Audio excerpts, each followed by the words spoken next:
My name is Mo Xiao. I was just an ordinary office worker on Earth until I suddenly transmigrated to this world where everyone has professions. A parallel world where dungeons and monsters coexist became one where he merely held the title of the sole hidden class, utterly useless in actual combat as an artificer. On a summer afternoon, the air in Class 2 of senior year at Cloud City's first high school was restless with tension. Did you hear? The school beauty Lin Yueqian actually got paired with Mo Xiao for the group assignment. Amidst the whispers, countless gloating gazes turned toward the corner of the classroom. People felt sorry for the campus belle, believing that dragging a heavyweight deadweight like me into the final assessment dungeon was a pure hellish start. A flood of information exploded instantly, and I abruptly received 18 years worth of memories from this body's life. Blue Star, a parallel world, where everyone transitions into professions. I suddenly raised my head, accepting this absurd reality. The transmigration was real, and the identity of a hapless loser was equally real. Props Master, a life profession that sounds like a support role in this martial era. The only value lies in the words exclusive hidden. I silently recited in my heart and opened the character panel. Character panel name, Mo Xiao level, LV3 class. Props Master, unique hidden, basic attributes, strength, 8% agility, 10% constitution, 12% spirit, 14 talent, item affinity, LV1, skills. Basic crafting, LV1, item throwing, LV1, my level is a pitiful LV3. The teammate who will soon partner with me, Lin Yueqian, is rumored to be a genius from Yuqing No. 1 High School with a level that has reportedly exceeded 13. Since my hard skills aren't enough, I've decided to go meet her and latch onto a powerful connection. I ignored the mocking gazes and walked straight to Class 1, Grade 12. Knocking on the door and entering, the only graceful figure in the classroom slowly turned her head around. Her delicate face, with eyes that should have been as cool as autumn water, were now slightly reddened, glistening with unshed tears. The moment she saw me, the tears she had been holding back instantly spilled over. My entire body froze on the spot. The school belle, that proud daughter of heaven who had awakened the top-tier combat class Sword Immortal, was actually crying from frustration, because she got teamed up with me? Classmate Lin, if you're really worried that I'll hold you back. I forced myself to try to speak up. I didn't mean that. She hurriedly interrupted me, flustered as she wiped away her tears. I'm not crying. Her reddened ears and the rims of her eyes held no trace of conviction. Don't overthink it. With me here for this afternoon's assessment, nothing will go wrong. Her tone was firm. The next second, she stretched out her hands and gently rested them on my shoulders, a soft yet irresistible force pressing down. He pushed me all the way out of the classroom. Bang! The classroom door gently closed. Her last words were quite clear. With her here, nothing would go wrong. I sighed and decided to return to the dormitory to manually craft some basic items, which was still better than being a complete burden. At the same time, inside classroom 1, Lin Yueqian slid down against the door panel, her long-suppressed sobs finally breaking free. She was back, transported 10 years into the past, to the very day of her first collaboration with Mo Xiao. In her mind, the boy's bewildered face overlapped with the one that smiled calmly amidst the abyssal flames 10 years later. A sharp pang pierced her heart. This time, she wiped away her tears, her gaze firm with resolve. I will never let those tragedies happen again. I swear I'll never let you die before me again. A faint, complicated smile curled at the corners of Lin Yueqian's lips as she thought. This time, which one of us will prevail, me, the reborn, or you, the time traveler hiding earth-shattering secrets? Back in the dorm, I sat on the edge of the bed, wondering if a prop master could really make a living. I habitually reached toward my chest, fingertips brushing against something hard and cold through my school uniform. I unbuttoned my shirt to find a small magatama-shaped jade pendant resting quietly against my chest, threaded with a red cord. Wasn't this the cheap trinket I bought from a street vendor in my past life? Just as I stood confused, the jade suddenly emitted a brilliant light. A cold mechanical system voice abruptly sounded. Ding. Conditions met. Profession awakening in progress. Ding. Talent successfully awakened. Congratulations. Your unique hidden profession, artificer, has successfully undergone a second awakening. Congratulations on obtaining the exclusive talent, divine hand. I nearly held my breath, staring intently at the jade pendant in my hand. A second awakening? I immediately chanted silently to open the character panel. The dark blue light screen unfurled once more, revealing a talent and skill interface that had undergone earth-shaking transformations. Talent, divine hand, unique. The authority to touch the essence of all things, where every tangible and intangible entity can be regarded as tools under your control. You gain additional power from the tools you control. Universal affinity, LV1. Everything you wield receives a 100% enhancement to its base effect/power/range/duration. The talent bonus increased from 10% to 100%, truly transforming like a caterpillar into a butterfly. Moreover, what does it mean that everything can be considered as props? I subconsciously reached out and gently rested my hand on the old wooden nightstand by the bed. Ding! Divine hand activated. Congratulations on obtaining the prop cabinet. Is this even considered a prop? How are you supposed to use a bedside table? The thought had barely crossed his mind when, the next second, the bedside table that had been quietly resting in the corner vanished into thin air. Then it appeared in mid-air within the room, cutting through the air with a whoosh before crashing violently into the opposite wall. Bang! A loud crash echoed as the wooden cabinet was smashed to pieces. Ding! You've completely mastered the prop cabinet. Backpack slots +1. Chapter 3, Congratulations on acquiring the item Sword Immortal Lin Yueqian. Staring at the utter devastation before him, Mo Xiao was utterly dumbfounded. Wait. So that's how it's used. And what the heck is this backpack slot +1 nonsense? Was this what the talent described, gaining extra power from controlled items? He instinctively opened his character panel, his gaze locking onto the backpack slot. The backpack slots, which had previously displayed 30-30, now starkly showed 31-31. Mo Xiao's Adam's apple involuntarily bobbed up and down. From the fused memories, he knew clearly that the default system backpack for a transferee was 30 slots. Expanding it required one of two methods. Either through extremely rare expansion items, or by spending astronomical sums at functional buildings in the main city. The cost per slot started at no less than 100,000 Dragon Nation coins. And just now, had just used a shabby cabinet worth a few dozen yuan from the dormitory to effortlessly bypass the system's rules and offset 100,000 yuan expense? The realization made Mo Xiao's breathing grow slightly ragged. His gaze returned to the talent panel as he murmured to himself. Everything tangible and intangible can be treated as an item. His gaze drifted downward, settling on the skill bar. Then, his pupils suddenly contracted. Skills, item crafting LV1, item throwing LV1, scrap building LV1, ultimate hand LV1. Brand new skills? And his previous skills had evolved too? Mo Xiao's heart began to race. Looks like he won't be sitting on the sidelines anymore. 1 hour later. Yunqing First High School, Dungeon Plaza. The area was already packed with hundreds of senior high students, their faces a mix of nervousness and excitement as they awaited the start of the final assessment. Just then, a figure that stood out starkly from the surroundings slowly walked into the plaza. Mo Xiao carried a bulging, oddly shaped backpack strapped to his back. His bizarre outfit instantly drew everyone's attention. Holy crap, isn't that Mo Xiao from class 2? What the hell is he carrying on his back? What else? He must have brought all his junk with him. Ha! Does he think this is a camping trip? Bringing all that junk planning to set up a stall in the dungeon? Hey! You there! This is a testing site. If you want to set up a stall, go back to your apartment building. Don't embarrass yourself here. The shrill jeers came from all directions, piercing Mo Xiao's ears without restraint. Many pointed at him openly, their faces twisted in mocking grins. Mo Xiao ignored them, calmly walking to the corner of the square and gently setting down the massive backpack. He merely lifted his head, scanning the crowd for the figure who was supposed to be his partner. Just then, a cold, female voice suddenly rang out across the square. Shut up, all of you. The crowd turned toward the voice, their mocking expressions freezing instantly. Lin Yueqian. It was Lin Yueqian. She strode swiftly to Mo Xiao's side, her stunningly beautiful face now veiled in icy frost. First, she swept a cold glance around at those who had been shouting the loudest moments ago. The oppressive pressure in her gaze made them instinctively shrink their necks. Then, she turned her head to look at Mo Xiao. The icy glare instantly melted, replaced by something Mo Xiao couldn't fathom, concern and relief. Ignore them. This scene left everyone around them utterly dumbfounded. Even Mo Xiao himself stood frozen in place. In his memory, hadn't he and this unapproachable campus beauty never even exchanged a single word? Why would she stand up for him? As if sensing the deep confusion in Mo Xiao's eyes, a faint, unnatural blush spread across Lin Yueqian's cheeks. We're teammates now. Standing up for teammates is only right. The statement seemed perfectly reasonable, yet Mo Xiao couldn't shake the feeling that something was off. He watched the school beauty before him, her eyes darting nervously yet feigning composure, and ultimately decided not to press further. He nodded and murmured softly. Thanks.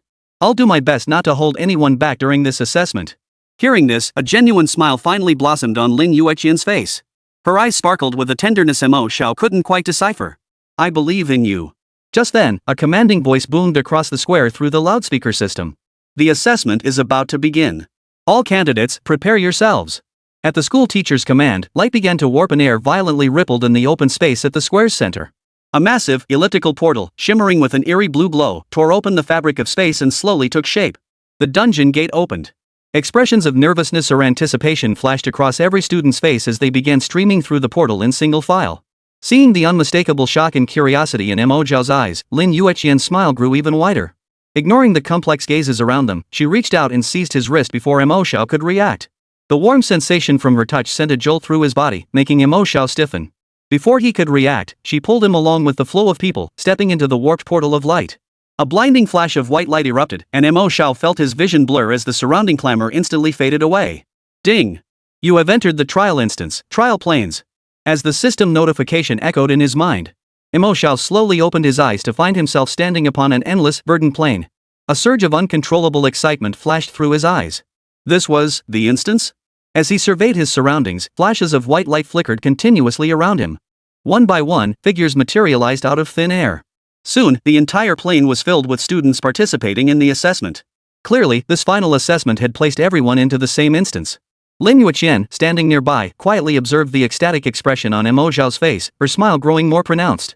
He must have just arrived here, right? He probably doesn't even grasp the true extent of his power yet. Otherwise, he wouldn't have endured a month of ridicule from those people. Looks like I'll have to lend him a hand. But the way he was so excited by the novelty right now was actually kind of cute. At this thought, a hint of mischief flashed in Lin Yueqian's eyes. She suddenly stepped forward and gently bumped Mo Xiao's arm with her fragrant shoulder.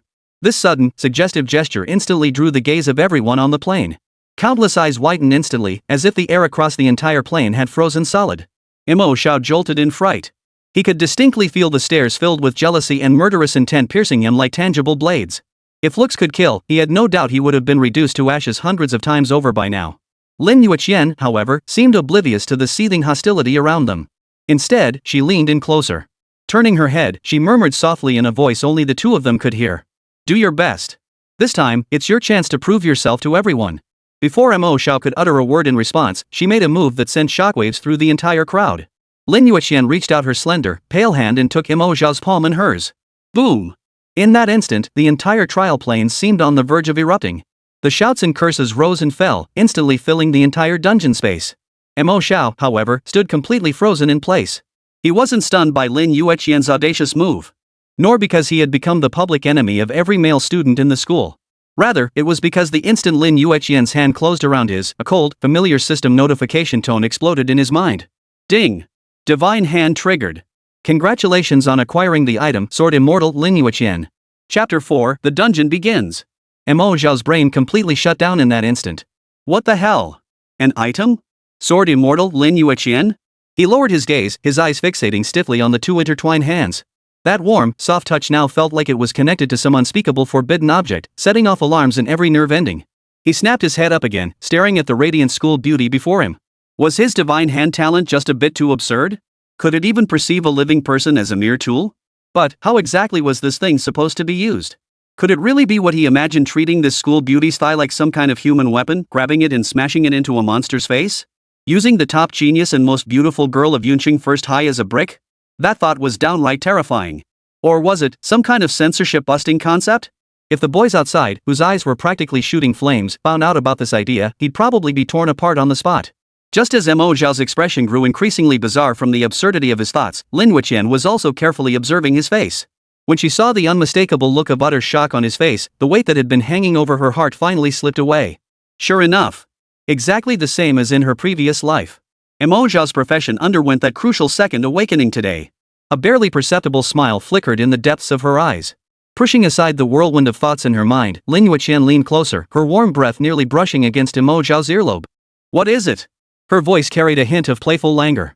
Getting so flustered just because your sister held your hand? Mo Xiao jolted awake at her words, suddenly realizing they were surrounded by people. Mo Xiao snatched his hand back as if electrocuted. Sis! Cut it out. Mo Xiao's voice cracked slightly. He could feel the jealousy and resentment around him thickening into a tangible substance, enveloping him layer by layer. The gazes of hundreds of male classmates on the plane had now sharpened into the most cutting blades, as if they wanted to slice him into 1,000 pieces. If she kept dragging him along like this, he wouldn't even need to wait for the monster to kill him. He'd meet his end today in the fury of these classmates. Put. Lin Yueqian watched his terrified, evasive expression and gave a slight, dissatisfied snort. Why do you care about them? Her tone suddenly grew calm, her eyes deepening with a complexity Mo Xiao couldn't fathom.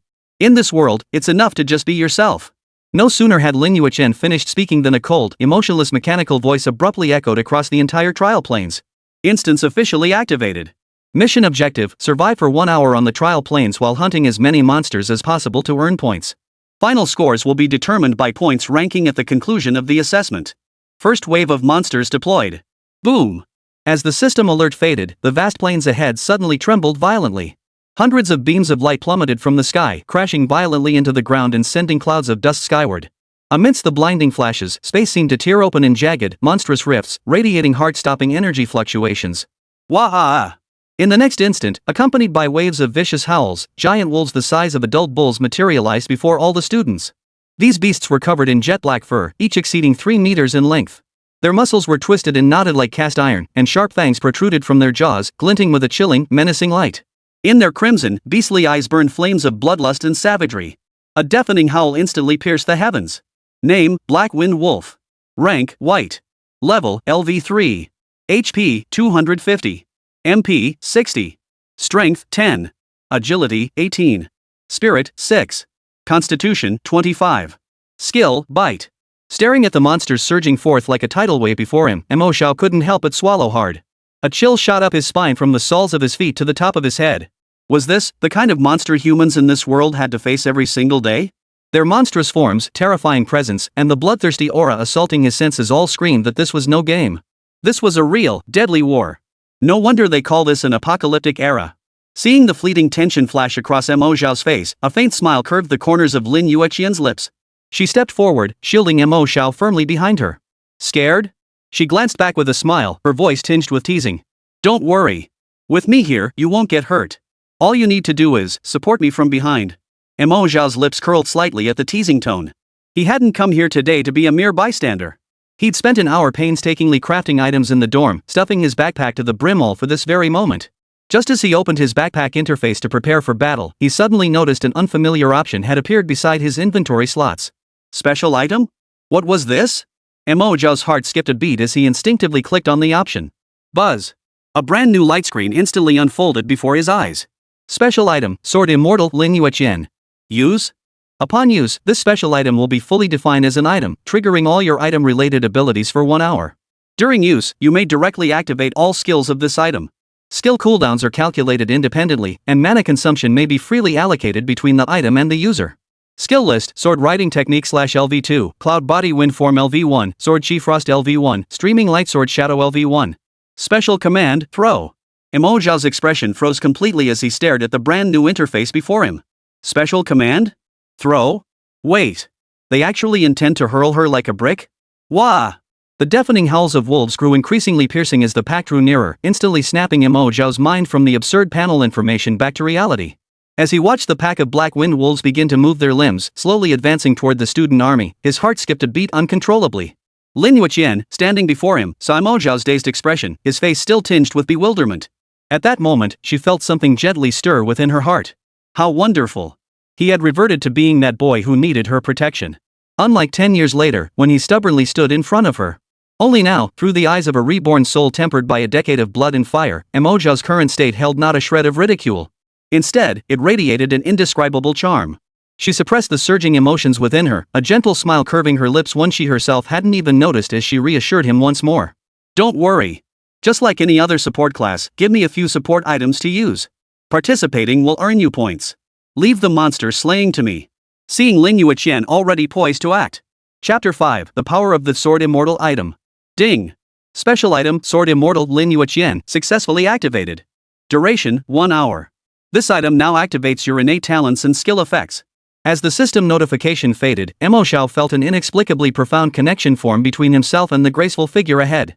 On the special item panel before him, the 4 skill icons belonging to Lin Yueqian lit up, signaling that from this moment onward, he could command the full power of this genius campus beauty anytime, anywhere, as if wielding his own abilities.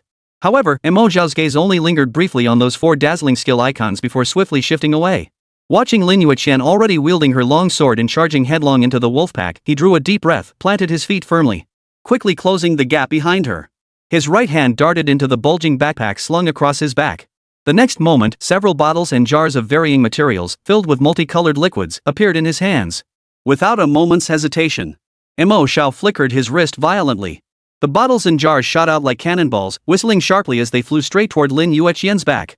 This scene caused the boys in the distance, who were already hostile toward him, to instantly widen their eyes in shock. What the hell is he doing? Is he trying to ambush Lin Yueqian? He's crazy. Does he want to die? Just as the crowd gasped, the bottles and jars exploded with a thunderous boom the instant they were about to touch Lin Yueqian's body. Boom! Boom! Boom! Amidst the crisp explosions, the bottles and jars didn't shatter into harmful shards. Instead, they transformed into streams of pure energy, all surging into Lin Yueqian's body. Item throw LV1. Any object you designate as an item can be thrown. Throwing damage dealing items adds 100% magic attack damage. Throwing buff items adds 100% magic attack effect bonus. Cost 5 MP CD, none. After his second awakening, his item throw skill had undergone a complete transformation. No longer confined to damage items, any item can now be directly applied to a target through throwing. Combined with that terrifying 100% magic attack bonus, even tossing a roadside rock can deal impressive damage. Seeing Lin Yueqian charge at the wolf pack with sword drawn, Mo Xiao held nothing back. Without hesitation, he emptied his backpack a full hour's worth of low-grade strength potions, low-grade agility potions, low-grade constitution potions, flinging them all at once. Buzz! Streams of attribute light flared up one after another on Lin Yueqian's body. Under the terrifying dual boost of affinity with all things and item throwing, these low-grade potions, which should have had negligible effects, unleashed unimaginable power. In the blink of an eye, Lin Yueqian's overall attributes skyrocketed by nearly 1/3. Up ahead, Lin Yueqian, poised to strike down the first Black Wind Wolf with her sword, froze mid-motion. A series of cold system notifications thundered through her mind like a bolt of lightning. Ding! You used the item, substandard strength potion. Strength plus 20. Duration, 10 minutes. Ding! You used the item, substandard agility potion. Agility plus 20. Duration, 10 minutes. Ding! You used the item, substandard constitution potion. Constitution plus 20. Duration, 10 minutes. A flicker of utter horror flickered deep within Lin Yueqian's cold, phoenix-like eyes. 20 points? A single bottle of inferior potion boosted her stats by a full 20 points? And doubled the duration? This can't be possible. She whipped her head around, staring in disbelief at Mo Xiao behind her, who was frantically rummaging through his backpack. These, his support items? No! In her previous life, his items did have enhancement effects, but nothing this outrageous. Bonuses of this magnitude were only obtainable after he reached his third job advancement. What on earth was happening? Could this be the butterfly effect triggered by her rebirth? Just as Lin Yueqian's mind reeled from this unforeseen upheaval, several waves of savage wind slammed into her face. Oh whoa! 3 black wind wolves, seizing the perfect moment, leapt simultaneously from 3 different directions. Their sharp fangs sliced through the air, flashing a cold, white gleam as they lunged viciously toward her. Their lightning-fast speed caused every student who witnessed the scene to gasp in shock. Watch out! Mo Xiao's anxious warning rang out. Yet, facing this sudden crisis, Lin Yueqian's face showed not a trace of panic, nor did her eyes flicker with the slightest emotion. To her, a reborn warrior tempered by a decade of blood and fire, these 3 mere level 3 black wind wolves were no different from ants. With her combat experience, resolving the situation before her would be as easy as snapping her fingers, requiring no skills whatsoever. Yet, just as she prepared to raise her sword, a cold, uncontrollable sword intent erupted violently from within her. Simultaneously, a chilling system notification boomed within Mo Xiao's mind. Ding! You have activated the special item, Sword Immortal Lin Yueqian. Skill, Frost-clad Sword Chi, triggered. Sword Chi Frost LV1 releases frosty sword energy, dealing 80% attack damage to enemies in a frontal cone area and applying a 30% slow effect lasting 3 seconds. Cost, 50 MP CD, 3 minutes. The long sword in Lin Yueqian's hand emitted a clear, piercing ring without her even activating it. A blinding white chill erupted from the blade's core. A fan-shaped frost blade larger and more concentrated than any she had ever summoned swept out instantly, carrying a terrifying cold capable of freezing the very air. The 3 black wind wolves charging through the air were struck head-on by this sudden blade energy before they could even utter a cry of agony. Crack! The moment their bodies touched the blade energy, they were encased in a thick layer of ice crystals, transforming into 3 lifelike ice sculptures before shattering violently under the immense impact. 458. 462. 455. 3 vivid red damage numbers abruptly emerged from the swirling ice shards, blindingly bright. Instant annihilation. This scene froze Lin Yueqian in her tracks. For the first time, her eternally icy, flawless face betrayed a look of utter disbelief and horror. What the hell? Why did her skill activate automatically? And this damage? Her heart trembled violently as she instinctively pulled up her attribute panel. Character panel. Name, Lin Yueqian. Level, LV13. Class, Sword Immortal. Health points, 420-420. Mana, 370-370. Base attributes. Strength, 54 plus 20. Agility, 54 plus 20. Constitution, 32 plus 20. Spirit, 32 plus 20. Skills, Sword Control, /LV2, Ethereal Body LV1, Sword Chi Frost LV1, Sword Light Traces LV1. With her current attack power, even amplified by Mo Xiao's terrifying stat boosts, a single strike of Sword Chi Frost would deal less than 200 damage at most. But those 3 numbers just now clearly doubled. Could it be, still because of him? What sent a chill down her spine even more was the distinct sensation that her mana reserves hadn't been depleted at all. The skill icon for Sword Frost hadn't even entered cooldown. What the hell was going on? While Lin Yueqian stood dumbfounded, the surrounding students erupted into complete chaos. Holy! One strike took out 3 black wind wolves. Unbelievable. Is this the power of a sword immortal? No wonder she's the school beauty. That damage is insane. Earth-shattering shouts and praise erupted in waves, everyone utterly awed by the terrifying combat prowess Lin Yueqian had displayed. Yet only Lin Yueqian herself knew the truth. The only thing connected to her in all this was the skill Sword Frost. The damage dealt had almost nothing to do with her. She slowly turned around, her face filled with confusion and curiosity as she looked at Mo Xiao behind her, who was desperately trying to suppress the smile tugging at the corners of his mouth. Chapter 6, Scrap Construction. Wolf Fang Arrows. Watching Mo Xiao struggle to contain his triumph, his lips curling uncontrollably upward, a tidal wave of emotion surged within Lin Yueqian. That terrifying attribute boost, the doubled skill damage, the bizarre phenomenon of it activating automatically without consuming her mana or entering cooldown. All of this pointed to the seemingly ordinary youth behind her. Mo Xiao, oblivious to Lin Yueqian's thoughts, was utterly consumed by euphoria. Indeed. The talent, affinity with all things, truly worked on the itemized Lin Yueqian. This ability was utterly insane. Just as Mo Xiao was overcome with excitement, he suddenly locked eyes with Lin Yueqian's cold, phoenix-like gaze filled with scrutiny and an odd, unsettling intensity. Oh no! Mo Xiao's heart skipped a beat. Had he been too smug just now? He cleared his throat twice, instantly adopting the same adoring expression as the rest of the frenzied boys around him. Ahem! Lin Yueqian. That sword strike of yours just now was insane. Unbelievably powerful. Truly worthy of being Yunqing first high-top prodigy. Taking down 3 black wind wolves in one strike. Who could withstand that kind of damage? Listening to Mo Xiao's wildly exaggerated praise, Lin Yueqian's tightly pursed lips finally gave way. Put! A soft chuckle, like the tinkling of an ice spring, instantly shattered the tense atmosphere in the area. She looked at the flustered youth before her, his clumsy acting almost endearing. Though 1,000 questions swirled in her mind, urging her to grab him and demand answers. But in the end, she abandoned the thought. The tragedy of her past life weighed too heavily. In this lifetime, there were still so many things she needed to change. Perhaps her very rebirth had triggered some unknown butterfly effect, causing Mo Xiao's abilities to undergo such astonishing changes. Judging by the current situation, however, this change seemed to be developing in a positive direction. Since that was the case, she decided it best not to interfere with this minor matter. With that thought, a faint, teasing smile returned to Lin Yueqian's face. You assisted well. She extended a finger and tapped Mo Xiao's chest lightly. Keep it up. Don't slack off, the dungeon has only just begun. With that, she turned away once more, her cool gaze returning to the grassland before her, now engulfed in chaotic battle. Follow me. Secure the loot. Sis, I'm about to really get going. Mo Xiao watched her slender yet utterly dependable silhouette retreat, letting out a long sigh of relief. Got it.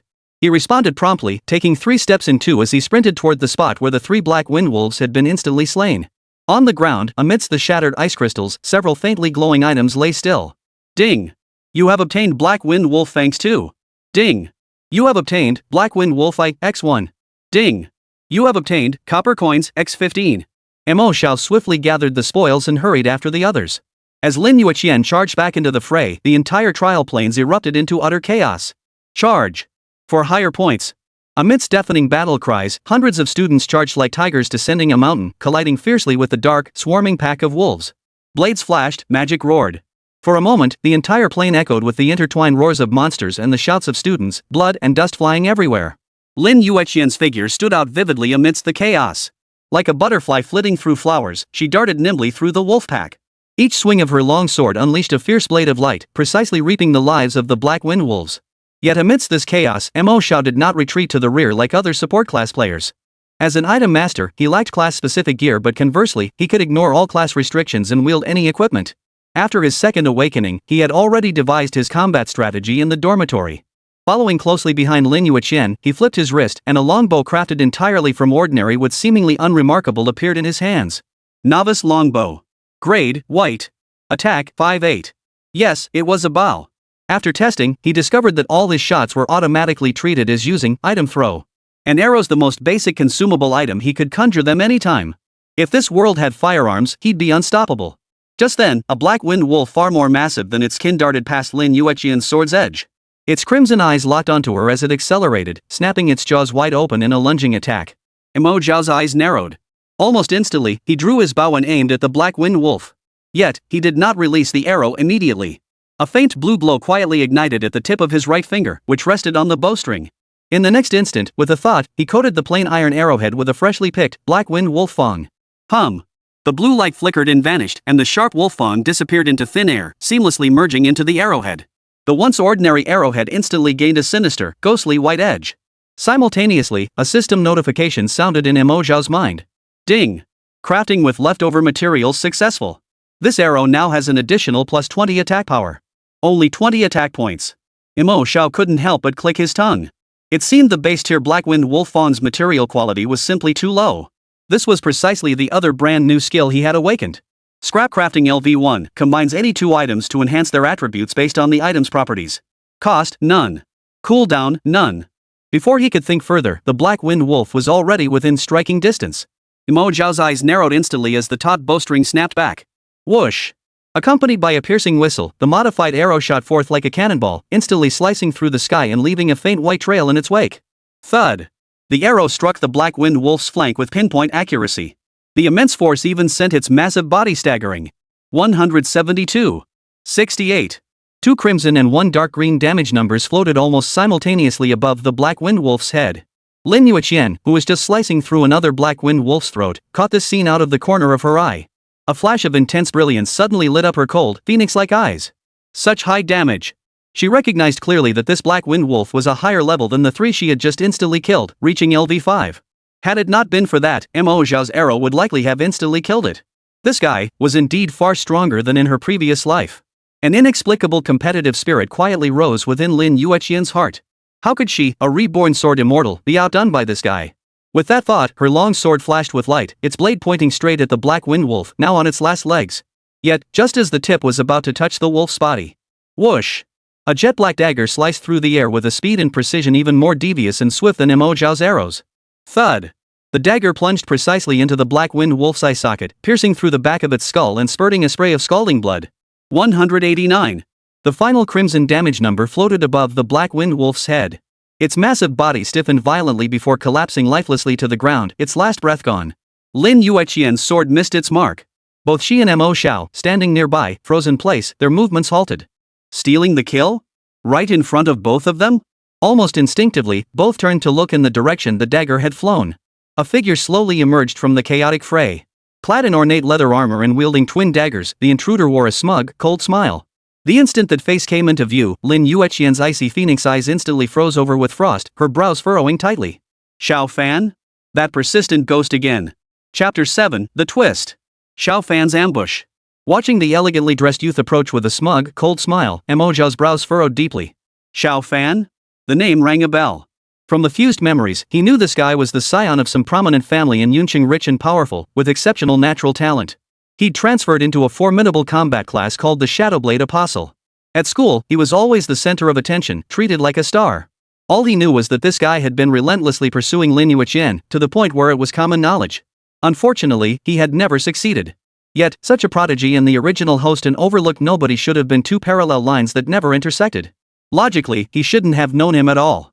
At this thought, Mo Xiao's breath caught in his throat. Almost instinctively, he recalled the moment in the Instance Plaza when Lin Yueqian had taken his hand. Could it be, this guy came here specifically to cause trouble for me? Just as alarm bells rang in Mo Xiao's mind, Xiao Fan had already walked up to them. Without so much as a glance at Mo Xiao, as if he were invisible, his eyes fixed intently on Lin Yueqian. Yueqian, I'm terribly sorry. Xiao Fan forced a smile he thought was charming, shrugged his shoulders, and offered a feigned explanation. My hand slipped just now. The dagger went off course. I didn't mean to steal your monster. Mo Xiao's eye twitched at these words. Missed? His dagger could miss and still land precisely in a monster's eye socket from dozens of meters away? Before Mo Xiao could retort, Xiao Fan shifted gears, his tone brimming with undisguised regret and contempt. Seriously, I have no idea what the school was thinking, pairing you with such a useless deadweight who only slows everyone down. Yueqian, why don't you just ignore him and team up with me? I promise you, for every monster we face from now on, I'll save the final blow for you. You'll rack up full points and secure first place in this assessment. Useless? Hearing that jarring word, Mo Xiao's frown deepened. Just as he was about to speak, Lin Yueqian beside him moved. Without warning. Without any warning. Not even the slightest ripple of energy. In an instant, Lin Yueqian's figure appeared before Xiao Fan as if teleported. The next moment, a thunderous thud echoed through the air. Under the horrified stares of everyone present, Lin Yueqian's kick, packed with terrifying force, landed squarely on Xiao Fan's chest. Xiao Fan, who had been brimming with confidence just a second before, let out a muffled groan as he was sent flying backward, crashing to the ground in a heap.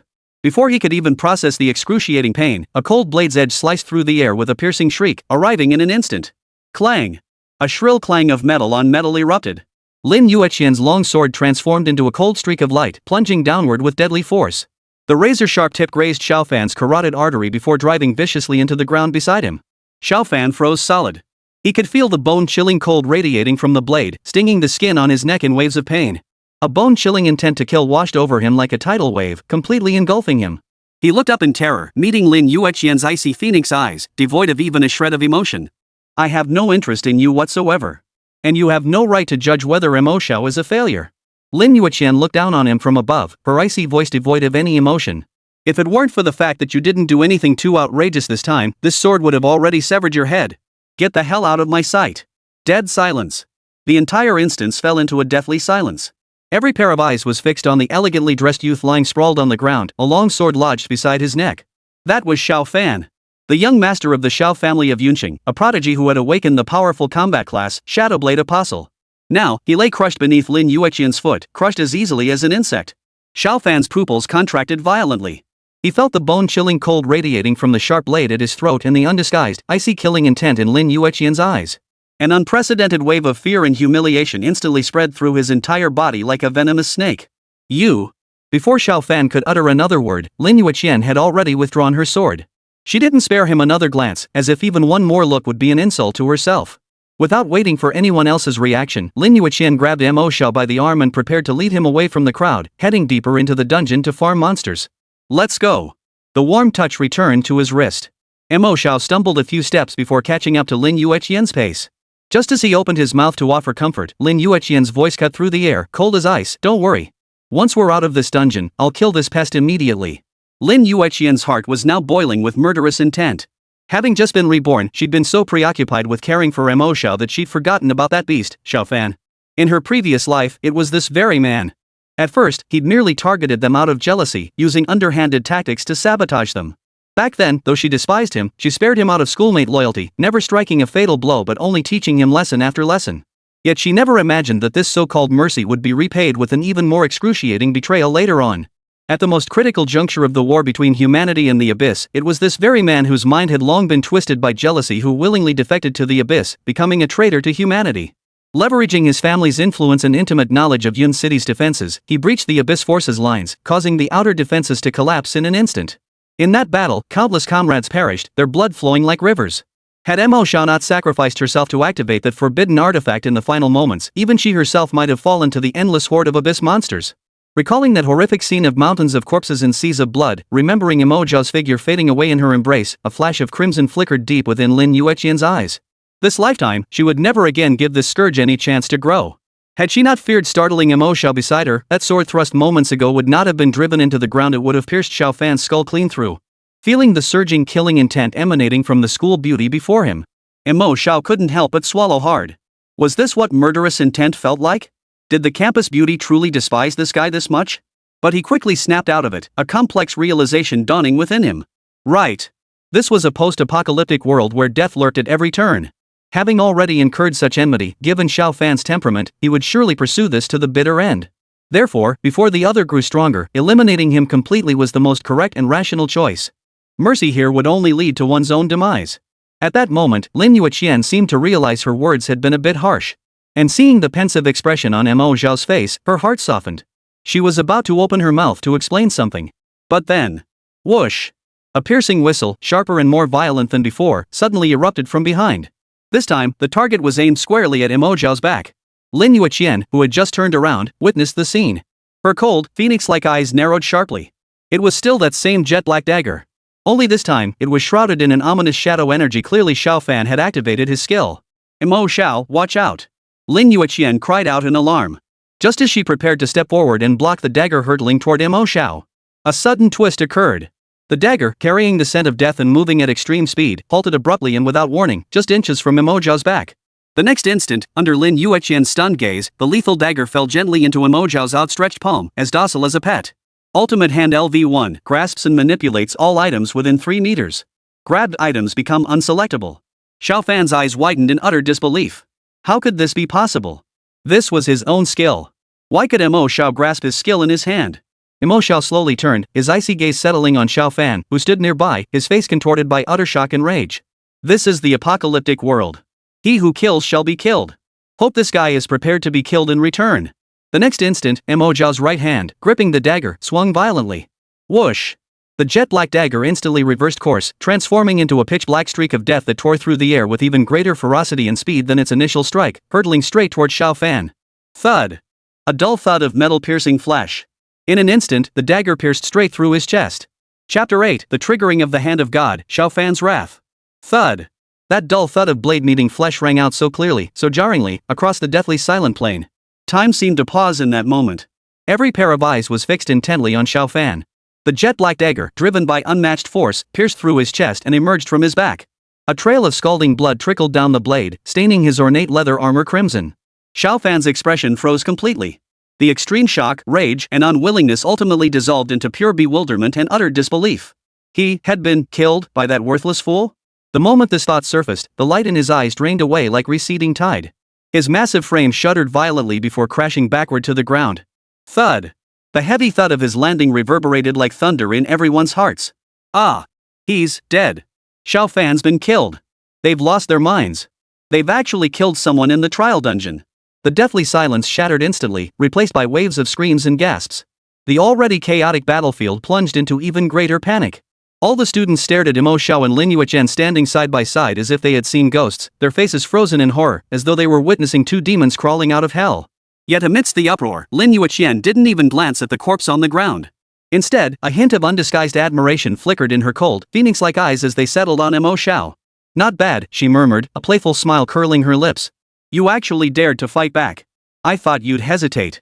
Mo Xiao shrugged indifferently, his expression as calm as if he'd merely crushed an ant. What's there to be afraid of, he countered calmly. He was trying to kill me. I couldn't just stand there and let him stab me, could I? After a pause, his icy gaze swept over Xiao Fan's still warm corpse nearby. He added casually, better to eliminate the threat now than keep a nuisance around to bother me later. Hearing this, Lin Yueqian's smile deepened. She extended a slender jade-like finger and shook it gently. Well, you might find that wish hard to fulfill. She clicked her tongue, her tone tinged with a hint of amusement only she understood. This fellow was the young master of the Xiao family of Yun City, their precious darling. He's bound to be carrying some special life-saving gadget. He won't die so easily. No sooner had the words left her lips than as if to prove her point. Buzz! A blindingly brilliant golden light erupted from Xiao Fan's fallen body. The radiance was so intense that everyone instinctively squinted their eyes. Then, under the stunned gazes of everyone present, Xiao Fan's corpse rapidly dissolved within the golden light. It transformed into a streak of light, shooting skyward, and vanished instantly into the horizon of the dungeon. All that remained at the spot was a pool of glaring blood. Lin Yueqian, seeing this, nodded toward the direction the streak of light vanished. There, she explained. That's the decoy. Once outside the dungeon, this guy will be weak for a few days at most, then he'll be back to his old self. Mo Xiao watched the supernatural spectacle unfold before him, his mouth twitching uncontrollably. Damn rich people. Lin Yueqian was amused by his gnashing teeth and grimace. She stepped closer, her beautiful eyes sparkling with mischief. Well, scared yet? You've really managed to thoroughly offend the Xiao family's eldest young master now, you know. Scared? Mo Xiao sighed helplessly, then gave a self-deprecating chuckle. It's already done. What good would fear do now? Besides, he started it. Can't exactly be unreasonable, right? He shrugged his shoulders, his face wearing a look of resignation. Anyway, we'll cross that bridge when we come to it. If his family really refuses to be reasonable and tries to bully me, well, I'm just a lone wolf. Worst case, I'll run away. The world is so big, surely there's a place for me somewhere? Hearing Mo Xiao's utterly uncompromising words, Lin Yueqian's smile deepened. You really are, still you, she murmured softly. Mo Xiao froze, looking at her with confusion. What do you mean? Nothing, Lin Yueqian smiled faintly. Don't worry. Forget about the Xiao family, they wouldn't dare cause trouble for me, Lin Yueqian. With me protecting you, no one can harm you. With that, she tugged at the still-dazed Mo Xiao and turned to walk deeper into the plains. Let's go. Don't mind those people. We'll deal with outside matters later. Right now, let's secure first place in this assessment. Hearing Lin Yueqian's words spoken with a sense of entitlement, Mo Xiao glanced back at the crowd behind them, now in turmoil because of them. He finally nodded and quickened his pace to keep up with her. Just then, out of the corner of his eye, he caught sight of a system notification that had just popped up in the periphery of his vision. Ding! Hand of God has been activated. You have fully mastered the item Shadow Flying Blade. Ding! Crafting recipe for item Energy Blade acquired. A thoughtful gleam flickered in Mo Xiao's eyes. It seemed the talent of the divine hand couldn't instantly harness the full power of an item.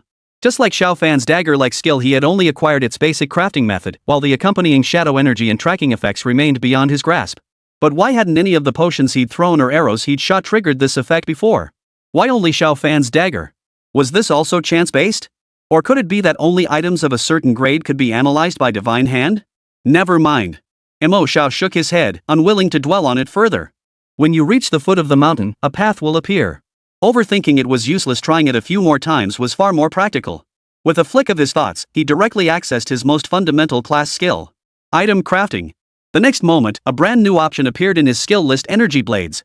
Without a moment's hesitation, Mo Xiao selected Craft. Buzz. A small portion of his internal mana was instantly drawn out, followed by radiant light swirled and rapidly coalesced. In the blink of an eye, a dazzling flying blade appeared in Mo Xiao's hand. Semi-transparent throughout, it seemed carved from blue crystal, with faint energy streams swirling around it. He instinctively weighed it in his hand, slightly heavy with a cool touch, indistinguishable from a genuine metal dagger. A fresh line of item information instantly appeared before his eyes. Energy Blade. Type: Throwing Item. Grade: Black Iron. Attack Power: 2025. Black Iron Grade. Mo Xiao's eyes lit up instantly. Most crucially, crafting this item required only 10 points of mana, no physical materials whatsoever. In comparison, arrows that still require wood and gravel to make are practically junk. I wonder if this thing could be wielded like a blade to slash people? Just as he was about to test the flying blade's sharpness, Lin Yueqian's voice rang out again. What are you standing there grinning like an idiot for? She had stopped walking at some point and was now turning back, watching him with amusement. If you don't hurry up, I'll kill all the monsters myself. Don't come crying later that you didn't get any points. Coming. He gathered his focus and followed closely behind Lin Yueqian as they ventured deeper into the plains. His novice longbow drew and released repeatedly, precisely taking down one black wind wolf after another that had been drawn by the sound. Meanwhile, Yunqing, Xiao Family Manor. A dazzling golden streak of light tore through space, landing with pinpoint accuracy at the center of the opulent council hall. As the light faded, a figure staggered into view, none other than Xiao Fan, who had just been killed by Mo Xiao in the dungeon. Yet now, his face was as pale as paper, his body so weak he could scarcely stand. The moment he materialized, he collapsed face first onto the cold, hard marble floor. Young Master has returned.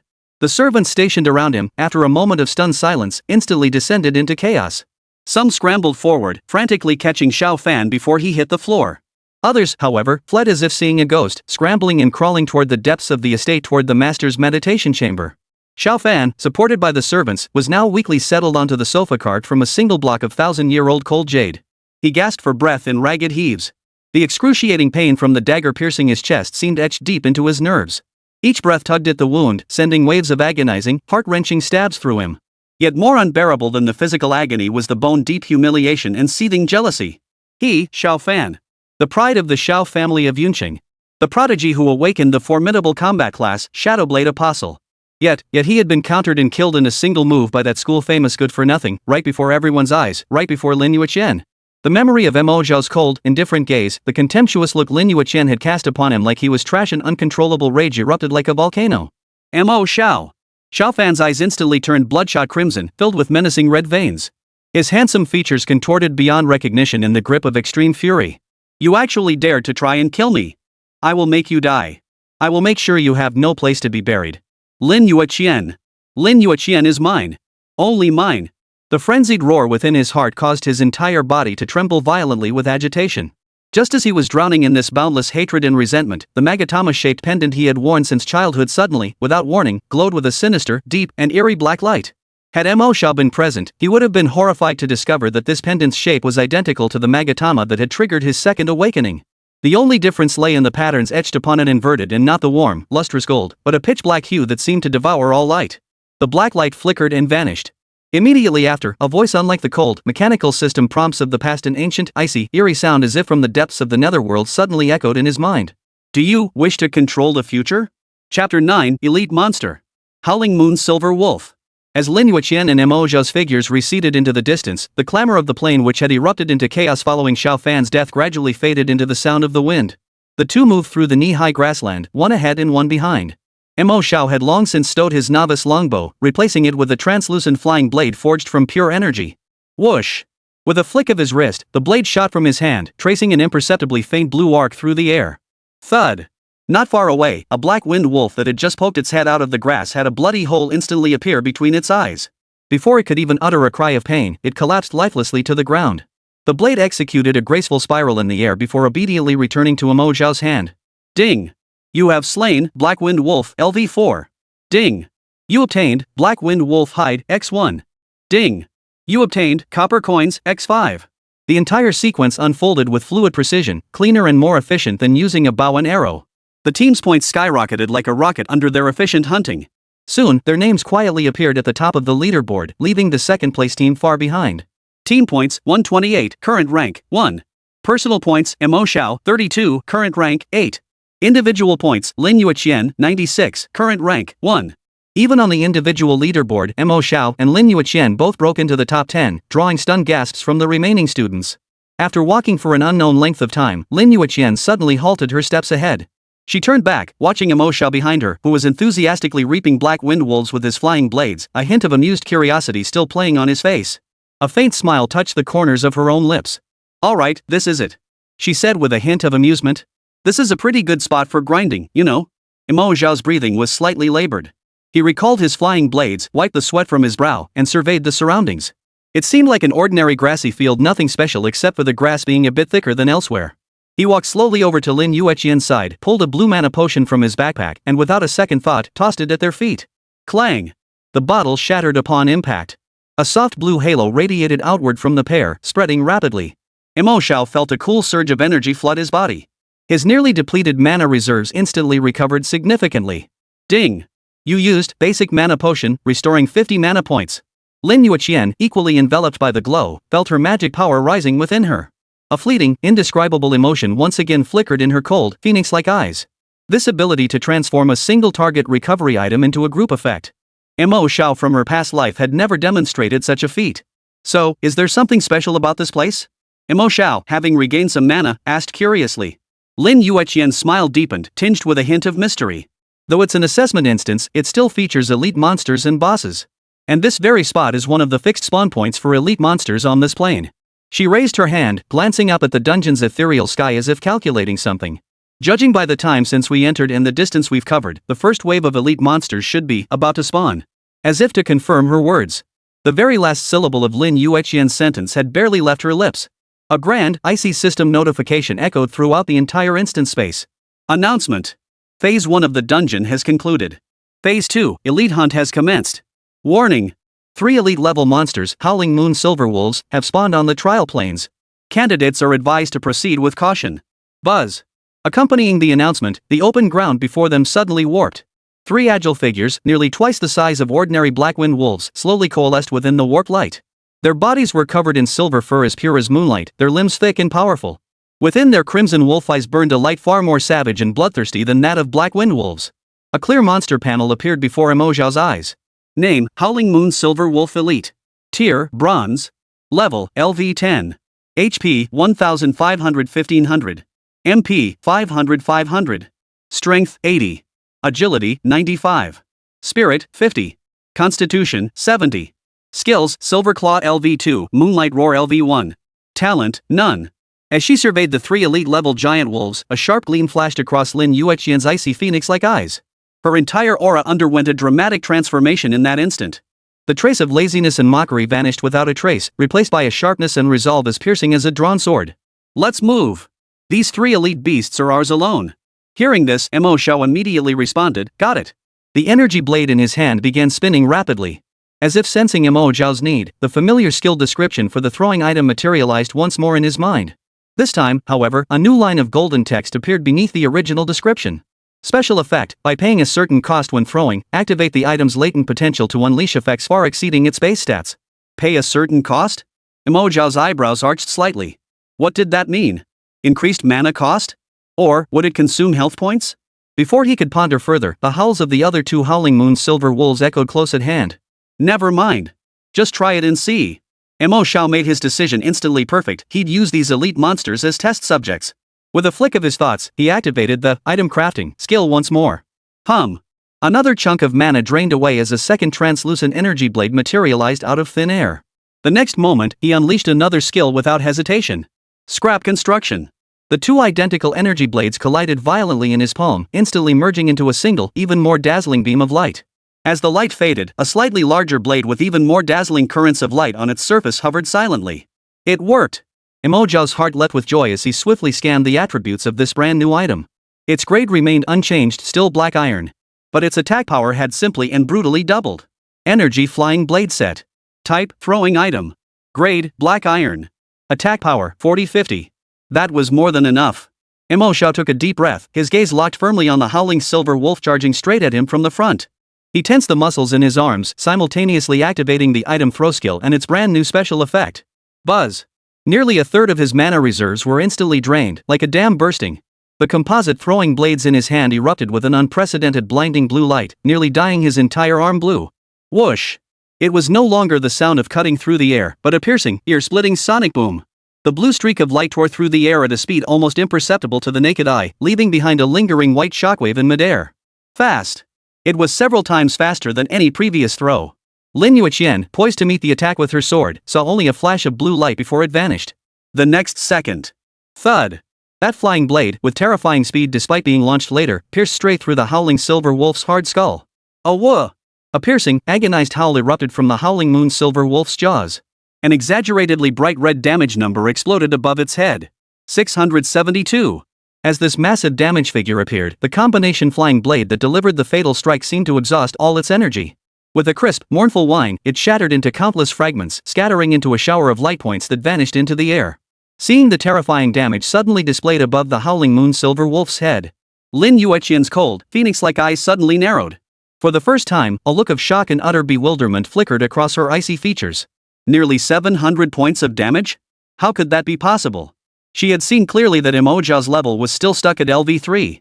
Even if he'd played some trump card, how could an item craftsman possibly deal such absurd damage? How many secrets was this guy hiding? Just as Lin Yueqian's mind reeled in shock, a howl filled with fury and madness ripped her back to reality. Awah! Amidst the frenzied roar, the severely wounded elite monster not only refused to retreat but was instead driven into a savage frenzy. Its crimson wolf eyes locked onto the two of them.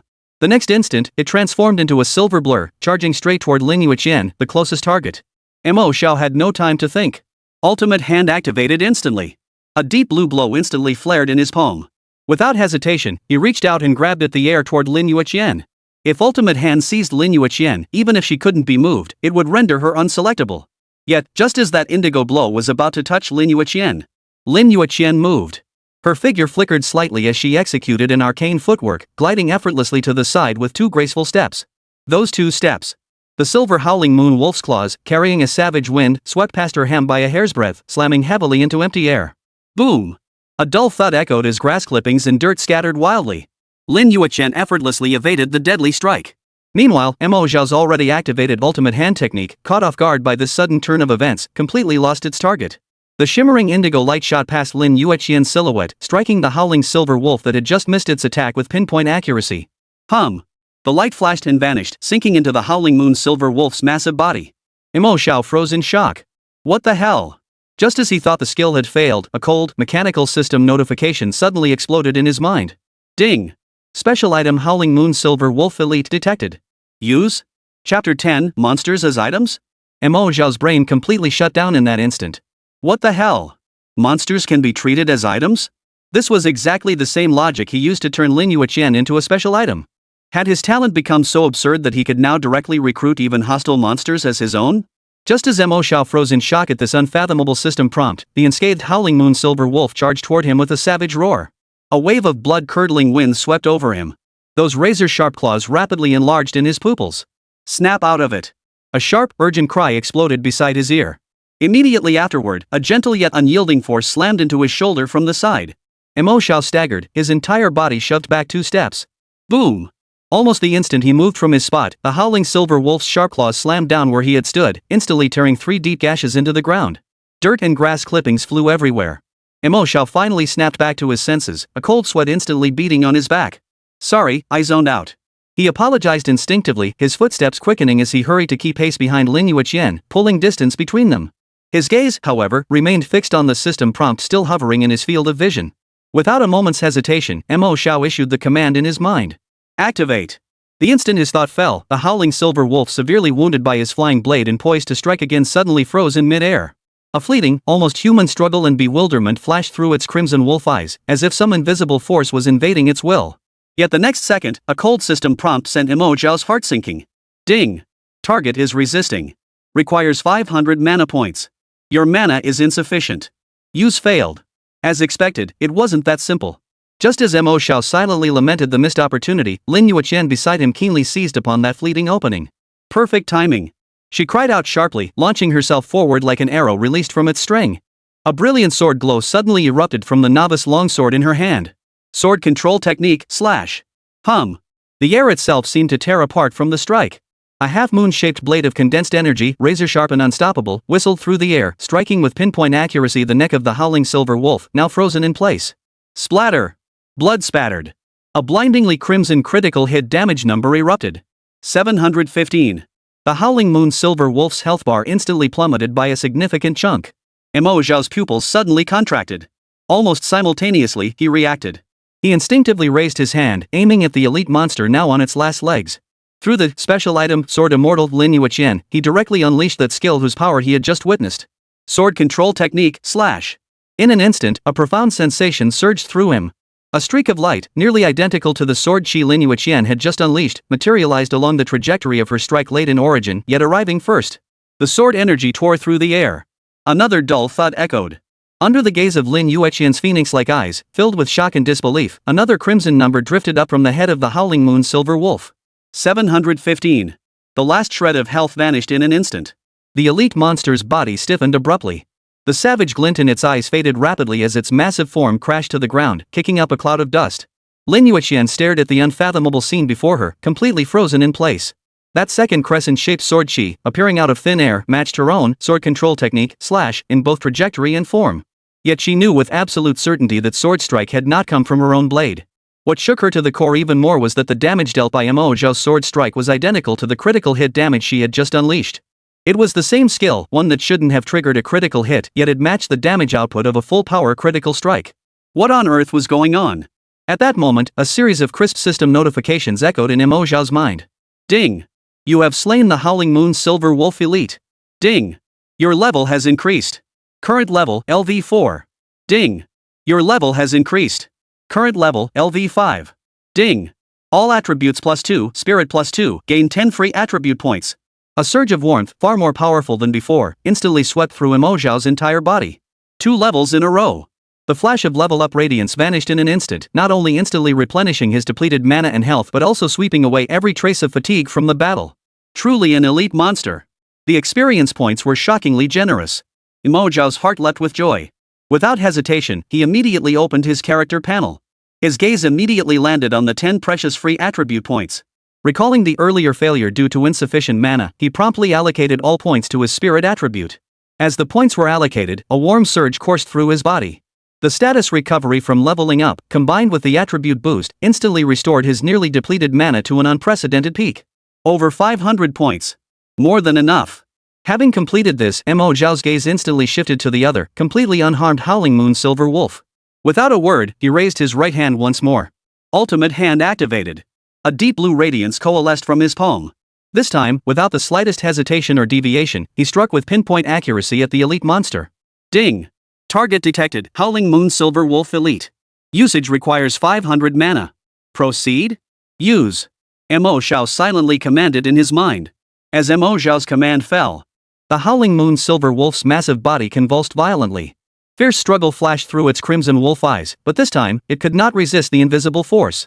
The savagery and bloodlust in its eyes rapidly faded, replaced by a near-dazed confusion.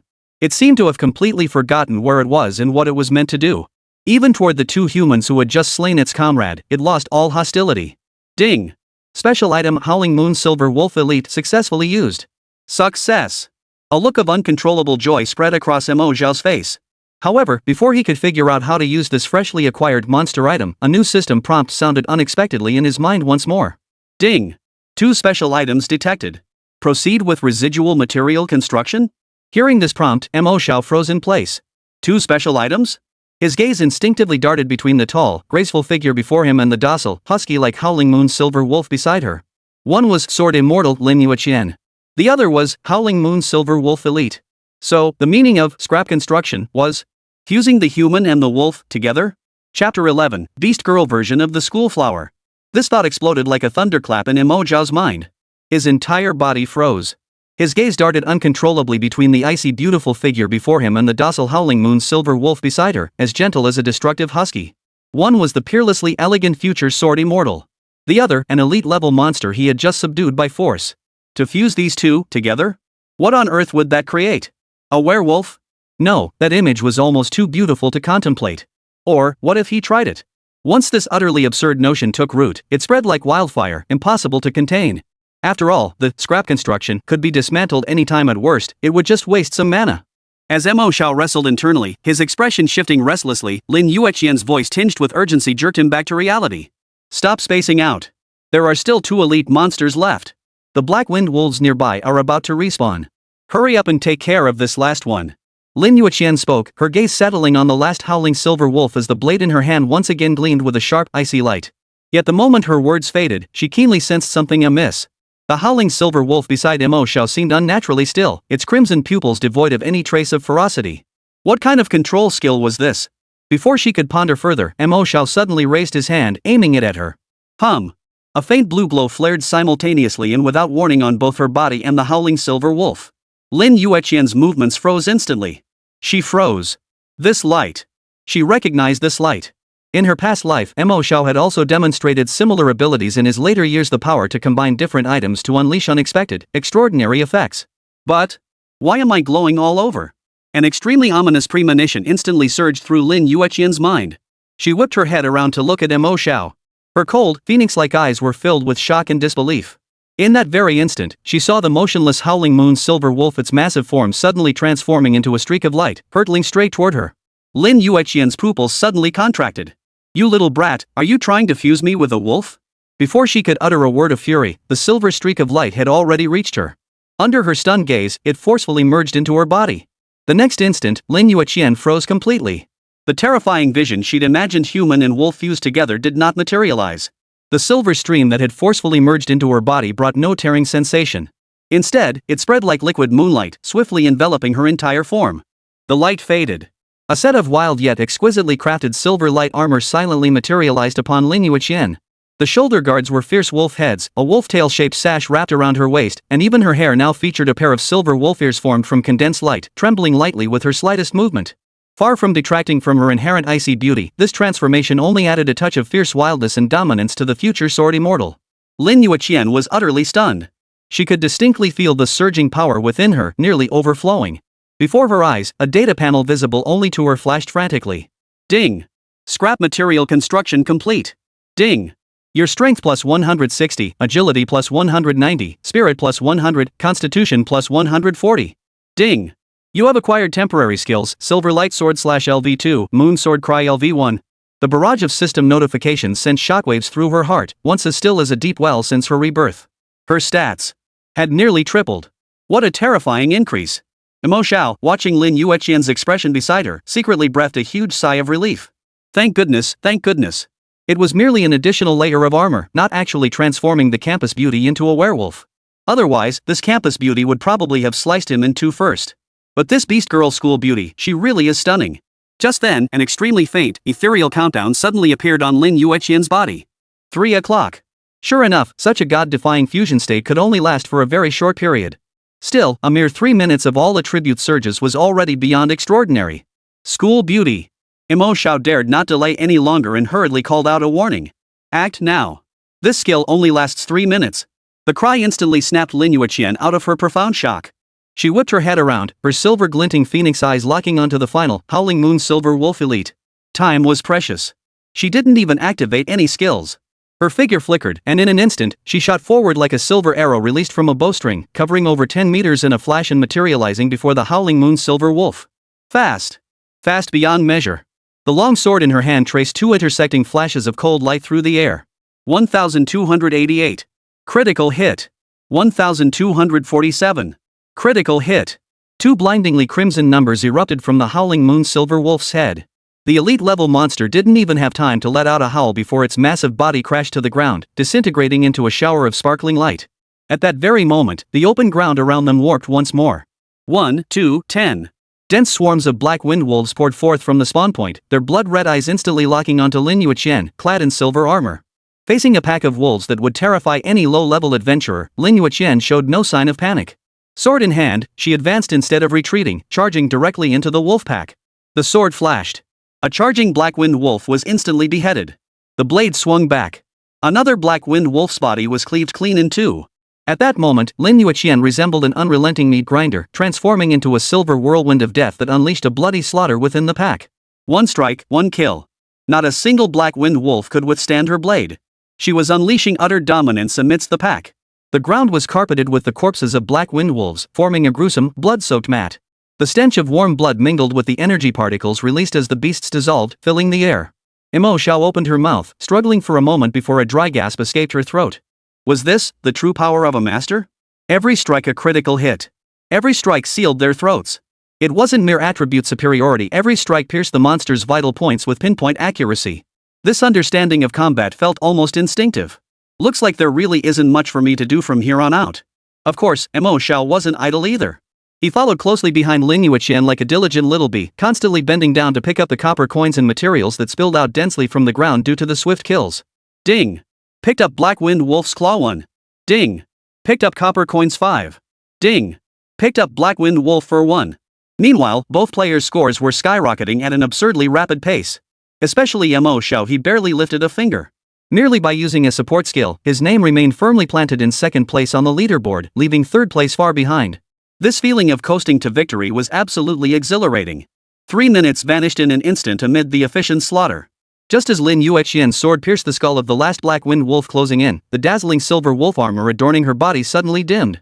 Like receding tides, the radiance peeled away, coalescing once more into the ethereal form of the howling moon silver wolf. It hovered silently beside her. The surging power within her vanished without a trace. Yet Lin Yueqian's face betrayed no trace of surprise. She had clearly been prepared for this. Even without the enhancement, she remained a formidable sword immortal.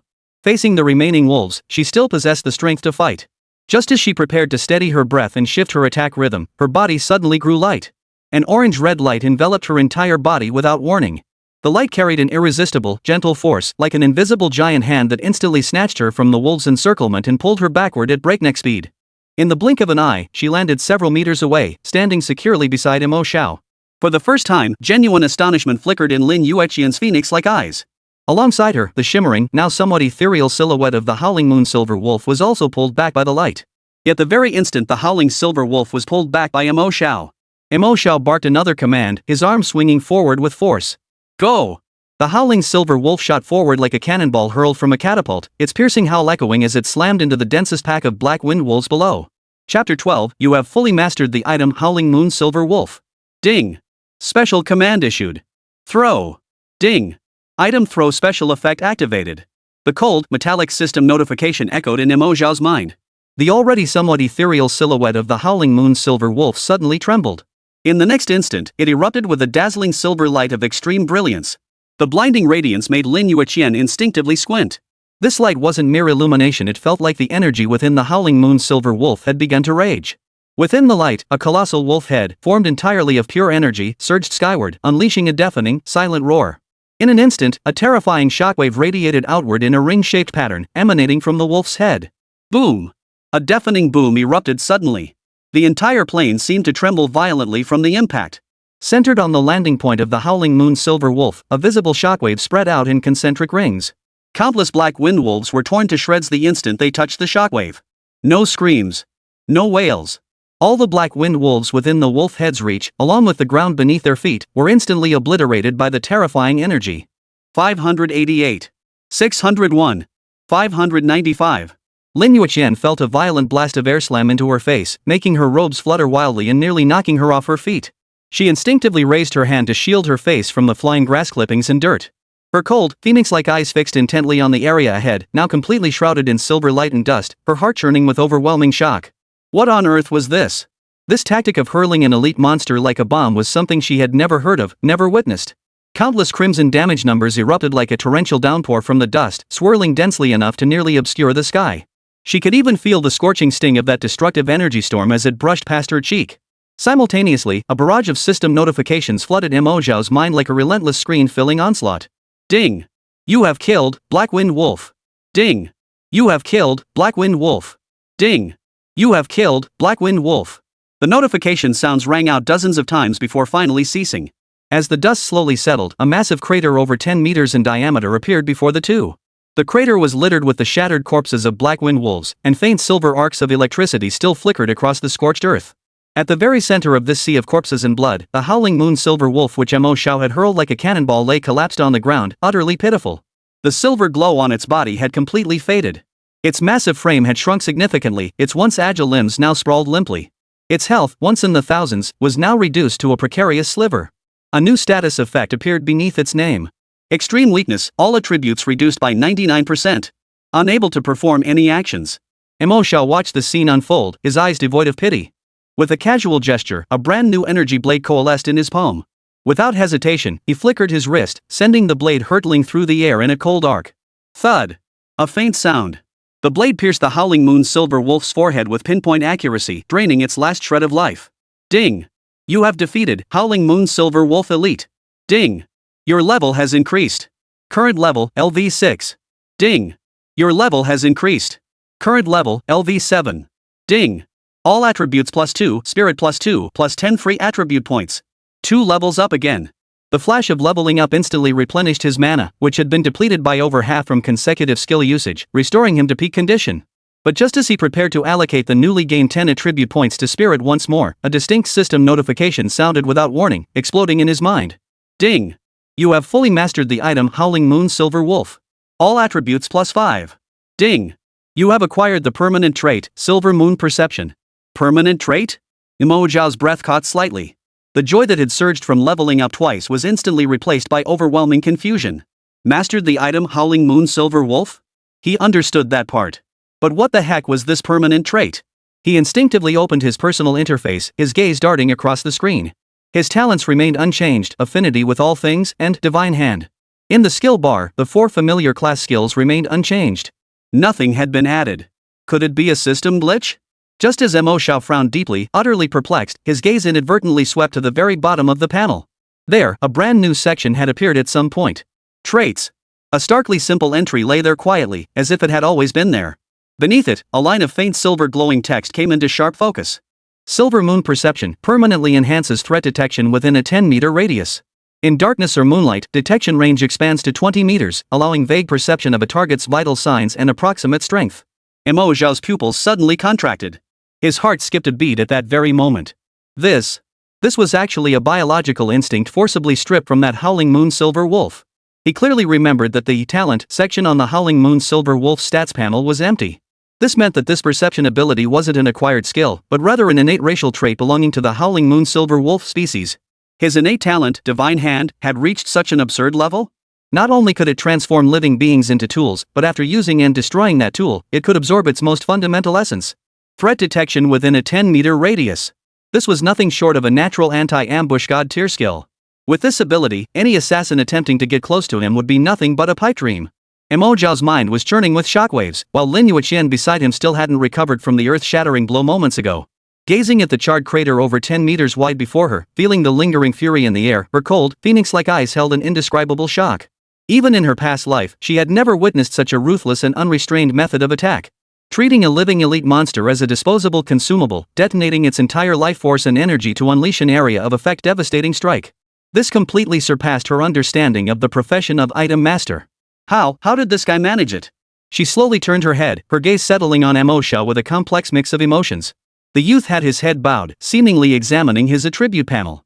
The pensive expression on his face only deepened her curiosity. You? Lin Yueqian opened her mouth, yet found herself at a loss for words. Mo Xiao seemed to sense her gaze and lifted his head, meeting her probing phoenix eyes directly. A sudden impulse seized him.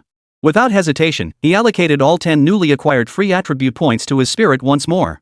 A cool sensation washed over his entire body as his maximum mana capacity rose once more. Only after completing this did he turn to Lin Yueqian with a smile, breaking the silence himself. What's up? Did my last move impress you? Lin Yueqian looked at the faintly smug smile on his face. The shock and confusion in her eyes gradually gave way to a hint of resignation. She shook her head gently, choosing not to press further. Everyone has their secrets. Especially this man, whose entire being was shrouded in mystery. All she needed to know was that the Mo Xiao before her now was stronger and more unfathomable than any version she remembered. That was enough. The leaderboard. She raised her hand and pointed at the ethereal leaderboard floating in midair. We should go.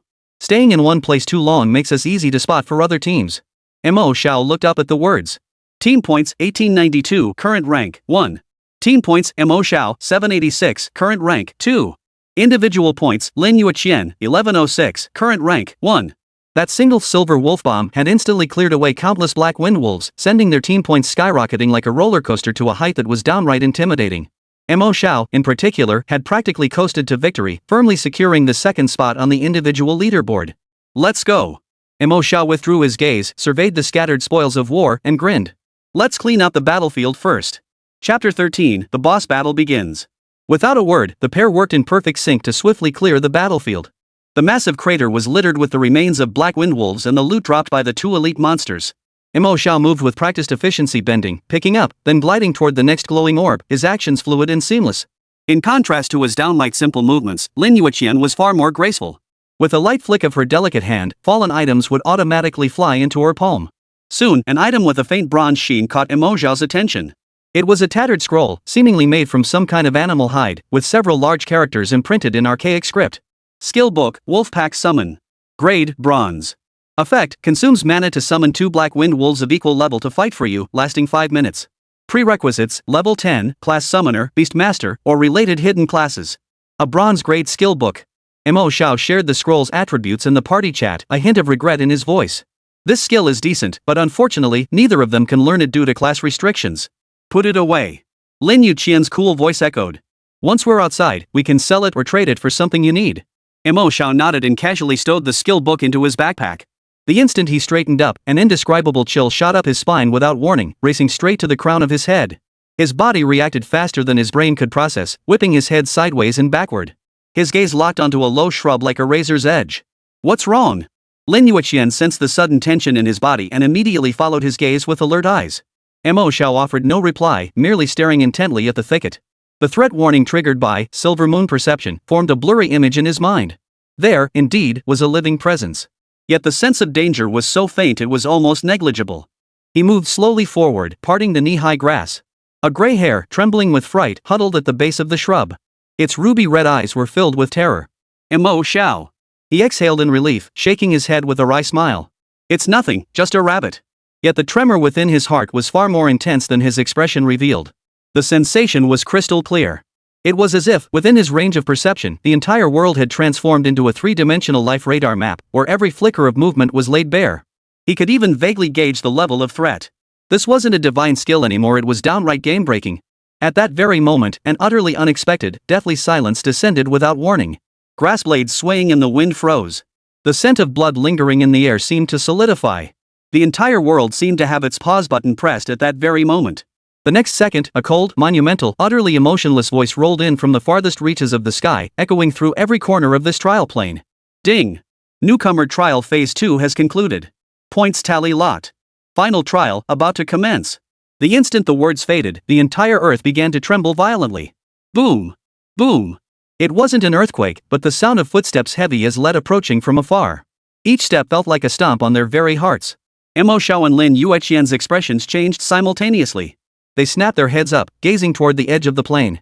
On the horizon, a colossal, suffocating black shadow slowly rose from behind the mountain ridge, obscuring the eerie blood moon hanging in the sky. It was a wolf. A giant wolf, far larger than any monster they had encountered before. Its fur was as black as ink, save for the silver patterns flowing across its paws and spine, as pure and luminous as moonlight. Its eyes burned like molten gold, filled with savage cruelty and icy intelligence. Most striking of all was the fearsome crown upon its forehead, fashioned from countless stacked beast bones. Name, Howling Moon Wolf King Overlord. Rank, Silver. Level, LV 15. HP, 12000-12000. MP, 2000-2000. Strength, 180. Agility, 220. Spirit, 120. Constitution, 160. Skills, Crescent Moon Silverclaw LV4, Moonfall King's Howl LV2, Summoning of the Stars, Wolfpack Descent LV1. Talent, Lunar Wheel Grade A. Lord Class Boss. Lin Yueqian's grip on her longsword tightened involuntarily. For the first time, an expression of profound gravity flickered across her icy phoenix-like eyes. In her previous life, it was also within this dungeon that she had battled this Howling Moon Wolf King for an agonizingly long time, ultimately defeating it by the narrowest of margins. She knew full well the terror this boss held. But just as she prepared to warn Mo Xiao to be cautious, she saw the youth beside her. Far from showing any fear, his face instead revealed a smile that felt utterly unfamiliar to her. That smile held gravity and vigilance, but above all, it radiated an almost fanatical excitement. It was as if this Lord-level boss, capable of crushing any novice party, held no terror in his eyes. But rather, an unprecedented, top-tier item. Be careful. Its level is far too high. Its stats completely outclass ours. Lin Yueqian lowered her voice to warn. Mo Xiao's gaze never left the Wolf King slowly advancing toward them. He merely curled his lips and murmured in response. All the better. If it were too weak, wouldn't that be utterly boring? Before the words had fully left his mouth, a sudden change occurred. Centered around the Howling Moon Wolf King, blinding beams of light erupted from the ground without warning, piercing the sky and spreading across the entire plane. Hum! The space groaned under the overwhelming strain. In the next instant, blurry human figures materialized out of thin air within those beams of light. 1, 2, hundreds. All the senior high students, who had been scattered throughout the dungeon, were forcibly teleported to this final battlefield in an instant. The light faded. Chaotic cries of shock and terrified screams instantly shattered the deathly silence. What's going on? How did we end up here? What kind of monster is that? A boy pointed toward the mountain-sized Wolf King in the distance, his voice shrill and piercing with sheer terror. All eyes were instantly drawn to the sight. The moment they recognized the Lord-tier boss, the entire scene descended into complete chaos. A Lord. It's a Lord-level boss. Holy crap. How are we supposed to fight this? Panic spread like a plague, and the crowd instantly descended into chaos. Mo Xiao's expression finally shifted at that moment. The fervent excitement on his face quickly faded, replaced by an expression mingled with irritation and gravity. His gaze swept swiftly across the chaotic crowd, his brow furrowing deeply. Just moments ago, this had been his and Lin Yueqian's exclusive hunting ground. Now, it had become a chaotic battlefield where anyone could come and claim their share. Getting the finishing blow wouldn't be so easy now. Chapter 14, using this item actually requires 10,000 mana points? The chaotic scene before him made Mo Xiao's brows furrow deeply. The excitement he'd felt at the prospect of soloing the boss was instantly doused like a bucket of cold water. The once serene exclusive hunting ground had transformed into a bustling marketplace. His plan to silently take down this Lord-level boss and reap all the rewards alone had completely gone down the drain. Trouble. After a brief moment of dead silence, the crowd erupted into chaos. What is that? What the hell is that thing? A girl's shriek tore through the air, her voice trembling uncontrollably. Every pair of eyes was fixed on the towering figure of the Howling Moon Wolf King, standing as imposing as a mountain range. The color drained from everyone's faces. Silver. It's a silver-ranked Lord monster. You've got to be kidding. How could a monster of this caliber appear in the final assessment? We're done for, we're dead. Despair spread like a plague through the crowd. Many students trembled so violently their legs gave way, unable to steady their weapons. Some collapsed flat on their backsides, faces ashen. Amidst the chaos, a dull clang of metal echoed. A student clad in heavy plate armor and wielding a massive tower shield pushed through the crowd to the very front. Li Hao, the renowned top defender of their year. He forced himself to suppress his pounding heart and shouted with all his might. Everyone, stay calm. Follow my commands. All defensive classes, advance immediately and form a shield wall. Healers, prepare at the rear. Ranged classes, prepare to focus fire. His voice brought a fleeting moment of order to the chaotic crowd. Li Hao's gaze, however, cut through the panic and fixed directly on the lone figure in the center of the field, the one facing the Wolf King, back to the crowd. Lin Yueqian. A fleeting, almost imperceptible flash of jealousy flickered in his eyes before being replaced by a searing, greedy desire. If he could organize an effective resistance here or even play a pivotal role in defeating the boss, he would not only gain immense prestige but might also win the favor of this heavenly beauty. Yet Lin Yueqian did not turn back once. She didn't even spare a glance for the noisy rabble behind her. To her, these people only disrupted the rhythm of her swordplay. A cold, low command escaped her lips. In the next instant, Lin Yueqian's figure blurred, transforming into a streak of light as she charged headlong toward the Howling Moon Wolf King, radiating terrifying pressure. She had actually initiated the attack. The scene left everyone utterly stunned. The forced composure on Li Hao's face instantly froze. Even the Moonhowl Wolf King's eyes, burning with molten gold, flashed a moment of human-like astonishment, seemingly unable to fathom that this insignificant human dared to challenge its majesty. Roar! Amidst the earth-shaking roar, the Wolf King raised its massive claw, gleaming with metallic coldness, and brought it down with brutal force. Instead of retreating, Lin Yueqian stepped forward into the shadow cast by the descending claw, her long sword tracing a brilliant arc of light. Sword control technique, slash. Sword energy collided with the wolf's claw with a thunderous crash. 345. A striking damage number floated above the howling moon Wolf King's head. She broke through its defense. Holy crap! Over 300 damage. Is this the power of the top student in the grade? Is this the terror of the Sword Immortal class? After a moment of stunned silence, the crowd erupted into even louder commotion. Several hot-blooded boys, spurred on by Li Hao, steeled their courage and charged forward. Their weapons glowed faintly as they swung viciously at the Wolf King's leg. 1. 1. 1. A string of crimson yet utterly ironic numbers stung everyone's eyes. Amidst the chaotic battlefield's edge, Mo Xiao's figure stood out starkly. Unlike Li Hao, who was shouting himself hoarse trying to organize the defense, and unlike the hot-blooded boys charging headlong into battle. To everyone else, he was merely a cowardly support character, retreating step by step, cautiously, toward the very edge of the crowd. His face even bore just the right amount of feigned panic. Mo Xiao didn't want to reveal himself. Until he understood the true nature of this Silver Lord, the safest course was always to remain hidden in the shadows. He bent down, his movements fluid as he picked up a fragment of bone left behind when the Black-Winged Wolf had been shattered earlier. The bone was still coated with mud and bloodstains. He weighed it in his hand, then raised his arm toward the terrifying Wolf King looming like a mountain in the distance. The fragment traced a feeble arc through the air, not even stirring a whisper of wind. Thud! A faint sound echoed as the fragment struck the howling moon Wolf King's thick, armor-like fur before bouncing off feebly and rolling to the ground. A crimson number slowly rose from above the Wolf King's head. 1. This scene fell precisely into the eyes of the students behind him, who already looked upon him with contempt. Dead silence. After a brief pause, unrestrained laughter erupted. Ha! Did you see that? What's he doing? Throwing trash? I'm dying. He's using a piece of junk to deal 1 damage? Is he here to make a joke? Lin Yueqian must have cursed her luck for 8 lifetimes to end up with such a useless deadweight. Good for nothing. Hiding behind a woman, that's all you're good for. The piercing waves of scorn and contempt nearly drowned Mo Xiao. Mo Xiao's face promptly twisted into a mask of shameful indignation and embarrassment, yet his inner world remained as still as a deep well. A bunch of people who could only deal a fraction of the damage he could. Where did they get the nerve to mock others?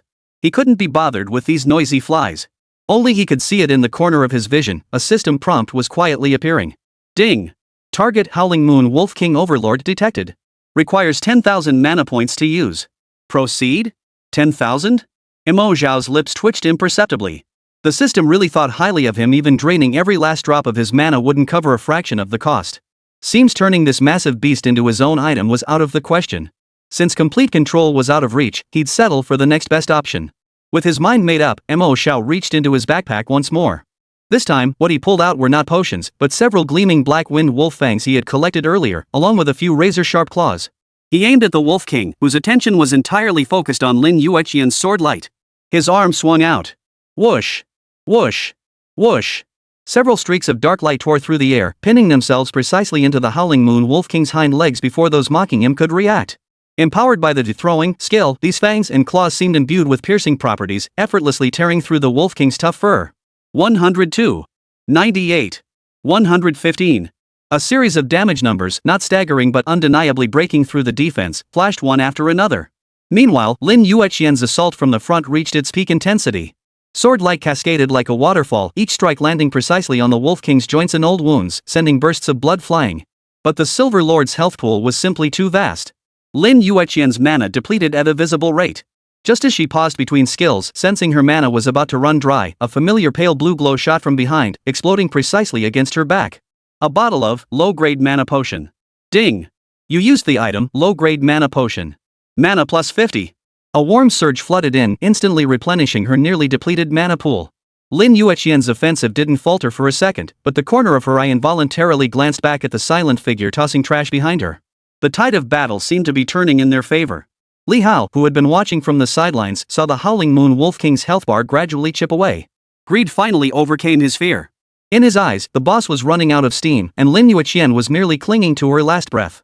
This was a once-in-a-lifetime opportunity.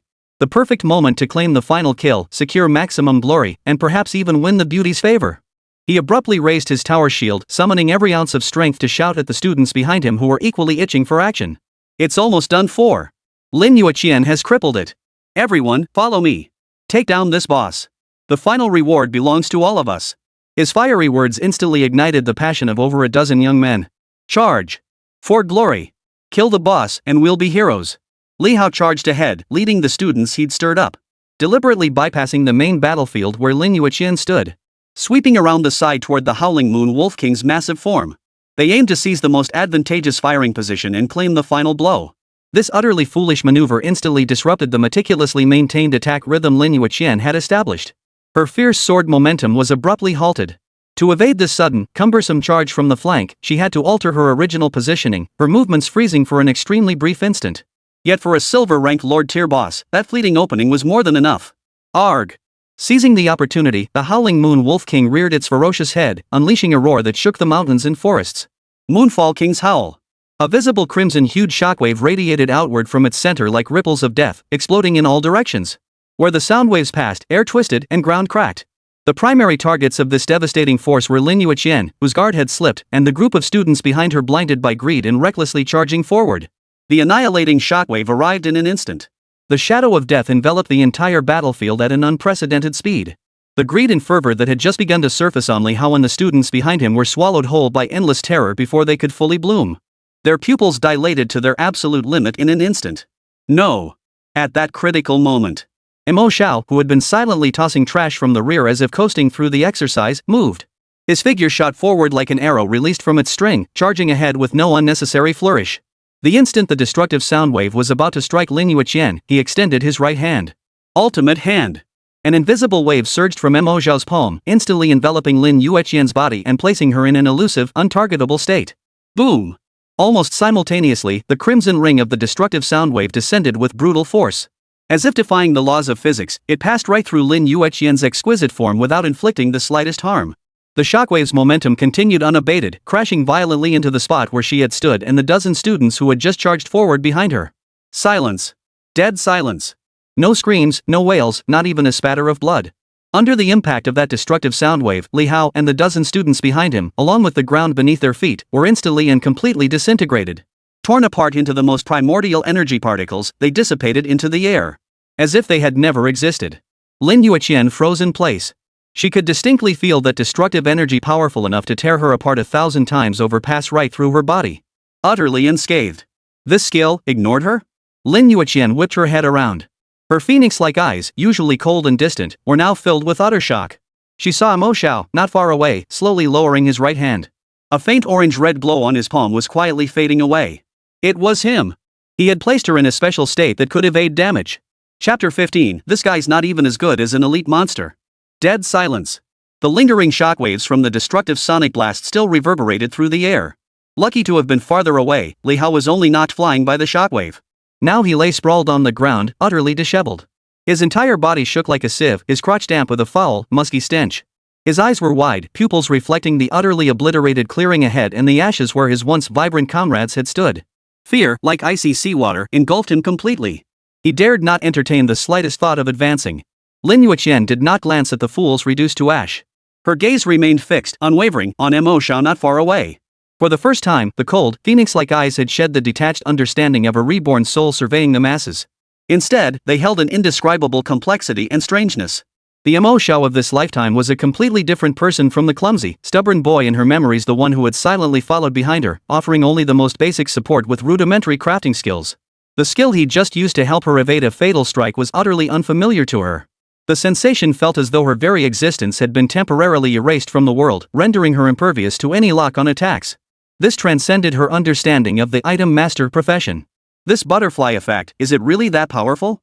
Just as Lin Yueqian's mind was in turmoil, a roar of utter fury abruptly yanked her thoughts back to reality. Arg! Having missed its strike and lost over a dozen human snacks in the process, the Howling Moon Wolf King was now utterly enraged. Its eyes, burning like molten gold, locked onto Lin Yueqian, the sole remaining threat in the arena, abandoning any attempt at close combat. It raised its monstrous head high, the crown of countless beast bones atop its forehead erupting in a blinding crimson glow. A wave of energy more terrifying and colossal than the previous moonfall howl roared across the entire battlefield. The Howling Moon Wolf King unleashed another, even more terrifying skill. Summoning of the Star's Descent of the Wolf Pack. In an instant, the eerie blood moon in the sky blazed with intensified radiance. Thick silver beams of light, like divine spears of punishment, tore through the clouds and crashed down from the heavens, striking every corner of the battlefield. Within the beams, space violently warped. Dozens of wolf-like creatures materialized out of thin air, their aura far more ferocious and their builds far more agile than ordinary black wind wolves. Their bodies were covered in jet-black fur, yet their paws and spines bore silver markings as pure as moonlight, radiating the unique oppressive aura of elite monsters. Howling Moon's Silver Wolves Elite. In the blink of an eye, dozens of elite-level monsters completely surrounded the entire battlefield. The blood drained from the faces of the surviving students in an instant. Having barely recovered from the terror of watching their comrades get instantly killed, they were now plunged into an even deeper, darker abyss of despair. Elites. They're all elite monsters. A student's voice twisted into a shrill scream of utter terror. We're done for. This isn't an assessment, it's a massacre. A single elite monster was enough to throw an ordinary student squad into chaos, even wiping them out entirely. Now, there were dozens of them. Plus a silver lord unscathed. This was simply not a battle they could win. Lin Yueqian's expression grew grim. Almost the instant the Howling Moon Silver Wolves appeared, the three elite beasts closest to her transformed into three silver bolts of lightning, simultaneously lunging at her from three impossibly angles. A foul wind lashed her face as claws ripped through the air, emitting a piercing shriek. Lin Yueqian let out a sharp command. Her toes dug into the ground, and her body retreated like a willow swaying in the wind. Her long sword traced a dazzling arc, attempting to force all three elite wolves back simultaneously. Clang! Clang! Clang! The clanging of metal against metal echoed incessantly. Though she successfully parried the attacks, the immense force of the impact forced her back several steps, leaving her arms slightly numb. The three elite wolves, their first strike unleashed, instantly readjusted their positions and launched another relentless, fearless assault. Their coordination was seamless, pinning her firmly in place. For a moment, Lin Yueqian found herself unable to break free. Much less launch an attack on the Wolf King's true form, which stood coldly observing everything from afar. The battlefield's momentum shifted completely in an instant. She found herself in the most perilous predicament. Get out of my way! Lin Yueqian's sharp command echoed as her long sword erupted in a dense, impenetrable barrier of light, barely deflecting the claws of the three elite wolves charging at her. Amidst the clanging of steel, immense force surged through the blade, sending a numbing shock through her palm. She was forced to take another step back to absorb the brutal impact. Yet the moment she regained her footing, the three Howling Moon Silver Wolves pressed their attack like a flesh-eating ulcer, charging forward with reckless abandon. Their coordination was flawless, their attacks sharp and vicious. One feigned an attack from the front while the other two launched deadly strikes from her blind spots, pinning her firmly in place. For a moment, this reborn Sword Immortal found herself overwhelmed by three elite beasts, forced into a desperate defensive stance. In the distance, the Howling Moon Wolf King watched it all with cold, molten gold vertical pupils, as if savoring a hunt whose outcome was already sealed. On the other side of the battlefield, the surviving students were utterly consumed by terror. They watched helplessly as dozens of elite Howling Moon Silver Wolves tore through their comrades' bodies like reapers harvesting souls. Blood and severed limbs stained the ground crimson. Desperate cries and piercing screams wove together, composing a dirge of doom. Help! Someone, help me! I don't want to die. I don't want to die. Amidst the chaos, Li Hao, who had narrowly escaped death, suffered a complete mental breakdown. He collapsed to the ground, watching as an elite wolf pounced upon a familiar figure. Sharp fangs instantly pierced the throat, warm blood splattering across his face. The thick, pungent stench of blood became the final straw that shattered his sanity. He didn't look at the unstoppable elite wolves, nor at the looming Wolf King, nor at Lin Yueqian being surrounded. His bloodshot eyes locked onto the only figure nearby who seemed to be doing nothing: Mo Xiao. All his fear, all his resentment, all his bitterness found an outlet in that moment. Useless! A hoarse, twisted roar burst from Li Hao's throat. It's all your fault. His face contorted with rage as he scrambled to his feet, staggering forward with a frenzied roar, charging recklessly toward Mo Xiao. If you weren't such a piece of trash, we wouldn't have lost so many men. You're the one who dragged us down. He was mad. At a moment when everyone was struggling for survival, he attacked his own companion from behind. He aimed to shove Mo Xiao into the jaws of the elite wolf that had just killed a student nearby, sacrificing another's life to buy himself even a second's respite. Staring at that face twisted beyond recognition by jealousy and fear, Mo Xiao's eyes held not a flicker of emotion, only an abyss of icy indifference. He didn't even bother to dodge. Just as Li Hao's hands, caked in mud and blood, were about to touch him, Mo Xiao slowly raised his right hand, fingers splayed wide, pointing toward Li Hao, charging straight at him. Li Hao's charging body froze abruptly. As if an invisible hand had seized his throat, his entire body froze mid-air, feet suspended off the ground. The savage expression on his face instantly gave way to utter terror and bewilderment. He felt utterly immobilized by an irresistible force. No matter how he struggled, he couldn't move an inch. Ding! Detected special item Giant Shield Warrior Li Hao. Consume 200 mana points to activate? The cold, mechanical prompt echoed in Mo Xiao's mind. Mo Xiao stared at the information on the system panel, his lips twitching uncontrollably. This guy only costs 200 mana points? Not even worth an elite monster. What a complete piece of junk. A cold, icy curve formed at the corner of Mo Xiao's mouth. He murmured softly to himself. Use. Ding. Special item Giant Shield Warrior Li Hao successfully activated. Available special commands, throw, shield bash, taunt. In an instant, a connection more brutal and direct than when he had controlled Lin Yueqian was forcibly established. If the connection with Lin Yueqian was a heart-to-heart resonance, then this bond with Li Hao was a chain of life and death. Li Hao's face, already contorted with fear and bewilderment, finally erupted with boundless horror. He discovered not only was his body immobilized, but even the energy within him seemed utterly controlled by an irresistible force. He had become a marionette. And the other end of those strings was firmly grasped by the very person he had always looked down upon, that worthless good-for-nothing. Mo Xiao's gaze held not a shred of pity. He calmly observed the contorted face suspended midair, his heart utterly unmoved. Just moments ago, this man had attempted to sacrifice him to the elite wolf's claws in exchange for his own pitiful chance at survival. In that case, then let him fulfill his final purpose as a prop. Use his worthless life to buy everyone some precious time. Mo Xiao's gaze swept past Li Hao, locking precisely onto the 3 elite howling moon silver wolves far off that were pinning Lin Yueqian down. His right hand remained in a loose, open grip. Then, his arm muscles tensed slightly as his wrist snapped violently toward Lin Yueqian. No! A shrill, distorted scream finally tore from the depths of Li Hao's throat. He felt his body instantly enveloped by an overwhelming, unstoppable force. His entire body, like a boulder hurled from a catapult, traced a pitiful arc as he hurtled toward the 3 elite wolves. In that moment, time seemed to slow to an infinite crawl. Li Hao's wide eyes reflected the savage silhouettes of the elite wolves, their gleaming white fangs and claws rapidly growing larger. Meanwhile, Lin Yueqian, who was being driven into a desperate situation by the frenzied assault of the 3 elite wolves, suddenly froze in her movements. She heard Li Hao's desperate scream. Then, she saw a familiar figure plunge from the sky in an eerily twisted posture, crashing down upon the wolves surrounding her. Boom! A thunderous crash erupted, accompanied by the bone-chilling sound of shattering bones. Li Hao's body, like a heavy sandbag, slammed squarely into the 3 elite wolves.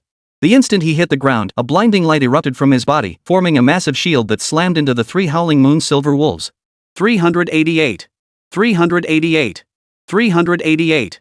3 striking damage numbers floated above the heads of the struck elite wolves.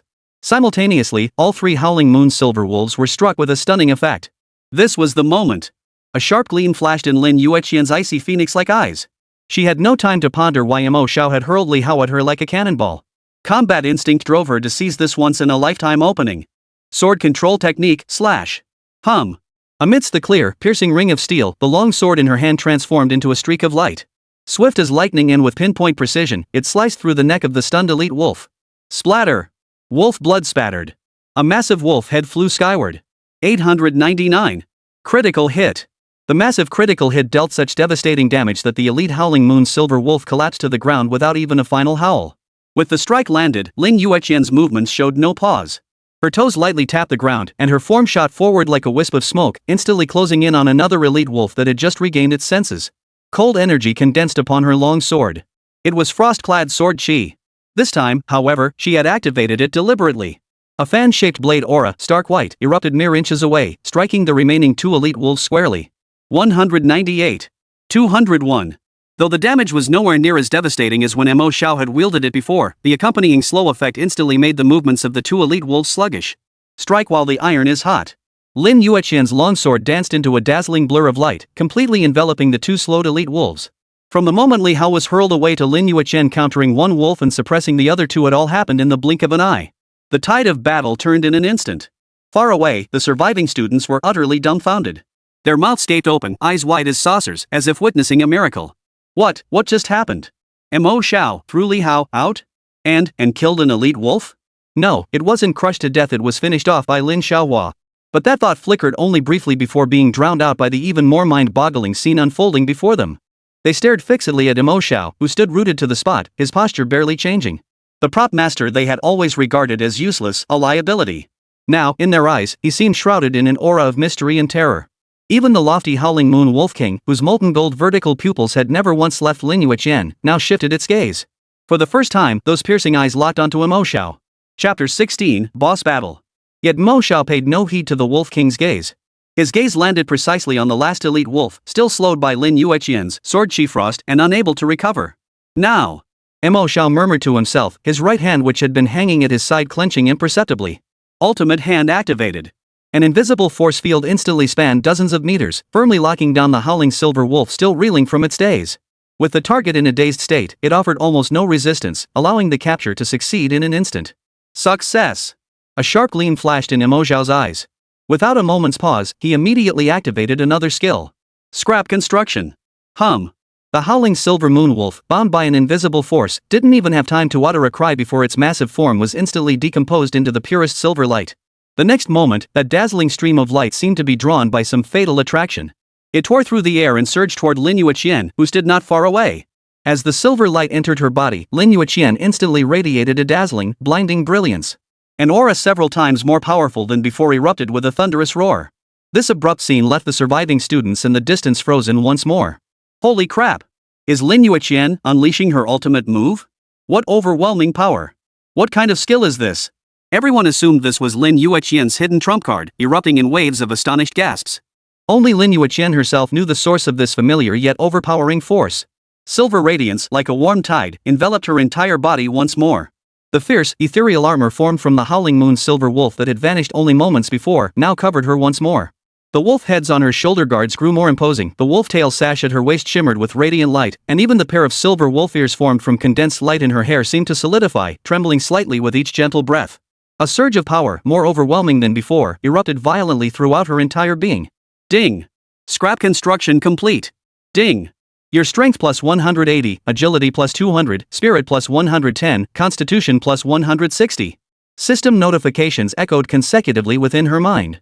A fiery battle intent finally ignited within Lin Yueqian's icy phoenix eyes. She instinctively turned her head, glancing at the youth who remained utterly calm. It has to be you, Mo Xiao. With this power, that beast is as good as dead. The thought flashed through her mind, and Lin Yueqian moved. Her figure transformed completely into a silver bolt of lightning too swift for the naked eye to follow. This time, her target was no longer the grunts, but the ultimate boss perched high atop the rocky cliff, the howling moon wolf king. Roar! Sensing mortal peril, the howling moon wolf king unleashed a deafening roar. Its molten gold vertical pupils blazed with savagery and madness. Yet Lin Yueqian's speed surpassed even its roar.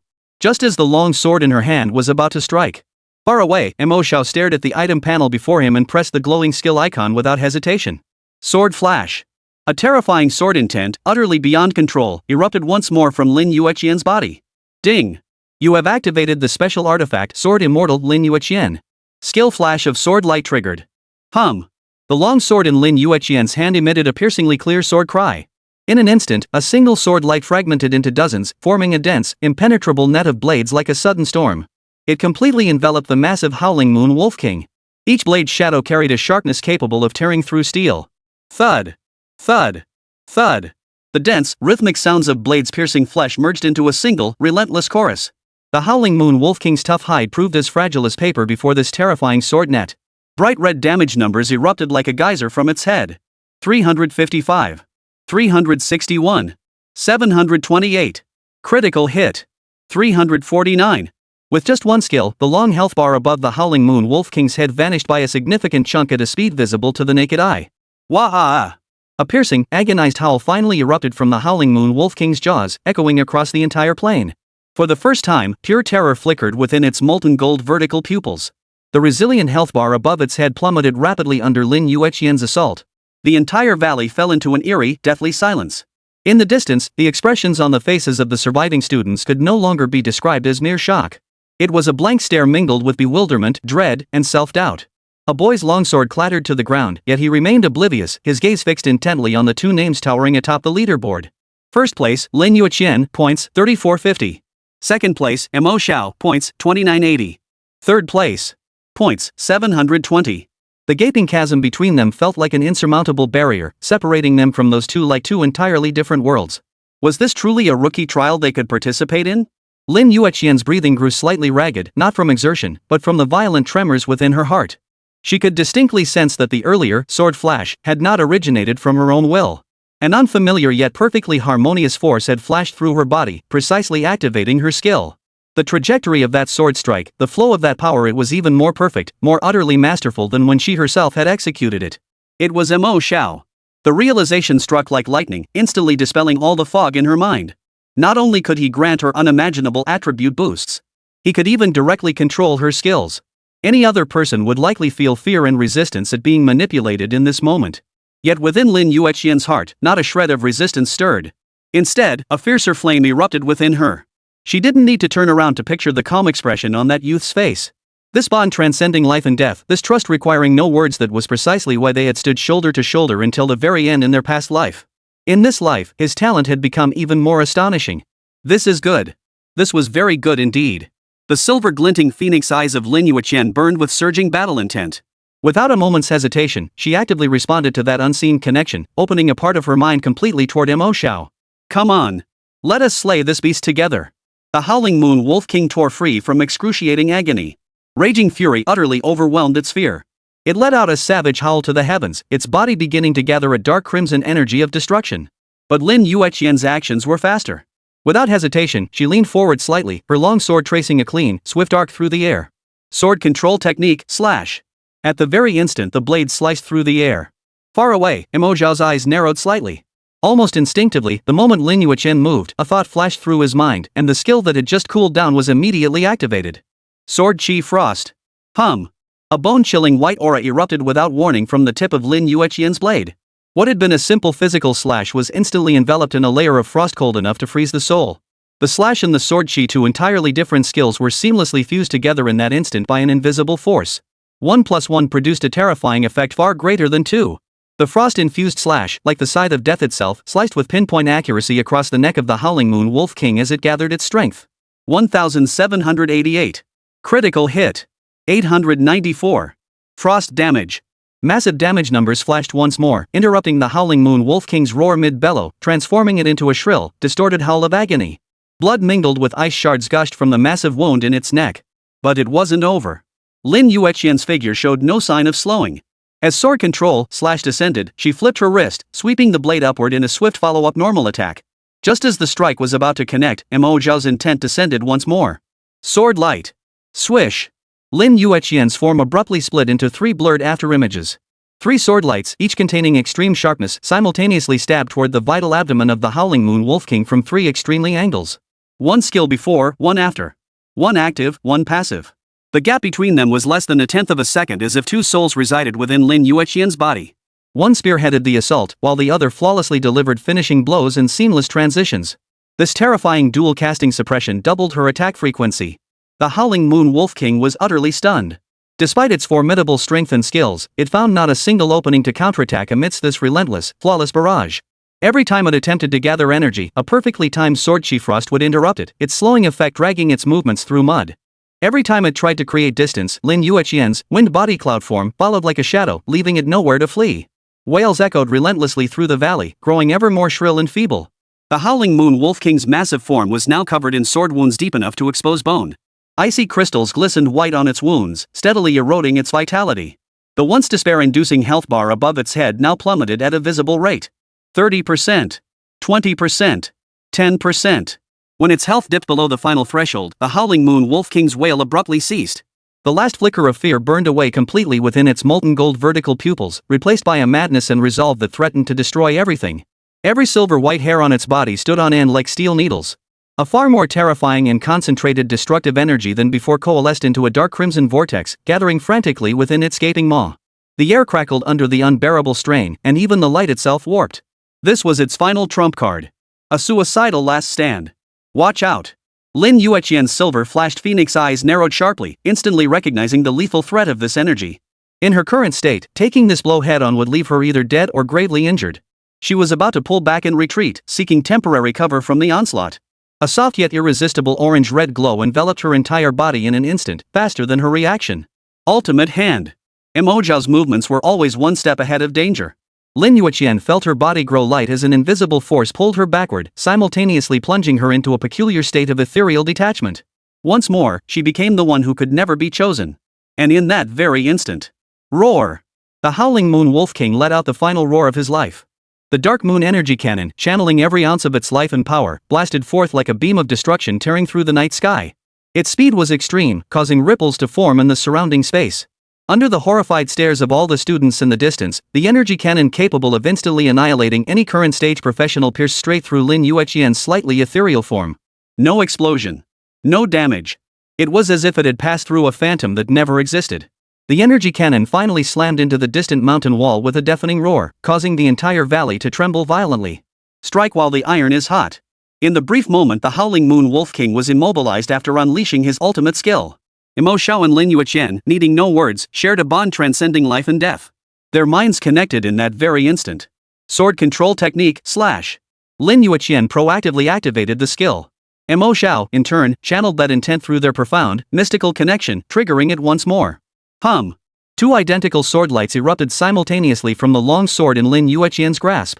Rather than fighting separately, they swiftly crisscrossed and merged in midair, ultimately coalescing into a single, more condensed and brilliant swordlight, one imbued with a spiraling, crushing force. Thud! The sword beam sliced through like a knife through butter, piercing precisely through the Howling Wolf King's wide-open jaws and emerging from the back of its skull, trailing a spray of scalding blood. 2,899. Critical hit. An unprecedentedly terrifying damage number slowly rose from the Howling Moon Wolf King's head. Its massive body stiffened abruptly. All the madness and savagery in its molten gold pupils receded like a tide, leaving only endless stillness. It crashed to the ground. The Howling Moon Wolf King's massive form twitched, slowly losing its last vestiges of life. Its molten gold pupils dimmed completely, turning to lifeless ash. Boom! The heavy thud echoed through the valley, stirring a cloud of dust into the sky. The world seemed to fall into absolute stillness at that moment. On the distant hillside, all the students stood frozen, mouths agape, staring blankly at the enormous corpse, their minds a complete blank. Dead? That nightmare-like silver-ranked boss, which had crushed them all and even pushed Lin Yueqian to the brink of danger, was just dead? The next second, the Wolf King's corpse began to disintegrate. Not into flesh and blood, but into an endless swarm of brilliant points of light. Like fireflies on a midsummer night, they rose densely into the air. Clink! Clink! Clink!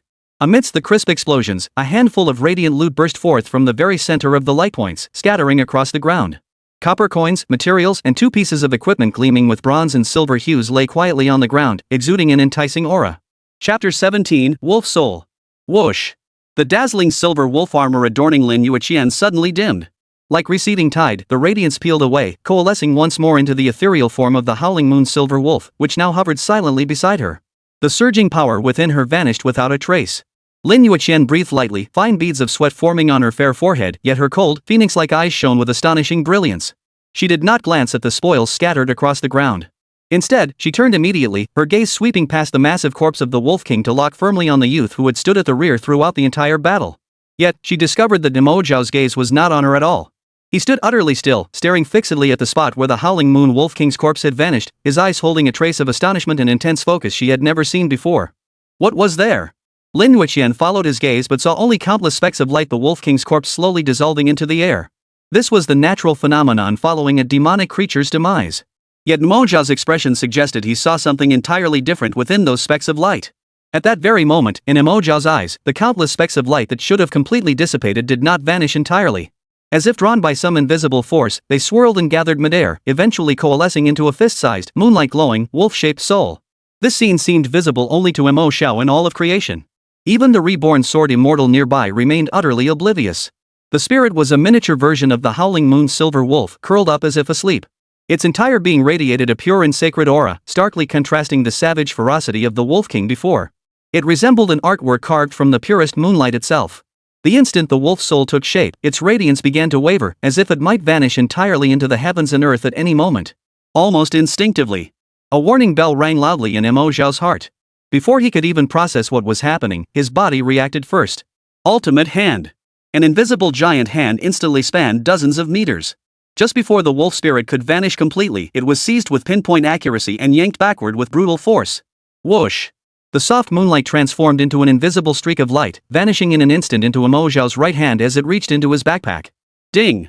Acquired special item, remnant soul of the Howling Moon Wolf King. Only after completing this did Mo Xiao seem to exhale in relief. The intense focus on his face quickly faded, returning to his usual calm demeanor, as if everything that had just happened was merely an illusion.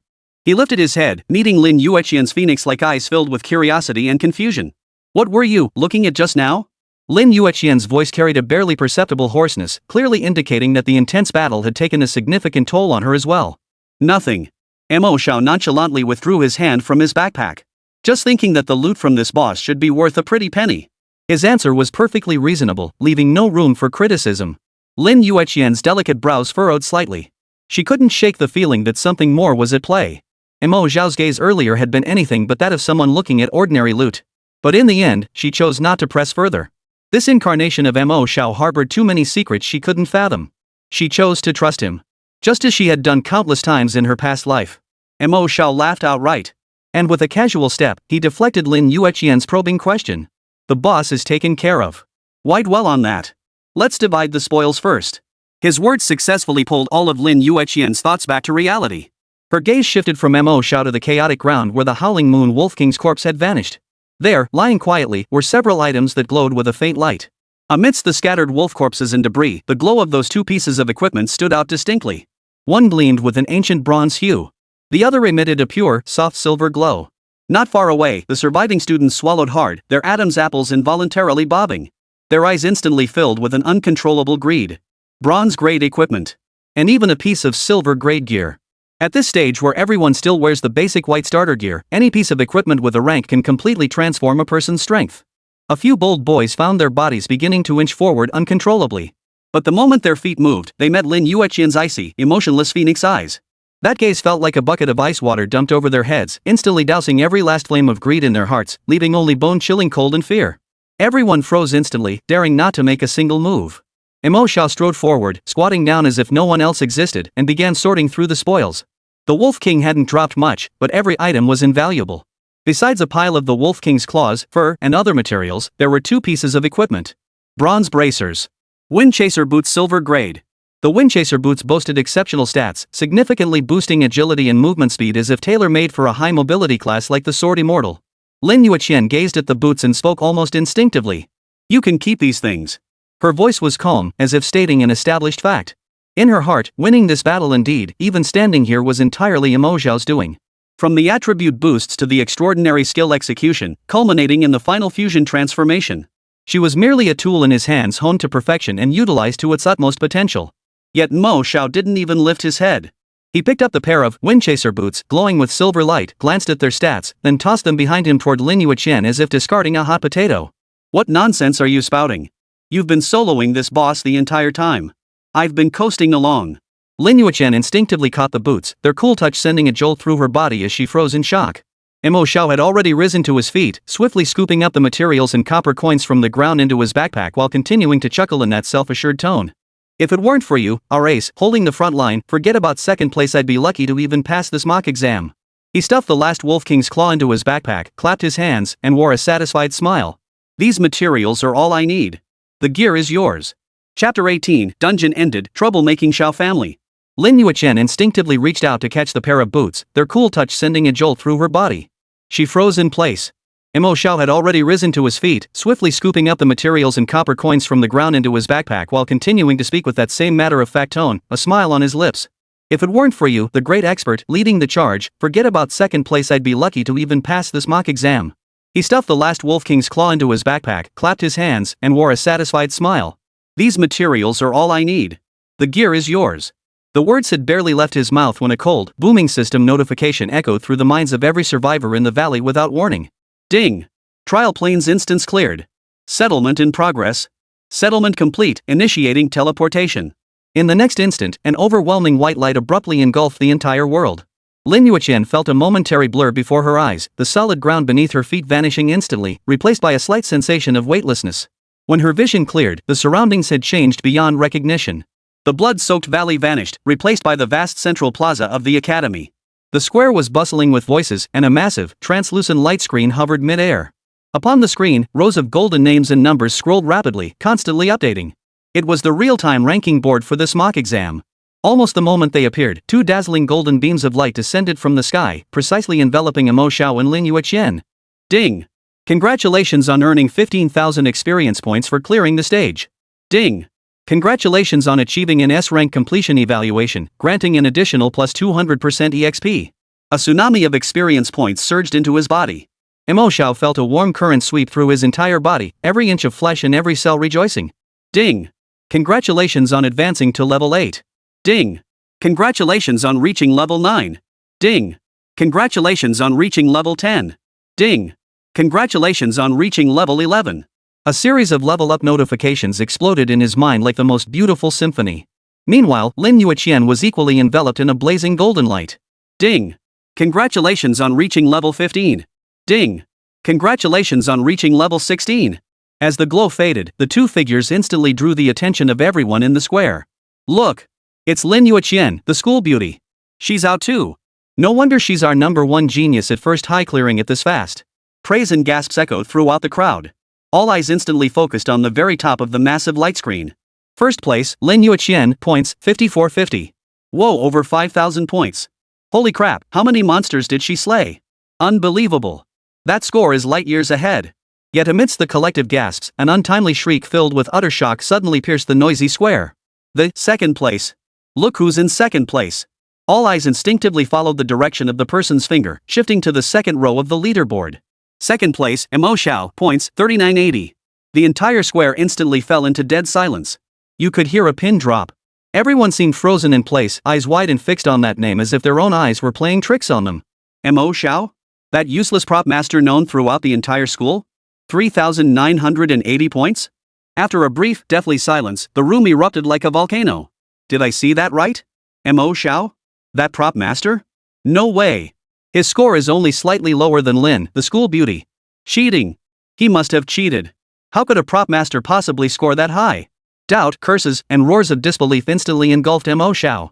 Countless stares, laced with envy, suspicion, and contempt, pierced him like sharp blades. Mo Xiao, however, seemed completely unfazed, even yawning lazily. He lifted his head, meeting the sea of questioning eyes with a harmless smile. Everyone, calm down, calm down. Clearing his throat, he adopted a half-joking tone, deflecting all credit. I'm just a free rider. I followed behind the god-tier player Lin the whole time, occasionally tossing a healing potion or a buff scroll to scrape together some support points. It's all thanks to god-tier player Lin's insane kills. I just got lucky and piggybacked off his work. As he spoke, he shot a subtle glance toward Lin Yueqian beside him. A barely perceptible flicker rippled through the icy phoenix eyes of Lin Yueqian. As she absorbed the harsh whispers around her, the contempt and mockery directed at Mo Xiao, a nameless rage surged from her core. These foolish fools had no idea what they just witnessed. They certainly didn't know that the boy they dismissed as a failure was the true master of the situation. But when she met Mo Xiao's gaze laced with a hint of pleading and a faint smile, the rage threatening to erupt from her heart was forcibly suppressed. She understood. Mo Xiao wanted to hide himself. Just like in her past life, he had always been this way, standing silently behind her, letting her take all the spotlight. Lin Yueqian took a deep breath and ultimately chose to play along. Her cool, clear voice carried distinctly across the noisy square. He's telling the truth. But I truly owe my first place finish this time to his support. As Lin Yueqian's cool voice fell, and the clamorous murmurs across the square visibly subsided. If Mo Xiao's explanation had left some doubting, then when Lin Yueqian the prodigy herself personally confirmed it, the weight of her words carried entirely different significance. After all, no one would believe Lin Yueqian would lie for such a useless person. Ah, so that's how it is. I knew it. How could a mere prop master be this formidable? He's got the school flower's leg to lean on. What incredible luck. TSK, what a piece of luck. Though tinged with envy, most faces had shifted from initial shock and skepticism to a resigned acceptance mixed with contempt. The gaze directed at Mo Xiao had transformed from viewing a cheater to seeing a freeloader who'd hit the jackpot without lifting a finger. Mo Xiao knew this look all too well. Over the past month, he had grown accustomed to it. He shrugged indifferently, even finding it preferable. Being envied was far safer than being feared. Yet, just as the crowd began to disperse and the commotion seemed poised to subside, a series of hurried, heavy footsteps, accompanied by the clanging of metal armor, grew louder as they approached. A brutal force violently pushed the crowd aside, forcibly carving out a path. Lin Yueqian's beautiful brows instantly furrowed. A flicker of alertness passed through her icy phoenix eyes as she instinctively pulled Mo Xiao half a step behind her. The next moment, 7 or 8 guards clad in identical black heavy armor and wielding long swords at their waists appeared before the crowd. Each bore a bold Xiao emblem branded across their chest, radiating an intimidating aura that warned strangers to keep their distance. The leader, a burly man with a face full of fleshy bulges, wore a vicious scar stretching from the corner of his left eye down to his jaw. His eyes were as fierce as a wolf's. His gaze swept swiftly across the square before locking onto Mo Xiao. "You're Mo Xiao?" His voice was coarse and raspy, carrying an undeniable air of authority. Without giving Mo Xiao a chance to respond, he raised a finger encased in metal armored gauntlets and pointed it viciously at him. "In the trial dungeon, you maliciously attacked and severely injured Xiao Fan, the young master of the Xiao family. Come with us." The burly man's voice boomed like a temple bell, each word dripping with unmasked malice, instantly igniting the square that had only just calmed down. Malicious assault? Young master of the Xiao family? All eyes instantly turned toward Mo Xiao once more. This time, their gazes held not just contempt, but a distinct hint of schadenfreude. The burly man's guards had already spread out, subtly forming a circle, poised to move forward and seize him. Hearing this, Mo Xiao's previously indifferent expression instantly turned cold. Self-defense, in their mouths, became malicious assault. This Xiao Fan was every bit as arrogant and tyrannical as his father, a master at twisting black into white. Just as he was about to speak, Lin Yueqian stepped forward before him. The slender figure of the young girl stood firm like a cold pine in the snow, blocking all the guards. An invisible, icy sword intent radiated from her body. Halt! Her cool voice was not loud, yet it carried an undeniable authority that halted the guards who had been about to advance. The captain's fierce eyes narrowed, fixing a steely stare on Lin Yueqian. Miss Lin, this is a private matter between our Xiao family and this young man. I advise you not to interfere. Lin Yueqian's flawlessly beautiful face remained utterly expressionless, the gaze within her phoenix-like eyes colder than 10,000-year-old ice. Within the dungeon, life and death are determined by fate. Besides, everyone here saw clearly who struck first. Her words rang out with unwavering conviction as her gaze swept over the students gathered to watch the spectacle. I possess the complete system footage. If your Xiao family disputes the facts, you are welcome to take it to the city lord's mansion for adjudication. Instead of acting like a pack of mad dogs, bullying others here under the guise of authority. As she uttered those final 4 words, her voice abruptly sharpened. A terrifying aura, far surpassing her current cultivation level, erupted with overwhelming force. The captain of the guards paled, his heart clenching violently under the force of that aura. As for now, Lin Yueqian slowly raised her eyes, locking gazes with the captain's. She spoke each word deliberately. If you dare touch a single hair on his head, the Lin family will see this through to the bitter end. We will see it through to the end. Those 4 words struck like an invisible sledgehammer, crashing down hard on the chest of the Xiao family's guard captain. His breath caught, and for the first time, a look of shock and uncertainty flashed across his fleshy, rugged face. The Lin family. In Qingyang City, these 2 words represented a colossal force equal to and perhaps even slightly superior to their own Xiao family. He was merely the captain of the Xiao family's guards, sent to restore their young master's honor and teach this arrogant brat a lesson he'd never forget. But he never imagined the situation would escalate into a direct confrontation between the 2 families. Lin Yueqian's stance was resolute, leaving no room for compromise. Just as the tension reached a boiling point, the air thickening with palpable tension, another set of equally steady, powerful footsteps echoed from the opposite side of the square. The crowd parted once more. This time, a dozen guards clad in blue soft armor appeared, hands resting firmly on their sword hilts. Their movements were silent, yet they carried a mountain-like, unshakable presence. Each bore a discreet Lin insignia on their chest. Leading them was a middle-aged man with eyes as sharp as an eagle's. He strode swiftly to stand behind Lin Yueqian, bowing slightly. Mississippi. His voice was not loud, yet it carried clearly to every ear present. You should not have ventured into danger alone. A hint of reproach lingered in the man's words, but it was overshadowed by an unmistakable concern and lingering fear. He then slowly straightened his posture, his piercing eyes sweeping over the Xiao family members across from him. His gaze was as cold as ice, devoid of any warmth. Outsiders have no place criticizing the Lin family. Especially not by lackeys who can't even tell right from wrong. His words were even more direct and cutting than Lin Yueqian's. It felt like a resounding slap, landing squarely on the face of the Xiao family's guard captain. The burly man's face instantly turned a deep, angry red, the veins on his knuckles bulging as he gripped his sword hilt. You! The middle-aged man didn't even bother to glance at him again. His gaze shifted toward the law enforcement's sentry post in the square. His voice was low, yet it carried a bone-chilling coldness. This is Yunqing, a safe zone under the protection of the city lord's mansion. According to Article 37 of the Yunqing Public Order Regulations, anyone who provokes trouble or threatens the safety of others within the safe zone shall have their profession revoked and be expelled from the city. He paused, a hint of undisguised scorn curling his lips. Of course, if the Xiao family insists on starting something here, the Lin family will gladly oblige. After all, we'd be delighted to help the city lord's mansion clean house and eliminate a future rival. At these words, the Xiao family's guard captain shuddered as if doused from head to toe in ice water. He knew exactly what had transpired in the dungeon. He knew his young master, Xiao Fan, better than anyone. He had provoked a fight, been outmatched, and ended up severely injured. Their original plan was to take advantage of Mo Xiao's isolation and use the Xiao family's authority to forcibly remove him. What they did with him afterward was entirely up to them. That was bullying under the guise of authority. But now, the Lin family was clearly determined to protect him at all costs. This wasn't bullying, it was escalating into a full-blown clan conflict. To provoke an all-out confrontation with the Lin family over a worthless young master and an insignificant boy? Even if he had 100 times the courage, he wouldn't dare make such a decision. A seething rage burned within him, yet he found no outlet for its release. He could only glare viciously at the middle-aged guard of the Lin family, his teeth grinding audibly. Good. Very good. We'll remember this, Lin family. We'll see about that. The middle-aged guard didn't even lift an eyelid, as if the threat were nothing more than the meaningless barking of a dog. Having made a fool of himself, the guard captain could only vent his pent-up rage and venom onto Mo Xiao, who stood shielded behind Lin Yueqian. His gaze was like a venomous snake, locking onto Mo Xiao with deadly intensity. "Kid, you're lucky. You'd better pray you can spend your entire life trailing behind the Lin family's young miss, stuck as her pretty boy forever. Don't give us, the Xiao family, any chance to strike." With that threat, he snapped his hand forward. "Let's go." The group had arrived with fierce momentum, but now they retreated like a pack of stray dogs, slinking away and disappearing into the crowd. Chapter 19, Shopping? The Xiao family's arrogant swagger deflated like a punctured balloon, vanishing in an instant.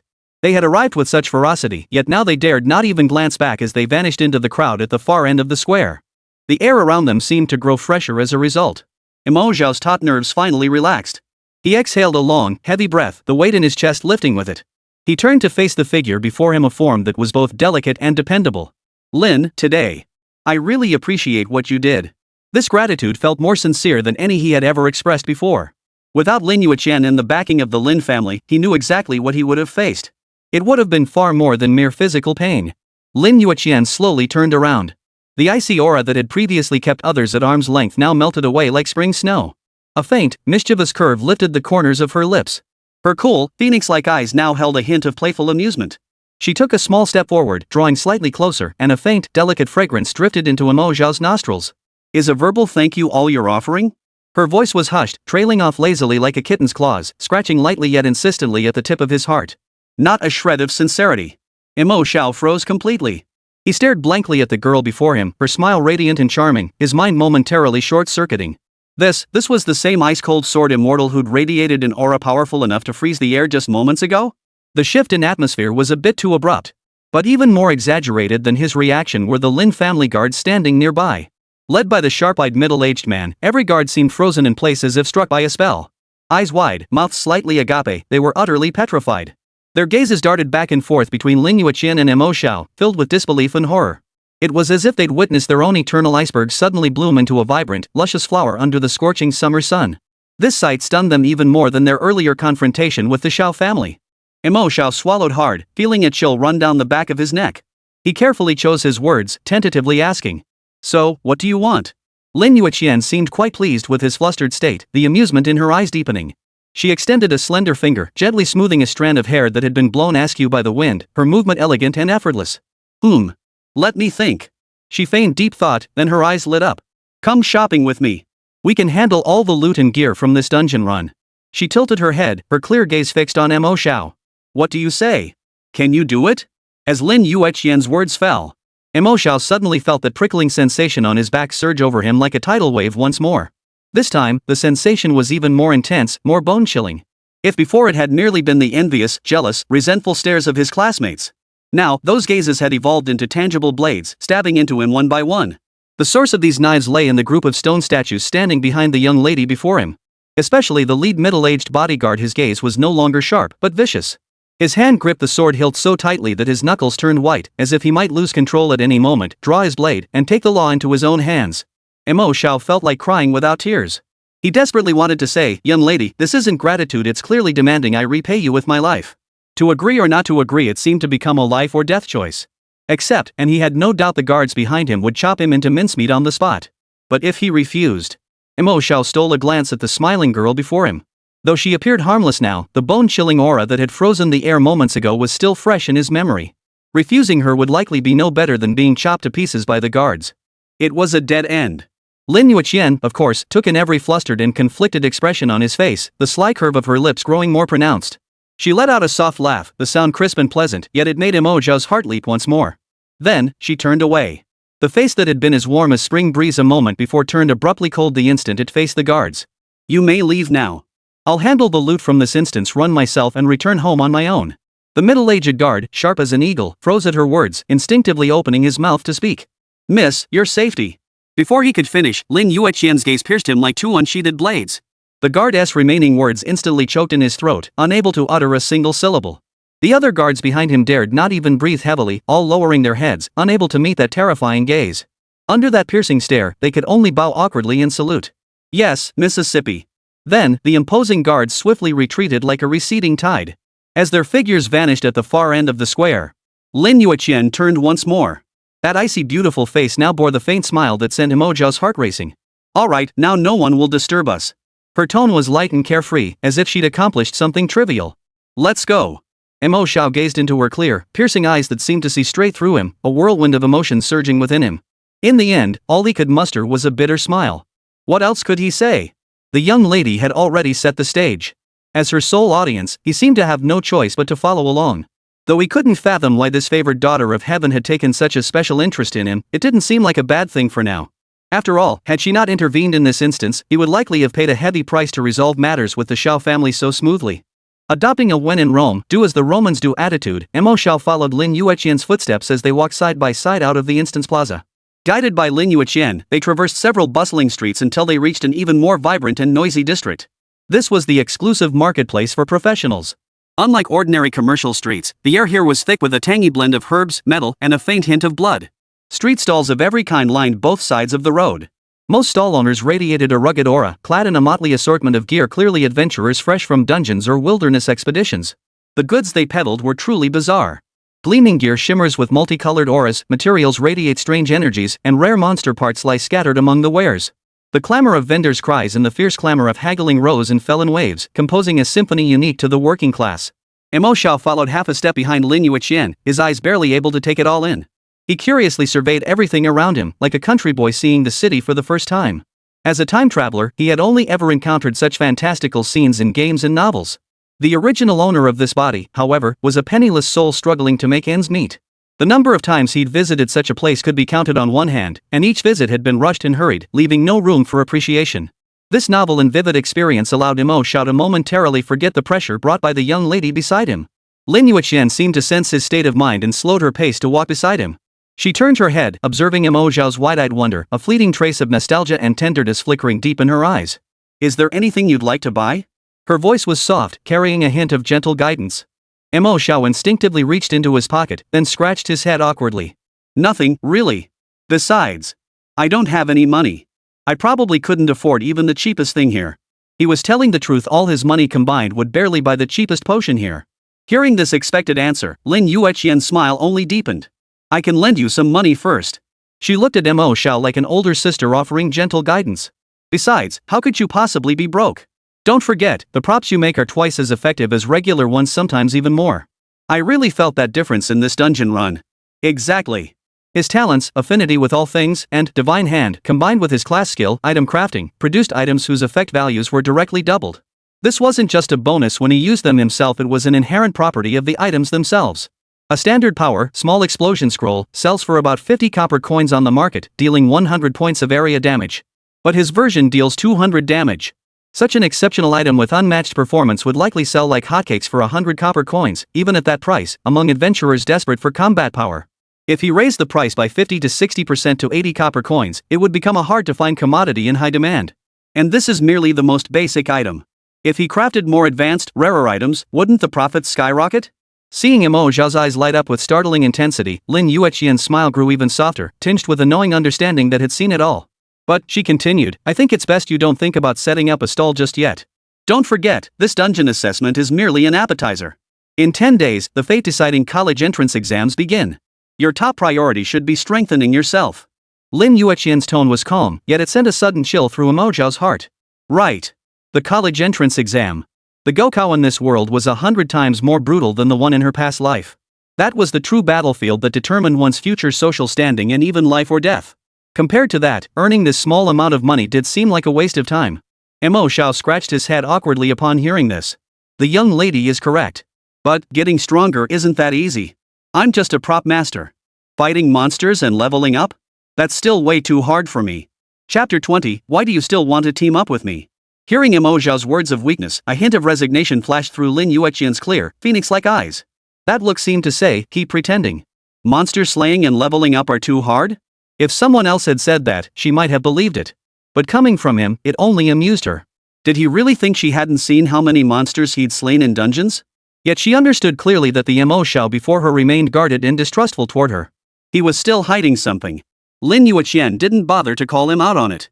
Her beautiful phoenix-like eyes merely curved slightly, as if she saw right through everything. What's there to worry about? She asked in a matter-of-fact tone. For these 10 days, why don't you just team up with me to level up? The words left Mo Xiao utterly dumbfounded. He stared blankly at Lin Yueqian, his mind going completely blank, almost convinced he'd misheard. Team up to level up? With her? What on earth was this girl thinking? Mo Xiao's face was a picture of utter bewilderment, completely unable to fathom Lin Yueqian's reasoning. A prodigy of her caliber, the undisputed goddess of the school, actively inviting him, the infamously useless prop master known throughout campus, to level up together? Logically, no one should even want to team up with him. This time, being in the same squad as Lin Yueqian was purely due to the school's mandatory assignment. Sure, his abilities had been a bit overpowered this time, but that couldn't compare to the elite squad the Lin family had arranged for her, right? Why would she want to team up with me? Could it be she actually fancies me, the dead weight of the group? That doesn't make sense. Mo Xiao instinctively glanced down at himself. His faded, plain white outfit offered nothing but a decent appearance, absolutely nothing that could attract a top-tier rich and beautiful girl. Just as he opened his mouth to speak, Lin Yueqian seemed completely oblivious to his inner turmoil, continuing as if this were a done deal. So, to speed up our leveling progress, I think you should get yourself a weapon too. A weapon? Mo Xiao froze, repeating the word instinctively. Yes, a weapon. Lin Yueqian's gaze swept over the stalls lining both sides of the street, where weapons of every color shimmered in the light. After all, you're a prop master. You can equip any type of weapon, there are no restrictions for you. She turned her head, her gaze settling back on Mo Xiao. You could just grab a magic sword or something. It'd suit you perfectly. A magic sword? As the name suggests, it's a sword-type equipment that amplifies magical attacks. Such weapons were extremely rare, typically special equipment used by those rare dual cultivation magic and martial professions, and their price naturally far exceeded that of ordinary weapons. For Mo Xiao, a pure item craftsman, it was indeed quite suitable. Nearly all his damage came from the magic attack damage added by item throwing. The boost a high-quality magic sword could provide was undeniable. It was indeed a good suggestion. It could work, but just as Mo Xiao was about to speak, Lin Yueqian didn't give him the chance. Her beautiful phoenix-like eyes curved slightly, as if she had seen through every tiny hesitation and reservation in Mo Xiao's heart. Then it's settled. Her tone was light yet carried an unquestionable authority, as if the matter were already settled. Seeing Mo Xiao nod, the curve of Lin Yueqian's lips deepened. She reached out with her slender, pale hand and seized his wrist firmly. The touch on his wrist was warm and soft, yet carried an undeniable strength that brooked no resistance. Come on, let's go inside. She pulled Mo Xiao through the crowded throng, heading deeper into the bustling street market stalls. Rare items like magic swords? You can't trust the junk sold at these stalls. Besides, didn't we kill a Howling Moon Wolf King and all those elite monsters in the dungeon run? I'll take you to our Lin family workshop. We'll use those materials to forge you a brand new one.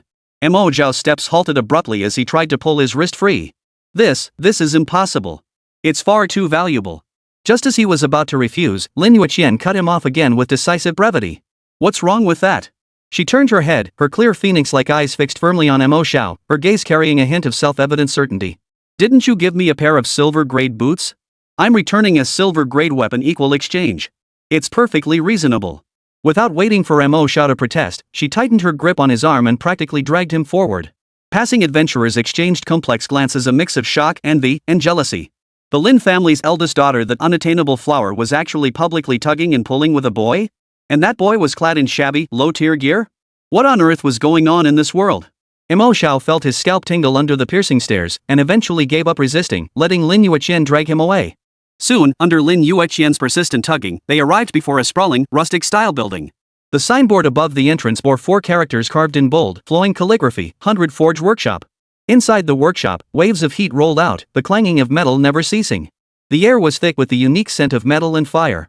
A burly, muscular blacksmith spotted Lin Yueqian, immediately set aside his work, and approached her with respectful deference. Young miss, what brings you here? Lin Yueqian released Mo Xiao's wrist and directly retrieved all the materials obtained from this dungeon run from her storage space. A large pile of gleaming wolf fangs and sharp claws instantly piled up on the forging bench. Uncle Wang used these materials to forge him a silver-grade magic sword.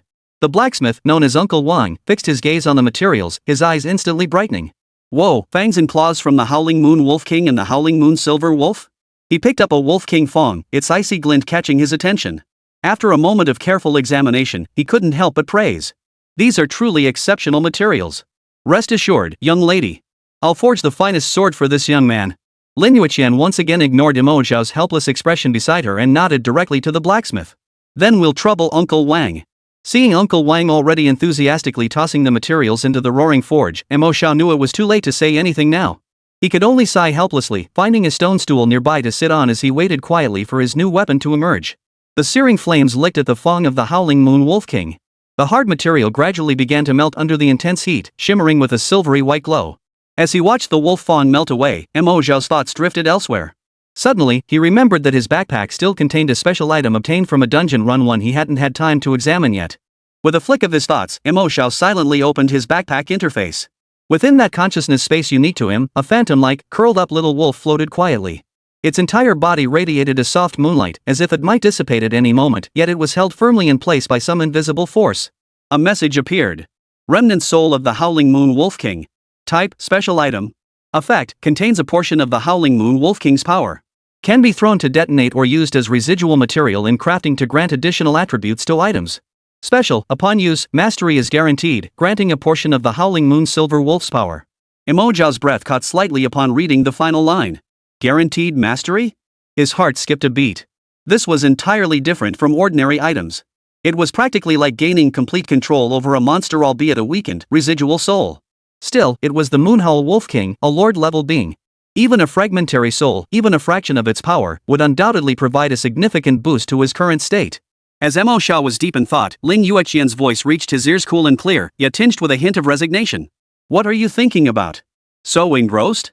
Mo Xiao snapped back to reality, instinctively closing the backpack interface as if caught red-handed. He hastily waved his hands, his face breaking into his usual calm smile.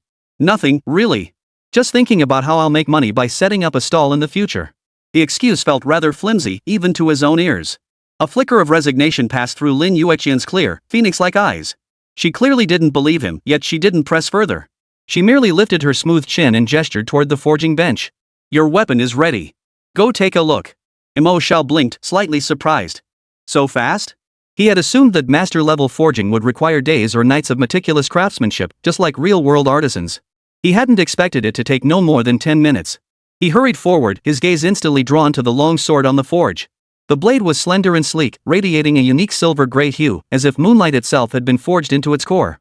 A chilling glint flickered along the blade, faintly revealing intricate, wolf-like patterns, the natural imprint of the Howling Moon Wolf King's fangs. He reached out and grasped the hilt. A faint chill met his touch, accompanied by a strange sensation, a resonance with his own magic. An attribute panel materialized before him. Howling Moon Demon Sword. Grade, Silver. Level, LV10. Magic attack plus 65, physical attack plus 30, spirit plus 5. Special effects.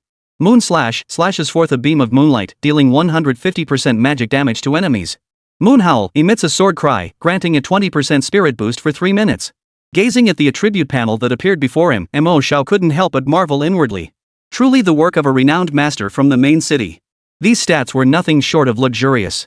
Both magic and physical attack bonuses perfectly complemented his awkwardly balanced stats. More importantly, the special effect of Moon Howl, a 20% spirit boost, was nothing short of divine for an item master whose core attribute was spirit. This sword was far better than he had ever imagined. Well, are you satisfied? Lin Yueqian's voice sounded beside him. Seeing the fleeting surprise on Mo Xiao's face, the faintly cold corners of her mouth seemed to curve upward slightly. Satisfied? More than satisfied. Mo Xiao praised sincerely, tightening his grip on the sword hilt. This was more than just satisfaction, it was a godsend. Yet, just as he prepared to stow the sword in his backpack, a bold thought struck him like lightning. A sword crafted by Wolf Fang. The remnant soul of the Wolf King. These two things seemed destined to be a pair. If that's the case, then let's try it. Mo Xiao hesitated not a moment. His gaze sharpened instantly, his entire demeanor shifting. Lin Yueqian keenly sensed the shift in him, her eyes brightening with curiosity about what Mo Xiao intended to do. The next instant, scrap construction activated abruptly. An invisible ripple spread outward from Mo Xiao's center. Within his backpack storage space, the dormant wolf-shaped soul emitting a soft, moonlit glow was instantly drawn out by an invisible force. A pure, luminous orb materialized in Mo Xiao's palm, which then transformed into an ethereal streak of light. Under the stunned gazes of Lin Yueqian and the blacksmith Uncle Wang, it collided with the freshly forged, Howling Moon Demon Sword. Chapter 21, The Specialty of Scrap Materials? What is this? The forger known as Uncle Wang's smile froze instantly, replaced by utter bewilderment and confusion. He had spent his entire life working with metal and fire, yet he had never witnessed such a bizarre sight. What was that glowing mass? Why strike a weapon that was already fully formed? Wasn't that a waste of precious resources? Lin Yueqian's beautiful eyes widened in equal astonishment. Her red lips parted slightly, and a rare trace of shock flickered across her usually cool and composed face. She knew Mo Xiao harbored secrets. But she never imagined his secret would reveal itself in such an utterly baffling manner. It wasn't enchantment. Nor was it any equipment enhancement method she knew. It felt more like a forced fusion, reminiscent of the skill used in dungeons to merge with monsters. Buzz. As a humming sound echoed. A silver halo suddenly radiated outward from the center of the Howling Moon Demon Sword. Clang! A piercingly clear sword cry echoed through the workshop. The long sword slowly descended, settling back onto the cold forging bench. Yet it appeared utterly transformed. If the previous Howling Moon Demon Sword had been a sharp and exquisite weapon of destruction, now it seemed to possess a soul of its own. The blade's hue grew deeper and more profound. Within its unique silver-gray tone, it seemed to hold the light of countless stars, radiating a palpable, heart-stopping vitality. Where the hilt met the blade, a delicate, miniature wolf head totem had appeared, as if naturally formed. Mo Xiao's face was now filled with curiosity. He stepped forward, reached out, and grasped the hilt once more. The sensation in his hand was now entirely different. Simultaneously, a brand new attribute panel materialized before his eyes. Howling Moon King Sword. Grade, Silver. Level, LV10. Magic attack plus 120, physical attack plus 60, spirit plus 15. Special effect 1, Moon Slash, slashes forth a moonbeam imbued with wolf spirit power, dealing 180% magic damage to enemies and applying the lacerate effect. Special effect 2, Howling Moon, emits a sword cry, granting a 30% spirit boost for 5 minutes. Special effect 3, Wolf Soul Summon, consumes 100 mana to summon a fragment of the Howling Moon Wolf King's soul to fight for you for 10 minutes. Cooldown, 1 hour. Mo Xiao's heart skipped a beat at the sight of these revitalized stats. The base stat boost alone was astonishing enough, and both original special effects had been comprehensively enhanced. But the most terrifying addition was the brand new effect, Wolf Spirit Summon. This was practically like gaining a Lord-level boss he could summon at will as his enforcer. Though merely a remnant soul, its combat prowess was absolutely formidable. The sword's overall value now approached, and in some aspects even surpassed, that of golden grade equipment. Just as Mo Xiao's heart surged with ecstasy, his lips nearly curling into an uncontrollable smile. A voice old yet resonant thundered like a bolt from the blue in the workshop's corner. "Kid, hand over that sword of yours for me to see." Mo Xiao's heart lurched. He looked toward the source of the voice. Emerging slowly from the shadows deep within the workshop was an extremely burly, white-haired elder. His upper body was bare, bronze skin covered in bulging muscles and crisscrossing scars, like a lion lying in wait. In his hand, he carried a forged iron hammer larger than an average man's head. With each step he took, the ground emitted a dull thud. Yet within those cloudy old eyes now blazed two terrifying beams of sharp focus, locked dead upon the long sword in Mo Xiao's grasp. "Grandfather Gongsun?" Lin Yueqian froze upon seeing the old man, then her face lit up with surprise and delight as she hurriedly urged. "Mo Xiao, quickly, show the sword to Grandfather Gongsun. He is the most skilled master blacksmith not only in our Lin family, but in all of Yuncheng." Mo Xiao's heart skipped a beat at the words. The strongest blacksmith in Yuncheng? How could such a figure be here? 1,000 thoughts raced through his mind, but the old man's unwavering gaze and the anxious look on Lin Yueqian's face beside him left him with no room for refusal. He took a deep breath, suppressing the storm raging within, and stepped forward slowly. With reverence, he handed over the Howling Moon King sword. The old man said nothing, merely extending his massive hand covered in calluses and burned scars to take the sword. His movements appeared rough, yet the instant he grasped the blade, his touch became incredibly gentle, as if handling a priceless treasure. He did not examine its attributes. Instead, with his rough fingertips, he traced the blade inch by inch, from the hilt to the tip. His brow furrowed deeper and deeper.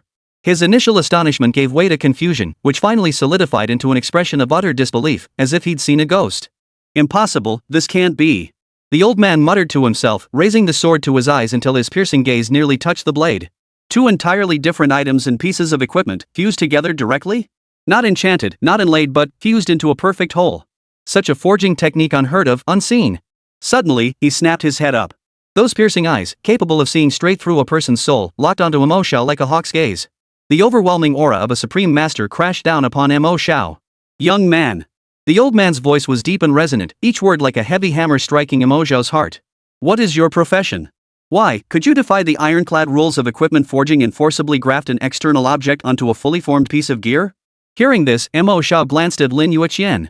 He clearly caught the fleeting urgency in her eyes, along with that almost imperceptible, urging glance. Mo Xiao understood immediately. Taking a deep breath, he forced his voice to sound steady.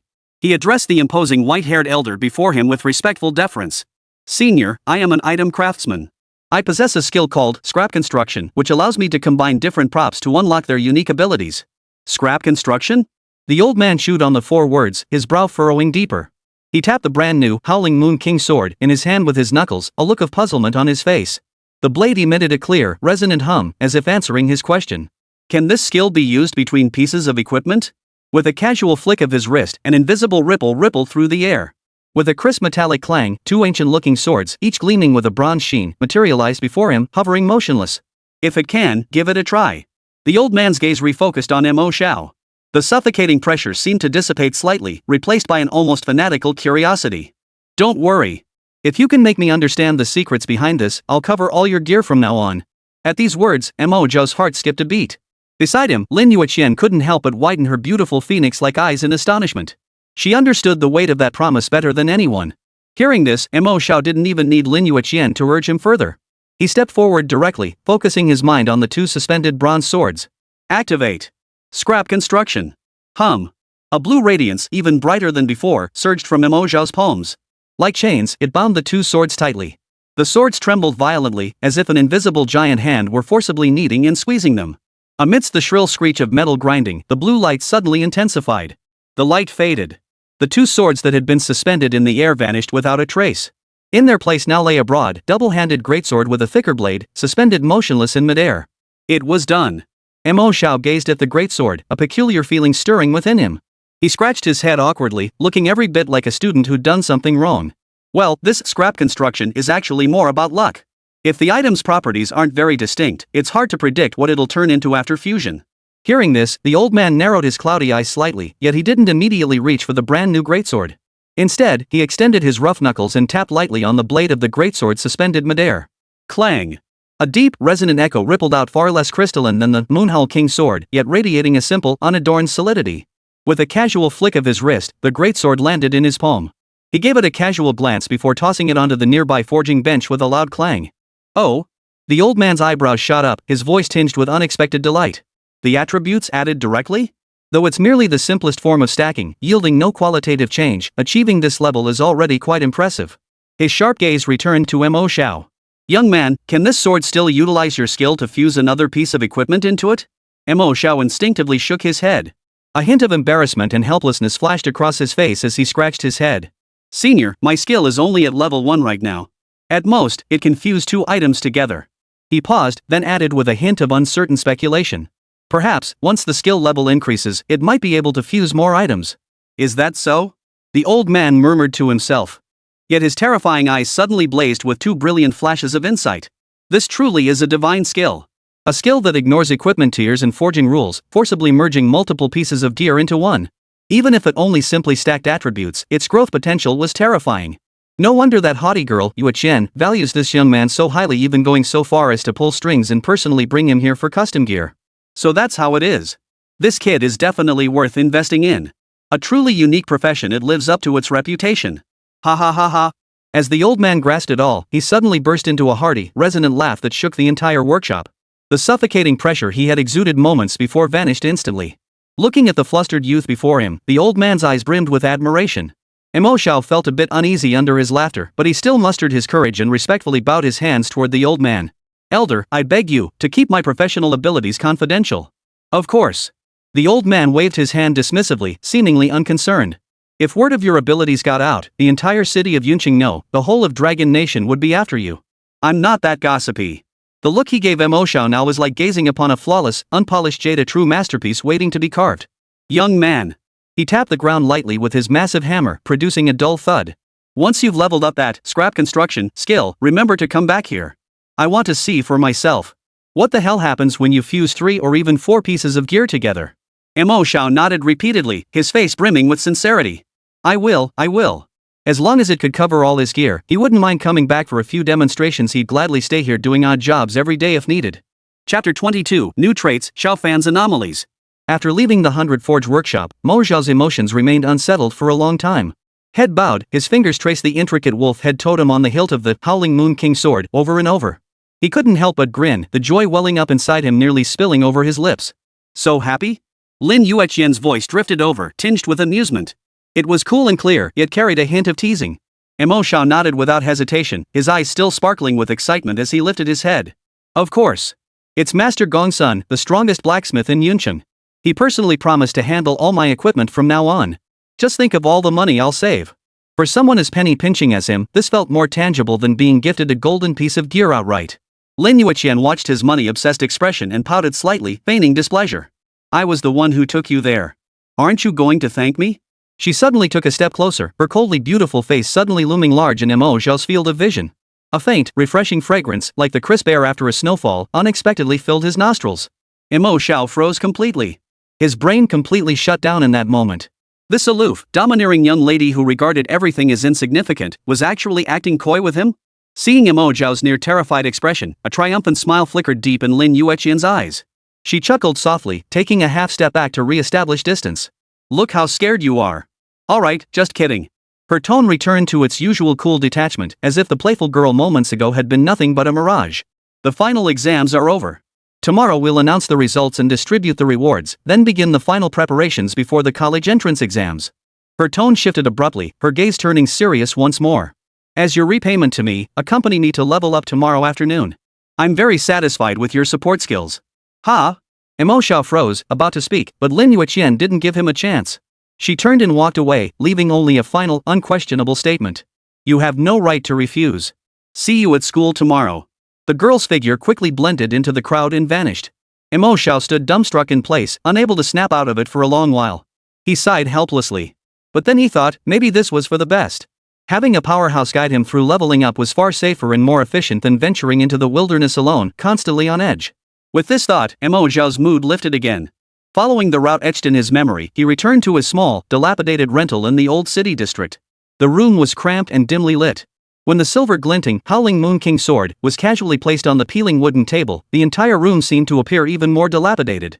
Mo Xiao pulled up a chair and sat down. With a thought, he summoned his personal interface. A faint blue light screen appeared only within his field of vision. His gaze immediately landed on the professional skill points section.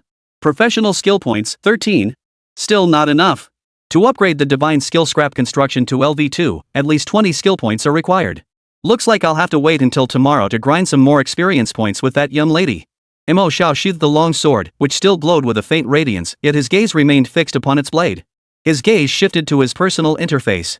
The remnant soul of the Howling Moon Wolf King, fused into the sword hilt by Master Gongsun, possessed a special effect he hadn't fully considered before. Upon use, mastery is guaranteed. And the skill, scrap construction, which fused the remnant soul with the long sword, surely counted as a form of use. Earlier, he'd been so consumed by the ecstasy of forging new gear that he'd overlooked the potential new power he might have gained. He had even forgotten that he might have once again stripped some essential power from the boss. Mo Xiao's breath caught momentarily as he swiftly scrolled down the interface, his gaze locking precisely on the brand new section at the very bottom. Traits. Sure enough. Beneath, Silver Moon Perception, a line of silver text radiated an even more domineering, profound aura, standing out prominently. Wolf King's power, each point of your spirit grants you an additional 3 points of magic attack. Wait. An extra 3 points? Mo Xiao's existing spirit attribute could already be converted into magic attack at a 1-to-2 ratio. Now, wouldn't a single point of spirit convert into a full 5 points of magic attack? He abruptly lifted his head and stared at his attribute panel. Spirit, 75. Magic attack, 150. The moment the Wolf King's Might trait activated, the number in his magic attack column began to surge wildly. 151, 160. 180, 200. Finally, the number settled firmly at 375. A whopping 225 points of magic attack power boost. This was more terrifying than the combined stats of all his equipment. Is this the power of a boss's ability? Too powerful. Mo Xiao suppressed the wild elation threatening to burst from his chest, instinctively reaching out to clasp the pendant he always kept close to his heart. Its surface felt icy cold, yet it seemed to radiate a strange, soothing power. If not for this very object, enabling his class to achieve that unimaginable second awakening, he would likely still be just a mediocre Karami struggling to pass, with a bleak future ahead. Mo Xiao slowly shook his head, forcing his scattered thoughts back under control. Today had been an overwhelming series of events. From the heart-pounding final assessment, to the unexpected delight at the 100 Forges workshop, to this moment of transformative power surge. As a recently transmigrated corporate drone soul, he already felt a profound exhaustion seeping from the depths of his being. Mo Xiao casually stowed the priceless, Howling Moon King sword into his backpack before collapsing backward onto the cheap single bed, sinking deep into its springs. He didn't even bother to take off his clothes. His eyelids felt as heavy as lead weights. Almost the instant he lay down, he fell into a deep sleep. Morning sunlight streamed through the cheap blinds, slicing through the dusty air to form several beams of light. Mo Xiao opened his eyes and sat up on the narrow single bed. He had slept without dreams. The exhaustion that had weighed on his soul vanished completely, replaced by an unprecedented surge of vitality. This sensation was worlds apart from his previous life, where he'd been jolted awake by alarm clocks year after year, dragging his weary body to work. Yunqing First High School playground. Hundreds of senior high school students stood in orderly formations under the slightly scorching morning sun, listening to the principal's long and tedious motivational speech from the podium. These final 10 days are your last chance to make a final push. The college entrance exam will determine your future destiny, decide which university you can enter, and determine how much strength you can contribute to humanity's defense against the abyss. The tired rhetoric left most students listless and nodding off. Mo Xiao, however, stood at the edge of the formation, listening with rapt attention. In his previous life, he had never experienced such a scene. This atmosphere, a potent blend of youthful passion, fervor, and uncertainty, felt strangely novel and almost unreal to his jaded, corporate drone soul. Finally, the principal's unflappable tone paused. Next, we will announce the results of the final exams and distribute the awards. As the words fell, the once dull playground erupted in an instant with an uncontrollable stir of commotion. All eyes turned simultaneously toward the cool, distant figure standing at the very front of the line. Lin Yueqian. Undisputed first place. First place on the team leaderboard, Team Lin Yueqian. Reward. First place in the individual rankings, Lin Yueqian. Reward. The outcome had been inevitable. Yet when the principal's voice echoed across the entire field through the PA system, the crowd still erupted in predictable gasps of astonishment and envy. But the moment the next name was announced, the atmosphere across the entire field abruptly shifted. Second place on the individual leaderboard, Mo Xiao. A momentary silence fell. Then, like a surging tide, murmurs erupted. Mo Xiao? Which Mo Xiao? That prop master? They must be mistaken. How could a prop master get second place? He doesn't even have a single attack skill. He must be riding on Lin Yueqian's coattails. What kind of dog luck does this guy have to latch onto such a big shot? Just a freeloading loser. Look at him, probably has the school beauty wrapped around his finger. Glares laced with envy, contempt, and disdain pierced Mo Xiao like sharp blades as he stood in the corner of the team. The harsh words reached his ears clearly, yet they stirred not a ripple within him. He didn't even bother to lift an eyelid. Let them curse. The filthier the insults, the fiercer the shouts, all the more proof of their utter incomprehension and rage. And that very incomprehension and fury served as his best camouflage. As the school leadership distributed the awards one by one, Mo Xiao also received his share. Several bottles of decent quality basic life potions and mana potions. For his current state, it was better than nothing. The long meeting finally concluded. Dismissed. Those two words sounded like heavenly music, and the students instantly scattered like birds and beasts. Just as Mo Xiao turned to leave, a familiar, delicate fragrance drifted toward him. Lin Yueqian had appeared beside him without warning, her cool, phoenix-like eyes holding a barely perceptible smile. Ignoring the astonished stares around them, she nonchalantly stuffed all the potions and items she had just received into Mo Xiao's hands. Here, they're all yours. These things will be more useful in your hands than in mine. Mo Xiao stared at the pile of bottles and jars suddenly in his arms, but before he could speak, Lin Yueqian leaned closer again, her voice low. Her voice carried a hint of unmistakable excitement and anticipation. Ready? I found a great spot. Let's go level up together today, it'll be super fast. Mo Xiao stowed everything into his system backpack and uttered only one word, all right. Receiving the affirmative reply, the curve of Lin Yueqian's lips grew more pronounced. That genuine smile made everything around them fade into insignificance. She turned and set off with light, brisk steps. Then let's go. Amidst the crowd on the playground, Xiao Fan stared intently at the two receding figures, his face slightly twisted with jealousy. Lin Yueqian. The heavenly beauty he had pursued for so long, yet who had never once given him a proper glance. At this moment, she's beaming at a widely acknowledged failure, even going so far as to willingly hand over the reward she worked so hard to earn. Why? That guy named Mo Xiao was nothing but a prop master who didn't even possess any offensive skills. A freeloader who climbed the ladder by riding on women. How dare he stand by her side? How dare he snatch away the second place that should have been hers? Resentment, rage, venom. These toxic emotions gnawed at his sanity like venomous snakes. Just then, the pendant hanging from his chest suddenly emitted an imperceptible ripple of energy. The next instant, a virtual interface shrouded in faint black mist appeared, visible only to him. The characters on the panel weren't the common script of this world, but an ancient, sinister symbolism radiating an ominous aura. A line of cold, star text slowly illuminated the interface. Opportunity, Sword Tomb, S-rank talent, Sword Heart Enlightenment, recipient, Lin Yueqian. Sword Tomb? S-rank talent? He knew exactly what this meant. Once Lin Yueqian obtained this talent, she would solidify her position as the undisputed top talent among the younger generation, leaving everyone else far behind. Including him, Xiao Fan. Was this bizarre panel foretelling the future? Or was it guiding him? Black mist, as if alive, seeped out in wisps from the panel's edges, following his gaze and burrowing into his eyes. A cold voice, tinged with endless temptation, seemed to resonate directly within his mind. Opportunity can be taken away. Talent can find a new master. Don't you yearn to become the one who stands beside her, even makes her look up to you? Xiao Fan's breathing suddenly grew heavy. He stared intently at the message, a flame of ambition igniting deep within his pupils. Why should it be her, Lin Yueqian? Why not me, Xiao Fan? Since I know this future, then this future will be rewritten by me. His lips moved silently, murmuring the name of that place. Sword Tomb. Chapter 23, The Secret Realm Sword Tomb. Guided by Lin Yueqian, the two swiftly departed from the towering walls of Yuncheng. The magnificent defenses of steel and stone were left behind, the city's clamor seemingly cut off by an invisible barrier. In its place came the unique scent of the wilderness, a blend of earth and blood. They headed eastward. The paved stone path soon gave way to a rugged dirt road, while the surrounding vegetation grew increasingly dense, radiating a primal wildness. Mo Xiao followed behind Lin Yueqian, his heart beating a little faster. They had been walking for over half an hour now. The monsters that occasionally flashed past them had escalated in level from the initial 7 or 8 all the way up to 15 and beyond. Though these creatures couldn't last even a second against Lin Yueqian's sword, which moved so fast it left only after images. Mo Xiao still felt a chill run down his spine. Just then, 3 massive shadow leopards burst from the bushes ahead. Name, Shadow Leopard. Grade, Black Iron. Level, LV-18. These predators, shrouded in faint black mist, immediately formed a triangular formation upon appearing, trapping the two in a deadly encirclement. Their crimson pupils reflected the two figures clearly. Lin Yueqian didn't even turn her head, speaking in a calm tone. The one on the left, slow it down. Before her words faded, she transformed into a streak of light. Her long sword traced a chilling arc through the air, striking directly at the shadow leopard on the right. Without hesitation, Mo Xiao instinctively pulled a gray sphere from his backpack and hurled it with all his might toward the left target. Item throw. The sphere traced a precise arc through the air, exploding with a thunderous boom just as it touched the shadow leopard. It transformed into a viscous gray web, binding the beast tightly. Simultaneously, 2 piercing screams rang out almost in unison.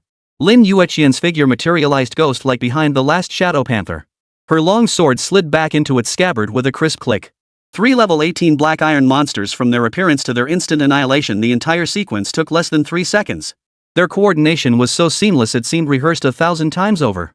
Mo Xiao withdrew his gaze, watching Lin Yueqian's relaxed and effortless silhouette, yet the unease in his heart only grew heavier.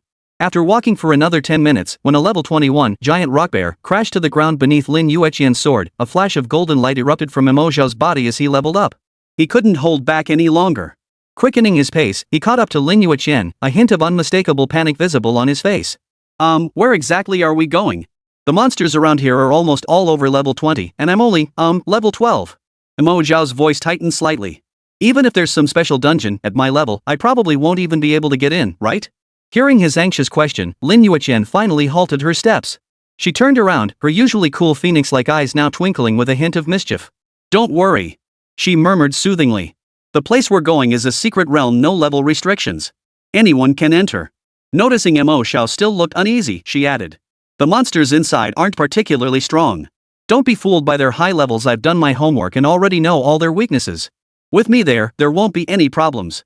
Her words were spoken with unwavering confidence, leaving no room for doubt. Mo Xiao instinctively wiped a non-existent bead of sweat from his brow. You might be fine, but I'm not so sure about myself. Just as he was caught between laughter and tears, about to say something else, the two had already passed through a dense forest. The view suddenly opened up. A vast, circular clearing stretched out before them. The meadow felt eerie, devoid of any vegetation, its surface etched with intricate, ancient patterns. At the very center of the clearing, a milky white orb the size of a human head floated silently. It pulsed gently, rising and falling as if alive, its light flickering steadily. Lin Yueqian's smile grew more pronounced. This is the place. Don't worry.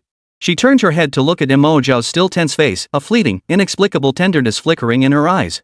5 minutes left before the secret realm's entrance opens. I'm here. Before Mo Xiao could fully process her words, she reached out once more, taking his slightly cool hand and cradling it in her own palm. The warm, soft sensation returned once more. Ding! Divine hand triggered. Congratulations on acquiring the item, Sword Immortal Lin Yueqian. The cold, mechanical system notification sounded once more in Mo Xiao's mind. His gaze slowly lifted from their clasped hands, finally settling on Lin Yueqian's exquisite profile, graced with a faint smile. His gaze held an unprecedented strangeness and probing intensity. Could this campus beauty? Did she know about his skill? Why else would she initiate this kind of physical contact with him every single time? How could she possibly know that to turn her into a special item, he had to physically touch her? Just as Mo Xiao was agonizing over whether to simply ask her outright, an extremely bizarre energy fluctuation suddenly emanated from the center of the nearby open space. It was an indescribable sensation, as if the very air had been sucked away, forming a tiny vacuum that made one's heart suddenly contract. Mo Xiao instinctively looked up. The milky white orb suspended in midair now flickered wildly at an erratic frequency. With each shift between light and shadow, visible ripples spread through the surrounding space. Beside him, Lin Yueqian drew the long sword at her waist with a sharp clang. The blade gleamed as clear as autumn water, reflecting her startlingly bright eyes. The secret realm has opened. Her voice was calm and firm, tinged with a barely perceptible excitement. Prepare to depart. As Lin Yueqian's words fell, the restless orb of light suddenly expanded outward. Blinding white light instantly engulfed everything.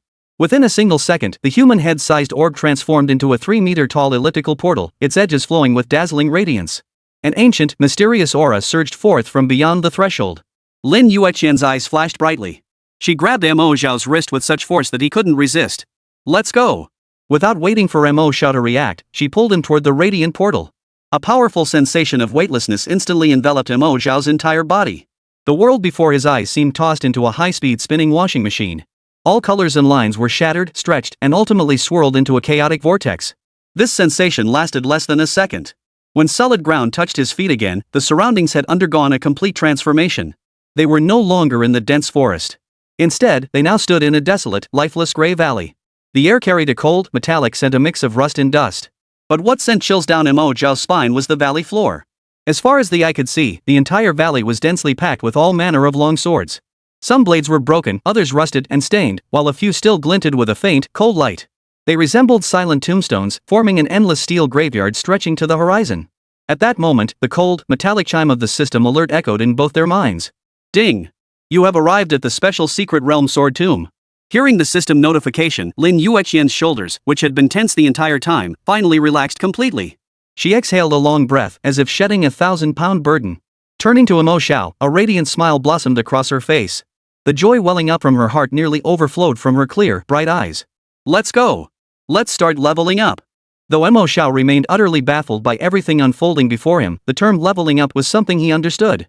Compared to unraveling the layers of secrets surrounding this campus beauty, enhancing his own strength was clearly the more pressing matter. He nodded, putting aside further thoughts. With a flick of his thoughts, his backpack interface instantly opened. Mo Xiao deftly retrieved several bottles of colorful buff potions he'd concocted back in the dorm. Pop! Pop! With a series of crisp shattering sounds, dazzling light effects enveloped the two once more. Gentle energy coursed through their bodies, granting another comprehensive boost to their base attributes. Chapter 24, The True Sword Tomb, one more enhancement for you. Only after completing all this did Mo Xiao truly begin to survey this so-called sword tomb. Dead silence. The air carried a mixture of rust and dust, as if frozen for 1,000 years, seeping into their nostrils with a bone-chilling cold. As far as the eye could see, the gray valley lay rugged and silent. Countless swords embedded in the ground resembled the grim bones of some colossal creature. This place did not resemble a secret realm. It felt more like an ancient battlefield forgotten by time. Lin Yueqian watched the caution and curiosity flickering in Mo Xiao's eyes, yet the smile at the corner of her mouth grew ever softer. She offered no explanation, merely standing quietly beside him, savoring this quiet moment of companionship, uniquely theirs. Yet this tranquility lasted less than 10 seconds. The gem at the hilt of the nearest broken sword, still embedded in the ground, suddenly flickered with an eerie crimson glow. Immediately, the rust-stained blade began to tremble violently, emitting a teeth-grinding metallic screech. Crack, crackle. The parched gray ground cracked like a spider web, fissures radiating outward from the sword like a spider's web. A pale, withered arm completely formed of earth and gravel burst from the ground, clutching the trembling sword hilt with deathly grip. Mo Xiao's pupils abruptly contracted. The next instant, the entire valley seemed to awaken from slumber. Buzz, buzz, buzz. Hundreds upon hundreds of swords erupted simultaneously in blinding crimson light, their dense vibrations coalescing into a heart-stopping roar. One earthen arm after another broke through the soil, seizing the awakened blades. They struggled and roared as they slowly crawled out of the earth. These were humanoid monsters formed entirely from the valley's gray dust and rubble. They possessed no facial features, their joints unstable streams of fragmented stone. Their sole commonality was the crimson glowing long sword clenched tightly in each right hand. Name, Soul of the Broken Blade. Grade, Black Iron. Level, LV15. HP, 900. MP, 150. Strength, 25. Agility, 18. Spirit, 15. Constitution, 30. Skills: lacerating slash, vengeful entanglement, broken bladespin. Talent: Soul Resonance increases attack power by 5% when other souls of broken blades are nearby within 10 meters. Sword Bone Basic reduces damage from pure physical attacks by 10%. Gazing upon the hundreds of monsters surging forth from the earth like a tidal wave, Mo Xiao felt a chill run down his spine. Level 15 Black Iron monsters. And they have physical damage reduction. The sheer numbers were absurd. At that moment, Lin Yueqian moved. Stay close to me. Her words were cool and confident as her figure transformed into a streak of light, charging head-on toward the nearest broken sword soul. Clang! The sword's ring was clear and piercing. The long sword in Lin Yueqian's grasp seemed to come alive, tracing an arc of silver across the air so swift it was barely perceptible to the naked eye. Sword control technique, slash. Splash! The newly formed fragmentary sword spirit didn't even have time to swing its weapon before its entire earthen body was cleaved in two by a razor-sharp sword chi. 644. A massive red damage number floated above the monster's head, nearly obliterating it in an instant. A gleam of determination flashed in Mo Xiao's eyes. Now! Without a moment's hesitation, he raised his right hand just as Lin Yueqian's sword was about to deliver the final blow. Ultimate Hand. An orange radiance, like an invisible giant hand, precisely seized the faltering sword soul, which had less than a third of its health remaining. The monster couldn't even muster a token resistance before being completely restrained. Residual material construction. Mo Xiao issued the command in his mind. This fluid sequence of moves had been practiced countless times by the two, their coordination seamless. Hum. An eerie blue radiance instantly enveloped both Lin Yueqian and the shattered sword spirit. The monster, formed from earth and stone, rapidly disintegrated within the light into its most primordial energy particles. It transformed into a crimson streak of light, forcefully surging into Lin Yueqian's body. The light faded. A faint crimson aura, like a thin mist of blood, swirled around Lin Yueqian's form. This aura did not form tangible armor, yet it made her simple, elegant robes radiate a chilling aura of lethal intent. It added a touch of iron-blooded, grim ferocity to her coldly beautiful features. Ding! Remnant construction complete. Ding! Your strength plus 50, agility plus 36, spirit plus 30, constitution plus 60. A series of notification tones echoed in Lin Yueqian's mind. Though this Black Iron tier monster's attribute bonuses paled in comparison to the Howling Moon Silver Wolf. Under the full effect of Mo Xiao's innate talent, affinity with all things, it still represented a formidable combat force. Moreover, this was only temporary. When stronger monsters appeared, she could always dismantle it and upgrade. Feeling the power surging within her once more, Lin Yueqian's lips curved into a satisfied smile. She turned her head, her phoenix-like eyes reflecting a faint crimson glow as they fixed on the densest cluster of monsters, her fighting spirit surging. The next instant, she moved. Without a moment's hesitation, she transformed into a crimson afterimage, plunging directly into the gray wave formed by the souls of shattered blades. Sword light was the only color. Thud! A shattered sword soul was cleaved in two at the waist, its earthen body exploding into fragments. Clang! The blade swung back, parrying the rusted sword swung by another monster. With a swift slash, it severed the arm holding the weapon. At this moment, Lin Yueqian resembled a true Valkyrie, unleashing a terrifyingly efficient slaughtering storm amidst the horde of monsters. Mo Xiao, wielding the Howling Moon King sword, did not rush forward. He merely occasionally unleashed a slashing moon-piercing sword chi, precisely eliminating any stragglers attempting to flank and ambush him. Most of his focus was on synchronizing his combat rhythm with Lin Yueqian's. He timed his own skill activations to seamlessly follow hers, ensuring their damage output remained uninterrupted. As one after another of the broken sword souls dissolved into experience points and glowing particles, the level-up notifications for both players sounded almost simultaneously. Ding! Your level has increased. Current level, LV 13. Ding! Your level has increased. Current level LV 15. In just half an hour, Mo Xiao had climbed a level, while Lin Yueqian, already higher leveled, successfully broke through to level 17. If word of such monster farming efficiency spread, it would drive every adventurer in Cloud City mad with envy. Just as the two were reveling in the joy of rapidly accumulating experience points. At the entrance to the Sword Tomb's secret realm, a 10-person squad appeared silently before the warped light gate. Each wore pitch-black uniform suits, heavily armed, their aura solemn and heavy. Cold masks covered their faces, radiating an iron-blooded aura that warned strangers to keep their distance. At the forefront stood a towering, muscular man, his shoulder bearing a black battle-axe wider than a door panel. From behind the group, Xiao Fan stepped forward slowly. His face was so dark it seemed to drip with gloom, his eyes burning with a flame of jealousy and venom. Gazing at the ominous entrance to the secret realm, his voice was bone-chillingly cold, devoid of any emotion. This is the place. I want none of this secret realm's loot. The burly man wielding the massive axe asked in a deep, resonant voice. Then what does young Master Xiao want us to do? A twisted, vicious grin pulled at Xiao Fan's lips. I only want the stone tablet at the core of this secret realm. And... He paused, then spoke each word deliberately. The life of someone within this secret realm. Understand? As they advanced, the number of monsters around them visibly decreased. Yet the remaining monsters grew increasingly powerful. This secret realm was vast beyond imagination. If Mo Xiao had to explore it alone, he might never find the core area before time ran out. Lin Yueqian, however, moved as if strolling through her own backyard. Every turn, every choice, was precise to an almost unnatural degree. When she once again pinned 2 level 25 black iron tier monsters, the hate sword guards, to the spot with a strike of sword light and shadow, the pair finally emerged into an open expanse. This place resembled a colossal graveyard. The air hung heavy with the cold, metallic scent of rust mingled with dust. Countless broken blades lay embedded in the cracked ground, forming a silent forest of steel. At the edge of this forest, a colossal tomb constructed from boulders and broken blades stood silently, resembling a dormant ancient beast. An indescribable sense of oppression and grim foreboding washed over them. This is the place. Lin Yueqian halted, exhaling a puff of white mist. The true sword tomb. Her voice carried an unprecedented gravity. Prepare yourselves. The difficulty ahead will increase exponentially. Survival is paramount, spare no skill or potion. She turned her head, her clear, cold phoenix eyes fixed intently on Mo Xiao.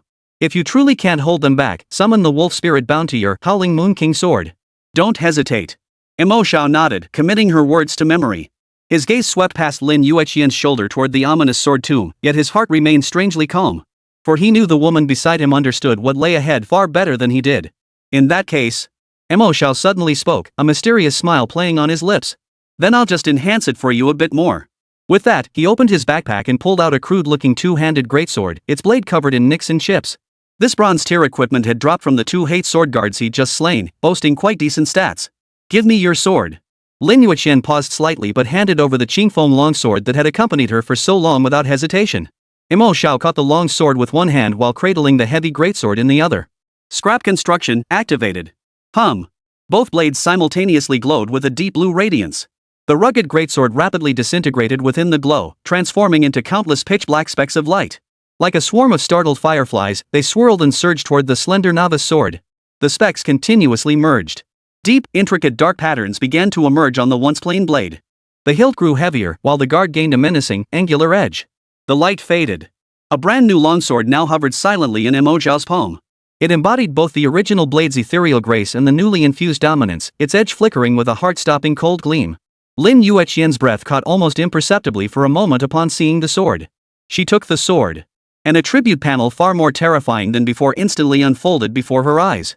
The physical attack stat, already an impressive 150 points, had now surged past an unimaginable threshold after this fusion.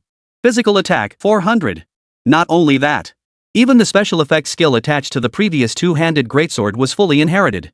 Since the core remained the slender breeze blade, its form was completely unaffected by the greatsword's influence, retaining its sleek and agile longsword shape. This thing's physical attack is even higher than my Howling Moon King sword. Mo Xiao's voice sounded calm, as if he'd merely accomplished something trivial. Besides this, there's nothing more powerful available for now. Just use it for now. It should provide you with a significant boost. Lin Yueqian swung the long sword in her hand, her face filled with disbelief. The weighty feel in her hands and the unmatched sharpness radiating from it both confirmed this wasn't an illusion. Attributes boosted just like that. Could a mere item craftsman truly achieve this? Such skill surpassed even the greatest forging masters who spent their entire lives studying blueprints and materials. No wonder the venerable Grandmaster Gongsun had been so moved when he witnessed Mo Xiao's talent. Lin Yueqian's expression grew peculiar as she instinctively glanced at Mo Xiao. Just how absurdly powerful had he become in this lifetime? Pushing aside the tumult of thoughts in her mind, a faint yet genuine smile curved involuntarily at the corners of Lin Yueqian's lips. Let's go. Chapter 25, Sword Chi Can Be Grabbed? Side by side, they took their first step toward the colossal tomb constructed from massive boulders and shattered blades. The deathly still air seemed to be completely sucked away in that instant. Without warning. From the top of the tomb, a blood-red sword energy, solid as if tangible, suddenly flared up and shot straight toward Lin Yueqian. Mo Xiao's pupils contracted sharply. He had no time to think. His body reacted instinctively before his mind could register the danger. Ultimate hand. His right hand shot out instinctively, an orange glow erupting from his palm. His target wasn't the deadly sword energy, but Lin Yueqian beside him. It was the only solution he could think of.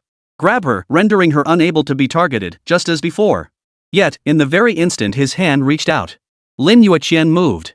Facing this fatal strike capable of instantly killing any practitioner below level 50, her cold, phoenix-like eyes showed not a trace of panic. Instead, they flashed with a sharp insight that seemed to see through everything. She had anticipated this strike long before it came. Her slender waist shifted at an impossible angle. Her lotus-like steps shifted. Not an inch off. The crimson sword she whistled past, grazing the hair at her temple. A near-perfect evasion. Yet precisely because of this evasion, she avoided Mo Xiao's ultimate strike as well.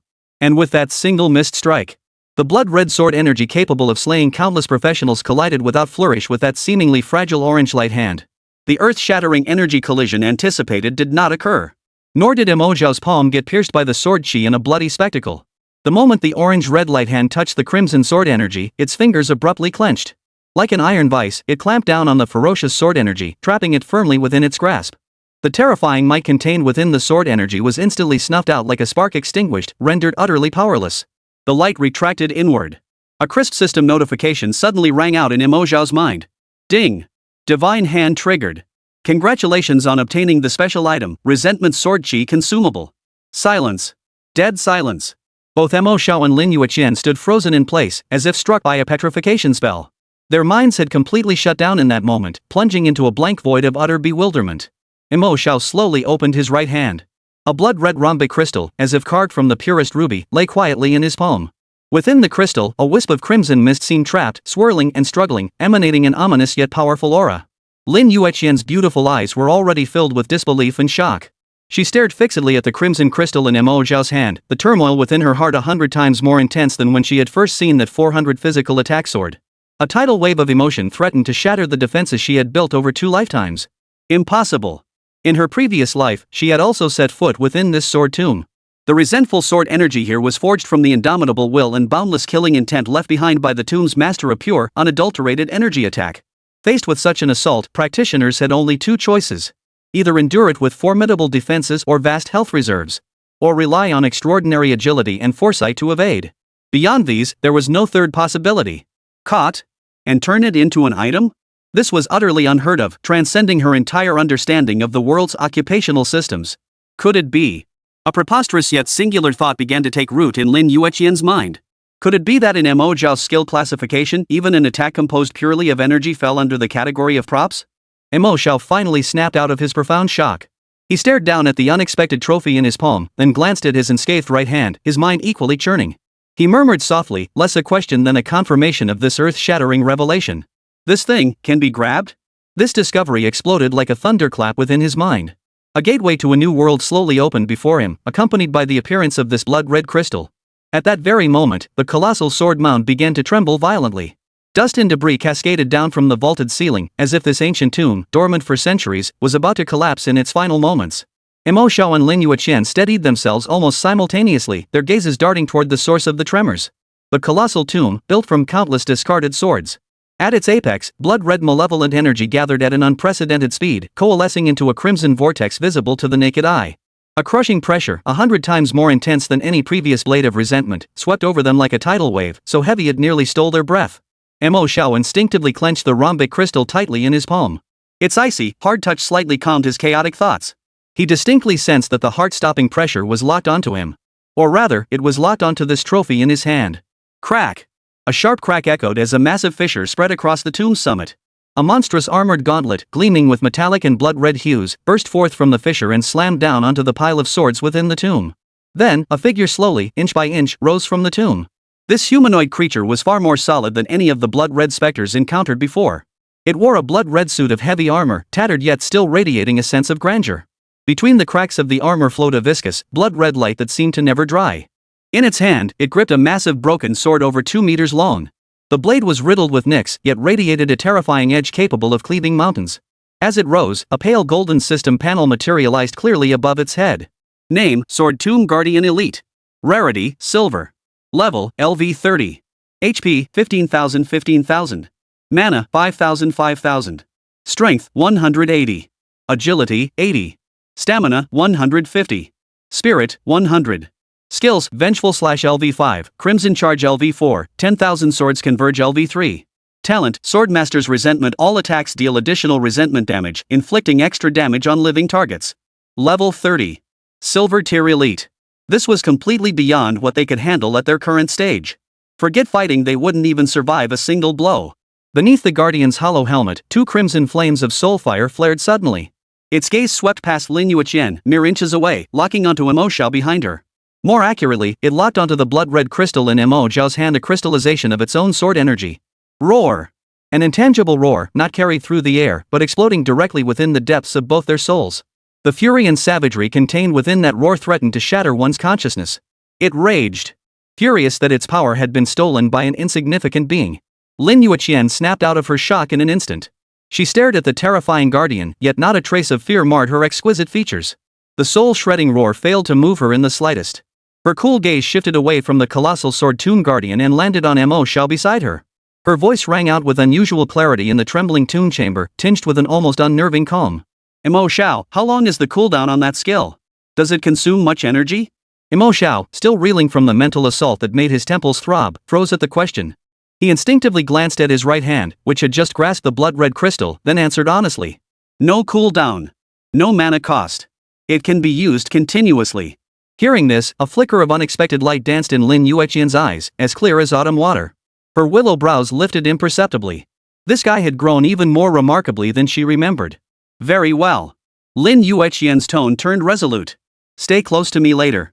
Keep this distance, and it'll only throw sword chi from afar. Your job is to catch everything it throws. Mo Xiao nodded instinctively, but immediately, a massive doubt surfaced in his mind. Staring at the terrifyingly powerful silver elite, he asked in confusion. Aren't we going to kill it? Lin Yueqian turned her face slightly to glance at him, her eyes revealing a hint of resignation. Yet within that resignation lay a trace of indulgence she herself hadn't even noticed. I want to kill it too. But it's a level 30 silver elite. Tough as nails. Grinding it down would take at least an hour. Her voice dropped slightly as her gaze drifted toward the depths of the sword tomb, toward the even darker shadows. An hour? That's plenty of time for others to discover the secret realm and come in to fight us for the loot. Let's head to the core area first. See if we can snag something worthwhile, then come back to deal with it. I've heard the core of this secret realm hides a major treasure. Lin Yueqian's words instantly clarified everything for Mo Xiao. Leveling up was merely incidental. Her true purpose in bringing him here was likely that so-called treasure. He didn't ask any more questions, merely gave a firm nod. All right, I'll follow your lead. A satisfied curve lifted at the corners of Lin Yueqian's lips. In the dim tomb chamber, that smile resembled a quietly blooming ice lotus, chillingly beautiful and breathtaking. She turned her gaze back to the guardian, who had already raised its massive broken sword, poised to strike, and added one more sentence. If you can't grab it in time, just tell me. Blocking will hold. We'll coordinate once we reach the core, it won't attack us. Mo Xiao felt a warmth in his heart and nodded again. Understood. As soon as the words left her lips, Lin Yueqian's figure transformed into a blur, darting swiftly toward the depths of the tomb chamber. Her speed was extraordinary, yet she skillfully maintained a pace that Mo Xiao could barely keep up with even when pushing himself to the limit. Just as their figures flickered past, the crimson soul flame of the sword-tuned guardian surged violently behind them. Roar! Another soul-shaking roar, even more frenzied than before. It raised its rust-stained, massive broken sword, aimed it at the two figures, and swung it down with all its might. Hum! The air groaned under the unbearable strain. Several crimson sword energies, like lightning tearing through the darkness, broke free from the broken blade's constraints. With a piercing whistle, they slashed fiercely toward the two's position. Here it comes! Lin Yueqian's cool voice rang out ahead. She didn't turn back, yet it seemed as if she had eyes in the back of her head. Mo Xiao, already fully focused, extended his right hand the instant he heard the cry. Ultimate hand! A soft orange glow suddenly blossomed from his palm, spreading like an invisible net to envelop the vicious crimson sword energies. The next instant, those blood-red sword energies capable of instantly killing Mo Xiao multiple times over froze solid the moment they touched the orange light. The blood light retracted, the malevolent aura dissipated. They transformed mid-air into several blood-red crystals of varying sizes, shimmering with an eerie glow before clinking and clanking into Mo Xiao's backpack. The entire process unfolded with fluid grace. Seeing the new items added to his backpack, Mo Xiao felt a stir of curiosity and clicked to view their attributes. Resentment Sword Chi. Type, Consumable. Effect, upon use, transforms into a blade of resentment-infused energy, dealing 1000 fixed damage to the target. The moment he read the last line of fine print, Mo Xiao's pupils suddenly contracted. His footsteps faltered, though only by the slightest, almost imperceptible degree. Fixed, 1000 points of damage? His mind raced. Fixed damage meant it ignored defense. And his innate talent, affinity with all things, doubled the base effect of everything. Did this 1000 damage count as a base effect? Absolutely. Doubled, that meant 2000 points of fixed damage. But that's not all. His skill, Item Throw, adds 100% of his magic attack damage when throwing damage-dealing items. His current magic attack is 585 points. 2000 plus 585 is equal to 2585. A single sword chi crystal could deal over 2500 damage. Mo Xiao's heart skipped a beat. He snapped his head up to stare at the silver elite behind him, still wildly swinging its broken blade to generate more sword chi. A level 30 silver elite might boast terrifying stats, but it wasn't a boss with hundreds of thousands of HP. Its health pool stood at a mere 15,000 points. Just 6 shots. Just 6 sword chi crystals could instantly take down this formidable foe that had left them helpless. This realization sent a rush of adrenaline coursing through Mo Xiao's veins. As he watched the crimson sword chi streaking toward its target, his gaze transformed completely. It was no longer a deadly threat. Instead, they were premium ammunition raining down from the Sky Mobile experience packs and loot. Roar! Seeing its attacks go unanswered, the Sword Tomb Guardian grew even more enraged, swinging its arms faster and unleashing a barrage of sword chi in a single strike. The crimson light nearly illuminated the entire passageway. Watch out! There are more of them. Lin Yueqian's voice carried a hint of tension. Yet the reply she heard was something that surprised her. The more, the better. Mo Xiao's voice carried an unmistakable thrill. Far from fear, he seemed to have spotted some incredible opportunity.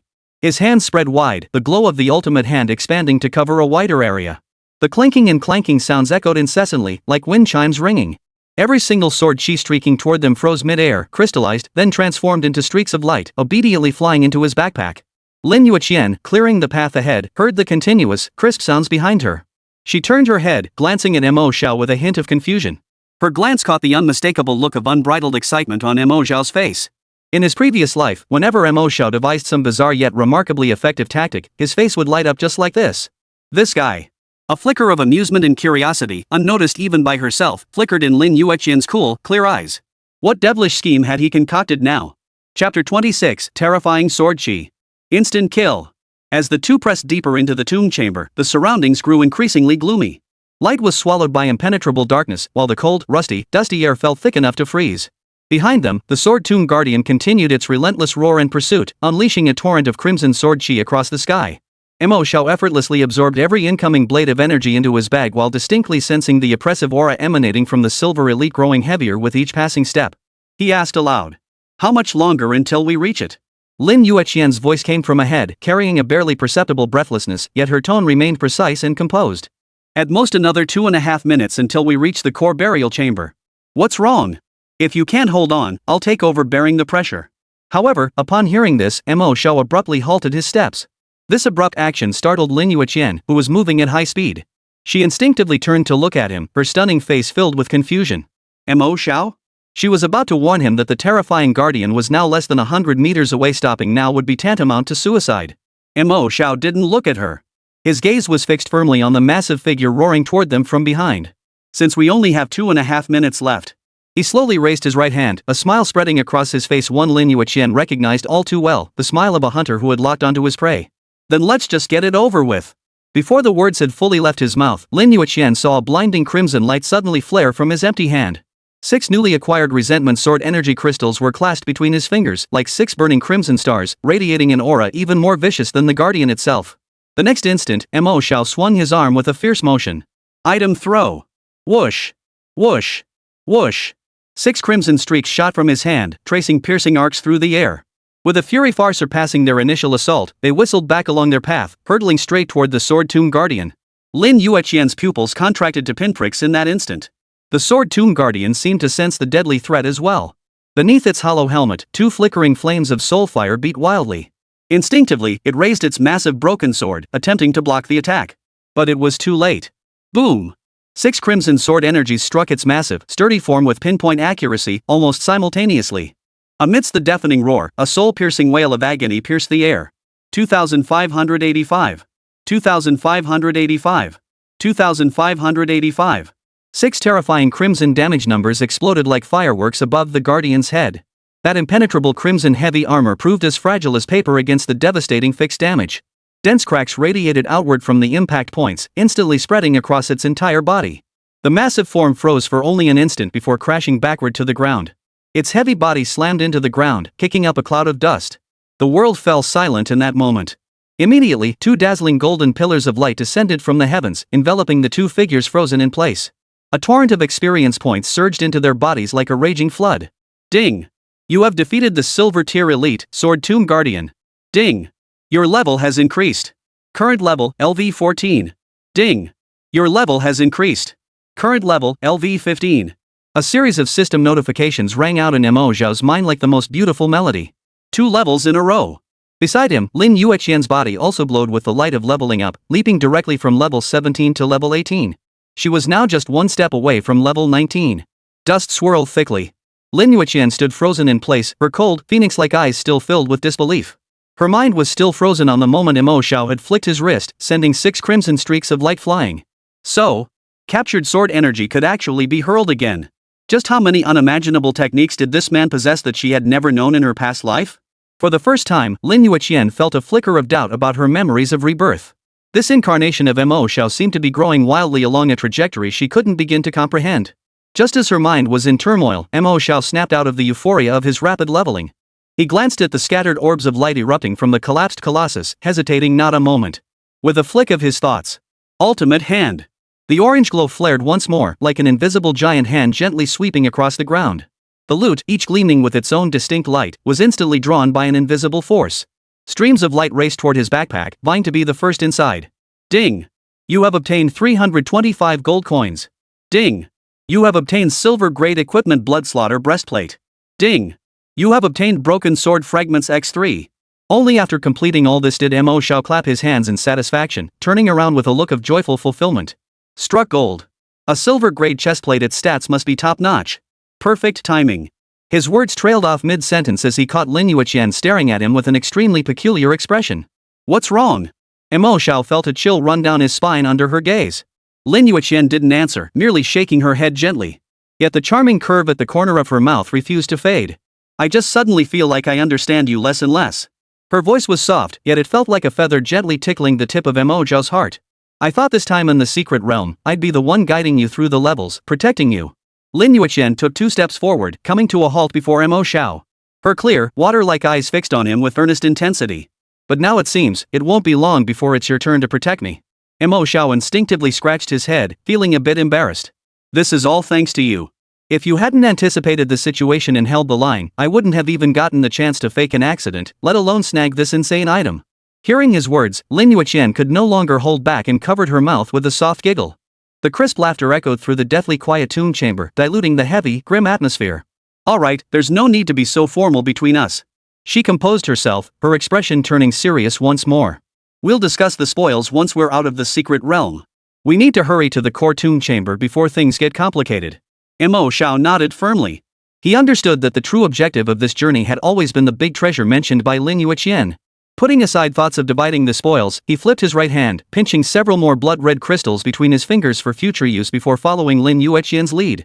Without further delay, the pair transformed into 2 streaks of light, swiftly darting deeper into the abyssal darkness. At the same time, at the entrance to the core burial chamber, before the ancient stone door, constructed from countless broken blades and massive boulders, Xiao Fan and his well-equipped 10-man squad stood silently in the shadows. Just moments ago, a piercing, soul-shredding roar had echoed from the opposite end of the sword tomb. Hearing the roar, a twisted, cruel smile slowly spread across Xiao Fan's dark face. So they were the ones who triggered this guardian first? The burly man beside him, shouldering a massive axe, asked in a deep, rumbling voice. Young Master Xiao, should we go in now? Xiao Fan's gaze lingered on the stone door, radiating an ominous aura, his eyes flickering with greed and venom. Of course. They cleared the path for us. We certainly can't let their kindness go to waste. He waved his hand, his voice cold as ice. Let's go. With that command, he strode forward first, leading his 10-man squad without hesitation into the dark doorway that led to the core burial chamber. After another 2.5 minutes of walking, an ancient stone gate, haphazardly piled from countless broken blades and massive boulders, finally came into view. Beyond the gate lay an even deeper darkness, one that seemed capable of swallowing all light. This is the place. Lin Yueqian's voice carried a hint of relief. Yet, just as she prepared to step through the stone doorway, her brow furrowed almost imperceptibly. Her forward-reaching foot froze mid-air. What's wrong? Mo Xiao immediately sensed her unease and scanned the surroundings warily. The surroundings remained deathly silent. Aside from the wind, there was no sound of any living creature. Lin Yueqian didn't turn back, her gaze fixed intently on the pitch-black doorway, her voice colder than the surrounding air. It seems, someone has already gone in. The words made Mo Xiao's heart skip a beat. Someone beat us to it? How could that be? They had witnessed the secret realm portal open before their eyes, and encountered no traces of other practitioners along the way. Could there be another entrance? Lin Yueqian seemed to read his confusion as her cool voice sounded again. How it happened no longer matters. She slowly withdrew her foot and turned sideways. Her phoenix-like eyes, reflecting a faint glow, showed no trace of surprise. Instead, they burned with a cold, battle-ready intent. Be careful. Your safety comes first. If others wish to seize it, then let's see if they have the ability. Her words carried an undeniable air of command. Mo Xiao nodded firmly, his grip on the Howling Moon King's sword tightening involuntarily. He understood that a fierce battle was inevitable. As far as I know, this core tomb chamber only has these two entrances north and south. Lin Yueqian's voice was hushed, sounding like a whisper to herself yet also a warning to Mo Xiao. They'll likely be lying in wait at the entrance. I'll be ready to block. You prepare your grabbing skills. Mo Xiao's eyes instantly sharpened as he grasped Lin Yueqian's intent. He nodded silently, his right hand's fingers slightly parting as a faint orange glow flickered within his palm. The two exchanged a glance, their tacit understanding solidified. The next second, Lin Yueqian moved. Holding nothing back, she transformed into an arrow released from its string, charging without hesitation toward the dark gateway leading into the unknown. Mo Xiao followed closely behind, his focus razor-sharp, ready to respond to any unexpected situation at a moment's notice. One ahead, one behind, their figures were instantly swallowed by the darkness. The moment they entered the tomb chamber. Whoosh! A vicious wind that tore through the air suddenly slammed down from above. A colossal black shadow, carrying the force of 1,000 pounds, sealed off every possible path forward. It was a black battle axe wider than the door itself, its blade flashing with a bloodthirsty glint as it came crashing down with mountain-splitting force. Ambush! A cold gleam flashed in Lin Yueqian's beautiful eyes.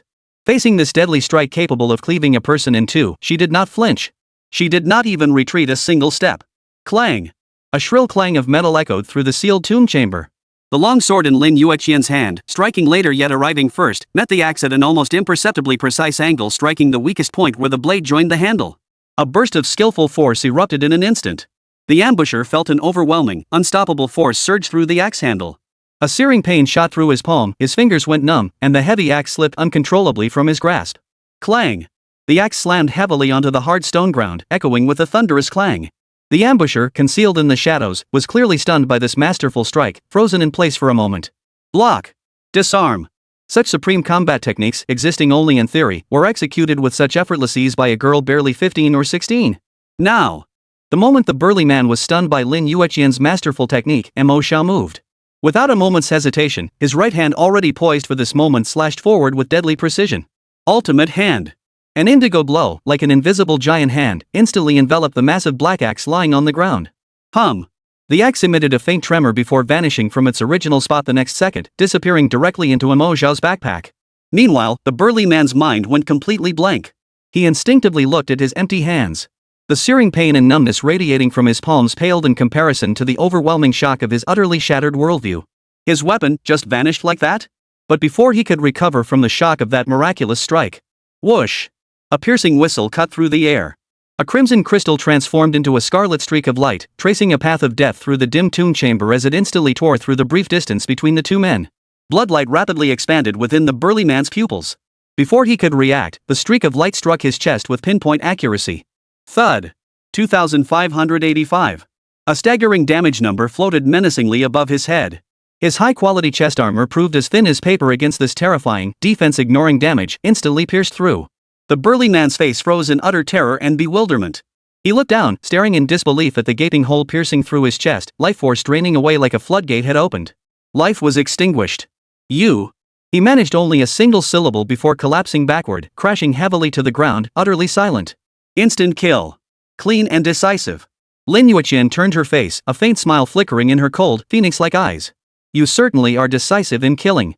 Mo Xiao withdrew his hand, his expression matter of fact. He attacked you. That alone meant it was a matter of life and death. Hearing this, Lin Yueqian's smile deepened, her clear eyes sparkling as if starlight danced within them. Quite right. Dead silence. The core burial chamber wasn't particularly spacious. As the burly man collapsed, several icy gazes instantly converged from the depths of the chamber upon the two figures at the entrance. From the shadows, a slightly hoarse voice slowly emerged, tinged with undisguised mockery and cruelty. So you've come after all. Mo Xiao and Lin Yueqian's gazes followed the sound. At the farthest point of the chamber, before an ancient stone tablet emitting a faint, eerie glow, Xiao Fan stood motionless.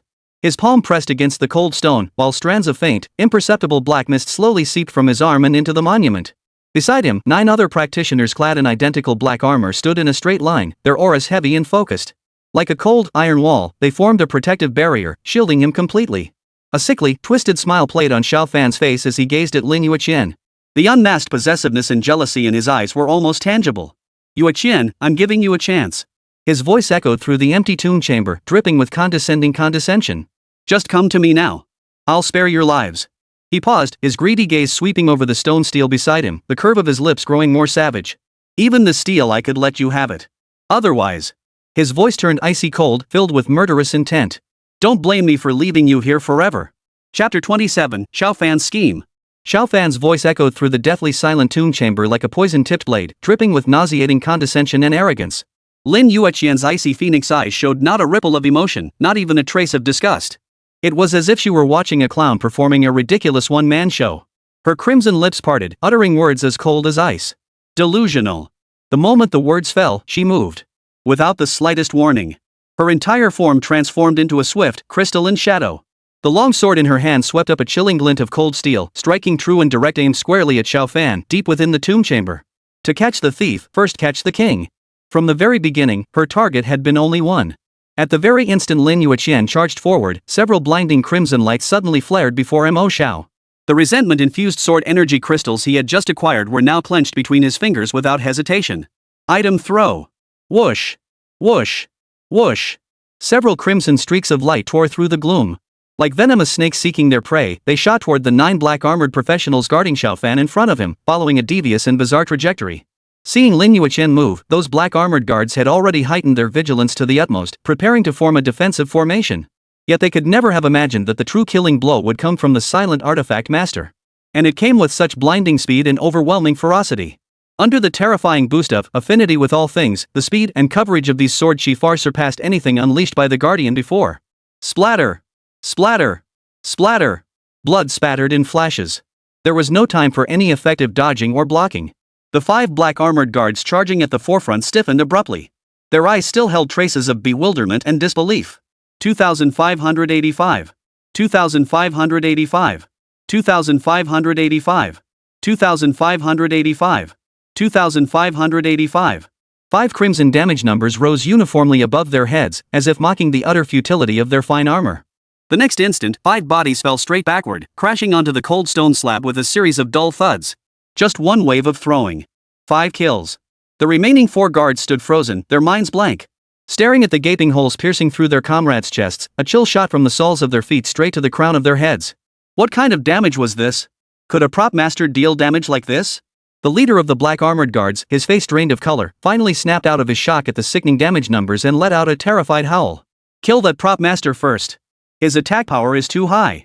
At that command, the remaining 4 snapped out of their daze. Their survival instincts overpowered their fear.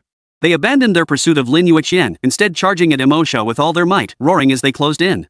Yet awaiting them were 5 more piercing crimson streaks of light. Watch out! Having witnessed the previous outcome, the 4 were terrified out of their wits. Almost instinctively, they rolled and dove to the sides, their movements utterly frantic. The crimson sword chi whistled past their bodies, slamming heavily into the wall behind them and sending showers of stone fragments flying. Though they had evaded the fatal blow, Mo Xiao's brow furrowed slightly. His projectile skill was formidable, yet it remained a non-targeted ability. Once enemies were prepared and deliberately dodged, it was difficult to guarantee a 100% hit rate. Though he had gathered a significant amount of resentment sword energy earlier, he couldn't afford to waste it so recklessly.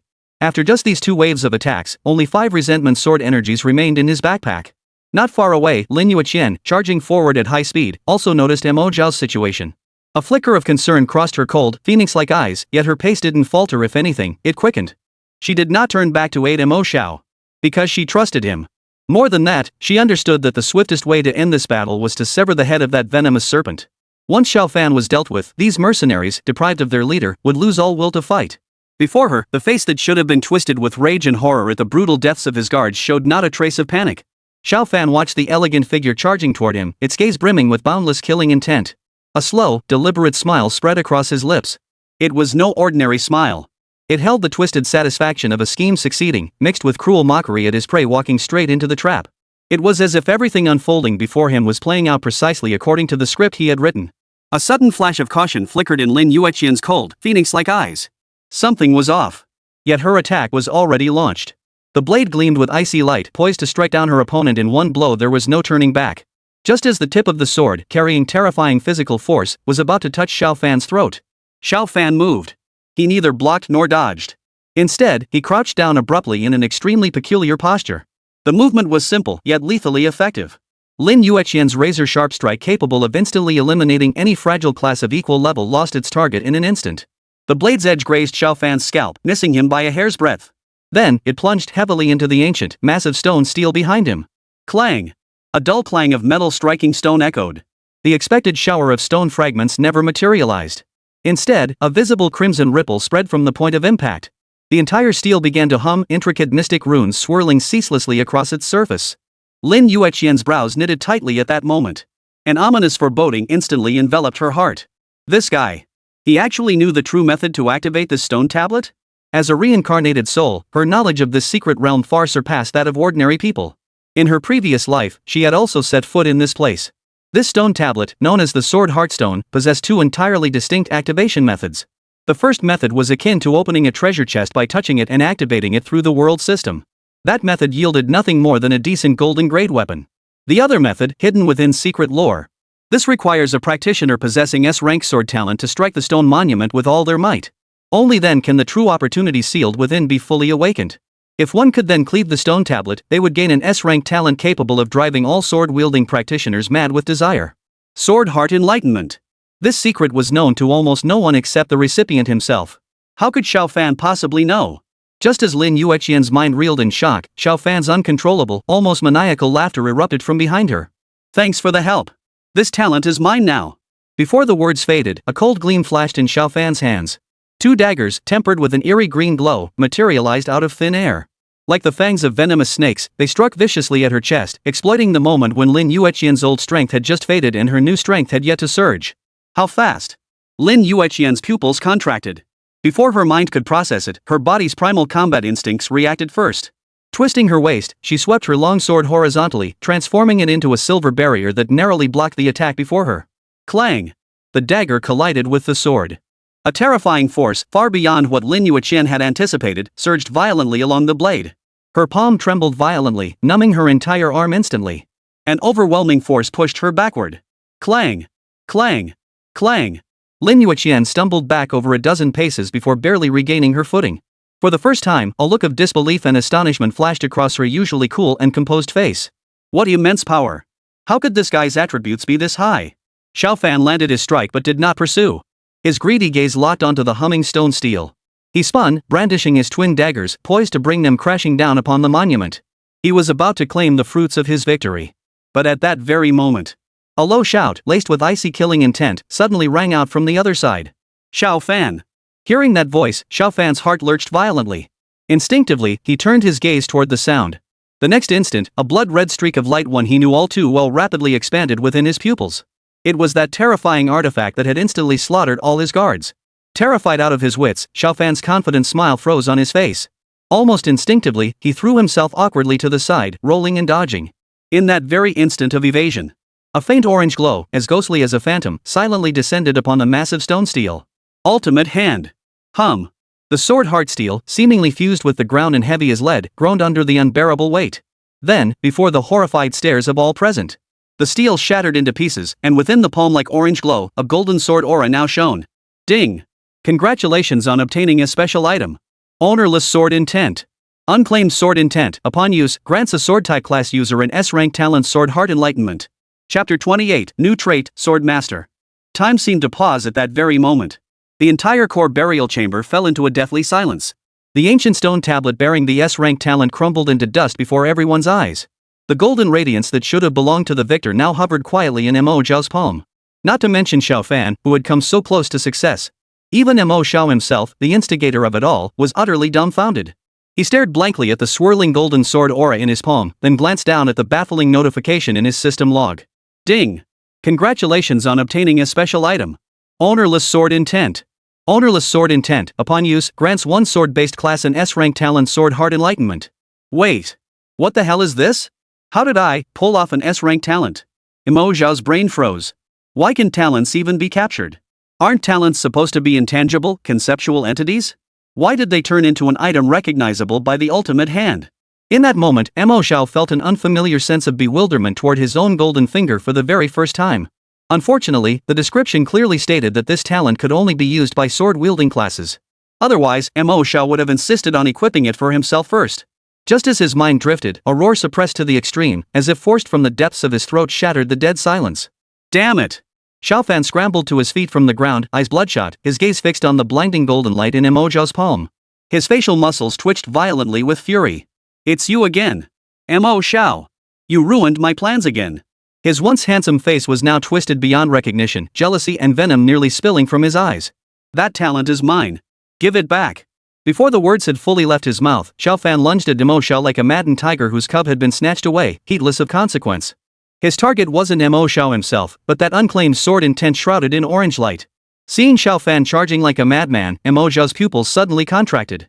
Without a moment's hesitation, he swung his arm backward with all his might. Throw item. Whoosh. The golden, ownerless sword intent instantly shot from his hand, transforming into a dazzling streak of light. It traced a perfect parabolic arc through the air, hurtling toward Lin Yueqian on the opposite side.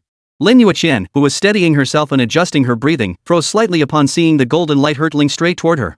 Her cold, phoenix-like eyes were filled with a rare look of bewilderment. What was this maneuver? Was Mo Xiao literally grabbing the opportunity within the stone tablet as if it were an item? And wasn't this opportunity supposed to be a talent? Can a talent be tossed out like a prop?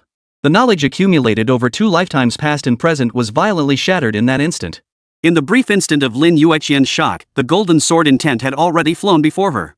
Without the slightest pause, it plunged directly into her brow. A cool yet soothing sensation spread from her brow, instantly permeating her entire body. Ding! Congratulations on obtaining the special item, Ownerless Sword Intent. Ding! Class match. Talent awakening in progress? The cool yet soothing sensation spread from her brow, instantly permeating her entire body. That colossal, pure essence of the swordway seemed to have found its ultimate destination, flowing joyfully within her. Feeling this familiar yet refined power, Lin Yueqian's taut nerves finally relaxed slightly. Though the process differed vastly from her expectations, filled with Mo Xiao style, utterly incomprehensible absurdities. But thankfully, the outcome was favorable. She had even prepared herself for a life or death struggle with Xiaofan, never expecting Mo Xiao to employ such an utterly baffling method to simply toss this opportunity directly to her. The S-rank talent, Sword Heart Enlightenment, she had finally obtained it. Yet the very next moment, her cold, phoenix-like eyes widened abruptly. Something was wrong. This infusion of energy was taking far too long. In her previous life, acquiring the S-rank talent, Sword Heart Enlightenment, had been a mere seconds-long, enlightening experience. But now, that golden sword intent energy surged like an unceasing river, relentlessly washing over every bone and muscle, reshaping her spiritual sea. The duration of this infusion exceeded that of her previous life by more than double. The intensity of this energy far surpassed anything she remembered from an S-rank talent. Lin Yueqian's breathing suddenly grew ragged. A mind-boggling yet utterly logical thought surged from the depths of her heart. An item. Mo Xiao had just tossed this talent over like a prop. And based on her observations of Mo Xiao over this period, he seemed to possess an exceptionally unique talent, one that granted every prop he ever used unimaginable amplifying effects. Which meant, what she was enduring now wasn't merely an S-rank talent. It was an S-rank talent brutally amplified by Mo Xiao's monstrously powerful ability. This talent had been doubled? Just as Lin Yueqian's mind reeled in shock, nearly unable to maintain coherent thought, the long-awaited system notification finally arrived, booming through her mind like an explosion. Ding! Talent awakening successful. Congratulations on obtaining the SS-rank talent Sword Soul Condensing Edge. SS-rank. It was truly an SS-rank talent. In her previous life, she had spent her entire existence merely hearing legends about the existence of such a tiered talent. Even if an S-rank talent doubled in power, it was theoretically impossible to leap an entire tier and become SS rank. Could this be rounded up to the next level? Lin Yueqian's breath nearly stopped. She instinctively glanced at Mo Xiao nearby, the youth who stood there with a calm expression, as if he'd just casually tossed away a piece of trash. The original plan had been crystal clear in her mind. As the reincarnated one, she would leverage her past life's memories and experience to lead Mo Xiao through every obstacle, rectifying all regrets and ensuring he stood securely behind her. Yet reality kept veering off course time and again. Instead, it was Mo Xiao who had consistently aided her with his astonishing abilities. It was she who, because of this attention that never should have been Mo Xiao's, had made him the target of everyone's hostility.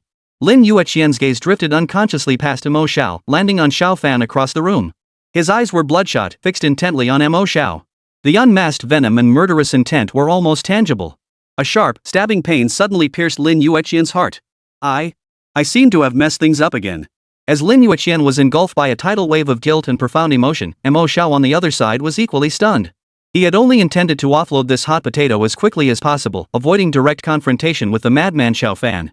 But the instant that Golden Sword intent left his grasp, a completely different system notification sounded unexpectedly in his mind. This time, the tone was no longer a cold, mechanical synth voice, but instead carried an ancient, vast resonance. Ding! Congratulations on fully mastering the special artifact, Ownerless Sword Intent. Acquired trait, Sword Master. Mo Xiao's expression froze instantly. No. He instinctively summoned his attribute panel. Under the traits section, a brand new line of text appeared. Trait, Sword Master. Sword Master, you possess absolute dominion over all concepts related to swords. When utilizing sword-based abilities, their effectiveness increases by 200%. Wasn't this plot taking a bit of a detour? Mo Xiao's eye twitched involuntarily. What use was this trait to him, a prop master who made his living by throwing props? Wouldn't this thing be more suitable for that Sword Immortal over there who just received innate talent? Absolute dominion? What does that even mean? Mo Xiao's gaze shifted away from his attribute panel as he slowly lifted his head. Not far away, Xiao Fan's handsome face was now completely twisted by jealousy and rage, his eyes bloodshot. Beside him, two burly mercenaries with steady auras stood guard, never straying an inch. Like two iron towers, they shielded him firmly in the center. Their hands remained pressed against the hilts of swords at their waists, the cold metallic sheen reflecting a menacing chill under the lights. Mo Xiao's gaze swept past Xiao Fan, settling on the long sword at one mercenary's waist. It was a standard-issue blade, devoid of any distinguishing features. An idea, mad to the extreme yet perfectly fitting the phrase absolute domination, surged uncontrollably into his mind. What if he could directly control that sword? Or even use the swords of those two mercenaries to strike down the very employer they were sworn to protect? Or try it? A fleeting, almost imperceptible flicker of something strange passed through the depths of Mo Xiao's eyes. His thoughts stirred slightly. The instant that thought fell. Ugh! Xiao Fan's body jerked violently without warning, as if struck by an invisible force. From the inconspicuous pendant at his chest, a visible, eerie black mist suddenly rippled outward. Almost instinctively, Xiao Fan lunged forward in a clumsy heap, crashing heavily to the ground. And in the very next instant as he lunged forward, clang! Clang! Two clear, piercing sword cries rang out almost simultaneously. The expressions on the two mercenaries' faces were still frozen in alertness and wariness, yet their arms moved like puppets controlled by invisible strings. With speed and angles they themselves couldn't comprehend, their swords slashed out with brutal force. Two silver bright sword lights crossed in a deadly X. With pinpoint precision, they sliced through the very spot where Xiao Fan had just stood. Had Xiao Fan not thrown himself to the ground, this strike would have severed him cleanly at the waist. The air seemed to still carry the sharp whistling of the blade slicing through it. The two mercenaries froze in place, their faces frozen in horror and bewilderment. They stared down at the sword still poised in their hands, their wrists trembling uncontrollably. What had happened? Why had they suddenly attacked their own employer? Mo Xiao's pupils dilated sharply at this utterly bizarre scene. So, this was the absolute domination technique. In the deathly silent tomb chamber, the two mercenaries hadn't even recovered from the bizarre betrayal that had just occurred. Xiao Fan scrambled to his feet, hands and feet scrambling in unison. His handsome face, twisted by utter humiliation and rage, had become a hideous sight. He didn't glance at the two culprits, instead fixing his gaze on his two bodyguards, his bloodshot eyes bulging as if they might pop from their sockets. Useless! Good-for-nothings! You two pieces of trash, trying to kill me? He roared hysterically, spittle flying onto the mercenaries' faces. What the hell am I paying you for? Two useless fools. Idiots. The unbearable insults echoed through the empty tomb chamber, turning the already dazed mercenaries' faces deathly pale. They were mercenaries hired for a job, not lapdogs whose dignity could be trampled at will. Yet Mo Xiao and Lin Yueqian gave them no time to think. The moment Xiao Fan erupted in hysterical fury, both men snapped out of their shock almost simultaneously. Their eyes met. And with that single exchange of glances, everything that followed was decided. Kill! A cold gleam flashed in Mo Xiao's eyes. Without a moment's hesitation, he hurled the last 5 resentment sword chi crystals in his hand with all his might. Item throw. Whoosh! Whoosh! Whoosh! Whoosh! Whoosh! 5 crimson streaks of light, carrying death's shrill screech, held nothing back. They transformed into 5 fatal arcs, closing in on Xiao Fan and his 2 unfortunate mercenaries. At the same moment, Lin Yueqian moved. Her long sword emitted a clear, resonant hum as an unprecedented, colossal sword intent erupted from her body. Sword control technique, slash. A dazzling sword aura erupted from her arm as she swung it, unleashing a ruthless strike. But this time, it was entirely different. The instant the primary blade energy left her hand, the sword light abruptly split into 5. 5 equally condensed, equally deadly blade energies followed like loyal guards, howling forth together. One sword transformed into 6 rays. This was one of the amplifications granted by the SS-rank talent, Sword Soul Condensing Edge. 5 crimson streaks of light. 6 icy cold sword energies. A total of 11 lethal attacks converged from 2 distinct directions, sealing off all of Xiao Fan's retreat routes and completely engulfing him. The shadow of death descended in an instant. As he gazed upon the overwhelming sea of bloodlight and sword chi that sealed off every possible escape route, the savage fury and venom on Xiao Fan's face were instantly replaced by boundless terror. He let out a shriek that sounded inhuman, instinctively shoving the 2 mercenaries beside him forward with all his might. "Block them for me." The last trace of color drained from the mercenaries' faces. They wanted to dodge, to flee. But the 6 sword energies and 5 crimson streaks of light had already sealed off every possible escape route. Splatter! Splatter! Amidst the piercing, tearing sounds, the bloodlight and sword chi instantly pierced through their bodies. Without even a chance to scream, the 2 mercenaries, used as human shields, were torn into countless fragments by the savage force. Xiao Fan, seizing this brief distraction, scrambled and crawled frantically toward the tomb's exit. He dared not look back even once. A flash of murderous intent flickered in Lin Yueqian's cold, phoenix-like eyes. Trying to escape? Lin Yueqian's icy command rang out.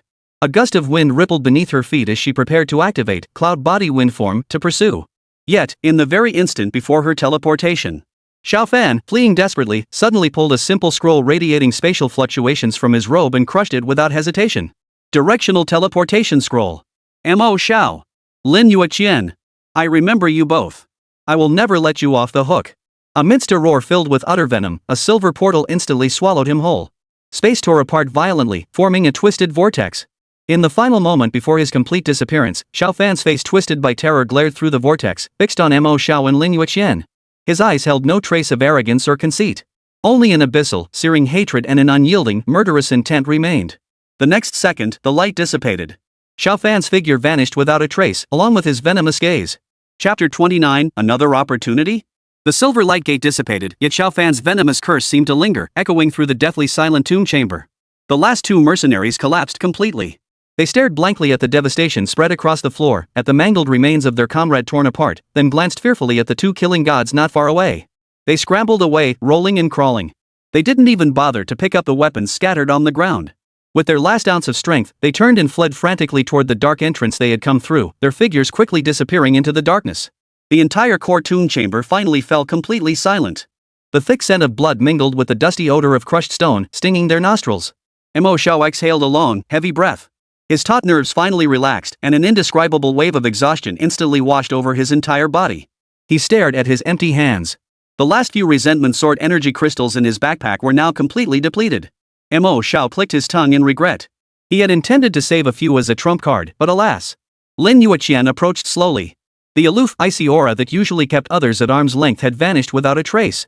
Her phoenix-like eyes, reflecting a faint glow, now stared unblinkingly at Mo Xiao. Within them churned a complex emotion he had never seen before. "Are you all right?" Her voice was soft, carrying a barely perceptible tremor.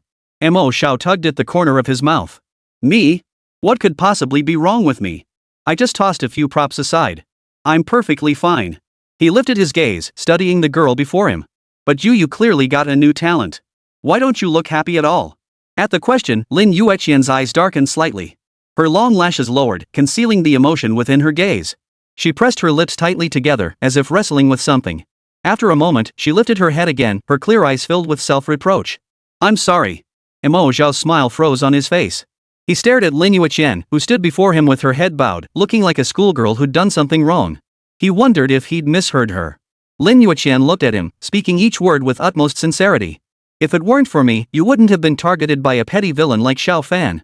It's me who brought all this trouble upon you." Mo Xiao was utterly stunned. He stared at Lin Yueqian before him with a strange look.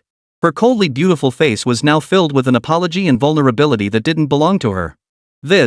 Is this really the same decisive, domineering, ice-cold Lin Yueqian, the campus beauty who leaves someone here forever at the drop of a hat? Wasn't this persona a bit of a collapse? I said. "Lin, you're a bit out of character here." Mo Xiao spoke with a hint of teasing in his voice, breaking the heavy silence. Lin Yueqian snapped her head up, her beautiful phoenix-like eyes brimming with bewilderment. Clearly, she hadn't grasped the meaning of the term. Seeing her reaction, Mo Xiao actually breathed a sigh of relief.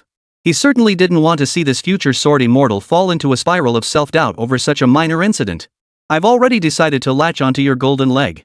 This little risk was totally expected." He shrugged his shoulders, his expression matter of fact.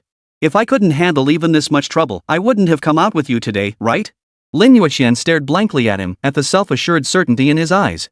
Guilt and emotion tangled within her, leaving her momentarily speechless. Mo Xiao, however, gave her no chance to dwell on her inner turmoil. He waved his hand impatiently. Enough, enough. Stop dwelling on all that nonsense. I don't care about any of it.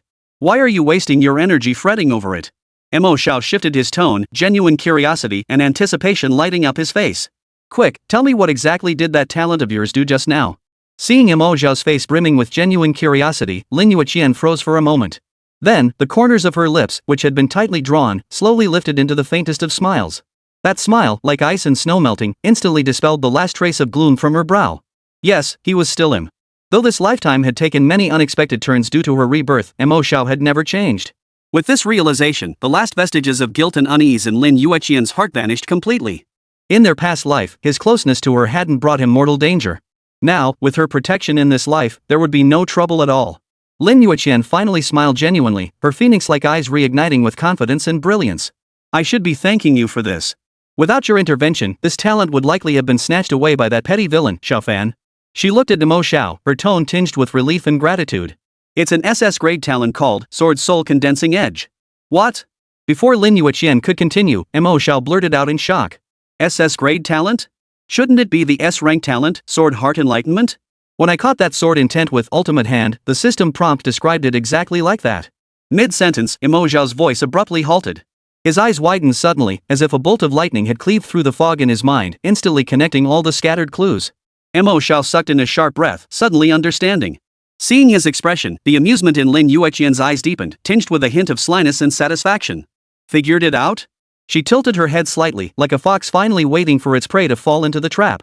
Tell me, just how much can that talent of yours, the one that amplifies props, actually amplify? Mo Xiao scratched his head awkwardly, a look of embarrassment flitting across his face. His trump card had been exposed. He cleared his throat twice before answering truthfully. My talent is called Affinity with All Things. Its effect is, everything I've ever used gains a 100% boost to its base effects. Just as I suspected. Lin Yueqian nodded lightly, this answer fully confirming her guess. Her gaze fell upon Mo Xiao, growing ever softer. This man always managed to bring her the greatest surprises and peace of mind in the most unexpected moments. She held nothing back, explaining every detail of her new talent to Mo Xiao. The ability of Sword Soul Condensing Edge is quite simple. When attacking, it automatically condenses a sword energy identical in damage to the current strike, striking the target simultaneously. Mo Xiao's breath caught slightly. One attack, double the damage? That was already incredibly powerful. However, it was Lin Yueqian's next words that truly revealed the terrifying nature of an SS tier talent. Furthermore, for every additional 100 points of my physical attack power, I can condense one extra sword energy. When the number of condensed sword energies reaches 10, the damage of all sword energies increases by an additional 20% on top of their base damage. 20 strands? A 40% increase. And so on, with no upper limit. Upon hearing the full scope of this talent, Mo Xiao's eye twitched violently and uncontrollably. He almost instinctively performed a rough calculation in his mind. Lin Yueqian's current attack power might not be earth-shattering. But what about later? When her level rose, her gear improved, and her physical attack broke through 1,000, 10,000, or even higher? A single sword strike. Hundreds, perhaps thousands, of identical sword energies trail behind it. The mere thought of that scene sent a chill down Mo Xiao's spine. That wouldn't be a battle anymore. It would be nothing short of a one-sided, mobile natural disaster. He sucked in a sharp breath. Truly worthy of an SS tier talent. The boost from your talent is just absurd. Seeing Mo Xiao's astonished expression, the smile on Lin Yueqian's cool, delicate face grew even broader. She took a small step forward. The distance between them instantly closed. A faint, ethereal fragrance, mingled with a subtle hint of blood, drifted into Mo Xiao's nostrils. Lin Yueqian tilted her chin slightly, her strikingly luminous phoenix-like eyes fixed intently upon him. Isn't this all thanks to you? Her voice was soft, trailing off with a hint of languidness, like feathers gently tickling Mo Xiao's eardrums. How should I thank you? Before Mo Xiao could recover from his shock, a sly and daring curve suddenly lifted the corners of Lin Yueqian's mouth. How about this? How about I offer myself to you? His lips twitched violently, and he instinctively took half a step back, creating a safe distance. Don't be ridiculous. If anyone heard me say that, I doubt I'd survive 3 days. Mo Xiao rolled her eyes. Even if your Lin family doesn't kill me, the boys at our school would tear me apart alive. Seeing his tense, on high alert expression, Lin Yueqian finally couldn't hold back and burst out laughing. Alright, it was just a joke. She waved her hand dismissively, the amusement in her eyes undimmed. Lin Yueqian shifted her tone, her voice regaining a confident air of entitlement. In that case, as a token of my gratitude, the next opportunity within this sword tomb is yours. Mo Xiao froze again. The bewilderment on his face was even more pronounced than when he'd heard the words "pledge yourself to me." There's more? There's actually another opportunity inside? After all, this was merely a secret realm of around level 30. The mere existence of a hidden opportunity to yield an S-tier talent was already an absurdly immense treasure. And there was a second one? Indeed. Lin Yueqian smiled faintly, her expression carrying a hint of mysterious confidence that everything was under control. Otherwise, why do you think I specifically brought you here to level up? With that, she offered no further explanation. The girl turned around, her high ponytail tracing a sharp yet graceful arc through the air. Come on, let's go. Mo Xiao followed closely behind Lin Yueqian. Her back was straight and poised, a high ponytail swaying gently with each step in the dim tomb chamber, carrying an oddly rhythmic cadence. Instead of heading toward the tomb's exit, she walked straight to the sword heartsteel that had been shattered into dust by the ultimate hand. Now, only a massive pedestal remained, covered in spiderweb-like cracks. Scattered fragments and dust formed a thin layer on the ground, silently bearing witness to the bizarre and perilous battle that had just unfolded. Mo Xiao halted, a trace of bewilderment in his eyes. There was nothing left here. Yet Lin Yueqian crouched before the cracked pedestal. She extended her slender, pale fingers, ignoring the dust clinging to them, and tapped the rough stone surface 3 times with a specific rhythm neither too light nor too heavy. Thud. Thump. Thud. 3 muffled thuds echoed distinctly in the deathly silent tomb chamber. Then, under Mo Xiao's increasingly astonished gaze, her palm shifted slightly sideways and pressed against an inconspicuous relief carving on the side of the pedestal. It was a relief so worn that its patterns were nearly indistinguishable from the surrounding stone. Lin Yueqian's palm pressed gently inward. Click rumble. A muffled, grinding sound of mechanical friction abruptly emanated from beneath their feet. The ground began to tremble faintly. The once smooth, solid stone slab slowly split open, revealing a pitch-black fissure. A dimly lit stone staircase leading deep underground materialized before them, a chilling cold seeping up from below. Lin Yueqian stood up, brushed the dust off her hands, and turned to flash Mo Xiao a bright smile. That smile held a hint of sly triumph. This is it. Let's go. Mo Xiao stared at her with a peculiar expression, then glanced down at the bottomless staircase. After a moment of silence, he couldn't help but ask. You know about such a hidden place? Did you secretly unlock the full map cheat behind my back? Hearing this playful tease, Lin Yueqian paused, then her clear, cold phoenix-like eyes curved into a pair of beautiful crescent moons. His teasing had made her laugh, her clear, crisp laughter dispelling the last vestiges of gloom within the tomb chamber. She tilted her head, her long lashes fluttering playfully. Pretty much. Chapter 30, Earth Vein Spirit Spring. The stone steps weren't particularly long, spiraling downward into an unknown darkness. The two descended one after the other, their footsteps echoing through the narrow passageway. The deeper they descended, the more potent the aura of pure energy became, as if it might solidify into tangible form. After about 5 minutes of descent, the space suddenly opened up before them. A modest natural cavern appeared before them. Countless grayish-white stalactites hung from the cave's dome, their tips glistening with crystalline droplets that dripped steadily. Drip. Drip. Each drop hit the ground with a crisp echo. At the very center of the cave lay a small pool, barely 2 meters square. The water was not crystal clear, but instead possessed a peculiar, silvery white hue, like liquid moonlight. The surface remained perfectly still, yet radiated a soft, gentle glow from within, illuminating the entire dark cavern. Wispy wisps of visible white mist rose from the pool, swirling and lingering in the air, lending everything here an ethereal, dreamlike quality. This was the true heart of the secret realm. Earth Vein Spirit Spring. In her previous life, Lin Yueqian had only learned of its existence by chance, long after clearing the secret realm, through a fragmentary ancient text. When she returned, the spring's energy had dissipated by more than half, greatly diminishing its effects. Even so, it had granted her immense benefits at the time. This lifetime, she would never let it slip away again. What is this? Mo Xiao stared at the small pool, a flicker of astonishment crossing his eyes. He could distinctly sense that the water forming this pool was no ordinary liquid, but the purest energy condensed to its absolute limit. Earth Vein Spirit Spring. Lin Yueqian murmured its name softly. It can purify one's essence and marrow, permanently enhancing a practitioner's 4 core attributes, and it has no side effects whatsoever. Hearing this, Mo Xiao crouched down curiously before the small pool. His face reflected in the silvery white surface, outlined sharply by the soft halo of light. He extended a finger, yet did not touch the water's surface, merely sensing the overwhelmingly pure energy aura emanating from it. How much can this thing boost my stats? Lin Yueqian watched his back, her gaze softening. She recalled records from her past life, her tone tinged with uncertainty yet laced with a hint of enticement. All attributes, at least 20 points, right? 20 points? Mo Xiao whipped around, his eyes flashing with unmistakable astonishment. 20 points across all attributes. That was no small feat. For a practitioner at this stage, it was practically equivalent to gaining an entire set of top-tier gear for free. Lin Yueqian watched his stunned expression, a faint curve lifting the corners of her lips. Yep. I heard that with good luck, it might even grant some extra special effects to skills. She tilted her chin toward the water pool, her eyes sparkling with amusement. Why don't you go down and try it first? Mo Xiao's gaze shifted from her encouraging face back to the small spiritual spring. Silver light flowed quietly, radiating a deadly allure. But he showed no haste, instead rising to his feet. No rush. Let me study it some more. Lin Yueqian looked at him in confusion, her cold phoenix eyes brimming with puzzlement. Study what? Besides jumping in to absorb its essence, what else could one possibly study about this earth vein spirit spring? Mo Xiao didn't answer directly. He merely raised his right hand slowly, palm facing downward, and aimed it at the water pool. After experiencing so much over the past 2 days, Mo Xiao had gradually begun to grasp some principles. His innate talent, divine hand, and his skill, ultimate hand, seemed to interpret the concept of props with an absurdly broad scope. Anything he could physically touch with his hand seemed capable of being classified as an item. If that was the case, couldn't this visible, tangible spirit spring water be grasped too? A bold, almost absurd notion began to take root in his mind. Mo Xiao's Adam's apple bobbed slightly.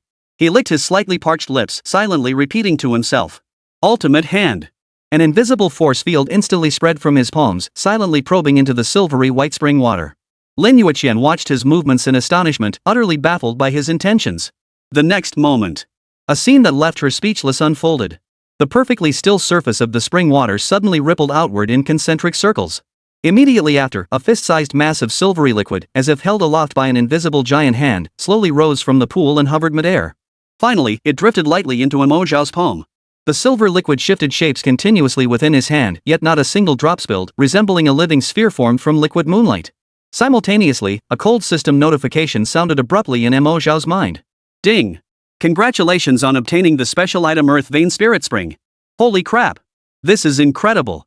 Mo Xiao gazed at the liquid in his palm, smooth as mercury, and felt a surge of wild joy. Behind him, pure astonishment flickered for the first time in Lin Yueqian's icy phoenix eyes. Those eyes, which had witnessed countless miracles and destructions, were now filled with utter disbelief. A geographical opportunity could actually be grabbed like a prop? This was beyond absurd. It was rewriting the fundamental rules of the entire professional system. Watching Mo Xiao's retreating figure, her gaze grew complex. The man she had sworn to protect with her life seemed to be walking a path entirely new one even she, a reincarnated soul, could not foresee. Lin, the campus beauty. Mo Xiao suppressed the surge of emotion within him, turning to face her, about to speak. Just call me Yueqian. Lin Yueqian interrupted him softly. Mo Xiao paused slightly. In those cool, clear eyes, he glimpsed an emotion he couldn't quite decipher. Alright, Yueqian. He readily complied, then raised the liquid orb in his hand. How many times can each person use this? A treasure of this caliber can only be effective once per person. Lin Yueqian's tone was matter-of-fact, as if stating common knowledge. In her past life's understanding, this was an ironclad rule. Mo Xiao nodded thoughtfully. Is that so? He muttered under his breath before summoning his attribute panel. His gaze settled on an inconspicuous corner. Class skill points, 20. These were points he'd accumulated through leveling up and slaying monsters, points he'd never brought himself to spend. But now, a bolder idea took root in his mind. Mo Xiao's mind raced, and he made his decision without hesitation. Consume 20 skill points to upgrade the scrap construction skill to LV2? Yes. Ding. Skill scrap construction level upgraded. Current level, LV2. A faint, imperceptible glow flickered across his body. The new skill information clearly materialized in his mind. Scrap construction LV2. Combine any 3 items to enhance attributes based on their properties. Cost, none. Cooldown, none. From 2 items to 3. A quantum leap. Mo Xiao's eyes instantly lit up, like stars ignited in the night sky. He spun around abruptly, facing once more the silver pool that now lacked a section. Ultimate hand.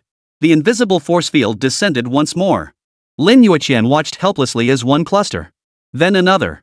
Fist-sized silver orbs shot up from the pool's depths one after another, like soldiers answering a sovereign's call, vanishing in perfect unison into Mo Xiao's backpack. The entire process took but a few seconds. When the last orb was captured, the once glowing pool lost all its radiance, revealing only dry, gray-white rocks at its bottom. As if the spiritual energy here had never existed at all. Mo Xiao counted his haul. Exactly 6 spheres, including the first one, not one more or less. The instant he stowed all the Earth Vein spiritual springs into his backpack, a new system notification abruptly sounded in his mind. Ding! You have obtained the special item Earth Vein Spiritual Spring X6. Earth Vein Spirit Spring, single-use item. Upon activation, grants user +20 to all attributes. Has a minuscule chance to mutate skills. Duration, 5 minutes. Mo Xiao's smile froze slightly. Duration, 5 minutes? His brows instantly furrowed. It seemed he couldn't save it for later, waiting until his scrap construction skill level was higher. This opportunity must be seized now. Lin Yueqian watched his expression shift abruptly, her heart tightening. What's wrong? She instinctively took a step forward, her voice carrying a concern she hadn't even noticed herself. Mo Xiao didn't respond immediately. Instead, he reached into his backpack and pulled out 3 fist-sized silver orbs of light. The 3 clusters of Earth Vein Spirit Springs floated silently in his palms, their soft silver light intertwining and casting sharp contours on his focused profile.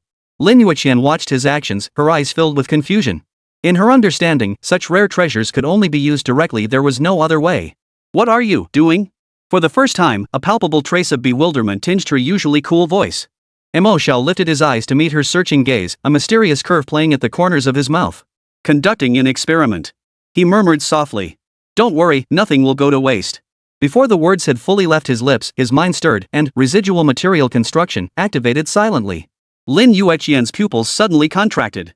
She watched helplessly as the 3 separate liquid spheres of light seemed to be kneaded and squeezed by an invisible giant hand. Finally, in a burst of dazzling light, they fused together perfectly.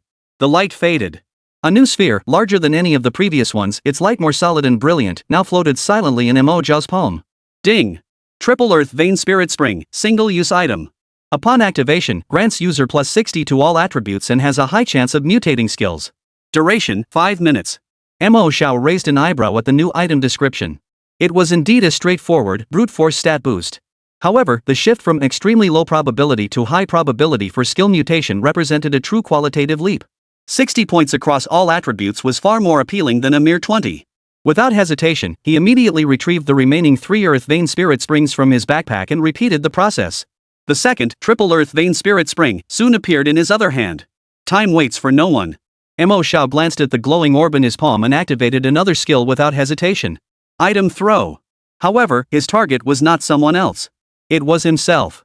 Under Lin Yueqian's utterly stunned gaze, Mo Xiao abruptly raised his hand and slammed one of the Triple Earth Vein Spirit Springs hard against his own chest. The moment the orb touched his body, it transformed into a colossal silver torrent, surging through his entire being. Ding! You used Triple Earth Vein Spirit Spring. Due to the effect of the talent affinity with all things, the item's effect is doubled. All attributes +120. Skill mutation judgment in progress. Judgment successful. Skill mutation initiated. Please wait. A warm, powerful sensation instantly filled every cell in Mo Xiao's body. He comfortably narrowed his eyes and stroked his chin. It seemed the magic attack bonus from item throw was indeed ineffective against this type of buff item. However, the doubled effect of affinity with all things had completely surpassed his expectations. A full 120 points across all attributes. This was faster than leveling up a dozen times over. He didn't even have time to fully sense the changes in his body, nor did he pay any attention to Lin Yueqian beside him, who had completely petrified, as if her worldview had been ground into the dirt. Mo Xiao turned around and flung the last remaining cluster of Triple Earth Vein Spirit Spring directly at her. Chapter 31, Skill Mutation, Potential Overload. Lin Yueqian watched Mo Xiao's hand, which kept glowing blue, her face filled with curiosity. Though she didn't understand what Mo Xiao was doing, both in this life and her past one, she had long grown accustomed to his peculiar actions. She simply crouched quietly nearby, her clear, cold phoenix-like eyes reflecting Mo Xiao's focused figure and the dazzling silver light in his palm, not uttering a sound to disturb him. Just as her curiosity piqued, a dense, silver orb of light, propelled by a fierce gust, hurtled straight toward her face. Lin Yueqian was still completely immersed in Mo Xiao's earlier series of astonishingly skillful maneuvers, her mind blank. She instinctively tried to dodge to the side. But in the split second before her body reacted, the light sphere gently collided with her chest. Instead of the expected impact, it felt like a warm spring, instantly melting and seeping into every fiber of her being. An indescribable, colossal surge of pure energy exploded within her. Lin Yueqian's body trembled slightly, and her cold, phoenix-like eyes widened in an instant. Ding! You have obtained the item Triple Earth Vein Spirit Spring from Mo Xiao. Effect enhanced by 100%. You used Triple Earth Vein Spirit Spring. All attributes +120. Skill mutation judgment in progress. Judgment successful. Skill mutation initiated. Please wait. A series of system notifications exploded like thunderclaps within Lin Yueqian's mind. Her entire body froze in place. All attributes increased by 120 points? Lin Yueqian's breath caught in her throat. She even suspected the system had malfunctioned. In her previous life, she had poured her heart and soul into this earth vein spirit spring, yet the benefit she gained was a mere 15 points of all attribute enhancement. That alone had been an immense stroke of luck that made countless others green with envy. But now? 120 points. This wasn't just double, it was an 8-fold increase. How could this be? A storm of thoughts raged through Lin Yueqian's mind, countless ideas flashing wildly. No. Mo Xiao's affinity with all things talent, though god tier, only doubled the effect. To achieve a final boost of 120 points, the item's base effect should be at least 60 points. Lin Yueqian's gaze instinctively fell upon Mo Xiao's right hand, the one that had just completed all the operations. That soft yet mysterious blue glow reappeared in her mind. It suddenly dawned on her. In the forge workshop, Mo Xiao had used this very blue glowing skill to fuse the two long swords together, directly stacking their attributes. So that's how it was. First, he used Ultimate Hand to forcibly extract the immovable regional opportunity into an item. Then, using Scrap Construction, he fused 3 opportunities into a single super item with triple the effect. Then, through his own bug-like talent, affinity with all things, he doubled the 60-point effect, turning it into the terrifying 120 points we see now. Capture, fuse, amplify. Lin Yueqian stared blankly at the man nearby, his face practically screaming, "Praise me now." Every emotion on that breathtakingly beautiful face, one that had always carried a hint of cool detachment since his rebirth, completely lost control in that moment. First came astonishment. Then, utter shock. Finally, that shock dissolved into a helpless mix of laughter and tears. Her tightly drawn lips could no longer maintain their aloof curve. Slowly, they lifted upward, finally blossoming into a smile so radiant and heartfelt it could outshine the entire cavern. This man always managed to surprise her in ways she could never anticipate. Hey! Mo Xiao's voice snapped her out of her daze. Seeing Lin Yueqian frozen in place like a statue, a faint, helpless smile touched his lips. Come on, you're not seriously dumbstruck, are you? It's just a few extra attributes. Lin Yueqian's eyelashes fluttered violently.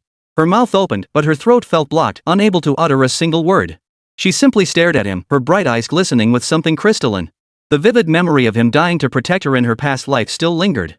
But in this life, with her the reborn one protecting him, not only had he avoided danger, but he had also gained such god-defying abilities. How wonderful! This was truly wonderful. Lin Yueqian took a deep breath, finally suppressing the surging emotions within her. A slow, gentle curve lifted the corners of her mouth. That smile shone as brightly as ice melting in the spring sun, carrying a hint of relief and ease. Mo Xiao. She spoke softly, her voice carrying a barely perceptible tremor she hadn't even noticed herself. Thank you. Ding. The moment her words fell silent, that cold system notification sounded once more. Skill mutation complete. Your skill Sword Control / has successfully mutated into Sword Control glowing /. Mo Xiao chuckled softly, scratching his head. The smug look on his face that seemed to say, "Go ahead and praise me." But as Lin Yueqian offered her sincere thanks, it dissolved into a hint of embarrassment. Ahem, no need to thank me. He waved his hand, trying to make his tone sound casual. After all, you brought me here. When you find something good, you gotta share the luck, right? The words were half polite, half true. Without Lin Yueqian, he wouldn't even have known the location of this earth vein spirit spring, let alone the unheard of 120 attribute points. Hearing Mo Xiao's matter-of-fact reply, the smile in Lin Yueqian's perpetually cool eyes deepened. My skill, Sword Control / has undergone a mutation due to this enhancement. It's become even stronger now. She spoke softly, her gaze carrying a hint of expectation as she looked at Mo Xiao. What about you? Has any of your skills changed too? Her question made Mo Xiao suddenly slap his forehead. Right. He'd been too busy checking his skyrocketing stats and watching Lin Yueqian's stunned expression. I completely forgot to check mine. He muttered under his breath before belatedly pulling up his system panel. Sure enough, an overlooked system notification lay quietly at the very top of his log. With a flick of his thoughts, he opened the skill panel. The once unremarkable item throw skill now emitted a faint, peculiar glow, the signature aura of a completed mutation. Mo Xiao's gaze fell upon the newly updated skill description. Item throw LV1, anything you designate as an item can be thrown. Throwing damage type items deals an additional 200% magic attack damage. Throwing buff items adds a 200% magic attack effect bonus. Cost, 5 MP. CD, none. Special effect, paying a certain cost upon throwing can activate the item's latent potential, unleashing effects far exceeding its base stats. Potential overload, consume additional mana HP to amplify the item's potential burst. The attribute bonus has doubled. Mo Xiao raised an eyebrow. This was quite a pleasant surprise.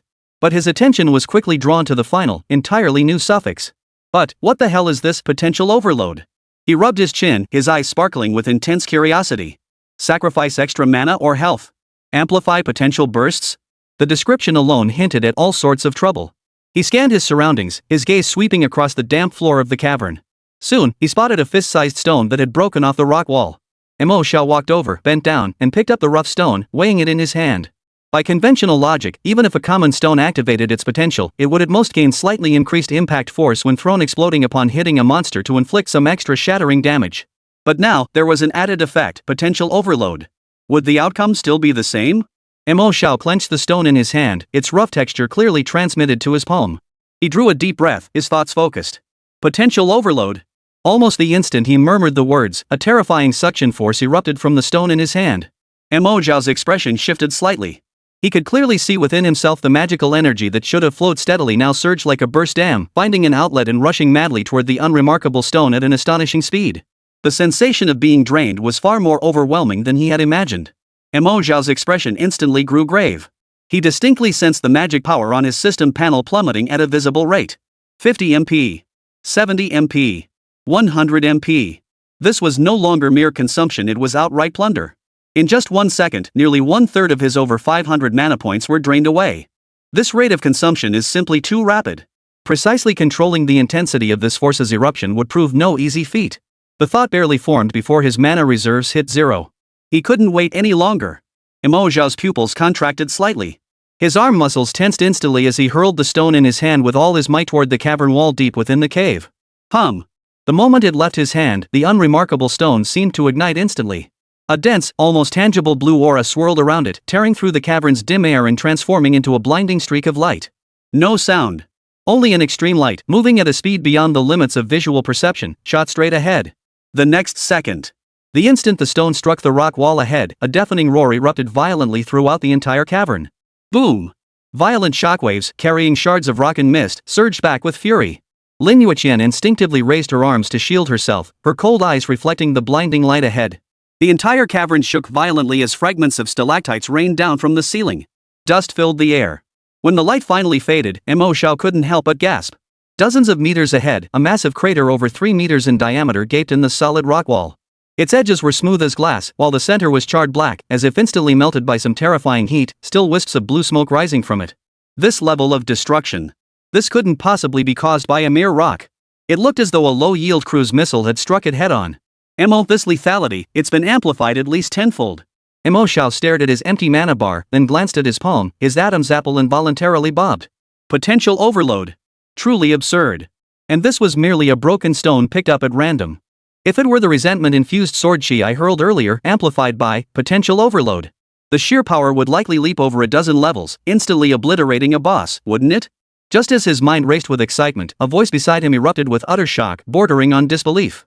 You! Lin Yueqian lowered the arm she'd held protectively before her. Her usually serene eyes were now filled with utter disbelief. Her gaze darted back and forth between the massive crater in the distance and Mo Xiao, as if trying to confirm she hadn't seen wrong. What did you just do? But that was just an ordinary rock. How could it possess such immense power? Chapter 32, The Mysterious Black Fragment. Facing Lin Yueqian's eyes, filled with shock and confusion, Mo Xiao merely grinned. He pulled a faintly glowing blue vial from his backpack, unscrewed the cap, and tipped it back, draining it in one gulp. The cool liquid slid down his throat, a warm current swiftly replenishing his long-depleted pool of magical energy. Ha! Mo Xiao exhaled deeply, tossing the empty bottle back into his backpack. Gazing at the terrifying crater still billowing green smoke in the distance, a smile flickered across his face, a mix of lingering dread and unmistakable excitement. This is my skill, a new ability gained after mutation. Potential overload. He said, part show-off, part explanation. Simply put, it lets me expend extra mana to multiply the destructive force of thrown items by tenfold or more. It's just that the cost is a bit much to handle. Mo Xiao shook his head. The lingering dizziness from the sudden draining of his mana still made him feel faint. He clicked his tongue, a glint of curiosity and anticipation flickering in his eyes. I wonder if this amplification effect would work the same way on potions that boost stats. The words had barely left his mouth. Lin Yueqian's body stiffened abruptly. Her clear eyes, which had only just begun to recover from the shock, narrowed sharply once more. Buff potions? A wild thought flashed through her mind like lightning, instantly igniting every thought within her. Yes. Potency potions also fell under the category of items. What if Mo Xiao first used scrap construction to fuse 3 bottles of low-grade strength potions into one standard potion with triple the potency? Then, using his innate talent, affinity with all things, doubled the base effect of this potion. Finally, using this potential overload that can infinitely amplify effects by consuming mana, he throws this potion. Then, the resulting attribute boost would be a terrifyingly high number. A low-grade potion that originally only boosted strength by 10 points in his hands, wouldn't it transform into a divine elixir capable of increasing hundreds of points of attributes? Lin Yueqian's breathing grew ragged once more. She stared blankly at Mo Xiao. For the first time, a look of near-stunned disbelief appeared on his usually cold and distant, exquisitely handsome face. Capture, fuse, double, then amplify. This man's abilities formed an interlocking, progressively escalating, perfectly illogical combination of game-breaking glitches. You're a prop master. Lin Yueqian's voice was slightly hoarse, tinged with a tremor she hadn't even noticed herself. He's just too damn perfect. Hearing Lin Yueqian's soulful exclamation, Mo Xiao chuckled softly and scratched his head. It's nothing special. This skill consumes too much energy and requires a long preparation time. It's not really suitable for use in direct combat. He shrugged with self-awareness. I think I'm better suited to staying in the back as support. With that, Mo Xiao stood up and brushed the dust off his clothes. He surveyed the cavern, now empty save for a large pit. I don't think there are any other opportunities here, right? Should we head back to town for now? Lin Yueqian snapped out of her profound shock at his words. She considered for a moment, then shook her head. A sharp, matter-of-fact gleam flashed in her cool, clear eyes. Don't rush. The girl's gaze shifted toward the cave's entrance, the very stone steps they had climbed to reach this place. Let's go clean up the battlefield. After all, we killed so many mercenaries. We should at least loot the bodies. Loot the bodies? Mo Xiao froze upon hearing the phrase. He stared at Lin Yueqian's face, still as coldly beautiful as ever, and his mind couldn't process it for a moment. The next second, he slapped his forehead. He'd completely forgotten about that. This was a data-driven world. When a professional player was killed, everything in their backpack would drop. Faced with Lin Yueqian's matter-of-fact suggestion, Mo Xiao paused only briefly before nodding. All right. He wasn't bloodthirsty, but he'd come to understand the fundamental rules of this data-driven world in the most pragmatic way. If they killed, there was no reason to leave the spoils behind. The pair turned and retraced their steps up the stone staircase. A faint mingling of gunpowder and ozone lingered in the air, the lingering echo of the potential overload. Cracks spiderwebbed across the cavern walls, fissures blasted open by the terrifying explosion. Soon, they returned to the burial chamber at the heart of the sword tomb. The scene before them was far more gruesome than when they had descended. A dozen mercenary corpses lay scattered haphazardly across the floor, each face frozen in the shock and resentment of their final moments. Lin Yueqian's cold gaze swept across the scene, her dark brows furrowing imperceptibly. She walked over to one corpse, gently nudging it with her toe to turn over the few items that had spilled out. Several bottles of low-grade healing potions, a leather armor with mediocre stats, and a few scattered copper coins. She moved toward another body. The results were much the same. The best loot in the entire tomb chamber was a bronze-grade longsword that glowed faintly white. These guys were so damn poor. Lin Yueqian's voice carried a hint of undisguised contempt. Having seen countless divine weapons and sharp tools in her past life, these items were no different from pebbles on the roadside to her. Her gaze shifted to Mo Xiao, who was eagerly picking things up, and she remarked casually. Forget it. It's all junk. Here, take it. Use it as a prop to throw at people.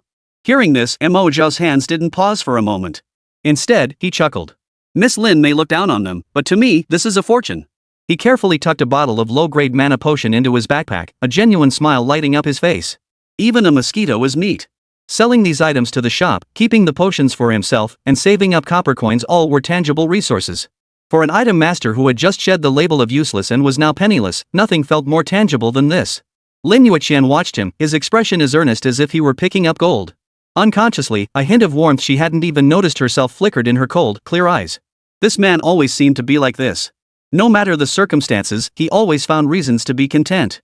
Mo Xiao hummed a tune that barely held a note as he cheerfully cleaned up the battlefield, meticulously sorting and stowing every dropped item. Just as he reached the center of the tomb chamber, preparing to pick up the lone bronze-grade longsword, his movements abruptly halted. Ha! He let out a soft exclamation. His gaze fell upon the ground beside the sword. He remembered this spot clearly. It was precisely where Xiao Fan had fallen earlier. On the hard bluestone tiles, there was even a faint, barely noticeable scratch. At the end of that scratch, a small, inconspicuous black fragment lay quietly. The fragment was no larger than a fingernail, entirely pitch black in color. Its texture resembled some kind of jade, yet it radiated an inexplicable eeriness. Bathed in the surrounding torchlight, it not only failed to reflect any luster but seemed to devour the light itself. What is this thing? Mo Xiao bent down and carefully picked up the fragment. It felt icy cold to the touch. A faint yet intensely cold aura seeped through his fingertips, attempting to burrow into his body. Mo Xiao's brow instantly furrowed. With a slight stir of his magical power, he dispersed the icy aura. He cradled the fragment in his palm, examining it closely. The system's information promptly appeared before his eyes. Magatama fragment, an unknown fragment, seemingly imbued with a trace of mysterious and malevolent power. Mo Xiao's brow knotted into a tight knot. The sensation under his fingertips was slick yet strangely coarse, as if he were touching a piece of obsidian eroded by centuries of time. This texture. He rubbed the fragment vigorously, trying to stir a memory from this familiar sensation.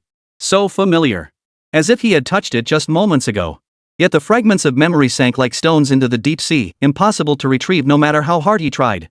What's wrong? Lin Yueqian's cool voice came from behind him. She had finished examining the area that interested her and was now walking over slowly. Her gaze fell upon the black fragment in Mo Xiao's palm. Is there something even you, a prop master, can't decipher? Lin Yueqian's tone carried a hint of barely perceptible curiosity. Don't you possess the talent or skill to appraise artifacts? The question struck like lightning, instantly cleaving through Mo Xiao's chaotic thoughts. Right. How could he have forgotten that? Wasn't the core of his profession the ability to transform all things into items? Anything recognized as an item by the system should display its inherent properties. Mo Xiao felt a surge of confidence. His gaze refocused on the shards in his palm. With a flicker of intent, Ultimate Hand LV1 activated. A faint blue glow emerged from his palm, enveloping the black Magatama fragment as if alive. This was the unique visual effect of the Ultimate Hand when grabbing an item. In Mo Xiao's vision, the fragment was now shrouded in a faint blue aura, officially entering its unselectable itemized state. However, the expected attribute panel failed to appear. The system prompt remained that single, unsettlingly brief line of text. Magatama fragment, an unknown shard that seems to hold a trace of mysterious and sinister power. Mo Xiao's brows furrowed even deeper. This defied logic.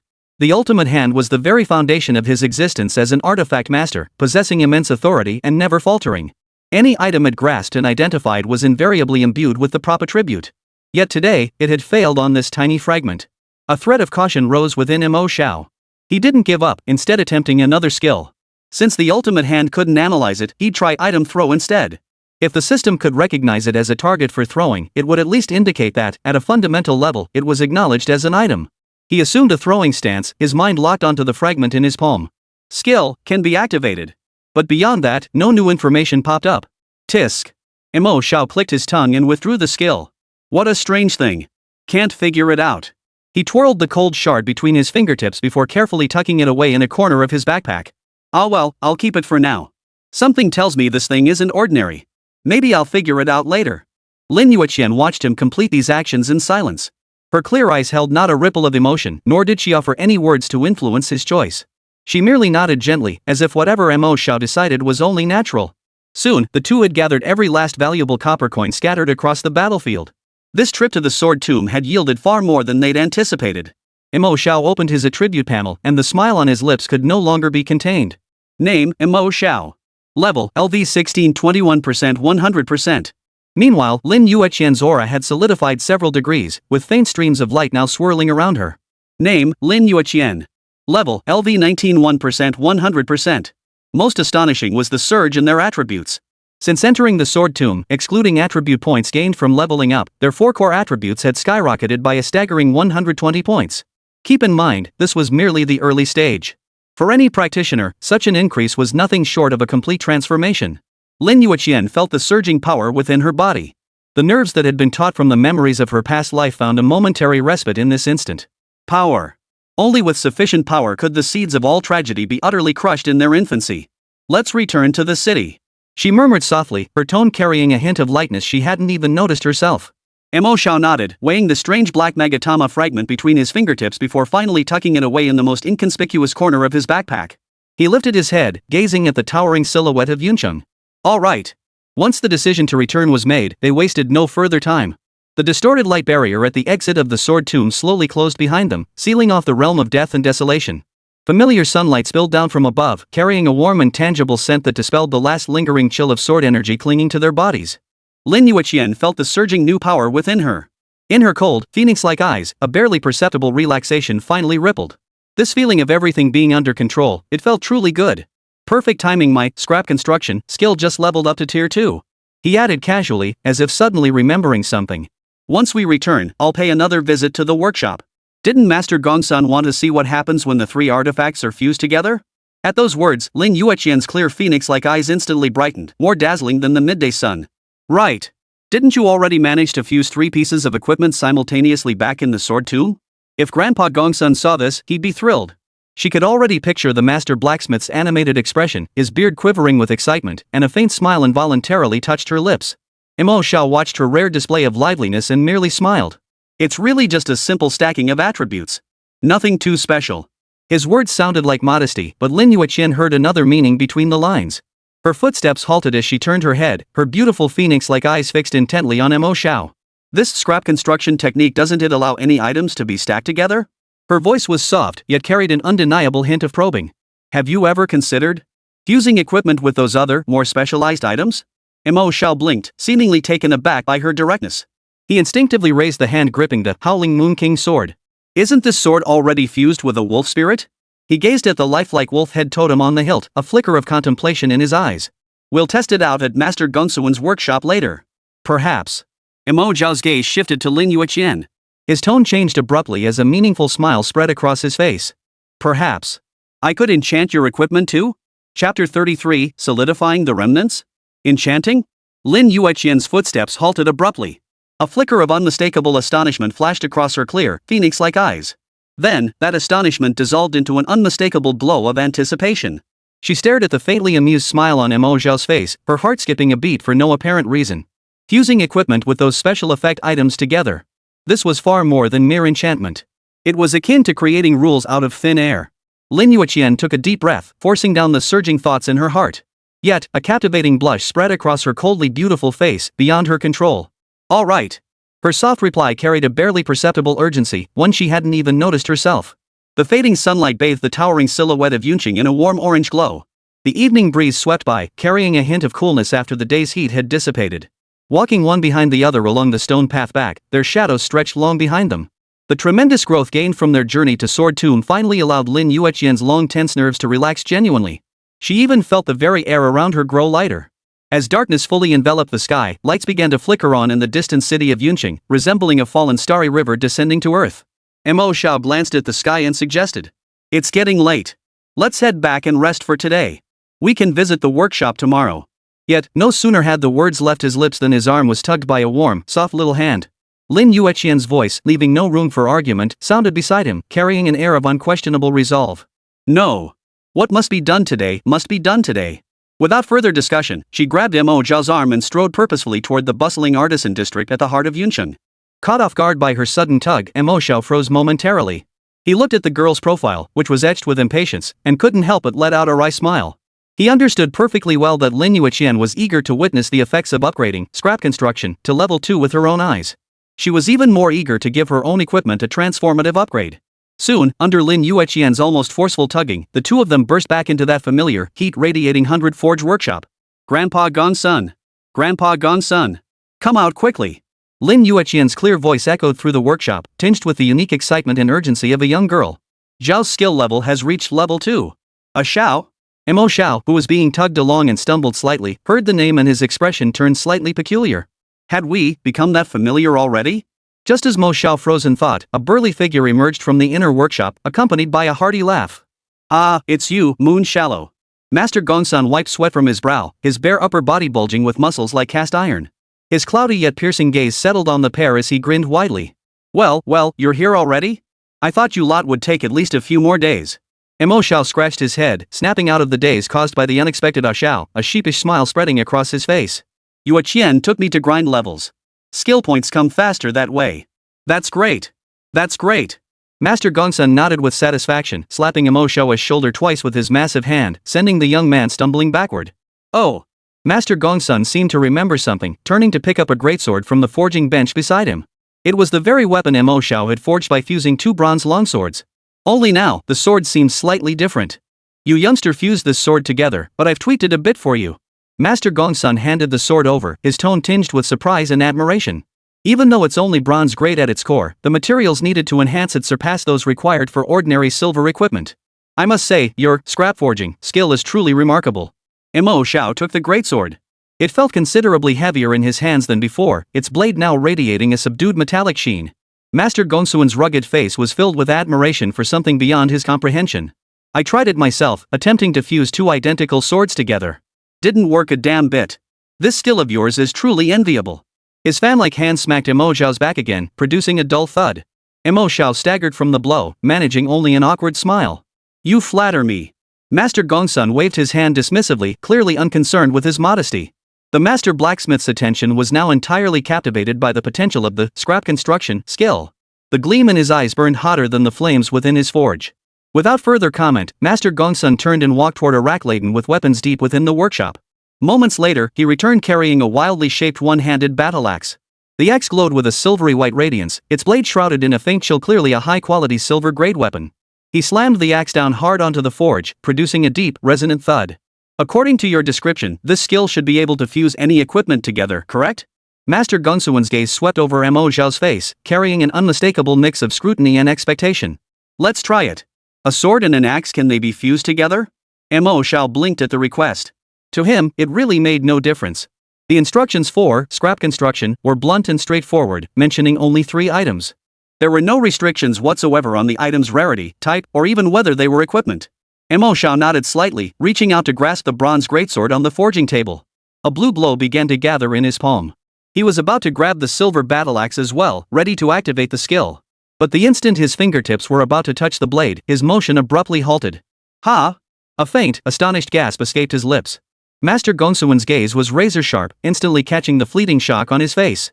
A gleam of sharpness flashed in his cloudy eyes as he immediately pressed. What's wrong? Is it impossible to fuse across different tiers? Or is it that different types cannot be fused either? Lin Yueqian, standing nearby, fixed her clear phoenix-like eyes on him, a palpable tension evident in her gaze. Mo Xiao shook his head rapidly. His gaze remained fixed on the greatsword in his hands, his expression a mix of utter bewilderment and disbelief. No. This equipment has been reset. Reset? At this declaration, not only Master Gongsun but even Lin Yueqian beside him froze in shock. A trace of bewilderment crept into Lin Yueqian's usually cool and composed voice. What do you mean, reset? Mo Xiao took a deep breath, trying to steady the shock within him, yet a trace of strangeness still lingered in his voice. According to my skill analysis, it is now a brand new weapon that has never been crafted using scrap materials. In other words, Master Gongsun's so-called improvements to it earlier had, in a manner Mo Xiao couldn't fathom, erased its history of fusion. It had become a fresh, unaltered base ready for fusion once more. Yet the attribute enhancements granted by scrap forging remained intact. Hearing this, Master Gongsun's cloudy eyes suddenly flashed with brilliance, the intense light nearly igniting the air within the workshop. With a sweeping motion of his thick arm, he retrieved 2 standard bronze swords from the nearby weapon rack and tossed them onto the forging bench with 2 sharp clangs. Try these 2 swords now. Mo Xiao observed his demeanor and instantly grasped what the master smith sought to verify. Without a word, he extended his hand decisively. The blue radiance flared once more in his palm. The 2 brand new bronze swords twisted and deformed as if kneaded by an invisible giant hand, swiftly merging into one within a soft glow. A bronze greatsword, identical to the previous one, lay quietly on the forging bench. Master Gongsun snatched up the still warm greatsword the instant the light faded. He gave it only a cursory glance to confirm the fusion was complete, then his fan-like hand flipped abruptly. Out of thin air, a massive hammer gleaming with runic light materialized in his grasp. Thud! A deafening hammering sound immediately echoed throughout the workshop. Sparks flew everywhere. Master Gongsun was utterly immersed in his own world. He continuously scooped out various faintly glowing metallic powders and mineral fragments from the leather pouch at his waist, scattering them over the sword's body. With that massive hammer, he pounded these materials into the blade with a brutal yet strangely rhythmic force.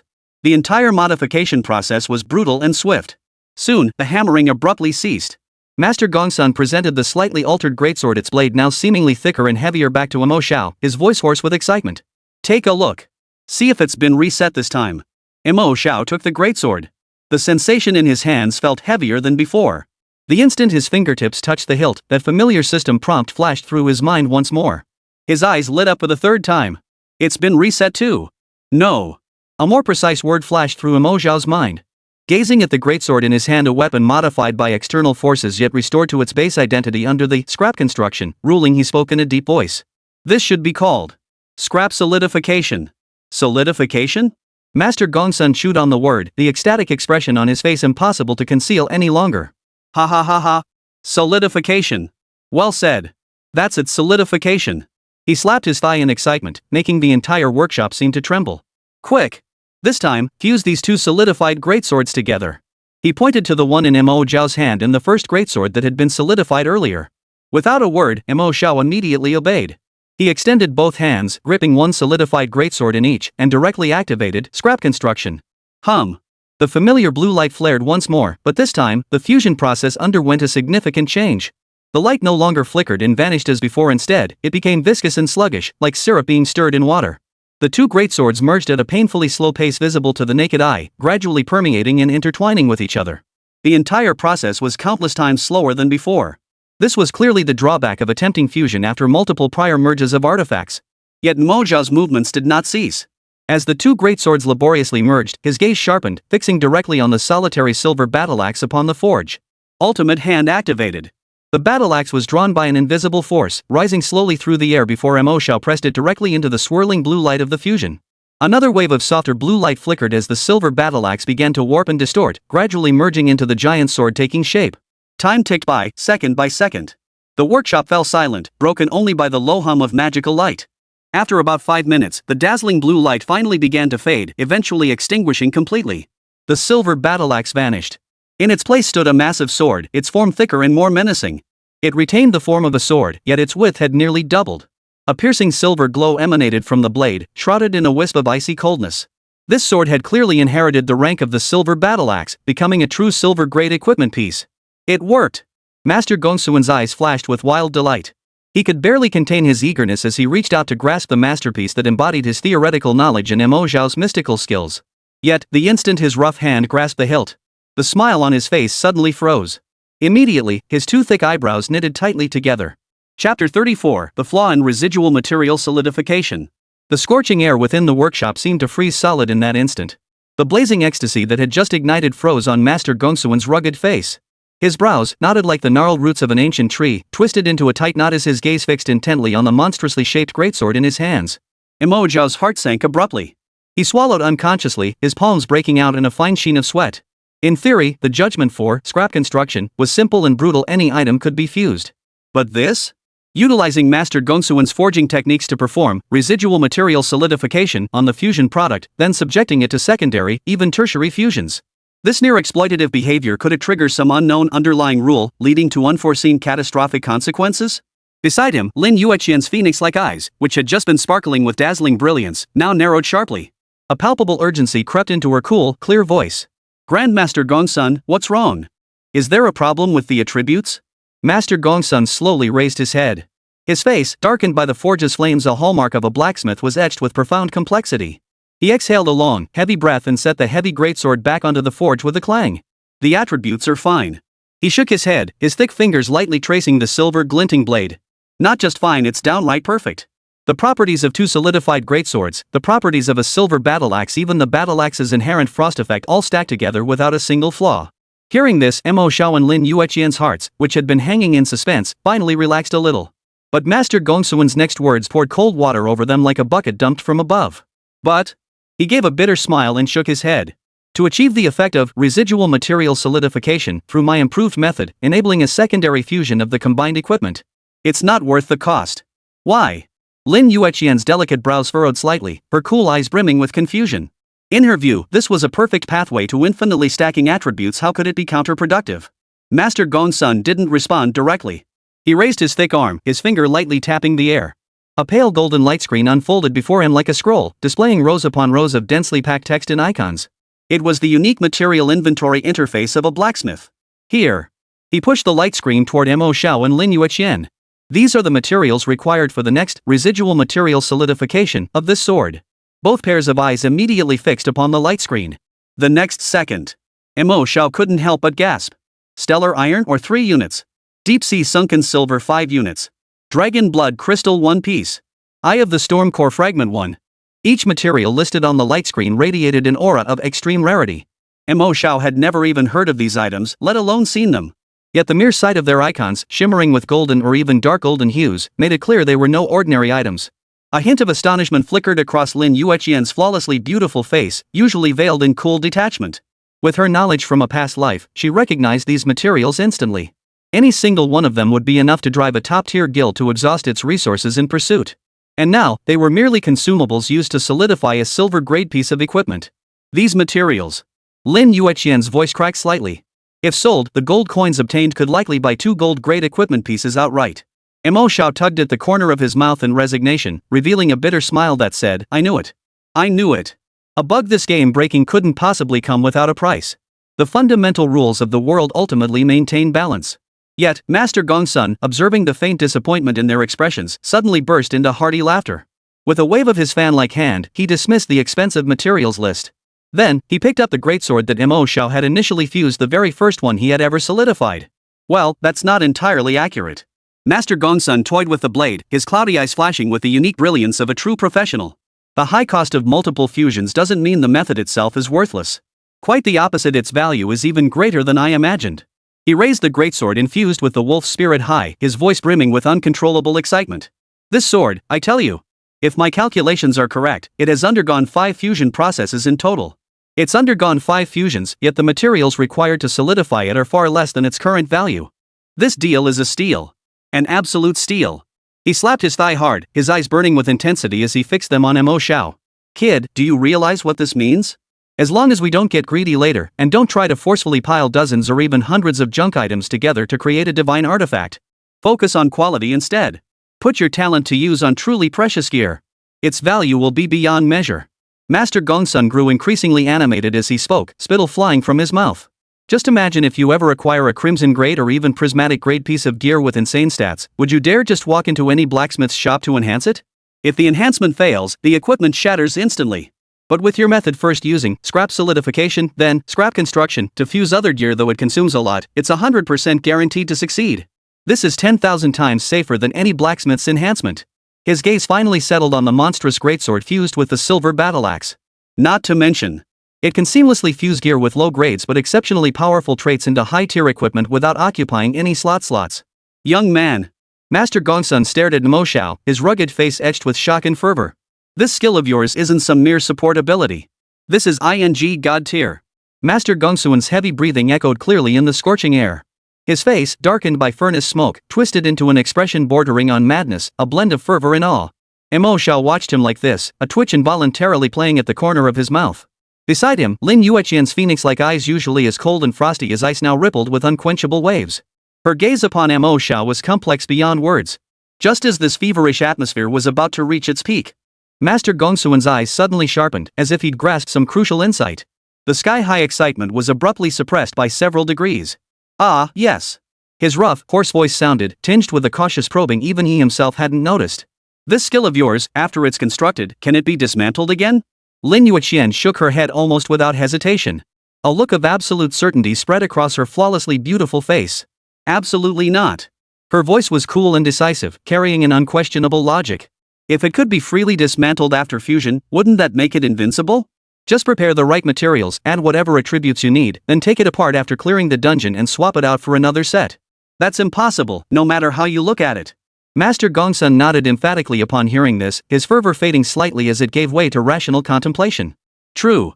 Even with our blacksmith's enhancements, you couldn't hammer the materials back out. If that could actually be dismantled, it would be too. However, before he could utter the word ridiculous, his cloudy eyes suddenly snapped wide open. In his line of sight, Mo Xiao had silently approached Lin Yueqian's side. With effortless ease, he reached out and removed the long sword recently fused to her from the girl's waist. Lin Yueqian froze, instinctively shifting her stance to let him take her sword. Mo Xiao cradled the blade in his palm, weighing it. This sword of yours? I just picked up some random broken greatsword from the sword tomb and fused it with yours. His tone was as calm as if he were discussing a trivial matter. Its pure attack stats are higher, but it's ultimately not quite suited for you. You should get some new gear. The moment the words fell, a faint, azure glow suddenly flared from the palm of Mo Xiao's hand, gripping the sword hilt, engulfing the entire blade like a surging tide. The light flickered and vanished. The broad, rugged greatsword transformed in an instant. It reverted to its original form, a slender blade of elegant design, perfectly matching Lin Yueqian's refined demeanor. It lay quietly in Mo Xiao's palm. The fused, excess, shattered greatsword vanished as if it had never existed. It dissolved into soft blue specks of light, slowly dissipating into the air until it vanished completely into nothingness. A deathly silence fell over the workshop. Master Gongsun's head, which had just nodded in acknowledgement, froze mid-motion. Lin Yueqian's cold, phoenix-like eyes suddenly narrowed to slits. She stared blankly at the sword in Mo Xiao's hand, restored to its original form, then glanced at the light dots vanishing into the air, her mind going completely blank. It can actually be disassembled? Seeing the two of them staring blankly as if struck by lightning, Mo Xiao scratched his head and explained somewhat sheepishly. Residual material construction consists of a main body and a fusion component. After fusion, it can indeed be disassembled. But... He paused, his gaze settling on the last flickering speck of light about to vanish, adding one final sentence. As a fusion-type artifact, it will be destroyed upon disassembly and cannot be preserved. Watching the unfolding scene, Master Gongsun opened his mouth, then sighed bitterly. Why must you be a combat-oriented practitioner? If only such skills were granted to us smiths. Mo Xiao chuckled softly at the remark. Mo Xiao chuckled softly. Rubbing his hands together with a hint of embarrassment, he cautiously addressed Master Gongsun. Master Gongsun. About what you mentioned earlier, if I could demonstrate the fusion of 3 pieces of equipment. And you take all my gear, does that still stand? Hearing this, the shock-frozen expression on Master Gongsun's face finally shifted. He glared fiercely at Mo Xiao and snapped. My word is as good as gold. Of course it stands. He bellowed with full force, then seemed to remember something as his gaze swept back and forth between the two. Now, tell me, what levels are you both at now? I'll equip you guys. Hearing this, Lin Yueqian brightened, but she still shook her head instinctively. No need to equip me. My family will handle that. Just get something for Ah Xiao. Master Gongsun's eyebrows shot up, and he glared at Lin Yueqian again. Cut the crap. You'd never share this kid's secret with your Lin family. With this lad's skills, how could preparing equipment ever be the same as before? His cloudy old eyes now flashed with the sharpness and fervor of a master blacksmith. Speak up. Level. Lin Yueqian paused slightly before grasping Master Gongsun's meaning, a hint of amusement flickering in her icy phoenix eyes. The two shared a knowing smile, no longer holding back. I'm level 16. Mo Xiao was the first to announce his level. I'm level 19. Lin Yueqian followed immediately. 16, 19. Master Gongsun muttered to himself, giving the two another strange look. Your leveling speed is quite impressive. His gaze finally settled on Lin Yueqian, his expression growing more serious. Advancing from 19 to 20 is no easy feat. The experience required for this level alone equals the total of the previous 10 levels combined. I'll get you some decent gear. Let's see if you can hit level 20 before the college entrance exams. At the mention of college entrance exams, Lin Yueqian's eyes, which usually held a hint of detachment, narrowed slightly. Only 9 days remained until the college entrance exams. Reaching level 20. A thought flashed through her mind, a place she had visited countless times in her previous life. Her cool, phoenix-like eyes suddenly brightened, as if stars were twinkling within them. A radiant smile, brimming with unwavering confidence, blossomed across her exquisite features. Don't worry. Absolutely no problem. She turned her head to glance at Mo Xiao beside her, the curve of her lips growing even more pronounced. Who knows? Maybe I can even level this guy up to 20 while I'm at it. Mo Xiao's eyes flashed with surprise at the suggestion. Level me up to 22? That seemed unlikely. Young lady. Upon hearing Lin Yueqian's words, Master Gongsun snapped out of his daze, his expression turning peculiar as he asked. You wouldn't be thinking of going to that place, would you? The college entrance exam tests practical skills, not level. There's no need to risk it all just to break level 20 before the exam, right? Hearing this, Lin Yueqian smiled brightly, her cool phoenix eyes brimming with confidence. Rest assured, Grandpa Gongsun. Since I've made this decision, I'm absolutely certain of my confidence. Her tone shifted slightly, tinged with mischief, her voice growing lighter. Who knows? Maybe I'll even bring back a void crystal for you? A void crystal? Master Gongsun's cloudy old eyes suddenly brightened. The shock on his wrinkled face surpassed even his earlier reaction to the scrap construction. Hearing Lin Yueqian speak thus, Master Gongsun no longer pressed his case. He gave a heavy snort, less an expression of anger than a resigned compromise. Fine. You're a headstrong girl. With your strength, at least you won't die in there. Go then. The old man seemed to have made up his mind. His fan-like hand slapped hard against the leather apron before him, sending up a shower of fine sparks and iron filings. I'll splurge a little today and prepare something decent for you too. Chapter 35, Their Gear. I'll splurge a little today and prepare something special for you too. Lin Yueqian smiled happily.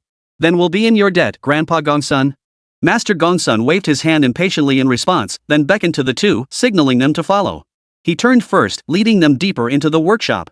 Passing through the noisy outer room piled high with various ores and semi-finished products, the surrounding temperature suddenly rose. The air thickened with a scorching scent of sulfur and metal. Soon, the trio arrived before a heavy black iron door. Master Gongsun ran his rough palm over the seemingly seamless door for a moment. With a faint click of a mechanism, the door slid silently inward. A wave of even more intense heat washed over them. This was Master Gongsun's private forging chamber. In stark contrast to the chaotic surroundings outside, this space, though compact, was meticulously organized. The walls were hung with all manner of oddly shaped tools, each emitting a faint glow that clearly marked them as extraordinary. At the room's center, a massive furnace burned quietly. Its flames weren't the usual orange-red, but a deep, mysterious blue that seemed to swallow all light. You're a prop master in each path, but ultimately a mage-type profession. Master Gongsun muttered as he walked over to a massive chest in the corner, roughly flinging open the lid and rummaging through its contents. For that girl Yueqian, stats and portability are paramount. Let me see if I have anything suitable for you. Watching Master Gongsun practically shove his entire upper body into the chest, Lin Yueqian quietly edged closer to Mo Xiao and lowered her voice. Her breath carried a faint orchid fragrance as she whispered in Mo Xiao's ear. Grandpa Gongsun is Gongsun Yi. According to our Lin family, he's Yun City's foremost master blacksmith. Lin Yueqian paused, her cool phoenix eyes glancing at Gongsun Yi's back, a hint of uncertainty in her tone. But I can't shake the feeling that Grandpa Gongsun isn't as straightforward as he seems. Gongsun Yi? Hearing that name, Mo Xiao's mind buzzed as if a thunderclap had exploded within his skull. Gongsun Yi? Wasn't he the legendary forger of the Crimson Sky Sword, one of the 10 divine swords from her past life? A legendary figure known to every household on Blue Star in his past life, and he actually exists in this world too. Holy crap! To bear that name and be hailed by the Lin family as the pinnacle of Yuncheng. This is beyond extraordinary. Mo Xiao's heart was churning with shock. He looked at the old man rummaging through the chest, dressed in coarse cloth and appearing somewhat disheveled, his gaze completely transformed. This was no mere top-tier blacksmith of Yuncheng. Damn it, could this be the most elite blacksmith in the entire Dragon Nation? Before Mo Xiao's inner turmoil could subside, Gongsun Yi reached into the massive chest and tossed out a long sword with an ancient design. Young lady, take a look at this one. Lin Yueqian instinctively reached out, catching the hilt with steady hands. Her wrist dipped slightly. The blade shimmered with a subdued dark gold glow, its pommel carved with a roaring lion that radiated a fierce, piercing aura. Wind-slicing sword. Grade, gold. Level, LV 19. Physical attack plus 220, strength plus 30. Special effect, wine-splitting slash, releases a blade of air-shredding energy, dealing 150% physical attack damage to the target. Among gold-grade equipment, these stats definitely qualify as a rare gem. Lin Yueqian casually executed a sword flourish. The wind howled, and the air emitted a faint tearing sound. Yet her beautiful brows furrowed slightly. The attack power is impressive, but it's a bit heavy. It doesn't swing as smoothly as the one I'm holding. What about that brat over there? Gongsun Yi poked his head out of the chest, his unshaven face wearing a look that screamed, "Are you stupid? Just find some gear or item that boosts attack speed and fuse it into his sword later. That way, it won't affect his attack power and will compensate for its weakness." Lin Yueqian's icy phoenix eyes instantly brightened at the suggestion.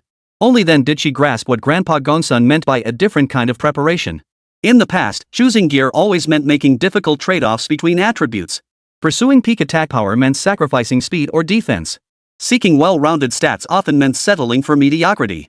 But now, with Mo Xiao's scrap construction, all these limitations seemed shattered. Those rare items once discarded due to one or two negative traits now had a chance at rebirth. The scope for trade-offs has expanded exponentially. Great! Then we'll be relying on Grandpa Gongsun. Lin Yueqian's voice brimmed with unprecedented anticipation. Trouble. Gongsun Yi muttered under his breath before diving headfirst back into the chest.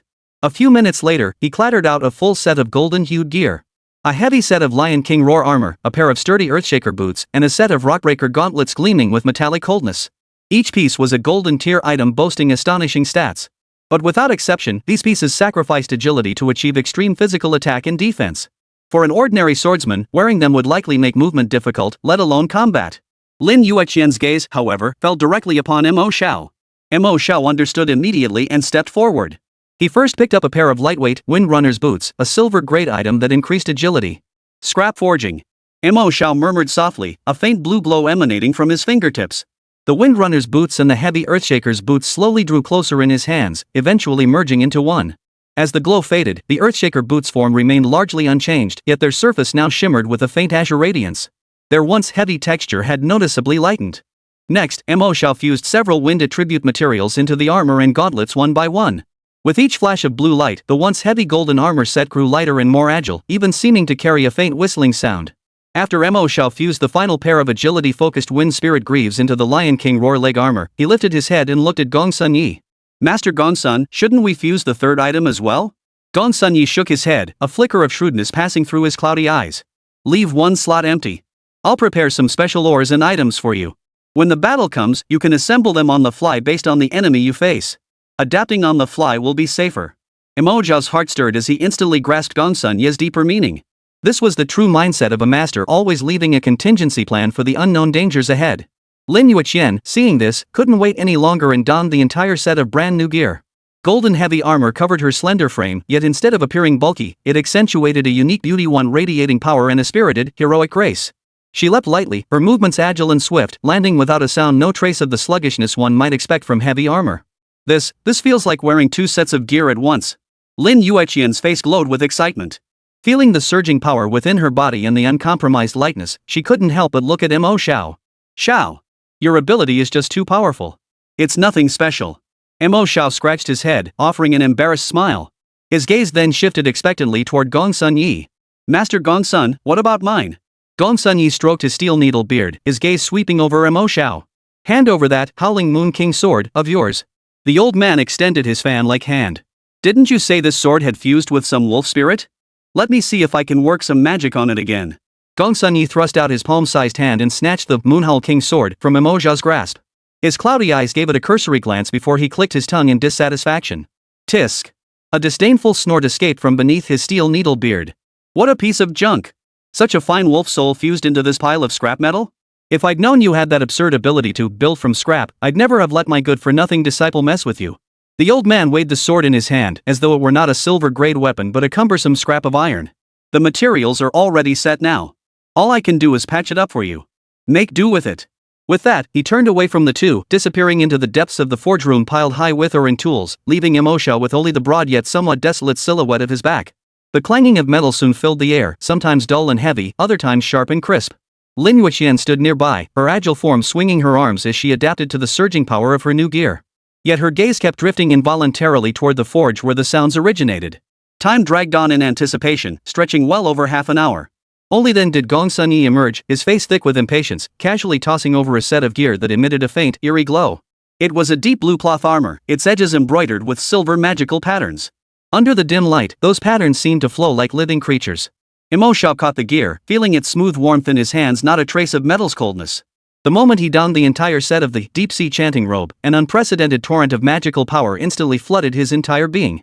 His already substantial mana pool surged by nearly 1,000 points. His four core attributes received comprehensive enhancements, each increasing by over 50 points.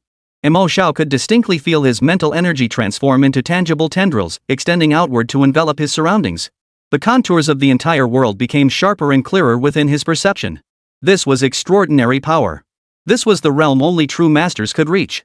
As Mo Xiao immersed himself in this power, Gongsun Yi handed him the modified longsword. Here. See how it feels? Mo Xiao took a deep breath, suppressing the surge within him, and solemnly accepted the sword. The blade was no longer a simple silver white, but now radiated a deep, dark purple, as if the entire night sky of a moonlit hull had been fused into its essence. A faint crimson pattern flickered along the edge, emanating a chilling aura that sent shivers down the spine. He immediately opened the equipment description panel. Howling Moon Demon Sword. Grade, Gold. Level, LV 15. Magic attack plus 200, physical attack plus 90, spirit plus 25, constitution plus 10. Special effect 1, Moon/Enhanced, consumes 40 mana to unleash a more concentrated beam of moonlight in a forward cone area 60 angle, 8m range, dealing 220% magic damage to all enemies within and applying the deep laceration effect inflicts damage equal to 5% of magic attack per second for 6 seconds, stackable up to 2 times. Cooldown, 18 seconds. Special effect 2, Howling Moon Soul passive, permanently gains 20% spirit bonus. When health falls below 30%, automatically triggers Howling Moon, no cost, gaining an additional 15% spirit bonus and 10% damage reduction for 10 seconds. This additional effect cooldown, 2 minutes. Special effect 3, Wolf King's Command, consumes 150 mana to summon a more powerful Howling Moon Wolf King spirit to fight for you for 15 minutes. The spirit inherits 25% of the caster's magic attack and spirit, and possesses the skills Bite, Moon Shadow Charge, and Wolf Howl Intimidation small area debuff. Cooldown, 45 minutes. Mo Xiao's eyes instantly flashed with an astonishing light. His breath caught in his throat. This was no mere refinement. This was nothing short of a complete overhaul. The attribute boosts far exceeded his expectations, skills received comprehensive enhancements, and it even gained a powerful life-saving passive ability. This sword is incredible. Mo Xiao lifted his head, his voice brimming with unmistakable excitement and gratitude. Thank you, Master Gongsun. Poof. Gongsun Yi merely rolled his eyes, his expression brimming with impatience. Who told me to agree to your request? He waved his hand dismissively, as if shooing away 2 bothersome flies. Alright, your gear's all set. Now get lost. The old man paused, a fleeting, almost imperceptible glint of cunning flashing in his cloudy eyes. But remember, I'm not giving this stuff away for free. If I ever need help with anything, you won't be able to dodge it. Mo Xiao heard this and, without a moment's hesitation, nodded vigorously. Rest assured, master. One word from you, and I'll be there. He agreed with unhesitating sincerity. This debt of gratitude could never be repaid with mere words. The two packed up their gear and left the workshop. The scorching air was left behind as the cool evening breeze brushed their faces, carrying a faint scent of dust and plants mingling in the streets. Mo Xiao gripped the Howling Moon Demon sword, its icy hilt forming a stark contrast to his slightly warm palm. A surging sense of power coursed through his arm, threatening to flood every limb and bone. Lin Yueqian walked beside him, her steps light and brisk. A rare, faint smile played on her cool, composed face. Just as she opened her mouth to speak, her footsteps abruptly halted. Around the corner, several guards clad in uniform soft armor strode purposefully toward them. The leader's piercing gaze locked directly onto Lin Yueqian. Lin Yueqian's beautiful brows furrowed slightly. A trace of unmistakable resignation flickered deep within her clear eyes. The Lin family's guards. She murmured, her tone tinged with reluctance. Mo Xiao followed her gaze. The guards carried themselves with a solemn, disciplined air, their movements hinting at a well-trained, professional demeanor, clearly not low-level practitioners. They did not approach, halting respectfully at a distance of 10 meters, heads bowed in deference. Yet an intangible sense of pressure already permeated the air. Looks like we can't chat much longer. Lin Yueqian sighed and turned to Mo Xiao. Meet me at the usual spot tomorrow at 9 in the morning. Chapter 36, Experience Runes?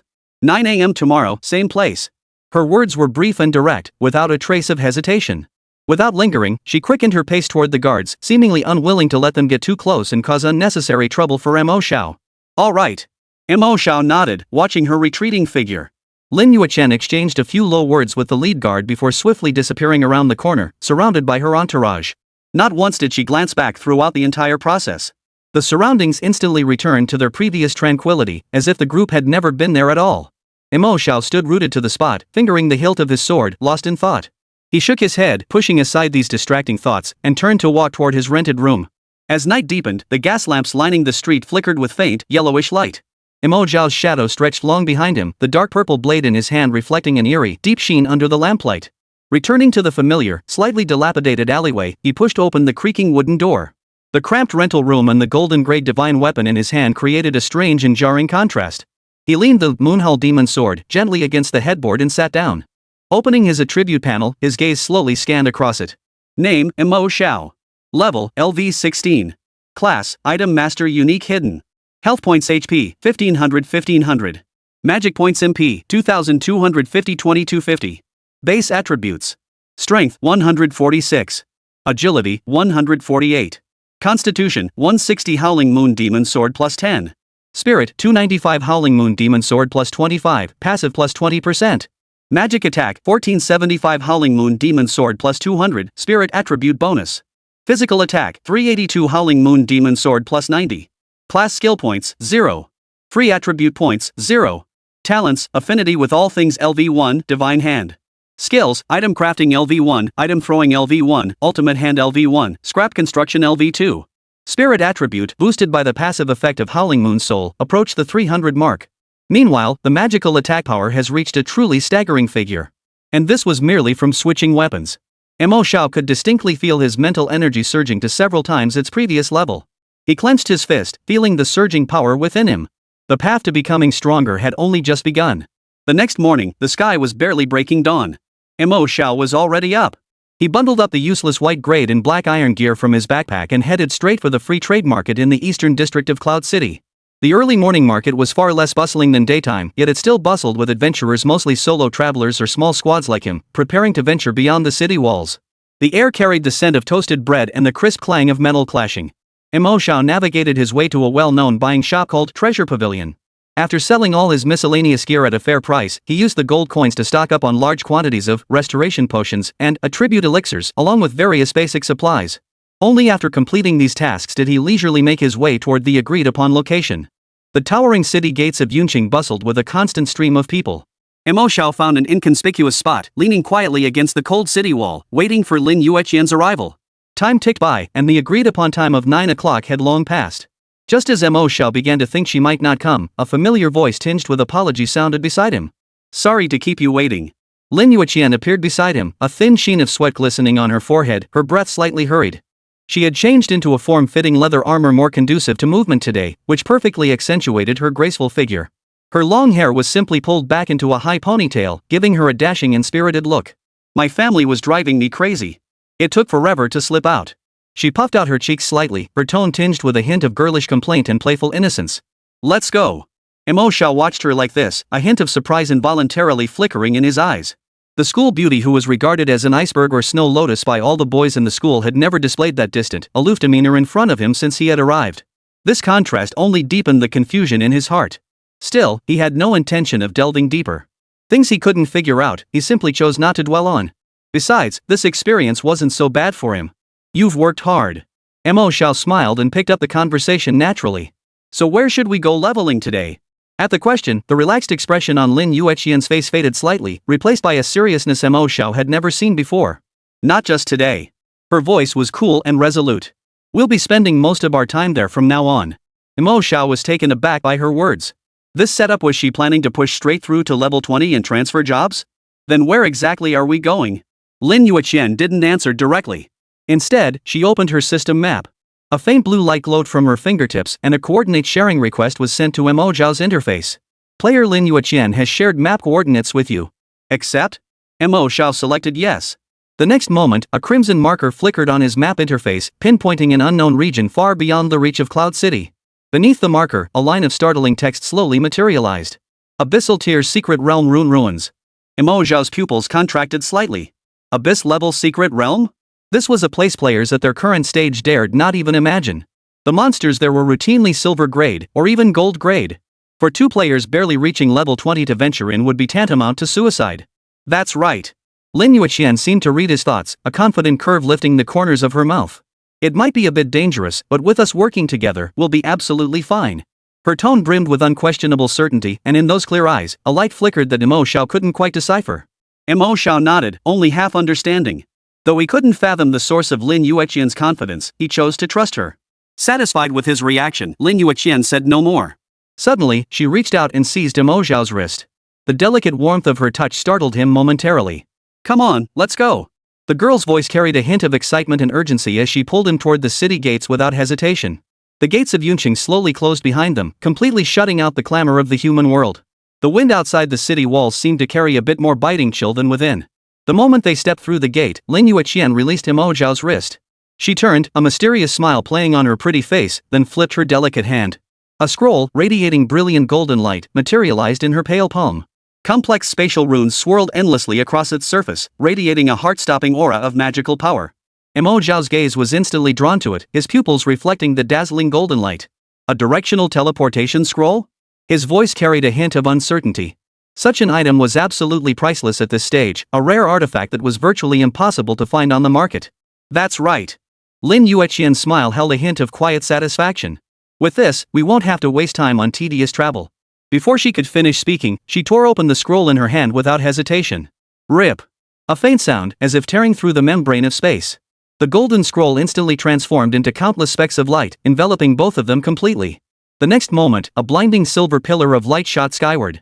Space twisted violently, and their figures vanished instantly within the radiance.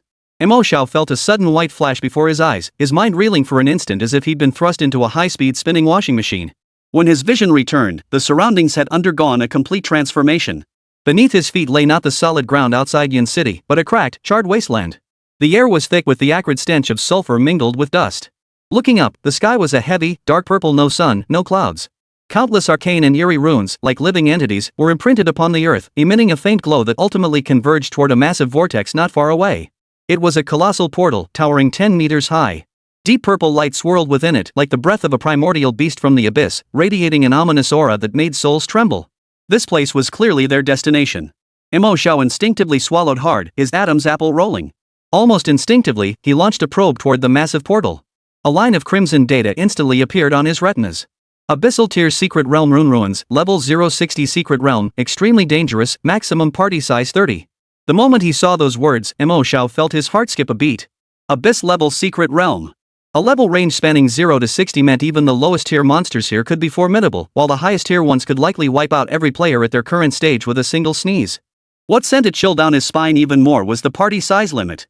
30 people. A secret realm requiring a 30-person team to challenge? Just how terrifying must the boss lurking in the deepest depths of this dungeon be? And they only had 2 people. This wasn't just reckless, it was downright insane. Stay calm. Lin Yueqian's cool voice rang in his ear, as if she could see through the storm raging within him. She turned her face toward him, her flawless features showing not a trace of tension, but instead a confident smile. I know the absolutely safe route through this place. There won't be any danger. She paused, adding one more sentence. You still don't trust me? Mo Xiao heard this and twisted his lips into a grimace, a smile uglier than crying. He believed her, but that didn't stop him from feeling terrified. Was this place really meant for sightseeing before heading straight back to town to revive? Yueqian, of course I believe you, but... Before he could finish, Lin Yueqian cut him off. With me here, there's absolutely no problem. Her gaze locked with Mo Xiao's, her tone unwavering. Then her tone shifted, the curve of her lips growing more pronounced. To be precise, with you assisting me, absolutely no problem. Ha? Mo Xiao froze for a moment. Me? Yes, you. Lin Yueqian's eyes flashed with a wisdom Mo Xiao couldn't quite grasp. The reason I dared bring you here isn't because I could take on the entire secret realm alone. But because I know there's a special kind of monster here. Her voice lowered slightly, tinged with a hint of mysterious allure. It's only level 30, but it drops a unique item called the experience rune. And that is precisely why I'm confident I can get you to level 20 within 9 days. Experience rune? What exactly is that? Mo Xiao asked curiously. Lin Yueqian didn't answer immediately. She turned leisurely to face Mo Xiao, her eyes clear as autumn water reflecting his slightly disheveled and uncertain expression. She seemed to relish his expression at that moment. Only then did she slowly raise her slender finger, lightly tapping the air before her. A pale blue light screen rippled out like water waves, materializing precisely before Mo Xiao's eyes. Upon the screen, lines of text radiating an ancient aura appeared with crystal clarity. Experience rune. Type, special item. Grade? Effect, upon use, grants 50,000 experience points directly. Usage level, below LV 30. Usage count, 0.5. Description, an ancient rune imbued with pure energy, inscribed with lost knowledge and power. A coveted treasure for low-tier practitioners. Binds upon pickup.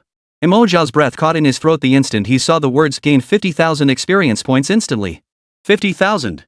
A full 50,000 experience points. And it could be used 5 times. This meant that if they could find 5 such runes, he could gain a whopping 250,000 experience points.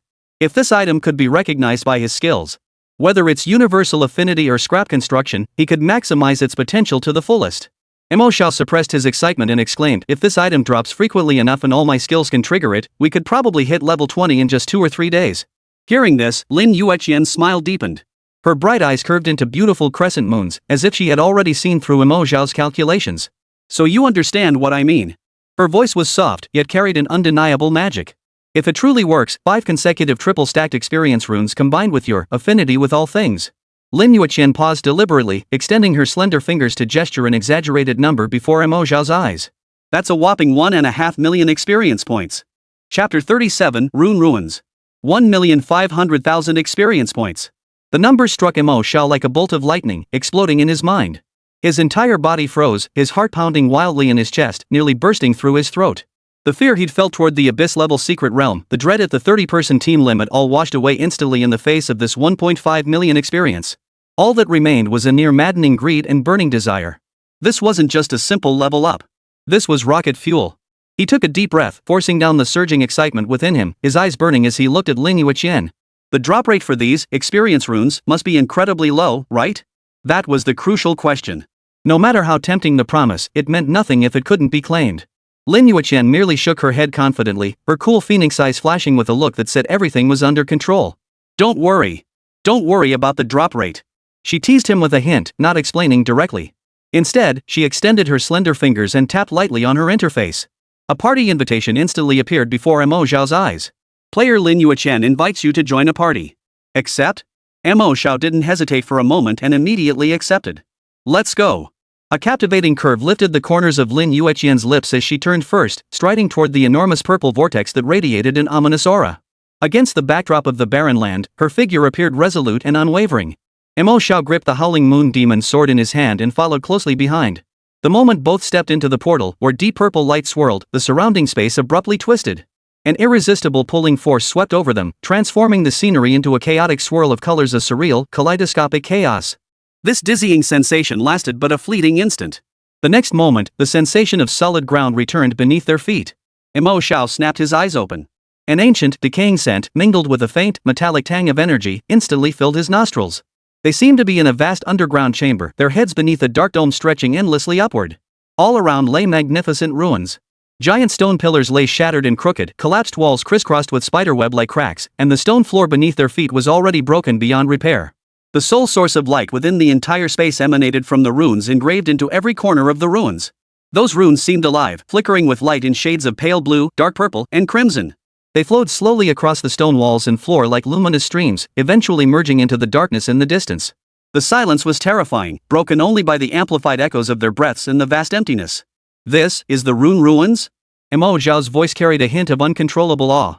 He instinctively reached out, drawn to touch the flowing light on the stone wall beside him. Don't touch it. Lin Yueqian's cold, urgent voice snapped sharply. Her expression was more grave than ever before. All traces of ease and confidence vanished from her stunningly beautiful face, replaced by extreme vigilance. Hurry up and leave. We must leave this entrance area before those things activate. She grabbed Mo Xiao's arm and spun to dash deeper into the ruins. But it was already too late. Before her words had fully left her lips. Roar! A roar unlike any creature's erupted from the shadows not far behind them. The sound was shrill and piercing, like the resonance of countless crystals grinding together, making their eardrums ache. As the roar echoed, the runic glow throughout the ruins flared brightly. In the next instant, a monstrous creature composed entirely of irregular purple crystals burst forth from behind a broken stone pillar. Standing over 3 meters tall, it possessed no facial features, only a massive, single eye positioned on its chest, blazing with a blood-red, menacing glare. Though moving on all fours, its speed was lightning fast. Sharp crystalline claws scraped the ground, sending a trail of blinding sparks as it charged straight toward the two. In the blink of an eye, Lin Yueqian's reaction was lightning fast. Not a trace of panic flashed across her face. Years of combat had ingrained instinct into her very soul. With a flick of her wrist, a long sword gleaming with icy light materialized from thin air. Its clear, piercing ring instantly shattered the deathly silence. The blade shimmered with radiant light, its unmatched sharpness locking onto the charging crystal beast. Yet a figure moved faster than her blade. It was Mo Xiao. He moved almost the instant the monster lunged. He suddenly bent low, his right hand casually grasping at the shattered stone floor. Immediately, a faint orange glow ignited in his palm. Item throw. Without a moment's hesitation, Mo Xiao swung his arm violently, hurling the handful of sand and gravel he'd gathered straight toward the monster's charging path. Boom! The crisp sound of sand striking crystal that he had anticipated did not come. Instead, a deep, muffled explosion echoed through the air.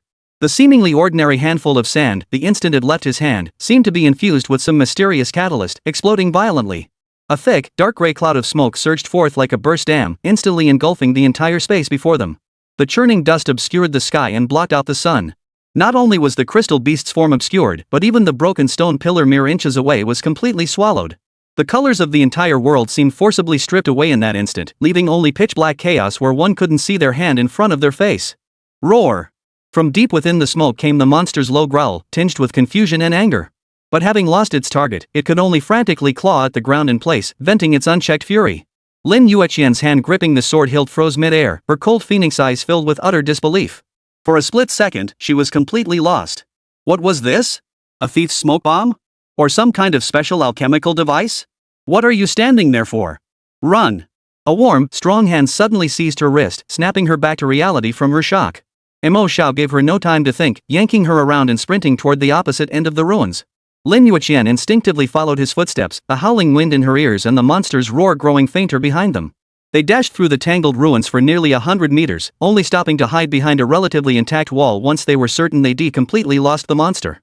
Lin Yueqian's chest rose and fell slightly as she leaned against the cold stone wall, her gaze toward Mo Xiao filled with the most complex emotions. Phew! That was close. She steadied her breathing as the shock in her heart slowly receded, replaced by a sense of relief at surviving the ordeal and deeper confusion. Our luck really sucks. We barely entered the dungeon and ran into a rune crystal beast that's an elite monster at least level 40 or above. She paused mid-sentence, her icy gaze locking firmly on Mo Xiao. What did you just use? Was that a rogue class, smoke bomb, skill scroll? In her past life's memories, only high-level rogues could produce such a large-scale, astonishingly effective smokescreen. Yet Mo Xiao merely shook his head calmly, unfolding his palm still dusted with traces of ash. No. I just grabbed a handful of sand from the ground and tossed it. Lin Yueqian fell completely silent. Staring at Mo Xiao's deadpan expression, she couldn't tell for a moment whether he was joking or being serious. A handful of sand? You called a thing just now which was practically a tactical weapon a handful of sand? Seeming to notice her confusion, Mo Xiao patiently explained. My skill, Item Throw, deals an additional 200% of my magic attack damage when throwing damage-dealing items. While sand itself deals no damage, the system seems to classify its obstructing vision effect as a form of damage in a broader sense, so since my magic attack stat is high, the resulting effect boost is naturally greater. So that's how it works. No, how could that be? Classifying obstructing vision as damage, then amplifying it through high magic attack. This sounded like a loophole in the system rules, a bug he'd pinpointed and exploited to its absolute limit. In her past life spanning 10 years, she had never heard of anyone utilizing skills in such a manner. No, more accurately, she had never heard of the absurdly versatile skill known as Item Throw. Lin Yueqian stared at Mo Xiao's face, calm to the point of eeriness. Her icy phoenix eyes churned with indescribable complexity. Shock, bewilderment, and a hint of something she hadn't even recognized herself, a sense of defeat. Reborn with a decade's worth of memories, she had believed she could grasp everything firmly in her hands, correcting all past mistakes and regrets. But Mo Xiao's existence was like a meteorite plunging into a tranquil lake, unleashing a tidal wave of chaos she never anticipated from the very start. This skill of yours? She drew a deep breath, as if searching for the right words to describe it, but in the end, only a few words escaped her lips. It's getting more and more absurd. Mo Xiao merely shrugged noncommittally, refusing to dwell on the subject. Didn't you say you knew a safe route? His voice snapped Lin Yueqian out of her tangled thoughts. We should leave this place first and head to an area we can handle to farm monsters. Lin Yueqian nodded, suppressing all the turmoil within her. Right, now wasn't the time to dwell on this. She closed her eyes, swiftly sketching the map of this ruins from her past life's memories in her mind, comparing the ruins before her with the coordinates etched in her memory. Moments later, she opened her eyes again, her gaze clear and focused. Follow me. She uttered the 3 words concisely, then turned. Stay close. Mo Xiao immediately followed her footsteps. Lin Yueqian's chosen route was utterly bizarre. Instead of taking the relatively wide and level stone paths, she deliberately chose narrow trails blocked by scattered rocks and debris, even venturing into what appeared to be dead ends. She approached a seemingly solid wall, then pressed lightly against an inconspicuous brick. Click. A faint sound echoed as the wall silently slid inward, revealing a narrow passage barely wide enough for one person to squeeze through. The passage was pitch black, permeated by a damp, musty odor. Lin Yueqian hesitated not a moment, stepping inside first. Mo Xiao followed closely behind. The moment he stepped inside, the stone wall silently closed again, completely sealing out all light and sound from the outside world. The pair navigated the labyrinthine passages beneath the ruins, winding through twists and turns so complex they would drive any directionally challenged person utterly mad. Mo Xiao asked no questions throughout the journey, merely following quietly behind her, observing every subtle movement she made. He could sense that Lin Yueqian's familiarity with this place went far beyond mere having studied a guide. She moved like a master returning home, knowing every shortcut and every trap with precise certainty. It was a peculiar sensation. After an unknown span of time, a faint glimmer finally appeared ahead. As they emerged from the passageway, the scene before them opened up dramatically. The oppressive atmosphere vanished. In its place stood relatively intact streets and buildings. The energy fluctuations in the air had also softened considerably, no longer carrying that earlier, heart-stoppingly violent aura. They had emerged from the dungeon's central core into its outer periphery. Yet the intricate, bizarre runes etched into the ground continued to silently whisper of this place's extraordinary nature. Occasionally, a low, monstrous roar echoed from the distance, reminding the pair that this was still a perilous secret realm. Mo Xiao surveyed his surroundings. Relatively intact structures cast mottled shadows, while dust and faint traces of energy drifted through the air. He withdrew his gaze and looked at Lin Yueqian, who walked half a step ahead of him, a playful curve lifting the corners of his mouth. Seriously, did you unlock some kind of X-ray vision sheet? You managed to find safe routes even in these hidden corners. Lin Yueqian paused slightly at his words, turning her head. The shock and bewilderment that had clouded her face earlier faded, replaced by a confident understanding. Her cool, phoenix-like eyes even held a hint of mischievous amusement, as if to say, this is just basic stuff. Well. She drew out the last syllable, her tone light and cheerful, tinged with a hint of pride. With that, her gaze shifted away from Mo Xiao, swiftly scanning the surrounding ruins. Suddenly, her eyes flashed with brilliance. That gleam was like the long-sought treasure finally appearing before her eyes. Looks like we're in luck this time. She beckoned to Mo Xiao. Quick, let's go. Chapter 38, The Rune Guardian. Mo Xiao immediately followed her lead. The two moved swiftly through the relatively intact streets of the ruins, one ahead, the other behind. Lin Yueqian's destination was clear without hesitation. She strode purposefully in one direction. Mo Xiao followed closely behind, his gaze darting warily around the surroundings. Though the surrounding buildings weren't as shattered as the entrance, they still cast vast, distorted shadows, as if something lurked in the darkness, ready to pounce at any moment. After walking about 100 meters, Lin Yueqian's footsteps abruptly halted at the edge of a relatively open plaza. Without turning back, she merely tilted her head slightly, her chin pointing faintly toward the center of the square. Mo Xiao followed her gesture. In the center of the square, a solitary figure wandered aimlessly. It was a monster strikingly similar in appearance to the rune crystal beast they had encountered when they first entered the dungeon. However, its size was noticeably smaller, standing only about 2 meters tall. The crystals composing its body were no longer that oppressive deep purple, but instead a faintly glowing dark green. Emerald green runes flowed slowly across its surface, flickering on and off, lending an eerie vitality to the silent creature. This is our target. Lin Yueqian's voice was hushed, yet tinged with the excitement of a hunter locking onto its prey. Before she finished speaking, she shared the creature's attribute panel directly with Mo Xiao. A crimson data screen instantly unfolded across Mo Xiao's retinas. Name, Rune Sentinel Elite. Grade, Silver. Level, LV 30. HP, 32,000. MP, 8,000. Strength, 250.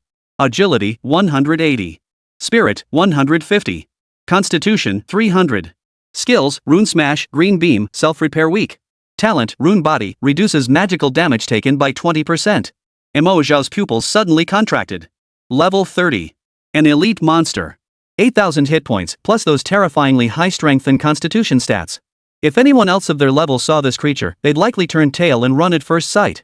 After all, facing such a monster, forget fighting a single rune strike could instantly wipe them out.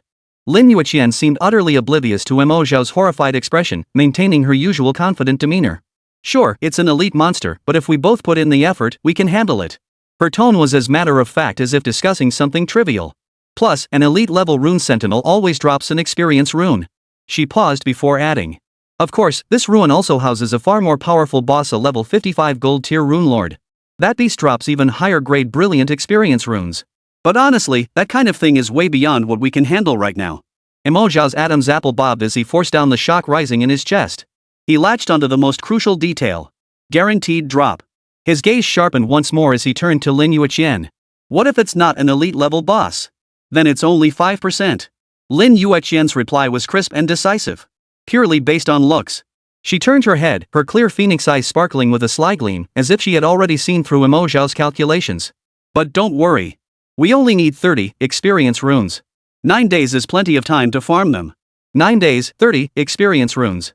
Even if they fell short, securing 10 would still be enough for both of them to smoothly reach level 20. Mo Xiao nodded, then drew the Moonhull Demon Sword from his back. Its blade, a deep purple, glowed with an ominous hue beneath the ruin's dim light. Then let's start by securing the first experience rune. What's this guy's weakness? Lin Yueqian drew the wind-slash sword from her waist, its gleaming blade starkly contrasting with the surrounding gloom.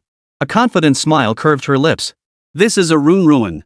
Then the most important thing here is obviously the runes.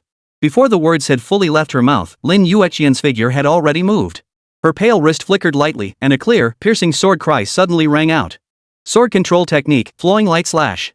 With her low shout, 7 sharp sword energies, solid as substance, instantly erupted from her blade's tip. Like swimming fish, the 7 sword energies traced 7 fierce trajectories, shooting toward the rune sentinel at the center of the square. Watching the whistling sword energies, a flash of light flickered in Mo Xiao's eyes. He seemed to have realized something. Without hesitation, he swung the Moonhull Demon Sword forward with a fierce slash. Moon slash. In the next instant, an even larger, more condensed dark purple crescent blade energy roared forth, tearing through the air with a piercing shriek, following closely behind the 7 sword energies. Yet, the instant the dark purple blade energy shot forth, an unexpected change occurred. A colossal hand, formed entirely of pure orange light, materialized mid-air along the blade's trajectory. Its fingers splayed wide, snatching the raging blade energy cleanly. Lin Yueqian, who had been eager to witness the destructive power of Mo Xiao's new weapon, froze in shock.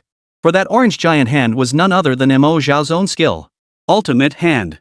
Deep confusion surfaced in Lin Yueqian's cold, phoenix-like eyes. What is this?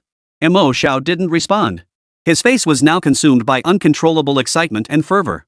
The dark purple sword energy, firmly grasped by the ultimate hand, struggled and twisted violently, yet could not break free in the slightest. Its radiance retracted inward, its energy compressing. In a mere second. The raging sword energy had already condensed into a fist-sized, solid crystal shimmering with a deep blue glow.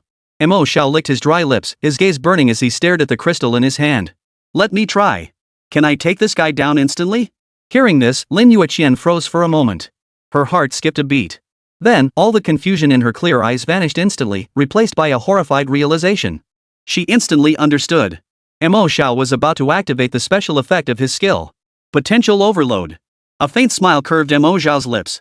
He could distinctly feel his mana pool now exceeding 2,000 points, filling him with unprecedented confidence. As long as he channeled every ounce of this colossal mana into it. Not just elite monsters, even a boss would be instantly obliterated with a single strike. Mana began surging at an astonishing speed, violently pouring into the blue crystal in his hand. A blue glow representing magical power surged from Mo Xiao's palm like a burst dam, pouring entirely into the sword energy crystal. The crystal's glow intensified, its core seeming to brew thunder within. The energy fluctuations it emitted caused the surrounding air to warp slightly. The numbers on the mana gauge panel flashed rapidly. However, just as Mo Xiao had depleted over half his mana pool, barely managing to infuse 1,000 points of magic, the previously smooth infusion process abruptly stalled. The infusion speed visibly slowed. It felt as though some invisible barrier was obstructing the further compression of energy. At that very moment, the 7 razor-sharp sword Qi Lin Yueqian had unleashed earlier finally crossed the square's distance, striking the massive form of the rune sentinel with pinpoint accuracy. Clang! A series of crisp, metallic clangs echoed. The 7 sword energies exploded upon its rock-like skin, spattering dazzling sparks. 7 crimson numbers slowly rose from the elite monster's head. 1404, true damage. 1404, true damage. 1404, true damage. It must be said, Lin Yueqian's mutated sword art, Streak Slash, was incredibly potent. Even this elite monster, boasting a staggering 30,000 HP, was struggling to withstand it. Roar! A deep, furious roar erupted from the chest cavity of the rune sentinel. Its massive rune eyes, which had previously glowed with a sinister light, were instantly replaced by a frenzied crimson. Its massive frame sank slightly, causing the hard stone ground beneath its feet to crack inch by inch. In the next instant, it charged toward the two like an out-of-control heavy truck, carrying unmatched ferocity. The earth trembled violently beneath them. Lin Yueqian's cold, phoenix-like eyes narrowed slightly. She glanced sideways at Mo Xiao, who was still pouring all his magical power into the spell, without a moment's hesitation. "I'll hold it off. Focus on gathering your power." The words barely left her lips before she transformed into a white afterimage, charging headlong toward the raging elite monster. Watching that resolute, slender figure retreating into the distance, Mo Xiao felt his heart clench as if gripped by an invisible force. He said nothing more, only deepening his focus as he sank his mind into the increasingly unstable crystal in his hand. Faster! Faster! In the center of the plaza, the human and the monster collided with brutal force. Rune Sentinel, its massive stone arm swung high, a colossal fist coiled in earth-hued magical radiance. With a roar that tore through the air, it came crashing down toward Lin Yueqian's petite frame. If that fist connected, it could likely pulverize her into pulp in an instant. Facing this thunderous assault, not a trace of fear crossed Lin Yueqian's face. Her feet lightly tapped the ground as her form slid sideways like willow fluff in the wind, narrowly evading the crushing blow. Cloud body, wind form. Boom! The massive stone fist grazed her hair as it crashed into the ground, carving a half-meter deep crater and sending fragments of rock flying everywhere. Yet Lin Yueqian's figure appeared ghost-like at the side of the rune guardian. Her wrist flipped, and the wind-slash sword at her waist traced a crisp arc of light, striking precisely at the monster's arm joint. Clang! 202. Amidst the crisp clash, a damage number flashed. Lin Yueqian raised an eyebrow. Its defense was incredibly high. Having landed the blow, Lin Yueqian showed no inclination to linger. She used the recoil to pull back, the entire sequence flowing like water, without the slightest hesitation. The struck rune sentinel grew even more enraged. It clumsily spun around, its other arm sweeping out in a wild arc that whipped up a gust of wind. Lin Yueqian, however, seemed to have anticipated its move. With an elegant backward lean, the blade-like gust of wind brushed past her nose. She could even smell the dusty, earthy scent carried by the gust. The instant she evaded the sweep, she coiled her waist like a taut bowstring. Her long sword shot upward, unleashing another fierce slash of light. 208. Another damage number floated into view. Amidst the gloomy ruins, Lin Yueqian seemed to transform into the most exquisite dancer. Each evasion, each strike, was executed with pinpoint precision. The massive rune sentinel, possessing terrifying strength and defense, appeared clumsy before her, unable to even graze the hem of her robe. Time ticked away, second by second. The battle in the square reached a fever pitch. Each strike from the rune sentinel could split mountains and shatter rocks, its powerful gusts even carving shallow gullies into the hard ground. Yet Lin Yueqian remained as serene as a butterfly at the eye of the storm. Her figure weaved through the relentless barrage of attacks, each evasion perfectly timed, each strike precise and ruthless. The clash of blade against stone echoed with crisp yet muffled sounds. 211. 198. The damage numbers remained low, yet their consistency was unsettling. The Rune Warden's fury mounted relentlessly. Its massive frame was now covered in a dense network of sword marks, non-lethal, yet in ultimate humiliation. On the other side, bloodshot veins now crisscrossed Mo Xiao's eyes. The crystal in his hand had transformed from its initial warm radiance into a violent, unstable state. Countless shards of sword energy raced frantically within its core, as if poised to break free at any moment and tear everything around it to shreds. The terrifying energy fluctuations caused visible distortions in the very air itself. He could sense that with every evasion, Lin Yueqian was teetering on the edge of life and death. Behind her seemingly effortless movements lay immense mental and physical exhaustion. He had to be faster. He had to be faster. Finally, when the light on the crystal's surface contracted to its absolute limit before suddenly bursting forth again, Mo Xiao knew the moment had come. In that instant, the battlefield's dynamics shifted abruptly. The rune sentinel seemed to have exhausted all patience. Abandoning its clumsy fist and foot attacks, the massive rune eye on its chest blazed with intense light. Hum! A thick, crimson beam of energy erupted without warning from its single eye, streaking toward Lin Yueqian with lightning speed. This strike's velocity far surpassed any previous attack. Lin Yueqian's phoenix-like eyes narrowed sharply. She had just completed a slash, her body still caught between the exhaustion of old energy and the birth of new. Cloud body wind form was still on cooldown. There was no way to dodge it. Watching the devastating beam approach, Mo Xiao felt his heart skip a beat. Yet his face betrayed no panic, only an extreme calm. His left hand shot upward, fingers splayed, aimed squarely at the slender silhouette in the distance. A faint blue glow flickered from his palm. Ultimate hand. At the critical moment, just as Lin Yueqian prepared to brace for the full impact, she suddenly felt an irresistible, gentle force envelop her entire body. Her body instantly became ethereal, as if stripped from this world. A crimson energy beam pierced through the afterimage she left behind, crashing heavily into the distant ruins and blasting open a massive crater. Before Lin Yueqian could speak, Mo Xiao raised his other hand. The frenzied crystal that had been charging in his hand for a full 5 minutes was hurled forward without hesitation. Go! Chapter 39, 220,000 damage? Go! A single syllable, yet it seemed imbued with a magical power that made words become law. Item throw, activated. Affinity with all things effect amplified. Sword master trait empowered. Buzz. The tiny crystal shattered the moment it left his hand, transforming into a massive, dazzling blue sword energy. It roared toward the nearby monster. Its sheer magnitude rendering the clumsy rune sentinel incapable of evasion. The colossal blue blade seemed to tear through the very fabric of space and time. Boom! An indescribable roar erupted the instant it struck. Blinding blue light engulfed everything, completely submerging the runekeeper's massive form. Immediately afterward, a blindingly crimson damage number slowly materialized from the center of the light, so immense it seemed poised to tear the heavens apart. 225,000. The world fell into deathly silence at that moment. The winds ceased. The energy's aftershocks subsided.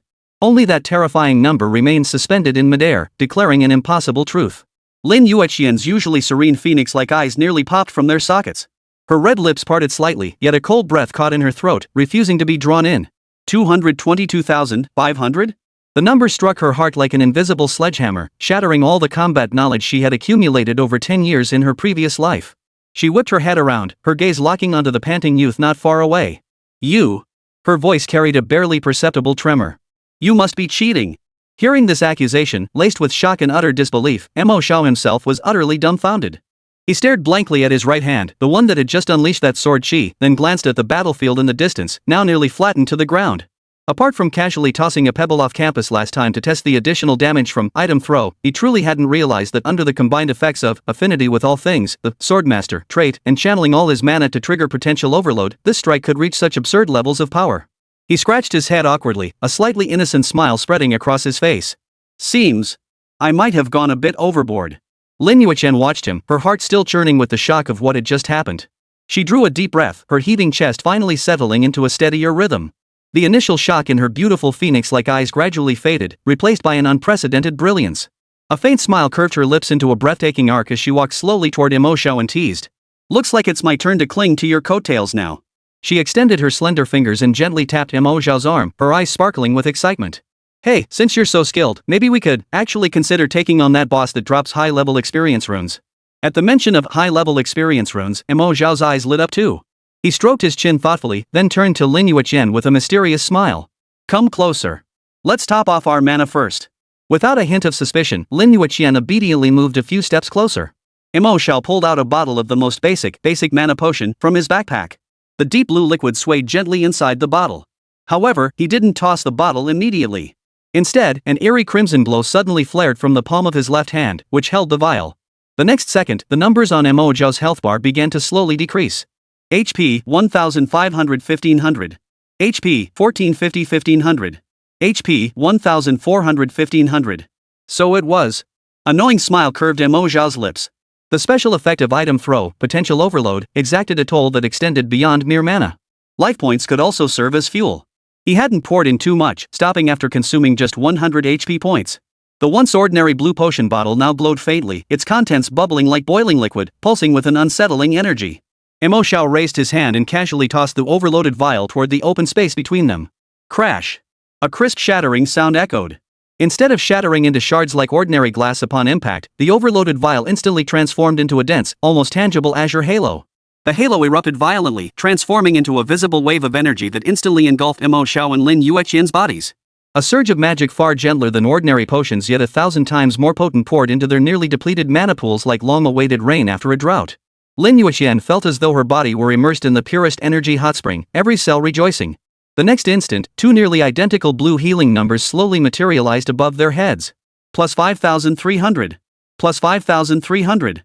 Staring at these absurdly exaggerated numbers, Lin Yueqian's phoenix-like eyes, which had just calmed down, widened once more. Her lips parted slightly as she felt her worldview being repeatedly and mercilessly trampled by this youth before her eyes within mere minutes, only to be pieced back together and then crushed to smithereens once more. 5,003? This was merely a bottle of the most commonplace basic mana potion found on any street corner, capable of restoring a mere 200 points of mana at most. Even the most top-tier sacred potions she'd seen in her previous life wouldn't boast such terrifying instant recovery effects. Lin Yueqian mechanically turned her head, her beautiful eyes filled with the horrified question, "Are you even human?" as she stared straight at Mo Xiao. This bonus, isn't it a bit excessive?" A hint of grievance even crept into her voice. Was this supposed to let other classes survive? Facing Lin Yueqian's gaze, which treated him like a monster, Mo Xiao awkwardly scratched his nose and gave a nervous chuckle. "Well, it's mainly the effect of potential overload, which doubles the bonus values I add to this throw." He paused, gathering his thoughts before explaining, "My magic attack power is quite high, so using item throw on buff items gives a significant boost. Add in the final amplification from affinity with all things, well, that's how it ended up." He spread his hands in a gesture of helplessness, wearing an innocent expression that seemed to say, "I didn't expect it to be this absurd either. Honestly, if applied to attack skills, the boost might be just average base damage is what it is. But when used on recovery items with fixed values? The effect is downright terrifying." After hearing this explanation, Lin Yueqian took a deep breath, forcing down the surging waves of shock within her. She looked at Mo Xiao, the shock in her eyes gradually replaced by an indescribable intensity. Terrifying output without consumption. Near limitless mana sustain. This man was overturning every rule of this world in a way she couldn't begin to comprehend. "It seems." Lin Yueqian's lips curled upward uncontrollably, tracing a breathtaking arc. "We'll need to tweak our plans slightly." Her eyes flashed with unprecedented excitement and confidence. "With you as our mobile fountain, we can absolutely take down that boss that drops the advanced experience rune." Mo Xiao was about to nod when a sudden realization struck him like a bolt of lightning. His smile faltered slightly, as if something more crucial had occurred to him. "Wait." His gaze swept past Lin Yueqian, landing on the cold corpse of an elite monster nearby. There, a rune glowing with a soft light lay quietly. Mo Xiao strode over, bent down, and picked up the experience rune. The rune felt warm and smooth in his hand, pulsing with a peculiar energy. He turned to face Lin Yueqian, who looked puzzled, his eyes brimming with uncontrollable excitement. What if this thing could also use potential overload? The air seemed to freeze for an instant at his words. Lin Yueqian's breath caught abruptly, her phoenix-like eyes instantly blazing with a brilliance even more dazzling than before. An experience rune, if it could overload. What would that mean? Double experience? Or even more? The moment this thought emerged, it spread like a madly proliferating vine, instantly coiling around her heart. "Quick! Try it now." Lin Yueqian's voice trembled with urgency. She was even more excited than Mo Xiao himself. Mo Xiao nodded firmly, no longer hesitating. He closed his eyes, focusing his mind as he attempted to channel the power within his body into the experience rune in his hand.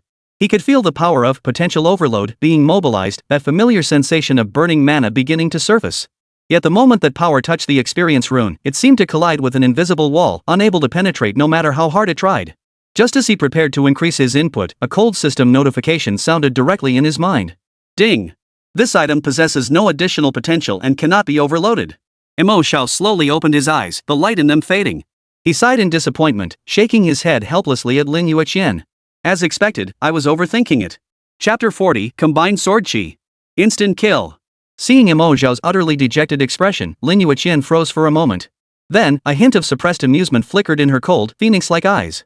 She shook her head gently, the tension that had gripped her heart from Mo Xiao's series of astonishing maneuvers finally easing away. Put! A soft chuckle escaped her lips, breaking the silence amidst the ruins. She stepped forward, extending her pale fingers to poke Mo Xiao's shoulder with a playful scold. If you can even enhance a rule-level experience item like this, I'll seriously start wondering if you're the system's secretly hidden favorite son. Her tone carried a hint of teasing. Mo Xiao couldn't help but chuckle helplessly at her words, tucking the non-overloadable experience rune back into his backpack. Indeed, he had been a bit greedy. Lin Yueqian watched him. But this works out perfectly.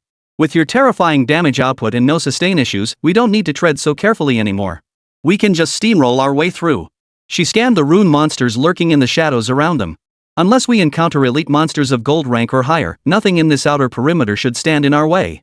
Mo Xiao nodded, his gaze shifting to a nearby figure.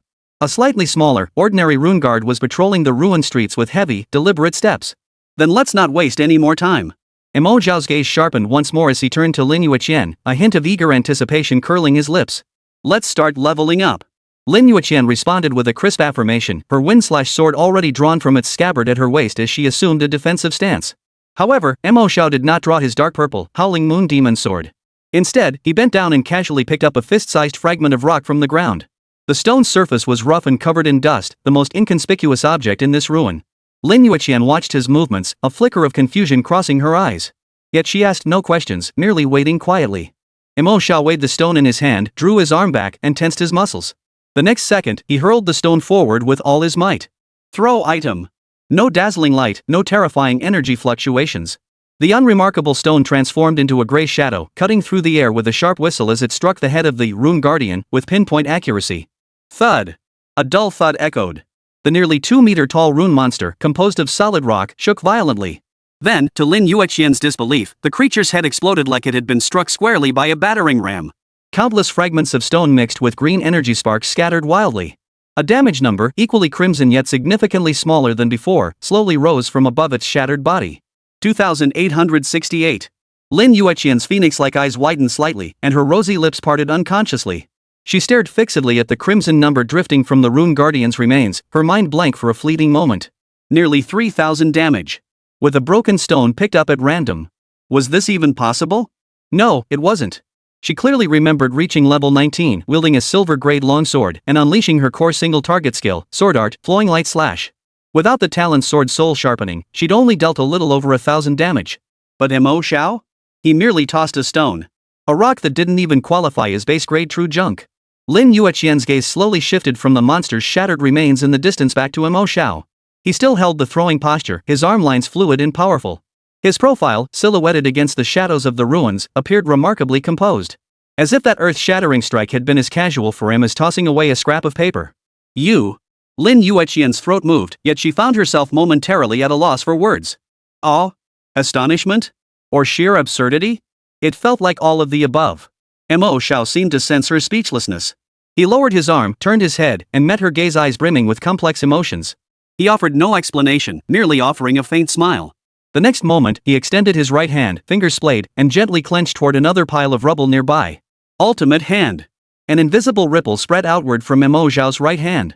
The newly materialized ultimate hand glowed with a faint orange light.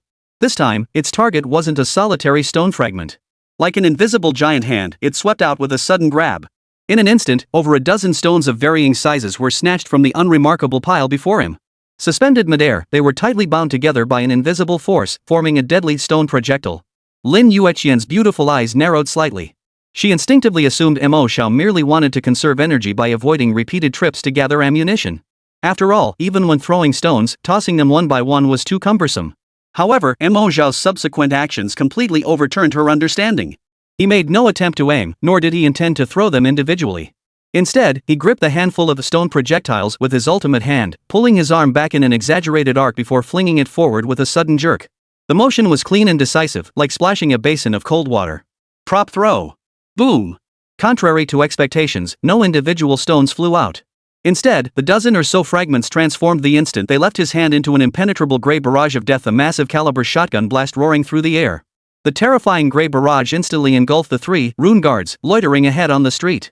The next second, a series of thunderous impacts, muffled to the extreme, merged into a single deafening roar. A torrent of crimson damage numbers erupted from the 3 monsters like a gushing well, forming a staggering cascade of data. 2,868. 2,910. 2,755. Hard as iron, the rune monsters didn't even have time to utter a cry of agony. Their bodies were shattered into flying debris by this terrifying barrage of physical shotgun fire. Green energy sparks mingled with stone dust, exploding like dazzling yet deadly fireworks above the shattered streets. Lin Yueqian was utterly numb. Her phoenix-like eyes, usually as cold and clear as the moon, now held only a vacant, almost vacant stare. She stared at Mo Xiao, still frozen in his throwing stance, her gaze treating him as nothing more than a self-propelled siege cannon clad in human skin. 10 years of her past life. Her battle experience, her pride and joy. Every meticulously planned step. Every rule and common sense about this world stored in her mind. All of it seemed like a laughable, pale joke in the face of Mo Xiao, this utterly unreasonable loophole in the rules. So her greatest advantage after rebirth had been reduced to nothing more than a mere guide? The two embarked on a frenzied, relentless leveling spree. Their coordination was terrifyingly efficient. Mo Xiao stood rooted to the spot, his hands like ceaseless catapults, effortlessly hurling handful after handful of stone shot to carpet bomb and obliterate monsters across vast areas. Meanwhile, Lin Yueqian pushed her combat prowess honed from ascending to the pinnacle of sword immortality in her past life to its absolute limit. Her form was as swift as the wind, her sword flashes as sharp as lightning. Each flash of cloud body, wind form, precisely lured scattered monsters into Mo Xiao's barrage range. Occasionally, a few resilient stragglers slipped through. Yet the moment they drew near, she finished them off with a clean, decisive strike. This leveling efficiency reached absurdly high levels. In a mere half hour. As another rune guardian crumbled to ash under the stone shot, a rune glowing with a warm light lay quietly amidst the ruins. This was already the 5th experience rune they had obtained. Such speed was a miracle unimaginable even when Lin Yueqian led the core team of a top-tier guild in her previous life. After clearing this area, a patrol route obscured by collapsed structures revealed itself before the pair. A colossal monster, nearly 3 meters tall, its runes pulsing at a noticeably faster rate, paced back and forth along a fixed route with heavy, deliberate steps. Name, Rune Golem Elite. Grade, Gold. Level, LV 45. HP, 148,000. MP, 26,000. Strength, 820. Agility, 200. Spirit, 380. Constitution, 1050. Skills, Rune Shockwave, Energy Siphon, Rune Stone Bind, Rune Barrier. Talents, Refined Metal Rune Core, Earth Resonance. Lin Yueqian's expression instantly hardened. She lowered her voice and spoke rapidly. Its defenses and health pool far surpass the previous elite. Worse, it wields Rune Stone Bind. Once restrained, death is almost certain. Penetrating its defensive zone is the only path to the Rune Lord's altar. Mo Xiao's gaze fell upon the imposing, formidable Rune Golem. He glanced at his nearly untouched mana bar, and a dangerous curve spread across his lips. This time, he didn't bother picking up stones from the ground. Stone Shot's power is a bit too weak against this kind of elite monster. Mo Xiao's voice carried a hint of uncontrollable excitement. We should try. Sword Chi Shot. The next moment, Mo Xiao's mind flickered. Hum. A faint hum, like blades being drawn from their sheaths, filled the air. Sword Art, Flowlight / activated once more, spontaneously. Instantly, 14 tangible sword energies, each gleaming with a chilling, eerie light, materialized around Lin Yueqian's body. Each blade contained power far surpassing what she could muster alone. Almost simultaneously, without the slightest hesitation, Lin Yueqian activated her own sword chi, driven by the profound, soul-deep understanding between them. Sword control technique, Flowing Light Slash. 7 more sword energies coalesced behind her. Coalesce. Mo Xiao's thin lips parted, uttering a single word. The intangible control of Ultimate Hand activated instantly, capturing all 21 scattered sword energies and forcibly dragging them before him. Immediately after, the blue glow of scrap construction flared once more, brighter than any previous manifestation. 3 sword energies formed a group. Under Mo Xiao's will, they were forcibly twisted, compressed, and fused. Amidst the blinding light, the 3 separate sword energies rapidly collapsed into a single point before abruptly expanding into a constantly spinning, diamond-shaped energy mass roughly the size of a fist. In the blink of an eye, 7 brand new, menacing sword energies hovered silently before Mo Xiao. Go! Mo Xiao barked the command, swinging his arm forward with force. Projectile throw, activated. He didn't even activate potential overload. 7 diamond-shaped sword energy projectiles instantly tore through the air, emitting 7 piercing screeches sharp to the extreme. Like 7 soul-stealing, life-taking meteors, they launched in a sweeping barrage toward the rune golem that had just taken a step forward. The elite golem seemed to sense the deadly peril. Rune light flared intensely across its massive frame as it prepared to activate Rune Barrier. But it was too late. Boom boom boom boom boom boom boom. The moment the first sword energy projectile struck, a series of terrifying explosions erupted in rapid succession, so dense they seemed to merge into one deafening roar. Amidst the deafening roar, terrifying white damage numbers cascaded like a waterfall from the rune golem's head. 40,446. 40,446. 40,446. 7 identical, despair-inducing damage values instantly wiped out its massive 148,000 HP bar. That formidable golden tier elite monster, with its thick health and high defense capable of striking despair into any top tier team at this stage, didn't even get to unleash a single skill. It didn't even have time to utter a single cry of agony. Its massive frame was shattered into flying fragments and dust by the devastating sword chi, finally collapsing with a thunderous crash and vanishing completely into the air. The world seemed to fall silent. Only a few scattered pebbles fell softly from the sky. Lin Yueqian stood rooted to the spot, her fingers tightening slightly around the sword hilt, knuckles turning slightly white from the pressure. Her gaze fixed on Mo Xiao's profile, her expression complex beyond words. She knew Mo Xiao was powerful. She also knew how utterly unreasonable his abilities were. Yet when this unreasonableness manifested before her eyes in such a visceral, violent, and utterly overwhelming manner, even her heart hardened as rock by a decade of trials in her past life could not suppress the surging tempest within. This was the man she had once loved. A monster who could manipulate rules at will, utterly overturning all common sense. Mo Xiao slowly lowered his hand, glancing at his barely changed mana bar before shifting his gaze to the excessively pristine clearing in the distance. He turned his head, meeting Lin Yueqian's complex gaze, and a faint smile touched his lips. Seems the effect was quite satisfactory.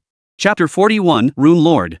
Lin Yueqian slowly turned her head, refocusing her gaze on Mo Xiao. The heart that had remained perpetually tense since her rebirth, perpetually filled with anxiety and regret, suddenly relaxed without warning. An unprecedented emotion filled her heart, once wrapped in regret and wariness. It was a feeling almost too luxurious to bear a sense of peace. It's more than just fine. Unconsciously, the fingers gripping the sword of wind had relaxed. A smile she couldn't suppress curved her lips. Let's go. No time to waste. She gathered her focus, turned sideways, and pointed toward the depths of the blasted passage, the darker ruins beyond. We'll pass through here and reach the deepest altar in this area. The two walked one behind the other along a path paved with collapsed rune pillars. The deeper they ventured, the more potent the ancient, oppressive energy fluctuations in the air became. At the path's end, a vast circular plaza opened abruptly before them. At its center, a magnificent altar constructed from countless twisted runes stood silently in the darkness. Upon its summit, a figure far larger than any monster they had encountered before lay curled in slumber. Its body was composed of an even deeper obsidian, every inch of its skin etched with intricate runes that pulsed with a dark red glow, as if alive. Name, Rune Lord Boss. Rank, Gold. Level, LV 55. HP, 600,000. MP, 150,000. Strength, 800. Agility, 500. Spirit, 2,200. Constitution, 1,800. Skills, Rune Burst, Rune Guardian Summon, Rune Flash. Talents, Rune Dominator, Energy Annihilation Aura. Merely observing from afar, an overwhelming sense of suffocating pressure washed over them. This is the final boss, the Rune Lord, a level 55 gold tier leader. Its stats surpass those of the golem we faced earlier, and its skill set is more comprehensive, but those aren't its deadliest traits. Lin Yueqian took a deep breath, her gaze fixed on Mo Xiao. Its most troublesome skill is field-wide rune silence. This skill activates periodically.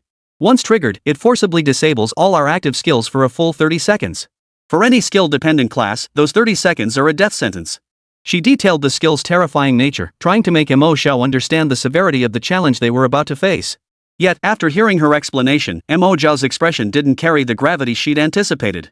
He merely pondered silently for a few seconds before suddenly lifting his head and asking a question that instantly short-circuited Lin Yueqian's brain. Does using an item count as a skill? For a moment, the air seemed to freeze. Lin Yueqian's red lips, poised to continue her explanation, parted slightly, yet no sound emerged. She froze completely in place. Using props? Yeah. Take an item from your backpack and use it. This is the most fundamental system permission for players, falling outside the scope of any class's active skills. Field Rune Silence prohibits skills, but cannot prevent players from using items. This meant Mo Xiao didn't even need to use item throw. He simply needed to prepare enough high-damage consumables in advance. Mo Xiao could directly convert their skills into consumables.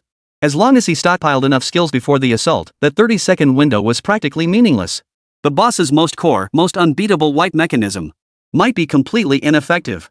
Meanwhile, not far from the altar entrance, behind a massive, shattered runestone pillar, two figures lurked in the shadows, their eyes fixed intently on the direction of Mo Xiao and Lin Yueqian.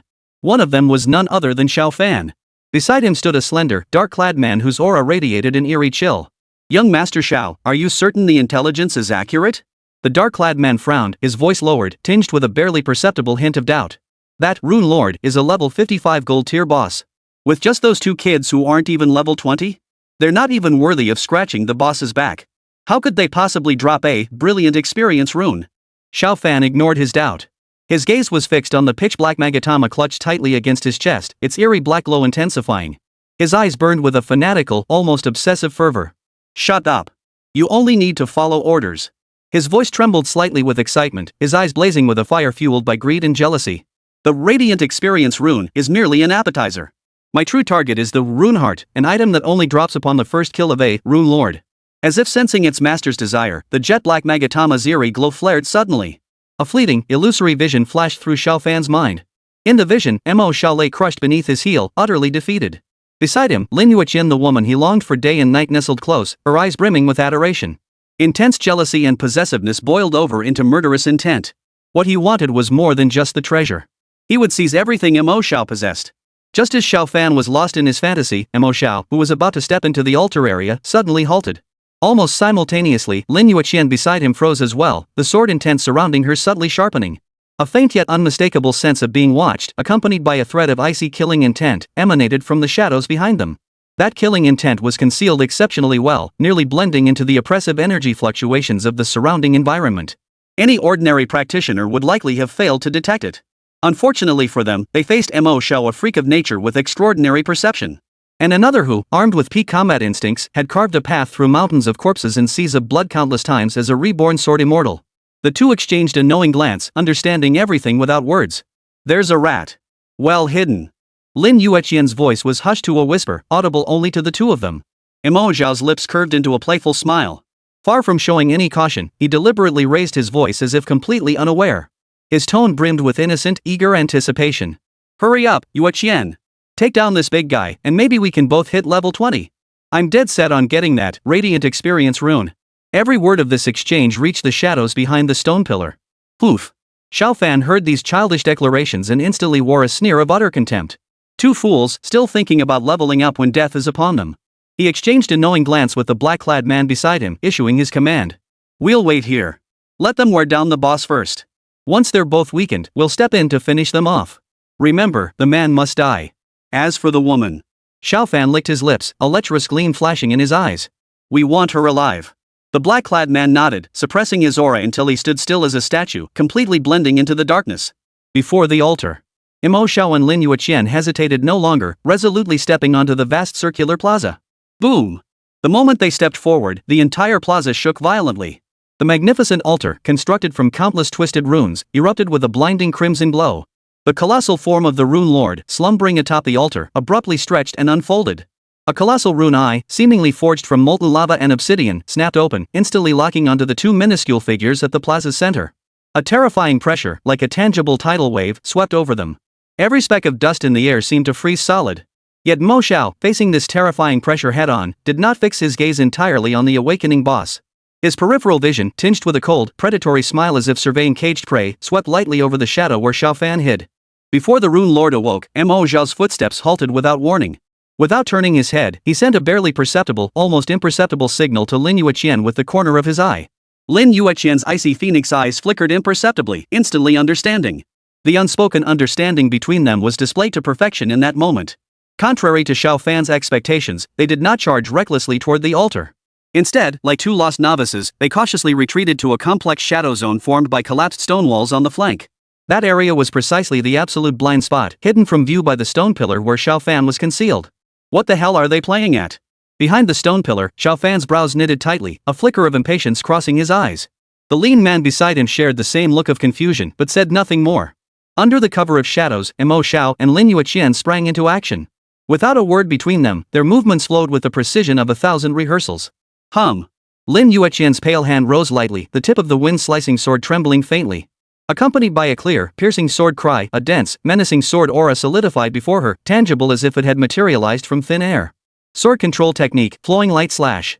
Almost the instant the sword energy materialized, Mo Xiao's right hand fingers spread wide. The intangible grasp of ultimate hand extended with pinpoint precision, snatching the sword energy just before it dissipated and pulling it forcefully toward him. This was merely the beginning. Lin Yueqian's magical power poured forth as if it were worthless, unleashing one sword control technique streaming light slash after another in rapid succession. Beads of sweat formed on her forehead, her breathing grew slightly ragged, yet her gaze remained bright and unwavering. Mo Xiao, meanwhile, operated like the most efficient assembly line worker. His ultimate hand grasped tirelessly, snatching up every sharp blade of sword energy. Whenever 3 sword energies gathered before him, a serene blue glow would ignite in the palm of his left hand. Scrap construction. 3 distinct sword energies were forcibly twisted, compressed, and finally collapsed into a single point within the blue light. Instantly, the light point expanded violently, transforming into a fist-sized rhombic crystal. It shimmered with a chilling, icy glow and spun ceaselessly. Within mere minutes, 21 menacing sword energy crystals silently hovered in the open space before them, radiating heart-stopping energy fluctuations. Lin Yueqian panted lightly as she pulled a bottle of mana potion from her backpack and downed it. Gazing at this spectacular arsenal before her, her beautiful phoenix-like eyes brimmed with uncontrollable amusement. With this much sword energy, we should be able to take down that big guy in one shot, right? Her voice carried a hint of light-hearted teasing, as if she were about to face not a gold-tier boss capable of annihilating a top-tier team, but merely a leisurely hunt. Mo Xiao's eyes flickered with a flicker of excitement at her words. I'd completely forgotten about that. He extended his hand, casually plucking one of the 21 sword chi projectiles with his ultimate hand. The next moment, Mo Xiao took a deep breath and slowly closed his eyes. The calm blue glow in the palm of his left hand, clutching the sword energy projectile, vanished.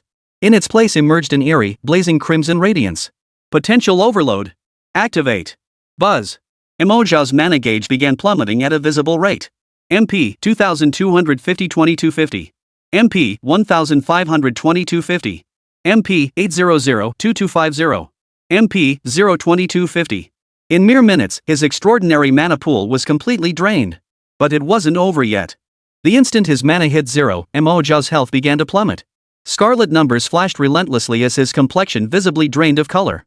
Beads of sweat the size of beans rolled down his temples, splattering onto the dust-covered ground. The rhombic crystal cradled in his palm emitted an increasingly unstable glow. Within its eerie white sword light, a sinister, blood-red hue gradually seeped through. A full 10 minutes passed.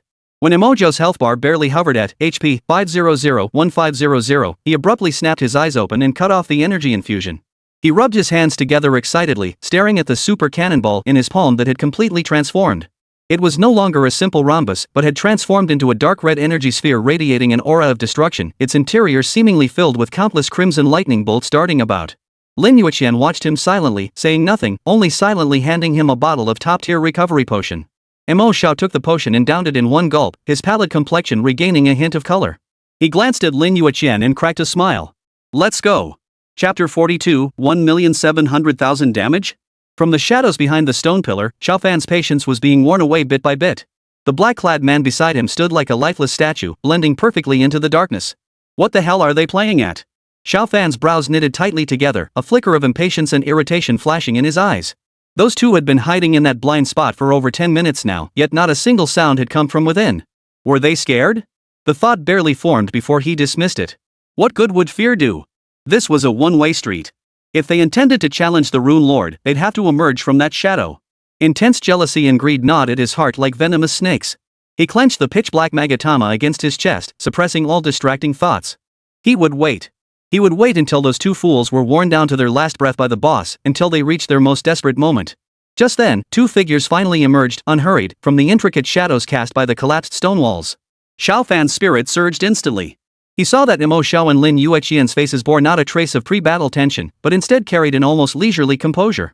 A cruel, cold smile curled the corners of Xiao Fan's mouth. Playing it cool, huh? You'll have plenty of time to cry later. Before the altar. Mo Xiao and Lin Yueqian exchanged no further words, merely sharing a knowing glance. The dark crimson energy sphere forged in the shadows at the cost of all his magical power and most of his life force, radiating an aura of destruction floated silently beside him, held aloft by the invisible force of the ultimate hand. The remaining 20 ordinary rhombic sword energy crystals encircled the orb like the most loyal sentinels.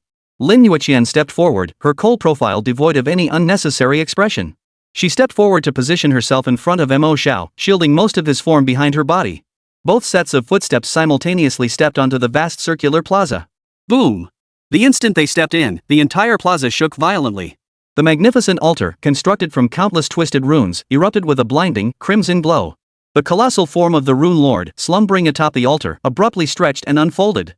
A colossal rune eye, seemingly forged from molten lava and obsidian, snapped open, instantly locking onto the two figures in the plaza's center as insignificant as ants. Roar! A roar, brimming with boundless fury and ancient majesty, erupted like a tangible sonic tsunami. Terrifying pressure descended like a deluge. Every speck of dust in the air seemed to freeze solid under the roar. Behind the stone pillar, Xiao Fan's eyes flashed with excitement. It's here! He fixed his gaze on the two figures, now swaying precariously under the boss's terrifying aura, waiting for the moment they faltered. Yet, just as the Rune Lord's earth-shaking roar still echoed across the plaza, a sinister crimson glow sliced through the silence without warning. It left no trace of flight. As if born from a single thought, the dark crimson energy sphere overloaded with Mo Xiao's every ounce of power spanned the spatial distance in an instant, materializing directly before the Rune Lord's massive chest. There was no earth-shattering collision. Not even a whisper of sound. The sphere of destructive energy simply pressed itself gently, softly, against the Rune Lord's indestructible obsidian body. The next instant, a piercing roar erupted abruptly. Not an explosion, but the sound of something being instantly pierced and torn apart. A crimson light erupted from within the Rune Lord's body like a bursting flood. The light pierced through its hardened form, erupting from its back to form a pillar of crimson light that pierced the heavens and earth. The Rune Lord's roar abruptly ceased. Its massive form froze in place, its enormous rune eye filled with disbelief and shock. Then, a string of damage numbers, crimson black and suffocatingly massive, slowly yet imperiously materialized above its disintegrating head. 171-8955. Time seemed to pause at that very moment. The air froze. The wind ceased. Behind the stone pillar, Xiaofan's savage grin froze completely. His pupils contracted to pinpricks from sheer shock as he stared fixedly at the number, his mind going blank. 1,700,000. Had he misread it? He rubbed his eyes fiercely, yet the number like a demon god's verdict still hovered clearly in midair, each stroke dripping with absurdity and mockery. Even Lin Yueqian, standing before Mo Xiao and believing she was accustomed to everything about him, was utterly speechless. Her phoenix-like eyes, usually as cool and distant as the moon, now held only a vacant, almost vacant stare. Her crimson lips parted slightly, yet no sound emerged. 1,710,000 damage. This number transcended mere terror. It was nearly on par with the full power strike she had unleashed in her previous life, when she had poured every ounce of her being into reaching the pinnacle of the sword path. She instinctively turned her head to look at the man behind her. His face was still slightly pale, yet the corners of his mouth curved into a faint, satisfied smile. In that moment, she suddenly realized. Her greatest advantage in returning to this world might truly be limited to just one function, showing the way. As that terrifying number appeared, the Rune Lord's massive body began to disintegrate inch by inch. The hard obsidian shell shattered into dull fragments, scattering to the ground. The shock in its molten lava eye was ultimately swallowed by endless void, fading into complete darkness. Crash! The colossal beast crashed to its knees, then collapsed entirely, crumbling into a pile of massive stones that sent a cloud of dust billowing into the sky. Almost simultaneously, the crisp, melodious system notification chime, like heavenly music, rang out in succession at Mo Xiao and Lin Yueqian's ears. Ding! Congratulations to you and your teammate Lin Yueqian for successfully defeating the gold tier boss Rune Lord. Congratulations! You have leveled up to LV17. Congratulations! You have reached level 18. Congratulations! You have reached level 19. 3 dazzling golden pillars of light descended from the heavens, completely enveloping Mo Xiao's body. Warm, colossal energy surged through his limbs and bones, washing away all fatigue and pallor from his earlier skill overload. Meanwhile, Lin Yueqian's body also erupted in dazzling golden light. Her experience bar was already nearing full capacity. Now, infused with a massive influx of experience points, her level instantly broke through the bottleneck. Congratulations! You have reached level 20. As the golden light faded, Lin Yueqian's level settled firmly at 20, with her experience bar advancing a staggering 80% further. She clenched her fist in a daze, feeling the surging power within her far stronger than what she had possessed at this stage in her previous life. Was this the reward for instantly defeating a level 55 golden boss? The target she had meticulously planned to take down over 9 days of careful preparation was utterly annihilated in a single strike by this man. The plans for the next 9 days suddenly seemed utterly ridiculous. Lin Yueqian's gaze drifted involuntarily back to the man, who remained as calm and composed as ever. Perhaps, starting today, all she needed to do was quietly stay by his side, responsible only for pointing out the locations of treasures buried deep within her memories. As Lin Yueqian's thoughts swirled, Mo Xiao had already moved. He had no time to dwell on plans. With the boss down, the most important thing was, of course, looting the corpse. Take it! Mo Xiao barked the command, instantly activating Ultimate Hand. An invisible force field spread from his palms, precisely locking onto the multicolored loot items scattered around the Rune Lord's remains. Whoosh, whoosh, whoosh. 3 pieces of equipment, a skill book, and a pile of rune materials shimmering with strange light transformed into streaks of light, swiftly disappearing into his backpack. Yet, the instant the final rune material vanished into his backpack, a black blade, nearly indistinguishable from the shadows, erupted without warning from the shadowed stone pillar behind him. The shadow moved with extreme speed, making no sound as it sliced through the air, aiming straight for the back of Mo Xiao, who was bent over picking up the last item. Xiao, watch out! A chill that felt like it could freeze the heart shot up from Lin Yueqian's feet to the top of her head. The flush of excitement from her recent level up instantly drained from her fair face. She instinctively tried to activate Cloud Body Wind form to protect him, but the shadow speed was even a fraction faster than her reaction. Mo Xiao's pupils contracted sharply. An overwhelming sense of danger made every cell in his body scream in alarm. There was no time to think, no time to turn. His body's instincts overrode everything. Residual material construction. Mo Xiao abruptly crossed his arms, shielding himself. A faint blue light flared between his arms. Without even glancing at the materials, his ultimate hand directly seized the largest fragment of the Rune Lord's remains beside him, along with a cracked paving stone from beneath his feet. He forcibly fused them with the black iron grade arm guard on his arm. The glow of scrap forging flickered and vanished. The next instant. Clang! A dull, teeth-grinding collision echoed through the air. The shadow that had launched the sneak attack seemed to have collided with an immovable mountain wall. With a muffled groan, it flew backward at a speed even faster than its initial charge, crashing awkwardly into a distant stone pillar before sliding to the ground. Dust and smoke dispersed. Mo Xiao slowly straightened up, lowering the arms he had crossed in front of him. Lin Yueqian's gasp remained stuck in her throat. She stared blankly at Mo Xiao's right arm.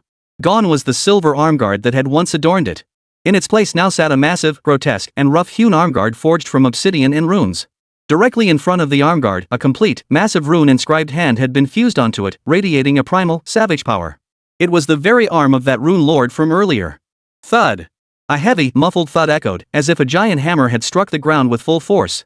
The monstrous armored gauntlet, fused from obsidian and runes, slammed down with overwhelming force the instant it attached to Mo Xiao's arm, crashing directly onto the cracked paving stones of the square. The hard stone shattered instantly, spiderweb-like cracks spreading wildly outward from the center of the armguard. Dust and debris once again billowed into the air. Holy! Mo Xiao shook his slightly numb right arm, glancing at the massive rune-covered hand half buried in the ground. His lips twitched involuntarily.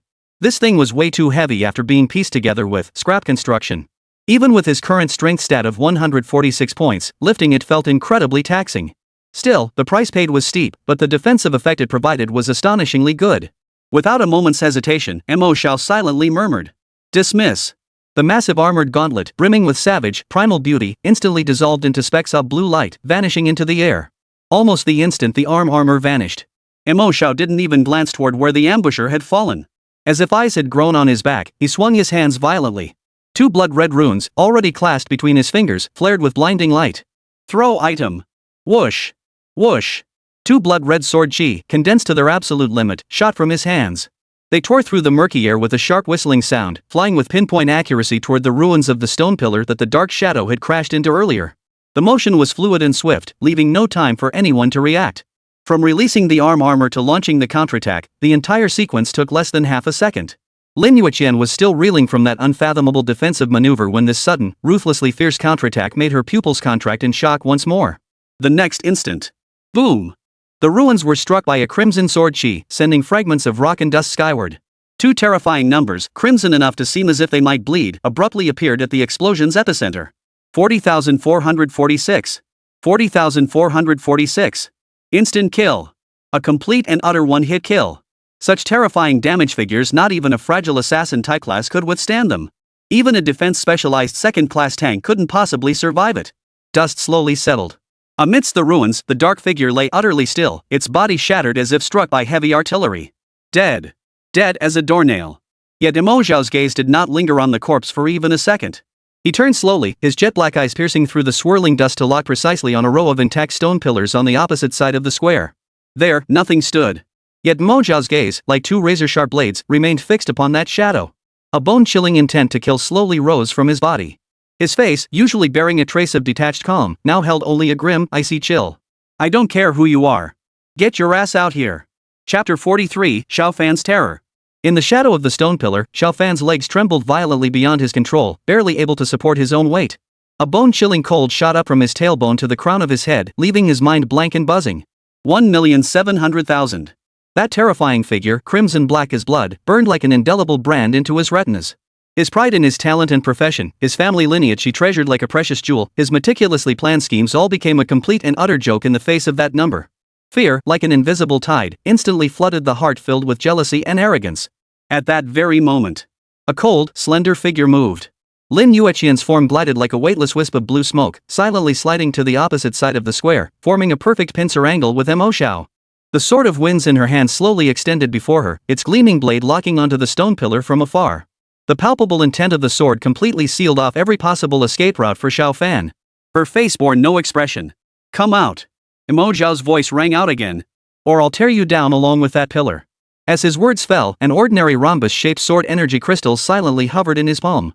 The crystal rotated slowly, refracting its chilling glint. The dangerous aura it emitted thickened the surrounding air. The last shred of hope shattered completely. Behind the stone pillar, that lifeline had now transformed into a death sentence. The overwhelming urge to survive finally crushed that laughable pride. Don't do it." A figure scrambled out from behind the stone pillar, stumbling over a broken stone and the panic and crashing to the ground in utter disarray. Xiao Fan scrambled to his feet on all fours. The once handsome, arrogant face was now as pale as paper. He pointed at Mo Xiao, his voice shrill and piercing with sheer terror. "Mo Xiao! You can't kill me! I'm the heir to the Xiao family. The Xiao family of Yuncheng. If you dare touch me, my father will never let you off." Seeing no flicker of emotion on Mo Xiao's face, Xiao Fan's terror deepened. His words spilled out in a rapid-fire plea. "Let me go. Just let me go. Money? Equipment? Skill books?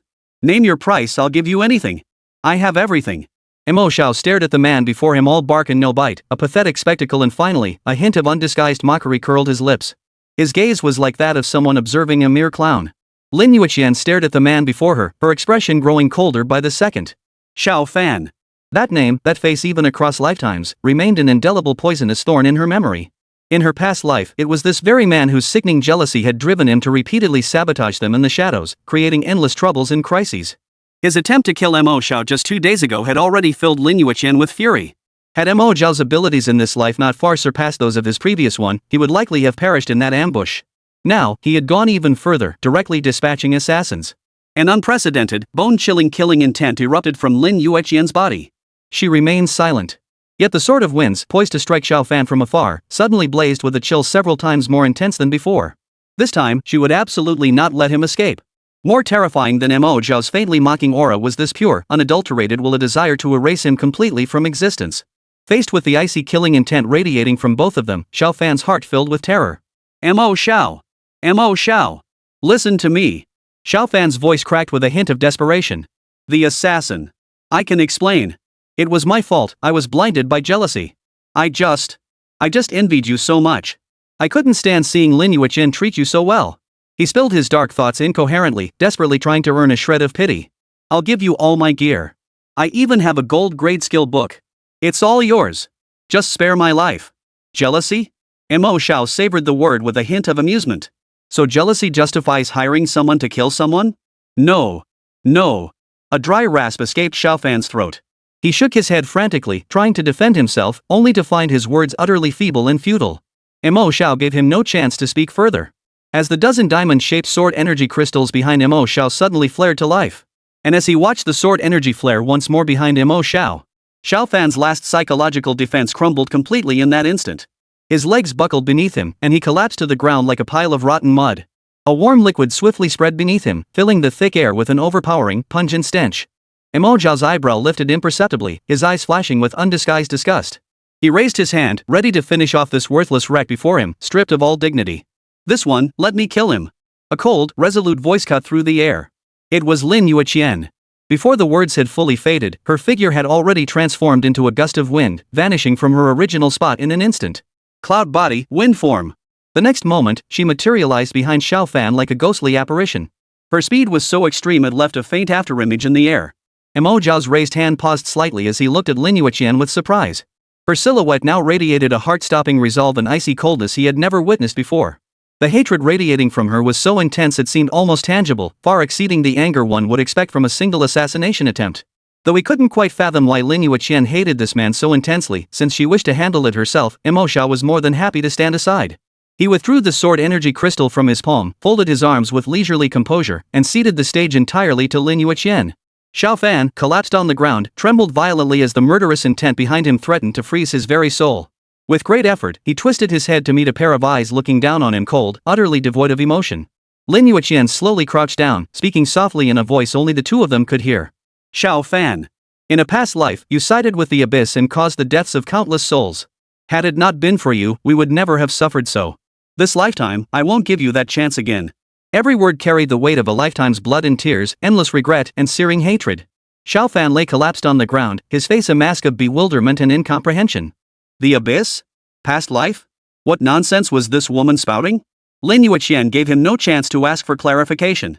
No explanations were needed for a dead man. She rose slowly to her feet. A dazzling, brilliant light suddenly flared along the blade of the Sword of Winds in her hand. Sword control art, glowing slash.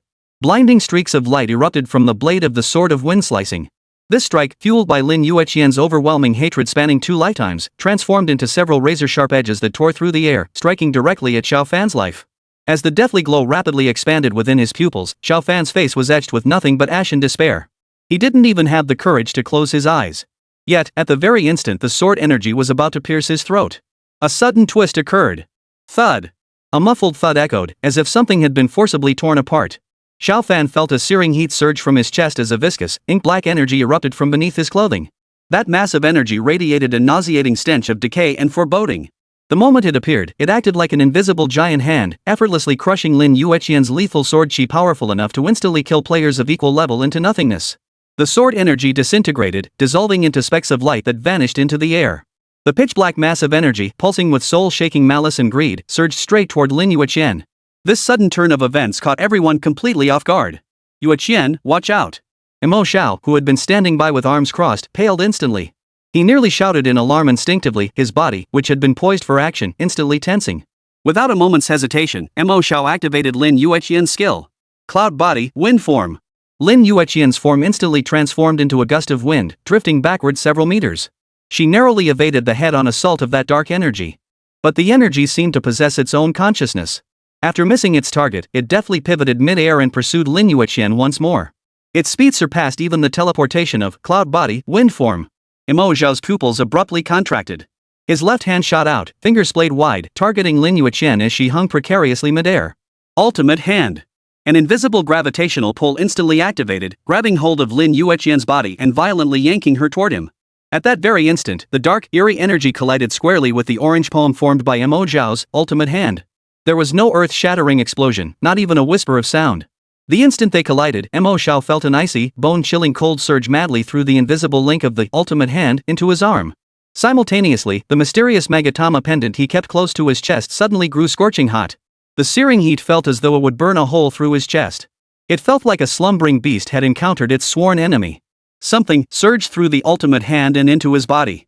The thought flashed through Mo Xiao's mind. He clenched his teeth, tightening his grip to yank Lin Yueqian's petite frame behind him for protection.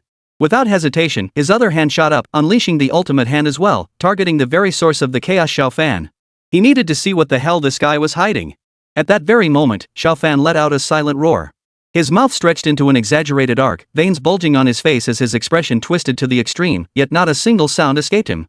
All his wails and agony seemed utterly swallowed by that pitch-black energy. His body was being visibly corroded at a rate visible to the naked eye. Starting from his chest, the pitch-black hue spread like ink dropped into clear water. Within mere breaths, most of his upper body had turned pitch-black, emitting a foul, charcoal-like stench. As if sensing Mo Xiao's intent, the dark energy that had been pursuing Lin Yueqian abruptly halted. It instantly abandoned its current target, transforming into a black streak of light that whipped back at an even faster speed. A flash of black light instantly enveloped Xiao Fan, who was writhing in agony on the ground. The next second, under Mo Xiao's gaze, the black light enveloping Xiao Fan, along with the figure within, vanished into thin air. Silent and soundless, as if it had never been there. All that remained in the air was the pitted, black smoke-belching ground and the lingering, pungent stench, a mix of foul odor and decay. Yueqian, are you okay? Mo Xiao, unable to think of anything else, immediately turned to look at Lin Yueqian. The pungent stench of burning and decay still hung thick in the air. Where Xiao Fan had stood moments before, a gaping, blackened crater now gaped, billowing smoke and charred debris, a sight that sent shivers down the spine. Lin Yueqian sat dazed and shaken on the ground nearby. The color drained from her beautiful face, her eyes still holding a trace of lingering fear. Only when Mo Xiao hurried over did she seem to snap out of the terror of what she'd witnessed. I'm fine. She shook her head, her voice carrying a barely perceptible tremor. Thank you. If you hadn't dragged me back, I might have been in real trouble. Seeing her in this rare state of vulnerability, the taut tension in Mo Xiao's heart finally began to ease. Phew, glad you're okay. He exhaled deeply, his gaze returning to the charred crater, his brow furrowing deeply. What the hell was that thing? It was terrifying. Even now, recalling that ominous aura sent shivers down his spine. Lin Yueqian's expression was distant, as if she were still reliving the life or death crisis from moments ago. She shook her head gently. I don't know either. Her voice was faint, as if she were answering a Mo Xiao, yet it also sounded like a whisper to herself. That force transcended all understanding from her past and present lives. The next moment, Lin Yueqian's gaze suddenly sharpened, fixing intently on Mo Xiao's left arm. As if discovering something utterly astonishing, she froze in shock. Your ultimate hand. Mo Xiao followed her gaze and turned to look. The orange hand, which should have vanished after completing its task, still hovered in midair. The invisible energy link connecting it to his arm remained clearly visible. Even more bizarrely, the orange palm composed of pure energy was now coated with a layer of writhing black substance. The black substance seemed to be decomposing and being absorbed, melting into the ultimate hand like it was dissolving in water. Chapter 44. What is this? Did the ultimate hand suddenly upgrade? The orange giant hand, formed from pure energy, was now coated with a layer of writhing black substance. The black substance seemed alive, like a pool of viscous, living ink, twisting in protest as it attempted to corrode the energy structure of the ultimate hand. Yet the ultimate hand itself, like a red-hot branding iron, was brutally decomposing and absorbing the black substance. This eerie spectacle caused Mo Xiao's brows to furrow deeply. He instinctively raised his hand to touch the magatama pendant at his chest, now restored to its icy chill. Yet, the instant Mo Xiao's fingertips touched the magatama nestled close to his skin, another anomaly occurred. The suspended orange hand before his arm suddenly blazed with intense light. The previously slow absorption process seemed to be fast-forwarded 100-fold in that instant. The writhing black substance had no chance to struggle, emitting a silent shriek before being utterly consumed by the blinding orange light, instantly merging into the ultimate hand. The light flickered and vanished. With the black substance gone, the orange ultimate hand itself dissolved into specks of light, vanishing into thin air. Click. A soft sound. A jet-black jade fragment fell into Mo Xiao's palm. This fragment was nearly identical to the one he had picked up earlier in the sword tomb. Only, it was larger and its color was deeper, as if it could swallow all light. Mo Xiao held up the smaller fragment. The moment it neared the larger one, the two pieces fused together seamlessly, as if they had always been one. Mo Xiao stared in stunned silence. Are you okay? Lin Yueqian finally snapped out of her series of shocks and rushed over. Her usually cool and composed face was now filled with concern. I'm fine. Mo Xiao replied instinctively, about to tuck the new fragment away. Ding! A crisp notification sound, audible only to him, suddenly rang out in his mind. Detected special energy. Your skill, ultimate hand, has been upgraded. Mo Xiao's movements froze abruptly. He froze completely in place. His expression caused Lin Yueqian, who had just exhaled in relief, to feel her heart leap back into her throat. What's wrong? Nothing. Mo Xiao snapped back to his senses, meeting her phoenix-like eyes brimming with anxiety. He explained with a mix of amusement and exasperation. The system just popped up a notification saying my ultimate hand skill has upgraded. Upgraded? Lin Yueqian froze upon hearing this. Her clear eyes instantly filled with deep confusion. But didn't you spend all your skill points on scrap construction? I don't know either. Mo Xiao scratched his head, his gaze settling on the larger black fragment in his palm. Could it be because of that black mass earlier? A thought struck him, and he swiftly opened his skill panel. His gaze locked precisely on the new entry for Ultimate Hand. Ultimate Hand LV2 can grab and manipulate all items within 10 meters. Grabbed items become unselectable. Can simultaneously grab two items and combine them. Cost, none. CD, none. Special effect, can capture monsters and other players. If the target resists, 200 mana points are consumed to force capture. For every point the target's mental strength exceeds the user's, an additional 100 mana points are required for capture. Mo Xiao's eyebrows shot up at the sight of the completely revamped skill information before him. The grab range had skyrocketed from 3 meters to 10 meters. His gaze finally locked onto those two characters. Combination? What did that mean? A wild yet familiar thought flashed through his mind. Could it really be like Zelda, where you just stick all sorts of random things together? Seeing Mo Xiao's peculiar expression, Lin Yueqian asked curiously. So, how much stronger did your ultimate hand get? Mo Xiao heard the question, gathered his focus, and closed the skill panel. Instead of answering immediately, he lifted his head and looked straight at Lin Yueqian. You should know.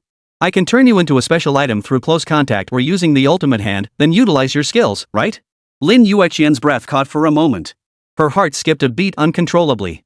She forced herself to meet Mo Xiao's gaze, her mind racing to find a perfect excuse to explain how she knew. After all, she was the one who had initially guided Mo Xiao to discover this ability. In the end, she merely nodded lightly, offering neither explanation nor counter-question. Seeing Lin Yueqian's tacit acknowledgement, Mo Xiao's expression grew even more peculiar.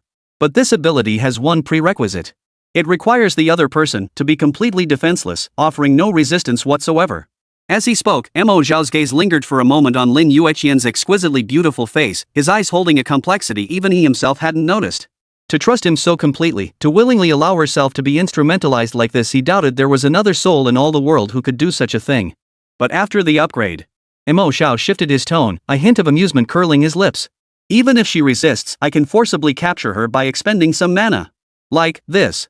As he spoke, Mo Xiao's gaze began scanning the surroundings. Soon, his gaze locked onto a wandering monster within 10 meters.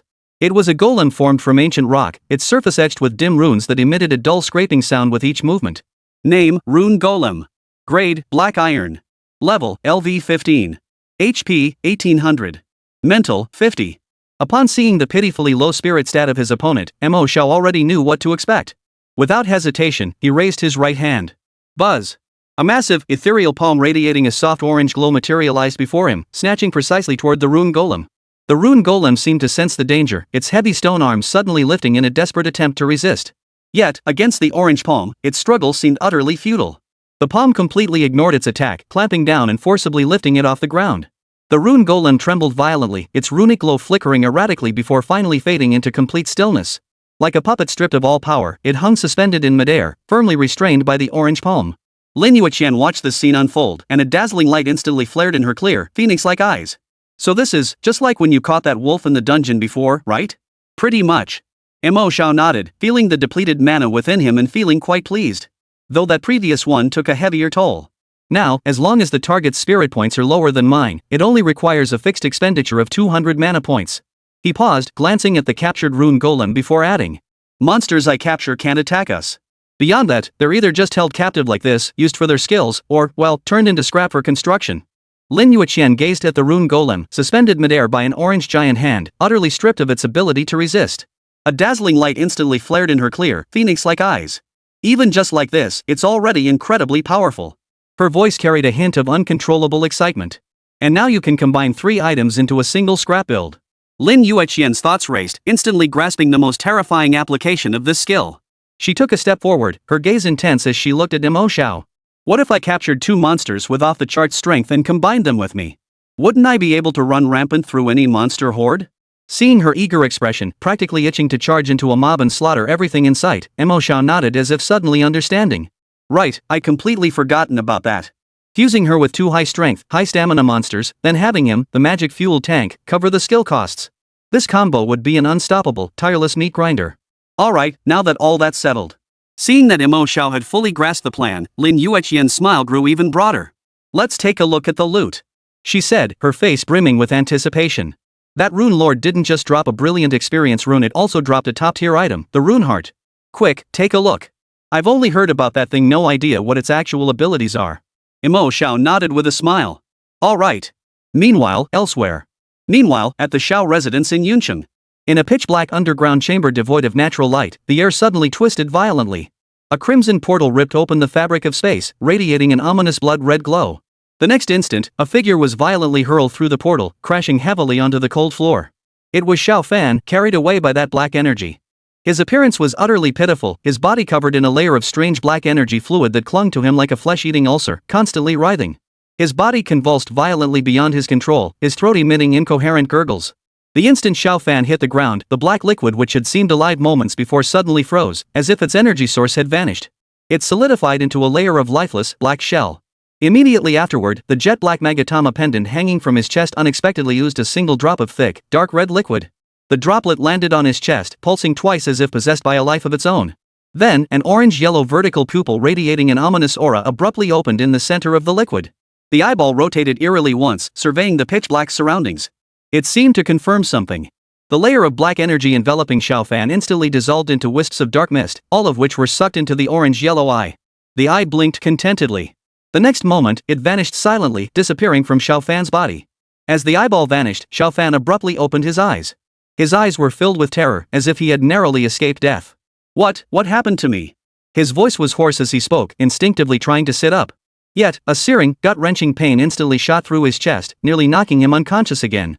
Xiao Fan struggled to lower his head. To his horror, he discovered that the majority of his body, which had been charred beyond recognition, had now largely regenerated, revealing fresh, new skin. Only on his chest remained a hideous, dark red wound as if something had been forcibly branded there, emitting a faint, acrid smell. Gazing at this pitiful sight, Xiao Fan's face was etched with utter despondency. But at that very moment, the pitch-black magatama pendant on his chest began to glow with a faint, eerie black mist once more. A system interface, visible only to him, materialized before his eyes once more. The moment his gaze fell upon the panel, Xiao Fan's pupils suddenly contracted. My stats. How could they have increased so much? As his mind reeled in shock, the magatama flashed brightly once more. A cold, seductive voice seemed to echo directly within his mind. Xiao Fan's expression froze instantly. The next moment, as if hearing news of some earth-shattering joy, the despair and shock on his face were replaced by an extreme, twisted ecstasy. A low, uncontrollable laugh erupted from him, echoing eerily through the empty basement. Mo Xiao. Lin Yueqian. He gritted his teeth, his voice brimming with boundless hatred. I'll make you pay, tenfold. No. 100-fold. Chapter 45, Brilliant Experience Runes, Frenetic Leveling.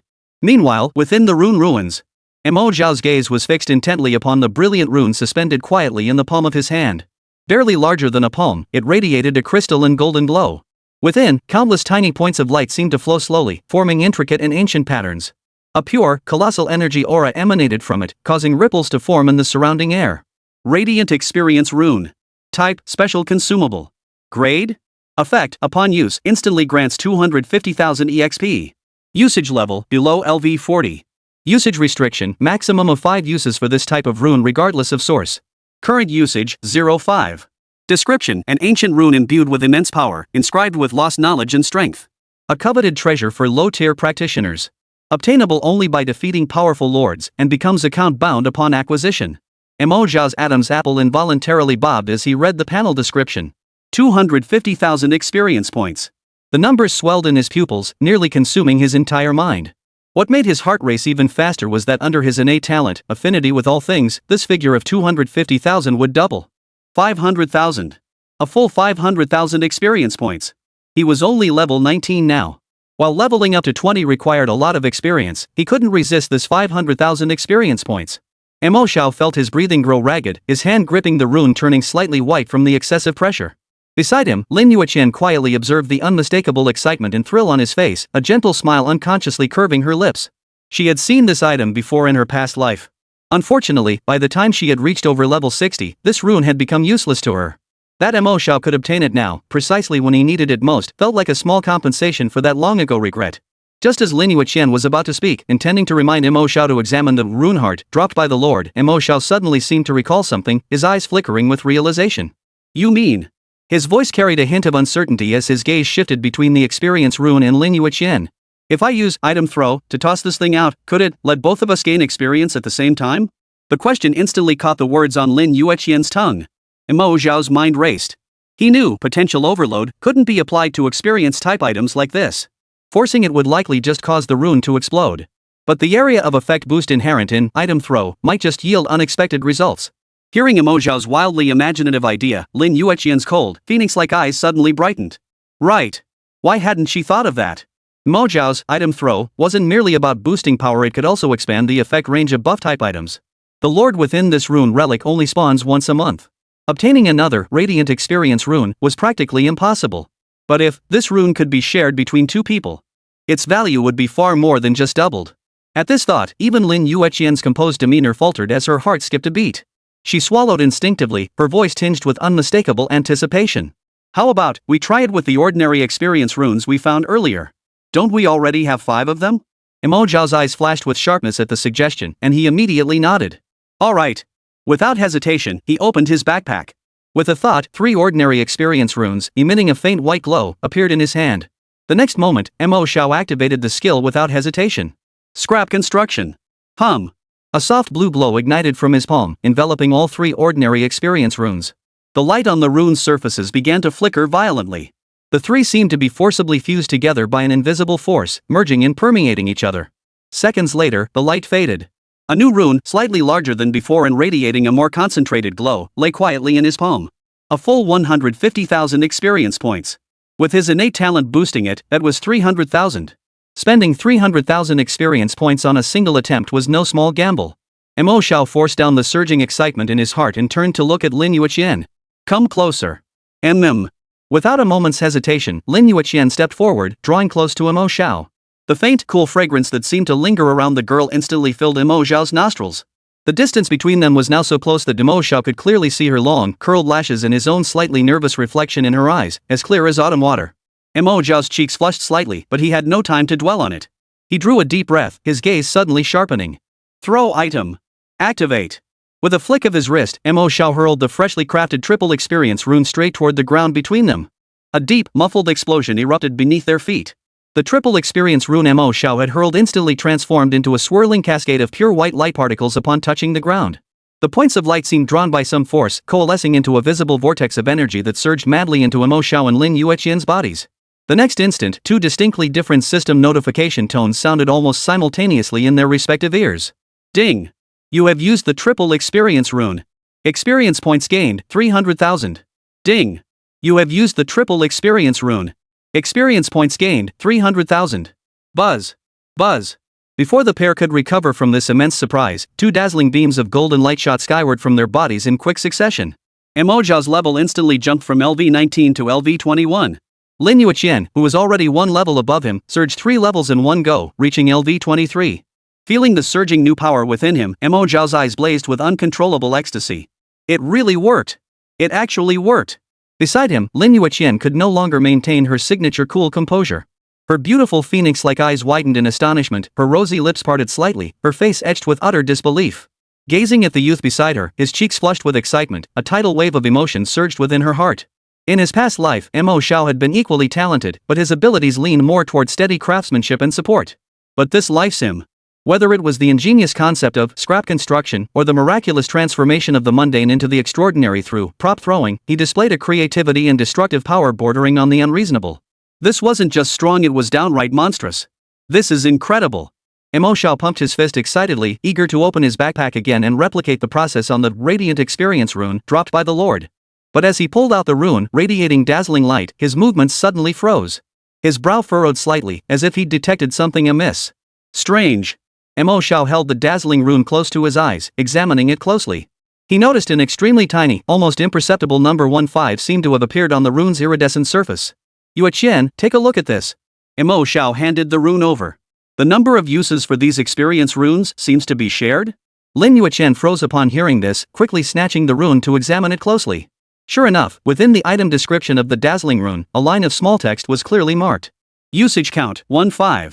She instantly understood. So that's how it is. Lin Yueqian murmured to herself in realization. Items of the same type produced within the same rune are classified by the system as belonging to the same sequence, sharing a single usage count.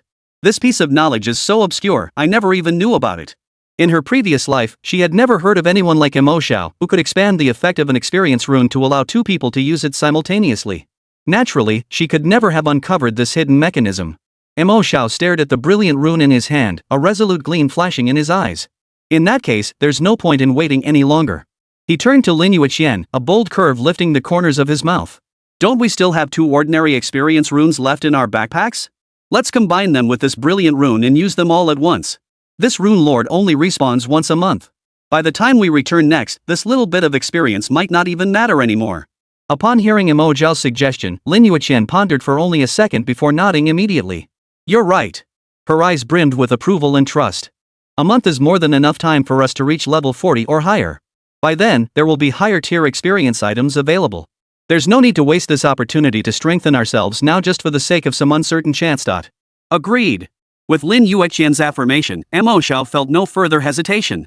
He placed the remaining 2 ordinary experience runes alongside the dazzling one in the palm of his hand. Residual material construction. A blue light, even more dazzling than before, erupted suddenly. The dazzling, multicolored radiance of the brilliant rune and the pure white glow of the ordinary runes began to violently intertwine, collide, and fuse within the enveloping blue light. This time, the fusion process seemed far more arduous. The light in Mo Xiao's palm flickered erratically, persisting for nearly 10 seconds before slowly dissipating. A brand new triple experience rune, larger than any previous rune and radiating a rainbow-hued glow, now lay quietly in his palm. The base experience points contained within this rune reached a staggering 350,000. With the enhancement of Mo Xiao's affinity with all things, it amounted to a full 700,000. Mo Xiao drew a deep breath, his gaze sharpening once more. With a sudden flick of his wrist, he hurled this luxurious rune forcefully toward the ground beneath them. Item throw. Boom! A deafening roar erupted as an energy storm far surpassing the previous one swept across the area. Blinding light instantly engulfed both figures. Ding! You used the triple experience rune. Talent affinity with all things triggered. Final experience gained, 700,000 points. The moment the system notification faded, 2 beams of golden light more dazzling than any previous display pierced through their bodies like divine blessings descending from the heavens. An indescribable sense of bliss nearly made Mo Xiao moan aloud. System notice, congratulations on reaching LV22. System notice, congratulations on reaching LV23. System notice, congratulations on reaching LV24. System notice, congratulations on reaching LV25. A continuous burst of golden light erupted from his body, enveloping him in layer upon layer of halos, radiating a divine aura as if he were a deity descended from the heavens. Meanwhile, Lin Yueqian's radiance was equally dazzling as her level instantly reached 26. Though she had only gained 3 levels, the surge in her aura was no less formidable. She slowly opened her eyes, feeling the surging new power within her. For the first time, her cold, beautiful eyes held an uncontrollable mix of shock and ecstasy. This pace of leveling up was something even her past self had never experienced. It felt like boarding a rocket named Mo Xiao. She turned her head to look at the figure beside her, still closed-eyed and savoring the euphoria of the level up. The warmth and affection in her eyes nearly overflowed. Lin Yueqian quietly extended her arm, gently nudging Mo Xiao with a touch of playful affection. Hey, your level is getting closer and closer to mine. Her voice carried a hint of teasing. If we leveled separately, wouldn't you surpass me in no time? Mo Xiao finally snapped out of his euphoric daze. He instinctively clenched his fist, savoring the surge of power, completely oblivious to Lin Yueqian's casual display of affection. He chuckled softly, scratching his head, pure joy evident on his face. No way. Without you guiding me, I wouldn't even be able to touch the door of the ruins, let alone level up. Mo Xiao spoke the truth. Without Lin Yueqian, he wouldn't have even passed that crucial final assessment determining his future, let alone stand here now, basking in this mythical treatment. Hearing these heartfelt words, the curve of Lin Yueqian's lips softened further. The last trace of worry in her heart vanished like smoke with this simple, honest reply. What she ever wanted was never that lofty, revered Sword Immortal. She only wanted to see the Mo Xiao before her, the one who would be happy for her sake, who would depend on her, who needed her. Alright, let's not talk about that anymore. Lin Yueqian chuckled softly, steering the conversation back on track. What should we do next? Shall we continue? Of course. Mo Xiao blurted out without a moment's hesitation. His gaze instantly sharpened, his eyes burning as he fixed them on the depths of the ruins, the very spot where the rune lord would spawn. 3 more chances left. I need to roll out 9 more experience runes. Can't let this chance go to waste. Chapter 46, Second Job Advancement Quest, The Sage's Trial? 3 days later. As the final ordinary experience rune fused with the other 2 in the familiar blue glow within Mo Xiao's hand, this leveling journey reached its final moment. Mo Xiao gazed at the triple experience rune in his hand, a symbol of the hopes of 3 people, and took a deep breath. He turned to Lin Yueqian beside him. The girl's face also bore a hint of unmistakable excitement. Ready? Without another word, Mo Xiao flickered his wrist, hurling the rune forcefully at his feet. Item throw. Boom. A pillar of energy surged skyward, more colossal than any previous display, as if it would pierce a hole through the sky above this ancient ruin. A torrent of pure experience surged madly into both their bodies. Ding. You used the triple experience rune. Talent affinity with all things triggered. Final EXP gained, 300,000 points. Ding. Congratulations on reaching LV26. Ding. Congratulations on reaching LV27. A barrage of system notifications flooded Mo Xiao's mind. When the dazzling golden light finally faded, his level had soared to LV30. Meanwhile, Lin Yueqian was equally bathed in dazzling golden light. When the glow faded, her character panel displayed a level that had reached the current stage's maximum. Level, LV30 100%. Clearly, her experience points had overflowed. Had breaking through level 30 not required completing a second-class quest, she would have likely surged straight to level 31. Exactly level 30. Feeling the entirely different power surging within her, Lin Yueqian's face broke into a radiant smile unlike any she had ever worn before. Much faster than I imagined. Mo Xiao glanced at his own barely LV30 stats, then at the beaming Lin Yueqian beside him, and couldn't help but sigh. I thought using up this last one would finally let me catch up to your level. Hearing the hint of disappointment in his voice, Lin Yueqian couldn't help but chuckle softly. Don't forget, when we first teamed up, I was the highest leveled player in the entire school. Her voice carried a hint of mischievous teasing. You're only 1 level behind me now. That's pretty impressive, okay? True. Mo Xiao scratched his head, a smile spreading across his face. After all, we've been leveling up together the whole time. There's no way the gap could widen. He glanced at his attribute panel, a wave of emotion washing over him. If it weren't for the fact that the experience needed for this level alone is more than the last 10 levels combined, we probably wouldn't have this kind of visual effect. Over these past 3 days, the pair had practically treated every elite monster in the rune ruins as an experience farm. Such a near-insane leveling method would probably be met with disbelief if told to anyone. What do you mean? Lin Yueqian's smile remained unchanged as her clear eyes met Mo Xiao's. Should we keep leveling here or head back to Cloud City? Mo Xiao pondered for a moment before replying. Let's head back to Yunqing, Sea Lion. After all, we're both level 30 now. We should complete our class change quests first. He paused, then analyzed. Besides, the monsters here are too high level and the experience gains are too low, it's no longer suitable for us. Once we finish the job change quest, we'll find a dungeon that matches our level. That'll be much more efficient. Lin Yueqian nodded slightly, cutting off further discussion. She pulled a scroll shimmering with spatial fluctuations from her backpack. Let's go then. We're heading back. The spatial scroll dissolved into a dazzling dust of light at her pale fingertips, scattering into the wind. A silver flash erupted, then vanished as swiftly as it had appeared. The decay and silence of the ancient ruins instantly gave way to the clamor and vitality of the city. The hard, cold stone slabs beneath her feet replaced the soft earth of the rune ruins. The clamor of bustling voices instantly filled Mo Xiao's ears, completely drowning out the lingering monster screams of the past days. The air no longer carried the foul stench of monsters mingled with dust, but instead the unique breeze of Yun City, a blend of food aromas and metallic scents. Mo Xiao exhaled a long, heavy breath, as if expelling all the fatigue and tension accumulated over the past days in the secret realm in one go. Beside him, Lin Yueqian's clear, vigilant eyes softened slightly. The tension in her fragrant shoulders visibly relaxed. Even for her, reborn and returned, days of relentless combat in the monster-infested wilderness had stretched her nerves to the breaking point. What do you mean? Mo Xiao turned to look at the girl beside him. Should we head straight to the class change, or find a place to rest first? Let's head to the Adventurers Guild first. Lin Yueqian glanced at the massive magical clock in the center of the square, its hands clearly displaying the time. The job change quest won't start immediately. We still have time. Let's check out the Adventurers Guild first. We can take the quest and decide what to do next. Alright, I'll follow your lead. Mo Xiao nodded slightly, falling into step beside Lin Yueqian with natural ease. Side by side, they descended the steps of the teleportation plaza, merging into the bustling crowd. Chatting casually, they made their way toward the most magnificent structure in the city center. In this world centered around adventurers, the Adventurers Hall held a status beyond compare, its architecture exuding unparalleled grandeur and splendor. An immense dome crafted from an unknown white crystal gently filtered sunlight into the hall, illuminating the polished marble floor below. Dozens of massive columns, carved with ancient war chronicles and epic tales, supported the vast space with majestic grandeur. When Mo Xiao finally stood before the building's entrance, he was still stunned by its grandeur and splendor, far exceeding anything he had imagined. Even with the memories of his original host and witnessing this scene firsthand, this office drone from another world felt a profound, heartfelt awe. The hall bustled with activity, powerful figures clad in various professional attire moving with purpose. This is the professional hall. Lin Yueqian caught the fleeting surprise on Mo Xiao's face and couldn't help but curve her lips into a faint smile. First tier and daily quests are on the first floor.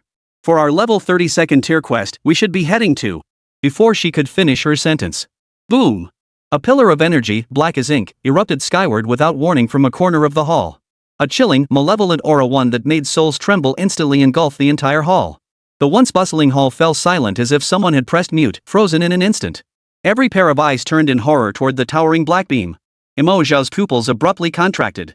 The smile on Lin Yueqian's face vanished instantly, replaced by an icy, solemn expression. Both of them frowned almost simultaneously. This aura chilling, brutal, and tinged with a hint of madness. Exchanging a glance, they uttered a single name in near unison. Xiao Fan? That aura was all too familiar to them. The deathly silence among the crowd lasted only a moment before erupting into even more frenzied whispers. What is that? Has an abyssal monster infiltrated? No, look.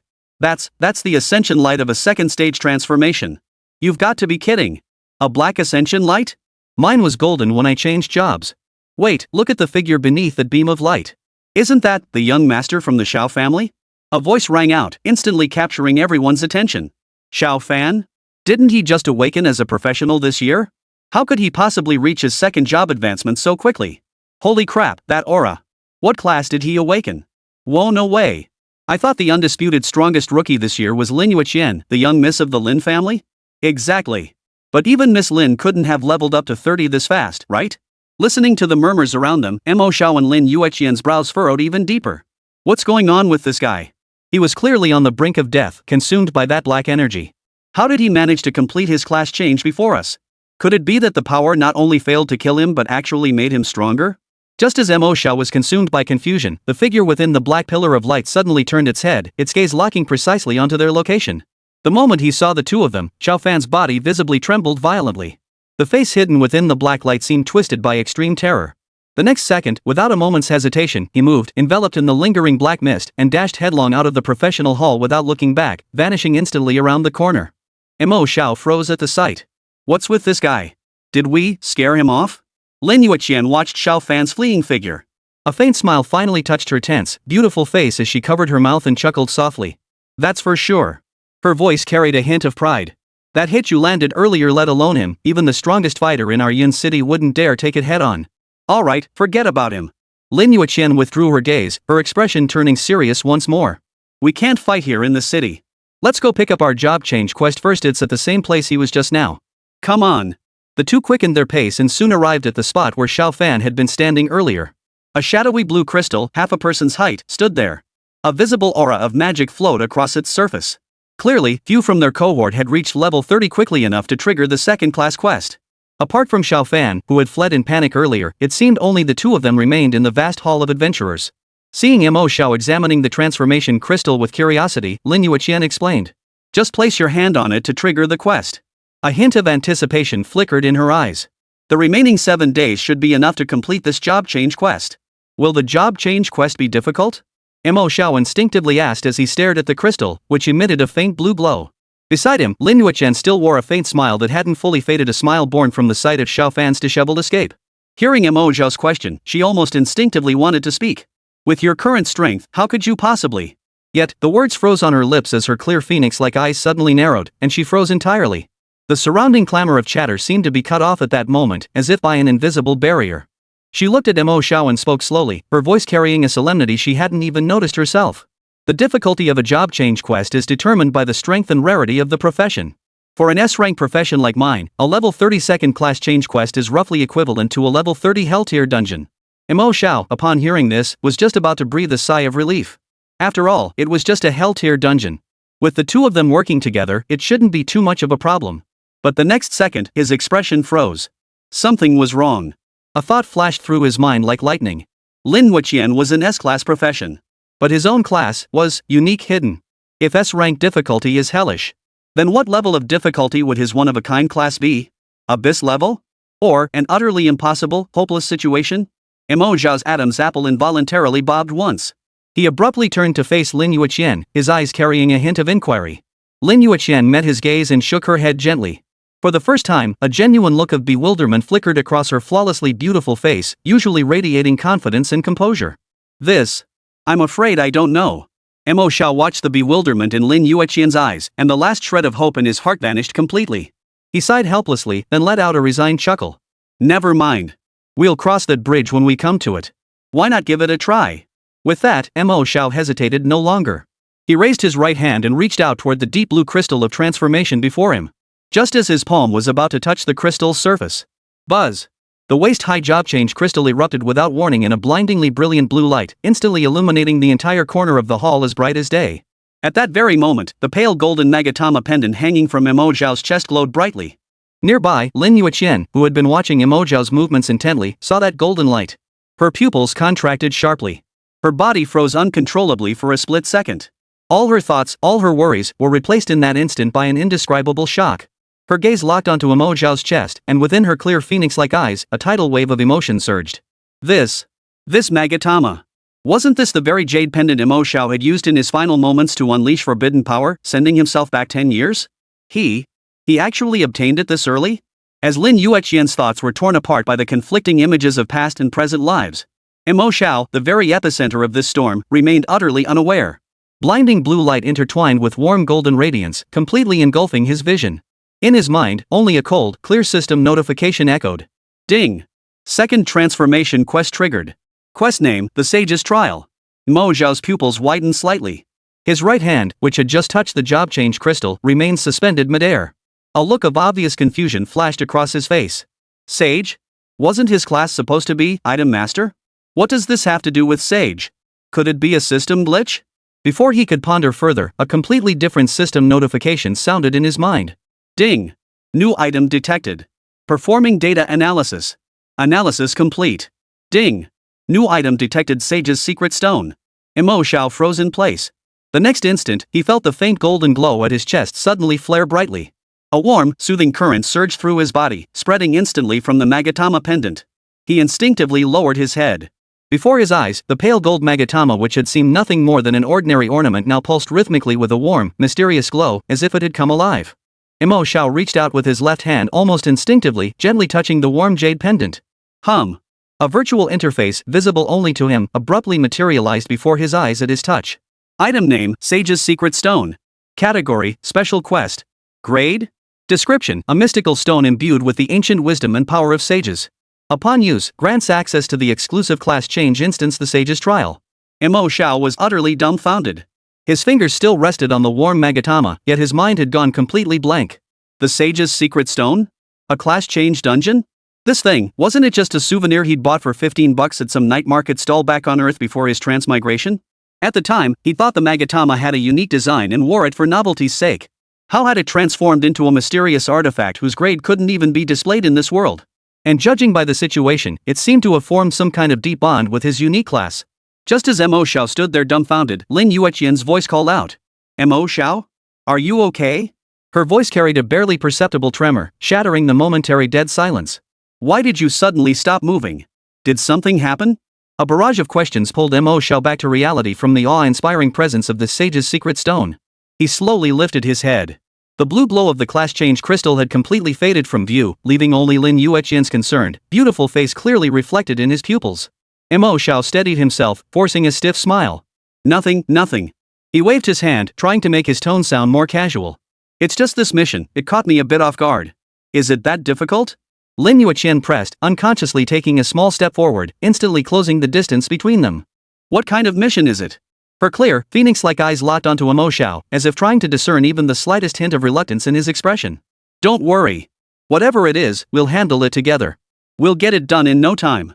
Hearing her words, spoken with such natural trust, a warm current flowed through Mo Xiao's heart, and the smile on his face grew more genuine. It's a special instance. I don't have any other details yet. He explained softly. We're prepared anyway. Just activate it with the special item. Special item? Lin Yueqian repeated the words almost instinctively. Her gaze drifted uncontrollably back to Mo Xiao's chest, that spot she knew all too well.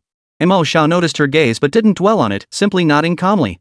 He reached up, removed the magatama, now calm and slightly cool to the touch, from his neck, and cradled it in his palm. Yes, this is it. The pale gold magatama lay quietly in his palm, appearing simple and unassuming, seemingly indistinguishable from the 15 yuan souvenir sold at the night market stall. Yet in Lin Yueqian's eyes, this tiny magatama seemed to carry a weight capable of swallowing everything. She desperately wanted to ask. She wanted to ask him when he had obtained this thing. She wanted to ask if he knew what it truly represented. Countless questions, wrapped in the heart-wrenching memories of her past life, violently assaulted her rationality. Yet, as the words reached her lips, meeting Mo Xiao's calm gaze tinged with a hint of confusion, she found herself unable to utter a single word. This object was too mysterious, too heavy. It might touch upon Mo Xiao's deepest secret. Since he was safe and sound now, it was best not to ask. In the end, Lin Yueqian merely drew a deep breath, forcing the surging waves back into her heart. Then, she nodded gently to Mo Xiao. Chapter 47, Trouble Knocks? Mo Xiao reattached the pale gold magatama pendant. Its cool touch against his skin calmed his turbulent thoughts. Observing Lin Yueqian's forced composure, he asked with a smile. What about you? Did you accept the job change quest? Lin Yueqian took a deep breath, forcing down the raging storm churning within her, and nodded. Yes, just as I expected. Her voice sounded calm and composed, as if her earlier loss of composure had never happened. All I need to do is clear a hell-tier dungeon called Blade Corridor. Mo Xiao felt a slight sense of relief upon hearing this. Hell-tier dungeon. The difficulty sounded daunting, but with their current strength, it should be no problem. After all, they had already cleared the rune ruins multiple times, facing lords far beyond their level. Then we should first. Mo Xiao was about to suggest gathering dungeon intel and preparing for the mission when Lin Yueqian cut him off. Her tone carried an unquestionable gentleness. No rush. We've been grinding in the ruins for 3 straight days, we're all on edge. She glanced up at the dome ceiling beyond the hall, where the bright daylight had been replaced by a soft orange sunset glow. It's getting dark. Let's each go home, get a good night's rest, and recharge. There's no rush to go tomorrow. Mo Xiao realized she was right. Those 3 days of intense combat had almost made him forget what fatigue felt like.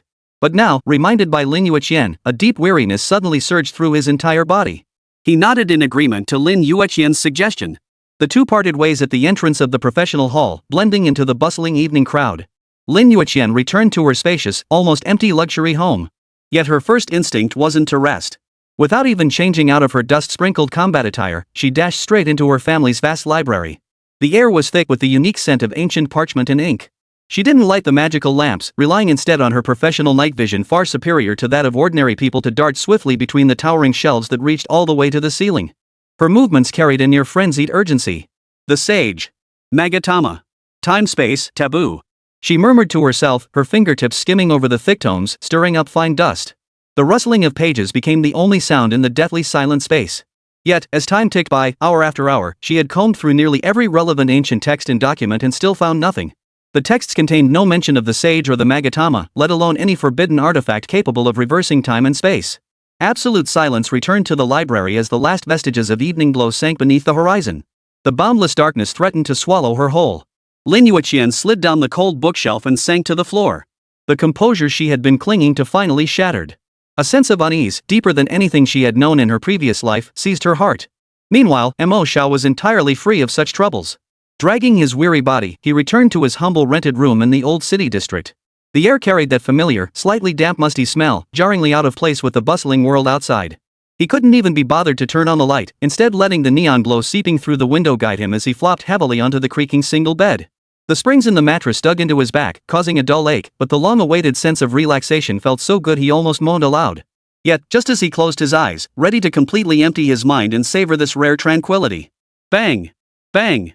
Bang!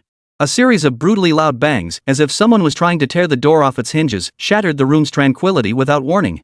Bang! Bang! Bang! The sound was deep and muffled, carrying an unreasonable force, as if it were pounding not on a door, but on a human heart. Mo Xiao's newly emerging drowsiness was instantly shattered by the brutal noise. He opened his eyes. The rented room remained dimly lit, save for the mottled neon outside the window casting distorted shadows on the dusty walls. Who could it be? The landlord collecting rent? The old district security patrol? But this force, carrying such undisguised malice, didn't sound like anything official at all. Bang! Bang! The knocking persisted, each blow harder than the last, causing the thin wooden door to groan under the strain. Mo Xiao frowned, a wave of irritation rising from his core. He sat up in bed, the old mattress creaking sharply in protest at the sudden disturbance. He didn't turn on the light, instead stepping barefoot onto the cold, slightly damp floor and walking a few paces to the door. He didn't open it immediately, instead peering through the peephole. The motion-activated hallway light had flickered on, casting a dim, yellow glow upon three figures standing there. Leading the group was a short teenager, around 17 or 18, dressed in an elaborate cherry blossom-patterned samurai uniform that clashed starkly with the old neighborhood. He wore wooden clogs on his feet, his chin slightly raised, his eyes brimming with undisguised arrogance. Behind him stood two tall, expressionless attendants, like emotionless stone statues. Mo Xiao frowned. He didn't recognize these people. Seeing them about to knock again, Mo Xiao took a deep breath, suppressing his impatience, and reached out to pull the door open. Squeak! The door hinges creaked with a sour friction. The youth outside eyed Mo Xiao with haughty disdain, his gaze sweeping over the cheap t-shirt and the sparse room behind him. The contempt in his eyes deepened. "You are Mo Xiao?" The youth's voice rang out in a painfully stiff and awkward Mandarin, thick with a major's accent. Each word seemed forced through gritted teeth, deliberately measured. "Lin Yueqian's teammate?" Mo Xiao offered no reply, merely staring back expressionless. This silence seemed to irritate the youth. But he was clearly more eager to reveal his identity, continuing on his own accord. "I am Yuta Miyamoto, an exchange student from the land of cherry blossoms." He paused deliberately, as if waiting for Mo Xiao to show shock or flattery, yet Mo Xiao's face remained utterly unruffled. Yuta Miyamoto's frown deepened.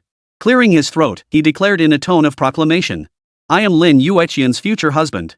Mo Xiao's expression finally shifted. It was the look one gives to an idiot. Yuta Miyamoto either failed to notice or deliberately ignored Mo Xiao's reaction, continuing to immerse himself in his performance. He seemed to revel in this sense of superiority and control, especially since, in his eyes, Mo Xiao, a lowly professional living in the slums, was utterly unworthy of meeting him eye to eye. "I have already proposed to the Lin family. And I was rejected by Lin Yueqian herself." He spoke of the rejection without a trace of shame, instead wearing an expression that said, "It's their loss for not recognizing my worth. But it doesn't matter." His gaze returned to Mo Xiao, fixed on him with the cold, appraising look one might reserve for a tool. "You're nothing but a lowly outcast. You have no right to team up with her." A smug curve lifted the corners of Yuta Miyamoto's mouth as his tone shifted from declaration to an unquestionable command. "Now, leave her team immediately and give me your spot." As he spoke, an attendant behind him stepped forward, tossing a heavy cloth sack onto the concrete floor at Mo Xiao's feet. Clink! The sack's opening spread, revealing a flood of golden coins inside, glinting with an alluring sheen under the dim corridor light. If you do as I say, all this is yours. Yuta Miyamoto gestured toward the sack on the floor with a dismissive chin tilt, his tone dripping with condescension and contempt. Take the money and get lost. Don't ever show your face to her again. The air seemed to freeze in that moment. Mo Xiao stared at the bag of gold coins on the floor, then looked up at Miyamoto Yuta's haughty expression. Suddenly, he found it rather amusing. The exhaustion from days of battle, his plans for the future, Lin Yueqian's unsettling actions. All these thoughts were suddenly overshadowed by the ridiculous spectacle of this clown before him. He finally spoke, his voice quiet yet sharp enough to shatter the carefully cultivated sense of superiority Miyamoto Yuta had built. Where'd this asshole come from? Get the hell out of here. The smile froze on Miyamoto Yuta's face. He seemed to have misheard, or perhaps couldn't believe his ears. What did you say? Mo Xiao couldn't be bothered to repeat himself. Bang! A thunderous slam. With every ounce of strength, he slammed the dilapidated wooden door shut, sealing Miyamoto Yuta's face, transitioning from shock to fury completely outside. The world fell silent. Outside, dead silence hung for a full 3 seconds. Then erupted Miyamoto Yuta's furious curses and threats. Bastard! You damned lowlife! How dare you speak to me like that? You'll pay for your insolence. I swear it. If it weren't for the martial arts ban in Yuncheng, I'd slaughter you right now. Outside the door, Miyamoto Yuta's curses grew hysterical, each word like a poison-tipped nail attempting to pierce the thin wooden door. Unspeakable words mingled with the language of the land of cherry blossoms, echoing down the narrow corridor with a grotesque, impotent fury. Mo Xiao leaned against the door, listening silently. He felt no anger, not even a ripple of emotion. The sensation was peculiar, like watching a poorly staged monologue. The actor strained to bellow, while the sole spectator yearned only to fast forward. He raised his wrist. A faint blue halo unfolded before his eyes. Mo Xiao's fingers tapped lightly in the air, directly dialing an unfamiliar number. The curses outside the door continued unabated. You just wait. You lowlife. I'll make you regret crossing me. I'll make sure you can't survive in Yuncheng. Mo Xiao withdrew his hand and turned toward the creaking single bed. In his eyes, the matter was settled.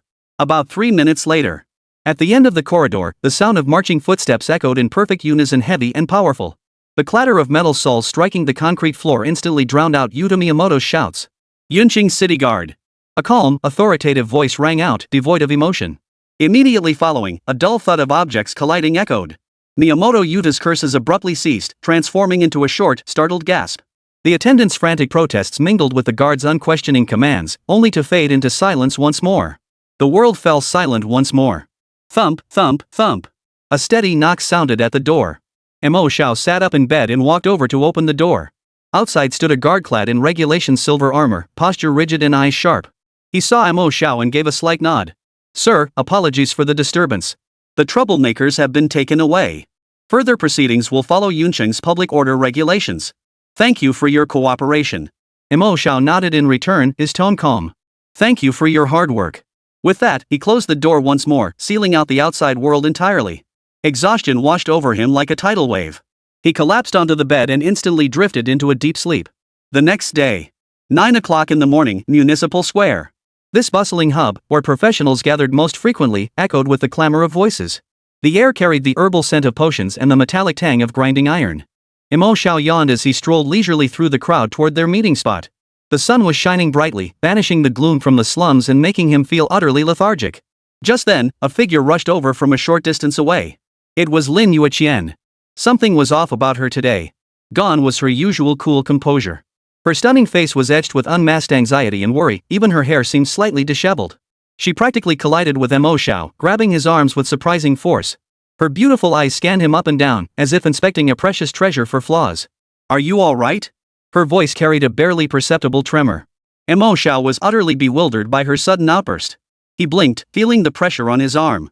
What could possibly be wrong with me? Lin Yueqian seemed not to hear his words, continuing on her own at a rapid pace. I heard that Yuta Miyamoto came looking for you last night. Her brows furrowed tightly, her eyes brimming with wariness and lingering fear. Did he do anything to you? Mo Xiao finally understood. Seeing Lin Yueqian's tense, on high alert expression, he couldn't help but chuckle inwardly. So that's what this was about. In her eyes, that clown was actually such a huge threat? He reached out with his other hand and gently patted the back of Lin Yueqian's hand, which was clutching his arm tightly. Calm down. Nothing happened. Seeing Lin Yueqian still looking at him with half belief, half doubt, he added with a hint of resignation. I called the police immediately. With the city guard here, nothing will happen. Hearing this, Lin Yueqian's taut nerves seemed to be gently plucked by an invisible hand, instantly relaxing. The police? That simple? This word, nearly forgotten in her past life's memories, now spoken by Mo Xiao, carried a strange, reassuring power. Her fingers gripping Mo Xiao's arm unconsciously loosened their hold. The haunted look in those beautiful eyes slowly faded, replaced by a bittersweet realization. Yes. This was Yunsheng. One of humanity's most impregnable strongholds, governed by the strictest order and regulations, even protected by the system itself. Not the blood-soaked apocalypse of 10 years hence, where monsters roamed, order collapsed, and every problem could only be solved by brute force. It was she herself who had been too tightly bound by the shadows of her past life. At this realization, an unnatural flush spread across Lin Yueqian's exquisite face, and her gaze began to drift. She released Mo Xiao's arm and cleared her throat awkwardly. You're right. We're in the capital city now. No matter how powerful the Miyamoto family is in Sakura Nation, they wouldn't dare openly defy the capital's national forces here. The tremor in her voice had vanished, replaced by her usual cool composure. Only the faint flush on her ears betrayed her inner embarrassment. Mo Xiao watched her like this, and the trace of helplessness in his heart dissolved completely into amusement. He shrugged, smoothly steering the conversation away from the topic that had made her uncomfortable. What do you mean? Should we just start the second stage quest? Lin Yueqian shook her head immediately, smoothly shifting the conversation and reclaiming control of the topic. No rush. Let's prepare first. Her gaze fell on Mo Xiao, taking him in from head to toe. We've been grinding dungeons for so long, and we still haven't processed the dropped gear. I bet you've used up all your potions too, right? Mo Xiao instinctively touched his storage space. It was indeed completely empty. Lin Yueqian's gaze shifted to the other side of the square, where Yunsheng's most bustling commercial district lay. Let's go. First, we'll go to Grandpa Gongsun. With all this high-level gear, plus those few gold tier pieces, we need to find someone who knows their stuff to get a good price. Chapter 48, 5 million gold coins? The bet. The two once again stepped into the familiar 100 Forge workshop. Scorching air hit them like a wave, carrying the distinctive scent of metal mingled with coal. This time, however, they weren't forging any equipment. They'd come to settle accounts for an exceptionally bountiful haul. At Lin Yueqian's thought, a flash of light erupted from her storage space. Clatter.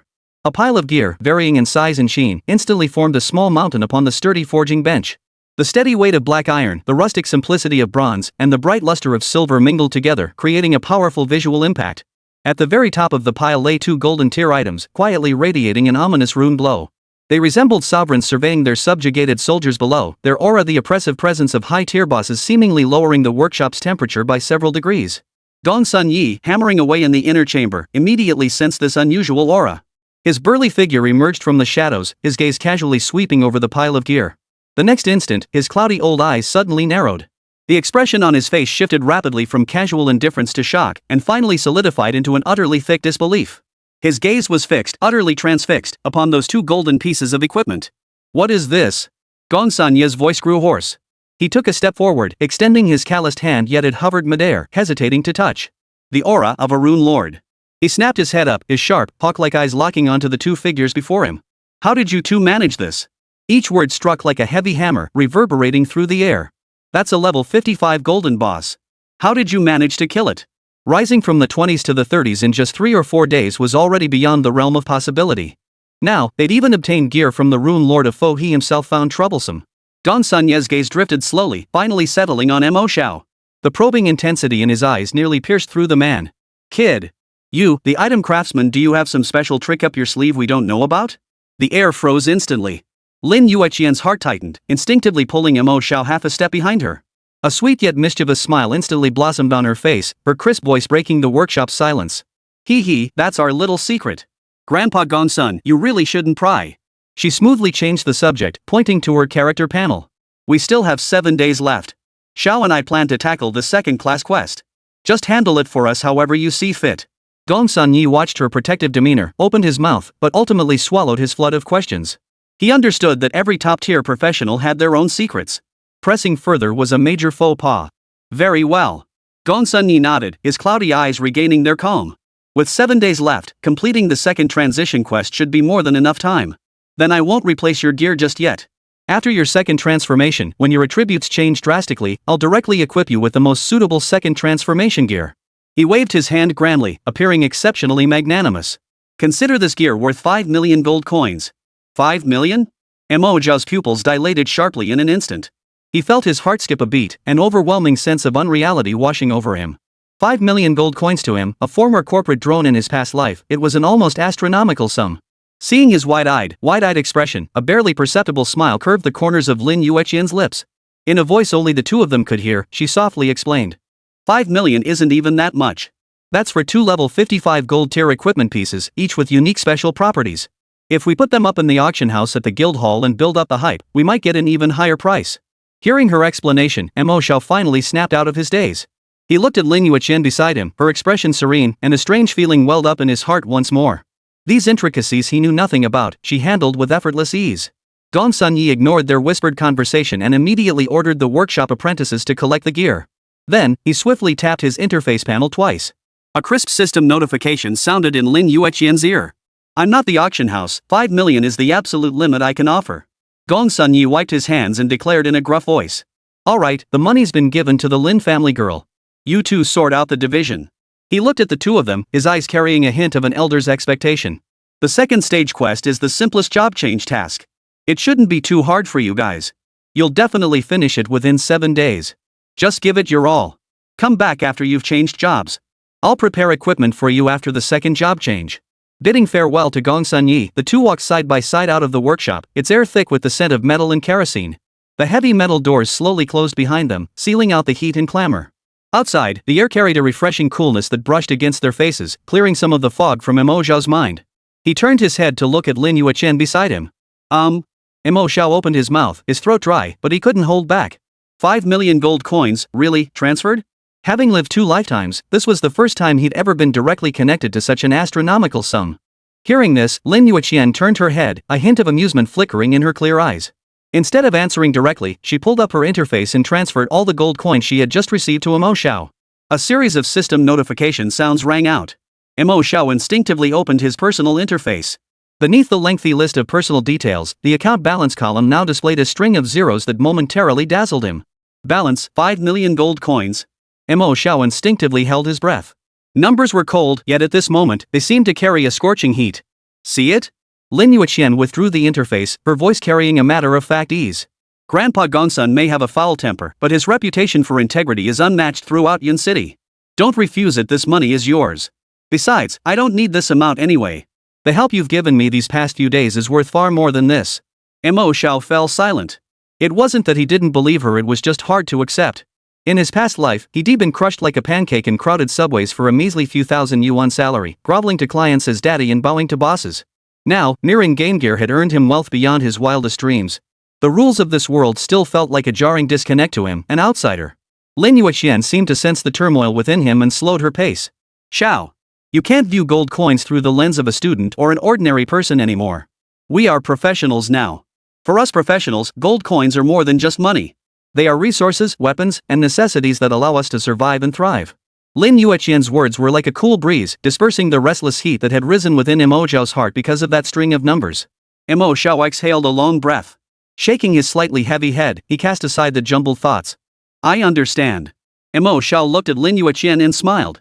Rest assured, I know how to prioritize. So, whose job change quest should we tackle first? Lin Yueqian seemed unsurprised by his swift adjustment, though the smile at the corner of her lips deepened slightly. After a moment's thought, she offered the answer she'd already prepared. Mine first. Your class rarity is too high. The difficulty of the second job quest is likely to exceed the norm. We can't afford to be careless. Once I complete my job change and my strength increases, it'll be easier for me to help you afterward. Her voice was steady and logical, as if everything was under her control. Mo Xiao nodded slightly, accepting this logical arrangement. Yet a question still surfaced in his mind. Why not have your family accompany you on the quest? With the Lin family's resources, couldn't you find a few experts to help and speed things up? Lin Yueqian shook her head gently at this, a fleeting, imperceptible aloofness flickering in her cool eyes. It's too much trouble to involve them. She certainly wouldn't tell Mo Xiao that, in her eyes, these so-called clan members were nothing more than familiar strangers. In her memories of a past life, the interests of the clan and personal emotions were sharply divided. Those seemingly familiar faces often made the most ruthless choices when it mattered most. Moreover, with the trajectory of the next decade etched in her mind, any casual action could spark unnecessary suspicion and scrutiny. She didn't trust them.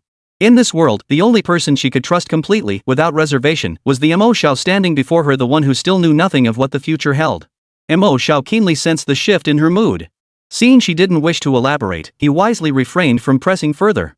Everyone had their secrets. He said no more. In unspoken agreement, they turned and walked toward the Instance Plaza at the edge of Yuncheng. Leaving the heavy industrial forge district behind, the surrounding architecture gradually grew more grand and expansive. The metallic and kerosene scent in the air faded, replaced by the more fluid, vibrant of the crowd. As they rounded a street corner, a vast plaza suddenly came into view. Paved with polished white stone, its center dominated by a colossal obelisk, its surface flowing with countless arcane runes. Surrounding the obelisk, dozens of portals of varying sizes and hues hovered like jewels embedded in the air. This was the Dungeon Plaza. One of the safest ways for the human faction to level up in the entire world. Should a life-threatening crisis arise within a dungeon, adventurers could choose to exit at any time. While penalties would apply, at least their lives would be spared. Beyond conventional leveling dungeons, this realm also housed the class change dungeons they sought. The moment the two stepped into the plaza's vicinity, a wave of chaotic clamor washed over them. Second job quest party. Need a powerful tank. Full gold gear required. Expert leader available. Running Blackwind Fortress dungeon need one more healer. High healing output required. Poor gear? Will cover your potion costs. Long-term fixed team recruiting powerful mage. Requires over 500 magic attack, consistent availability, and willingness to follow commands. A cacophony of shouts rose and fell in waves. The square teemed with people, every corner filled with adventurers recruiting teammates. The two navigated the bustling Instance Plaza, where everything pulsed with vibrant energy. Mo Xiao didn't resent this lively atmosphere. Instead, it brought her a long-forgotten sense of peace. A rare, relaxed smile touched the cool, sharp features of Lin Yueqian's face. She pointed to a teleportation gate at the corner of the square, emitting a sharp silver glow, and whispered, "Let's go. The Blade Corridor dungeon is over there." Mo Xiao nodded and was about to step forward. But in that very instant, three diminutive figures materialized like ghosts emerging from the shadows, blocking their path without warning. Leading them was none other than the youth in the exquisite samurai attire from last night, Yuta Miyamoto. But now, the smug arrogance of last night had vanished. His face, barely recognizable as human, was contorted with fury. His eyes blazed crimson as he glared at Mo Xiao, as if he wanted to devour him alive. The two attendants behind him wore equally sullen expressions, their gazes fixed on Mo Xiao with undisguised malice. Mo Xiao halted in his tracks, his brow furrowing slightly. That persistent ghost again. Before he could speak, a shrill, almost piercing roar erupted like an explosion. "Bastard! You damned lowborn scum!" Yuta Miyamoto's voice was thick with venom and madness, like a wild dog whose tail had been stepped on, barking hysterically. His finger pointed at Mo Xiao, the tip trembling slightly from the force of his grip. "How dare you show your face near Miss Yueqian?" The furious shout instantly drew the attention of countless professionals in the square. The clamor of vendors hawking their wares and adventurers recruiting companions fell silent. One by one, gazes like searchlights converged on this small area. Some gazes held curiosity, others amusement, and still others schadenfreude. But Yuta Miyamoto paid no heed. His eyes held only Mo Xiao, the very culprit who had humiliated him before the city guard last night. "You think calling the city guard will save you? Let me tell you something. A lowborn is a lowborn. You'll never escape your station." His voice grew increasingly arrogant, tinged with a sickening sense of satisfaction. "You're not worthy. Not worthy to stand beside Miss Yueqian. And certainly not worthy to undertake missions with her. Only I am worthy of being near Miss Yueqian. Now! Get out! Get out of my sight! Get out of my sight! Get out of Miss Yueqian's sight!" Yuta Miyamoto's shouts echoed across the square, each word dripping with contempt and scorn. He seemed to believe that publicly humiliating Mo Xiao in this manner would wash away the shame of his arrest the previous night. But he was disappointed. Mo Xiao's face remained as still as a deep well. No anger, no shame, not even a hint of impatience. His gaze was as if he were watching a frantically jumping monkey. This utter disregard drove Yuta Miyamoto madder than any counterattack ever could. Mo Xiao paid no heed to the deafening roar. He didn't even spare Miyamoto Yuta a single glance, merely turning his head slightly to look at Lin Yueqian beside him. Is this guy the circus's new act? Why is he barking like a dog? Put. Amidst the crowd, someone couldn't hold back a short, stifled chuckle. That laugh was like a spark, instantly igniting the last remnants of Yuta Miyamoto's frayed patience. That casual mockery cut deeper than any vicious curse, for it represented a complete, bone-deep disregard. "You wanna die." Yuta Miyamoto's composure shattered completely. Each word seemed to be ground out between clenched teeth, and the faint glow of a professional's energy began to flicker around his body. Just as he was about to disregard everything and brazenly violate Yuncheng's martial arts ban, Lin Yueqian stepped forward. Just one step. An indescribable chill radiated outward from her like a sudden explosion. It was a palpable, almost tangible killing intent forged through countless life and death battles, distilled from mountains of corpses and seas of blood. The air temperature seemed to plummet by over 10 degrees in that instant, and the once bustling square fell into complete silence. The faces of the surrounding high-tier professionals with keen senses all changed simultaneously, their horrified gazes turning toward this seemingly cold and exquisite young girl. Yuta Miyamoto bore the brunt of it first. The savage expression on his face froze instantly, replaced by a fear that seemed to seep from the depths of his soul. He and his two attendants stumbled backward as if struck by an invisible hammer, their faces turning as white as paper. "My affairs concern you not." Lin Yueqian's voice rang out, cold and devoid of any human emotion, as if delivering an indisputable verdict. "And my teammates are certainly not for a worthless piece of trash like you to judge." She lifted her gaze, her clear phoenix eyes holding an abyss of utter indifference. "Now, get lost." The successive humiliations, especially in front of everyone in the Instance Plaza, turned Yuta Miyamoto's twisted face a deep crimson. The overwhelming display of strength made him realize he had no right to even think of fighting back. Thus, he let out a final, hysterical roar. "Fine. Fine. Fine." He repeated the word 3 times, his eyes darting venomously between Mo Xiao and Lin Yueqian. "You two want to enter the Blade Corridor, right? I've accepted that same mission. We'll settle this right here, in front of every professional in Yun City." He abruptly raised his right hand high, revealing a gleaming silver token in his palm. Engraved upon it were intricate cherry blossom patterns, a token of dungeon challenge eligibility obtained by Sakura Nation through special diplomatic channels from Dragon Nation. "We'll compete for the highest dungeon clearance rating." Yuta Miyamoto's gaze locked onto Mo Xiao like a venomous snake, filled with a sickening sense of satisfaction. "If I win, you lowly commoner will vanish from Miss Yueqian's sight forever." Mo Xiao yawned lazily, his bored expression suggesting he was merely listening to a poorly told story that had nothing to do with him. "The stakes aren't equal. Why should I waste my time on a moron like you?" Lin Yueqian, however, seemed to have thought of something. She stared at Miyamoto Yuta's face, flushed crimson with shame and fury, a bitterly cold smile curling her lips. She spoke for Mo Xiao, proposing a new wager. "Fine, let's gamble. If you lose, hand over your Miyamoto family's special artifact, the Amaterasu Fire, with both hands." The words fell, and a collective gasp rippled through the crowd. Then, in front of everyone, kowtow 3 times to Mo Xiao. "How about it?" Lin Yueqian's gaze fixed on Miyamoto Yuta, her eyes brimming with contempt and mockery. "If you don't dare to agree, then just get the hell out." Chapter 49, The Fire of Amaterasu? The Sword Corridor. Amaterasu's Flame. The name struck like thunder, instantly igniting the entire Instance Plaza. Countless people gasped reflexively. "She actually dares to demand the Miyamoto family's Amaterasu's Flame?" Whispers erupted in waves, spreading like a tidal surge across the plaza. "That's the treasured heirloom of the Miyamoto clan of Sakura Nation. Even a mere spark is worth a fortune." A seasoned adventurer couldn't help but whisper in astonishment. This wasn't merely about a treasure, it touched upon the delicate balance between two great nations. That's a strategic great artifact capable of deciding the course of battle. The square's atmosphere shifted abruptly from grim tension to a stifling, simmering intensity. Everyone was stunned by this earth-shattering wager, even forgetting the terrifying killing intent Lin Yueqian had displayed moments before. Mo Xiao's face still bore that same carefree, languid expression, as if none of this concerned him. He stood quietly beside Lin Yueqian, allowing her delicate hand to rest lightly on his arm. Not far away, the moment the words Amaterasu's Flame reached his ears, Miyamoto Yuta's face drained of all color. The furious, liver-like hue vanished instantly, leaving him as pale as paper. His pupils suddenly contracted. He hadn't expected Lin Yueqian's ambitions to be so vast she actually dared covet the Miyamoto clan's treasured heirloom. Even as the heir apparent, this was not something he, an unripe scion of the family, could decide on his own. Agree? If he lost, he would become the Miyamoto clan's eternal traitor. Even if he somehow survived, the clan would utterly abandon him, subjecting him to punishments more dreadful than death itself. The clan's honor and legacy far outweighed his personal dignity. Refuse? Today, before all the practitioners of Yun City, he, Miyamoto Yuta, would lose all face. The authority of the Miyamoto clan would be tarnished by his cowardice. The entire Miyamoto family would become a laughingstock throughout Yun City, and indeed the entire professional community of Sakura Nation. Just as Yuta Miyamoto was wrestling with his inner turmoil, Lin Yueqian's voice rang out once more, dripping with mockery and contempt. "What's the matter? Too scared now?"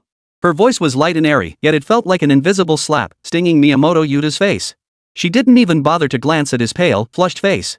Instead, she grabbed Mo Xiao's arm and turned to leave. Her demeanor was as though she were merely shooing away a buzzing fly. "Forget it, Mo Xiao." Her voice was soft, yet every professional in the square who had pricked up their ears heard it clearly. "There's nothing to say to a loser who can't even take a bet. Wasting time. Let's get inside." Each word pierced like a poisoned steel needle, striking precisely at the most sensitive nerves within Yuta Miyamoto. Especially those 2 words, "useless piece of trash." Those 2 words instantly shattered the thread of reason in Yuta Miyamoto's mind. Humiliation. Unprecedented humiliation. In front of all the professionals in Yun City, in front of Lin Yueqian, the woman he longed for, he was so contemptuously labeled a waste. This was more unbearable than being killed outright. The glory of the Miyamoto clan, the dignity of Sakura Nation's professionals, and his personal pride all were crushed into dust in that instant. Halt! A roar that nearly tore his throat apart erupted from Miyamoto Yuta's chest. His eyes instantly bloodshot, veins bulging like twisted earthworms across his temples and neck. I'll take your bet. He fixed his gaze on the retreating figures of Lin Yueqian and Mo Xiao, each word ground out between clenched teeth. So what if it's the Amaterasu flame? The Miyamoto clan can afford to lose. Rage had completely consumed his judgment. The clan's demands, the consequences of failure, everything was cast to the winds. His sole thought now was to win. Win this wager at any cost, then repay the humiliation he suffered today 100-fold, 1,000-fold, to these two before him. He would make these two pay. Hearing the furious roar, Mo Xiao halted his steps and turned around leisurely. His face still bore that lazy expression, even accompanied by a yawn, as if he had anticipated this outcome all along. Mo Xiao casually drew a line in front of him. A pale blue glow materialized out of thin air, unfolding a translucent system panel before him. Clear, unambiguous terms flowed across its surface. Mo Xiao's fingertip lightly tapped the screen, and the contract's contents materialized like living entities, solidifying before his eyes. At the core of the wager stood the final clearance evaluation of the Blade Corridor instance. The higher score would prevail.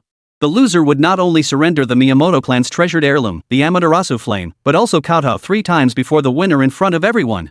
Staring at the system contract before him, Miyamoto Yuta's eyes burned crimson. With a near-suicidal resolve, he abruptly raised his hand. His palm trembled slightly, yet with unyielding resolve, he pressed it firmly against the end of the system contract. A dazzling golden light surged skyward from his palm like a living entity. Golden system runes rapidly wove themselves in midair, instantly forming a vast and intricate contract array. The array radiated an ancient, sacred aura, silently proclaiming that this earth-shattering wager had been formally acknowledged by the system, irrevocable, with no possibility of retraction. The moment the contract was sealed, Mo Xiao said not another word, nearly turning his head calmly to meet Lin Yueqian's gaze in the air for a fleeting moment. A fleeting, almost imperceptible flicker of satisfaction and delight passed through Lin Yueqian's eyes before being replaced by steadfast resolve. Without a moment's hesitation, they turned almost simultaneously. 2 figures, one ahead and one behind, stepped without hesitation into the Blade Corridor portal, which shimmered with a sharp silver light. A flash of light. Their figures vanished instantly from everyone's sight, leaving behind only the completely boiling dungeon plaza. He's mad. Absolutely mad. Yuta Miyamoto actually dared to gamble with the Amaterasu's flame. This is going to be a spectacle. This isn't just personal grudges anymore, it's a battle for family honor. Whispers, gasps, and schadenfreude-laced laughter mingled together, making the air in the entire plaza feel scorching hot. At the peak of this clamor, 3 solemn figures sliced through the seething crowd like 3 unsheathed blades, moving with utter silence. They were 3 middle-aged warriors clad in the standard samurai attire of the land of cherry blossoms. Yet their garments, both in fabric and tailoring, far surpassed the quality of what Yuta Miyamoto wore. Devoid of any superfluous adornment, they radiated a cold, lethal aura honed for battle. The lead warrior's gaze was as sharp as a falcon's. Sweeping across the chaotic crowd, it finally settled upon the golden contract formation still lingering above the square. His pupils abruptly contracted. The chatter of surrounding practitioners flooded his ears like a tidal wave. The fire of Amaterasu. The Miyamoto family's treasured heirloom. All this just to get back at a prop master. That Lin family heir sure is something else. Each word struck like a heavy hammer, pounding relentlessly against the lead warrior's heart. His face darkened so intensely it seemed water could drip from it, the veins at his temples throbbing violently. He strode forward, each step seeming to tread on the collective heartbeats of those present, heading straight for Miyamoto Yuta, who remained rooted to the spot, his anger still palpable. Young Master Yuta. The voice was not loud, yet it carried an authority that brooked no argument and a suppressed fury. You're being too impulsive. The fire of Amaterasu cannot be used as a wager. This rebuke finally jolted Yuta Miyamoto from the embers of his fury. A cold shiver of dread crept silently up his spine. But as he met the gazes of those around him, the pride of the Miyamoto clan refused to let him bow his head. What is there to fear? Yuta Miyamoto stiffened his neck, forcing a defiant retort. It's just a worthless toolmaker and a newly promoted rare sword user. How could we possibly lose? The lead samurai watched him, took a deep breath, and slowly exhaled, as if expelling all his pent-up anger and frustration. He knew that at this point, no amount of blame would change anything. Once a system contract was established, it was bound by the highest authority of the world's rules, with no possibility of alteration. The contract is sealed. It cannot be undone. The warrior's tone turned cold and resolute. Form a team immediately.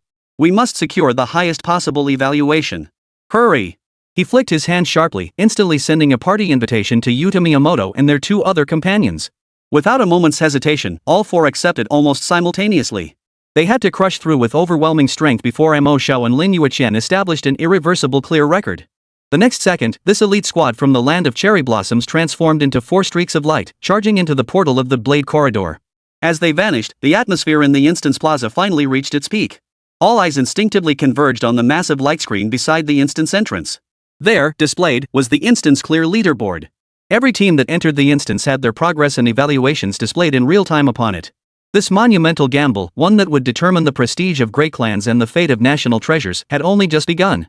The distortion of light and the weightlessness from spatial displacement lasted but an instant. The next second, a bone-chilling cold and a sharp-killing intent swept in like a tidal wave from all directions. Mo Xiao's pupils contracted slightly. The scene before him was enough to send any person with trypophobia into immediate fainting spells. It was an endless, narrow corridor. Neither the floor beneath his feet, the walls flanking him, nor the ceiling above were constructed of brick or stone. Instead, it was densely woven from billions of swords varying in length and design packed together like a dense forest. Blades pointed outward, their tips standing like a forest of spears. Each blade glowed with a bone-chilling, icy light. The air thickened with the metallic tang of rust mingled with the sweetness of blood, and a palpable, almost tangible, sharpness of murderous intent hung heavy. Merely standing here, the skin felt as though being sliced by invisible sword chi, sending waves of stinging pain. Is this the Blade Corridor? Mo Xiao surveyed his surroundings with curiosity. Each blade, in his perception, seemed like some unique artifact. That's right, this is the Blade Corridor. Lin Yueqian's voice sounded beside him. Her cool gaze swept across Mo Xiao's profile. This is a challenge instance specifically designed for sword cultivators and physical type classes. Its difficulty far surpasses that of typical dungeons of the same tier. But for us, it's hardly anything.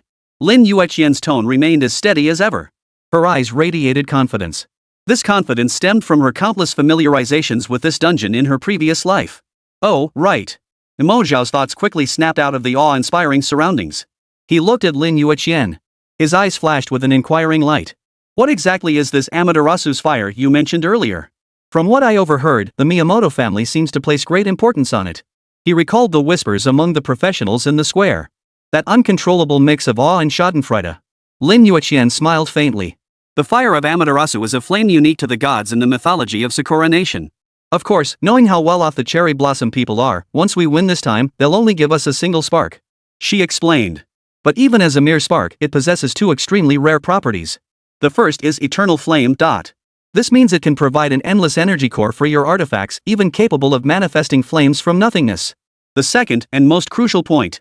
Lin Yueqian's voice lowered slightly. Laced with a hint of mysterious allure. It possesses the armor-piercing soul-burning property. Any target touched by this flame will have their defenses drastically weakened, and their soul will be scorched. If you could incorporate it into your artifact crafting. She looked at Mo Xiao. Her eyes brimmed with anticipation. Your offensive capabilities will undergo a qualitative transformation. It could even achieve terrifying effects beyond your current level. A fiery glow ignited deep within Mo Xiao's pupils. Countless possibilities flashed through his mind in an instant. Scrap construction. Item throwing. If he could infuse this Amaterasu flame into any artifact he crafted. Then amplified through his innate talent, affinity with all things. The sheer power. He dared not imagine. This was far more than a qualitative leap. It would be a complete transformation. This was nothing short of nuclear-level enhancement. Don't worry. Lin Yueqian gently patted Mo Xiao's shoulder. Her voice carried an unwavering certainty. I will get this thing. She looked at Mo Xiao. Her gaze held the intertwining of past and present lives. In her past life. It was through this Taoist flame that the Miyamoto clan cultivated a top-tier fire elemental practitioner who stood at the pinnacle of the world. That flame mage had been one of Sakura Nation's most formidable forces during the Abyss invasion. This life. This flame of Amaterasu. It now bore the Mo surname. She murmured within her heart. Without a moment's hesitation. Lin Yueqian took the first step. Her form moved like the wind. She strode straight toward the depths of the Sword Blade Corridor. Mo Xiao followed closely behind, stepping into this corridor that truly lived up to its name. The walls on either side were not stone, but rather constructed from countless sharp blades. Their points faced inward, densely packed together in a sight that made one's scalp tingle. Each blade emitted a faint, almost imperceptible glow, like slumbering beasts poised to awaken at any moment. The air thickened with a sharper, more intense aura of murderous intent than before. Lin Yueqian's expression remained utterly unchanged. Her steps were steady and resolute, as if she were walking through her own backyard garden. Her familiarity with this place was etched into her very soul. Mo Xiao, however, was different. His ultimate hand trait made him exceptionally sensitive to props. To his eyes, this entire corridor was a vast, intricate trap composed of thousands upon thousands of items. They had barely walked 10 meters. Buzz buzz. A piercing hum instantly filled the corridor. Dense rows of blades embedded in the walls on both sides seemed to be awakened by some invisible force, quivering in unison. The blades emitted a low, growling hiss as the killing intent in the air instantly solidified, becoming as tangible as physical blades. Lin Yueqian's eyes narrowed imperceptibly. Without a moment's hesitation, her right hand reflexively reached for the hilt at her waist. She understood this first trap was the purest form of physical suppression. These were no ordinary blades, each possessed a sharpness capable of tearing through steel. In the next instant, thousands of blades abruptly tore from the walls. Chaotic yet precise, they rained down like a torrential storm upon Mo Xiao and Lin Yueqian. Their density left scarcely a gap, sealing off every possible escape route. Lin Yueqian's fingertips brushed the sword hilt, ready to draw it in an instant and cleave a path to safety at lightning speed. Her mind raced to calculate the optimal response. Standing her ground was the only option. Yet, just as her muscles tensed, poised for action, Mo Xiao's hand moved faster than hers. A faint blue light flickered from his fingertips. Ultimate hand. He didn't even turn his body, let alone assume any defensive posture. As if materializing out of thin air, a massive rune slab, over 2 meters tall and more than a meter wide, instantly materialized before the two of them. Clang! Clang! Clang! The deafening clang of metal against metal echoed relentlessly. Thousands of sharp blades crashed down with thunderous force onto the ancient stone slab. Yet the slab remained utterly unmoved. Not even a single white scratch was left by the razor-sharp sword tips. Every blade was effortlessly repelled by this stone slab that had appeared out of nowhere. A torrent of swords rained down, yet seemed to strike an impenetrable barrier, bouncing harmlessly away. Lin Yueqian's sword-drawing motion froze mid-air. Her cool gaze, tinged with a hint of surprise, fell directly upon Mo Xiao's profile. She saw the fleeting smile in his eyes. That smile seemed tinged with a hint of mischief. Mo Xiao's tone was light, as if he'd merely tossed aside an ordinary brick. "Ha, this is nothing." He winked at Lin Yueqian, his smile tinged with nonchalance. "Just a stone slab I casually pulled from the rune ruins earlier. Nothing special, but it's surprisingly handy to use." A flicker of surprise crossed Lin Yueqian's eyes. She had already formed a new understanding of Mo Xiao, though it was limited to the idea that he could treat everything around him as tools. She hadn't imagined he could actually dismantle environmental structures and carry them in his backpack. The sword rain ceased. The deafening clang of metal against metal faded away. Lin Yueqian's gaze remained fixed on Mo Xiao's face. The Mo Xiao she remembered would grow tense in such dire straits, analyzing every detail. He would use his modest abilities to hunt down the slightest flaw, creating the perfect opening for her attack. He would stand behind her. Not like now, shielding all danger before her with an almost unreasonable force. Lin Yueqian couldn't help but let out a soft chuckle. "All right, the sword rain has stopped. Let's keep moving forward." Mo Xiao turned at the sound. He caught the fleeting smile on Lin Yueqian's face, a flicker of emotion stirring within him, though he merely raised an eyebrow. He reached out and tapped lightly on the massive rune-inscribed stone slab. "That's a wrap." With his casual gesture, the seemingly indestructible slab instantly shattered into a swirling cloud of blue sparks. Like fireflies, they swirled for a moment before being drawn back into Mo Xiao's backpack, as if it had never existed. Chapter 50, Clearing the Dungeon in 12 Minutes? SSS-rank. The two continued striding swiftly deeper into the corridor. Before long, the corridor ahead suddenly opened up. Walls formed by sharp blades retreated on both sides, revealing a small square hall. At the hall's center, the air began to warp as razor-sharp sword chi converged from all directions. Countless silver specks coalesced from the void, swiftly forming the outline of a human figure. In an instant, a group of dozens of translucent humanoid monsters, composed entirely of sword energy, appeared before the two. Clad in armor crystallized from sword energy, they wielded blades fashioned from the same force. Their features were indistinct, save for hollow eye sockets radiating a lifeless, murderous intent. Name, Sword Slaves. Grade, Silver. Level, LV 35. HP, 25,000. MP, 5,000. Skills, Sword Chi / Teamwork. Innate ability, Sword Body 20% physical damage reduction. The moment these sword slaves materialized, they instantly formed a perfectly aligned square formation. Their steps were perfectly synchronized, their movements flawless, radiating an iron-blooded, murderous aura that swept over the scene like a well-trained army. The blades in their hands pointed uniformly toward Mo Xiao and Lin Yueqian ahead. The flawless battle formation radiated an aura even more perilous than the earlier sword rain trap. "I'll clear the way." Lin Yueqian's voice turned instantly cold, her beautiful phoenix-like eyes blazing with battle intent. She understood clearly that the challenge with these sword slaves lay not in their individual strength, but in their ability to fight in unison. Once caught in a pincer attack, they would become extremely troublesome. Before her words faded, her form had already transformed into a streak of light, charging headlong into the menacing sword formation. Sword light danced like dragons, momentum surged like rainbows. She intended to tear through this seemingly impenetrable defense with the most overwhelming force. Yet, in the very instant she charged forth, Mo Xiao calmly retrieved a rhombus-shaped, dark red crystal from her backpack. It was the very item he had crafted earlier in the rune ruins from leftover sword energy crystals, yet never found an opportunity to use. Without even taking the time to aim, he simply flicked the crystal forward with a casual toss. Item throw. Whoosh. The dark red crystal transformed into a crimson streak of light, streaking toward its target at a speed far surpassing Lin Yueqian's charge. It landed with pinpoint accuracy right at the very center of the sword slave formation. The next instant. Boom! A blinding crimson light erupted, forming a colossal energy sphere that instantly engulfed the entire sword slave formation. Countless blood-red sword energies, condensed to their absolute limit, erupted from the sphere and shot wildly in all directions. 40,446. 40,446. 40,446. A barrage of crimson damage numbers erupted from the explosion's epicenter, flashing across the screen in rapid succession. Those seemingly indestructible sword slaves, unable to unleash even a single attack, were instantly torn apart into primordial energy fragments by the raging crimson sword chi. Instant kill. Another complete and utter instant kill.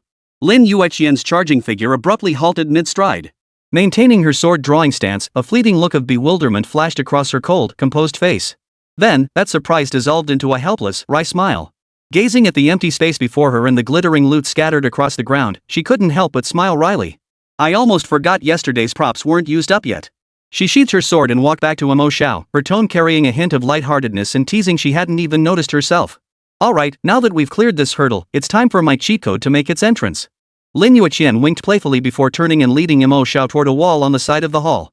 That wall, composed of countless sharp blades, had a small section that stood out from the rest. She extended her slender jade-like fingers and tapped the section lightly in a specific pattern. Click.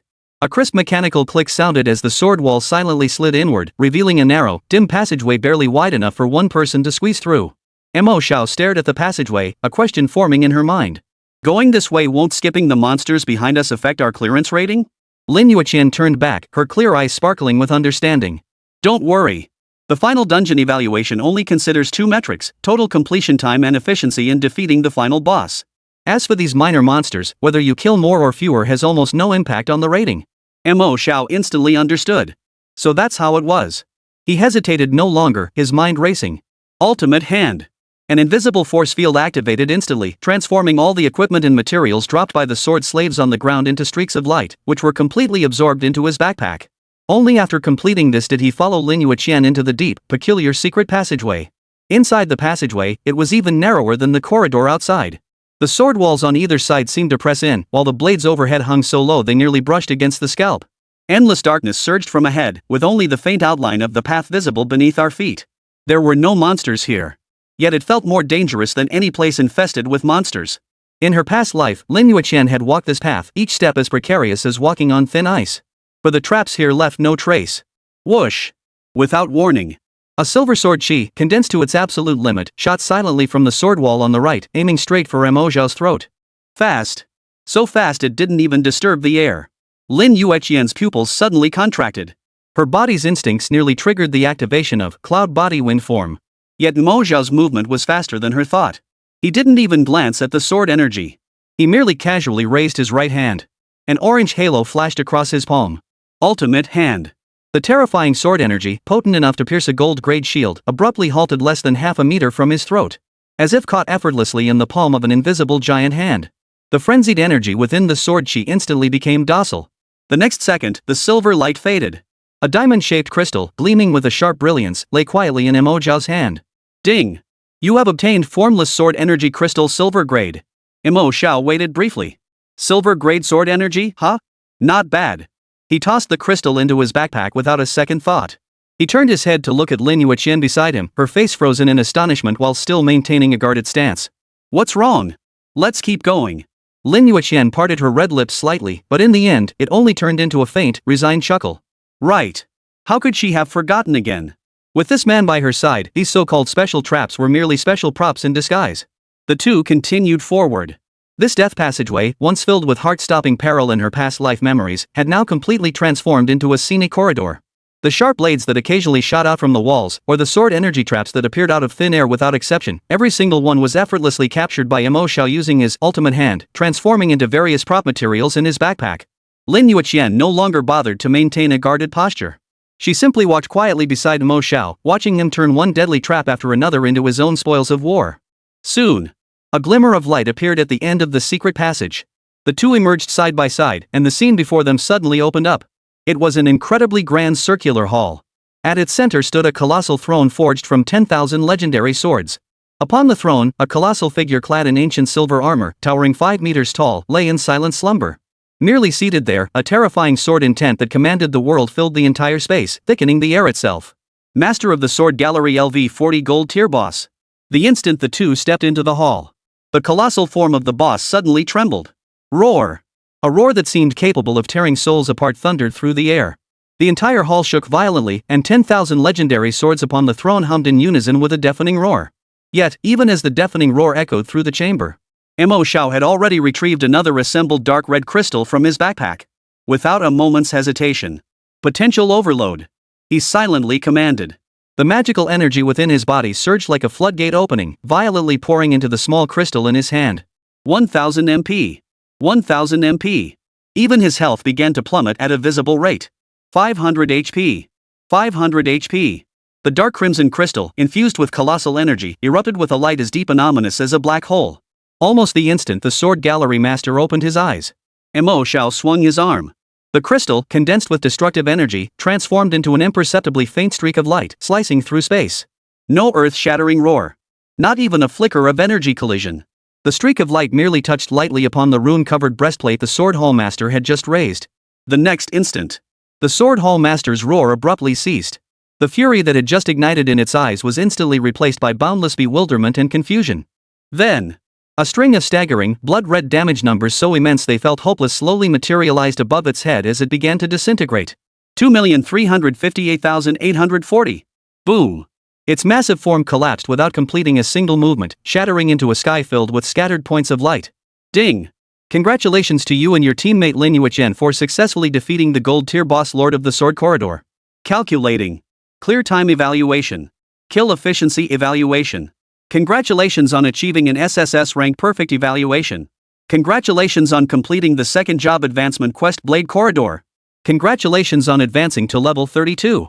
A dazzling golden pillar of light descended from the heavens, completely enveloping Lin Yueqian's form. The light dissipated. Her aura grew deeper and sharper, her level firmly fixed at 32. Lin Yueqian stared blankly at the empty throne before her, then glanced at her character panel. Then, her gaze fell upon the dungeon timer. Clear time, 12 minutes 37 seconds. She couldn't help but glance again at the man who had already begun looting the corpses with practiced ease, a barely perceptible curve lifting the corners of her mouth.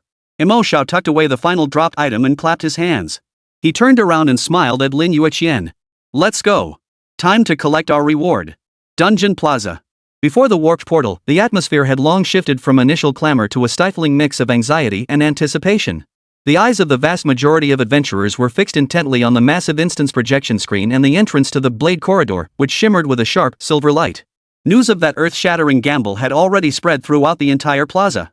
It's been nearly 15 minutes since they went in. Why haven't we heard a thing? An impatient young adventurer paced restlessly back and forth. What's the rush? A bearded shield warrior leaning against a stone pillar, arms crossed, spoke with seasoned calm. I've been through the Blade Corridor before. That place is downright weird, littered with traps and shadows, and the final boss is tough as nails. He clicked his tongue and continued. Last time, our 5-man gold tier team used up tons of potions and still barely scraped by with an A rank clear after nearly an hour. Just the two of them, one's a prop master, the other just got promoted. I'd say it'll take at least 50 minutes before they're done. At this remark, several people nearby nodded in agreement. Exactly. That Yuta Miyamoto may be cocky, but his entourage consists of elite members from the Miyamoto clan of Sakura country. They're decked out in top-tier gear and work together seamlessly. With 4 of them going in, I doubt they'll make it out in more than 40 minutes. Sigh, looks like our Dragon Nation side is facing a heavy loss. A murmur of low-pitched discussion spread like dark clouds over the crowd. Though everyone despised Miyamoto Yuta's character, in the world of professionals, strength ultimately reigns supreme. Reason told them Mo Xiao and Lin Yueqian had almost no chance of winning this wager. Let's go, let's go. There's nothing left to see here. Some began to lose interest and prepare to leave. We can just come back in half an hour to see the result.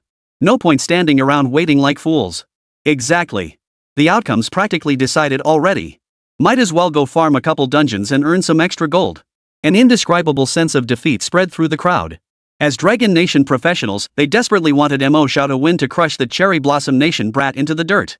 But reality, as always, seemed cold and cruel.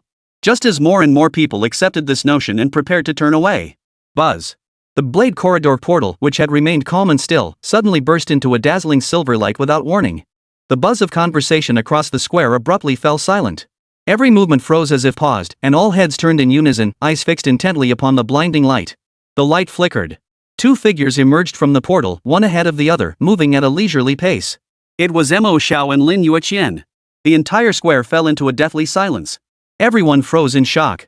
Unmistakable shock and bewilderment were written across every face. Out? Already? From the moment they entered until now, it had been no more than 12 or 13 minutes, right? One onlooker instinctively rubbed his eyes, then pinched his thigh hard.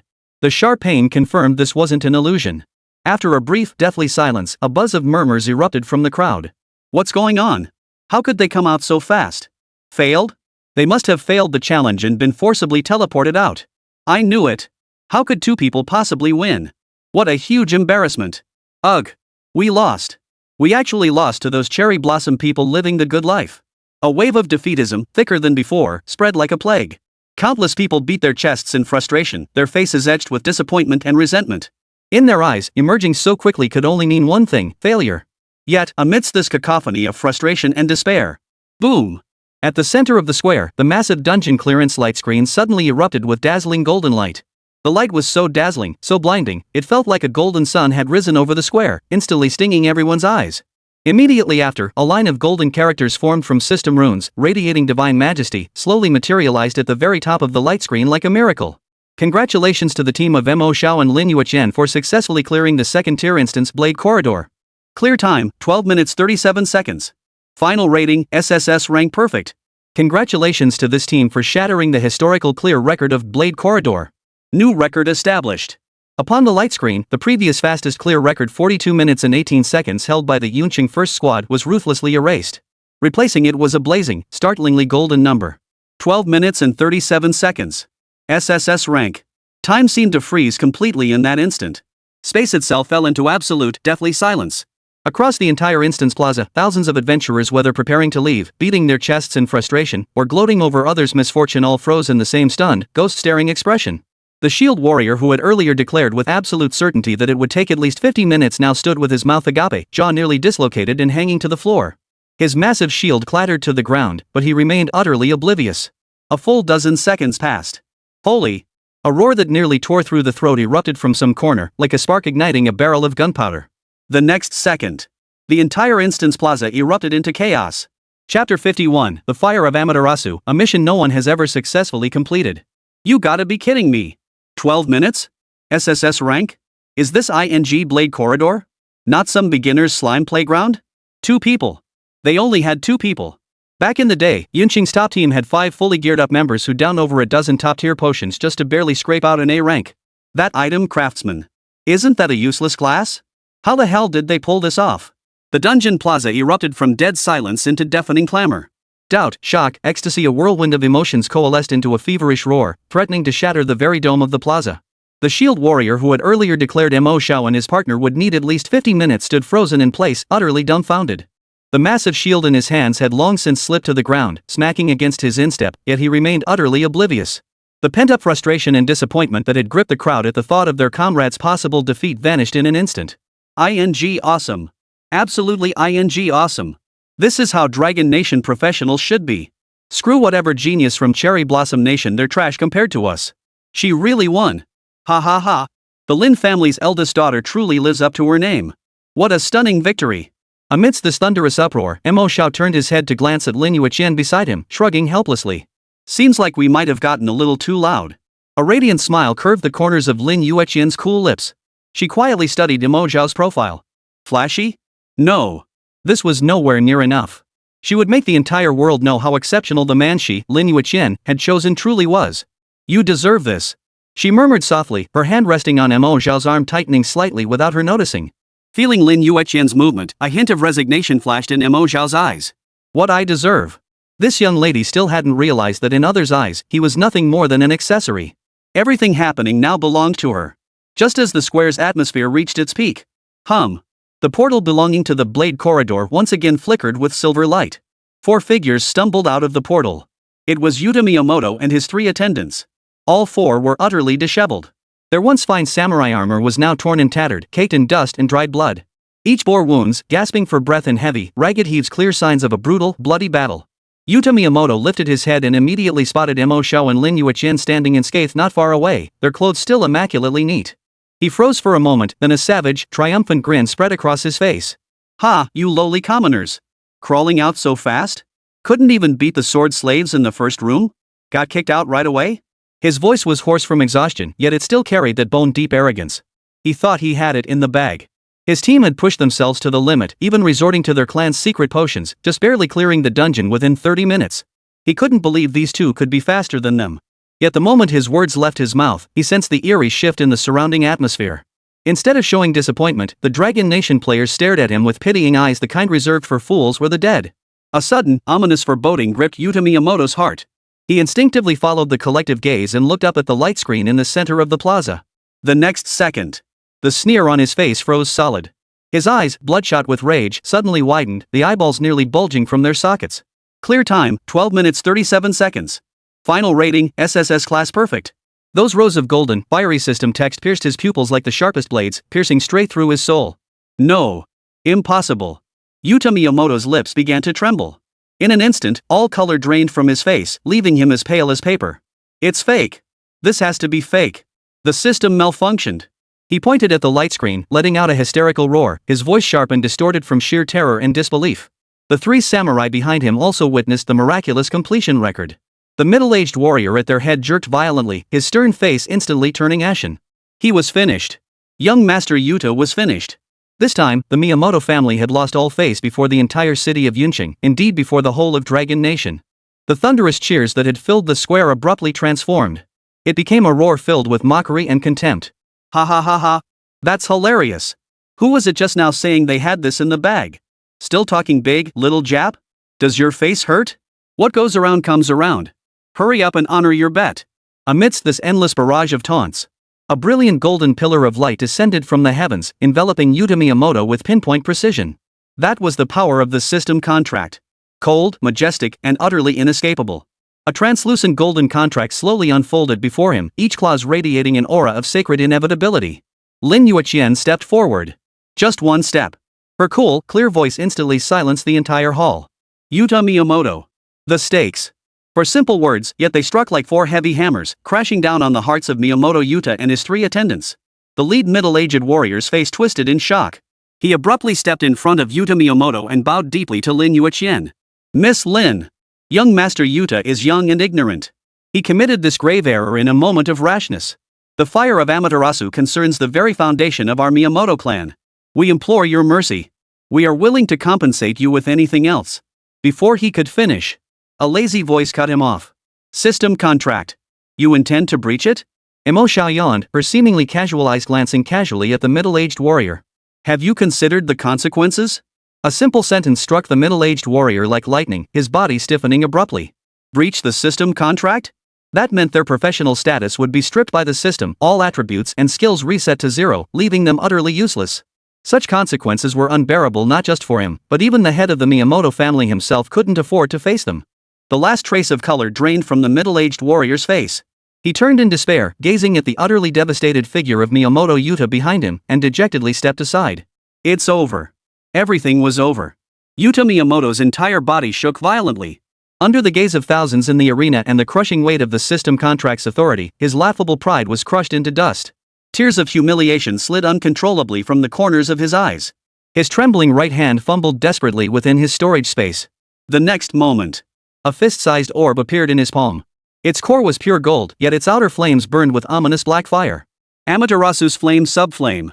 The temperature across the entire plaza surged sharply with the flame's emergence. Yuta Miyamoto stared intently at the flame, his eyes filled with despair and reluctance. This was more than just an item. It was his hope for ascension, the very expectation his clan had placed upon him. Yet now, he must personally hand it over to the very outcast he despised most. He flung his arm out violently, hurling the flame toward Mo Xiao. Mo Xiao didn't even lift an eyelid. Ultimate hand activated. The raging flame abruptly halted midair, then drifted gently toward him like a tamed pet. Lin Yueqian's icy voice rang out once more, like the tolling of a death knell. And there's more.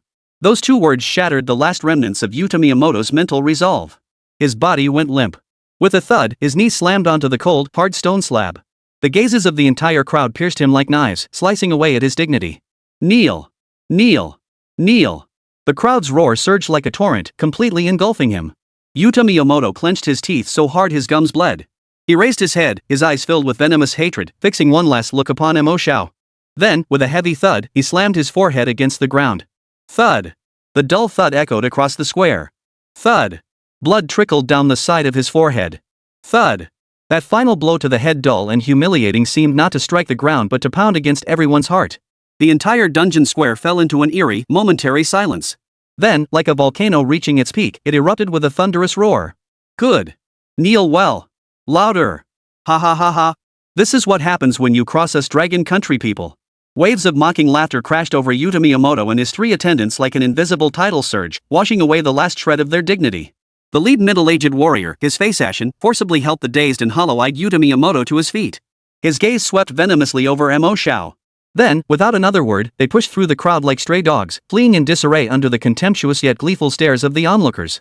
As the protagonists of this farce exited the stage, the fervent tide in the square instantly shifted direction. All eyes converged upon those two serene figures. Awe. Worship. Fanaticism. Big shot. Big shot, need any sidekicks? Me, level 33 shield warrior, no pay needed, just feed me. Goddess. Lin Yueqian, goddess. Please add me as a friend. Big shot, how did you guys break that record? Can you share your secrets? Countless adventurers swarmed toward the pair like mad.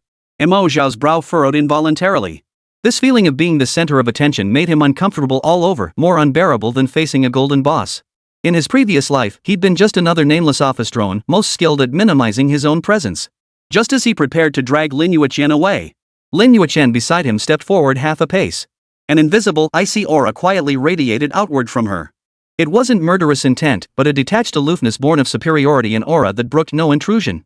The once noisy, crowded crowd seemed to collide with an invisible wall, instinctively halting their steps as the clamor abruptly stalled. Let's go. Lin Yueqian turned her head and spoke softly to Mo Xiao, a barely perceptible curve lifting the corner of her mouth. Taking Mo Xiao's hand, she moved effortlessly through the crowd that parted automatically for them, leaving all the clamor and fervor behind. The two soon arrived at a secluded corner of the commercial district. Here, few people ventured, only the rustling of leaves in the breeze. Mo Xiao exhaled a long breath, feeling as though the entire world had grown serene.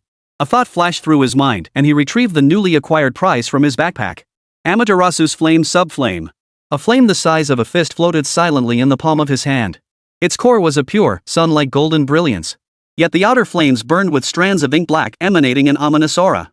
Sacred and sinister, two diametrically opposed energies achieved an eerie equilibrium within this tiny flame. Merely observing it, Mo Xiao felt a scorching warmth and a bone-chilling coldness flow simultaneously through his mental world. He opened the detail panel for this unique artifact.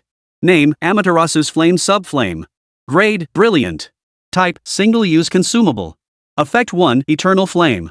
Serves as a permanent energy core for items or equipment. Effect 2, Armor Pierce Soul Ignite. When infused into weapons or items, attacks gain Armor Pierce and Soul Ignite effects. Armor Pierce ignores 100% of the target's physical and magical defense. Soul Incineration. Attacks inflict scorching damage to the target's soul, dealing true damage equal to 20% of the caster's spirit per second for 5 seconds. Description: true solar flame from the mythology of an island nation, containing a trace of divinity yet tainted by the power of the abyss. Whoa! Even Mo Xiao couldn't help but suck in a breath of cold air upon seeing these detailed attributes. Ignores 100% of both physical and magical defense. Plus a soul-scorching effect dealing true damage based on the caster's own spirit power. This was a tank killer, a frontline nightmare. A pity it was a one-time consumable. How do you plan to use it? Lin Yueqian's voice sounded beside him, her beautiful eyes sparkling with anticipation even more intense than Mo Xiao's own. In a past life, the Miyamoto clan had relied on this very flame to cultivate a top-tier fire mage. Now, in this life, this divine flame had fallen into the hands of Mo Xiao, who possessed both affinity with all things and divine hand. She couldn't imagine what kind of terrifying monster this would create. Mo Xiao pondered for a moment. Two skills flashed through his mind: scrap construction and item throwing. Each of these abilities was already exceptionally powerful on its own. If amplified by her innate talents and skills, He suppressed the excitement surging within him and shook his head. No rush. Something this good shouldn't be wasted carelessly. After all, it's a one-time consumable. I need to study it and see if I can make it permanent. Mo Xiao carefully stowed the Amaterasu's flame back into his backpack. For him, there were more pressing matters at hand. He looked at Lin Yueqian, a hint of relief flitting across his face. Your second stage quest is complete. Now it's my turn. Lin Yueqian nodded with satisfaction. This was the rhythm she knew well, the relentless pursuit of becoming stronger. Let me see. Without further ado, Mo Xiao summoned his quest panel and shared the soul class quest with Lin Yueqian. A pale blue virtual screen slowly unfolded before them. Quest name, The Sage's Trial. Quest type, second job exclusive unique. Difficulty, unknown. Quest background, in his quest for the world's ultimate truth, the ancient sage left behind his final legacy. Only an heir possessing both the traits of creation and control may enter his trial grounds and glimpse the sage's true power. Objective, enter the Tower of the Sage and pass through 3 trials. A pale blue light screen projected each word clearly into the depths of Lin Yueqian's pupils. Her breath halted for a fleeting instant. The serene composure that always graced her exquisite features was now replaced by a complex mix of astonishment and sudden understanding. The Sage's Trials. Lin Yueqian murmured softly. The name seemed to pluck the deepest, most dormant chord within her buried memories. In her past life, she had never heard of any profession receiving such an utterly baffling second-class quest. The only one. Exclusive. This transcended the realm of ordinary class advancement, resembling more of a legacy. Creation and control. Mo Xiao's fingertips slightly traced these 2 words on the light screen, her eyes flickering with contemplation. So it seems this mission sought me out precisely because of my skill set. Item crafting and scrap construction undoubtedly symbolized creation, while projectile throwing and ultimate hand perfectly embodied control. These 4 seemingly unrelated skills were now ingeniously woven together by this mission, pointing toward some ultimate secret. I've heard the legends about the Tower of the Sage. Lin Yueqian composed herself, meeting Mo Xiao's gaze with restored calm, though the ripples in her eyes remained undisturbed. They say it's not merely a place of trials, but more like a filter. What does it filter? Mo Xiao pressed. I don't know. No one has ever succeeded. Perhaps it screens for successors. Mo Xiao fell silent. A mission no one had ever completed. For a professional who had just reached level 30, the difficulty seemed a bit too great. Yet Mo Xiao felt no fear. Instead, a secret thrill stirred within him, quietly taking root deep in his heart. In his previous life, he had lived an ordinary existence. In this one, he seemed to be treading a path no one had ever walked before. The unknown difficulty is the most troublesome part. Mo Xiao's focus quickly snapped back to reality. This means we can't prepare specifically for it. Conventional strategies and intelligence will be useless here. We'll have to improvise as we go. But improvisation, that should be your specialty, right? This remark was less a comfort and more a statement of fact. It was an absolute affirmation of Mo Xiao's abilities. Mo Xiao couldn't help but chuckle upon hearing this. He realized that Lin Yueqian seemed to believe in his potential even more than he did himself. In that case, a resolute gleam flashed in Mo Xiao's eyes as he closed the quest panel. Then I'll go in and see what kind of trial this sage has left behind. He was not one to waver. With the challenge laid before him, evasion would solve nothing. Besides, behind this one-of-a-kind quest surely lay a one-of-a-kind opportunity. I'll go with you. Lin Yueqian declared without hesitation. Mo Xiao glanced at her and did not refuse. Though the mission was his exclusive responsibility, there was no restriction against teaming up. Having Lin Yueqian, a combat powerhouse, by his side undoubtedly brought him considerable peace of mind. Ready? Mo Xiao took a deep breath, adjusting his state of readiness. Any time. Lin Yueqian gave a slight nod, her right hand already resting habitually on the hilt of the sword at her waist. A sharp aura flickered briefly. Mo Xiao said no more. With a thought, he selected Accept Mission on the task panel. Hum. An indescribable humming sound, not originating from the outside world, resonated directly within the mental realms of both individuals. Immediately, a streak of light shot from Mo Xiao's chest, striking the ground beneath their feet. Instantly, countless intricate and ancient golden runes appeared on the surface. These runes seemed to come alive, swirling like fish, swiftly coiling, intertwining, and converging. The light intensified dramatically. A magnificent portal, formed entirely of pure light, slowly opened before them. Beyond the threshold lay a profound darkness, vast and starry like the cosmos, where only faint specks of light drifted, emanating an aura of mystery and antiquity. A powerful suction pulled from beyond the threshold. Mo Xiao and Lin Yueqian exchanged a glance, offering no resistance to this force. Their figures were completely swallowed by the light. The next instant, the golden runes beneath their feet dimmed, vanishing without a trace along with the magnificent gateway. Silence returned to the room. As if nothing had ever happened. Chapter 52, The Tower of the Sage. Yunqing, a dark, damp, and deserted back alley. Smack! A sharp, resounding slap shattered the dead silence. Yuta Miyamoto was knocked hard to the ground by the blow. One side of his cheek swelled visibly, a trickle of blood seeping from the corner of his mouth. Before him, the middle-aged warrior's face was dark enough to drip water, his gaze cold as ice, as if he were looking at a piece of irredeemable trash. Fool! The warrior's voice was strained with seething fury, each word ground out between clenched teeth. Who gave you permission to use the fire of Amaterasu as a wager? Yuta Miyamoto clutched his burning cheek, his eyes filled with venom and resentment. He couldn't believe this guard, who had always treated him with utmost respect, had dared to strike him. I only meant to. What did you want? Even if it's the seed fire. It's not something you can casually use as a wager. The middle-aged warrior cut him off sharply, stepping forward to tower over him. The murderous intent in his eyes was unmistakable. You want to gamble away the future of our clan? His voice grew colder and colder. The higher-ups' plan is about to commence. At this critical juncture, not only have you lost a precious treasure, but you've also utterly disgraced the Miyamoto name before the entire Dragon Nation. What punishment do you deserve? Seeing that Yuta was still stubbornly trying to justify himself, the last shred of patience vanished from the warrior's eyes. A sudden flash of murderous intent erupted. Without another word, his palm sliced like a blade, striking precisely at the back of Yuta Miyamoto's neck. Yuta's eyes rolled back, and without so much as a groan, he collapsed into unconsciousness. Take him back to cool off first. The middle-aged warrior ordered his two companions, their faces equally grim, in a voice devoid of emotion. His gaze pierced through the filthy alleyway, fixed on the direction of Yunqing's center. The look in his eyes was cold and dangerous. That is Mo Xiao and Lin Yueqian. Make a note of them. Once the plan begins, we'll have plenty of chances to make them pay back every last bit with interest. Mo Xiao and Lin Yueqian felt the light and shadows around them shift rapidly. The weightlessness from the spatial transfer lasted but an instant, replaced by an indescribable sense of vastness and desolation. When their feet touched solid ground again, the sight before them left even the well-traveled Lin Yueqian momentarily speechless. They now stood amidst a boundless expanse of starlit sky. Beneath their feet lay not earth, but a single, mirror-smooth expanse of transparent crystal stretching to the horizon. Beneath them lay profound darkness, as if reflecting the entire cosmos. Above, there was no sky. Instead, an endless river of stars stretched above them. Magnificent nebulae flowed like gentle ribbons, while billions of stars twinkled with a cool, distant glow in the distance, forming a tranquil and magnificent painting. And directly before them, a colossal tower pierced the heavens, rising from the earth. That tower was not composed of any known substance. It was woven entirely from pure, tangible light and countless intricate golden runes. Upon its surface, the runes flowed like water, emanating an ancient, sacred, and majestic aura, as if it were the fulcrum of the entire world. It stood silently amidst the starry expanse, its apex vanishing into endless darkness, as if connecting to some unknown dimension. Merely standing here, a profound sense of insignificance welled up from the depths of one's soul. This is the Tower of the Sages? Mo Xiao gazed up at the colossal tower, murmuring to himself. The scene before him completely surpassed his understanding of dungeons or secret realms. There were no monster roars, no aura of danger. Only an eternal stillness, almost divine, that seemed to span the river of time. The two stood in silence for a long while. Finally, Mo Xiao was the first to snap back to reality. He withdrew his gaze and looked toward the tower's vast, hollow portal, formed entirely of light. Let's go. His voice rang out with unusual clarity in the profound stillness. No matter what lies within, we have to go in and see.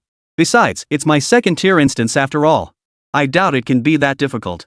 Lin Yueqian gave a slight nod, the shock in her eyes slowly fading. She followed Mo Xiao toward the entrance of the Tower of the Sage. The moment they stepped through the light gate, a cold, emotionless mechanical prompt echoed simultaneously in both their minds. Ding! You have entered the special instance, Tower of the Sage. Quest, the Sage's Trial. Objective, pass the trials of the tower's first 3 floors to complete your second job advancement. Lin Yueqian gazed at the mystical scene before her, a hint of confusion once again flickering in her eyes. In her previous life, though she had ascended to the pinnacle of the world, she had only ever heard of the Tower of the Sage and the most ancient, secret lore. As for its entrance, where it lay and what it looked like, no one knew. She never imagined that in this life, Mo Xiao would so effortlessly bring her here through a second-class dungeon. It seems this life of yours is truly nothing like the one I remember. She murmured to herself, her gaze toward Mo Xiao softening unconsciously. Mo Xiao, too, was gazing around with curiosity, marveling at the scene that seemed nothing short of a miracle. He looked up at the seemingly endless space and couldn't help but mutter. This exclusive instance's welcome hall sure is grand. Hope the difficulty inside isn't too high. No sooner had the words left his mouth. A teleportation beam brighter than starlight suddenly flared up from the transparent crystal floor beneath their feet. The light completely enveloped them. In the next instant, they vanished from this vast expanse of the starry sky. When Mo Xiao and Lin Yueqian regained their vision, they found themselves in a completely different space. Here, there were no stars, no towering structures. Only pure white. Endless white stretched from floor to ceiling, walls and ceiling blending seamlessly without a single crack, creating a vast emptiness that felt suffocating. At that very moment, the cold, mechanical system prompt sounded once more. First trial, elemental resonance. Defeat the 4 elemental guardians. As the prompt concluded, the entire pure white space shook violently. Before them, in the 4 cardinal directions, earth, flame, flood, and gale coalesced from the void. Boom! 4 towering elemental giants, each standing 10 meters tall, materialized out of thin air. Name, Earth Guardian Elite. Grade, Gold. Level, LV30. HP, 52,000. MP, 5,000. Strength, 300. Agility, 150. Spirit, 180. Constitution, 350. Name, Flame Guardian Elite. Grade, Gold. Level, LV30. HP, 32,000. MP, 8,000. Strength, 180. Agility, 150. Spirit, 300. Constitution, 250. For colossal giants, all golden tier elite monsters of level 30. The terrifying pressure radiating from them surpassed even that of the rune lords encountered earlier, like 4 insurmountable mountains crushing down upon this space. Lin Yueqian's expression instantly hardened. Her battle instincts from a past life instantly recognized that these 4 elemental guardians possessed exceptionally high elemental resistance. Ordinary spellcasters arriving here would likely struggle to breach even their defenses. Even she would suffer significant damage reduction to her physical attacks against such pure elemental constructs. This battle would be arduous. She instinctively tightened her grip on the sword hilt, about to warn Mo Xiao to be careful. But a hand gently blocked her path. Don't rush. Mo Xiao's voice rang out, tinged with an inexplicable ease. Lin Yueqian paused, lifting her gaze to find not a trace of tension on Mo Xiao's face, but rather an amused smile. Like a child discovering a novel toy, he leisurely opened his system backpack. Then, under Lin Yueqian's puzzled gaze, he took something out. It was a quietly burning flame. The flame was only fist-sized, its core as deep and dark as night, while its edges danced with a brilliant golden halo. Amaterasu's flame subflame. The moment this black gold flame appeared, a sudden change occurred. The imposing flame guardian, freshly formed and radiating majesty, suddenly trembled violently, its massive body quivering like a mouse encountering a cat. The blazing flames covering its body seemed doused with cold water, their brightness flickering visibly. Moreover, it emitted a series of humming sounds filled with utter dread. This was a dazzling grade flame. Even a single, insignificant spark of this quality exerted absolute, overwhelming bloodline suppression over the mere gold-grade flame element before it. To Lin Yueqian, the flame guardian's cowering posture was the greatest opening. Having fought countless battles in her past life, she would never let such a fleeting opportunity slip away. Hum. A clear, resonant hum emanated from the long sword in her hand. Lin Yueqian's figure vanished instantly from her original position, streaking across the ground like a streak of light, charging straight toward the trembling flame giant. This was a brand new sword technique she had mastered after her second transformation. Sword writing art, Dawnbreak. A sword beam, condensed to its absolute limit, pierced the flame guardian's chest with pinpoint accuracy, like the first streak of dawn tearing through the night. Where the sword energy passed, even the pure white space seemed to be sliced open by an invisible fissure. However, thud. A dull thud echoed.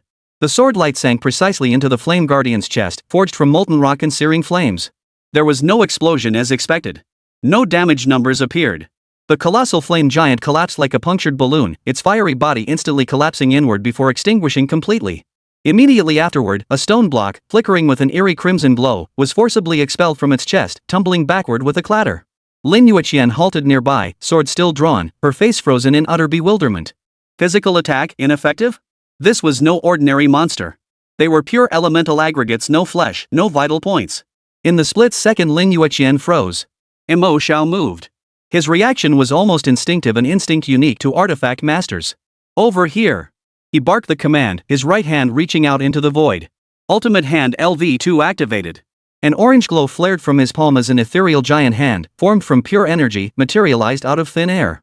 With pinpoint precision, it intercepted the red stone hurtling backward mid-air. The stone was held firmly in its grasp, radiating a faint warmth. At that very moment, a system notification sounded in Mo Xiao's mind. Ding! You have obtained the special item, Flame Guardian Core Gold. Mo Xiao's eyes lit up instantly. Core? He immediately opened his system inventory to examine its properties. Name, Flame Guardian Core. Grade, Gold. Type, Special Item Summoned Object. Effect, upon use, summons a level 30 Flame Guardian to fight for you. Description, a product of the Elemental Resonance Trial, it embodies the essence of pure flame energy, the very source of the Flame Guardian's power. I see. Mo Xiao instantly understood. The key to this trial wasn't about brute force to defeat them. Rather, it lay in finding a way to strip away the core of these elemental guardians. His Amaterasu flame, with its overwhelming grade suppression, had intimidated the elemental essence of the flame guardian, reducing its control over its own power to freezing levels. Lin Yueqian's devastatingly powerful sword strike then became the final straw that broke the camel's back, delivering precisely the impact needed to knock out the already unstable core. Yueqian, don't use physical attacks. Mo Xiao's voice snapped Lin Yueqian back to her senses as she pondered countermeasures. These things are immune to physical damage. We need another approach. Hearing this, Lin Yueqian furrowed her delicate brows slightly. She sheathed her sword and returned to Mo Xiao's side, her gaze settling on the crimson core in his hand. What is this? That thing's core and its weakness.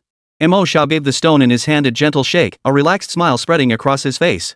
He lifted his head, his gaze sweeping over the other three elemental giants still radiating terrifying pressure. Then, the rest is up to you. Mo Xiao's voice carried a hint of inexplicable amusement. Leave it to me? Lin Yueqian froze slightly, momentarily unable to process the request. Leave what to her? Deal with the remaining three elemental giants? But physical attacks were utterly ineffective. Even she would need time to find a way to break through. Before she could ask, Mo Xiao had already moved. The flame guardian core in his hand suddenly blazed with a blinding crimson light in his palm. The next instant, a scorching aura erupted several times more terrifying than the previous flame giant. Boom! Frenzied flame elements coalesced violently. Before the two of them, a fire guardian of even greater size, its flames burning so intensely they appeared nearly dark red, rose from the ground. Its imposing presence was twice that of the previous one. Lin Yueqian's pupils contracted slightly as she instinctively tightened her grip on her long sword, her body instantly shifting into combat stance. Yet she soon realized that though the newly appeared flame guardian radiated a terrifying aura, it held not a shred of hostility. It simply stood there silently, like a loyal sentinel. Could this be a summoned creature? The thought barely flashed through Lin Yueqian's mind when she saw Mo Xiao raise his hand once more. That familiar orange-red light flared once more. Ultimate Hand. The colossal flame guardian, summoned moments before with an aura powerful enough to crush any peer, was utterly helpless. Its massive form was instantly twisted and compressed by an invisible force. In the blink of an eye, it transformed into a surging, roaring crimson torrent. At the same moment, a faint blue glow enveloped Lin Yueqian's body without warning. Scrap construction. Lin Yueqian's heart skipped a beat. She instantly understood what Mo Xiao intended to do. This time, her face bore none of the earlier shock or disbelief. Instead, a flicker of fervor and anticipation when she hadn't even noticed herself flared deep within her cold, phoenix-like eyes. Boom! A torrent of crimson flames surged into her body without pause, relentless and unyielding. In an instant, a colossal power, so familiar it made her very soul tremble, exploded through every bone and muscle in her body. Burning. Fury. A pure force brimming with the potential to destroy everything. Her armor did not vanish, but seemed to fuse with this newfound power, revealing a magnificent suit of armor forged from dark crimson lava and dancing flames. Its lines were fluid yet commanding. Eternal demonic flames burned at the shoulder guards and skirt hems, while golden patterns flowed across the armor's surface like magma from the earth's depths. Even within her hair, a pair of slightly curved flame crystals, formed from pure light, coalesced. This added an air of supreme authority and overwhelming dominance to her already icy, exquisite beauty. Lin Yueqian slowly raised her hand, gazing at her slender fingers now enveloped in crimson flames. This sensation. This feeling was all too familiar. So familiar it nearly brought tears to her eyes. In her previous life, after her fourth transformation, she had endured countless near-death experiences before finally gaining a sliver of authority over the laws of fire. That terrifying power to reduce all things to ashes had once been one of her most formidable trump cards. And now, this power, long buried in the depths of her memory, had unexpectedly returned to her in this manner. Though merely a rudimentary substitute, it remained the most familiar force to her. Ding! Residual material construction complete. Ding! Your strength plus 320, agility plus 200, spirit plus 400, constitution plus 280. Ding! You have acquired temporary skills, Molten Sword Aura LV3, Flame Spirit Breaker LV2, Crimson Lotus Inferno LV1. A barrage of system notifications exploded in her ears. Her attributes had doubled once more. Lin Yueqian snapped her head up, her phoenix-like eyes blazing with golden flames, locking onto the three elemental giants in the distance that still radiated terrifying pressure. Now that she too possessed elemental power, dealing with these three beasts would be much simpler. You keep surprising me more and more, you know? Don't worry, leave the rest to me. Chapter 53, The Mirror Self. Mo Xiao glanced at Lin Yueqian before him, clad in molten lava armor and resembling a fiery valkyrie, and shrugged instinctively.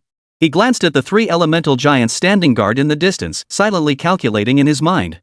Too bad these guys are immune to physical damage. Otherwise, those sword energy crystals he'd scavenged from the blade corridor in his backpack, just tossing a few with the bonuses from item throwing and affinity with all things, would have cleared this place out ages ago.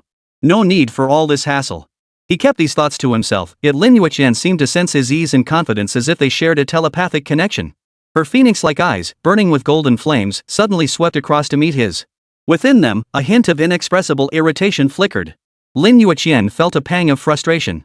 In this lifetime, she had intended to use her decade head start to protect this man, guiding him step by step to the pinnacle and making up for all the regrets of her past life. Yet from the rune ruins to the blade corridor and now the sage's tower. As the reincarnated one, she found herself repeatedly astonished by his unfathomable abilities, even protected by him. This feeling brought her both comfort and an inexpressible sense of frustration. Especially when this guy still wore the no big deal expression. Lin Yueqian drew a deep breath, channeling the complex emotions churning within her along with her surging battle intent into the long sword in her grasp. Her resolve was firm. She would unleash this nameless fury upon the three blind elemental giants before her. Feeling Lin Yueqian's gaze, which was almost tangible with rage, Mo Xiao scratched his nose in confusion. He cautiously took half a step back, wisely choosing to remain silent. When a woman was angry, it was best not to ask why. This was a valuable lesson he'd learned during his 20-plus years as a corporate drone in his previous life. All he needed to do was follow behind, wait for the right moment, and pick up the dropped core. After all, these gold-tier summoning cores were rare treasures. The next second, Lin Yueqian moved. Boom! Beneath her feet, the pure white crystal floor shattered violently. Her entire body transformed into a crimson streak of light, carrying a torrent of scorching heat as she charged headlong toward the three elemental giants. Molten sword aura. The long sword in her grasp no longer bore its former icy sharpness. Instead, it was enveloped by a thick, crimson aura that flowed like molten lava. Each swing tore through the air, leaving behind a trail of scorching, warped heat. The foremost Earth Guardian let out a deep, muffled roar. Its massive, rock-formed arm shot upward, then slammed down fiercely toward Lin Yueqian, whipping up a howling gale. Yet Lin Yueqian neither dodged nor retreated. The molten fire sword in her grasp met the colossal stone fist head-on with unparalleled ferocity, sweeping upward from below. SSS-rank. Like a hot knife through butter. The seemingly indestructible rock arm melted and pierced through the moment it touched the molten fire sword's aura. Immediately, Lin Yueqian spun, sweeping her blade horizontally. Flame Spirit Breaker. A crescent-shaped slash, blazing with raging flames, erupted from the blade, instantly cleaving the colossal form of the Earth Guardian in two. 18,345. A massive damage number erupted above the Earth Guardian's head. Though it wasn't an instant kill, the elemental body was vulnerable to fire, and the damage remained terrifying. Just as the Earth Guardian's body disintegrated, a rust-colored rhombic crystal was violently expelled from its chest by the raging flame energy. Mo Xiao's eyes flashed with sudden brilliance. Opportunity. Ultimate hand. A streak of orange light sliced cleanly across the battlefield, snatching the core securely into his hand before it could hit the ground. Ding! You have obtained the special item, Earth Guardian Core Gold. Simultaneously, the other two Guardians launched their attacks. Flood Guardian transformed its body into a towering tidal wave, sweeping toward the enemy. The Gale Guardian condensed hundreds of azure wind blades, forming a dense, impenetrable storm of blades. Facing this dual assault of water and wind, Lin Yueqian merely gave a cold snort. Her left hand formed an arcane seal. Crimson Lotus Karmic Fire. Boom! A colossal crimson lotus, composed of dark red demonic flames, erupted around her. The torrential floodwaters evaporated into a sea of white mist the instant they touched the lotus. The dense wind blades were scorched clean by the raging flames. Before absolute power, all technique proved utterly futile.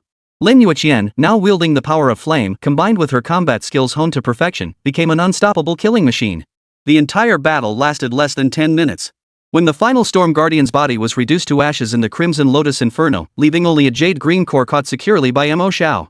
This once pristine white space lay utterly ravaged.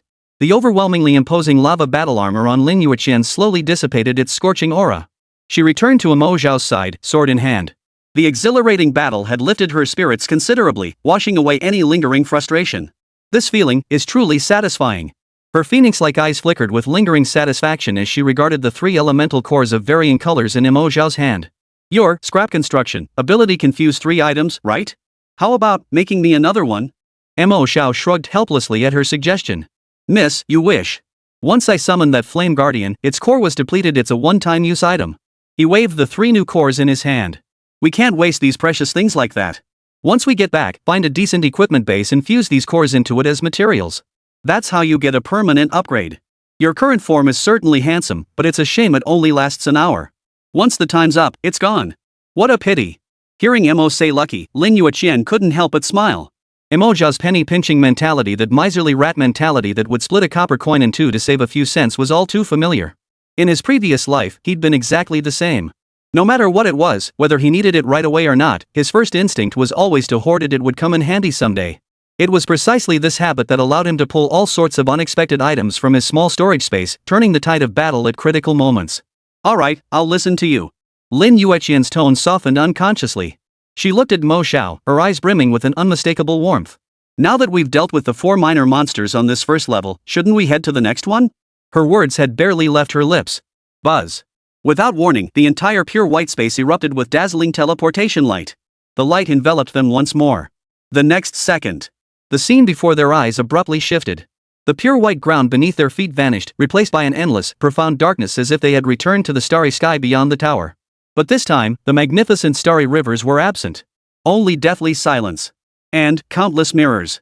In every direction, above, below, left, and right, were vast, water-smooth mirror surfaces, reflecting endless images of the two of them in this dark space.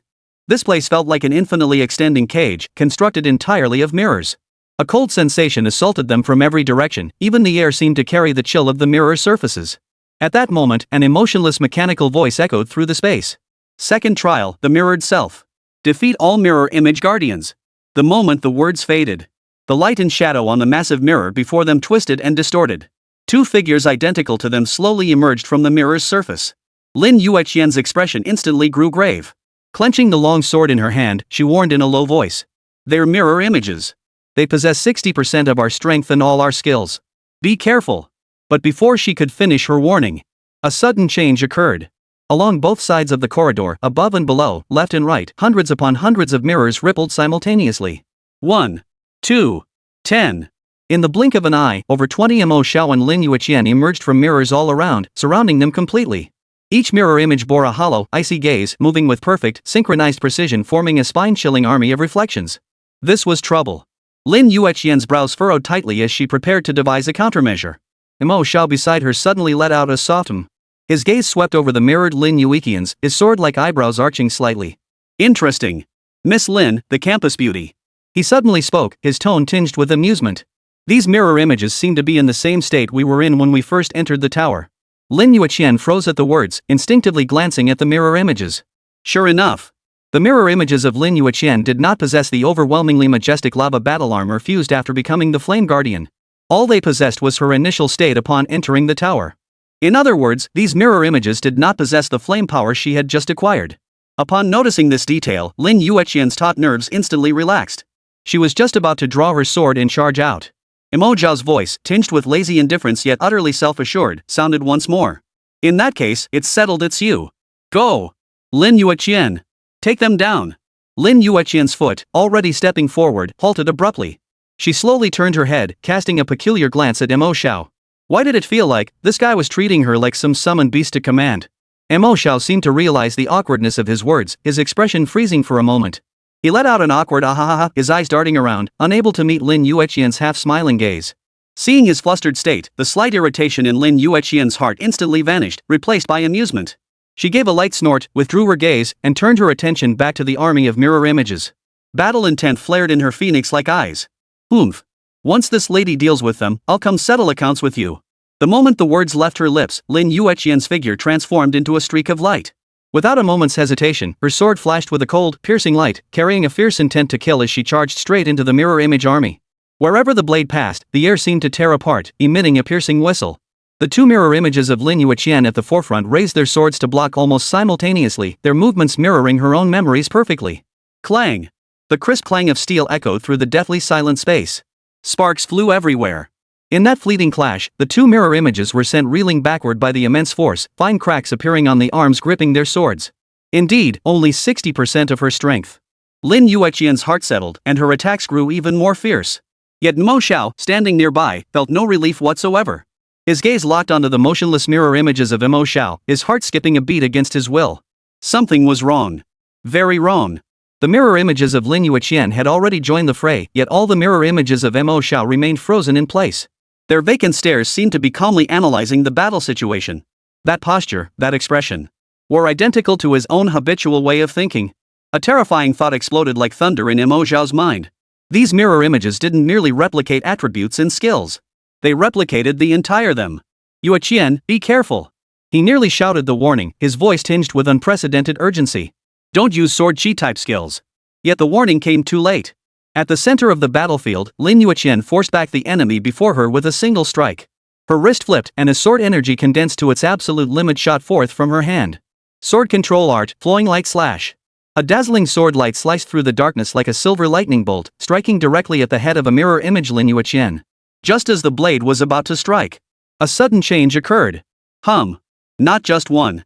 7 or 8 mirror images of Mo Xiao, closest to the sword's energy, simultaneously extended their right hands. A blinding orange light flared from their palms.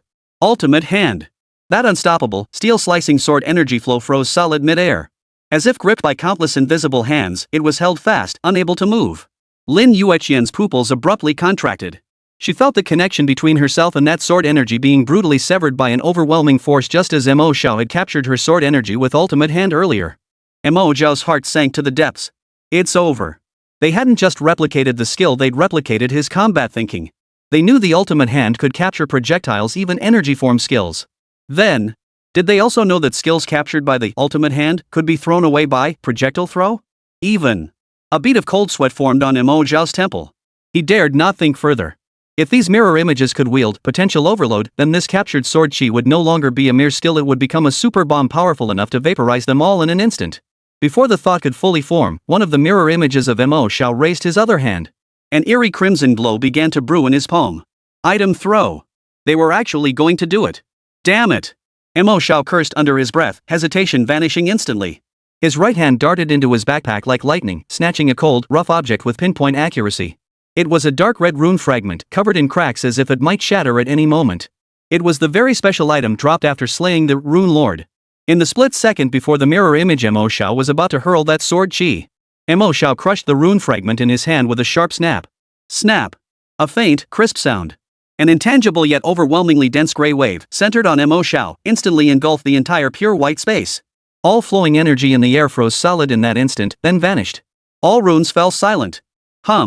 The orange glow in the palms of the 7 or 8 mirrored Mo Xiao figures, along with the crimson radiance on the verge of materializing, extinguished instantly like bulbs whose power had been abruptly cut. The streaming light slash, forcibly suspended midair, lost all constraints and energy support, dissipating into countless specks of light. The crisis was temporarily averted. Lin Yueqian's reaction was lightning fast. The moment the rune silence took effect, she grasped Mo Xiao's intent. Without a moment's hesitation, she unleashed the colossal power bestowed by the Yi Flame Guardian within her body, pushing it to its absolute limit. Crimson Lotus Inferno. Her phoenix-like eyes, ablaze with golden flames, reflected the entire space like a mirror, radiating a chilling intent to kill. At that very instant, Mo Xiao stepped forward and unleashed his own Scarlet Lotus Karma Flame. Boom! A crimson lotus formed from dark red demonic flames erupted around Lin Yueqian, instantly engulfing the dozen or so mirror images surrounding her. Immediately after, a larger, more condensed flame lotus materialized at the center of the mirror image army, driven by Mo Xiao's intent. 2 death lotuses, one large, one small, bloomed simultaneously in that instant. The entire mirror space was instantly dyed a doomsday crimson. The mirror images had no time to react before silently warping, evaporating, and dissolving into primordial specks of light under the scorching flames of the crimson lotus. Crack, crackle, crackle. The endless mirror surface could no longer withstand this destructive force. Cracks spread like spider webs across the mirror surfaces. The next second. Boom! A deafening explosion nearly split the eardrums. From every direction above, below, left, and right, all the mirrors shattered simultaneously in a deafening explosion. Countless shards of mirror glass, carrying the embers of the Crimson Lotus, transformed into a dazzling yet deadly storm that swept through the entire space. As every mirror image shattered, the scorching Crimson Lotus flames slowly extinguished. Lin Yueqian exhaled a long breath. The dazzling glow of her formidable lava battle armor dimmed slightly, clearly having drained a significant amount of her magical energy. She turned and returned to Mo Xiao's side, a hint of relief finally appearing on her coldly beautiful face. Just as she was about to speak. A silver light, entirely different from before, slowly illuminated the darkness before them. In the next instant, a mirror composed entirely of pure silver light materialized before them. Frameless, it hovered silently, its surface smooth as water yet reflecting no image. It radiated only a heart-stopping, icy, and sacred glow. The silver light blocked their path forward. At the sight of the mirror, the ease on Lin Yueqian's face instantly froze, her brows furrowing tightly once more. This thing. She had seen it before. Deep within the memories of her past life, this mirror represented inescapable despair. The moment one touched its silver glow, the mirror would create an exact duplicate of the toucher's. A duplicate possessing the original's full strength, all skills, and every memory. Even more aware of their own abilities than the originals themselves. It would exploit your subtlest habits, attack your most hidden weaknesses, and detonate your deepest fears. She never imagined this artifact, typically appearing only during 4th or even 5th tier trials, would manifest in Mo Xiao's 2nd tier mission.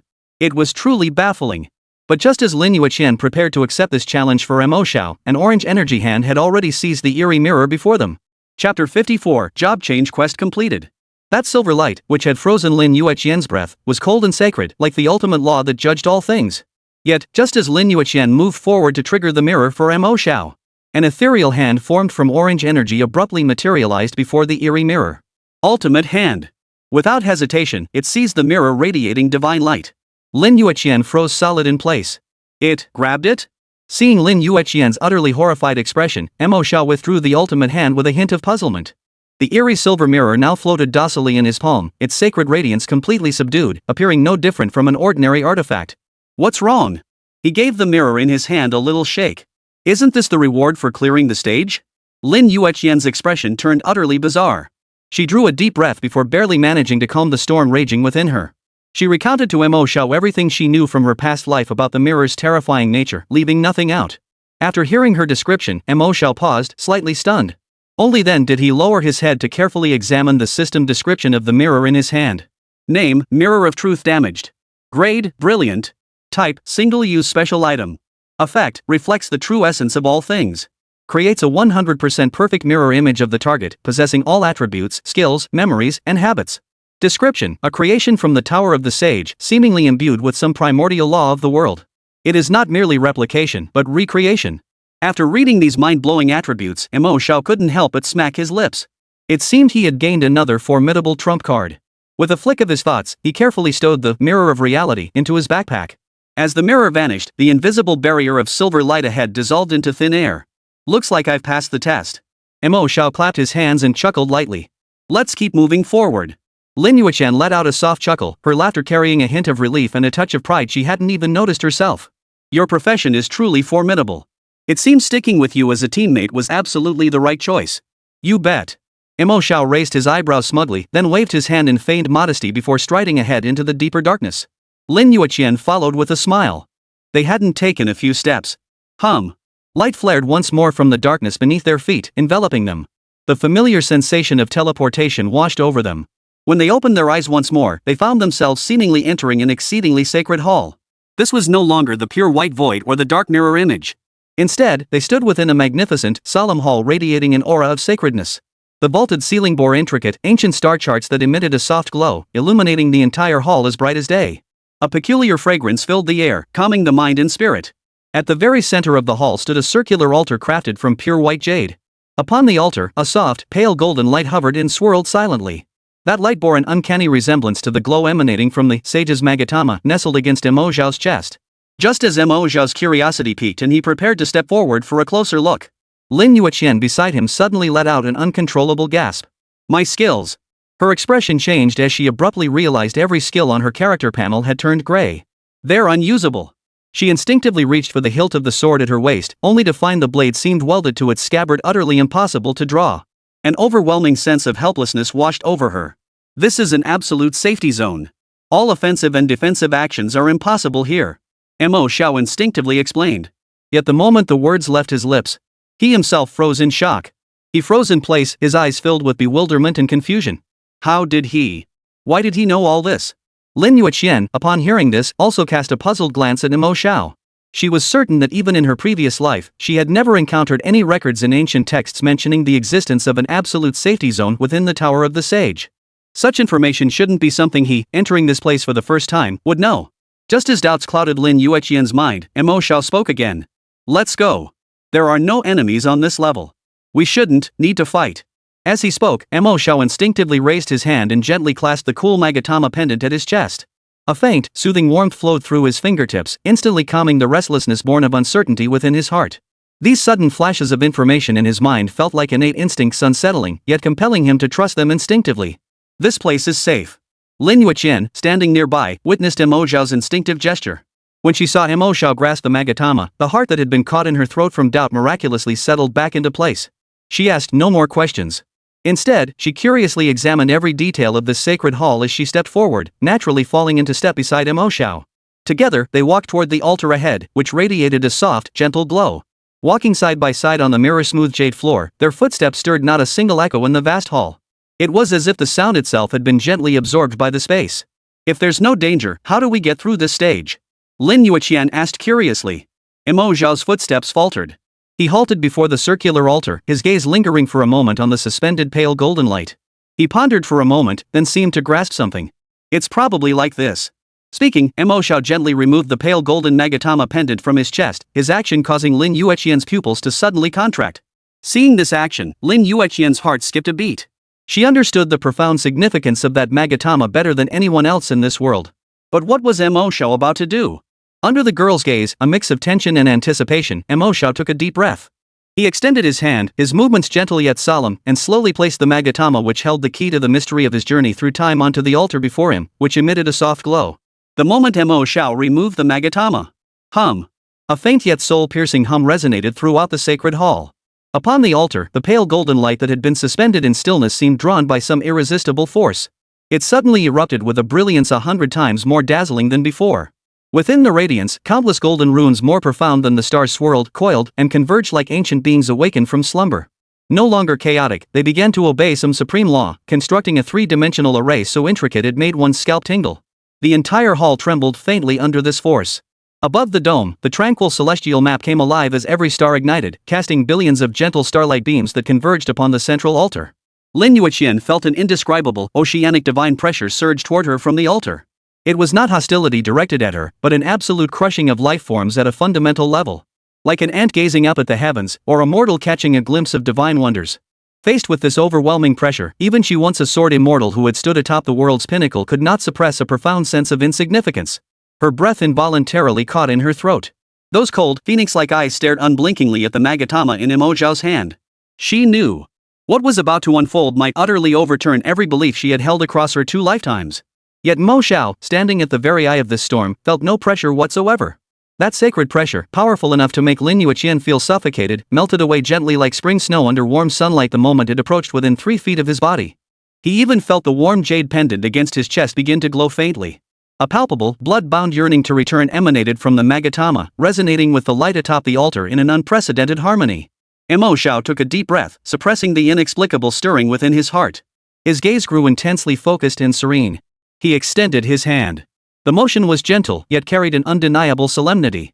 He slowly placed the sage's magatama, the very artifact that held the mystery of his journey through time and had unlocked all the extraordinary events of his current life, upon the altar before him, which radiated boundless brilliance. The instant the magatama touched the altar, time seemed to freeze completely in that moment. All light and sound within the hall vanished in an instant. All sounds ceased. Then, boom! A golden pillar of light, pure beyond description and defying all words, erupted from the altar and shot skyward. In an instant, it pierced through the magnificent dome formed by the stars, vanishing into a higher, unknown dimension. A frenzied, unparalleled energy storm erupted from the altar, violently engulfing the entire hall. Lin Yueqian was knocked back repeatedly by the force of the impact. She had to summon every ounce of power within her to barely steady herself and avoid being blown away. She raised her hand, shielding her eyes with difficulty. Through the slits between her fingers, she stared in horror toward the center of the pillar of light. Mo Xiao's figure had been completely swallowed by the dazzling golden light. Mo Xiao! Lin Yueqian's heart clenched violently, and she cried out in shock. But in that very instant, her palms suddenly burned with an intense heat. It wasn't the searing pain from the external energy storm, but a sensation originating deep within her flesh, as if something was trying to break free. Before she could react, buzz! A magatama, shimmering with an ethereal glow, tore itself free from the flesh of her palm and floated before her. Crystal clear and radiant, it shared the same origin as the magatama atop the altar, yet carried an additional, faintly perceptible aura of ethereality. Lin Yueqian's pupils contracted to their absolute limit. This was it. This very magatama. It was the very source that had sent her back to the present, initiating this second life. Lin Yueqian had always believed that forbidden artifact was the magatama worn by Mo Xiao. But she never imagined there could be 2 such magatama. One had been hidden within her own body all along. What left her mind completely blank was that this magatama resonated so intensely with Mo Xiao's. Just as Lin Yueqian's mind reeled from this utterly shattering revelation, The ethereal magatama that had flown from her palm seemed to have found its ultimate destination. It transformed into a streak of light tracing back through time, charging headlong into the golden pillar of light that pierced the heavens and earth. The stream of light plunged with pinpoint accuracy into the magatama at the center of the storm, suspended above the altar. The two became one. In that instant, a deep, rumbling roar echoed throughout the entire sage's hall, as if the very heavens and earth trembled in response. Upon the altar, the magatama, now fused with the karmic ties of 2 lifetimes, dampened its radiance. All runes and supernatural phenomena instantly contracted, retreating into its depths. It rose slowly. No longer suspended, it drifted directly toward the center of the pillar of light, toward the figure that remained standing calmly. The magatama gently settled upon Mo Xiao's outstretched palm. There was no impact as imagined. Like melting snowflakes, it silently seeped into the skin of his palm and vanished. Only an exquisitely intricate golden mark remained, flickering for an instant. With the jade pendant's complete return, all the raging energy, all the strange phenomena, ceased abruptly in that instant. The golden pillar of light dissipated. The celestial map on the dome dimmed. The entire hall fell back into a deathly silence. Immediately after, a series of cold, mechanical system prompts echoed consecutively within Mo Xiao's mind. Ding! Conditions met. 3rd tier trial passed. Ding! Congratulations on completing the sage's trial. 2nd transformation quest accomplished. Ding! Congratulations on advancing to level 31. 3 notifications echoed. A gentle yet colossal force instantly washed over Mo Xiao's entire being. He could distinctly feel his level barrier shatter as his maximum HP, MP, and all base attributes surged upward at a terrifying rate. At that very moment, the entire Tower of Sages began to violently tremble. The altar beneath his feet, the stone walls in the distance, the dome overhead, everything began to dissolve into an illusory haze, breaking apart into countless tiny specks of light. Like grains of sand in the wind, they slowly dispersed. Lin Yueqian snapped back to her senses and stepped swiftly beside Mo Xiao. Mo Xiao, you! Before her words could fully form, an irresistible, gentle white light completely engulfed them both. Space twisted, time stretched.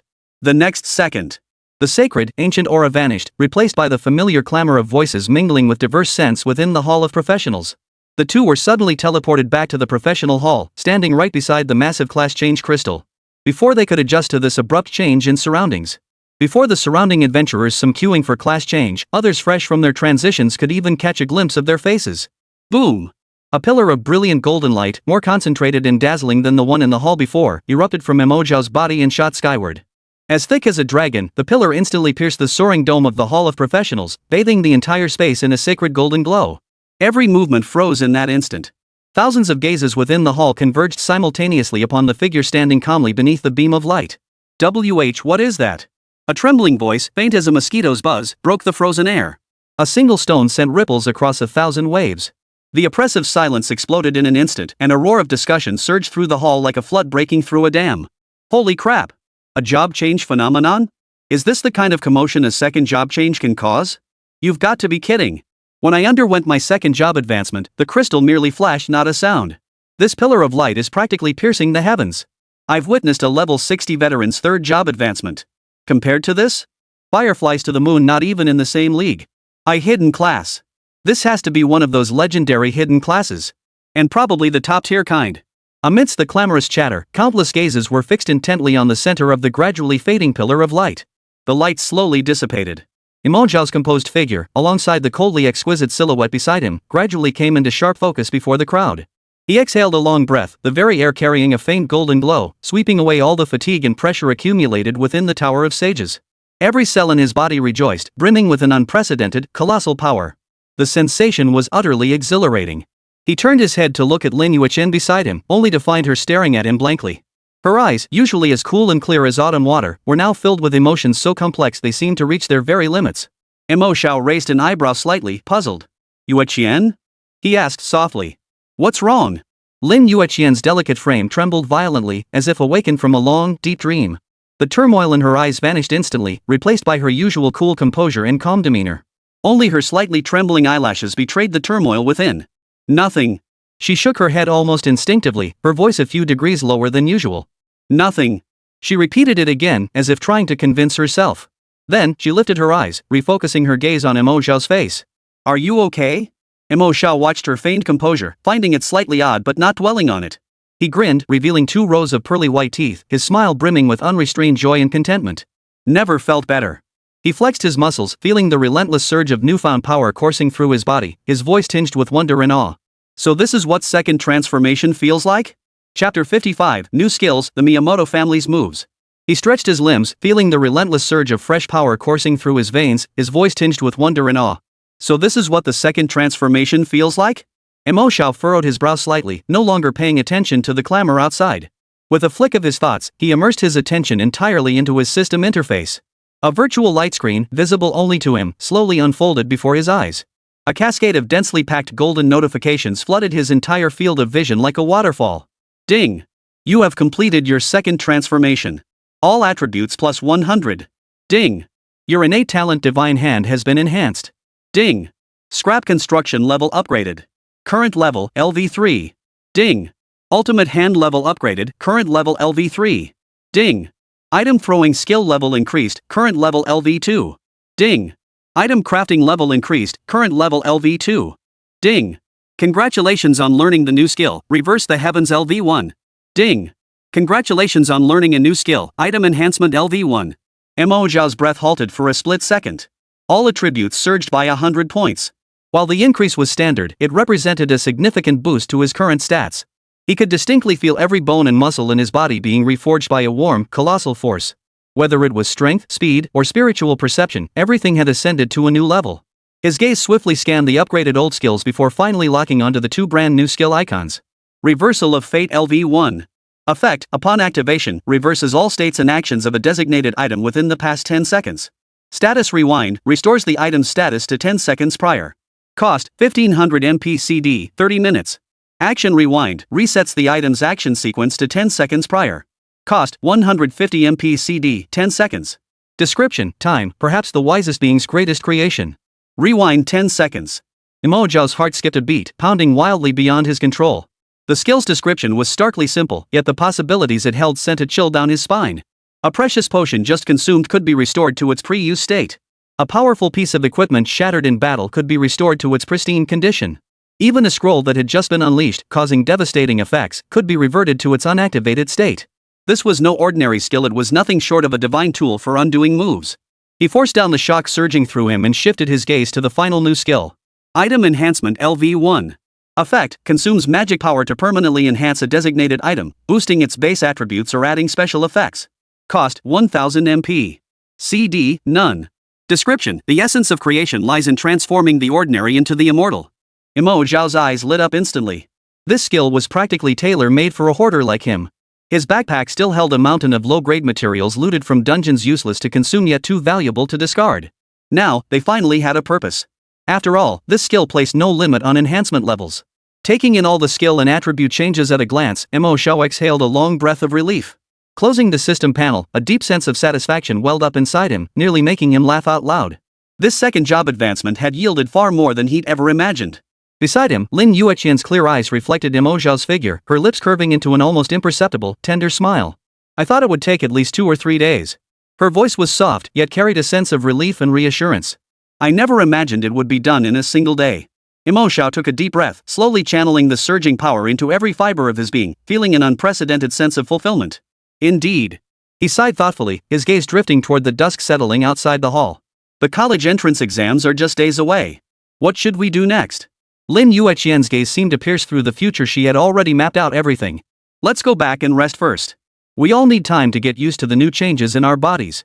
Tomorrow, I'll take you to get better gear, then we'll start grinding dungeons. Let's aim to level up a few more times before the exams. Mo Xiao glanced at the sky, already turning dark, and nodded slightly.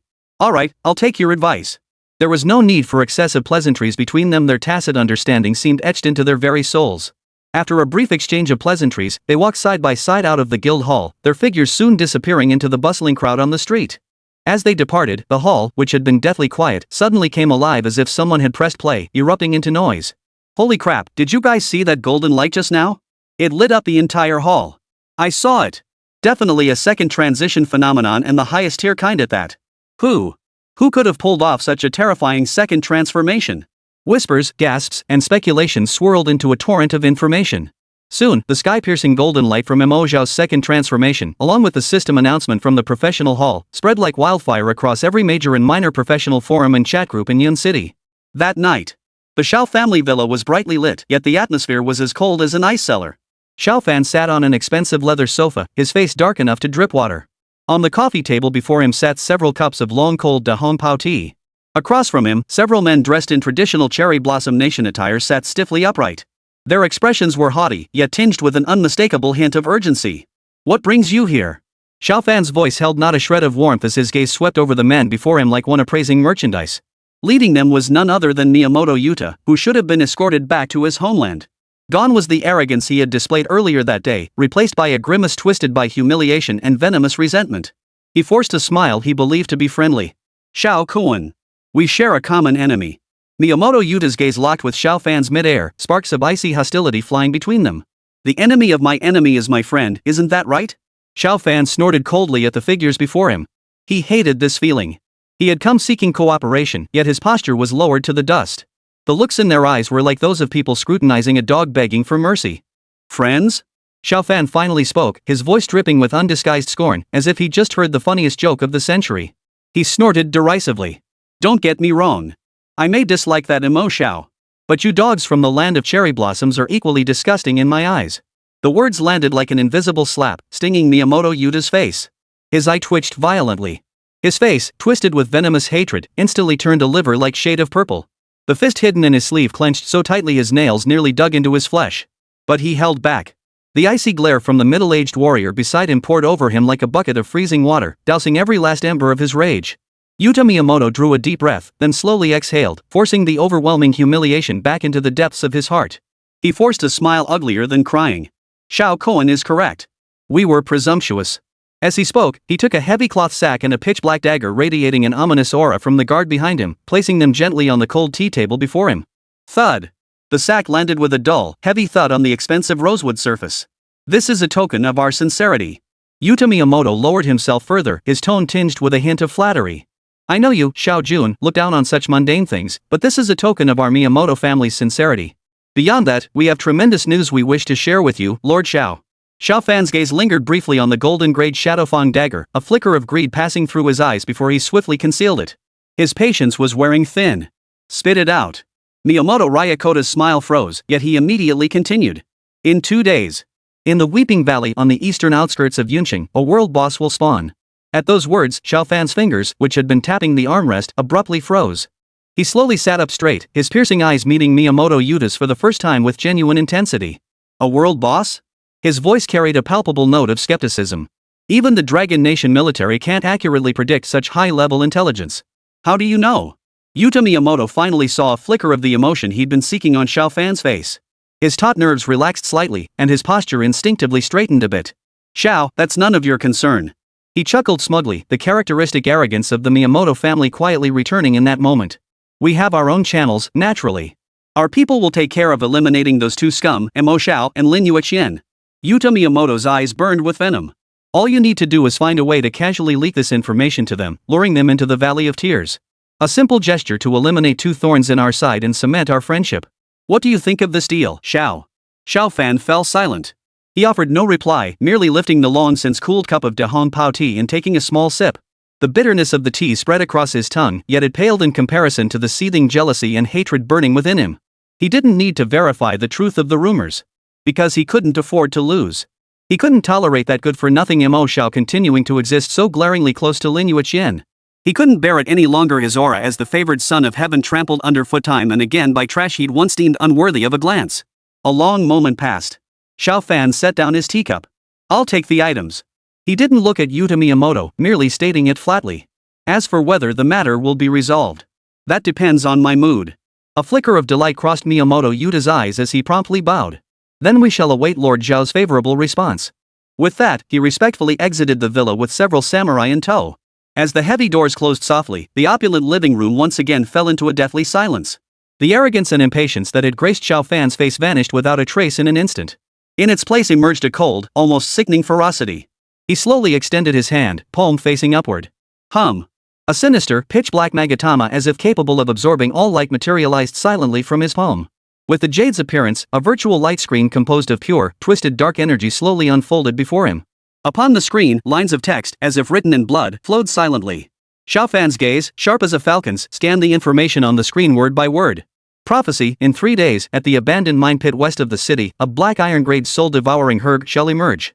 Consuming it will grant a minor permanent boost to mental power. Prophecy, 5 days hence, a fragmented assassin's skill manual shall appear in the southern city's black market. His brows knitted tightly without conscious effort. These so-called opportunities were nothing but trash in his eyes. His gaze darted downward, frantically scanning the crimson text for the words he longed to see. Nothing. Nothing at all. There was no mention whatsoever of any prophecy concerning a world boss. That damn Japanese brat, Yuta Miyamoto, dared to deceive him. A surge of rage at being deceived shot up from the depths of Xiao Fan's heart, racing straight to his head. He clenched his fist so tightly his knuckles cracked with a sharp pop, veins bulging like coiled dragons across the backs of his hands. What did that fool from the land of cherry blossoms take him for? A fool to be toyed with at will? But at that very moment, the pitch-black light screen before him flickered violently without warning. The crimson characters that had flowed steadily began to twist and dissolve as if stirred by an invisible hand, dissolving into a blurred mist of blood. Xiao Fan's movements froze abruptly. His pupils contracted sharply as he stared intently at the unfolding anomaly. The next second, a new line of text, deeper and more vivid than before, coalesced at the top of the light screen like crimson vines crawling up from the depths of hell. Prophecy, extreme danger. In 2 days, at the Weeping Valley on the eastern outskirts of Yunqing, the world boss, Abyssal Whaler, will be drawn by the will of the abyss and descend prematurely. Xiao Fan's breath completely halted at that moment. A world boss. It was real. Arriving early. Xiao Fan's pupils contracted sharply at those 4 words. His mind raced at an unprecedented speed. Those worthless messages before had merely foretold that something would appear somewhere. It was a predetermined, imminent fact. But this time, it was an early arrival.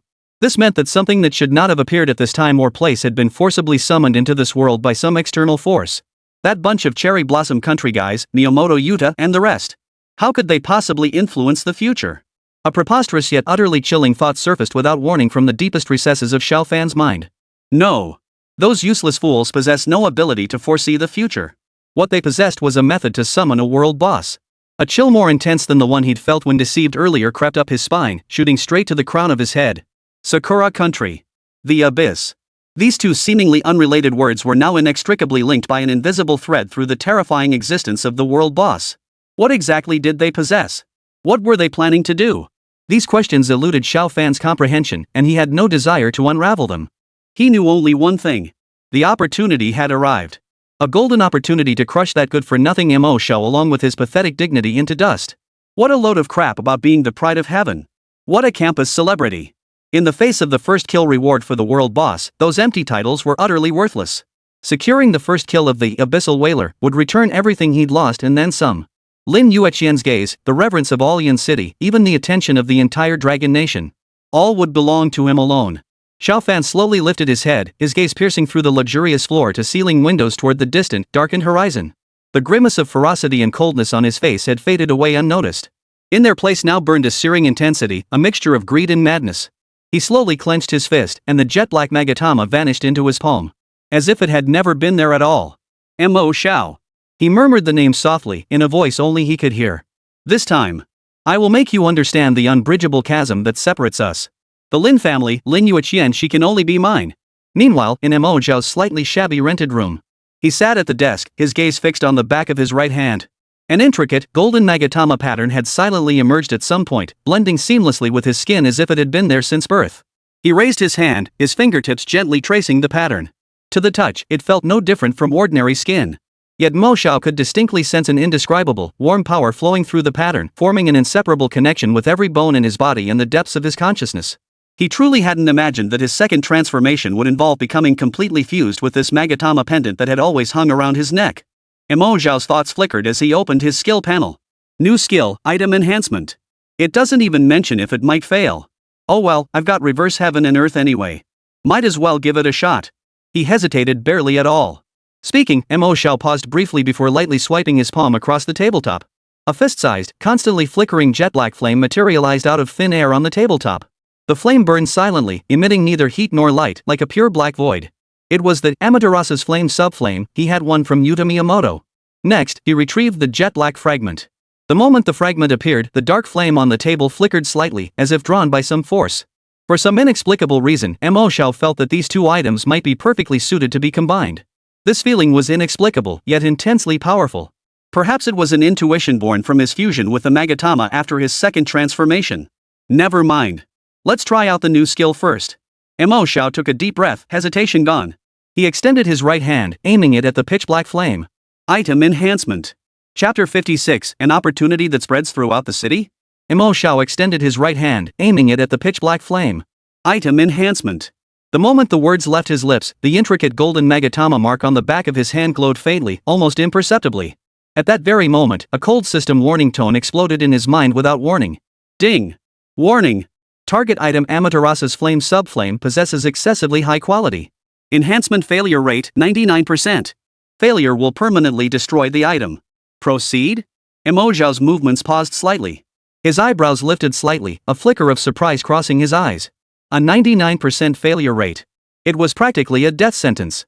Any other practitioner would have abandoned the attempt without hesitation upon seeing this warning. Yet, a hint of amusement slowly curved Mo Xiao's lips. He glanced at his own staggering 4,150 mana points, then at the 1,500-point reversal cost of reversing the heavens. A plan instantly formed in his mind. With reversal of heaven and earth, it should be manageable. Yes. He silently affirmed within himself. In an instant, a colossal torrent of magical power was instantly drawn from his body. He distinctly felt the emptiness left by the disappearance of those 1,000 points of mana. Immediately, this supremely pure energy transformed into a visible golden stream of light. Without the slightest hesitation, it violently poured into the pitch-black flame on the tabletop. Buzz! The once quietly burning Amaterasu flame seemed to be injected with an unbearable, frenzied force, suddenly swelling violently. Within a single second, its size ballooned from the size of a fist to that of a washbasin. The core of the flame was no longer pure black, instead, countless spiderweb-like, blinding golden cracks emerged. A wail that seemed to come from the depths of its soul erupted from the swelling flames, filled with unbearable agony. It was collapsing. This dazzling artifact was on the verge of complete destruction. Clearly, this enhancement had failed. Yet, Mo Xiao's gaze sharpened to an unprecedented intensity at that very moment. Now! His thoughts raced like lightning, and almost instinctively, he activated that brand new skill. Reversal of the heavens state rewind. The entire world seemed to hit pause at that instant. No. It wasn't pause. A far more bizarre, far more law-defying phenomenon unfolded. Centered on that collapsing black flame, an invisible ripple spread silently outward. Wherever the ripples touched, the very concept of time seemed to be forcibly twisted and stripped away. That crack-ridden, wailing black flame abruptly severed all connection with the entire world. In the blink of an eye, the nearly shattered Amaterasu flame had restored itself to its previous state, a fist-sized orb burning quietly, suspended steadily atop the tabletop. As if the breathtaking scene that had just unfolded had never occurred. He instinctively glanced at his mana gauge. MP, 4,150 4150. Full. Even the 1,000 points of mana consumed earlier by activating item enhancement had been restored along with the state reset. Mo Xiao's gaze returned to the quietly burning pitch-black flame on the table. Everything had returned to normal. As if the heart-stopping failure of the enhancement moments ago had been nothing but a fleeting illusion. But he knew it wasn't. A 99% failure rate was no joke. Even with a game-changing skill like reversing the heavens at his disposal, attempting to repeatedly roll back time to force a breakthrough against that 1% success rate seemed utterly impractical. Each enhancement and reversal demanded total mental focus, draining his spirit far more than his mana reserves. And this was merely the brilliant grade. If he encountered higher tiers like Divine Spirit or Sacred Annihilation in the future, the failure rate would likely approach an infinite percentage close to 100%. Mo Xiao's brow furrowed imperceptibly. It seemed that items of this caliber were indeed beyond his current ability to casually attempt with item enhancement. Perhaps there was a more reliable approach than direct enhancement. His gaze shifted away from the Amaterasu's flame, settling on a jet-black jade fragment lying quietly nearby. This was a peculiar fragment he'd picked up in the sword tomb earlier. Having yet to determine its purpose, he'd casually placed it on the table. For some reason, when his gaze fell upon this fragment, an inexplicable urge surged within him. A powerful intuition told him that some unknown connection existed between these two objects. As if compelled by some unseen force, he reached out and picked up the jet-black jade fragment. It felt cold to the touch, smooth and warm to the hand. Its surface seemed etched with faint, ancient patterns, and its texture felt remarkably similar to his own magatama. He tentatively moved the fragment closer to the Amaterasu's flame on the table. Just as the fragment was a few inches away from the flame, a sudden change occurred.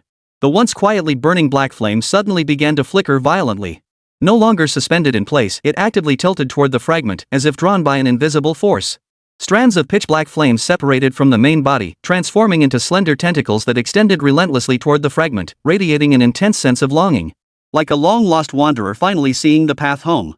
Is the compatibility really this high? A deep astonishment flashed in Mo Xiao's eyes. This reaction transcended mere compatibility. It felt more like belonging. What the hell is this fragment? He murmured to himself, his mind filled with confusion. However, since the reaction between these two items was so intense, it proved his intuition was correct. He hesitated no longer. The fragment on his fingertip and the black flame on the table faced each other across the distance. A thought flashed through his mind. Residual material construction. In an instant, a light unlike any before it flared from his palm. It was an eerie black light. Though eerie, this black light did not bring Mo Xiao any ill feeling. Instead, it carried an ancient and weighty aura, enveloping both the ceaselessly flickering Amaterasu flame and the pitch-black fragments at his fingertips. The moment it was enveloped by the black light, the pitch-black flame seemed to have found its ultimate resting place. It offered no resistance whatsoever. It dissolved directly into the purest, most primordial stream of pitch-black energy, like countless black rivulets merging entirely into the tiny jade fragment. The entire process unfolded in eerie silence. The light faded. On the tabletop, the dazzling great Amaterasu flame had vanished without a trace. Only the eerie jade stone, now shimmering with pitch-black light, remained. Mo Xiao reached out, his fingertips slowly approaching. Just as his fingertips were about to touch the fragment, an odd sensation, cool yet faintly warm, washed over them. Then, the tiny fragment pulsed faintly beneath his touch. Like a heart just awakening. Mo Xiao's movement halted momentarily. At that very moment, the golden magatama mark on the back of his right hand, fused seamlessly with his skin, suddenly flared with light without warning. The light flickered and vanished, too swift to be captured. A thread of golden energy, so subtle it was nearly imperceptible yet utterly pure, quietly flowed from the mark. It traveled along his fingertip, silently merging into the pitch-black jade fragment. As if infusing the newly born creation with its final soul. Hum. A faint hum resonated directly within Mo Xiao's mind. A brand new system prompt screen abruptly unfolded before his eyes. Name, Shard of Darkness Evolvable. Grade, Prismatic. Type, Special Item. Bound User, Mo Xiao. Attributes, Spirit plus 100, Mana plus 1000, Magic Attack plus 200, Health 500. Effect 1 Abyssal Gaze, consumes mana to imbue your basic attacks with true burning, ignoring partial defense and resistances while inflicting sustained soul damage. Effect 2 Black Flame Mastery, freely manipulate the Amaterasu flame, enhancing its devouring and annihilating properties. Effect 3 Karmic Flame Form unlocked. Active effect, summons black flames to attack enemies, dealing 300% of your magic attack as true damage per second. Cost, 100 HP, 200 MP section. CD, none. Description, it appears not to have been forged from the fusion of Amaterasu's fire and the fragments, but rather, it consumed them. Its origin points to an indescribable existence. Mo Xiao's breath froze completely the moment he saw the attribute panel. His pupils contracted sharply at the sight of the terrifying entries listed there. Scalable. This artifact's potential has no ceiling. The boosts to spirit, mana, and magic attack were nothing short of terrifying, nearly equivalent to donning an additional piece of top-tier golden gear. However, the life points deducted were still too much for him at this stage. This single blow directly shaved off nearly 1/5 of his health. Though he had become more fragile, he had also grown stronger. Yet Mo Xiao's eyes still brimmed with excitement. Clearly, this minor restriction meant little to him, for the sheer power it granted was astonishing enough. After all, it was dark-type gear, some side effects were within his acceptable range. Just as Mo Xiao was reveling in his excitement, his rarely used communicator suddenly buzzed. Buzz. The faint vibration sounded particularly jarring in the quiet rental apartment. Mo Xiao frowned slightly, casually tucking the smooth shard of darkness into his backpack. A virtual light screen unfolded before him. A completely unfamiliar ID had sent him a message. The message was extremely brief. In 2 days, the world boss will descend upon Weeping Valley in the eastern suburbs of Yuncheng. A world boss? His breath caught for a moment. Information about such entities surged instinctively from the depths of his mind. World boss. Not mere monsters, but walking, breathing natural disasters. Should it gain a foothold near the main cities where humanity clings to survival, its earth-shattering power would reduce a city to rubble in mere moments. Of course. Such immense risk often came hand in hand with opportunities maddeningly tempting to anyone. Massive amounts of experience points. And those legendary, game-changing drops that could alter the fate of any adventurer.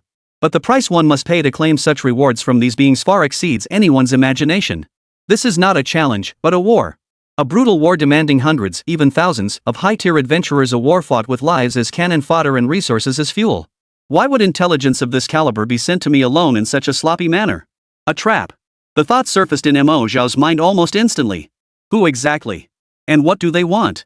As his thoughts raced, the communicator buzzed again at the most inopportune moment. Buzz. A faint vibration shattered the room's dead silence. Mo Xiao glanced at it. The name displayed on the screen made his frown relax slightly. Lin Yueqian. He casually answered the call. Before he could speak, however, Lin Yueqian's voice, tinged with urgency and gravity, cut in. Her voice was no longer the cool, composed tone of days past, but instead carried an unmistakable urgency she couldn't suppress. Did you get it too? No pleasantries, no preamble, straight to the point. Mo Xiao paused slightly. Received what? The world boss alert. Lin Yueqian's voice was firm and decisive. Mo Xiao's pupils contracted imperceptibly. She had received it too. The situation seemed far more complicated than she had imagined. Got it. He suppressed the turmoil within, his voice devoid of any emotion.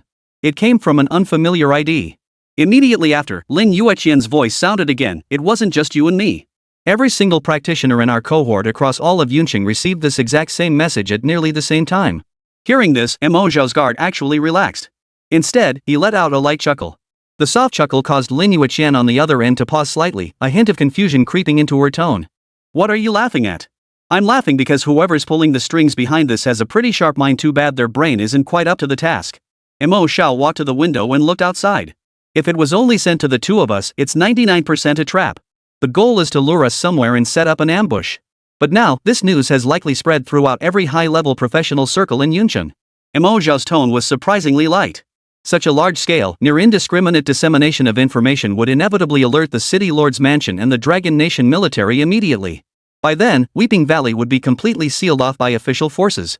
Any scheme or plot would appear feeble and exposed before the absolute might of the state apparatus. On the other end of the line, Lin Yueqian fell silent for a moment. With Mo Xiao's subtle hint, she instantly grasped the crux of the matter. Yes. In her memories from her previous life, this event had never occurred. The world boss had appeared a month later, not in Weeping Valley but in a more remote region. By the time it was discovered, it had already caused considerable destruction, yet the military and several major guilds had ultimately managed to eliminate it through a difficult campaign. In this life, not only had its arrival been accelerated, but it had been announced to the public in such a widely known manner. This was undoubtedly the massive butterfly effect triggered by her rebirth. I understand. Lin Yueqian's voice regained its usual composure, tinged with an uncontrollable thrill and fighting spirit. Our Lin family has already reported the intelligence. The City Lord's mansion has issued a level 1 alert and is urgently mobilizing elite forces to prepare for the eradication operation. Mo Xiao. Lin Yueqian called his name, her voice brimming with unhidden longing. We must go. This is a world boss. Even if we can't secure the first kill, just landing a single hit and getting a taste of the loot will grant us enough experience and rewards to put us light years ahead of everyone else. And with your bug level abilities. She didn't finish her sentence, but Mo Xiao understood her meaning. The two of them might not just be going for the scraps. All right. Mo Xiao agreed decisively. Meet me at the usual spot first thing tomorrow morning. The two agreed instantly. After hanging up, silence settled back into the rented room. Mo Xiao stood by the window, gazing into the distant, darkening sky. The eyes that had just moments ago held a trace of easy laughter were now, without her noticing, consumed by a deep, pensive thought. Was it really that simple? Spreading the news far and wide could indeed clear the suspicion of a trap. The mastermind behind it all didn't care whether Yunqing's authorities got involved. In fact, he might even want them to. Because official restrictions would weed out the vast majority of opportunistic, ordinary practitioners. But how many truly possess the strength, ambition, and confidence to carve out a share of the spoils right under the authorities' noses? Xiao Fan, arrogant to the core, counts as one. Lin Yueqian, whose background was shrouded in mystery and whose strength was equally formidable, was another. And then there was himself, the prop master, shrouded in uncertainty and unpredictability in everyone's eyes. This seemingly grand and overt scheme had targeted only a handful of them from the very beginning. The enemy had calculated their strength precisely, and more crucially, had calculated their ambition that they would never pass up such a golden opportunity as the world boss. Mo Xiao narrowed his eyes slightly as faces flashed rapidly through his mind. Everything he had experienced during this period had gradually acclimated him to this dog-eat-dog world. One should never harbor malicious intent, but vigilance against others must never be relaxed for a single moment. Perhaps he was overthinking this matter. But if it wasn't overthinking, then the circle of suspects narrowed considerably. Mo Xiao took a deep breath and murmured to himself. Is it Xiao Fan, or Yuta Miyamoto? Escalating the situation to draw in the Dragon Nation's authorities, forcing Yunqing's forces to clash with the world boss and wear each other down. This tactic of using others' blades to kill and reaping the benefits aligns perfectly with the island nation's consistent modus operandi. Whoever it was, this journey to the Valley of Tears was destined to be far more complex than it appeared on the surface. Chapter 57, Master Gongsuwen's Gift. The next morning, a hazy dawn light began to spread across the sky of Yunqing. Inside the 100 Forges workshop, however, the scene was already bustling with activity. The air was thick with the scorching scent of metal, mingled with the distinctive sulfur smell of burning coal. From afar came the crisp, rhythmic echoes of hammers striking anvils, steady and measured. Mo Xiao and Lin Yueqian entered the workshop side by side.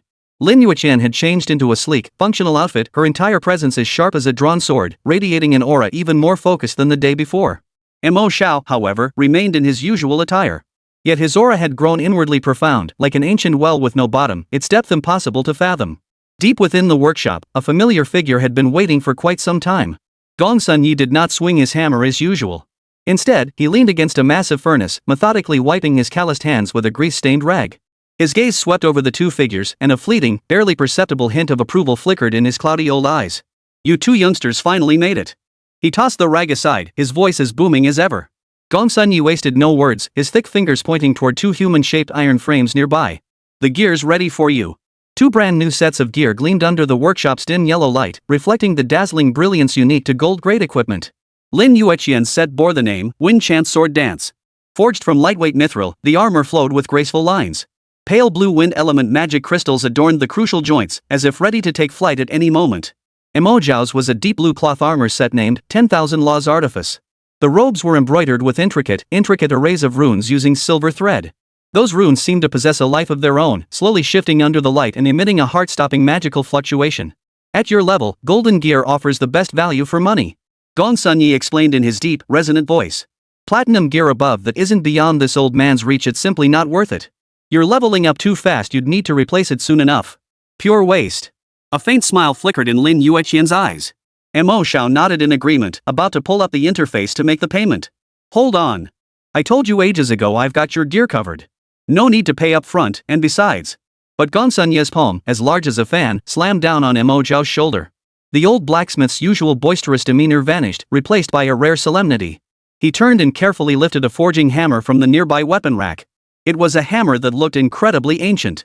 Its wooden handle had been smoothed to a glossy sheen by countless hands, while the hammerhead was covered in a spiderweb of fine cracks. The runes that should have shone brightly had dimmed under the erosion of time, giving the entire hammer a lifeless aura. "Young one." Gong Sun Yi's voice carried a hint of pleading. "Old man, I need your help." He handed the battered forging hammer to Mo Xiao. "Use your scrap construction skill. See if you can fix it." Mo Xiao froze at the request. His skill was fusion, not repair. Gong Sun Yi seemed to read his confusion and said solemnly, "Your skill can fuse two similar objects into one that itself is a higher form of repair. In all my years, I've never seen such a bold approach to forging." Mo Xiao pondered for a moment before speaking. "Master, after my second transformation, scrap construction can now combine 4 items simultaneously." Gong Sun Yi's cloudy eyes suddenly sharpened, flashing with a terrifying gleam that he quickly suppressed. He waved his hand dismissively. "No rush. Try combining just one first. If it truly can be repaired, then we'll discuss it further." Speaking, he retrieved another brand new forging hammer from the weapon rack and thrust it directly into Mo Xiao's embrace. It was a forging hammer crafted entirely from crimson red metal, its head inlaid with a magic core that radiated waves of heat. It was clearly no ordinary tool. "Test the waters with this first and see how it goes." Mo Xiao nodded, saying nothing more. He cradled the ancient, battered hammer in one hand while gripping the brand new, molten forge hammer in the other. "Scrap construction," he silently commanded in his mind. Hum. A brilliant blue light, brighter than any previous instance, erupted violently from his palm. Within the light, the brand new molten forge hammer seemed to dissolve under an irresistible force, transforming into the purest crimson stream of light. Instead of scattering, the streams converged like rivers flowing to the sea, precisely filling every crack in the ancient hammer. The cracks were filled. The runes ignited. An indescribable, colossal aura erupted from the hammer reborn. Blinding golden light instantly illuminated the entire workshop. The light faded. A brand new forging hammer now hovered silently in Mo Xiao's palm. Its body was a deep, dark gold. The ancient runes engraved upon the hammerhead seemed to come alive, burning with golden flames. The entire hammer radiated an awe-inspiring, weighty presence. Gong Sun Yi's breath caught in his throat. His weathered hands trembled uncontrollably. He reached out, his movements gentle, almost reverent, as he accepted the transformed forging hammer. A single, cloudy tear rolled down his cheek before he swiftly wiped it away with his sleeve. The entire workshop fell into a deathly silence. Only the distant crackling of flames in the forge marked the passage of time. Gong Sun Yi stood motionless, frozen like a petrified statue. His rough, calloused hand repeatedly traced the smooth patterns on the hammer's handle, feeling the familiar yet unfamiliar, immense power emanating from the hammerhead. This power felt purer and more substantial than he remembered. Mo Xiao and Lin Yueqian exchanged a glance, neither daring to disturb the silence. They sensed that this hammer meant far more to the old man than just a simple tool. It carried within it perhaps a chapter of life too painful to revisit, a memory of someone long gone. A long time passed. The oppressive silence, stretched to its absolute limit, was finally shattered by a thunderous, earth-shattering laugh. Ha ha. Ha ha ha ha. Gong Sun Yi abruptly lifted his head. His weathered face streaked with tears, yet he laughed like a child who just received a cherished toy, a laughter brimming with heartfelt joy. The laughter echoed throughout the workshop, shaking dust from the rafters. Good. Good lad. He slammed his hand down on Mo Xiao's shoulder with such force that Mo Xiao nearly stumbled. I never doubted you. Gong Sun Yi's face once again wore that bold, unrestrained expression, as if the fragile old man from moments ago had been nothing but an illusion. From this day forward, you're my lifelong friend, no matter the age difference. If you ever need anything, be it materials or help against bullies, come straight to me. Anyone who dares touch you, I'll rip their bones one by one and toss them into the furnace to burn as fuel. His words rang out with unmistakable authority, each syllable carrying the weight of iron. Mo Xiao's heart stirred. He understood the weight of that promise. The favor owed to a master blacksmith held value far beyond any sum of money. Master, you flatter me. He smiled, then seemed to think of something and changed the subject. However, I do have one more item here that I'd like to ask the master to take a look at. At these words, Gong Sun Yi's booming laughter abruptly halted, and Lin Yueqian also cast a curious glance his way. Under their gaze, Mo Xiao calmly retrieved an item from his backpack. It was neither a divine weapon nor a rare material. It was a fragment, entirely pitch black, as if it could absorb all light. The moment the fragment appeared, the intense heat within the workshop seemed to be diluted by its profound chill. Lin Yueqian's pupils contracted imperceptibly. This is... She recognized the material and shape of the fragment. The one we found in the sword tomb? Her voice carried a hint of disbelief.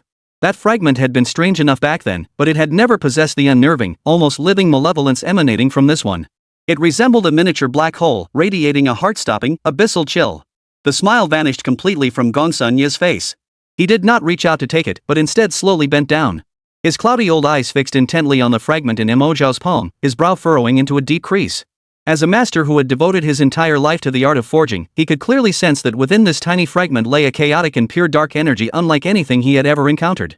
It was a force utterly alien to this world, brimming with a will to devour and obliterate. A long moment passed. Gong Sun Yi slowly straightened up, shook his head, and spoke with a trace of gravity in his voice. I don't recognize it. I've spent my entire life working with ores and metals, old man.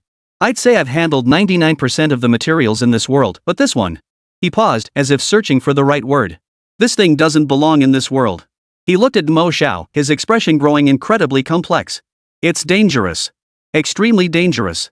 But strangely, it doesn't seem to reject you. Instead, it's fused with your essence. Hearing this, Mo Xiao felt no lingering doubts. It seemed the origins of this shard of darkness were far more mysterious than he had imagined. However, Gong Sun Yi's next words caused him to pause slightly. The solemn expression on the old blacksmith's face suddenly vanished, replaced by his usual carefree grin. But hey, since it's yours and you made it yourself, I doubt it'll cause any major trouble.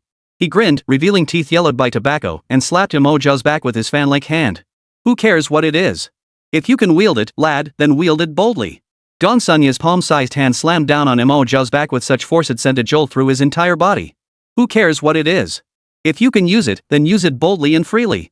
These words rang out with unbridled boldness, as if everything in the world, once useful to oneself, needed no further explanation. Mo Xiao smiled with a carefree ease upon hearing this. He tucked the cold shard of darkness back into his backpack. The chill emanating from the abyss was instantly sealed away, and the workshop air was once again filled with the scorching scent of metal. He bowed solemnly toward Gong Sun Yi. Thank you for your guidance, master. Gong Sun Yi waved his hand dismissively, his impatient expression returning as if annoyed by the two juniors lingering in his space. All right. Take your stuff and get the hell out of here. Don't waste my time. Mo Xiao and Lin Yueqian exchanged a knowing smile. Without lingering, they turned and left the 100 Forge workshop, where the air was perpetually thick with the pungent smells of sulfur and iron. Walking side by side through Yuncheng's early morning streets, the faint light of dawn stretched their shadows long behind them. 2 days until the world boss appears. Lin Yueqian's voice sounded beside him, tinged with an almost imperceptible gravity. We can't afford to waste these 2 days. Mo Xiao nodded in understanding. He knew this truth well. After the second transformation, the experience points required for leveling up increased exponentially. Each level gain represented a qualitative leap in strength. Let's head to the dungeon hall. Let's level up first. Time flew by, and 2 days passed in the blink of an eye. During these 2 days, Mo Xiao and Lin Yueqian practically lived in the highest difficulty dungeons. Yet even with their monster-killing efficiency far surpassing others at their level, their leveling progress remained painfully slow. After 2 consecutive days of relentless, high-intensity combat, they had barely managed to gain half a level. The difficulty of leveling after the second transformation was now painfully clear. This made Mo Xiao acutely aware of just how immense an opportunity the impending world boss would be. Day 3, Dawn. The sky remained a murky gray, the air carrying a hint of dawn's chill. The eastern gate of Yun City was already packed with people, yet the atmosphere was oppressively heavy. Guards from the city lord's mansion and professional adventurers from the Dragon Nation military formed an ironclad barrier, blocking every ordinary adventurer attempting to leave the city. News of the impending world boss had spread throughout the city. Countless opportunists and onlookers were ruthlessly blocked behind the barrier, confined within the city walls. Mo Xiao stood alone, leaning against the cold city wall, hands tucked into his pockets. His gaze was calm as he stared out at the wilderness beyond the city walls, the path leading to the Weeping Valley. He had been waiting for nearly half an hour. Just as impatience began to creep in, and he was about to open his communicator to urge her on, a familiar, striking figure finally appeared at the far end of the crowd. Lin Yueqian strode toward him, her coldly beautiful face bearing an unmistakable trace of exhaustion and resignation. "I thought your family had locked you up." Mo Xiao couldn't help but tease her at the sight of her. Lin Yueqian sighed helplessly, the exhalation heavy with weariness. "Yeah. If I hadn't asked Grandfather Gongsun to vouch for me, I'd probably be locked up at home right now, unable to leave." Hearing this, a flicker of surprise crossed Mo Xiao's eyes. "Master Gongsun? He was able to persuade your family?" A faint smile touched Lin Yueqian's lips as she nodded. "Yes." As she spoke, she produced 2 items from her backpack as if by magic. They were 2 masks of unknown material, looking somewhat aged. The designs were simple, one painted with the curve of a smile, the other with tear-stained lines of sorrow. One joyful, one sorrowful, they carried an oddly theatrical quality. "These are Grandpa Gongsun's treasured keepsakes." Lin Yueqian handed the smiling mask to Mo Xiao, her voice carrying a hint of reassurance she hadn't even noticed herself. Not only can it block nearly all detection skills. More importantly, when it detects an imminent fatal attack, it activates instantly, granting us a full 10 seconds of invincibility. Mo Xiao's hand paused mid-air as he took the mask. A flicker of disbelief and astonishment passed through his eyes. He held the feather-light mask before his eyes. With a thought, a system panel visible only to him instantly unfolded. Name, Twin Masks Joy Diamond. Type, Special Equipment Facial. Bound User, None. Attributes, Spirit plus 200, Agility plus 150.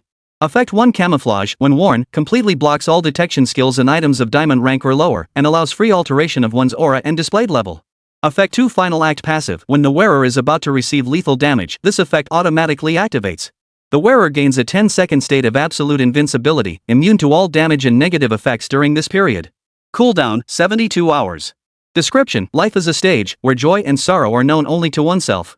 When the curtain call chimes, even the clown deserves a final bow. Diamond Grade. Mo Xiao's breath halted for an instant. This god-tier attribute, especially the 10-second absolute invincibility effect, far surpassed the value of a diamond-tier item itself. It was like gaining an extra life in a certain death situation. And a life where you could move freely for 10 seconds. That old man Gongsun Yi had handed over such a precious, life-saving trump card to them without hesitation. This debt of gratitude felt overwhelmingly heavy. Chapter 58, The Weeping Valley. Mo Xiao sighed softly. It seemed the debt owed to Master Gongsun was growing ever deeper. Favors were the hardest things to repay. He shook his head and slipped on the mask. A cool sensation washed over him as it molded perfectly to his face, no sense of foreignness, no obstruction to his vision. He looked toward the clearly demarcated official troops at the city gate and asked, "Given the situation, can we still get out?" A hint of almost mischievous satisfaction suddenly flashed across Lin Yueqian's face. She slipped on the weeping mask herself, then grabbed Mo Xiao's hand and strode toward the city gate's defenses. "Halt!" A heavily armored guard captain immediately stepped forward, his thick metal armored gauntlet blocking their path. His voice was as harsh as steel scraping against steel. "By order of the city lord, no one may leave the city without permission." However, Lin Yueqian merely took her time retrieving a token from her backpack, a single piece carved entirely from purple gold crystal. Etched upon it in a sweeping, dragon-like script was the character Yun, radiating an authority that brooked no argument. The moment the captain saw the token, the expression on his face, mostly hidden behind his helmet visor, shifted dramatically. The city lord's order. He abruptly withdrew his arm and snapped to attention. "Greetings, Your Excellency." "Pass granted." The surrounding guards saluted Lin Yueqian in unison, and the entire defensive line parted to form a clear passage for the two. Lin Yueqian said nothing, merely pulling the still-dazed Mo Xiao along. Under countless gazes filled with shock, envy, and jealousy, they walked effortlessly out of Yuncheng. Only after they were far from the city gates did Mo Xiao snap back to reality. "A city lord's order? You managed to get your hands on one?" he asked in astonishment, his voice thick with disbelief. Lin Yueqian removed her mask and playfully stuck out her tongue. A rare hint of girlish charm flickered across her usually cool and composed face. The Lord of Yunqing is actually my uncle. Hearing this, Mo Xiao's mouth twitched uncontrollably. So it was all about connections. He suppressed the subtle thoughts stirring within him. The anonymous message hadn't specified the exact time of the world boss's arrival. Better sooner than later. Lin Yueqian seemed to read his thoughts, merely nodding slightly before casually pulling out the map to confirm the direction. Then she grabbed Mo Xiao's hand and dashed toward the eastern outskirts, toward the deadly wasteland known as the Weeping Valley. Their pace was relentless. The outline of Yunqing shrank rapidly behind them, eventually fading into a blurry black dot. The surrounding landscape grew increasingly desolate. The air thickened with the dry scent of dust, and the soft earth beneath their feet gradually gave way to hard, grayish-white rock. The Weeping Valley wasn't too far away. After more than half an hour, the immense, twisted outline of a canyon appeared on the horizon. The sky there seemed shrouded in an indelible haze, tinged with a sickly grayish-purple hue. As they drew nearer, a faint, almost inaudible wailing as if emanating from the depths of the soul drifted on the wind and entered their ears. After a while, they finally reached the entrance to the Weeping Valley. Giant rock walls seemed cleaved by a divine axe, forming a narrow, elongated fissure. The rock walls on either side of the cleft were riddled with weathered holes. When the wind blew through them, it produced a wailing, lamenting sound that sent shivers down the spine. The valley lay in utter stillness, devoid of any sign of life. Mo Xiao's gaze swept over the deep valley entrance. Almost instinctively, he was about to step inside. But just as his foot lifted, a soft yet unmistakably firm hand suddenly seized his wrist. Lin Yueqian had stopped walking at some point. Her face, concealed by the weeping mask, was turned toward him, revealing only a pair of phoenix eyes filled with an unprecedented gravity. Wait. Her voice was low, yet carried an undeniable gravity that demanded attention. Mo Xiao's movement halted as he looked at her in confusion. What is it? Don't go in. Lin Yueqian shook her head, took his hand, and instead pulled him back 2 steps, away from the valley entrance that radiated an ominous aura. She raised her hand, pointing toward the vast, deathly silent valley. The world boss's size far exceeds your imagination. Once it arrives, no matter where it appears in the valley, we'll see it the moment it arrives. Her voice carried the weight of experience forged in blood and fire. But if we go in now, what if it spawns right above us, or beside us? Lin Yueqian didn't finish her sentence. But the consequences were all too clear. Certain death. Mo Xiao's heart lurched violently, a bead of cold sweat forming on his temple. He'd been focused solely on racing against the clock, overlooking this most deadly possibility. This was no longer a dungeon strategy, it was a race against a natural disaster that could erupt at any moment. As he gazed into Lin Yueqian's calm eyes, the restlessness born of uncertainty within him instantly subsided. He nodded, acknowledging her words. Seeing this, Lin Yueqian's taut nerves relaxed slightly. She turned her gaze toward the towering, precipitous peak rising beside the valley. Let's go. We're going there. That peak was the only high vantage point in the vicinity. Without a moment's hesitation, the two became 2 streaks of motion, climbing toward the treacherous peak. For them, having already undergone their second transformation, climbing at this level was as easy as walking on flat ground. In mere moments, they stood atop the mountain peak. The biting mountain wind howled past their ears, whipping their clothes into a fluttering frenzy. From this vantage point, the entire Weeping Valley lay spread out before their eyes. What a scene of utter despair it was. The vast basin resembled an ugly scar, branded upon the earth. Not a speck of green graced the valley floor, only twisted, long-dead monstrous trees stretching their pitch-black branches as if silently screaming at the sky. A black river, like a solidified wound, wound its way through the entire valley. Its water was thick and sluggish, not stirring a single ripple. The entire valley was shrouded in a deathly stillness, a silence so profound it seemed capable of swallowing one's very soul. Mo Xiao and Lin Yueqian stood side by side atop the peak, like 2 silent sculptures. Wearing masks of sorrow and joy, they gazed down upon the desolate land below, a place destined to become a battlefield. Time ticked away, second by second. The wind atop the mountains seemed to grow ever more biting. Mo Xiao's breathing remained steady, his gaze sharp as a falcon's, scanning the vast basin below inch by inch. He had completely shed his earlier restlessness, his mind now as still as water. Lin Yueqian's judgment proved correct once again. This waiting was not a waste of time, but the optimal strategy for risk mitigation. Yet at that very moment, several black dots, utterly out of place in this deathly silent valley, abruptly appeared at the valley entrance. Mo Xiao's pupils instantly contracted sharply. They weren't monsters. They were people. And judging by their direction of travel, their destination was none other than this very Weeping Valley. His gaze locked onto those figures. The leader was short in stature, yet clad in exquisitely crafted samurai armor. A katana with an exaggerated curve hung at his waist. His stride was steady, carrying an arrogance born of long-held power. Behind him followed several similarly clad professionals, their expressions haughty, their movements brimming with disciplined precision. That signature attire, and that sickeningly arrogant demeanor. Mo Xiao's brows knitted tightly without his conscious effort. Even from such a great distance, he recognized the man's identity instantly. What's wrong? Lin Yueqian immediately sensed the subtle shift in his mood and followed his gaze downward. When she saw those figures, a cold glint flashed in the phoenix-like eyes hidden behind her mask. Yuta Miyamoto's Men. Chapter 59, The World Boss Descends. Yuta Miyamoto's Men. Lin Yueqian's voice seemed to be squeezed through clenched teeth, carrying an unmasked chill and disgust. Her phoenix-like eyes, concealed beneath the weeping mask, fixed intently on the dark figures below, steadily advancing deeper into the valley. Those persistent ghosts actually got wind of it too. She snorted coldly, yet a hint of relief flickered in her tone. Good thing I won that cluster of Amaterasu's fire from you earlier.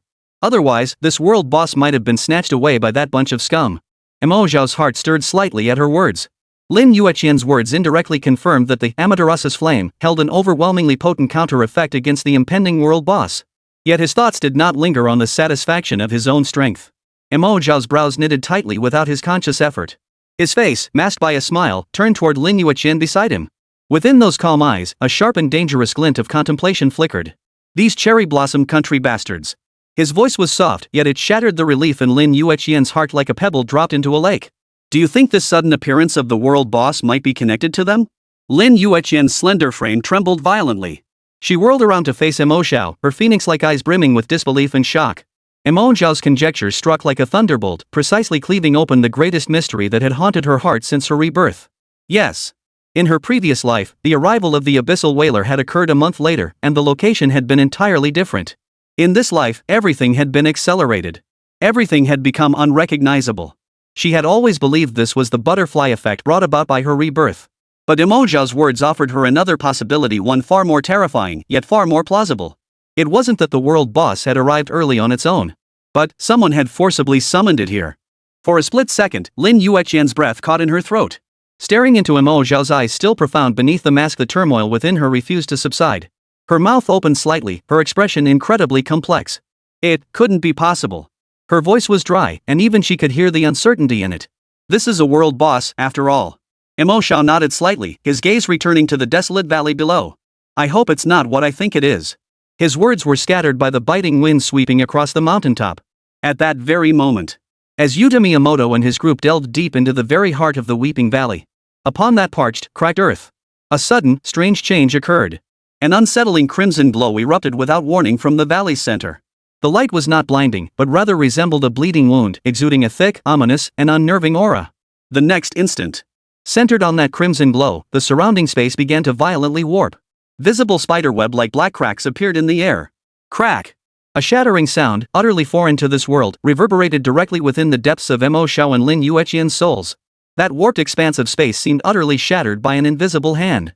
A pitch-black, irregular void materialized out of thin air. Immediately after, a colossal hand, beyond description and covered in ghastly white bone armor, abruptly thrust forth from the pitch-black void. The palm alone was as large as a house. It clamped down on the edge of the shattered space, its 5 monstrous claws digging deep into the barrier of the real world, as if intent on tearing open an even larger rift in the entire universe. A suffocating terror, born of the abyss, descended with thunderous force. Mountains trembled. The earth wailed. A colossal, sky-obscuring shadow of distortion slowly squeezed through the spatial fissure, following the giant hand into this world. The world boss they had been awaiting, the abyssal whaler, had arrived. And its arrival coincided precisely with the moment Yuta Miyamoto and his companions entered the Weeping Valley. Boom! As that colossal hand, encased in ghastly bone armor, tore through the spatial barriers of the real world, an indescribable terror surged forth like a breached abyssal tsunami, engulfing the entire Weeping Valley. Peaks shattered violently, sending countless fragments crashing down. The parched earth groaned under the unbearable strain, its cracked fissures torn deeper and wider by an invisible force. A twisted shadow, vast enough to blot out the sun, oozed inch by inch from the pitch-black spatial fissure, squeezing its way into this world along the colossal hand. Its outline was profoundly ominous, as if it embodied all the suffering and despair in the world. Its mere arrival dimmed the surrounding light, filling the air with a foul stench mingling decay and blood. At the summit, the palpable pressure of its presence slammed into them, causing Lin Yueqian's breath to catch in her throat. Her delicate, fair face instantly drained of all color, turning deathly pale. This pressure far surpassed anything she remembered from her past life, even the might of the abyssal whaler that had descended upon her. It was an absolute crushing force born from a higher plane of existence, causing the magical energy within her to flow unevenly. The knuckles gripping her sword hilt turned pale and blue from the force of her grip. She was finally utterly certain. Mo Xiao's conjecture was correct. This was no natural disaster. It was man-made disaster. Yet at the valley's heart, the group of Sakura Nation citizens who should have been crushed to dust by this overwhelming pressure made a move that defied all expectations. At the epicenter of the storm, Yuta Miyamoto had long since collapsed to the ground, his legs trembling like jelly. A dark stain rapidly spread across his trousers, and his entire body shook like a sieve. Yet beside him, the leader of the Guardian Warriors, Shadow Guardian, did not even flinch. His face, carved rigid as stone, showed no trace of fear, only a near fanatical resolve. Without so much as a glance at the collapsed Yuta Miyamoto, Kajimori shoved him aside with brutal force. Then, with the utmost reverence, he drew something from his robe. It was a fist-sized, bizarre flesh-like orb, a grotesque amalgamation of unidentifiable bones and flesh. Its surface was covered in dark purple veins, pulsing faintly and rhythmically like a living heart. An aura of the abyss emanated from it, more potent and more malevolent than that of the abyssal crier itself. The Shadow Guardian placed the flesh ball steadily upon the crude altar they had prepared earlier. "Form the array," he commanded in a deep, resonant voice. The other two Guardian Warriors responded instantly, ignoring the soul-shredding terror radiating from the entity. They swiftly moved to their designated positions, joining Shadowkeeper in forming a protective circle around the altar at its very center. Then, an obscure, twisted incantation, thick with blasphemous intent, erupted simultaneously from the mouths of all three. The syllables belonged to no human language. Each word seemed to bear hooks, intent on dragging the listener's soul into an endless abyss. Just as the contract power formed by that wicked incantation was about to touch the boss's massive body, the immense shadow, which had descended silently and slowly, suddenly halted. The next moment, a wail that did not travel through the air but exploded directly at the soul level swept across the entire valley. Yaha! That wail was filled with boundless venom and enraged fury. A mental shockwave too vast to resist, like an invisible tidal wave, instantly engulfed the battle formation of the three Shadow Guardians. The two Guardian Warriors standing on the outer perimeter didn't even have time to utter a sound. Their bodies stiffened violently. Immediately, crimson blood spurted violently from all 7 orifices: eyes, ears, mouth, and nose. Both bodies fell straight backward, crashing heavily to the ground, dead on the spot. The ritual was abruptly interrupted. Put! The Shadow Guardian presiding over the ritual spat out a mouthful of blood, his face turning ashen. For the first time, his eyes betrayed sheer terror and furious rage. He could never have imagined that this world boss, which intelligence had claimed should be in its most weakened state due to their forced summoning, still possessed such terrifying power. The utterly enraged, abyssal wailer finally turned its featureless face nothing but a twisted, chaotic void toward the ants below who dared to profane it. The terror emanating from the abyss was no longer an indiscriminate pressure. Instead, it crystallized into countless razor-sharp blades, locking onto the Shadow Guardians with deadly precision. The screams and fury echoing through the valley, even from a considerable distance, still reverberated clearly atop the mountain. Mo Xiao stood atop a protruding rock, surveying the area below, now completely shrouded in shadow and murderous intent. He finally saw the world boss in its entirety. It bore no resemblance to any known living creature. It resembled a colossal mountain of flesh, forcibly fused from countless distorted, wailing infant faces. Each visage was frozen in extreme agony, mouths agape in silent screams. At the center of the flesh mountain lay a chaotic, swirling void of darkness, like a portal to another dimension. Merely observing it from afar, Mo Xiao felt his magical power begin to falter. An overwhelming sense of insignificance, rooted in primal instinct, made the knuckles gripping his sword hilt turn pale from the force of his grip. Though Lin Yueqian had warned him this world boss would be enormous, he never imagined it would reach such monstrous proportions. This transcended the realm of living creatures. It resembled a walking natural disaster. "We need to find cover first." A cool yet slightly sullen voice came from beside him. Lin Yueqian had appeared beside him at some point. Her face looked pale in the dim light, yet her gaze was unusually resolute. She raised her hand, projecting a translucent blue light screen directly before Mo Xiao. It displayed a series of suffocatingly terrifying data points. Name: Abyssal Whaler World Boss. Rarity: Diamond. Level: LV70. Health points: HP 8,500,000 8,500,000. Magic points: MP 3,000,000 3,000,000. Strength: 1950. Agility: 1,420. Spirit: 3,500. Constitution: 2,200.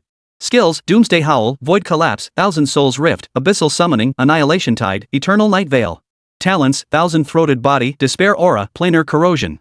Passive: Abyssal Echo, Agony Resonance, Soul Siphon, Abyssal Corrosion. All attackers take 1% of their maximum health and abyssal damage per second.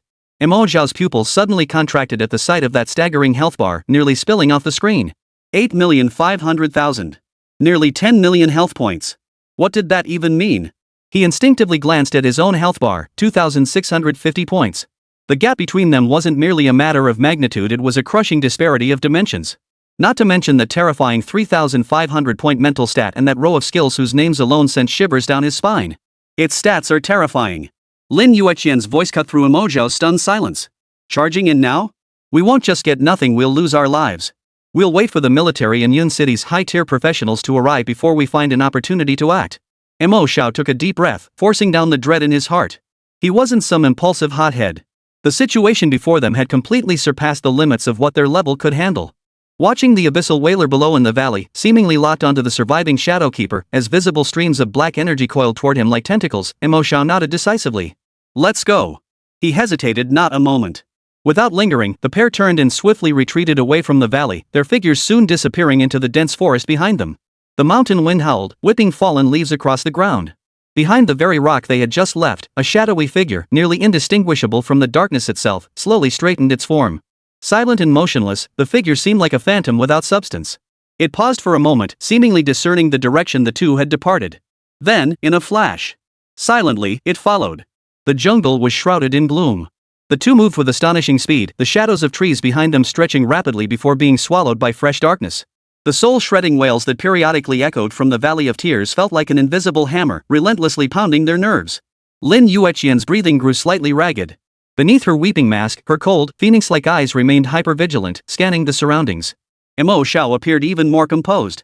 Wearing a smiling mask, he seemed like a detached spectator, yet the sharp glances darting around betrayed his inner vigilance. Just as the two were about to completely escape the valley's influence. Boom! A pillar of pure white light, thick beyond description, descended from the heavens without warning. Like a divine spear of judgment, it carried the majesty and sanctity of total purification, striking precisely onto the open ground not far behind them. The light was blinding, yet not scorching. An overwhelming, unstoppable aura instantly dispelled the chilling, ominous presence of the abyss that had permeated the surrounding air. Mo Xiao and Lin Yueqian's figures abruptly halted. Both stopped in their tracks simultaneously, their gazes turning toward the spot where the beam of light descended. The light slowly dissipated. The next moment, a dense throng of figures appeared as if out of thin air, instantly filling the open space. It was an army. A steel torrent composed of high-ranking professionals. They wore uniform silver battle armor, their chests bearing the crimson dragon emblem of the Dragon Nation's military and the swirling cloud crest of the Cloud City Lord's residence. The Legion of Thousands stood utterly silent. Only the faint clinking of armor clashing together could be heard, coalescing into a suffocating aura of iron-blooded killing intent. At the very forefront of the formation stood several commanders whose presence was as deep and unyielding as mountains, their ranks unfathomably high. Each radiated a terrifying pressure capable of making mountains tremble. It's the Dragon Nation's military, along with the elite legions of the City Lord's mansion. Lin Yueqian's voice was hushed, the taut tension finally easing slightly. Mo Xiao's gaze swept over the disciplined legion. A barely perceptible ripple flashed in his eyes. Even the weakest practitioners in this legion were likely at least level 60. This was the true backbone of Longhua's military might. A steel great wall guarding hundreds of millions of citizens against the abyss invasion. At the gesture of a commander's hand, the Legion of Thousands, without a single murmur, instantly transformed into a silver torrent. With unwavering purpose, they strode forward toward the direction of the Weeping Valley. Their perfectly synchronized footsteps echoed across the cracked earth with a deep, resonant thud, like the beating of war drums. Watching this army march resolutely toward the battlefield, Lin Yueqian's hand, which had been gripping the sword hilt tightly, finally relaxed. She turned to look at Mo Xiao. "Wei, go back." Mo Xiao cut her off, his tone leaving no room for argument. His face, masked by a faint smile, turned back toward the mountain peak they had just fled. This should be interesting. Lin Yueqian paused slightly before grasping Mo Xiao's meaning. Beneath the mask of tears, her phoenix-like eyes flashed with an uncontrollable surge of battle lust and excitement. Without further hesitation, the pair spun on their heels and silently crept toward the summit of that mountain once more. And in the very clearing they had just left, a dark figure, nearly indistinguishable from the shadows of the trees, slowly straightened up from the darkness. It was Xiao Fan. His expression was one of extreme, icy indifference. His piercing eyes glanced in the direction the Dragon Nation Legion had departed, and a hint of undisguised scorn curled his lips. He did not even glance toward the spot where Mo Xiao and the others had vanished. As if those two were already nothing more than dry bones in a grave in his eyes, not worthy of another shred of his attention. Xiao Fan slowly raised his hand. His movements were elegant and composed, as if conducting a grand opera. A pitch-black, warped portal as if capable of swallowing all light silently materialized before him. Within that portal, there was not a single glimmer of light, only pure, heart-stopping nothingness. The next instant, two battered figures, like two sacks of torn garbage, were violently hurled from the portal by an invisible force, crashing heavily onto the ground before Xiao Fan. It was none other than Yuta Miyamoto and Kajori, the pair who had been hunted by the abyssal whaler, now with no way up to heaven or down to earth. Shadowkeeper fared slightly better. Though covered in blood and his armor shattered, he struggled to rise. Yet the look he cast at Xiao Fan was filled with terror and utter bewilderment.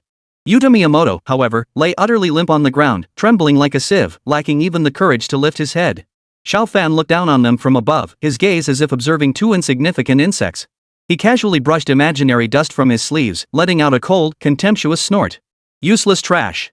I had to personally intervene to pull you two out of that monster's belly. What happened to your backup plan? Was getting eaten by that monster your backup?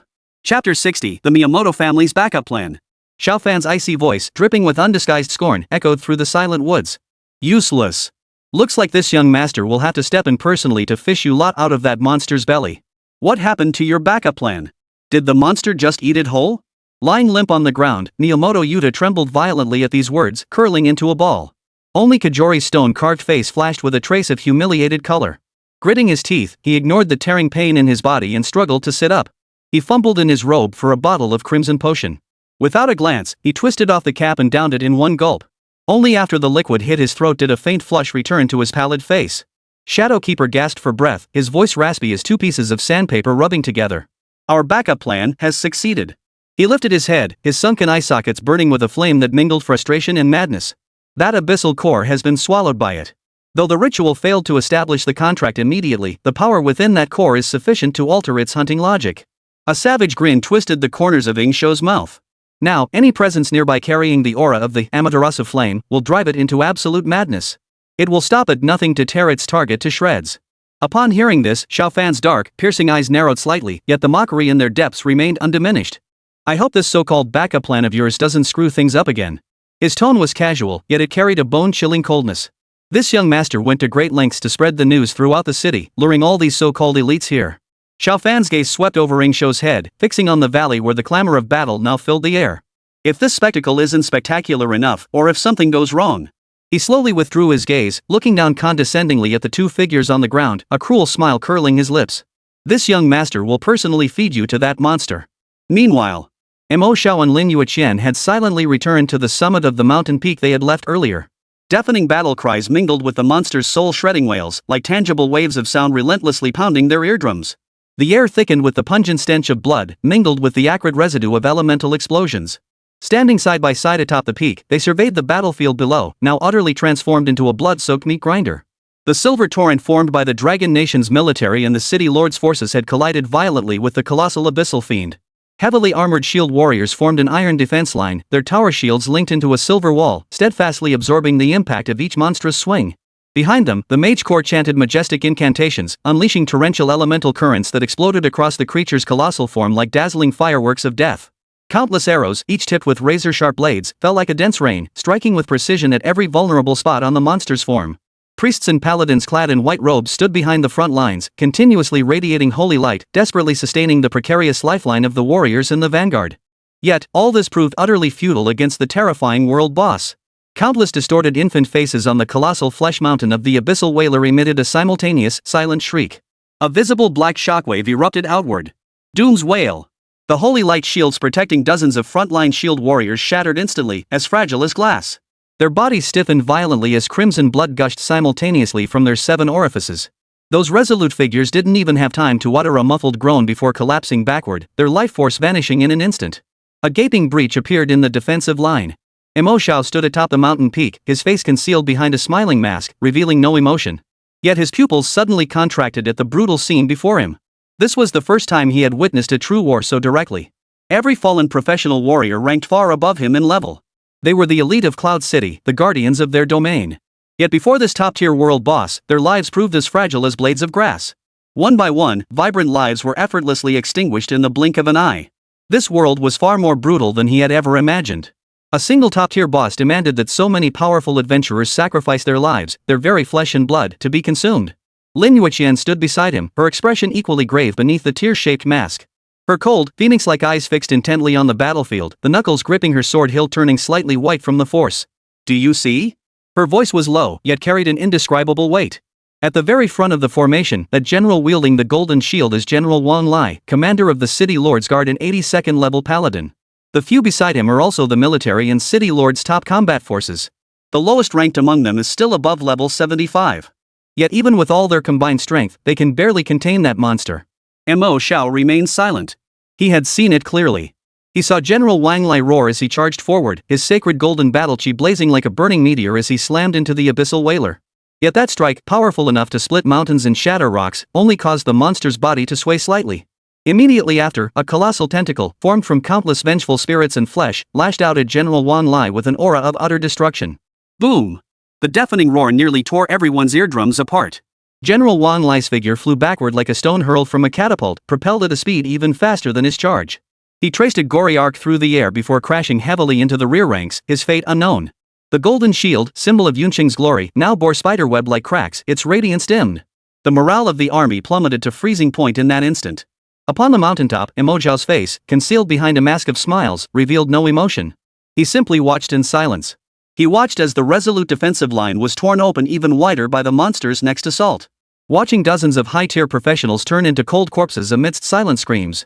Watching the white-robed healers charge forward recklessly, using their fragile bodies to buy even a second of respite for their gravely wounded comrades, only to be crushed into bloody, mangled fragments. Blood stained the parched earth crimson. Wails mingled with the monster's cries, composing a despairing symphony of death. This was no longer a battle. It was a slaughter. Mo Xiao's hands, resting at his sides, had clenched into fists at some point, knuckles turning slightly white from the force. His initial plan had been to wait until the monster was weakened, then strike and reap the rewards. But the scene before him was unbearable. They should have been basking in the glory of the strong, yet here they were, sacrificing their lives to fill a bottomless pit built upon conspiracy. This was not how it should be. Lin Yueqian, standing beside him, keenly sensed the increasingly dangerous aura emanating from him. Her phoenix-like eyes, hidden beneath the mask of tears, shifted slightly, settling on Mo Xiao's tense profile. Want to strike? Her voice was soft, yet like a needle, it pierced precisely through the thin layer of ice-cold reason in Mo Xiao's heart. Mo Xiao slowly turned his head to meet her gaze. He nodded slightly, then let out an almost inaudible sigh. Within that sigh lay a weariness he himself hadn't even noticed. I can't just watch them sacrifice themselves for nothing. With that, hesitation vanished. Mo Xiao raised his hand and retrieved a sword energy crystal from his backpack's storage space, a fusion of 4 distinct sword energies. This was the trump card he and Lin Yueqian had prepared before leaving the city, fused together using scrap construction, specifically to deal with large targets. Mo Xiao exhaled softly, clearing all distracting thoughts from his mind. His gaze sharpened to an unprecedented intensity. He gripped the restless sword energy crystal in his hand. Item throw. He silently commanded. Potential overload. Buzz. A force far more violent than any he had ever unleashed erupted violently from within him. Mo Xiao's mana reserves plummeted at a visible rate, like a floodgate opening in that instant. MP 5150 5150. MP 3720 5150. MP 1990 5150. MP 05150. In the blink of an eye, his mana pool exceeding 5,000 points was completely drained. Yet the draining did not cease. An even more tyrannical force began directly draining his life essence.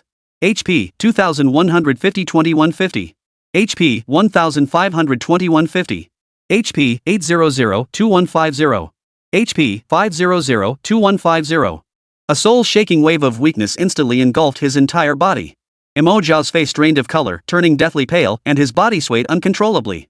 The sword energy crystal in his hand, having absorbed such immense power, had transformed into a miniature sun so dazzling it was impossible to look upon directly. It radiated a terrifying might capable of warping space itself. At that very moment, beneath them, the life bar of the abyssal whaler finally began to slowly dip below the 8 million threshold, shattered by the desperate, life-or-death charge of countless adventurers. Mo Xiao forced back the hollow exhaustion in his body and turned to look at Lin Yueqian beside him. Beneath his smiling mask, he managed to squeeze out a faint, slightly pale smile. Now that we've both undergone our second transformations, do you think we could take this thing down in one shot? Lin Yueqian stared at Mo Xiao's health bar, now reduced to a mere sliver of health. Her expression grew utterly peculiar beneath the tear-shaped mask covering her face. You actually want to be a one-punch hero and take down the world boss in one hit? We've got to try. However, Mo Xiao's words abruptly froze in his throat. An unprecedented, bone-chilling terror, emanating from the deepest recesses of his soul, enveloped him completely without warning. It was the absolute, inescapable dread of being locked in the gaze of a predator. The next moment. Yah! A shriek unlike any before, filled with boundless madness and fury, erupted violently through the valley. The abyssal whaler, which had been held in check by the military formation, suddenly abandoned all the prey within its grasp. Its colossal, sky-obscuring, twisted flesh mountain whipped around. That featureless, chaotic face composed of countless infant faces locked onto the 2 figures atop the mountain peak with pinpoint accuracy, despite the vast distance separating them. Then, it charged toward their location. Chapter 61, Instant Kill. A shrill scream, filled with boundless madness and fury, erupted like a trumpet of judgment across the entire Weeping Valley. On the battlefield, the silver torrent formed from the flesh and blood of countless practitioners instantly fell into deathly silence. Every movement froze for a split second. They watched in horror as the colossal abyssal whaler, massive as a moving mountain, abandoned all the prey within its grasp. Its twisted, flesh-mountain body twisted abruptly. That featureless, chaotic face composed of countless infant faces locked onto the two minuscule figures atop the mountain peak with pinpoint accuracy, despite the vast distance separating them. The next instant. Rumble. The earth wailed beneath its feet, rocks shattered beside it. It charged straight toward the mountain peak. This sudden spectacle eased the pressure on the bloodied professionals battling below, yet plunged them into deeper bewilderment and awe. What the hell is going on? It's ignoring us? At the rear lines, General Wang Lai, who had just been pulled back from the brink of death by a priest's healing divine magic, coughed up a mouthful of congealed blood. Struggling as he was helped to his feet, his fierce eyes widened, fixed intently on the direction the world boss had sprinted off.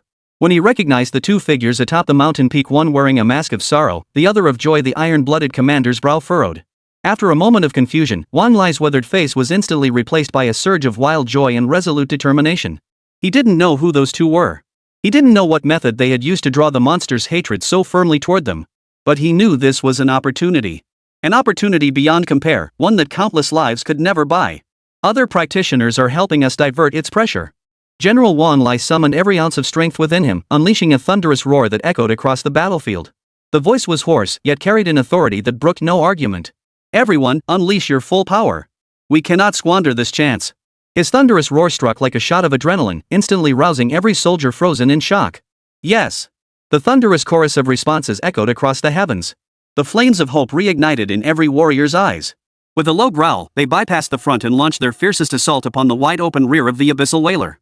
In an instant, elemental torrents raged anew, arrows rained down like hail, and flashes of blades and swords poured relentlessly upon the monstrous creature's colossal form. Meanwhile, atop the mountain peak, Mo Xiao's pupils suddenly contracted. The colossal creature charged straight toward the two of them at a terrifying speed utterly incongruous with its size. The crushing pressure bearing down on them nearly compressed the air into a solid wall. Too fast. With such speed and such bulk, he had no time for any superfluous reaction. Even the thought of dodging felt like an impossible luxury. Yet, almost the instant that chill of being locked onto by a predator enveloped him, Mo Xiao had already made his only choice. He glanced at Lin Yueqian beside him, her tearful mask frozen in shock. Then, without hesitation, he hurled the sword energy crystal in his palm, now charged to the brink by potential overload, toward his target. Item throw. Whoosh. A dazzling streak of light sliced through the gloomy sky. Trailing a long, fiery tail like a comet in reverse, it carried terrifying power capable of warping space, shooting precisely toward the chaotic face of the abyssal whaler. Having done this, Mo Xiao did not look back to see the outcome. He didn't even pause for a moment. The very instant the sword energy crystal left his grasp, his body now little more than a tattered shell swung abruptly toward Lin Yueqian beside him. An eerie orange light flared suddenly from his palm. Ultimate hand. He grabbed Lin Yueqian by the wrist. You. Lin Yueqian's body froze abruptly. The phoenix-like eyes hidden beneath her mask brimmed with shock and confusion, as if she were about to speak. Yet, almost the instant Mo Xiao activated ultimate hand, rendering her untargetable. A thick, dark purple beam of light, radiating annihilation energy, tore through space and erupted directly from the monster's chaotic core. Its speed surpassed sound, surpassed thought. Though launched later, it arrived first, even outpacing the sword chi crystal Mo Xiao had hurled. It engulfed Mo Xiao's solitary figure atop the mountain peak entirely. Mo Xiao! A shrill, heart-wrenching scream erupted from Lin Yueqian's throat. Yet she could do nothing. That eerie orange hand gripped her like the most impenetrable cage, rendering her utterly immobile. She watched helplessly as the annihilating dark purple beam of light completely swallowed Mo Xiao's frail figure. Time seemed to stretch infinitely in that moment. In Lin Yueqian's mind, the despairing scene from her past life collided violently with the present vision. The same unwavering resolve. The same self-sacrifice. Why? Why must it be like this again? A colossal impact erupted, unleashing devastating energy. The orange hand carried Lin Yueqian like a fallen leaf in a storm, hurling her backward with tremendous force. She traced a long arc through the air. And in that very instant she was hurled away. The sword energy crystal, driven to its absolute limit by Mo Xiao's life force and magical power, finally reached its destination. There was no earth-shattering explosion. Only a sword's cry, as if echoing from primordial chaos. The tiny crystal abruptly expanded the instant it touched the chaotic visage of the abyssal whaler. A dazzling sword light, spanning heaven and earth, shot skyward. It was no longer a mere streak of light, but had transformed into a supreme celestial sword piercing the heavens. Wrapped in a terrifying might capable of severing sun, moon, and stars, it violently impaled the mountain-sized monstrosity. The world lost all color in that instant. Only that pure, ultimate sword light remained. The next instant, a number capable of making all gods pale in comparison slowly materialized upon the colossal head of the abyssal whaler. 228,888,000. The sequence shimmered with an eerie hue, shifting from vivid crimson to pitch black. As if even the damage calculation system itself could not withstand this power, it began to show signs of collapse. The entire battlefield fell into deathly silence. All the professionals who had been boiling with fervor moments ago, ready to fight to the death, now froze in place. The resolve and fighting spirit on their faces were replaced by utter blankness and bewilderment. A warrior's battle axe, raised high, froze mid-air. A fireball forming at a mage's fingertips quietly dissipated. Countless gaping mouths remained utterly silent. Their pupils reflected the terrifying, crimson-black number, their minds going completely blank. 200 million? Finally, a soldier murmured the words in a trembling, dreamlike voice. What did 200 million points of damage even mean? Could humans truly inflict such damage? No. This was beyond their comprehension. This was divine retribution. Divine retribution. Who could possibly be standing atop that mountain peak? General Wan Lai's weathered face was now etched with utter shock. He stared fixedly at the number, his fingers turning white from the excessive pressure on the hilt of his sword. He had even forgotten to search for the two masked figures. His entire being was utterly consumed by that staggering casualty figure, one destined to be etched into the annals of history. The arrogant abyssal whaler, pierced by the sword's light, stiffened abruptly. A wail of unwillingness erupted from its chaotic core. But the wail lasted less than half a second before abruptly ending. Fine cracks radiated outward from the point where the sword light had pierced it, swiftly spreading across its entire body. Crack, crackle. A crisp cracking sound echoed. The colossal, mountain-like form began to disintegrate inch by inch. Finally, under the stunned gazes of all present, it collapsed with a thunderous crash, dissolving into a swarm of black specks that vanished into the air. Yunqing's greatest threat had been obliterated. One strike.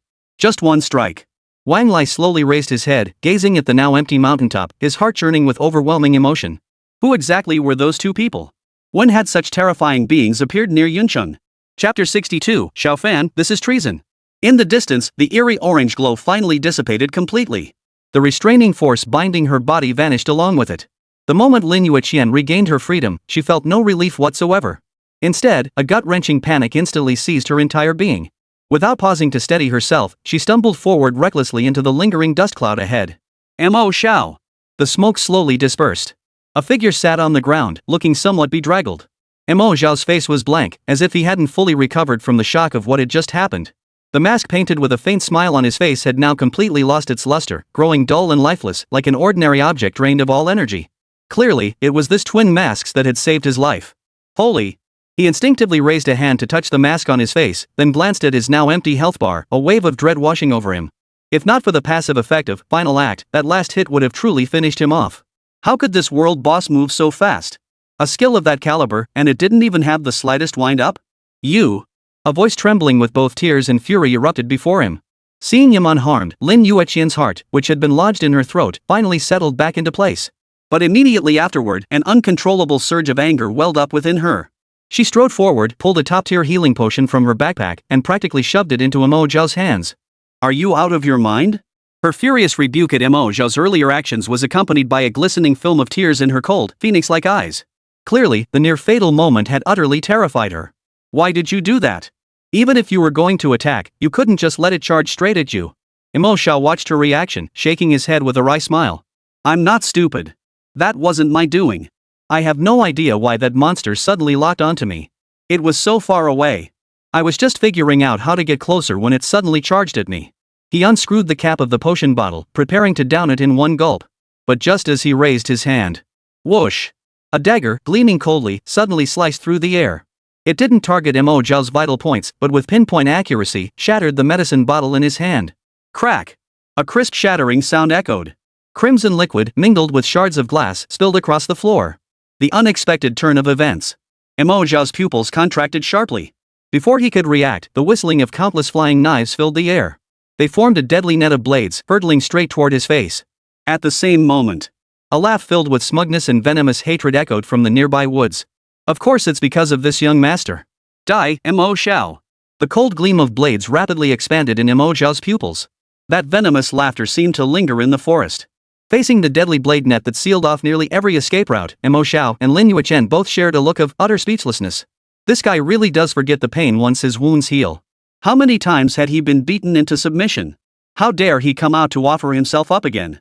Lin Yueqian instinctively stepped forward, her long sword humming as a fierce sword intent surged to the brink of release. However, Mo Xiao's movements were faster than hers. He didn't even change his posture, still sitting somewhat awkwardly on the ground. He merely raised his right hand lightly. Ah! A sigh, faint as a whisper, escaped from beneath the dull mask. In the next instant, a familiar orange glow flared suddenly from his palm. Ultimate hand. Hum. Space itself seemed to freeze for an instant. The countless whistling throwing knives halted abruptly less than half a meter from Mo Xiao's face. As if seized by an invisible giant hand, each one was clenched within its palm. All kinetic energy, all murderous intent, was forcibly erased in that instant, transforming into a motionless forest of metal suspended midair. The laughter echoing through the woods abruptly ceased. Here you go. Mo Xiao's tone was utterly devoid of emotion, as if he were merely performing a trivial task. He gave his wrist a slight flick. Throw item. Whoosh. Whoosh. Whoosh. A piercing whistle, sharper and more violent than before, erupted through the air. The frozen blade net instantly sprang to life, shifting direction and transforming into streams of black, deadly light. They whipped back with frenzied force toward a specific point within the forest. Yet, faced with this sudden counterattack even more powerful than before, the figure in the woods showed not a hint of panic. Xiao Fan's figure flashed out from behind the tree, a strange and confident smile playing on his face.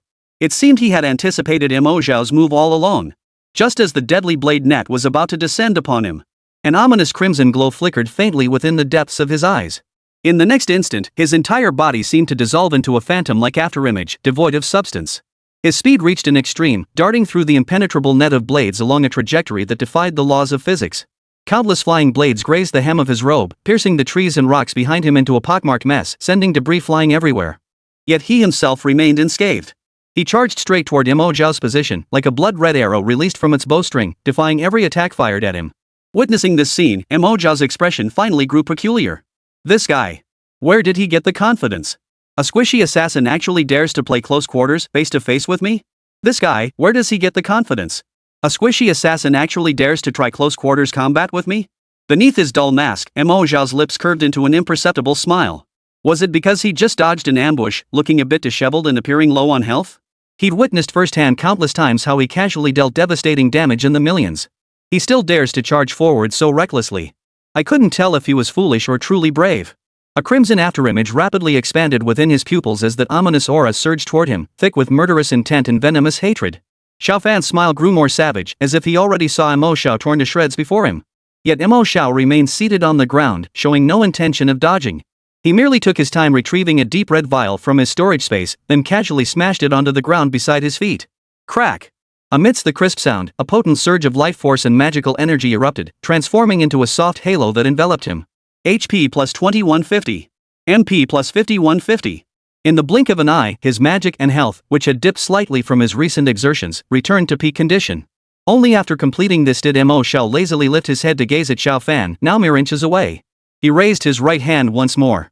The motion mirrored the one he'd used to halt the flying dagger moments before. It's time to end this. Hum.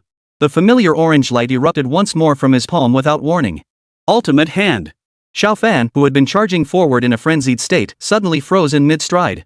That eerie, confident smile seemed frozen in place, solidified on his face. In its place emerged an incomprehensible terror, a dread rising from the depths of his very soul. An irresistible, incomprehensible, and unimaginable terror spanned the distance of space, locking onto him with deadly precision. That formless hand, radiating an orange glow, had already seized him. Ding! Target, Shadowblade Apostle Xiao Fan, detected resisting violently. Comparing mental energies. Comparison successful. Consume 500 mana points to forcibly subjugate target? Mo Xiao's mind wavered not a jot. Yes. Ding. Congratulations on acquiring the special item Shadowblade Apostle Xiao Fan. The cold system notification echoed in Mo Xiao's mind. At that very moment, Xiao Fan felt a brutal, utterly unreasonable force instantly grip every bone and muscle in his body. His entire body felt as though it had been forced into an invisible mold, completely immobilized. Immediately afterward, a searing current of energy forced its way into his body, searing an indelible mark deep within his meridians and soul, a mark that demanded absolute submission. That was some kind of forced contract. No! What are you doing? This skill is only supposed to grab items. Why can it grab me? A roar of shock and fury erupted from the depths of Xiao Fan's throat, his voice filled with unhinged disbelief. He struggled desperately, summoning every ounce of strength to break free from this bizarre restraint. Yet it was all futile. He felt like an insect trapped in a spider's web, or a drowning man enveloped by invisible liquid. No matter how fiercely he screamed or thrashed, he couldn't budge this force an inch. His body was utterly beyond his control. Mo Xiao paid no heed to his roars, merely observing with interest the special prop suspended midair, gripped by an invisible hand. That face, twisted by rage and terror, did indeed look far more pleasing than before. Why does this skill work on you? Mo Xiao seemed to have heard the most hilarious joke, the corners of his mouth lifting slightly into a playful curve. He lazily lifted his eyelids, his gaze carrying a hint of playful amusement, like a cat toying with a mouse. You've seen how I grabbed Yueqian, haven't you? Why would you think this ability can't capture people? The casual remark struck like a thunderclap, exploding in Xiao Fan's mind. His entire body froze. The way I caught Lin Yueqian? Of course he had. Not long ago, in the Rune Ruins, he had witnessed Mo Xiao using that eerie orange hand to grab Lin Yueqian and pull her over. But he had always assumed that was the result of Lin Yueqian willingly cooperating. After all, one was a notorious, useless prop maker, while the other was a peerless sword immortal, a prodigy favored by heaven. He could never have imagined Mo Xiao would possess the ability or the audacity to use such a coercive skill on Lin Yueqian. It wasn't cooperation after all. This guy's skill could actually override someone's will and forcibly grab them. This realization felt like a bucket of ice water being poured over his head, sending a bone-chilling shiver through his very soul. Beside him, a fleeting, almost imperceptible surprise flickered in Lin Yueqian's icy eyes. Her thoughts mirrored Xiao Fan's. In fact, she knew even more than Xiao Fan. In her past life's memories, Mo Xiao's ultimate hand did indeed have one limitation: it couldn't be used on living beings who resisted it. But now, she looked at Xiao Fan, bound so tightly he couldn't even twitch, then shifted her gaze to the man before her, calm and composed. This incarnation of Mo Xiao seemed even more powerful and mysterious than the one in her memories. But Lin Yueqian quickly pulled her thoughts back. Whatever changes had occurred to Mo Xiao's abilities, they were undoubtedly beneficial. She gripped the long sword in her hand tightly, its blade gleaming with a cold light. With a single step, she materialized before Mo Xiao, shielding him behind her. Her gaze, cold as ice, locked onto Xiao Fan suspended midair. This bastard keeps interfering time and again. His intentions are truly malicious. Now that we've finally caught him, let's kill him outright to prevent future trouble. Her voice held not a shred of emotion, as if she were merely stating the simplest of facts. Mo Xiao, however, shook his head, a wicked grin spreading across his face that made Xiao Fan's scalp tingle. Kill him? Of course we'll kill him. But before that, I'd like to conduct a little experiment on him. Seeing that eerie smile on Mo Xiao's face, a dread more terrifying than death itself instantly enveloped Xiao Fan's entire body. He had no idea what kind of experiment Mo Xiao intended to conduct. But he knew that this man's endless supply of bizarre methods would undoubtedly lead to a miserable end. An overwhelming urge to survive crushed everything else. Xiao Fan's face contorted with extreme terror as he summoned every ounce of strength, unleashing a hysterical roar from the depths of his throat. How much longer do you intend to wait? Why haven't you acted yet? Almost the instant Xiao Fan's frenzied roar echoed, two intensely focused killing intents descended. Without a single superfluous movement, without the slightest hesitation. Two samurai swords, gleaming with a cold, menacing light, struck simultaneously. One aimed straight for Mo Xiao's back, while the other traced a devious arc, sealing off any possibility of evasion and targeting his carotid artery. Feeling the two icy cold killing intents behind him, sharp enough to tear through the air, Mo Xiao's eyebrows didn't even twitch. Not even a flicker of surprise touched his face, as if this entire sequence had been anticipated long ago. In the blink of an eye, the orange ultimate hand that had enveloped Xiao Fan suddenly shrank in size. The light condensed into a more solid palm, seizing Xiao Fan's ankle with pinpoint precision. The next second, Mo Xiao exerted force with his arm, flinging Xiao Fan backward over his shoulder with a violent jerk. The entire motion flowed like water, without the slightest hesitation. Used as a weapon, Xiao Fan's eyes widened in terror, reflecting two increasingly close, stark white blade lights. He wanted to scream, to struggle. But bound tightly by the ultimate hand, he couldn't move even a finger. He could only watch helplessly as the two samurai swords meant to take Mo Xiao's life rapidly loomed larger in his field of vision. Thud! The sound of the blade piercing flesh was dull yet distinct. The two strikes, destined to hit their mark, sliced through with unnatural smoothness, one piercing Xiao Fan's chest, the other embedding itself deep into his lower back. Blood spurted forth like a fountain. Ugh! Ha! A gasping sound escaped Xiao Fan's throat. Intense agony and a sense of absurd disbelief instantly consumed all his rationality. He could feel his life force rapidly draining away. Even more acutely, he sensed that the two helpers he had summoned showed no hesitation after striking him.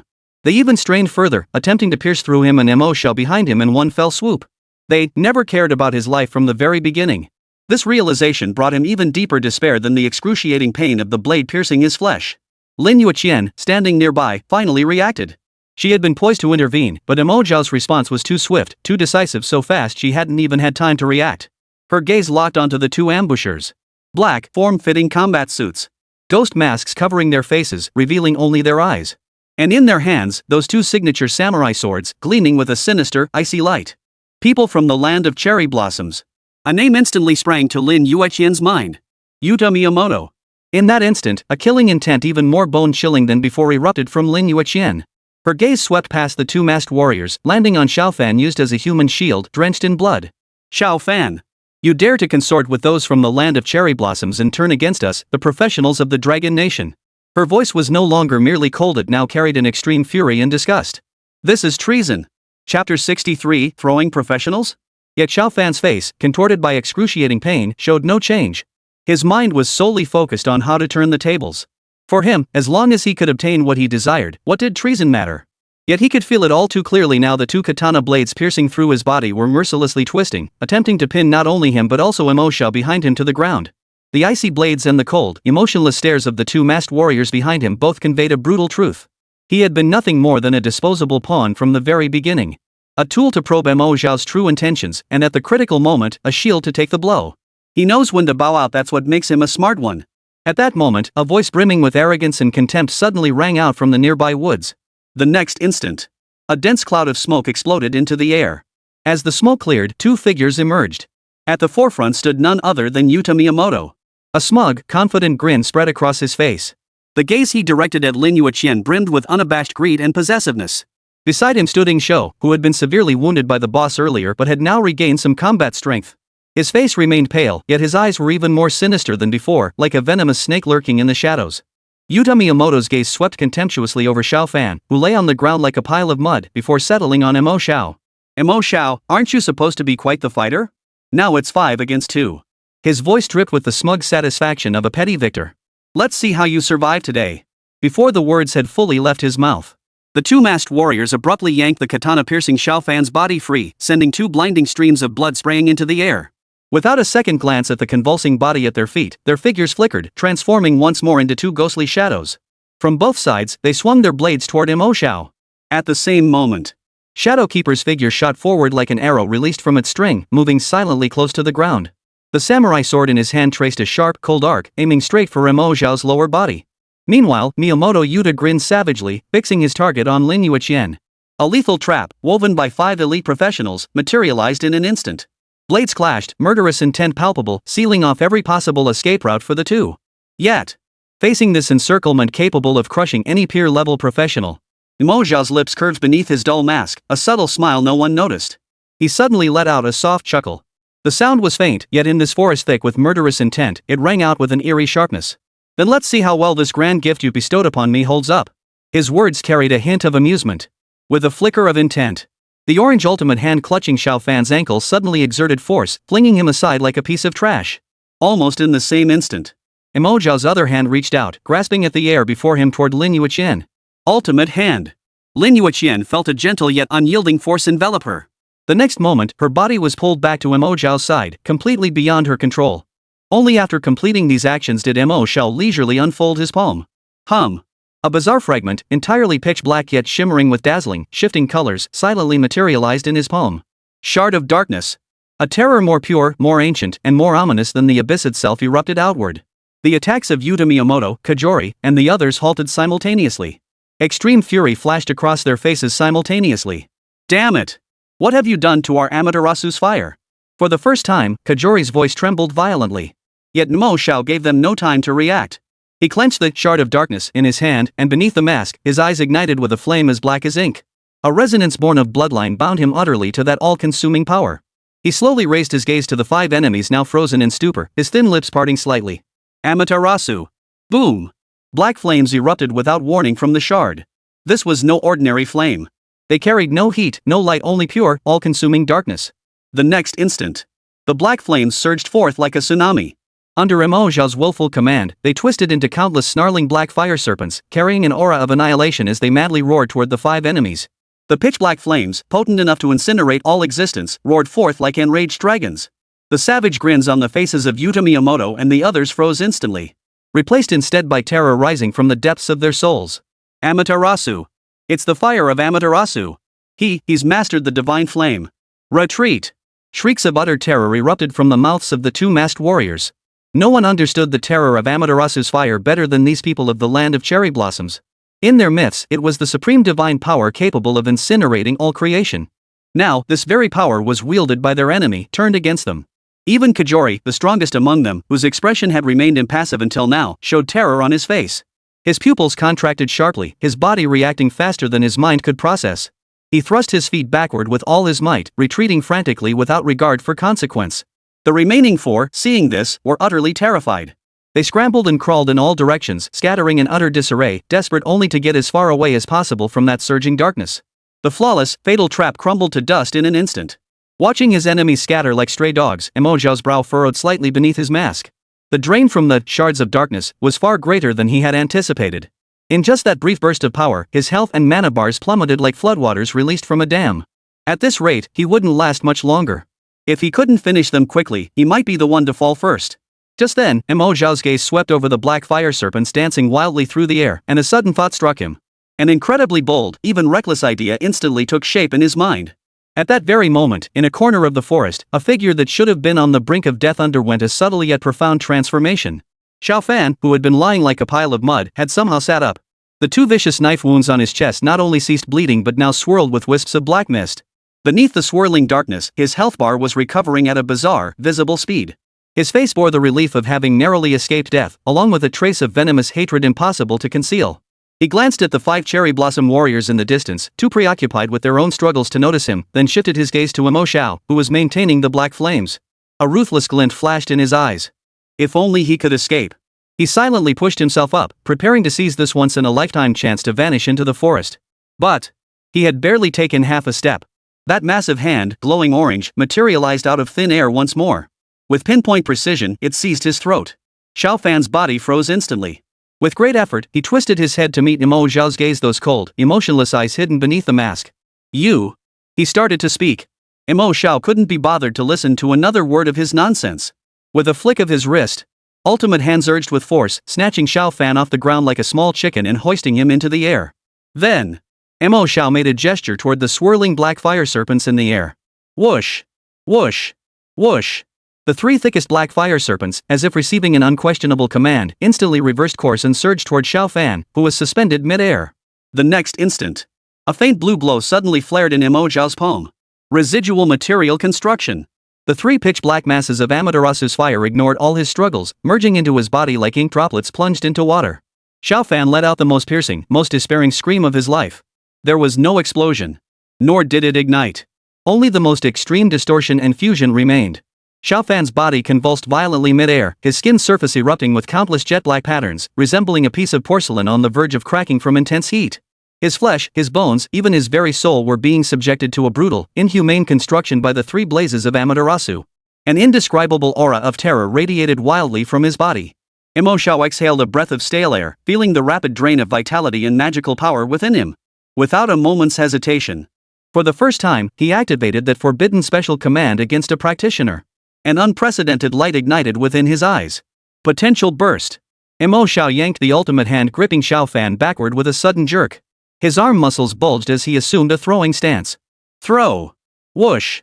The humanoid form, utterly warped by black flames and venomous hatred, transformed into a pitch-black meteor tearing through the air under the command of the throw.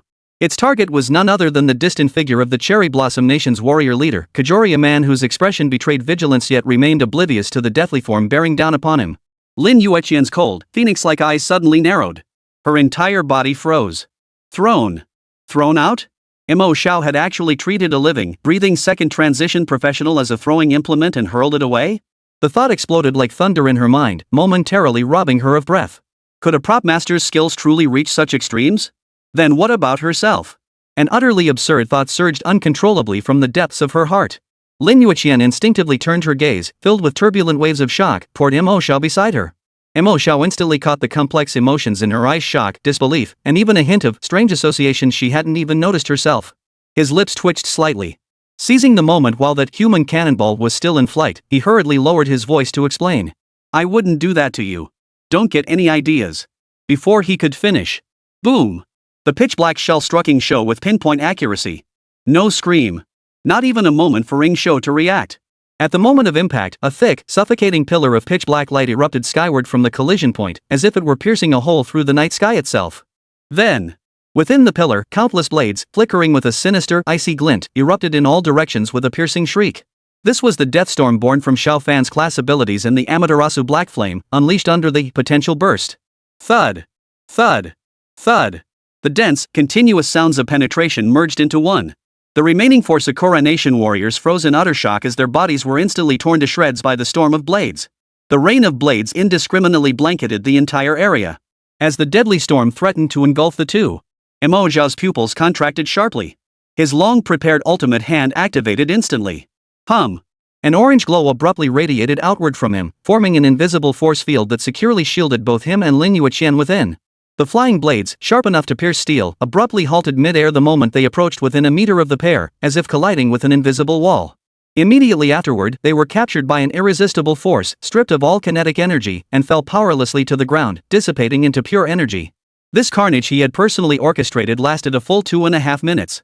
Only when the final blade vanished into the air and the black pillar piercing heaven and earth finally retracted did the world return to deathly silence. Mo Xiao deactivated the ultimate hand and gazed toward the epicenter of the explosion. The forest had vanished entirely. A thick layer of earth had been gouged away, leaving behind a massive crater with edges as smooth as glass. At the pit's center, the 5 warriors of the land of cherry blossoms had vanished without a trace. Not a single intact bone remained. Even the strongest leader, Kajori, lay there with half his body pierced by countless blades, his eyes wide open in death, utterly silent. Only Xiao Fan remained. The instigator who had been hurled like a cannonball still clung to life. His body was charred black, cracked like bird pottery, covered in gruesome fissures. He lay at the pit's deepest point, barely clinging to life. Witnessing this scene, even Mo Xiao the instigator himself couldn't help but suck in a sharp breath. He had anticipated the immense power of this strike. But he never imagined that using a living human as a prop for a combined, residual material construction, and potential burst, Pro could unleash such earth-shattering, terrifying power. He stared at the charred, still twitching humanoid form in the deep pit. The horror in his eyes quickly faded, replaced by an unruffled coldness. Xiao Fan's vitality was tenacious beyond imagination. Under such a devastating assault capable of vaporizing an entire squad in an instant, he still clung to his last breath. This was utterly abnormal. Either the nature of the command cast upon the professional was at play, or there was something else seriously wrong with Xiao Fan. A warning bell rang loudly in Mo Xiao's mind. Without a moment's hesitation. To uproot the weed, one must eliminate its roots. Spring winds bring new growth. Mo Xiao understood this principle well. He drew the Howling Moon Demon sword from his waist with a backhand grip, stepping forward in a single motion. His figure appeared at the edge of the deep pit, and he swung his sword fiercely toward Xiao Fan.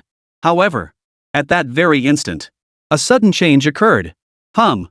A sinister crimson glow erupted without warning from Xiao Fan's charred, shattered chest. The light pulsed with an ominous, malevolent aura, as if emanating from some unfathomable ancient abyss. Mo Xiao's sword strike froze mid-motion. What was that? Through the crimson glow, he glimpsed the source of the light. It was a magatama. A sinister magatama, entirely pitch black yet pulsing with a dark crimson, blood-like glow. Its shape was identical to his own. Before he could fathom the reason behind this, the jet-black magatama's glow suddenly surged. A massive, monstrous, crimson hand covered in eerie, blood-red patterns surged forth from the magatama, as if tearing through space itself to descend upon this place. The hand exuded a nauseating stench of decay and malevolence. Its mere presence thickened the surrounding air into a viscous, icy coldness. It ignored the immense demonic power gathered upon Mo Xiao's sword. With a mere flick of its claw, it seized the golden-grayed Howling Moon Demon sword. Snap! A crisp snapping sound echoed. The once unbreakable Howling Moon Demon sword crumbled before that crimson palm, as fragile as a dried biscuit. Cracks instantly spread across the blade, which was effortlessly crushed by that hand into swirling fragments of energy, dissipating into the air. Exclamation point! Mo Xiao's pupils dilated in shock as he instinctively leapt backward. After crushing the Howling Moon Demon sword, that eerie giant hand did not stop. Its fingers splayed wide, revealing the palm. There were no palm lines. Only one, enormous, ghastly white pupil, streaked with bloodshot yellow. That eye held no trace of emotion, only pure, bone-chilling malice and greed. It fixed its gaze relentlessly upon Mo Xiao. The instant that I locked onto him, a chill that seemed to freeze his very soul shot straight up his spine to the crown of his head. It felt as though every secret within him lay utterly exposed beneath that gaze. The hand of God, the magatama, even his identity as a traveler from another world. Watch out! Lin Yueqian's startled cry rang out, accompanied by the sharp whistling of a sword. But Mo Xiao reacted faster than her. The instant he saw that he understood the crucial point. It was that magatama. Chapter 64, Mutated Talent. Without a moment's hesitation, Mo Xiao instantly retrieved a sword energy crystal from his backpack and hurled it forward. The sword energy tore through the air with a piercing whistle, targeting the pitch-black magatama suspended over Xiao Fan's chest. However, just as the sword energy was about to touch the magatama, clang! A crisp metallic clang echoed.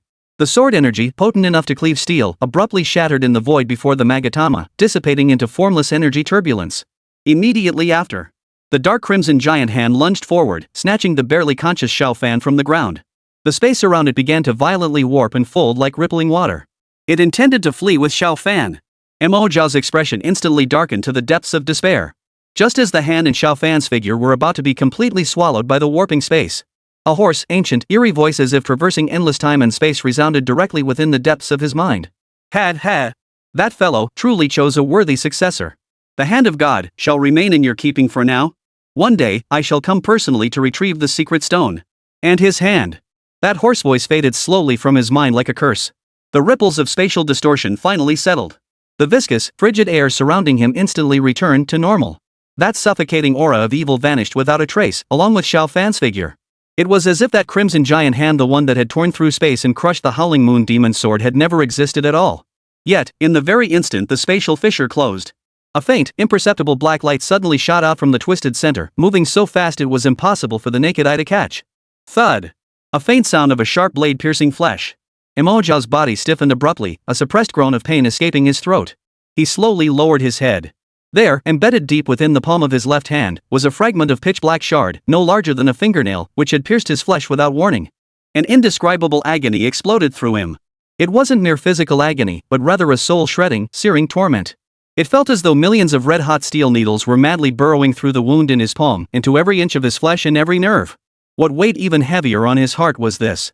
As the agony spread, he felt the connection to a certain power within his body being forcibly severed. The skills that had long fused with him now dimmed and slowed, as if sealed by an invisible shackle. Mo Xiao! Lin Yueqian's anxious voice rang in his ears. The next instant, a fragrant breeze swept past as she teleported to Mo Xiao's side using cloud body wind form. When she saw Mo Xiao's deathly pale face and his left hand, clenched tightly and oozing blood, her heart clenched painfully. Your hand! She grabbed Mo Xiao's wrist and forced his curled fingers open.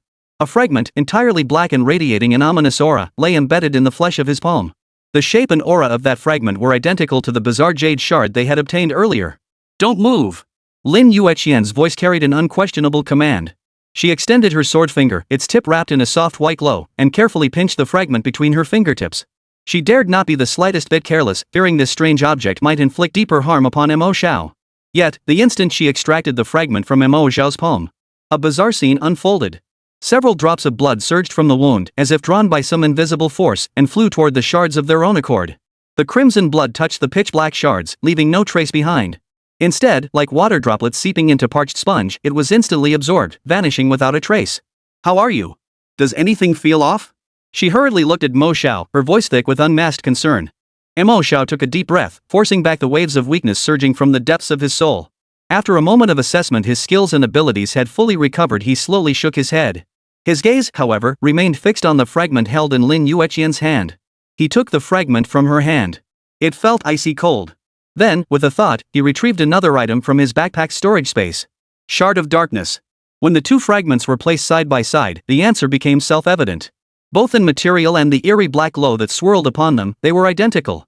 The moment the two fragments drew within a finger's breadth of each other, an invisible force erupted from the shards of darkness.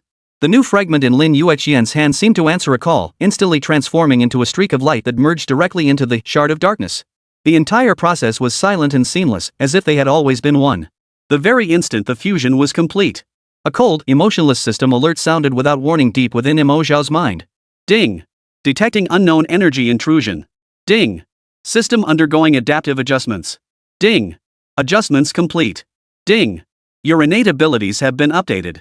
Please review them yourself. The successive system alerts struck Mo Xiao's mind like heavy hammers. He froze in place. Talents? Updated? All because of that tiny, eerie black fragment? This thing could fundamentally alter a practitioner's innate abilities? This completely surpassed his understanding of the rules governing this world. Mo Xiao, what's wrong? Lin Yueqian's concerned voice snapped him out of his shock.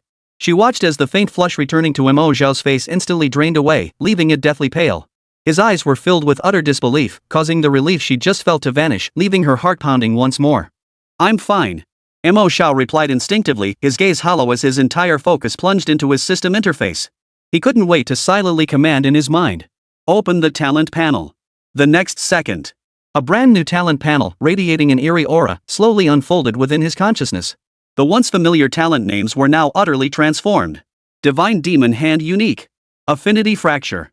Merely seeing the names caused Mo Xiao's pupils to abruptly contract into the most dangerous pinpoint. Divine. Hand of the Demon? Affinity and Shatter?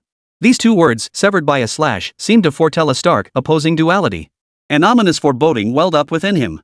He forced down the fluttering in his chest, his gaze fixed intently on the detailed description of the first talent. Divine Demon Hand Unique, authority to touch the essence of all things. Everything tangible or intangible may be treated as an item to be controlled, corrupted, and destroyed. You shall gain devour additional power from the items under your control. You may freely switch between states. Mo Xiao's pupils suddenly contracted. God or demon. Bring under control or corrupt and destroy. Gain or devour. This was no longer mere enhancement, but an essential metamorphosis, a brand new path to the abyss laid bare before him. The former, Hand of God, centered on control and acquisition, the power to create and utilize.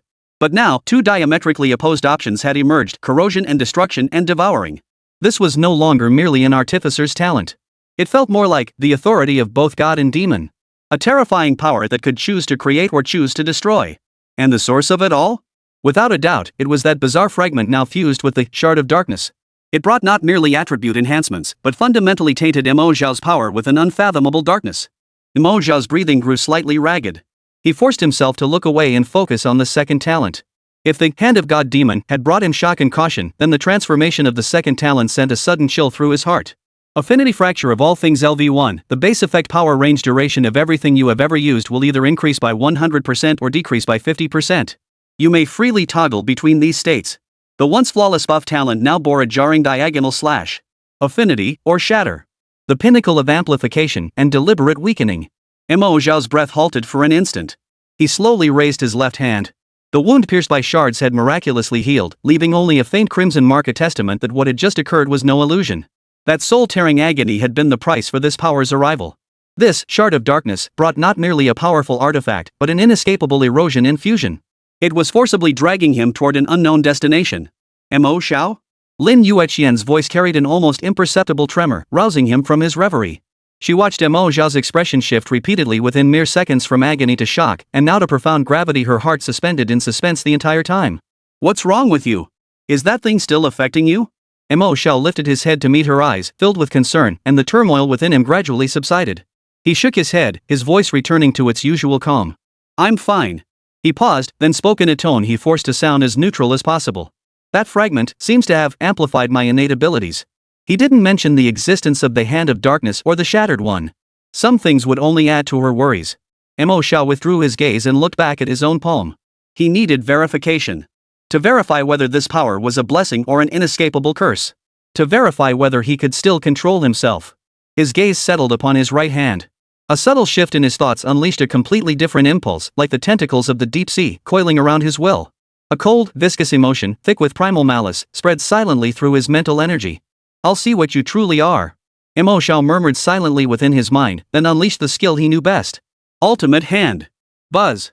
The air did not resonate with the familiar hum of energy. Instead, a teeth grinding hiss filled the air, as if space itself were being corroded. A massive hand materialized before Mo Xiao. It was not the massive orange energy hand that had once symbolized absolute control. Instead, it was a dark crimson demonic claw. A viscous, dark crimson energy flowed like boiling tar across the surface of the demonic claws, emanating a heart-stopping aura brimming with destruction and foreboding. This aura was identical to the bizarre energy that had erupted from Xiao Fan earlier. This. Lin Yueqian's pupils dilated in shock. She nearly gasped aloud, almost drawing her sword in shock. "Isn't this the power of that thing from earlier?" Her voice brimmed with uncontrollable horror and disbelief. That baffling power that had troubled even her, that malevolent aura belonging to the abyss, why was it emanating from Mo Xiao? Could it be that fragment? Lin Yueqian felt as though an invisible hand had clenched her heart, making it difficult to breathe. Hearing her cry of shock, Mo Xiao's heart sank to the depths. So it was true. This power was indeed inextricably linked to Xiao Fan and that unknown abyssal entity.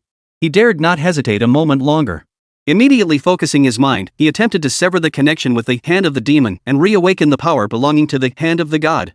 The instant his intent shifted, the dark crimson claw suspended midair trembled violently. The next second, the viscous crimson rapidly faded, as if scorched away by a palmful of pure, blazing sunlight. A warm, familiar orange glow blossomed anew. A massive hand of energy, radiating order and mastery, now floated silently in place, identical to its former self. The surrounding aura of coldness and malevolence dissipated into thin air. Huff.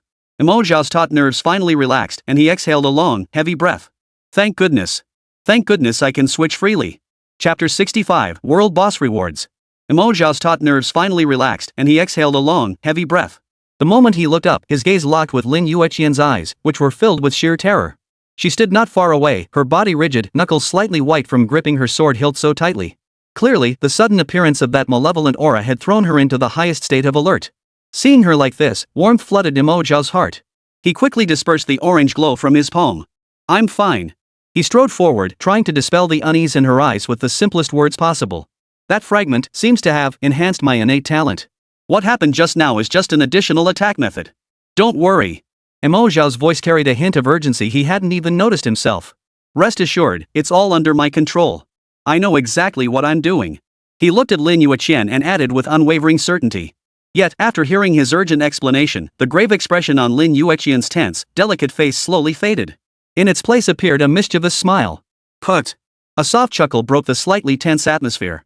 I was just startled by your transformation. Lin Yueqian's tone regained its usual lightness, even tinged with a hint of teasing. I never said I didn't believe you. She stepped forward, tilting her head slightly as her bright eyes studied Mo Xiao with keen interest. Why the rush to explain? So afraid I'd misunderstand you?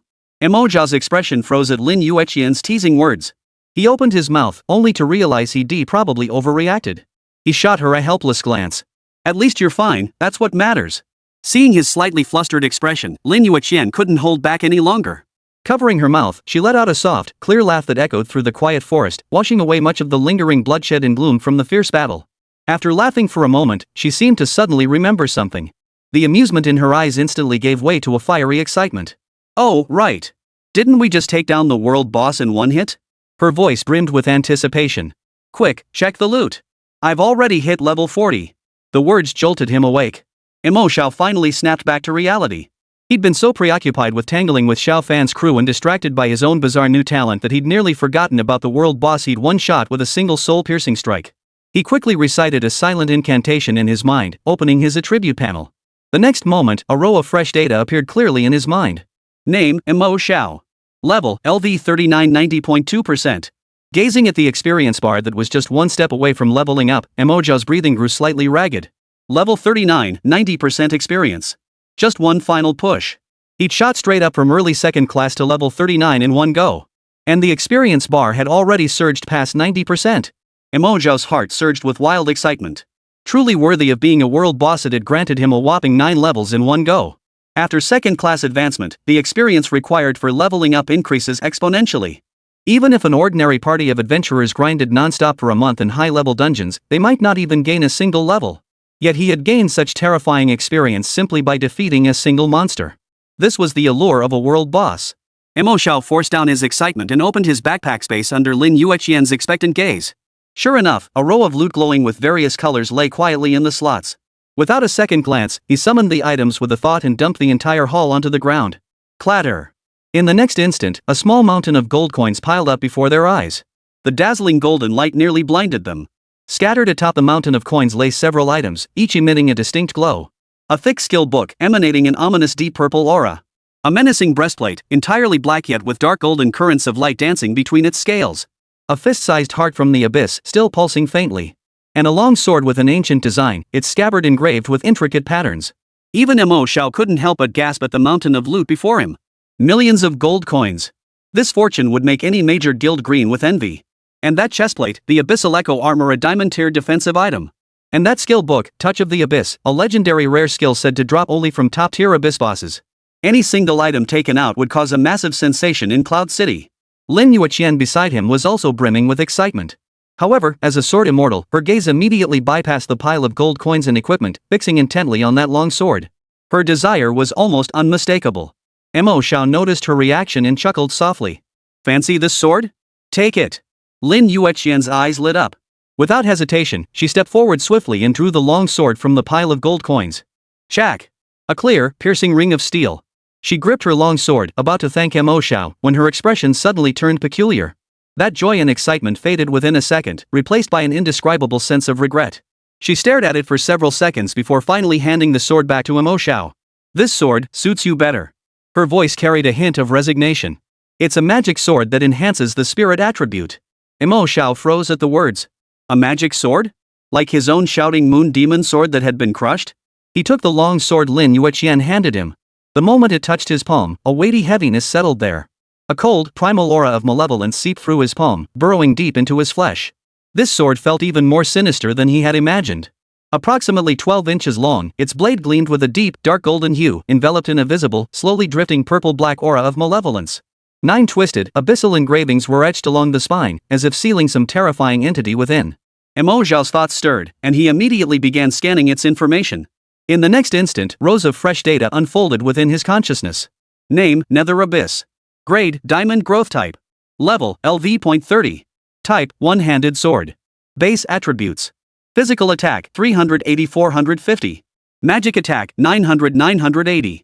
Mana plus 780. Attack Speed, plus 20%. Special Effects. Abyssal Blade Form, your melee basic attacks deal additional shadow damage equal to 100% of your magic attack. Flying Sword, when you use a throwing skill, this sword will activate Flying Sword form. Abyssal Cry, emits a sword cry, dealing 300% of your magic attack as magic damage to all targets within 10 meters. If a target's spirit is lower than yours, it will be afflicted with the fear status for 5 seconds. Cost, 500 MP. Cooldown, 10 minutes. Nether Power, you gain immunity to 30% of effects from skills targeting the mental plane. After reading the sword's attributes, Mo Xiao's breath caught for a moment. Diamond Grade. And it's a growth type. This meant the sword's grade could continue to rise alongside his own growth. Its base stats were absurdly exaggerated. The sheer 780-point spirit power bonus alone was enough to drive any spellcaster mad. Not to mention the 3 downright insane special effects.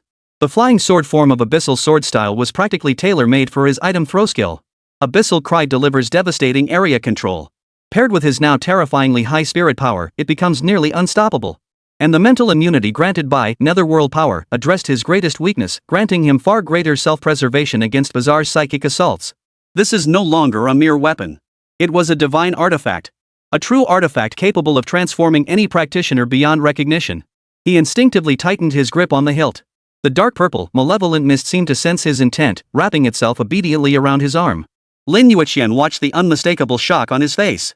The trace of regret in her eyes vanished completely, replaced by genuine joy. It seems it truly suits you.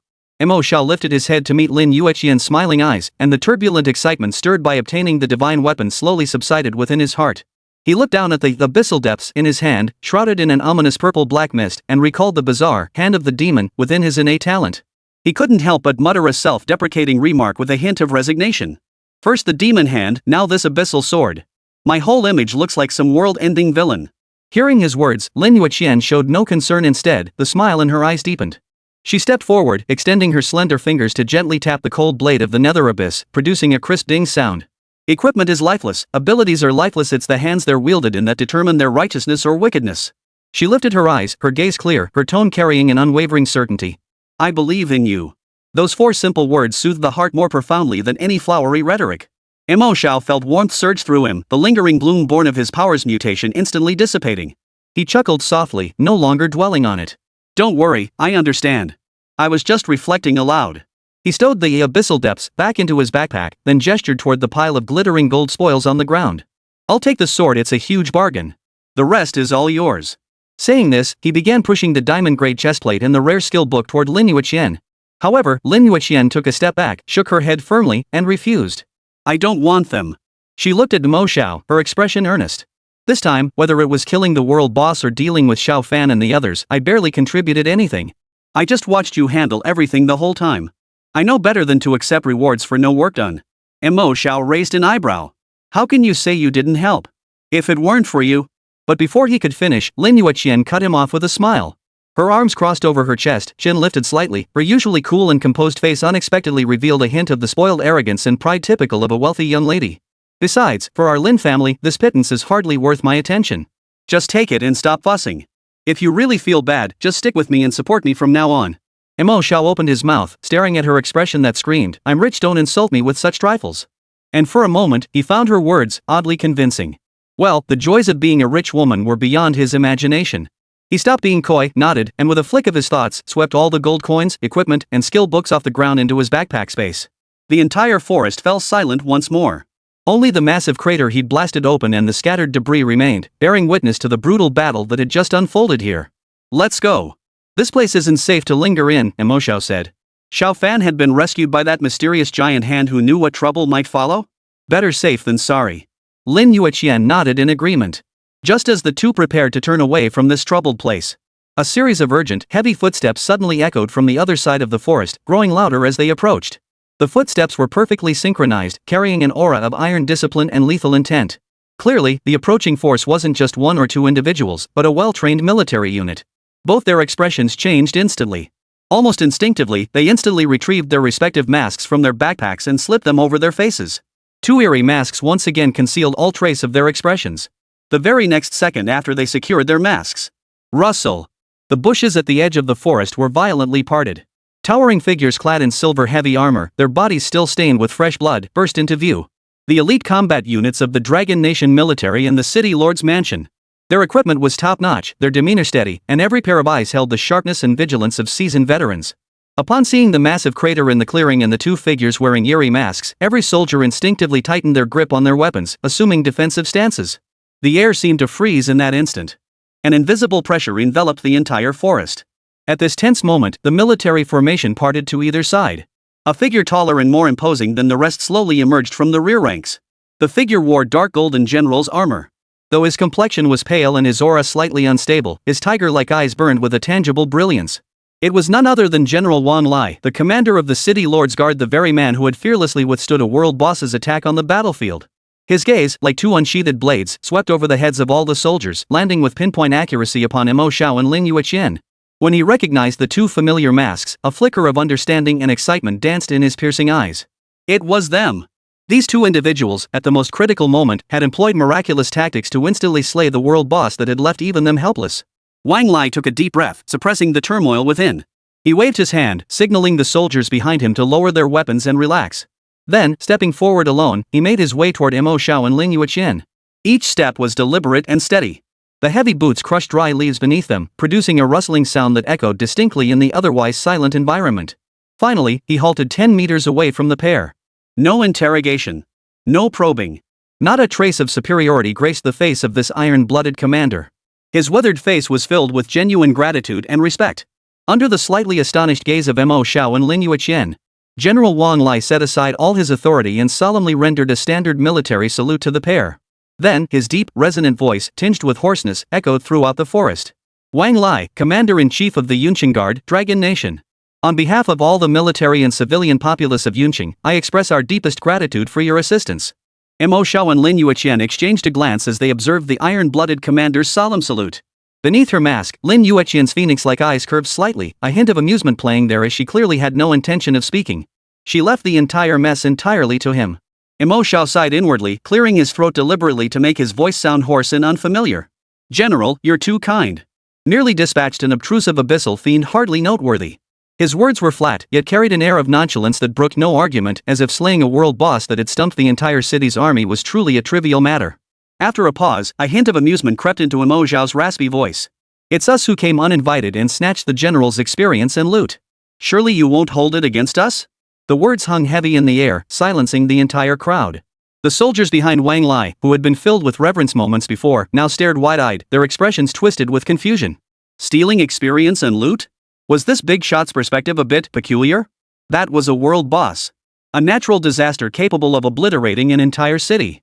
How could he make it sound like some random mob spawning by the roadside? Even Wang Lai himself was momentarily speechless at Mo Xiao's words. A helplessly amused expression flickered across his weathered face. Blame? Right now, he'd worship these two if he could. Without their intervention, forget about loot, every single one of them would have been buried alive by that monster. Wang Lai hastily waved his hands, his tone utterly sincere. You jest, sir. Had it not been for your noble intervention, Yunqing would have faced imminent peril. We would all be nothing but dry bones in the tomb by now. How could there be any question of blame? Though I, Wang Lai, may be a rough-and-tumble sort, I would never dream of repaying kindness with ingratitude. Without hesitation, he drew a token from his waistband. Forged entirely from black iron, its front bore a fierce tiger's head, while its back was engraved with the character Ling. Holding it reverently with both hands, he extended it forward. This is my personal token. Within Yun City, presenting this token is equivalent to presenting me in person. Should either of you require anything in the future, be it official resources or my personal assistance, simply present this token at the city lord's residence. I shall fulfill your request at any cost. Mo Xiao gazed at the token, which radiated a faint aura of authority, his eyes flickering slightly. This was no ordinary token. It was practically equivalent to the highest authority within Yuncheng's military. This General Wang Lai was truly a man of bold resolve. Without hesitation, he extended his hand. An invisible force drew the token toward him, settling securely in his palm. Then I thank you, General. Taking the token, Mo Xiao wasted no further words. He exchanged a glance with Lin Yueqian. Their figures flickered, transforming into two blurred afterimages that instantly vanished into the darkness of the forest, leaving no trace behind. Chapter 66, The mock exam begins. Watching the direction they vanished, an aide trailing behind Wang Lai couldn't help but step closer, lowering his voice with a hint of concern. General, are we just letting them go? We haven't verified their identities or origins, and their strength is terrifying. What if? He didn't finish his sentence, but the implication was clear. Such powerful unknown entities were like ticking time bombs for any city administrator. Yet Wang Lai merely waved his hand dismissively. The gravity that had weighed on his face had vanished, replaced by a confident certainty. His gaze lingered on the depths of the woods where the two had vanished as he spoke slowly. No need to worry. They are absolutely our own people. The aide froze at the words, his eyes brimming with confusion. How can you be so certain, General? Wang Lai smiled and raised a finger to point at his own face. Because of those two masks. Do you think special equipment of that caliber is something just anyone can produce? His voice carried a hint of meaning only a select few could grasp. Those twin masks in all the world, only one person could craft them. Master Gongsun. The adjutant's pupils suddenly contracted, his face lighting up with sudden understanding. That eccentric master smith from the 100 Forges workshop. So it was Master Gongsun's man. No wonder. Wang Lai withdrew his gaze, the smile on his face deepening. That old codger Gongsun, though stubborn and foul-tempered, never wavers on matters of principle. A man who would part with a life-saving artifact like the twin masks could never be our enemy. There's no need for us to pry and make ourselves unwelcome. Another day, I'll pay the 100 Forges workshop a visit myself. I'll find that old fellow for a drink and ask him about it indirectly. A man like that is someone you befriend, never antagonize. Wang Lai patted his aide's shoulder, then turned to gaze at the massive crater and the utter devastation strewn across the ground. A fierce gleam flared in his eyes once more. Transmit my orders, clear the battlefield and tally the casualties. Additionally, report everything that occurred here to the dragon capital exactly as it happened. Reported thus, that divine warriors descended upon Yuncheng and with a single sword stroke, vanquished the abyss. Yes, sir. Meanwhile, deep within another dense forest far from the battlefield, Mo Xiao and Lin Yueqian halted beneath a colossal ancient tree. After confirming no prying eyes remained in the vicinity, the two finally removed their masks. Phew. Lin Yueqian exhaled deeply, a mischievous smile now playing across her usually cool and composed features. How does it feel to wield the divine blade that cleaves the abyss with a single strike? She had clearly heard Wang Lai's final, resonant command from afar and couldn't resist teasing him. Divine weapon? Mo Xiao shot her a disdainful look, weighed the tiger head token in his hand, and glanced at Lin Yueqian, who was smiling brightly beside him. More like a sucker, he grumbled. If it weren't for the experience and loot from that world boss, he wouldn't have bothered getting involved in this mess. What's this thing for? Why don't you take it? Mo Xiao made a move to hand the token to Lin Yueqian. Lin Yueqian waved it away, her eyes sparkling with amusement. This thing is useless to me, but it's invaluable to you, she explained calmly.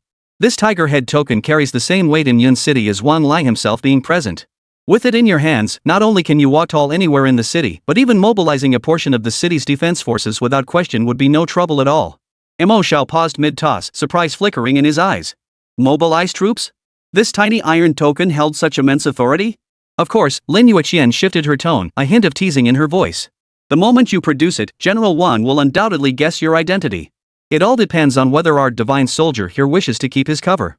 Mo Xiao toyed with the cold, heavy token in his hand, but ultimately shook his head and slipped it back into his backpack. Better not. He had no desire to be thrust into the spotlight, facing daily probes and attempts to win him over. Steadily grinding monsters to level up and quietly developing his strength was the way to go. Let's go. We've been out long enough. Time to head back to town. Lin Yueqian nodded with a smile, pulling a scroll radiating spatial fluctuations from her backpack. A flash of light erupted, and both figures vanished instantly from the dense forest. When they reappeared, they were on the bustling streets of Yuncheng. Unlike the war-torn ruins outside the city walls, the main city remained a scene of peace and tranquility. The two parted ways at the city gate, each heading home to rest.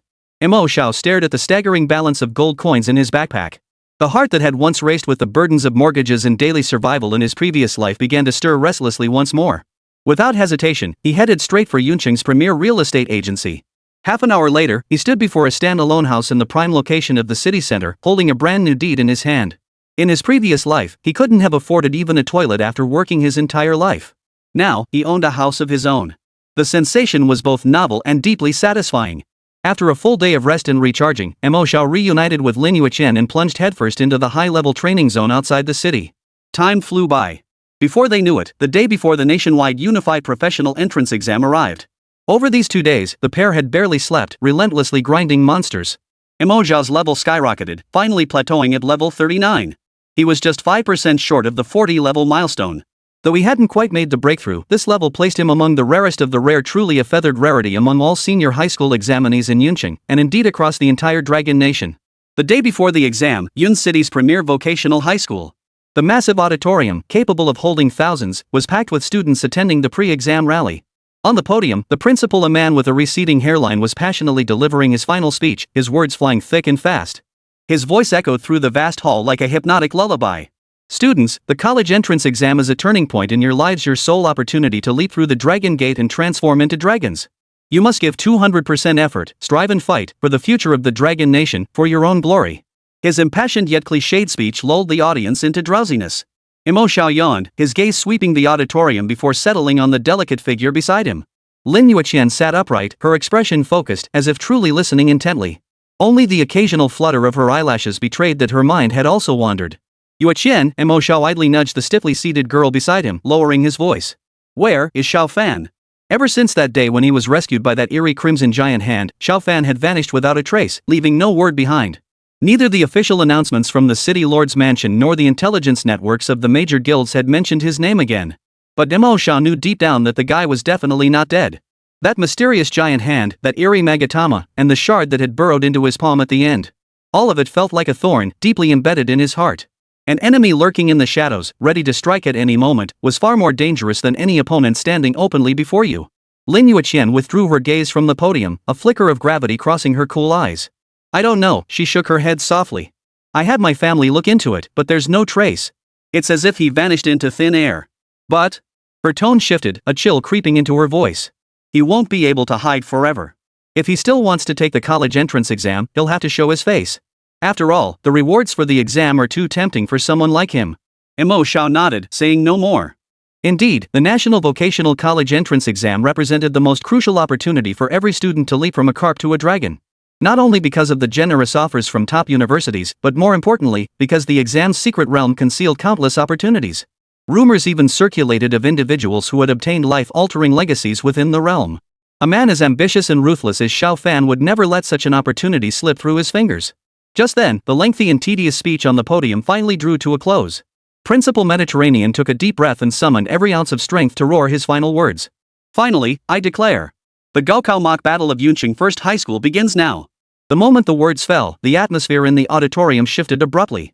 All the drowsy students seemed to be injected with stimulants, suddenly sitting up straight with fiery determination blazing in their eyes. Only Mo Xiao remained utterly bewildered. Mock battle? There's such a thing? He stared blankly at Lin Yueqian beside him, only to find her eyeing him like he was some rare animal. Her bright eyes sparkled with mischievous amusement. What's wrong? You, the great hero who slashed through the abyss with a single sword, you don't even know about simulation battles? Lin Yueqian's voice was soft but clear in Mo Xiao's ears. Mo Xiao's mouth twitched, but before he could retort, a slender, pale hand extended before him. Team up with me, and I'll tell you, Lin Yueqian said with a charming smile, her chin lifting slightly in a hint of small-town pride. Seeing her like this, Mo Xiao felt utterly speechless. After spending these days together, he had long grown accustomed to this girl's occasional teasing. Almost instinctively, he reached out and took her delicate, bone-soft hand in his own.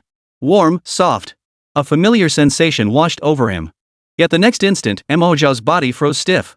He felt countless icy, sharp, murderous gazes piercing him from all directions, like tangible blades striking him simultaneously. The sensation was like stealing every boy in school's dream girl and flaunting their affection in front of everyone. Only then did he belatedly realize. This was the school auditorium. He could distinctly feel the small hand he held gently scratch his palm, tinged with a triumphant teasing. This woman was absolutely doing it on purpose. Lin Yueqian watched his stiffened body and the expression on his face as if he'd swallowed a fly, nearly bursting out laughing. Mo Xiao's face burned hot. Just as he tried to pull his hand away, Lin Yueqian clasped it tighter in a reverse grip. An irresistible pull drew him closer until they were practically shoulder to shoulder, pressed tightly together. Why run? It's not like it's your first time. Her sweet, youthful breath brushed against his ear as she whispered warmly. Didn't you want to know what a mock battle is? Lin Yueqian's voice was hushed, as if sharing some secret. It's basically a rehearsal for the college entrance exams. Soon, all of us will be transported into a massive artificial dungeon. The instance is filled with monsters. Killing them earns points. The higher your score, the better your final ranking and the richer the rewards. Mo Xiao nodded in understanding. So this was just a standard points grinding competition. But Lin Yueqian's next words made his eyes narrow sharply. At the same time, a playful curve lifted the corner of Lin Yueqian's mouth, her voice tinged with a hint of danger. Within the dungeon, defeating other participants allows you to directly seize half of their points. But rest assured, this is still a school. No one will actually die. When the system determines you've received an unavoidable fatal attack, it will automatically teleport you out and mark you as eliminated. Kill players, seize points. Mo Xiao's eyes lit up instantly. This rule. For him, it couldn't be more favorable. Instead of painstakingly hunting down monsters scattered across the map, it's far easier to target a top-ranked team on the leaderboard and take them all out at once. But just as he was plotting how to efficiently raid and plunder, a cool voice tinged with amusement sounded beside him. Looks like we're on the same page. Mo Xiao froze, turning to look at Lin Yueqian. Her clear, phoenix-like eyes now shimmered with a light-called excitement, sharp as a drawn sword. Mo Xiao instantly understood her intentions. He raised an eyebrow and lowered his voice. So, what's your plan? Simple. A faint smile touched Lin Yueqian's lips, her bright eyes glinting with a hint of mischief. To maximize efficiency, we just need to avoid everyone at the start and find a spot to watch the show. Once they've fought each other to the death and accumulated most of the points, we'll step out and take care of the remaining ones. Her voice was soft, her tone matter-of-fact, as if she were merely stating the most obvious thing in the world. Yet the implication sent a sharp jolt through Mo Xiao's heart. Damn it! He had only been thinking of picking off a few unlucky fools to snatch some points. This young lady, however, intended to treat everyone as her workers, only to wipe them all out in the end. That was ruthless. What? Shocked by my plan? Lin Yueqian watched Mo Xiao's dazed expression, the amusement in her eyes deepening. Our divine blade who cleaves the abyss with a single strike, could it be you're getting soft? Mo Xiao's mouth twitched. Seriously? Is this joke never going to end? I was just thinking, it seems like the two of us have become the final bosses of this simulation battle. Boss? Lin Yueqian tilted her head, then burst into laughter. Her clear, tinkling laughter, like a string of silver bells, rang distinctly in Mo Xiao's ears despite the noisy surroundings. I like that metaphor. Her eyes crinkled with laughter, and her exquisitely beautiful face radiated a captivating glow. The boys around them, who had been lost in their battle fantasies, were now all staring in awe. Had they ever seen the school beauty, usually as cold and distant as an ice lotus, display such a captivating smile? And when they realized that smile was directed at the ordinary-looking man beside her, countless jealous glances instantly transformed into sharp arrows, all aimed squarely at Mo Xiao. Mo Xiao felt a chill run down his spine and instinctively tried to release the small hand he still held. But Lin Yueqian seemed to anticipate his move, tightening her grip on his hand instead. Well, Mo Xiao felt the soft warmth in his palm and the stares around them that seemed ready to devour him alive. Clearing his throat, he forced the conversation onto another topic. When it comes down to just the two of us in the end, what should we do? That was the most crucial question. If they truly eliminated everyone else, who exactly would claim first place? At the question, a mischievous glint flashed in Lin Yueqian's bright eyes. She leaned in half a step, her breath almost touching Mo Xiao's ear, whispering in a voice only the two of them could hear. What? You want to compete with this lady for supremacy? Her warm breath brushed his ear, carrying a faint, elusive fragrance. Mo Xiao's heart skipped a beat. Before he could respond, Lin Yueqian had already stepped back. Her snow-white chin lifted slightly, her lovely face radiating the unique confidence and pride of a top-tier powerhouse. Fine by me. When the final moment comes, we'll disband our team and settle this with real blows. What do you think? She stared at Mo Xiao, her eyes brimming with challenge yet carrying an irresistible expectation. A fight? Mo Xiao watched her eager expression, and the long-dormant fighting spirit within him was quietly ignited at that moment. Yes.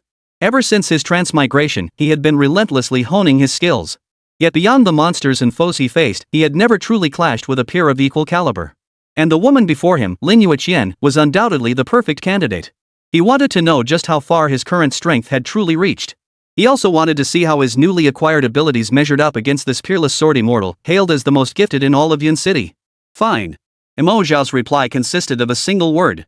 The smile on Lin Yueqian's face grew even brighter. Just then, the principal's voice rang out again from the podium, cutting through the murmurs. Silence. Simulated battle teleportation is about to commence. Countdown. 10. 9. As the countdown echoed through the hall, intricate and mystical runic formations began to illuminate the floor. White pillars of light shot skyward, enveloping every student within their glow. Space began to warp and vision blurred. In the final moment before being completely swallowed by the teleportation light, Mo Xiao saw Lin Yueqian beside him give him a playful wink. Her lips seemed to form the words, "Don't lose too badly." Mo Xiao smiled helplessly. The next second, the white light surged, completely engulfing his consciousness. This simulation battle seemed to be getting more and more interesting. Chapter 67, A Relaxing Simulation Battle. A flash of white light.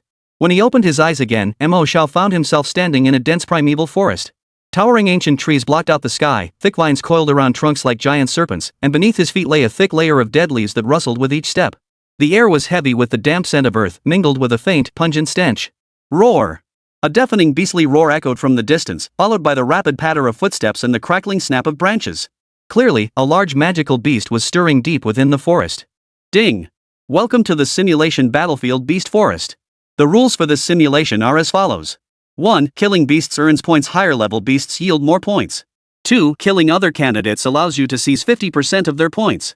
3. When you sustain fatal damage, you will be automatically teleported out of the battlefield and considered eliminated. 4. Simulation duration, 3 hours. The scoreboard is now open. Good luck to all participants. As the system prompt concluded, a translucent leaderboard panel appeared before Mo Xiao. At this moment, the board was blank. Everyone's points stood at 0. But soon, numbers began to appear. First place, Zhao Mingxian 150 points. Second place, Li Xiyu 120 points. Third place, Wang Haoren 100 points. Looks like someone's already made a move. Oh whoa! Another beastly roar echoed, this time sounding much closer. The surrounding beasts were clearly stirred by the system, growing restless and agitated. Mo Xiao turned to look at Lin Yueqian beside him, only to find her observing the surroundings with keen interest, her expression as relaxed as if she were on a picnic. What do we do next? Mo Xiao asked. Lin Yueqian stretched lazily, her relaxed demeanor making one wonder if she'd forgotten they were in a competition. Just wander around. Kill any monsters we encounter, she waved dismissively, her tone light. No rush. There's a cap on the number of monsters here. We'll start our move once they're all gone. Mo Xiao nodded. This strategy aligned perfectly with their original plan, let others grind monsters first, then sweep them all up once they'd accumulated enough points. Let's go then. The two began strolling through the forest, completely devoid of the frantic urgency felt by other examinees racing against the clock. Before long, a spiny-backed boar burst from the underbrush, its tusks gleaming coldly as it charged straight at Mo Xiao. Mo Xiao didn't even flinch as the spiny boar charged straight at him. Behind him, the nether abyss sword instantly drew from its scabbard, slicing through the air with a black sword beam. Splatter! The sword's light flashed, and the ferocious-looking spiny-backed boar was cleaved clean in two, its green blood splattering the ground. Killed spiny wild boar, earned 50 points. As the system notification sounded, Mo Xiao froze in surprise. It died that easily? He only swung casually, without even using a skill, and it went down so easily? What? Think it's too easy? Lin Yueqian walked over, a faint smile on her face. Not everyone can reach levels 30 or 40 before the college entrance exams like we did. She gestured toward the numbers still flickering on the distant scoreboard. Look at those players over there.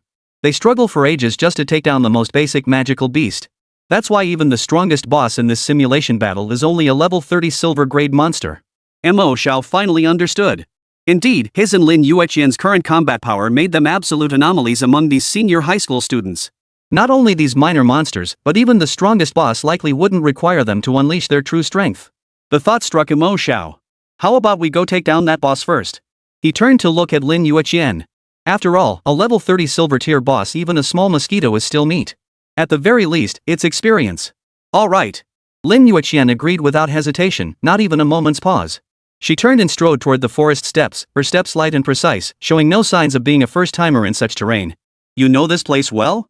Mo Xiao followed behind her, unable to resist asking. I read the guide beforehand, Lin Yueqian replied without turning back, her tone matter of fact. Mo Xiao nodded, not reading too much into it. After all, for a top-tier player like Lin Yueqian, doing her homework beforehand was perfectly normal. The pair traversed the forest, effortlessly dispatching every magical beast they encountered along the way. Venomous snakes, giant spiders, packs of wolves all fell to a single strike before them. On the leaderboard, Mo Xiao's name quickly surged into the top 10. 7th place, Mo Xiao 850 points. He paid no attention to his ranking, however, instead noticing that the points growth of others had noticeably slowed. Looks like the minor monsters are almost wiped out, Mo Xiao remarked. Yeah, time to start sniping kills. Lin Yueqian halted as a clearing opened ahead. The boss is up there. In the center of the clearing, a massive bear-like magical beast, standing at least 3 meters tall, dozed peacefully. Its fur gleamed with a metallic sheen, and it radiated an intense aura of power. Name, Ironclad Berserker Bear. Grade, Silver. Level, 30. HP, 15000-15000. Is that it? Mo Xiao stared at the boss's stats, speechless. With that much HP, he could one-shot it with any thrown item. Don't underestimate it, Lin Yueqian shook her head. For ordinary students, this thing is still quite threatening. It takes at least a dozen people working together to reliably take it down. No sooner had she spoken than footsteps echoed from the other side of the clearing. 3 students cautiously emerged from the woods, weapons in hand, their expressions tense. It's an ironclad berserker bear, one boy exclaimed excitedly. Killing it nets 1,000 points. Be careful, it's really strong, another girl warned. No worries. With the 3 of us working together, we should be able to handle it. Mo Xiao and Lin Yueqian exchanged glances, seeing the same thought reflected in each other's eyes. Wait before acting. Let these people chip away at the boss's health first, then they'd step in to claim the kill. After all, with their strength, they could end the fight whenever they wanted. The 3 students began attacking the ironclad berserker bear. The mage unleashed fireball spells, the warrior charged in for close combat, and the archer fired from a distance. The battle raged fiercely. The ironclad berserker bear's health slowly dwindled, while the 3 students faced considerable pressure. Just then, several more figures appeared from other directions. Someone's fighting the boss. Quick, let's join in. Get the kill. Instantly, the clearing descended into chaos. Over a dozen students charged in from all sides, some attacking the boss, others attacking fellow students, the scene descending into utter chaos. These guys are pretty pragmatic, Mo Xiao remarked with a slightly peculiar expression. Just moments ago, they were diligently grinding minor enemies, but now that an opportunity presented itself, their true colors were immediately revealed. Lin Yueqian's voice was low as she remarked, this is merely a simulated battle. The real battlefield will be far more brutal. Mo Xiao's eyes flickered with confusion at her words. You talk like you've been to war yourself. At this remark, Lin Yueqian faltered, a fleeting, barely perceptible awkwardness crossing her face. She cleared her throat lightly, shifting the topic with some unnaturalness. I was just speculating, her voice softened slightly. So, what do you say? Shall we make our move? Mo Xiao glanced at the system panel showing the remaining players in this instance, then looked back at the battlefield where the number of combatants was steadily increasing. Current remaining players, 127. Judging by the numbers, the vast majority were rushing this way. The melee in the open area grew fiercer. Several students had already been eliminated and teleported out, while the ironclad berserker bear's health had dropped below half. Let's wait 2 more minutes, Mo Xiao mused, stroking his chin. Once most players arrive, we'll close in. How many points each gets will depend on their own skill. A flicker of amusement crossed Lin Yueqian's eyes. Her cold, phoenix-like gaze held a hint of eager anticipation. Sounds good. Let's see who ends up with the highest points then. No sooner had she spoken than another dozen students burst onto the scene from all directions. Now, at least 40 people crowded the clearing, nearly a third of the remaining participants. Holy crap! So many people. Grab kills fast. Forget the boss, kill the players first. The situation spiraled out of control instantly. What had been a relatively orderly boss fight devolved into complete chaos. Mages unleashed a hail of fireballs, warriors swung their weapons wildly at anyone in sight, and archers lurked in the distance, firing cold arrows. The ironclad berserker bear became a supporting character, charging wildly through the frenzy of students, occasionally swatting down a few unlucky souls with a single paw swipe. Current remaining players, 98. The numbers on the system panel flashed wildly, with players being eliminated every few seconds. She paused, glancing at the ironclad berserker bear in the center of the chaos, its health bar nearly depleted. A faint smile touched her lips. It's about time. Our turn to shine. Mo Xiao nodded and retrieved the nether abyss from his backpack.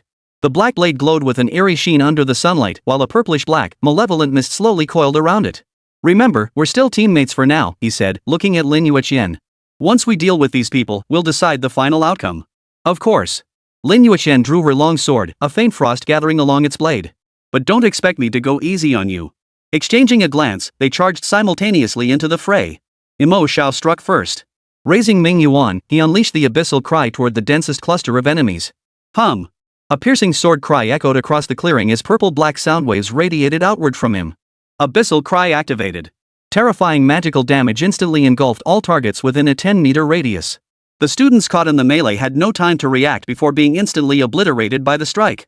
A series of system notifications chimed as Mo Xiao's points skyrocketed.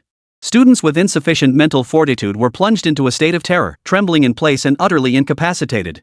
What the hell? What kind of skill is that? Run! The remaining students finally sensed the danger and scattered in all directions. But their speed was no match for Lin Yueqian. Cloud body, wind form. Lin Yueqian transformed into a blue afterimage, instantly materializing before the fleeing students. Sword art, streak slash. Sword energy crystallized into razor-sharp blades, slicing through every target with pinpoint precision. True damage bypassed all defenses. These ordinary students couldn't withstand it. The pair worked in perfect sync, one clearing the area, the other finishing off the wounded. In less than a minute, over 40 students on the open ground were decimated. Current remaining, 23. Watching the rapidly declining numbers on the system panel, Mo Xiao couldn't help but whistle in astonishment. Our efficiency is a bit too high, isn't it? Not yet, Lin Yueqian pointed at the ironclad berserker bear still circling in place. Don't forget this big guy. The ironclad berserker bear now had less than 1,000 HP left, roaring furiously in rage. It had sustained significant injuries during the earlier melee and looked utterly battered. This one's easy. Mo Xiao casually picked up a dropped longsword from the ground. Let's finish it with this. Mo Xiao weighed the sword in his hand, then activated the item's throwing ability with a thought. Simultaneously, the power of potential burst activated. Boom! A terrifying surge of energy erupted from the blade, instantly transforming its dull surface into a blindingly bright glow. The ironclad bear seemed to sense the threat of death, letting out a furious roar as it tried to turn and flee. But it was already too late. Whoosh! The sword transformed into a streak of light tearing through the air, hurtling toward the ironclad berserker bear at a terrifying speed surpassing the speed of sound. Thud! Without a moment's hesitation, the ordinary longsword, enhanced by a burst of latent power, instantly pierced through the ironclad berserker bear's vaunted defenses. The blade pierced through its forehead and emerged from the back of its skull, pinning the level 30 silver tier boss to the ground. The sword itself shattered into fragments across the floor due to the potential burst. Defeated ironclad berserker bear, earned 1,000 points. System notifications chimed in succession as Mo Xiao's points surged once more, solidifying his position at the top of the leaderboard. It died that fast? Lin Yueqian walked over to the ironclad berserker bear's corpse and shook her head in disbelief. I was expecting some epic battle, but you took it down in one hit. Mo Xiao shrugged. Can't help it, that's just how I fight. He glanced at the leaderboard and noticed Lin Yueqian's score had also reached 9,300 points, trailing closely behind him. First place, Mo Xiao 9,500 points. Second place, Lin Yueqian 9,300 points. Third place, Zhao Mingxian 1,450 points. The third place competitor's score was less than half theirs. The gap was simply astronomical. Looks like the others are no longer a concern, Lin Yueqian said, a flicker of excitement in her eyes as she studied the leaderboard. Then it's time for us to settle this. I'm curious to see just how strong you've become. With that, she selected Leave Party directly on the party interface. A system notification sounded. Lin Yueqian has left the team. Instantly, the atmosphere between the two shifted subtly. Moments ago, they were teammates fighting side by side. Now, they were rivals. Come on then. Lin Yueqian drew her long sword, a faint frost gathering along its blade. Let me see your true strength. Mo Xiao glanced at his own character panel and chuckled. My stats are pretty high, you know that, right? Name, Mo Xiao. Level, LV 39. Second job. Class, Item Master. Health points HP, 2,230 2230. Magic points MP, 13,431 3430. Base attributes. Strength, 269. Agility, 271. Stamina, 273. Spirit, 1,243. Magic attack, 7355. Physical attack, 953. After obtaining the Nether Abyss, my attributes have reached their ultimate enhancement. With over 1,200 spirit and more than 7,000 magic attack, these stats aren't just overwhelming against peers, they'd crush opponents 10 levels higher. Combined with the bug level trait of Swordmaster, even without considering other abilities, a mere basic attack was something ordinary people couldn't withstand. Lin Yueqian chuckled softly upon hearing this, then declared with pride. High stats don't equate to strength. Against absolute skill, stats alone are useless unless your power surpasses the system's limitations. No sooner had the words left her lips than Lin Yueqian lunged toward Mo Xiao, her blade thrusting mercilessly toward his chest. Chapter 68, Sparring? The crushing power of technique. Seeing Lin Yueqian's sudden attack, Mo Xiao's pupils contracted. Instinctively, he unleashed his ultimate hand, reaching out to grab her. An orange energy palm instantly coalesced, bearing an irresistible force as it closed in on her. Mo Xiao had used this technique countless times without fail. Whether against monsters or other practitioners, anyone whose psychic power fell short of his would inevitably be subdued. Yet, facing this familiar orange palm, Lin Yueqian merely chuckled lightly. She neither dodged nor retreated, charging straight toward Mo Xiao instead. Her confident demeanor stirred a flicker of unease within Mo Xiao. Yet, the very instant Mo Xiao's invincible ultimate hand closed around Lin Yueqian, the system alert sounded once more. Ding! Target, Sword Immortal Lin Yueqian, detected in intense resistance. Resistance successful. Mo Xiao's eyes widened instantly at the system notification. What? Shouldn't it be a mental power comparison? How did she resist successfully right away? His mental power was over 1200 points. Lin Yueqian was a physical class, right? How could her mental stats possibly be higher than his? Before Mo Xiao could react, Lin Yueqian's attack had already closed in.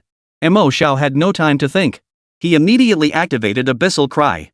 The nether sword trembled, erupting with a piercing screech as purple-black sound waves radiated outward from him. This move had just instantly killed so many students it should be no problem against Lin Yueqian. Yet the instant Abyssal Cry activated, Lin Yueqian's long sword executed an unusual parrying motion. She held the blade horizontally before her, a faint white glow gathering along its length. Her entire aura shifted subtly in an instant.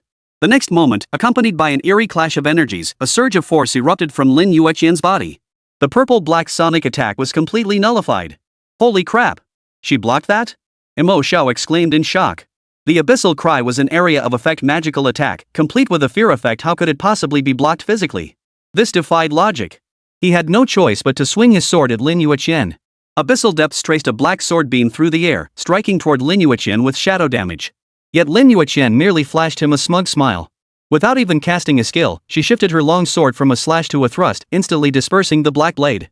Simultaneously, Mo Xiao felt immense force surge through his blade, forcing him to stumble back 2 or 3 steps involuntarily.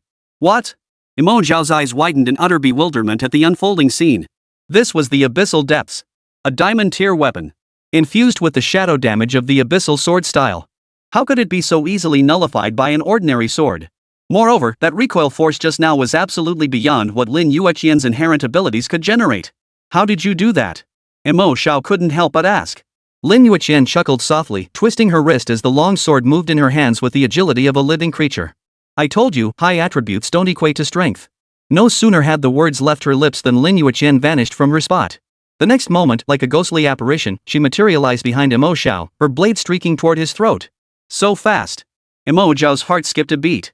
This speed far exceeded the agility attribute displayed on Lin Yueqian's stats panel. As the blade was about to slice through his throat, Mo Xiao's mind raced. He activated the reverse heaven and earth technique in an instant. Time stood still in that moment. Everything in the world began to reverse, including Lin Yueqian's attack trajectory. The next instant, Lin Yueqian felt her sword suddenly halt mid-swing.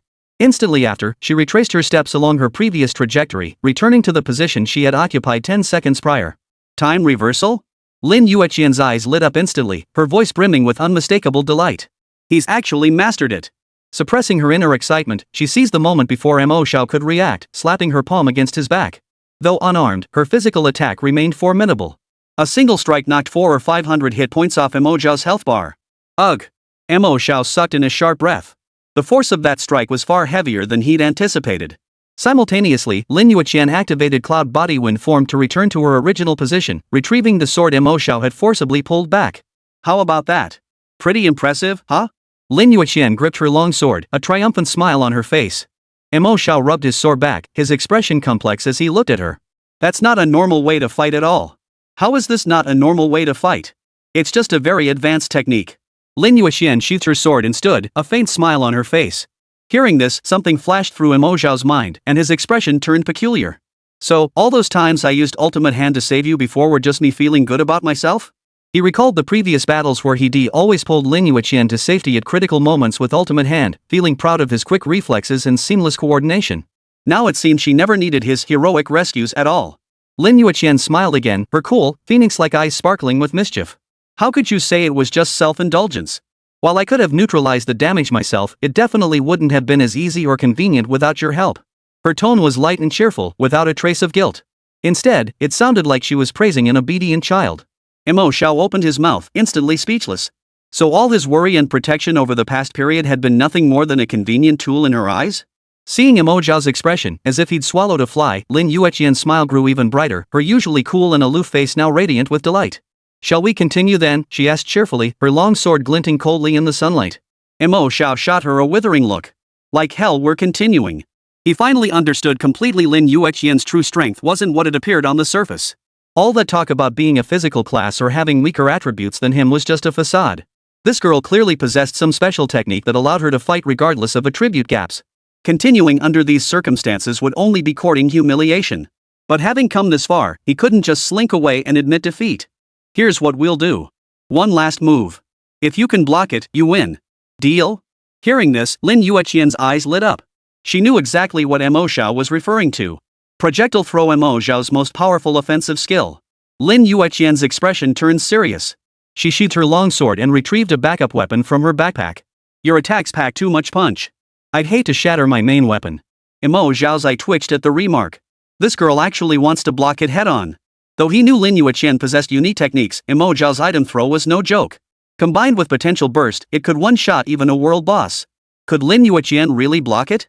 Then catch it. Mo Xiao took a deep breath and slowly raised the nether abyss in his hand.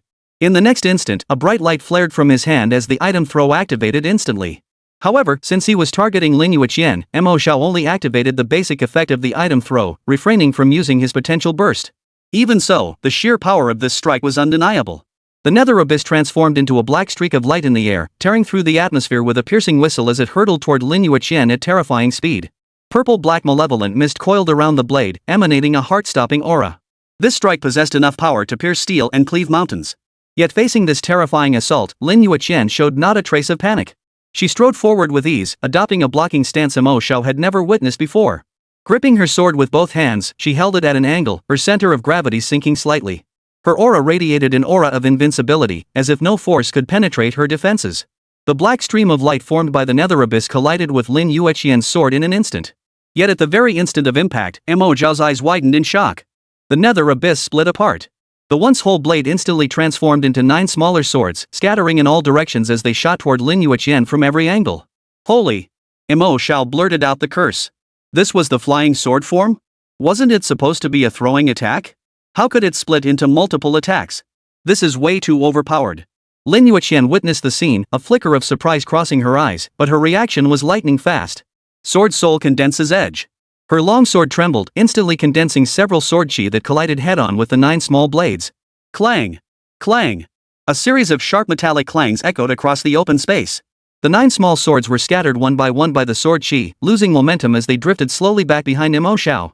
Meanwhile, the backup weapon in Lin Yueqian's hand shattered completely during the clash, scattering into fragments across the ground. Phew! Lin Yueqian exhaled in relief, shaking her slightly numb wrist.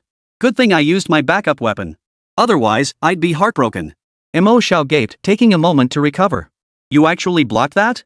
Barely, Lin Yueqian brushed dust off her hands. Your flying sword form is even stronger than I imagined. If my reaction had been a split second slower, I probably would have been teleported out. She paused, her gaze toward Mo Xiao growing complex. But, you don't even know the true effect of this skill, do you?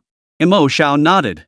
He truly hadn't anticipated the flying sword form of the nether abyss would manifest like this. He assumed it was just a standard ranged attack, but it could actually split into multiple strikes. This was practically an ultimate AoE skill. In that case, Lin Yueqian pondered for a moment. I concede. Ha? Mo Xiao froze. Why? Because I can only barely block this move once, Lin Yueqian shrugged. If you unleash another strike, I'll be truly helpless. Seeing Lin Yueqian's unfazed expression, Mo Xiao's irritation flared instantly. Like I'd believe that. That look of barely catching the attack earlier was clearly an act. This guy was clearly still handling it with ease, yet he insisted on putting on a show and claiming defeat. Forget it.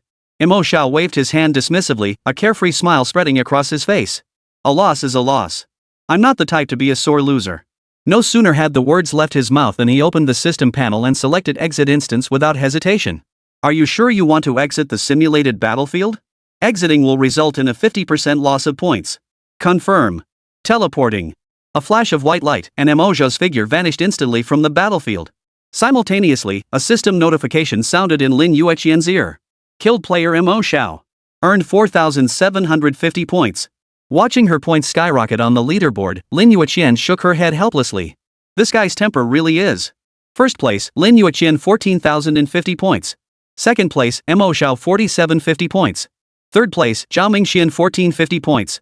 Even after losing half his points, Mo Xiao still comfortably held on to second place, with an absurdly large gap separating him from third. Yunqing First High School Auditorium. As Mo Xiao reappeared in his seat, a wave of murmurs instantly rippled through the surrounding area. How come Mo Xiao came out so fast? Wasn't he clinging to Lin, the campus beauty's, leg? Check the leaderboard. His points dropped by half. Haha, he must have been taken down by Lin, the campus beauty. I knew it. These freeloaders who leech off others' points always get exposed sooner or later. Campus beauty Lin probably couldn't stand it anymore, kicked him out of the team, and then took him down. Mo Xiao sat expressionless at his station, his mind utterly unruffled by the gloating whispers around him. Before long, as the simulated battle concluded, Lin Yueqian was teleported out. The moment she appeared in the auditorium, the surrounding murmurs instantly grew even more intense. Lin Yueqian is awesome. That's exactly how you deal with those who try to ride someone else's coattails. Over 14,000 points? That's insane. Truly the pride of Yunqing First High. Lin Yueqian ignored the voices entirely, walking straight over to sit beside Mo Xiao. What? Are you upset? She asked in a hushed voice. Not really, Mo Xiao replied without looking up. Just curious how you got this strong, and wondering if there's anyone stronger than you at the same age and level. Seeing Mo Xiao's pensive expression, Lin Yueqian let out a soft chuckle, a deep gleam flashing in her eyes. Of course there are, she murmured softly, yet with an unwavering certainty impossible to ignore. We're still weak now. Once our strength grows, we'll see much more. She paused, her gaze drifting toward the distance. A complex emotion flickered in her cool, phoenix-like eyes. Only then will we truly understand what it means to be powerful. The words carried an inexplicable sense of world weariness, causing Mo Xiao to glance at her sideways. Lin Yueqian's tone always made him feel she knew something, yet he couldn't quite put his finger on it. You talk as if you've actually seen a true powerhouse, Mo Xiao teased. Lin Yueqian froze at his words, then quickly regained her usual composure, shooting him a disapproving glance. What's wrong with reading too many novels? Hearing her words, Mo Xiao fell into deep thought. True, his current strength placed him among the top students, but on the global stage, he was barely a beginner. How terrifying were the powers of those legendary 4th transformation, 5th transformation masters, or even higher tier beings? Just then, the principal's booming voice echoed from the front of the auditorium. The simulated assessment is now concluded. The Mediterranean-haired principal stood beaming at the podium, clearly pleased with the assessment's outcome. Our Yunqing First High students performed exceptionally well in this simulated battle. Particularly noteworthy are the top 2 finishers, Lin Yueqian and Mo Xiao. Your achievements are truly remarkable. Applause rippled through the audience below, though it sounded somewhat sparse. Clearly, many remained unconvinced that Mo Xiao deserved second place. Now, I announce the rewards for this simulation battle. The principal cleared his throat. Students ranked 3rd to 10th will each receive equipment subsidies worth 10,000 gold coins. Second place Mo Xiao will receive equipment subsidies worth 50,000 gold coins, along with a silver grade skill book. Another stir rippled through the crowd. 50,000 gold coins was an absolute fortune for high school seniors. First place, Lin Yueqian, will receive equipment subsidies worth 100,000 gold coins and a gold grade skill book. The murmurs below the stage grew even louder. A gold grade skill book was a treasure coveted by many professionals. However, the principal's next words silenced the entire crowd. Of course, for our top 2 finishers, there are even more special rewards. A mysterious gleam flashed in the principal's eyes. Lin Yueqian and Mo Xiao, please come with me. Hearing this, Mo Xiao and Lin Yueqian exchanged glances, both seeing confusion in each other's eyes. A more special reward? The 2 rose and followed the principal out of the auditorium, leaving behind the envious whispers of the other students. Chapter 69, City Lord? Support from Yunqing. Following the principal, Mo Xiao and Lin Yueqian soon arrived at his office. The office was much larger than they had imagined, with quite luxurious decor. Various awards and certificates of honor hung on the walls, while heavy tomes filled the bookshelves. Seated behind the desk was a middle-aged man. The moment they entered, Lin Yueqian froze, blurting out instinctively, "Uncle?" Mo Xiao, standing beside her, also froze at the sound of her voice. Lin Yueqian's uncle? Wasn't he the Lord of Yunqing? The middle-aged man behind the desk looked up and greeted her with a warm smile. It was none other than Yun Tianhe, the Lord of Yunqing, a man in his 40s with an elegant, scholarly demeanor. Yun Tianhe gazed at Lin Yueqian with a beaming smile, his eyes reflecting the affectionate indulgence of an elder toward a younger relative. So you really did take first place this time. It was worth making the trip myself. He set down the documents in his hands and turned his gaze to Mo Xiao. The papers were densely packed with Mo Xiao's detailed records, everything from his awakened profession to his most recent combat logs. Mo Xiao's heart tightened. The feeling of being thoroughly investigated was far from pleasant. But then again, given Lin Yueqian's status, it was only natural that the Lord of Yunqing would investigate him, considering how close he'd gotten to her. You must be Mo Xiao. Yun Tianhe's voice was calm, devoid of any superior's authority. I hear you've been spending quite a bit of time with Mo Xiao lately. A unique hidden profession, the prop master. While I'm not entirely clear on the specifics of this profession's abilities, I can guess it's anything but ordinary. He paused, a hint of amusement playing at the corners of his mouth. Otherwise, Mo Xiao wouldn't keep teaming up with you. At this remark, a flushed blush spread across Lin Yueqian's cheeks. She opened her mouth to speak on Mo Xiao's behalf, but Yun Tianhe waved her off. Rest assured, I mean you no harm. Yun Tianhe met Mo Xiao's gaze directly. I have only one concern, as long as you don't hinder Yueqian's progress, nothing else matters. Mo Xiao secretly breathed a sigh of relief. This city lord was far more reasonable than he'd imagined. Given your current circumstances, your presence beside Yueqian seems to bring more benefits than drawbacks. Naturally, I have no objections, Yun Tianhe continued. Even if the Lin family objects, I'll shield you from them. Of course, all of this hinges on one crucial condition, your strength and your rate of advancement. Yun Tianhe's tone grew more serious as his gaze swept back and forth between Mo Xiao and Lin Yueqian. From what I've seen, advancing from level 3 to level 39 in just 9 days, and Yueqian leaping from level 13 to level 40 this far exceeds my expectations.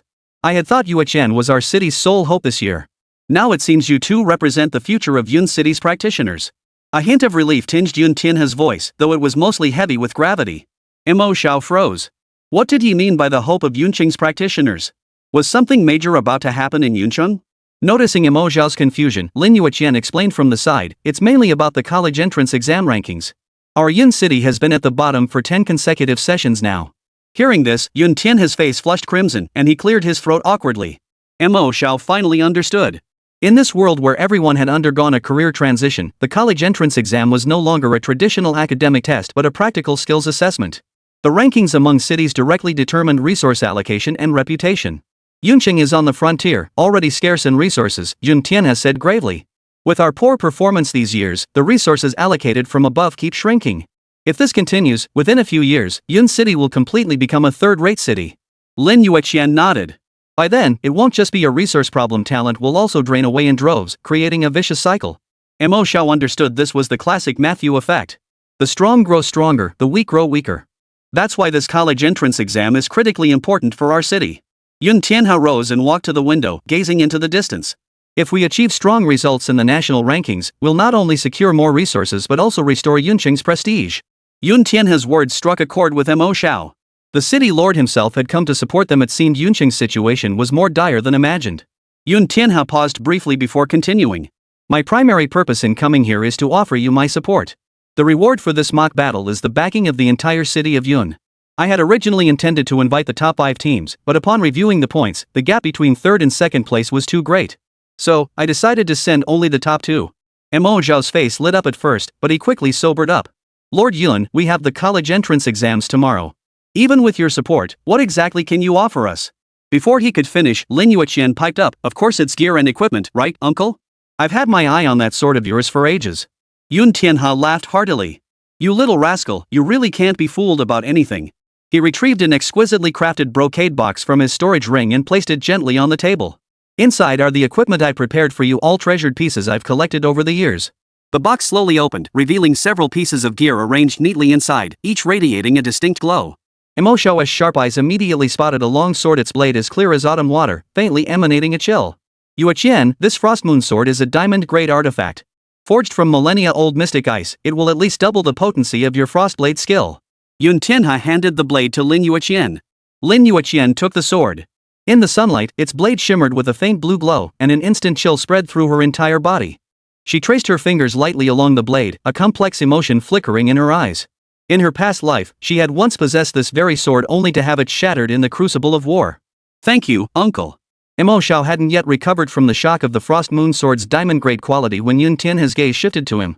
As for you, Yun Tianhe appraised Mo Xiao, his brow slightly furrowed. You're an artifact master. I'm not very familiar with that profession, but it's likely related to artifacts, right? The uncertainty in his words left Mo Xiao feeling awkward. Even the esteemed Lord of Yunqing had only a superficial understanding of the propmaker profession, which spoke volumes about how obscure it truly was. However, Yun Tianhe clearly came prepared. He retrieved an antique-looking ring from his storage ring.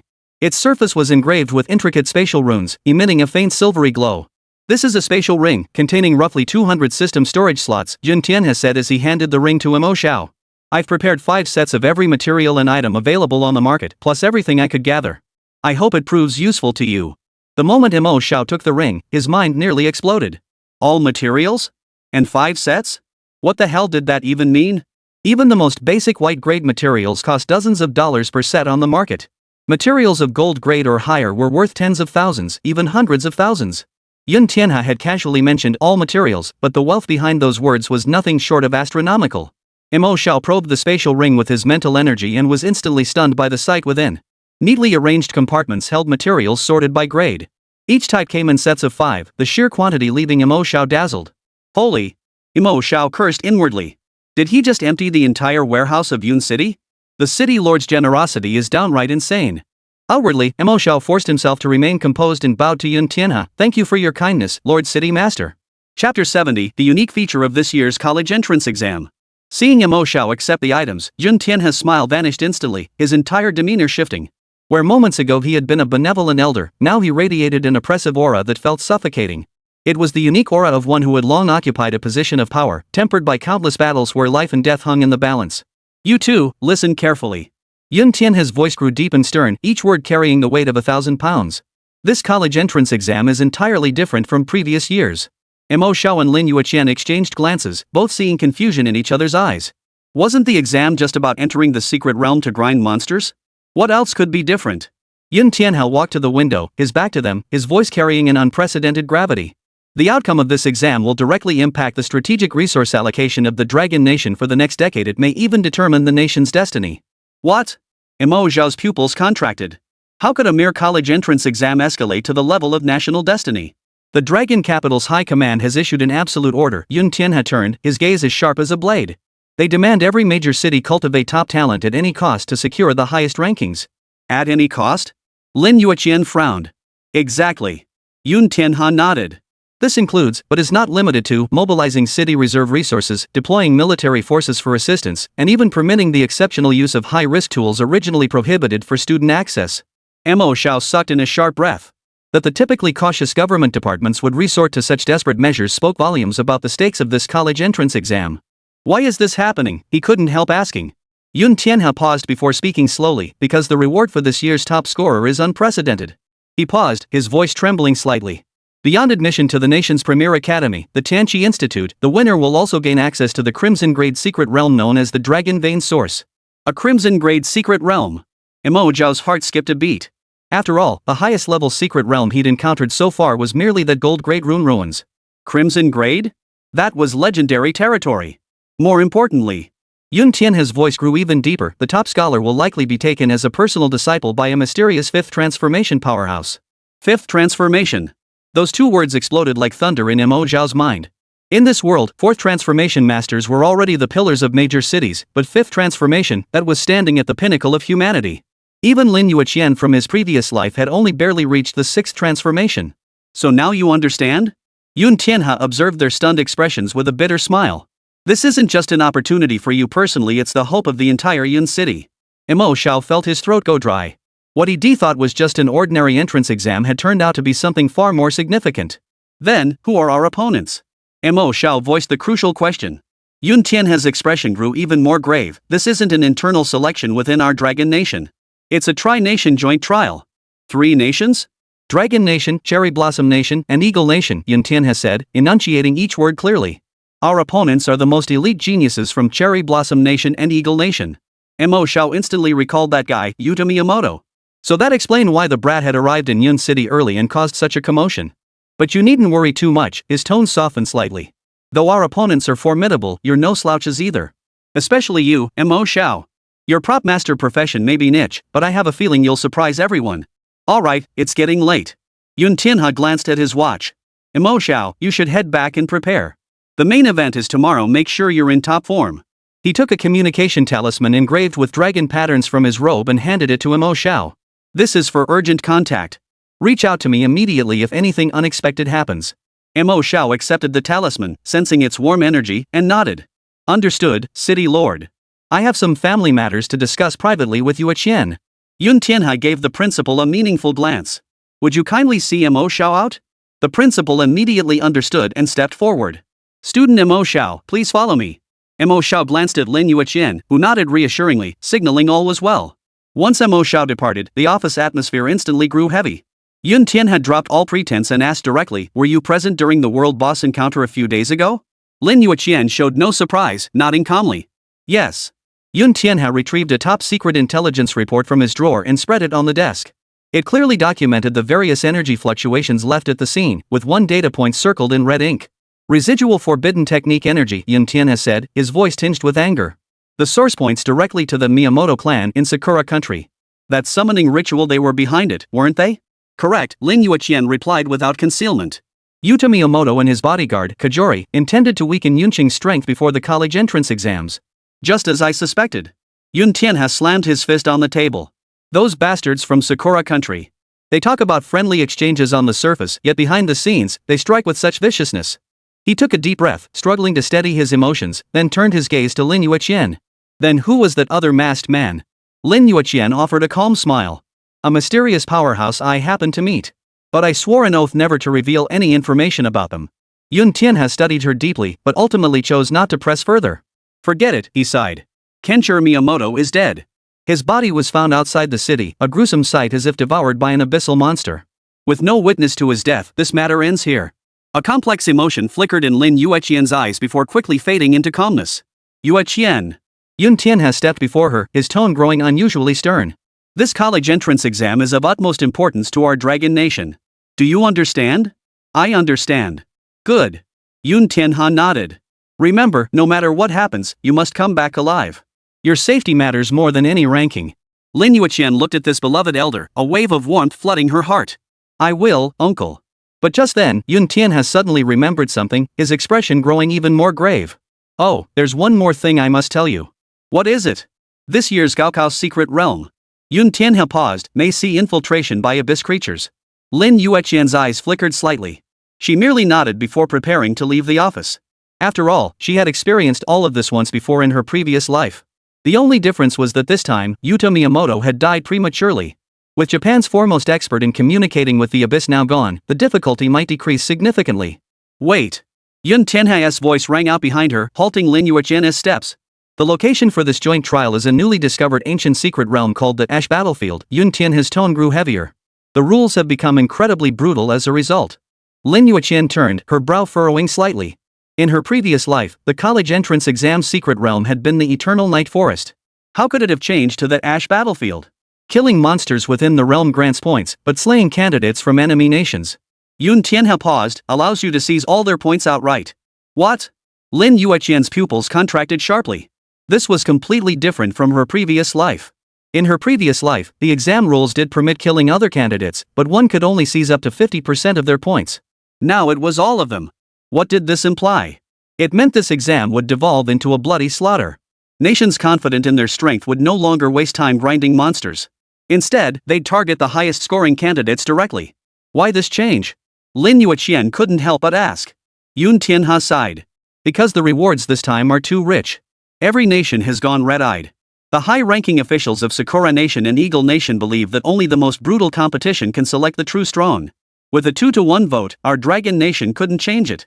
He stepped before Lin Yueqian, his expression grave. More crucially, the Miyamoto clan harbors a deep, unforgiving grudge. With Yuta Miyamoto killed in Yunqing, they won't rest until they've exacted vengeance. The operatives they've dispatched this time are undoubtedly their elite. Their targets? Most likely you and Mo Xiao. Yun Tian took a smooth jade pendant shaped like a dragon from his robe and handed it to Lin Yueqian. This dragon soul jade can shield you from one fatal attack. Remember, survival comes first. Lin Yueqian accepted the jade pendant, feeling the warm energy emanating from it, a wave of warmth surging through her heart. In her previous life, she had also possessed this jade pendant, though Yun Tian had only given it to her after the college entrance exams. She never imagined that in this lifetime, her uncle would present it to her so much earlier. Don't worry, uncle, Lin Yueqian smiled confidently. Mo Xiao and I have the top 2 spots in this college entrance exam locked down. Yun Tian watched her confident smile, his heart filled with both relief and worry. This girl's abilities were truly extraordinary, but her opponents were equally formidable. Especially the Miyamoto family, they would never send weaklings to seek revenge. Remember, no matter what, never push yourself too hard, Yun Tian patted her shoulder. Coming back alive matters more than anything else. Meanwhile, Mo Xiao had returned to her newly purchased luxury residence, staring blankly at the mountain of materials piled inside her spatial ring. Yun Tian's mention of a struggle for national destiny hinted at something extraordinary. Though he couldn't predict the specifics, his instincts told him this college entrance exam would be anything but straightforward. Without hesitation, Mo Xiao began sifting through the materials in the ring. One glittering name after another caught his eye, each representing priceless, top-tier materials. That old man really knows how to splurge. Mo Xiao couldn't help but whistle in admiration. Any single one of these materials could drive countless practitioners mad with desire. And Yun Tianhe had given him 5 at once. In that case, I must not disappoint the city lord's expectations. Mo Xiao took a deep breath and began to think seriously. At his current level, crafting conventional items held little significance. What truly held value were those powerful, one-time use trump cards. On the day of the college entrance exam, the teleportation plaza in Yunqing was teeming with people. Hundreds of examinees gathered here, each face etched with tension and excitement. This was the most crucial exam of their lives. Success or failure hinged on this moment. Mo Xiao and Lin Yueqian stood side by side in the crowd, their aura causing nearby candidates to instinctively step back. Are you sure you don't want to form a 5-person team? Yun Tianhe approached them, his brow furrowed. This Gaokao is far more dangerous than ever before. More teammates mean more protection. No need, Lin Yueqian shook her head firmly. Teammates would only slow us down. Mo Xiao nodded in agreement. More people just make us easier to spot. It's easier for us to move around as a pair. Yun Tianhe sighed. He knew these two kids well. Once they made up their minds, it was nearly impossible to change them. If that's your choice, then so be it. Yun Tianhe patted both of them on the shoulder. Remember, survival comes first. Only by staying alive can you earn points. Time ticked by, the tension in the square thickening by the second. At exactly 8 o'clock, Yun Tianhe stood at the center of the teleportation array. His voice echoed across the entire square through the amplification array. Candidates, I hereby declare the commencement of the 1247th National College Entrance Examination of Dragon Nation. The moment the words left his mouth, the massive teleportation array erupted in a blinding flash. Space began to warp, and a powerful force enveloped everyone within. Mo Xiao felt only a flash before his vision went dark, and the next second, he lost consciousness. As the teleportation light gradually faded, Mo Xiao slowly opened his eyes. Before him lay a desolate landscape. Crumbling city walls collapsed to the ground, rusted weapons scattered everywhere, the air thick with the stench of gunpowder and blood. The distant sky wore an eerie crimson hue, occasionally streaked by black lightning that cast an even more sinister glow over the world. Is this the Ashen battlefield? Mo Xiao stood up, surveying his surroundings. He found himself and Lin Yueqian standing on a relatively intact stone platform.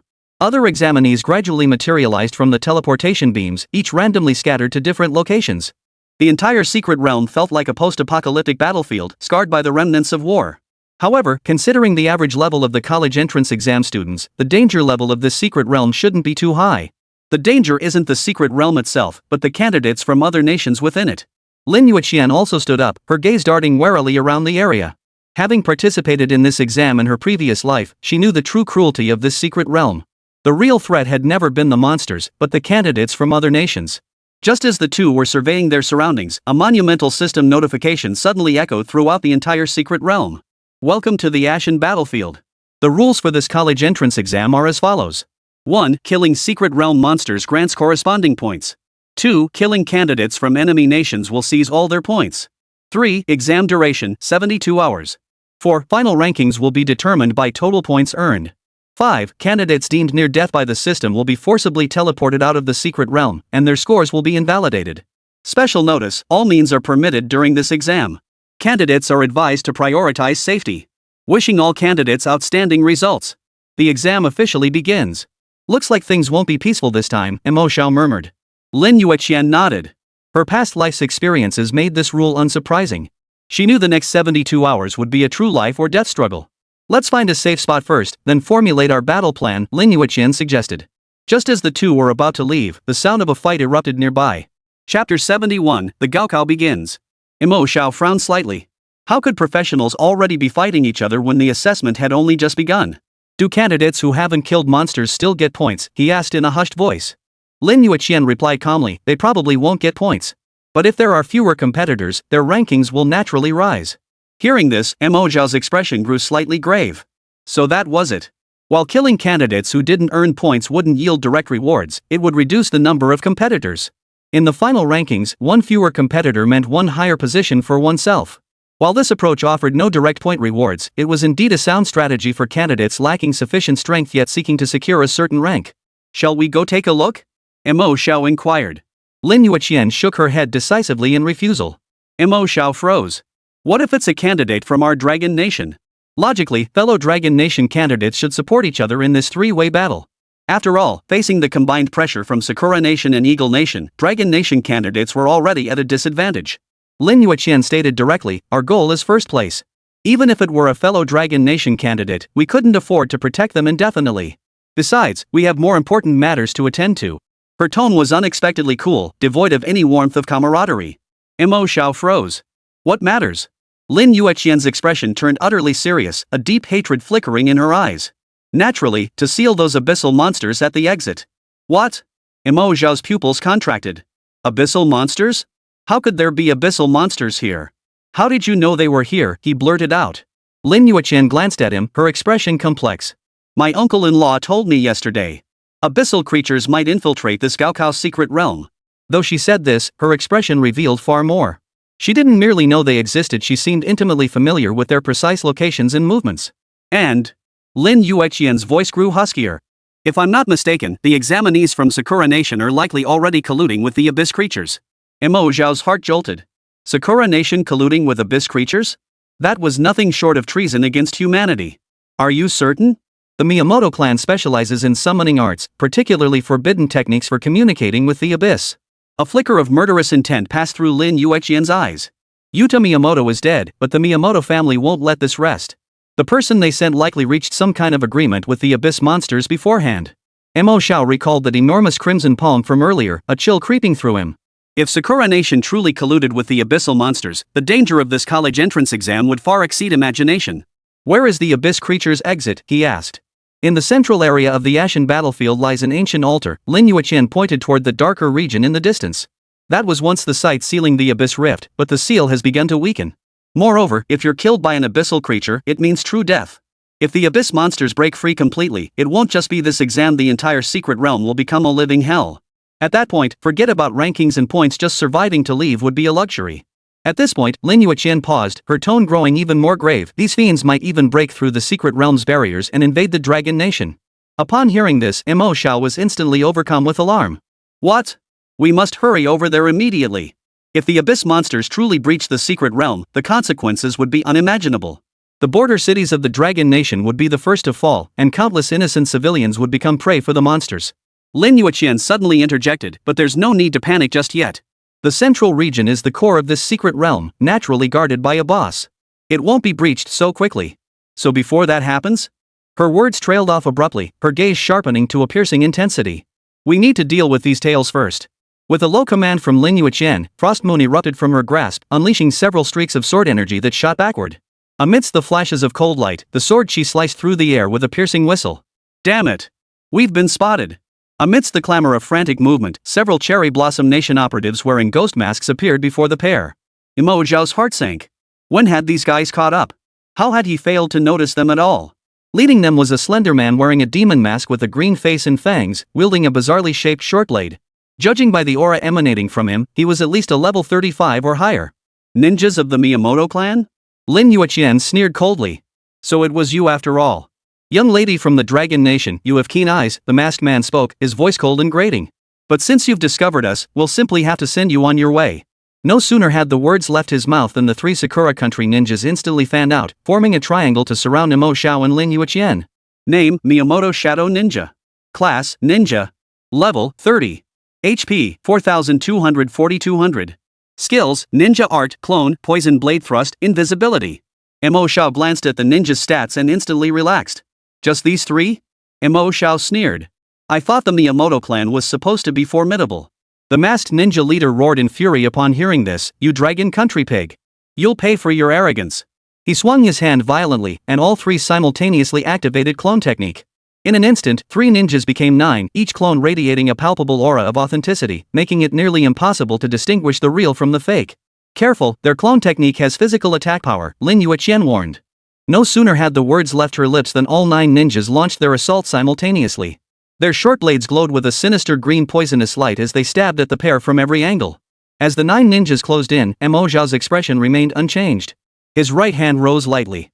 The nether abyss shot from his hand, transforming into a black streak of light in midair. The black streak abruptly split midair, fragmenting into 9 small swords. Each sword emitted a purple-black, malevolent mist as they shot toward the ninjas at speeds beyond human perception. What? The leader, the masked ninja, saw his pupils contract sharply. He had never witnessed such a bizarre attack pattern. But it was already too late. The 9 blades, as if possessed of their own consciousness, locked onto each target with pinpoint accuracy. Whether the true body or a clone, none could escape the terror of these flying blades. Thud! Thud! Thud! A series of sharp whistles pierced the air as the 9 blades instantly impaled all their targets. 3 Sakura Nation ninjas didn't even have time to scream before being completely pierced by this strike. Their bodies froze stiff in midair for a second before falling lifelessly to the ground. Killed Miyamoto Shadow Ninja, earned 0 points. Killed Miyamoto Shadow Ninja, earned 0 points. Killed Miyamoto Shadow Ninja, earned 0 points. 3 system notifications sounded in succession, yet the score bar remained blank. Tisk, guess killing people with no points really does give you no points. Mo Xiao casually waved his hand, and the 9 small swords merged back into one, flying back behind him. Watching this, Lin Yueqian couldn't help but gasp. Impressive.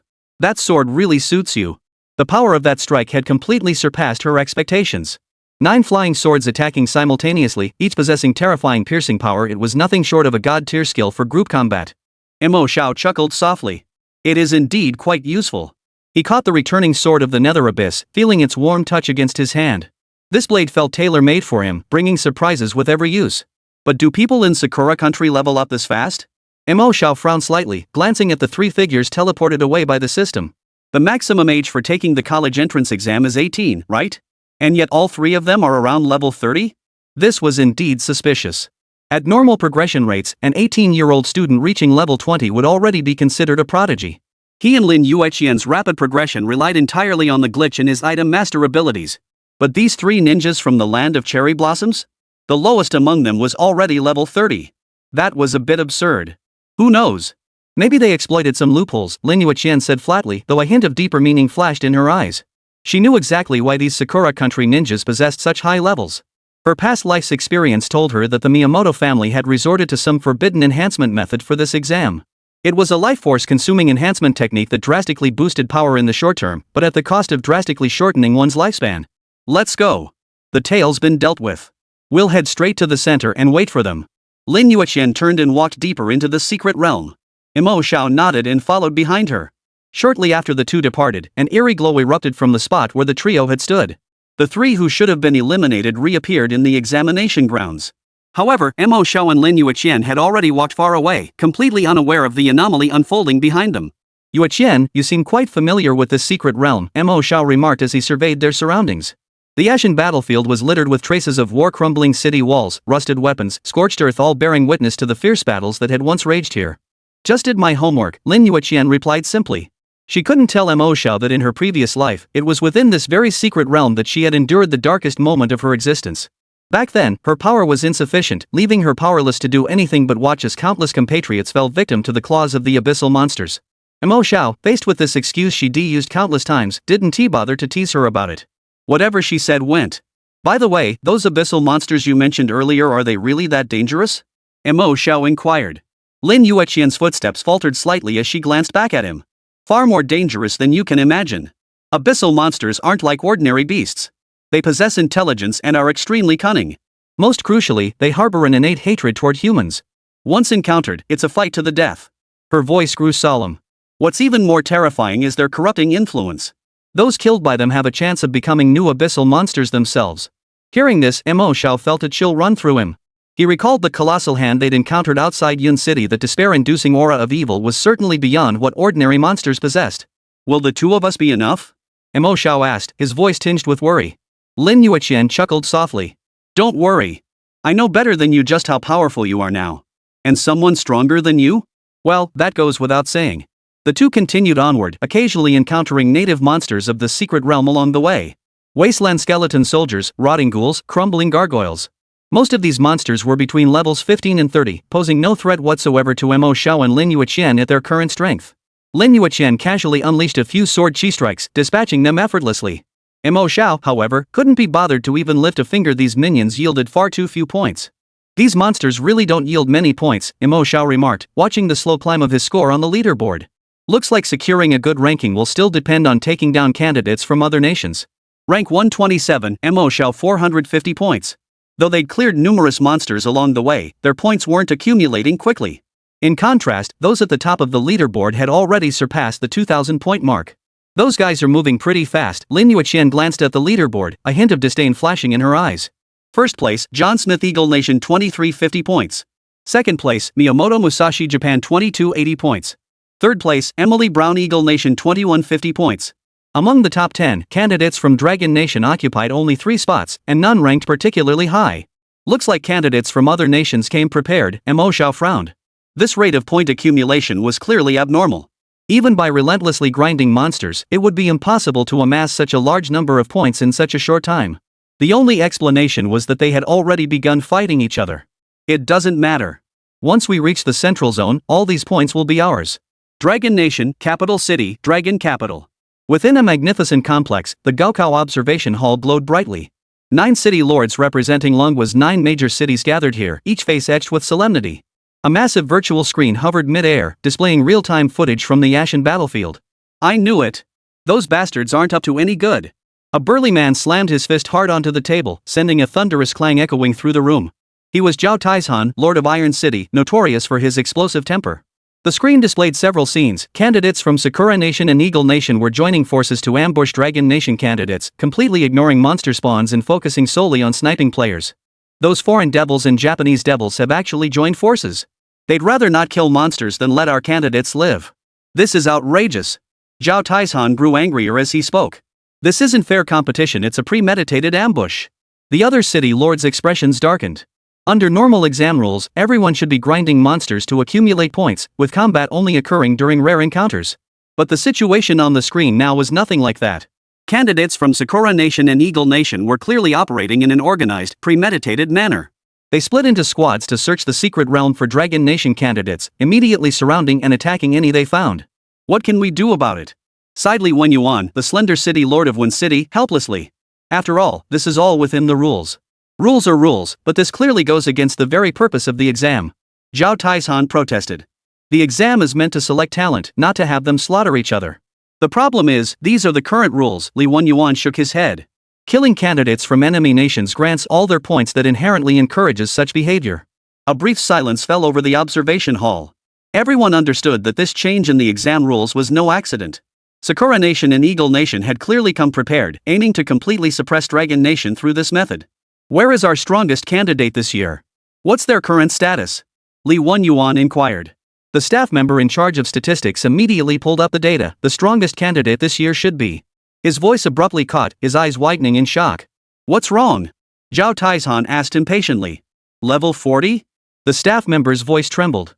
Lin Yueqian and Mo Xiao from Yuncheng. One at level 39 and the other at level 40? Chapter 72, Waiting for Rabbits by the Stump. What? The spectator hall erupted in an instant. Level 40?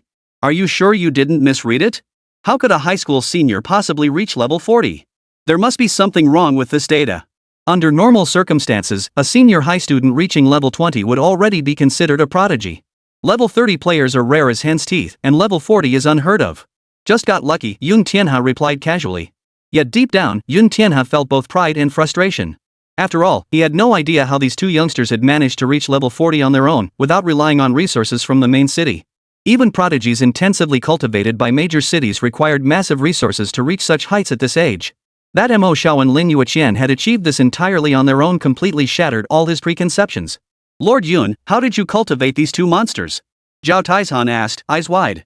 Level 40. Our strongest candidate in Iron City is only level 28. Exactly. That gap is just too huge, the other city lords chimed in, their questioning gazes turning toward him. Yun Tianhe cleared his throat awkwardly, waving his hands. Ahem, well, they're exceptionally gifted. I didn't do anything special. He couldn't very well admit he'd only discovered their true strength yesterday. That would be utterly humiliating. The city lords rolled their eyes at him simultaneously, deciding against further questioning. Instead, they demanded, quick, pull up the footage of those 2 kids. Staff scrambled to operate the controls, and soon the figures of Mo Xiao and Lin Yueqian appeared on the screen. The moment the footage appeared, the city lord's brows immediately furrowed. Lin Yueqian and Mo Xiao had formed a 2-person team. While they could understand the arrogance of prodigies, it was still far too dangerous given the current situation. The pair were currently advancing through the central zone of the Ash battlefield, where the environment was visibly more perilous than elsewhere. A heavy sulfuric stench permeated the air, while the ground was riddled with bottomless fissures. Occasionally, eerie red light flickered from within the cracks. Where are they headed? Someone asked in confusion. The central zone, Yun Tianhe frowned. That's the most dangerous place in the entire secret realm. A level 50 boss guards it. 50 level? Zhao Taizhan sucked in a sharp breath. Are they insane? Even at level 40, facing a 50 level boss is suicide. The other city lords shook their heads in unison. Level disparities held absolute weight in this world. A 10 level gap could easily crush opponents. Yet Mo Xiao and Lin Yueqian on the screen appeared unusually calm, showing no sign of fear whatsoever. Wait! Li Yuan suddenly pointed at the screen. Look at the leaderboard. Everyone immediately turned their gaze to the leaderboard, their brows furrowing simultaneously. Rank 127, Mo Xiao Dragon Nation 450 points. Rank 134, Lin Yueqian Dragon Nation 380 points. This? Zhao Taizhan gaped, our two strongest candidates have such low scores? Not only were their points low, but their rankings were utterly dismal. The top 10 spots were entirely dominated by candidates from Sakura Nation and Eagle Nation, while the highest-ranked Dragon Nation candidate was outside the top 50. What the hell are they doing? One city lord couldn't help but complain. With level 40 strength, how could they possibly have such meager points? Yun Tianhe, however, fell deep in thought. With Mo Xiao and Lin Yueqian's strength, earning points should have been effortless. Their low scores could only mean one thing: they hadn't been grinding monsters seriously at all. So what were they doing? Li Yuan pushed his glasses up thoughtfully. Could it be they're waiting for the latter half to focus on sniping enemy nation professionals? After all, killing enemy candidates yields all their points. That approach is certainly more efficient. That makes sense, Yun Tianhe nodded. With their abilities, it's far more efficient to target high-scoring enemy candidates than waste time grinding minor monsters. The other city lords all agreed. After all, the top 10 spots on the leaderboard were entirely dominated by candidates from Sakura Nation and Eagle Nation. Every point on those players was pure gold. Just as the discussion was underway, the screen's display shifted. Mo Xiao and Lin Yueqian had reached the core area of the Ashen battlefield. The environment here was harsher than elsewhere, the ground riddled with bottomless fissures, the air thick with the pungent stench of sulfur.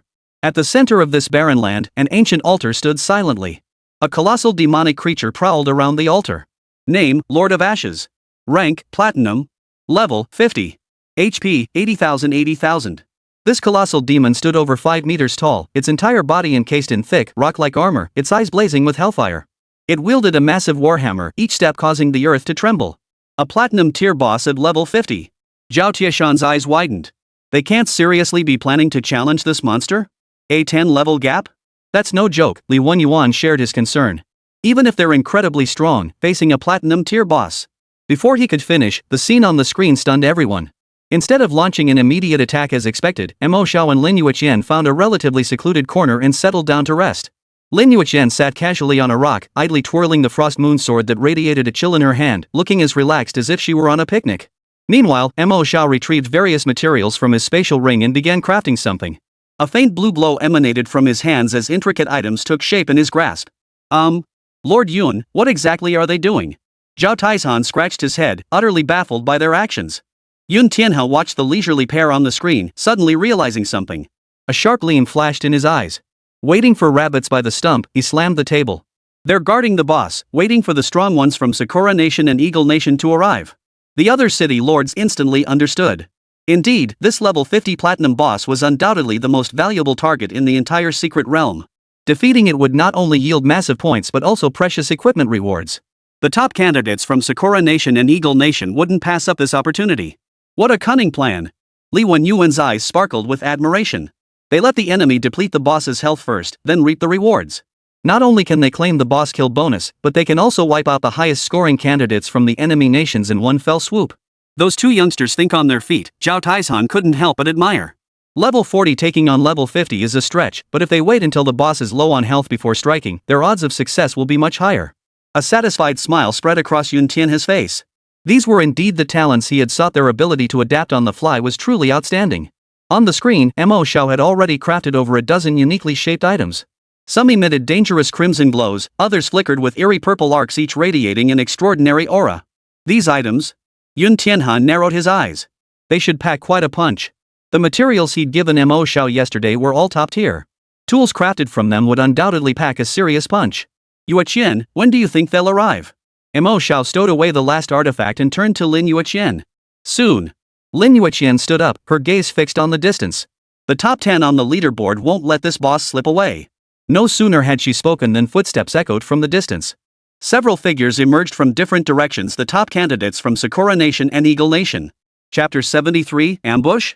Xiao Fan has arrived? Not far away, two teams appeared in their field of vision almost simultaneously. Leading the charge was a towering blonde man clad in silver-white heavy armor, bearing a massive shield and a two-handed sword on his back. His level displayed is 42, none other than John Smith, the Eagle Nation's punishing knight and leader of the rankings. On the other side stood a man from Sakura Nation clad in black samurai attire, two katana swords at his waist, his gaze as cold and sharp as the blades themselves. His level had also reached 41, none other than Musashi Miyamoto, the second-ranked player on the leaderboard. Each of them was followed by 4 teammates, all level 35 or above. The aura they emitted made the surrounding air feel thick and heavy. Holy crap, this lineup is ridiculous, Mo Xiao muttered inwardly. 10 people taking on a level 50 boss? Is this level of caution really necessary? To his surprise, however, the two groups didn't immediately attack the Ash Lord after converging. Instead, they formed a loose encirclement, their eyes darting warily around the area. Clearly, they were waiting for something. They're waiting for someone, Lin Yueqian murmured in a hushed voice, a flicker of coldness in her eyes. Looks like they want to assemble their strongest forces to take down the boss in one go and clear the area while they're at it. Mo Xiao nodded. This approach was indeed clever. After all, the Ash Lord was the most valuable target in the entire secret realm. Defeating it would not only yield massive points but also precious equipment rewards. Getting ambushed by others during the fight would make it all a waste. As the two watched each other's movements, a figure suddenly emerged from the shadows of the altar. It was a youth who appeared to be around 20, shrouded in ominous black mist and wearing a sickly, maniacal grin. His level was a staggering 38. The outline of a bizarre magatama pendant flickered faintly on his chest, emanating an aura even more malevolent than before. Xiao Fan? Mo Xiao's pupils contracted sharply. What was this guy doing here? And judging by his appearance, he was clearly allied with the teams from Eagle Nation and Cherry Blossom Nation. The moment Lin Yueqian saw Xiao Fan, her grip on the Frost Moon sword tightened involuntarily, a bone-chilling killing intent flashing through her. Fragments of memories from her past life surged to the surface, the painful images causing her breath to quicken. Xiao Fan, you're late. Miyamoto Musashi gave him a slight nod upon seeing him, his tone tinged with displeasure, but more so with caution. Xiao Fan grinned, revealing pearly white teeth. My apologies. Ran into a few blind fools on the way. Had to deal with them. Before he finished speaking, his hand shot up. A jet-black energy blade shot from his fingertips, striking the boulder where Mo Xiao and the others hid with pinpoint accuracy. Boom! The boulder instantly shattered, sending fragments flying everywhere. Mo Xiao and Lin Yueqian's figures were exposed before everyone. The candidates from Eagle Nation and Cherry Blossom Nation wore expressions of shock. Xiao Fan wore a smug, predatory grin as he addressed John and Miyamoto Musashi. Gentlemen, no need to search further. The killer of Miyamoto Yuta is right here. He twisted the truth, placing full blame for Miyamoto Yuta's death squarely on Mo Xiao. He embellished the story, describing how Mo Xiao had used underhanded tactics to ambush him, painting himself as a victim who had narrowly escaped with his life. It was him. Xiao Fan's voice crackled with incitement. He used some bizarre method to steal the sacred firepower of your Miyamoto clan and ambushed Lord Yuta. I fought back with my life and barely escaped with my skin. Such a shameless scoundrel must not be spared. John Smith's face lit up with interest at these words. He scrutinized Mo Xiao with keen curiosity, as if examining a novel toy. Meanwhile, murderous intent surged in Miyamoto Musashi's eyes. So it was you. His voice was as cold as ice, devoid of any warmth, his hand already resting on the hilt of the sword at his waist. The Judgment Alliance, composed of 3 nations' top geniuses, instantly turned their attention toward Mo Xiao and Lin Yueqian. Even the level 50 boss, the Ash Lord, seemed to fade into the background. Tisk. Mo Xiao couldn't help but inwardly scoff at the dramatic spectacle unfolding before him. This guy should be an actor, what a waste of talent. He could feel over a dozen murderous gazes locked onto them. Especially Miyamoto Musashi, his eyes seemed ready to devour Mo Xiao alive. Looks like plans don't always go as expected, Mo Xiao murmured to Lin Yueqian beside him. Lin Yueqian remained silent, only tightening her grip on the Frost Moon sword. A chill sword intent slowly rose from her body as her gaze locked onto Xiao Fan. Her clear, cold phoenix eyes held an unprecedented icy glare. Oh? A prop master and a swordsman? John Smith raised an eyebrow at their professions. So it was you two who killed Miyamoto Yuta? His tone carried an air of arrogant scrutiny, as if questioning 2 insignificant ants. The dishonor upon the Miyamoto name must be cleansed with your blood. Miyamoto Musashi wasted no words. He slowly drew the katana from his waist, its razor-sharp blade reflecting a bloodthirsty glint under the dusky crimson sky. A powerful aura erupted, crushing down upon Mo Xiao. In that instant, a dozen murderous gazes formed an invisible net, trapping Mo Xiao and Lin Yueqian within its grasp. Especially Miyamoto Musashi, the murderous intent in his sinister eyes seemed almost tangible, as if he intended to carve Mo Xiao into 1,000 pieces. Even the level 50 platinum boss, the Ash Lord, seemed like an insignificant backdrop at that moment. Wow, is this some kind of international public shaming session? Mo Xiao couldn't help but inwardly scoff at the dramatic scene unfolding before him. 11 against 2, this lineup could easily take down a top-tier boss, yet now it was all focused on them. Just as tensions reached a boiling point, Lin Yueqian stepped forward. The step was light, yet to everyone present, it felt like a heavy hammer striking a drum. From the diamond-grade longsword in her grasp, frostmoon wispy threads of frigid air began to seep out, as if the surrounding temperature had suddenly dropped several degrees. Her gaze didn't linger on Miyamoto Musashi or John Smith. Those icy phoenix eyes were fixed solely on the figure behind them, Xiao Fan, his face twisted into a savage grin. A rabble of misfits. Her icy voice rang out, devoid of emotion yet radiating a lofty disdain that seemed to tower above all. Bastard! How dare you! Miyamoto Musashi roared, his anger boiling over. Clang! His Tachi sword slid from its scabbard at the sound, its sharp blade reflecting a bloodthirsty gleam under the dusky red sky of the ashen battlefield. A fierce aura erupted from him, with faint blue wind elemental energy swirling around the blade.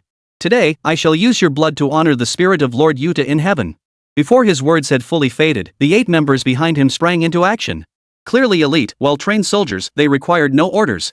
Instantly, they fanned out, forming a semicircular encirclement. The next moment, magical radiance intertwined with the whistling of arrows tearing through the air. Burning fireballs, sharp ice spikes, arrows wrapped in shadow energy, holy light bolts. Dozens of ranged attacks poured down from all directions, sealing off every possible escape route for Mo Xiao and Lin Yueqian, weaving an inescapable web of death. Leave these skills to me. Go ahead. Lin Yueqian didn't even turn back, merely nodding slightly. A simple gesture, yet it spoke volumes of unwavering trust. The next instant, she moved. Her form blurred like wisps of smoke, transforming into an afterimage too swift for the naked eye to follow. Activating cloud body wind form, she vanished from her position in an instant. Her target had been singular from the very beginning, Xiao Fan. The instant Lin Yueqian charged forward, a deadly web woven from dozens of attacks had already enveloped Mo Xiao. The searing heat of fireballs, the bone-chilling cold of ice spikes, the razor-sharp arrows, the sacred glow of light projectiles. Various energies intertwined, distorting the very air with their frenzied force, causing it to groan under the unbearable strain. Facing an assault powerful enough to obliterate any peer-level practitioner, Mo Xiao's expression remained utterly unruffled. He merely raised his right hand slowly. Hum. A peculiar hum filled the air as an orange glow blossomed from his palm. A colossal energy hand materialized out of thin air, reaching out to grasp the barrage of attacks. Ultimate hand. John Smith and Miyamoto Musashi's pupils contracted simultaneously. What kind of skill was that? Before they could react, the orange giant hand moved at an unimaginable speed, grasping every incoming spell and arrow within its palm. Scorching fireballs burned quietly within its grasp, sharp ice spikes lost all kinetic energy, and even attacks imbued with sacred and shadow powers hung obediently, like tamed pets. The entire battlefield fell into a deathly silence at that moment. Everyone stared wide-eyed, utterly incredulous at this scene that defied all logic. Catching skills barehanded? What kind of demonic heresy is this? This can't be, a mage from the Eagle Nation gasped, his face contorted as if he'd seen a ghost. My fireball, it's gone out of control. My shadow bolt too. Terror and chaos spread like a plague through the ranks of both Eagle Nation and Sakura Nation. Their prideful focused attacks proved as fragile as children's toys before their adversary. Right then, time to return things to their rightful owner. Mo Xiao's voice was cold, devoid of any emotion. He looked at the terrified candidates, his gaze as cold as death. Back to you. The moment the words fell, he flung his ultimate hand, brimming with sky-filling skills. Item throw. Potential burst. Boom. An energy storm erupted instantly, several times more violent than before. Every skill was imbued with a savage power at that moment, whipping back at a speed several times faster than its original approach. Fireballs transformed into exploding dragons of flame, ice spikes became deadly spears of frost, and shadow arrows even ignited with crimson-black magical flames. Get out of the way. John Smith roared, instantly raising the massive shield on his back. Holy light barrier. Golden light coalesced before him into a thick wall of light, attempting to withstand the world-shattering onslaught. Miyamoto Musashi's reaction was equally swift. The second wakizashi at his waist shot from its sheath, crossing before his chest. Mind's eye, void. An intangible sword intent spread out, forming a distorted force field before him. Yet, all this proved futile. Empowered by both throwing projectile and potential burst, the power of these skills had long surpassed their original limits. Boom! A deafening explosion reverberated across the entire Ashfield battlefield. John Smith's holy light barrier shattered in less than a second, and he was hurled backward by the immense force, crashing heavily to the ground. The force field before Miyamoto Musashi instantly collapsed, scattering chaotic sword chi that left several deep, bone-exposing wounds on his body. The fate of the teammates behind them was even more gruesome. Screams, wails, and the sounds of bodies being torn apart by energy echoed in rapid succession. In a mere instant, over half of the once mighty 11 Nations alliance was reduced to white light, forcibly teleported out of the secret realm. Killed Eagle Nation candidate, earned 1870 points.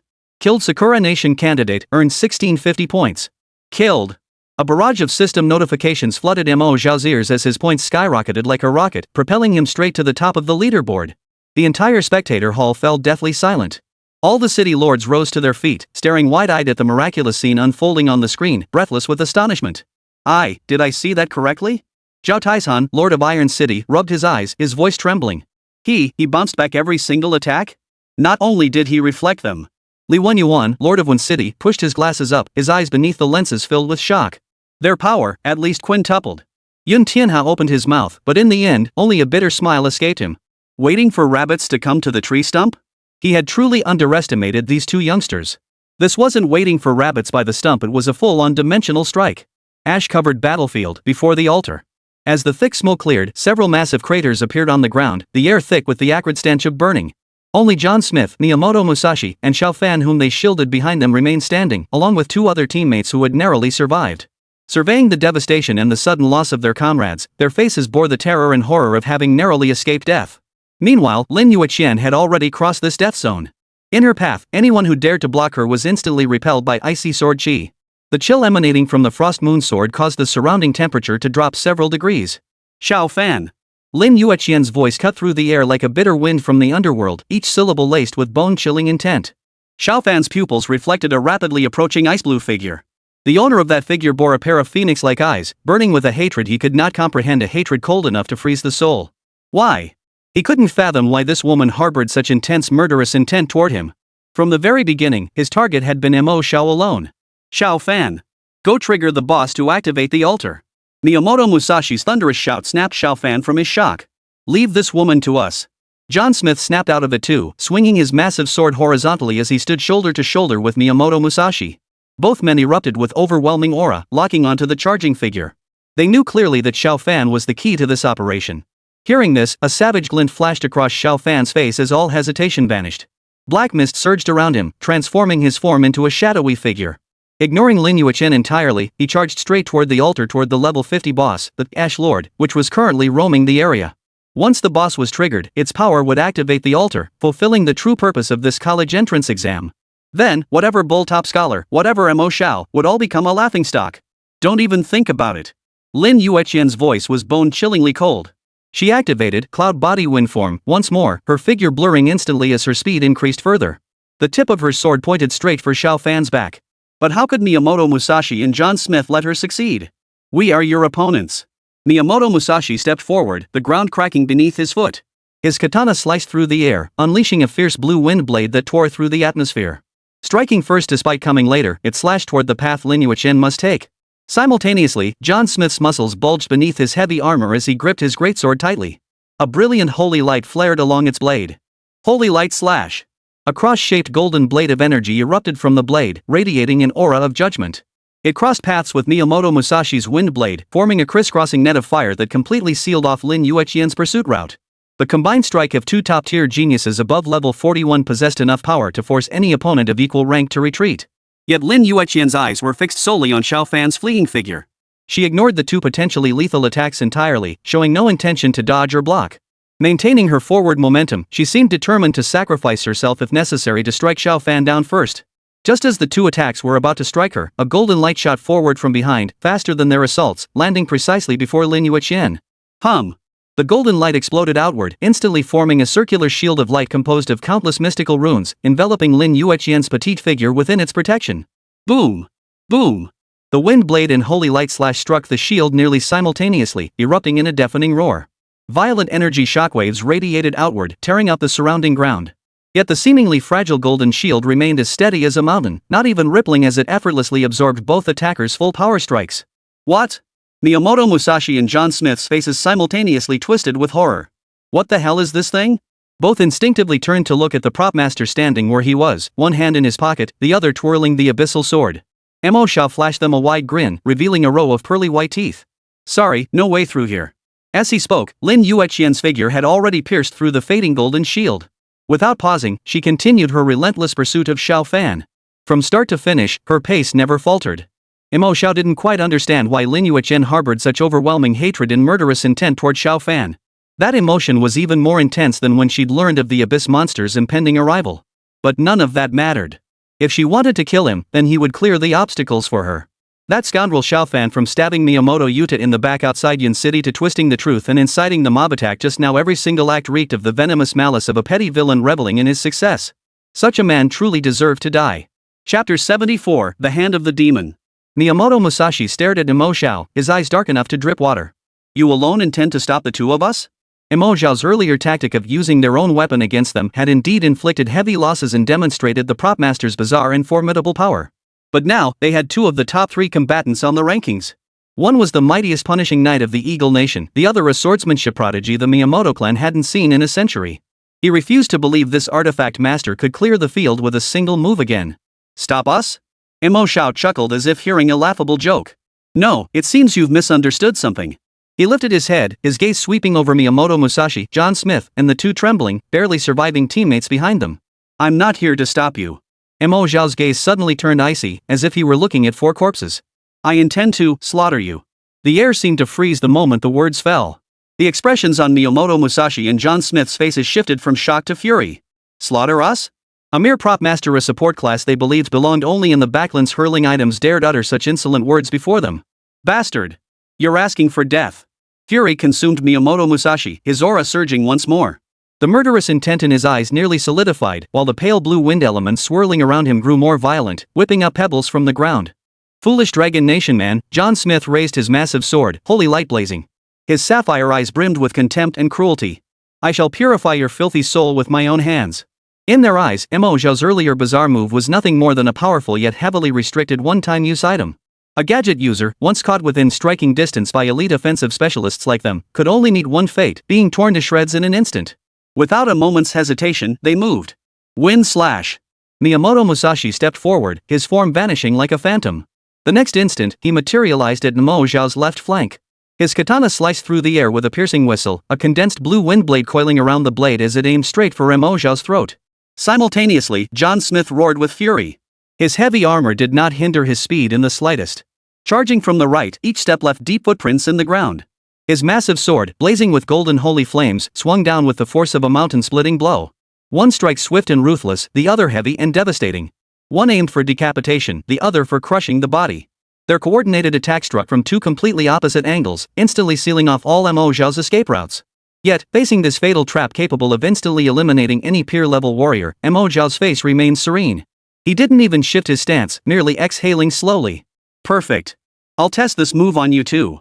Mo Xiao murmured silently. He felt no psychological pressure whatsoever in facing these two. As the blades closed in, Mo Xiao finally raised his hands. No dazzling magical glow, no intricate incantations. 2 dark crimson orbs erupted unexpectedly from his palms. The light was sinister and profound, as if drawn from the depths of the netherworld, carrying a heart-stopping aura of terror. In the next instant, the light rapidly stretched and condensed. Within the suddenly constricted pupils of Miyamoto Musashi and John Smith, 2 enormous palms composed entirely of dark red energy materialized out of thin air. These were not the orange light hands from his previous grabbing skill. These palms were denser, more massive, their surfaces covered in eerie black patterns. The aura they emitted was pure, unadulterated destruction and foreboding. The demon's hand. What the hell? A warning bell rang loudly in Miyamoto Musashi's mind, but the sword in his hand had already been swung. There was no turning back. John Smith's face twisted in horror as well. That malevolent aura made even his proud holy light tremble. In the blink of an eye. The moment the blades were less than half a meter from Mo Xiao's body, 2 dark crimson demonic hands moved. Without any flourish, they simply and directly grabbed. Musashi felt his tachi, infused with all his strength and wind elemental power, sink into a mass of slick, viscous mud. The sensation on the blade was no longer the satisfying cut through flesh, but a sickening, sticky resistance. No matter how hard he pushed, the blade wouldn't advance an inch, let alone be pulled free. Clang! A faint, mournful wail emanated from his beloved blade, Arashikiri. This golden-grade legendary blade, forged with the utmost dedication by the finest craftsmen of the land of cherry blossoms and a constant companion in slaying countless formidable foes, now trembled violently, as if enduring the most horrific torture imaginable. Meanwhile, John Smith's situation was equally dire. The moment his holy flamed greatsword, Judgment, was seized by the crimson demonic hand, the golden flames upon its blade seemed to encounter their nemesis. With a hissing sound, they rapidly dimmed. Waves of black mist spread along the blade as the sacred weapon was being viciously devoured by a force of utter, unholy corruption. No! My divine judgment! John Smith roared in fury, struggling to pull the weapon free. Yet the demonic hand clung to the blade like a red-hot branding iron, refusing to budge. Then a scene that made their very souls shudder unfolded.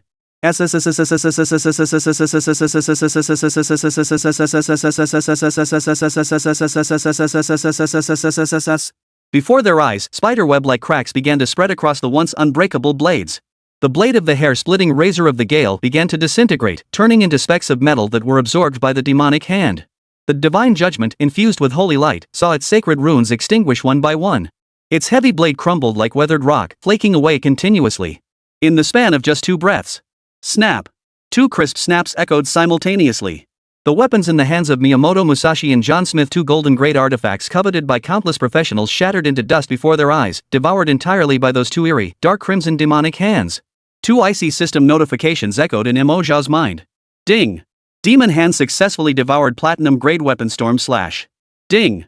Demon Hand successfully devoured platinum grade weapon Divine Judgment. 2 distinct system notifications echoed in Mo Xiao's mind. Immediately afterward, a torrent of pure power surged through his entire body. You have gained partial attributes, physical attack plus 300.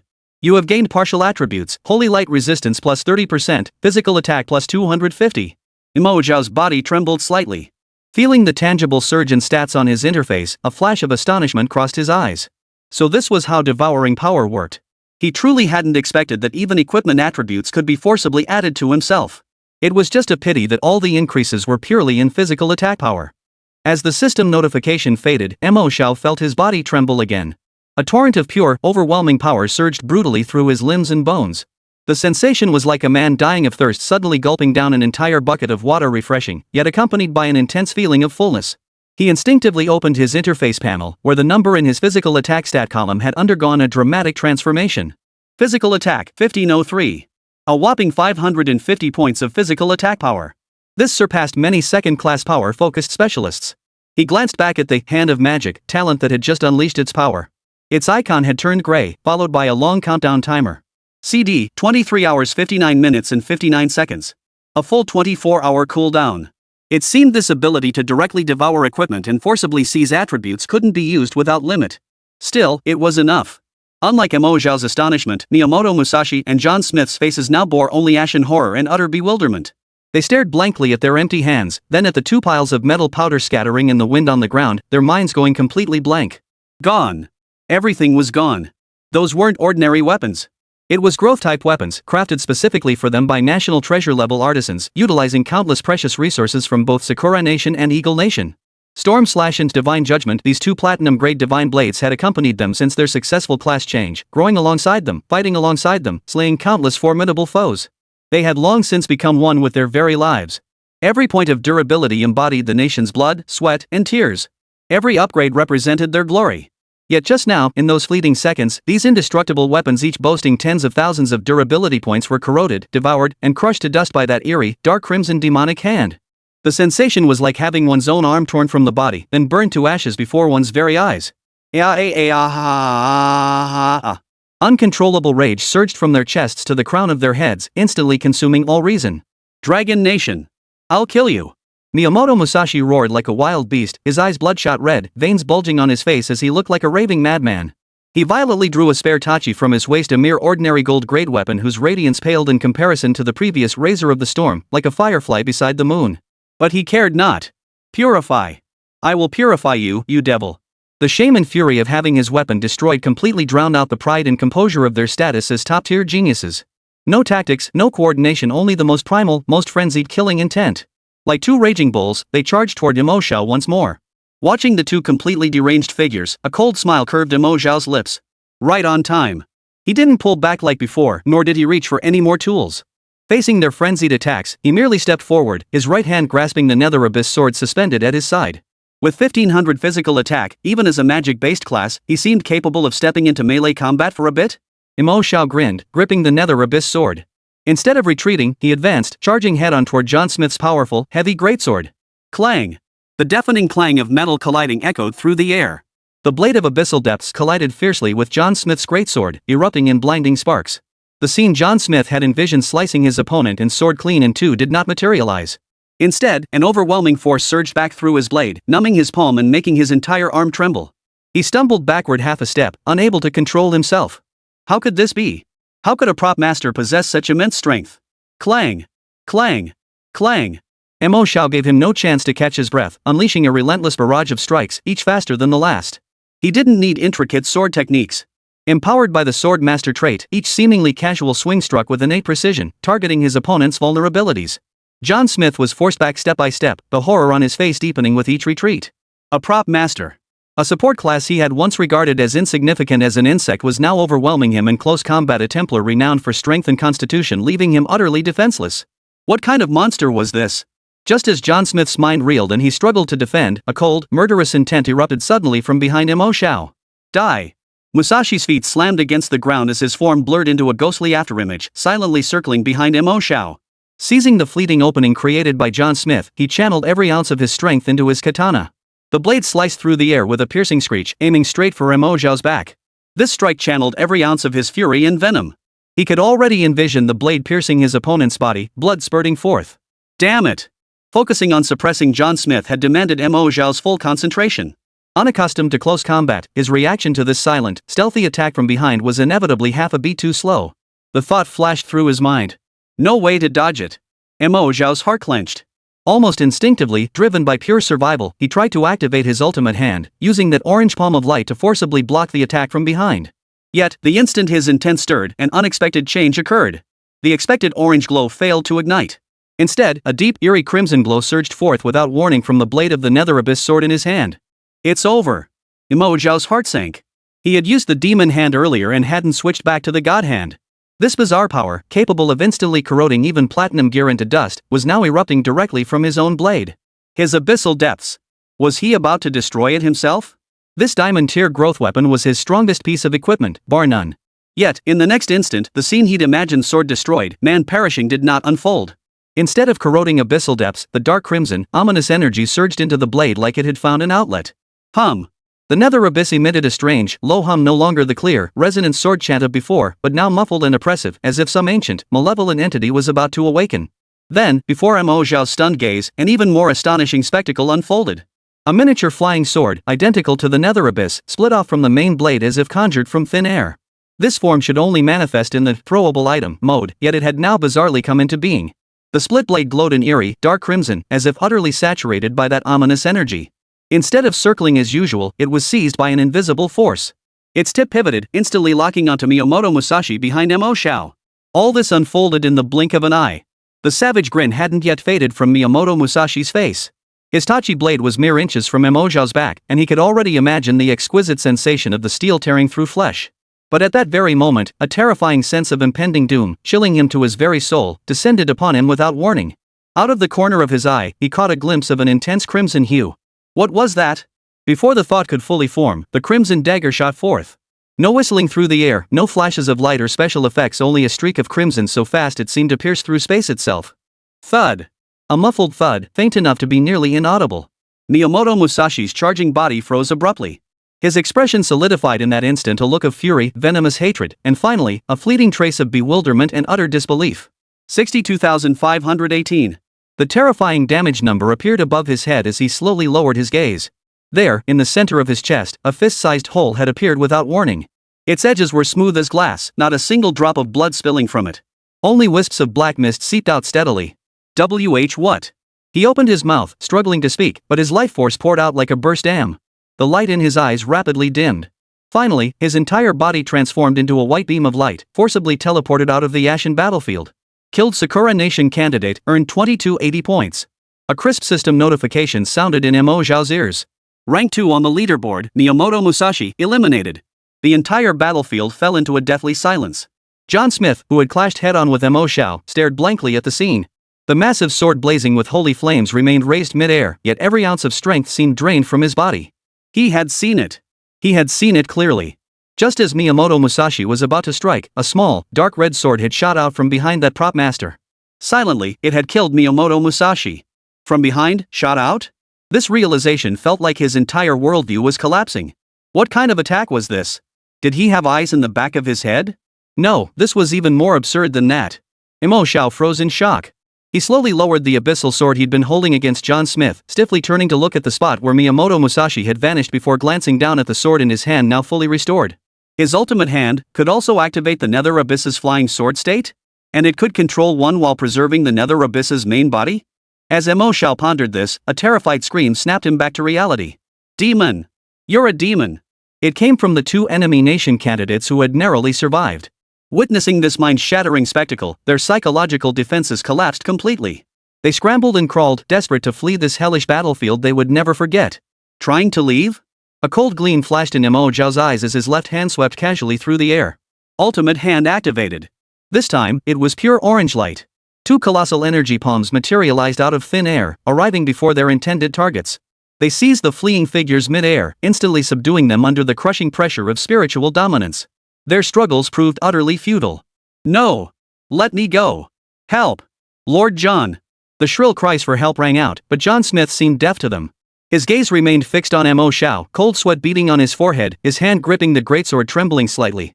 He was afraid. This man from the Dragon Nation had consistently displayed an eerie power far beyond their comprehension. Reflecting attacks, corroding weapons, dominating close combat, striking from behind. Could a mere prop master truly accomplish such feats? Now. Mo Xiao ignored the two minions seized by the ultimate hand. Turning, he advanced step by step toward the sole remaining elite combatant still standing in the arena, the abyssal sword raised in his grasp. His pace was unhurried, yet each step felt like crushing John Smith's heart. Your turn. Mo Xiao grinned, revealing a row of white teeth. To John Smith, that smile was more terrifying than any demon from the abyss. Chapter 75, Sonic skills can be grabbed too? Your turn. Mo Xiao's voice was soft, yet it struck John Smith's heart like a heavy hammer. The man who had long dominated the leaderboards, hailed as Britain's once-in-a-century punishing knight, now stood deathly pale, his hand gripping the greatsword trembling uncontrollably. Fear. A terror he had never known before, rising from the depths of his soul, was now devouring his will with frenzied intensity. His pride and joy, the platinum-grade weapon Divine Judgment, was crushed to dust by that eerie crimson demonic hand. His most reliable ally, the Japanese swordsmanship prodigy Miyamoto Musashi, had been instantly slain by a crimson dagger launched from behind. The man before him, this Dragon Nation citizen, was no mere prop master. He was a demon. A demon in human form. As Mo Xiao closed in step by step, John Smith could no longer maintain the pride of a top-tier genius. His powerful frame hunched slightly under the weight of terror, his voice hoarse as he roared. Stop! Don't come any closer. You've already killed Miyamoto Musashi. What more do you want? A tremor of fear he hadn't even recognized himself crept into his voice. If you dare lay a finger on me, the Eagle Nation and the Land of Cherry Blossoms will never let you off the hook. We'll make you pay 100-fold, 1,000-fold for the losses suffered in this college entrance exam. He tried to threaten Mo Xiao with the weight of nations and the powers behind them. It was the only lifeline he could think of now. But Mo Xiao merely paused, a peculiar expression crossing his face. He looked at him as if he were an idiot. Hey, buddy, did you get something wrong? Mo Xiao scratched his head in exasperation. It's just the college entrance exam. Getting eliminated won't kill anyone. At worst, your scores get invalidated. Why are you putting on this whole life or death drama with me? Are you that scared? Are the standards for selecting talent in your Eagle Nation really this low? John Smith froze at the remark, his facial muscles twitching violently. Yeah, it's just the college entrance exam. Being deemed dead by the system meant being teleported out. It didn't mean actually losing your life. But. The shock of weapons destroyed and comrades brutally killed, the helplessness and terror faced against unknown forces all had long since made him forget this fact. When he finally snapped back to reality, humiliation and rage instantly overwhelmed his fear. He was John Smith, the strongest candidate in the Eagle Nation. And now he was being publicly mocked as a coward by a Dragon Nation citizen? You? Before he could utter a word to salvage his pride, Mo Xiao had already lost patience with his nonsense. Enough. Stop it. Get eliminated early and go home for dinner. Before the words had fully left his mouth, Mo Xiao gave a slight flick of his right wrist. The Nether Abyss sword hovering beside him emitted a clear, piercing ring. Throw item. Hum. The abyssal sword instantly transformed into a purple-black streak of light. Mid-air, it abruptly split into 9 smaller blades, each shrouded in the aura of the abyss. They formed an intricate sword formation, descending like a storm toward John Smith. Holy light. Protect. John Smith's soul nearly left his body. His primal instinct for survival ignited every ounce of strength within him. He thrust the lone golden-grade greatsword remaining in his grasp horizontally before his chest. Radiant holy light poured forth as if it cost nothing, coalescing into a thick, impenetrable shield of light before him. This was his strongest defensive skill. Yet, against Mo Xiao's terrifying demonic attack exceeding 7,000 points and the 400% damage bonus from item throw, it all proved utterly futile.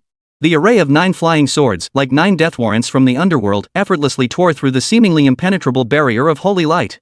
Thud! Thud! Thud! The sound of blades piercing flesh echoed in rapid succession. John Smith didn't even manage a scream.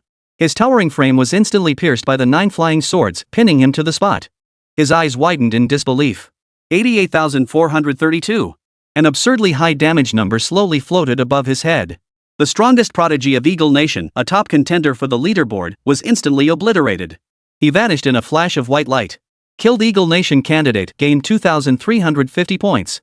Killed Eagle Nation candidate gained 1,230 points. Killed a Sakura Nation candidate gained 1,150 points. With John Smith's elimination, the 2 orange ultimate hands casually crushed the last 2 minions they were holding. Accompanied by 2 short, piercing screams, the last 2 enemies were also eliminated. A series of system notifications chimed, and Mo Xiao's points skyrocketed like a rocket. First place, Mo Xiao Dragon Nation 29,880 points. A commanding lead appeared before all the contestants and spectators in the viewing hall. The entire battlefield finally fell completely silent. The air thickened with the acrid stench of burnt flesh and sulfur, while the ground was pockmarked with craters and fissures, silent witnesses to the brief yet brutal battle that had just unfolded. Mo Xiao casually summoned the abyssal sword back into his hand. He clenched his fist, feeling the surging power within him after devouring 2 platinum weapons. With over 1,500 physical attack power, he felt like he could kill a bull with a single punch now. This talent, the Hand of Chaos, was faster than robbery. Yet before he could fully savor this newfound power, an earth-shattering roar erupted from the direction of the altar. Boom! Mo Xiao's heart lurched and he whipped his head around. Before the ancient altar in the distance, the level 50 platinum boss, the Ash Lord, was stomping forward with heavy steps, wildly swinging its massive warhammer. Each hammer strike sent the earth trembling violently, kicking up clouds of dust. Around its massive form, an icy blue figure darted at speeds barely perceptible to the naked eye, dancing like a nimble butterfly amidst the raging storm. It was Lin Yueqian. Her frost moon sword unleashed relentless slashes of piercing sword energy. Each icy flash struck the Ash Lord's thick stone armor, producing a series of sharp clangs, yet only leaving faint white marks. 1,320. 1,450. 1,280. The damage was negligible, barely more than a scratch. But Lin Yueqian's movements were too graceful and agile. She mastered the short-range teleportation of Cloud Body, wind form to its utmost potential. Each of the Ash Lord's powerful, mountain-splitting attacks brushed past her, failing to even graze the hem of her robe. What astonished Mo Xiao most was that atop the Ash Lord's massive head stood another person. Xiao Fan. Enveloped in ominous black mist, he stood with arms spread wide, a maniacal, twisted grin on his face, seemingly reveling in the chaos he had unleashed. Beneath his feet, the Ash Lord seemed like his personal mount, obediently serving his every command. Lin Yueqian. How long will you keep struggling? Xiao Fan's roar echoed across the battlefield, his voice dripping with sickening delight and arrogant superiority. This is a platinum tier level 50 boss. No matter how agile you are, no matter how well you dodge, what difference does it make? Can you even scratch it? Can you kill me? Give up. Admit defeat. You're no match for me. Everything you've done is futile. Lin Yueqian ignored his taunts. Her phoenix eyes held only icy coldness, every ounce of her focus fixed on breaking through the Ash Lord's defenses and driving her blade to Xiao Fan's throat. Mo Xiao's brows furrowed deeply. Something was off. Lin Yueqian was stalling for time, he could see that. But what exactly was Xiao Fan trying to achieve? Was it merely to humiliate Lin Yueqian? No, it couldn't possibly be that simple. This guy had gone to such lengths, even going so far as to ally with people from the Eagle Nation and the Cherry Blossom Nation. He must have far greater ambitions. Just then, Xiao Fan's laughter grew even more maniacal. Since you're so stubbornly deluded, I'll show you what true despair really looks like. Let me show you the chasm-like gap between us. With a furious roar, Xiao Fan raised both hands abruptly. The eerie magatama emblem on his chest flared brightly, unleashing a torrent of pitch-black energy 100 times denser than before. It erupted from his body like a volcanic explosion, shooting skyward. Simultaneously, the Ash Lord beneath his feet let out an agonized roar. Its massive body convulsed violently, the hellfire burning in its eyes replaced by a deeper, more malevolent crimson glow. In the next instant, the skyward surging black energy and the crimson glow erupting from the Ash Lord converged as if guided by some force. Boom! A colossal crimson pillar of light erupted from the ground, instantly enveloping both Xiao Fan and the Ash Lord's massive form. Within the pillar of light, countless eerie black runes swirled and danced, while an aura of utter malevolence spread wildly, as if even space itself was being eroded and warped by this force. What is this? Mo Xiao's heart raced with alarm as a wave of intense unease washed over him. He witnessed within the pillar of light, Xiao Fan's form slowly merging with the Ashen Lord's body in an utterly unfathomable manner. This transcended the realm of mere skill. It was some kind of forbidden ritual.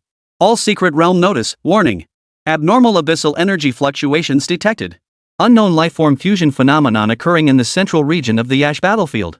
All secret realm notice, warning. Target energy level rapidly escalating. Assessing danger level.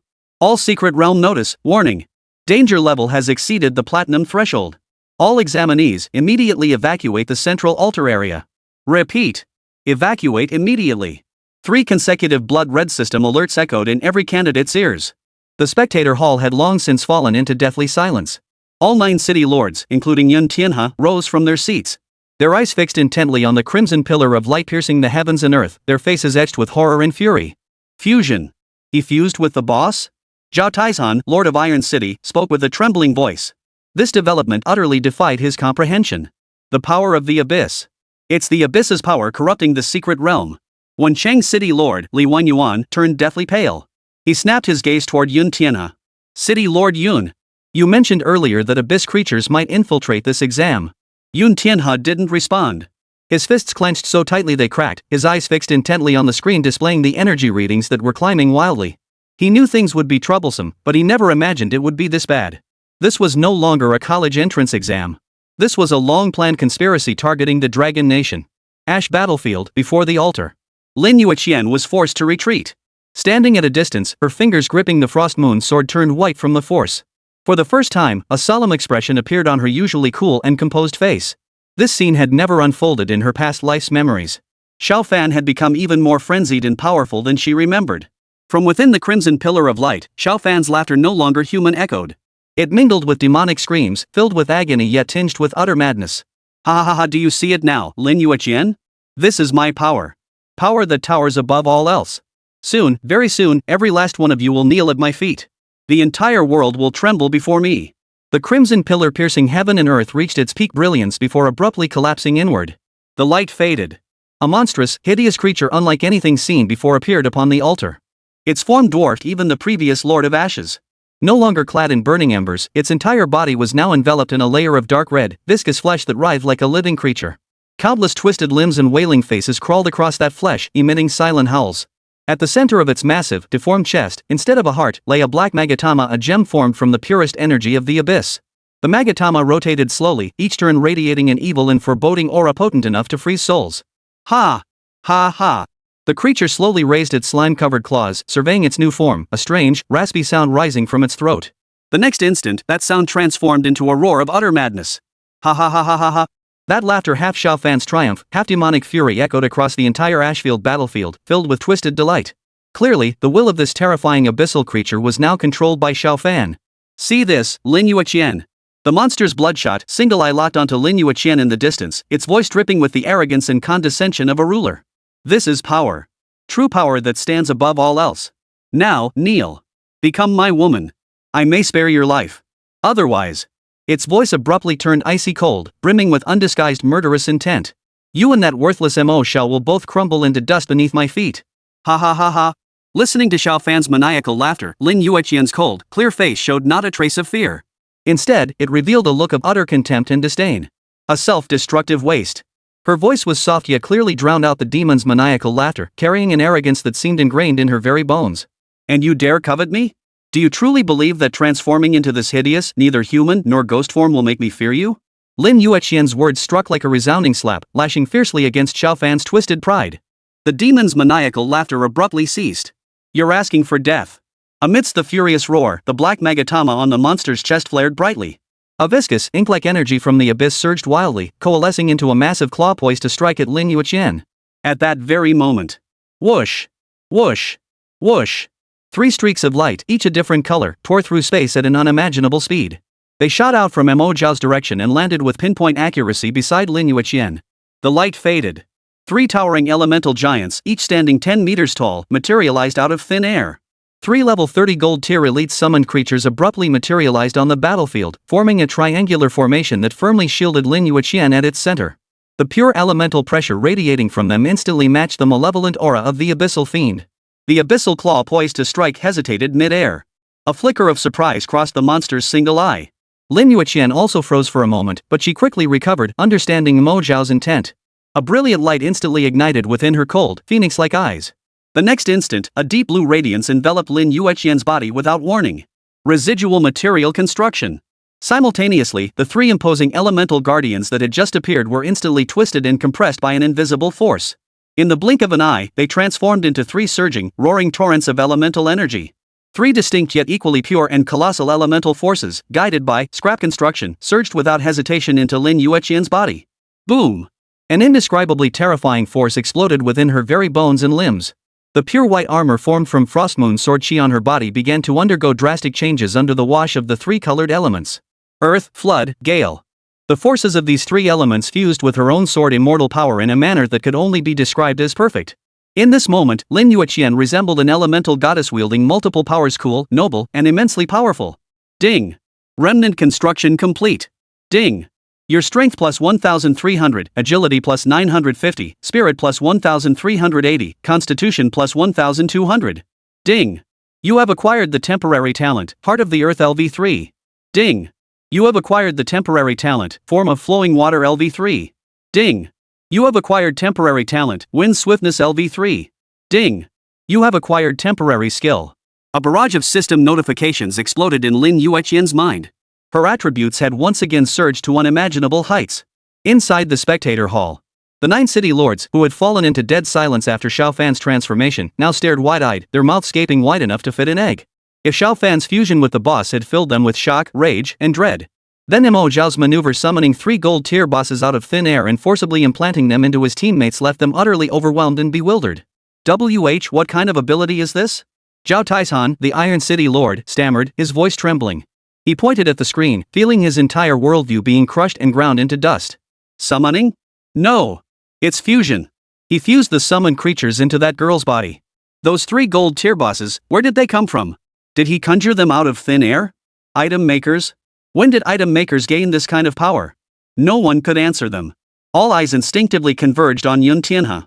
Yun Tianhe's face was equally etched with shock, yet deep within his eyes lay a wild elation incomprehensible to others. This Mo Xiao. Just how many more tricks does he have up his sleeve? The surprises he brings keep growing more massive, more outrageous with each passing moment. Ash's battlefield. Lin Yueqian slowly raised her head, feeling the unprecedented, colossal power surging within her.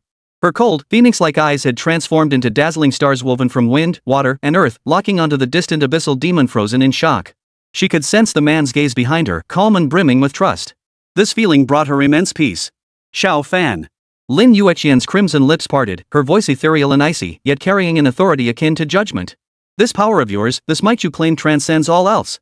She slowly raised the Frostmoon longsword in her hand. On its blade, earthy yellow, azure blue, and emerald green light swirled endlessly, eventually coalescing into a tricolor sword aura that nearly tore through space. Is that all you've got? The moment the words fell, the wind wings behind her flapped violently. Her entire form vanished from the spot in an instant. Chapter 76, More Danger? Not far away, Mo Xiao stared at the monstrosity formed from flesh and resentment, immediately scanning its stats panel. When the crimson data stream appeared before his eyes, even he couldn't help but narrow his pupils slightly. Name, Abyssal Mutant Xiao Fan. Grade, Diamond Abnormal. Level, 50. HP, 5,000,000. Skills, Abyssal Corrosion, Flesh Claws, Mutant Roar. Talent, Abyssal Symbiosis fuses with Host, drastically boosting all attributes and granting partial Abyssal Authority. 5 million HP. Its tier has leaped beyond Platinum to reach the unimaginable Diamond grade. This creature has no place in the Gaokao secret realm.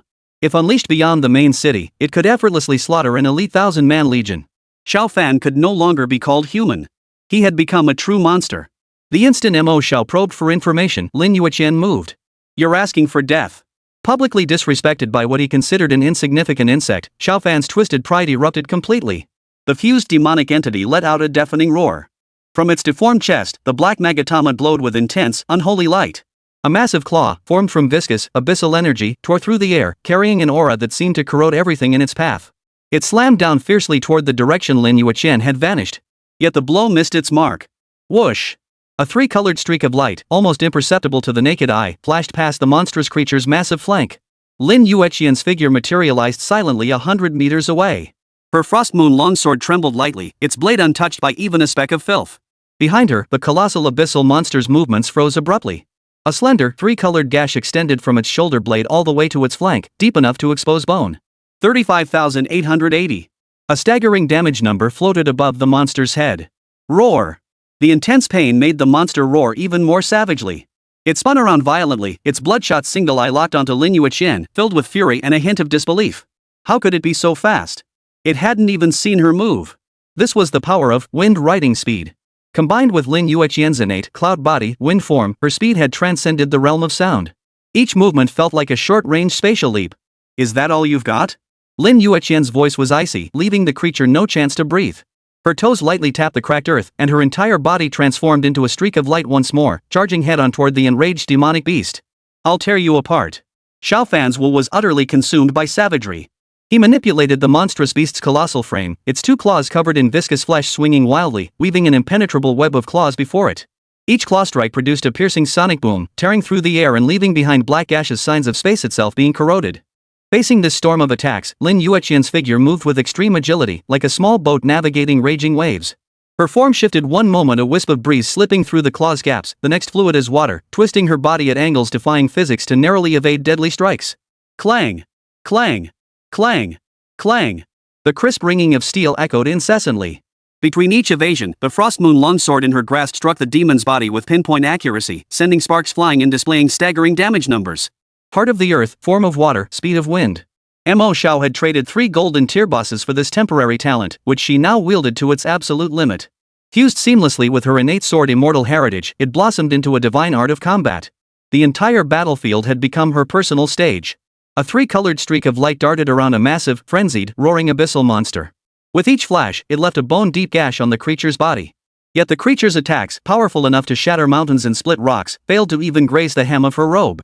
In the observation hall, the 9 city lords were utterly transfixed. The battle unfolding on the screen utterly shattered their understanding. This was no longer a battle between examinees, it was a clash between gods and demons. Is this truly the realm achievable by a high school senior? Zhao Taizhan murmured, his throat feeling dry. That girl's swordsmanship has already forged its own school, Li Wenyuan remarked, adjusting his glasses.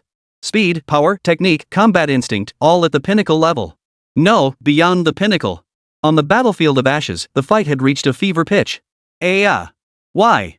Why can't I hit him? Xiao Fan's roar echoed with impotent rage. Possessing power capable of shattering the heavens and earth, yet unable to even catch a glimpse of his opponent's shadow, this feeling was driving him mad. The relentless barrage had already whittled away nearly a third of the abyssal fiend's staggering 500,000 HP.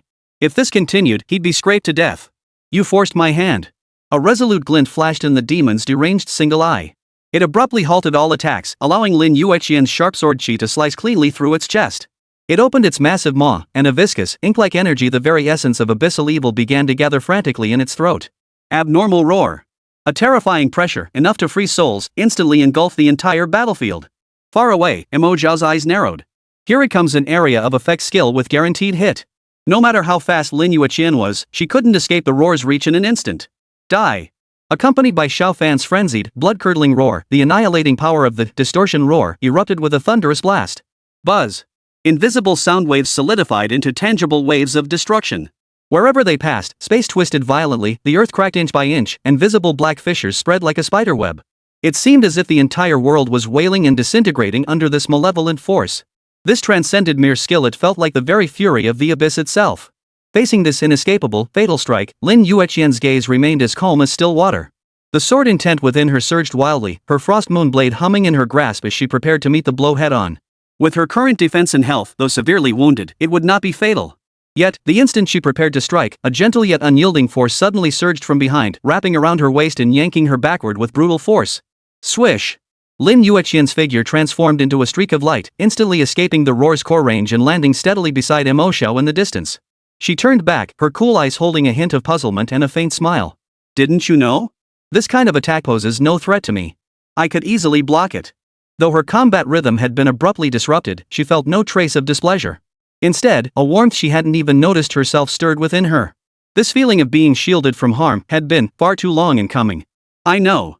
Mo Xiao's gaze didn't even glance at her, instead fixed intently on the battlefield's center, now completely swallowed by the sonic wave. His tone was flat. But that makes it even less necessary to waste energy on such matters. He paused, a peculiar curve suddenly appearing at the corner of his mouth. As it happens, I've been wanting to test something, whether this kind of area of effect skill can be captured. Before his words faded, Mo Xiao stepped forward, his right hand shooting out toward the heart of the destructive storm. Ultimate hand. Hum. A dazzling orange light erupted from his palm. As if imbued with some supreme law-like power, a colossal orange hand formed from pure energy materialized out of thin air. Ignoring spatial distance, it plunged directly into the core of the distortion roar. The next instant, a scene that made everyone's eyes nearly pop out unfolded.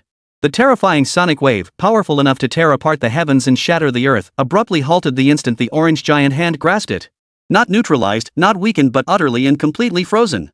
As if the play button of the entire world had been pressed pause, the raging energy, the warped space, the spreading fissures, everything froze in that instant. Then, the orange giant hand clenched violently. Gather. Boom. Like 100 rivers flowing into the sea, or a whale swallowing the heavens and earth. The destructive shockwave that had engulfed hundreds of meters around was forcibly compressed and kneaded by an incomprehensibly terrifying force, violently rolling back toward Mo Xiao's palm. The entire process took but a second. When the dust settled, the apocalyptic scene on the battlefield vanished without a trace, leaving only a desolate, shattered landscape. In Mo Xiao's right hand, the orange ultimate hand still glowed. Within his palm now sat a phantom orb the size of a human head, constantly pulsing and warping. Within the orb lay viscous, ink-like abyssal energy, enveloped by layers of distorted sonic ripples that emitted a heart-stoppingly sinister aura. It was the distorted roar. Lin Yueqian's pupils abruptly contracted, her fingers tightening instinctively around the hilt of Frostmoon. Even with a decade of reincarnated memories and having witnessed Mo Xiao turn the impossible into reality countless times, she felt an unprecedented shock.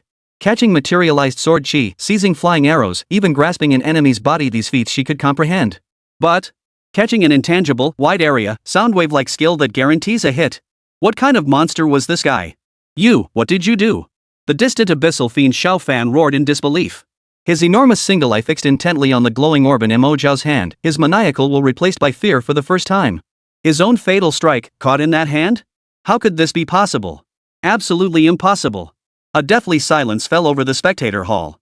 All 9 city lords, including the usually stoic Yun Tianhe and Li Wenyuan, rose from their seats, leaning forward as they stared intently at the youth cradling roar on the screen. What just happened? Zhao Tieshan's voice was dry and hoarse. He rubbed his eyes hard, doubting whether he'd hallucinated. He caught that area of effect skill, a female city lord murmured, her voice thick with the disbelief of a dream. Yun Tianhe remained silent, but his breathing grew ragged. His fists clenched so tightly his knuckles turned white. In the ashen battlefield, Missouri Xiao remained oblivious to the shockwaves rippling through the outside world. He examined the distorted roar in his palm with keen interest, feeling the frenzied energy pulsing within it. Satisfied, he nodded. Not bad quality. Barely qualifies as a platinum-grade artifact. He lifted his head, meeting the gaze of the abyssal creature that had retreated slightly in fear, and offered a gentle smile. As the saying goes, it's impolite not to reciprocate a gift. You've given me such a generous gift, I ought to return the favor, don't you think? No sooner had the words left his mouth than Mo Xiao's other hand shot up, aiming at the distorted roar in his palm. Item throw LV2. Potential burst.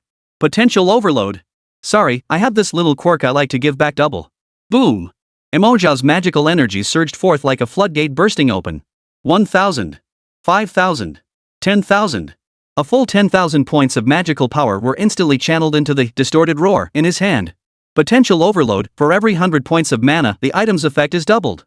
10,000 mana points meant a 200-fold effect boost. Buzz buzz buzz. The distorted roar, orb, originally only the size of a human head, began violently swelling and warping under the massive infusion of magic. The abyssal energy within grew thicker and blacker, like a black hole on the verge of birth. The sonic ripples on its outer layer solidified from the intangible into tangible chains, black chains flashing with destructive lightning. A pressure 100 times more terrifying than before crashed down. No, don't. Xiao Fan's will cried out in despair within the demon's body. He could clearly sense that the power contained within that orb was sufficient to erase him along with this demonic body from soul to substance, utterly obliterated 10,000 times over. He wanted to flee, but his body froze rigid with utter terror, unable to move. Well then, sign for the delivery. Mo Xiao swung his arm back, muscles tensing instantly as he executed a perfect throwing motion. Special Enhanced Edition, Distorted Roar. Whoosh. A jet-black streak of light, accompanied by a piercing shriek that seemed to tear through the heavens and earth, shot forth at a speed beyond the limits of visual perception. It was no longer a sound wave, but an energy projectile, a concentrated blast of infinite destruction and abyssal power. Where the projectile passed, space shattered layer by layer, leaving behind a dark trail that would take ages to heal. The colossal form of the abyssal monster seemed minuscule before this streak of light. It didn't even have time to react. In the next instant, the pitch-black streak of light struck its chest with pinpoint accuracy. There was no earth-shattering explosion. Nor was there a deafening roar. The world plunged into an eerie silence at that moment. The jet black beam, upon striking the creature, instantly transformed into an ever-expanding black sphere, completely engulfing the monster's massive form. Within the black sphere, there was no light, no sound, all matter was being decomposed, annihilated. The abyssal monster's remaining health bar, which had stood at over 300,000, vanished without even a chance for the numbers to flicker, completely wiped clean. 999, 9999. A terrifying damage figure, overflowing beyond calculation, flashed briefly above the black sphere. As the all-consuming black sphere slowly dissipated, what remained was absolute nothingness. No monster remains, no dust swirling in the air, not even a trace of energy's afterglow lingered. The colossal form of the abyssal fiend, along with Xiao Fan's twisted will, seemed to have never existed in this world at all, erased cleanly and completely. Lin Yueqian's grip on her sword hilt loosened slightly. Gazing at the empty battlefield before her, a complex, indecipherable emotion flickered in her cold eyes. Her lips parted as if to speak, but in the end, only a resigned sigh escaped her. "You bastard." She turned her head to look at Mo Xiao beside her, his magical energy depleted and his face slightly pale. Her tone carried a hint of reproach she hadn't even noticed herself. "You really are getting more astonishing by the day. Can't you leave me a little bit of gameplay experience? Instant kill again?" Mo Xiao chuckled, pulling a blue mana potion from his backpack and downing it in one gulp. His pallid complexion instantly regained some color. "I just didn't want you to struggle too much. I wanted to make things easier for you," he replied with righteous indignation, casually adjusting his collar. "See? How considerate." Lin Yueqian shot him a look that screamed, "Yeah, right," as if to say, "You just want all the glory for yourself." She sheathed her sword and dropped the subject. "Arguing with this guy about it is a complete waste of breath. I've pretty much gotten used to it anyway." But in the very next second, his movements abruptly froze. An indescribable, bone-chilling coldness shot up his spine without warning, racing straight to the crown of his head. Something was wrong. He snapped his head up, his gaze locking onto the very space where the abyssal creature had been obliterated moments before. There should have been absolute nothingness, not even a speck of dust. Yet now, at the very center of that void, a pinprick-sized, dark red speck of light appeared out of thin air. The moment it appeared, it began to writhe and expand in an eerie manner, as if thick, foul-smelling blood was seeping from an invisible wound. No energy fluctuations, no sound, only a primal terror, born from the depths of the soul, spread like a maddened plague. Lin Yueqian clearly sensed the anomaly too. Her sword, which had just been sheathed, slid out another half-inch with a clang. Every muscle in her body tensed instantly as she assumed a defensive stance. "What is that?" Her voice carried a hint of gravity. Mo Xiao offered no reply, his eyes fixed intently on the dark red area that continued to expand. The viscous crimson light coalesced, writhing and shifting until it finally formed a blurred human silhouette, the very image of Xiao Fan from before. Yet this Xiao Fan had long since lost any semblance of humanity. His body was completely enveloped by the dark red slime, his skin shriveled and ashen like a 1,000-year-old mummy. His eyes were hollow, devoid of even a flicker of life. He was now nothing more than a corpse, through and through. The true core lay suspended at his chest. It was a jet-black magatama, an ancient-looking curved jade ornament. Barely the size of a palm, its surface seemed to contain a starless night sky, deep, deathly still, and radiating a heart-stopping aura of evil. The dark red viscous fluid pulsed outward and contracted around it like a beating heart. This thing was the true culprit. Xiao Fan had been nothing but a pitiable puppet, manipulated by it from the very beginning. The moment Mo Xiao and Lin Yueqian grasped this reality, the pitch-black magatama erupted with a silent, piercing shriek. The dark red slime enveloping Xiao Fan's corpse instantly retracted, swallowed whole by the magatama.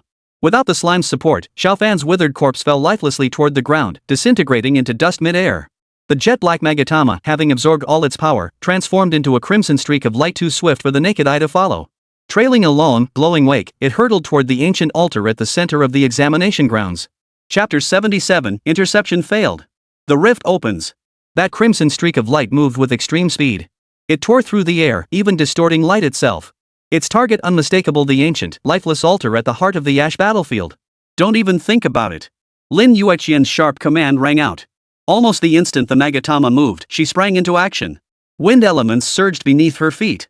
The temporary talent of speed of wind fused perfectly with her innate body of clouds, form of wind, transforming her into a three-colored streak of light. With near teleportation speed, she charged from the flank, madly pursuing that crimson trail.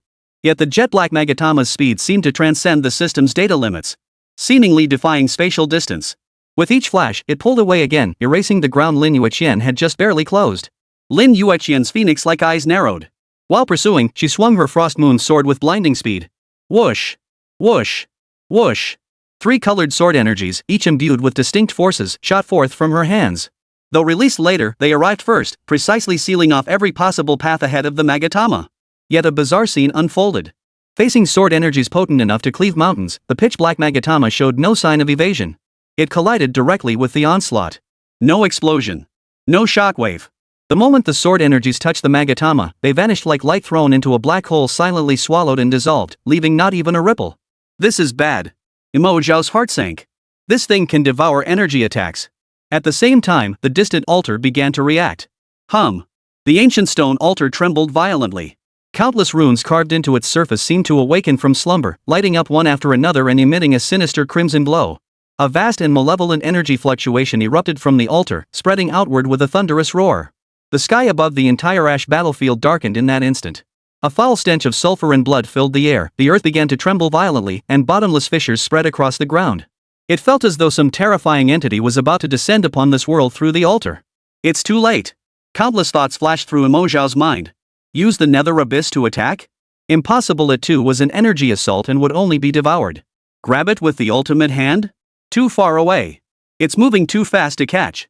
As the magatama approached within 100 meters of the altar's central core, a resolute glint flashed in Lin Yueqian's eyes. She resolved to pay any price, transforming herself into a sword to forcefully collide with it. Just then, Mo Xiao's steady voice sounded behind her.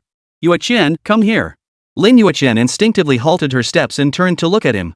Mo Xiao's face showed no trace of panic, his gaze eerily calm. He raised his right hand, and within his palm, a dazzling orange light slowly coalesced. Ultimate hand. But the target of his grasp wasn't the magatama, it was Lin Yueqian. You? Lin Yueqian instantly grasped the situation, a flash of astonishment darting through her phoenix-like eyes. Trust me. Mo Xiao's voice held not a shred of hesitation. There was no time for explanation, nor any need for it. Lin Yueqian gazed into his dark, profound eyes. The absolute trust contained within them instantly transformed her shock into a warm current. She asked no more questions, merely gave a firm nod. Her body relaxed completely, abandoning all resistance. The next instant, that enormous orange light hand seized her body. Hold on tight. Mo Xiao grinned, his left hand shooting up to press against the ultimate hand on his right. The magical energy within him poured out unreservedly, surging with frenzied intensity. Item throw. What is he doing? In the spectator hall, Yin Tianhe abruptly stood up, his eyes fixed intently on the screen. Treating a person like an item, and throwing them? Boom! An unprecedented, terrifying force erupted behind Lin Yueqian. Before she could even utter a scream, an irresistible force hurled her forward at a speed surpassing light itself, surpassing thought. The scenery before her eyes instantly dissolved into streaks of dazzling light, blurring the very concepts of time and space. She became a three-colored meteor, a divine sword of retribution tearing through heaven and earth. The pitch-black magatama, poised to touch the altar's core, seemed to sense this terrifying force threatening its very essence and halted abruptly. But it was too late. Swish! The three-colored streak of light, though launched later, arrived first. In the instant before the magatama touched the altar's core, with pinpoint precision. Crashed into it. Boom! Boom! Boom! Boom! Boom! Boom! Boom! Boom! Boom! Boom! Boom! This time, it was no silent devouring. The entire world seemed engulfed in blinding white light. A violet energy shockwave erupted from the point of impact, forming a visible circular blast wave that spread wildly in all directions. In its wake, the earth was torn asunder, space itself ripped apart. The newly activated altar, under this terrifying assault, was violently shattered clean through the middle. Put! Far away, Mo Xiao felt a tremendous force slam into him, sending his entire body flying through the air. He tumbled over a dozen times before barely regaining his balance. A metallic taste filled his throat as he spat out a mouthful of blood.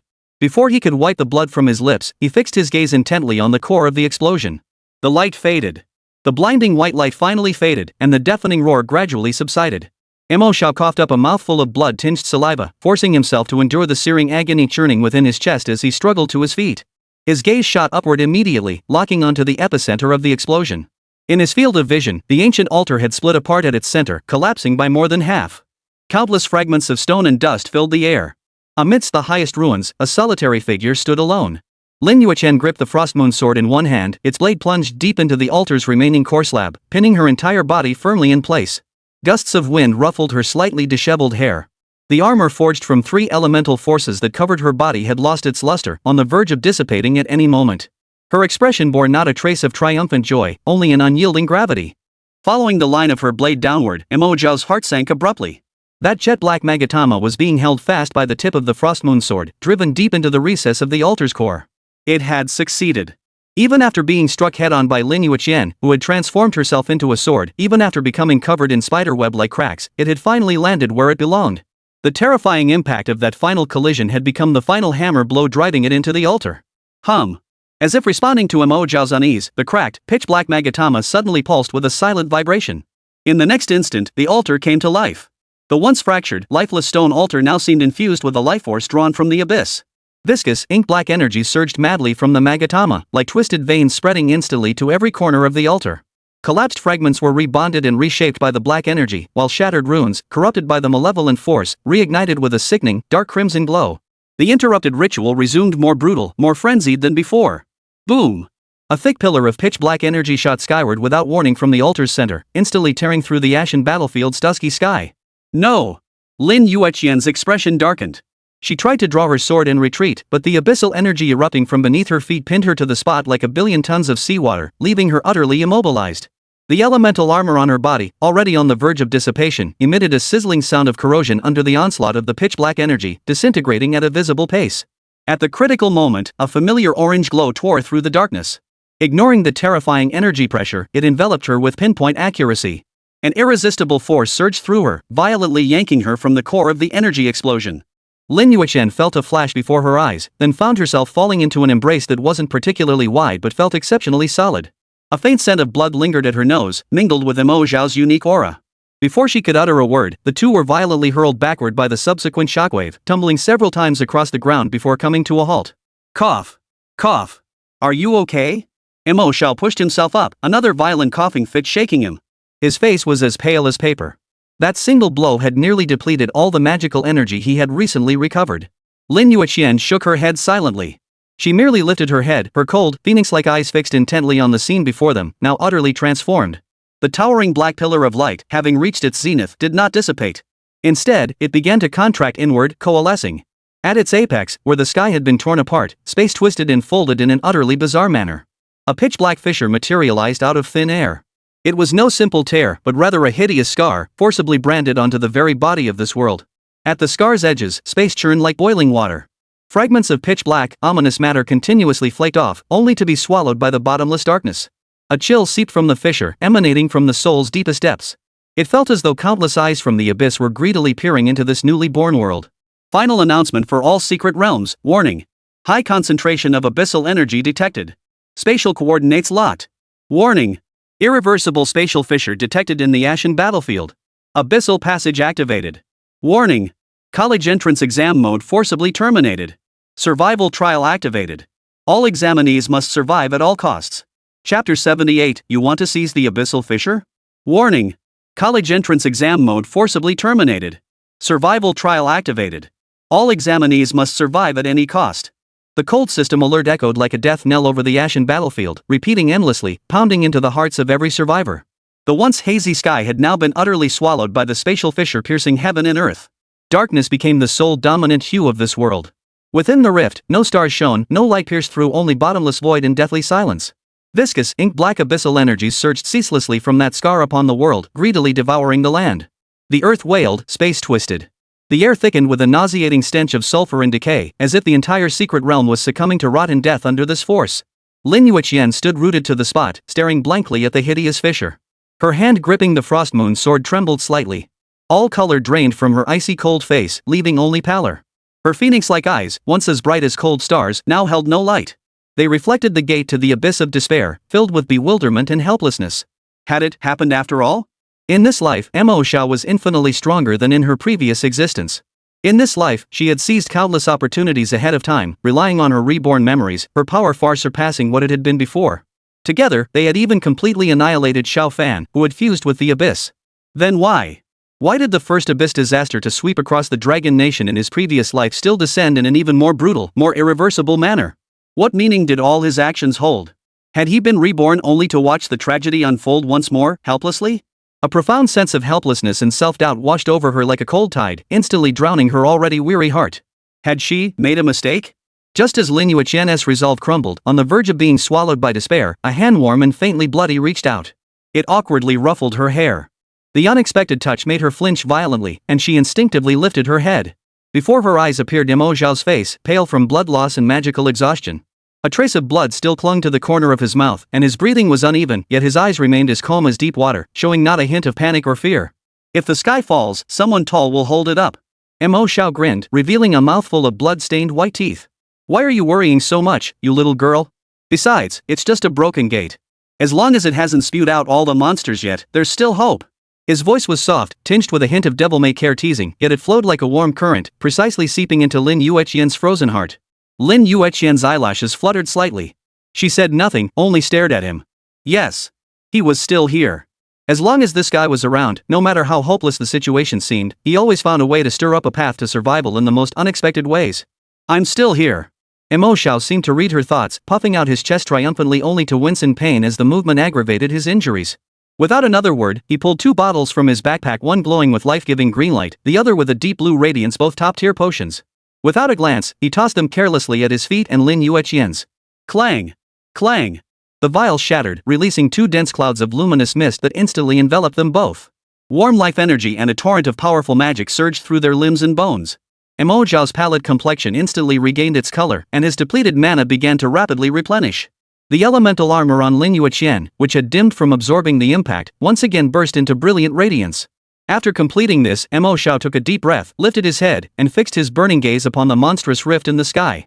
I hope my hunch is right, he murmured softly. The next moment, he made a move that even stunned Lin Yueqian. He closed his eyes. At this critical moment when the abyss descended and every second counted, he abandoned observation, abandoned vigilance, and simply closed his eyes. Mo Xiao's consciousness sank into absolute darkness. All external clamor and peril were forcibly blocked out. In his mind, only one frantic thought remained, endlessly repeating, amplifying, and hypnotizing him. That fissure was a prop. That scar that tore through the world, it was a prop. That gateway to the abyss, it was a prop. It fit the definition of a prop. It had its function to transport monsters. It has its form, which is a crack. Therefore, it was an artifact. An artifact of absurdly high grade, possessing dangerously potent functions, a special artifact. This was the only way out he could conceive. Since it couldn't be destroyed, then, capture it. Now! Mo Xiao's eyes snapped open. Within those pitch-black pupils, there was no fear, no hesitation, only a burning madness and resolve that consumed everything. Ultimate hand. He thrust his right hand toward the rift in the sky. Buzz! A blindingly bright orange light erupted from his palm. That light seemed to transcend all the laws of this world, radiating an undeniable majesty and power. A colossal hand, formed entirely of pure orange energy, materialized out of thin air. Defying spatial distance and the abyssal pressure, it reached out and grabbed at the scar that marred the world. In that instant, the entire ash battlefield seemed to freeze. The fissure, which had been frantically spewing forth the aura of the abyss, seemed to sense this force, daring to challenge it, letting out a silent roar. A repulsive force 100 times more terrifying than before erupted from the fissure, slamming violently into the orange giant hand.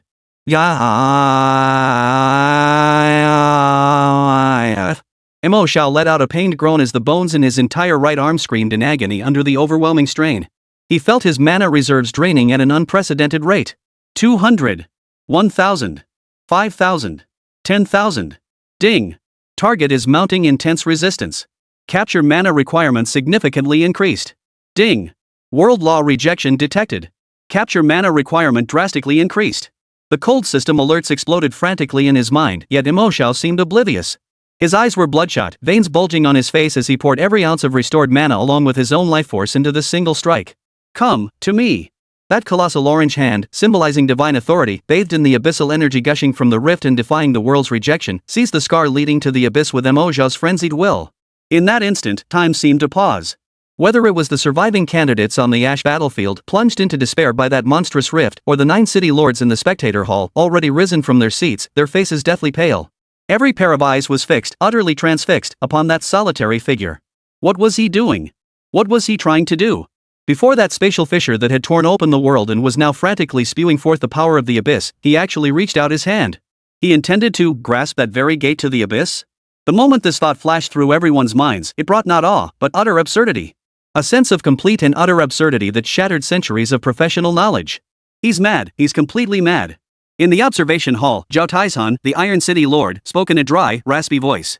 His finger trembled violently as it pointed at the screen. That's not a skill. That's not an item. That's a spatial passage connecting to the real abyss, forming right now. It's a breach in the world's laws. How could human strength possibly? His words trailed off as the colossal orange hand that materialized out of thin air on the screen ignored spatial distance and the abyss's oppressive might, reaching out to grab at the scar on the world itself. This scene made everyone's heart skip a beat. Lin Yueqian, standing closest, felt it most acutely. She stared blankly at the figure before her, not particularly tall, watching the arm he extended, gazing at that orange giant hand that had performed countless miracles before her eyes. But this time, what he sought to grasp was the heavens themselves. Ugh! The moment the orange giant hand touched the edge of the fissure, a suppressed groan of agony squeezed from Mo Xiao's throat. His right arm was instantly slammed downward by an indescribably terrifying repulsive force. The sleeve on his arm shredded inch by inch, veins bursting beneath his skin as if they would explode completely in the next second. A repulsive force 100 times more terrifying than before erupted violently from the fissure, slamming into the orange giant hand. Chapter 79, All or Nothing, The Escaping Black Magatama. Feeling the repulsive force in his hands, Mo Xiao had no intention of letting go. If his magical power was gone, he would pay with his life. 500. 1,000. 1,500. His crimson health bar began replacing his mana, being viciously drained by that unyielding orange giant hand. Mo Xiao. Lin Yueqian finally snapped out of her utter shock. When she saw the rapidly plummeting health bar above Mo Xiao's head, her cold, phoenix-like eyes instantly filled with terror and panic.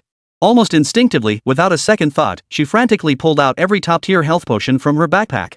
Unconcerned that each potion was worth a fortune, she frantically hurled them one after another onto Mo Xiao's body. Thud!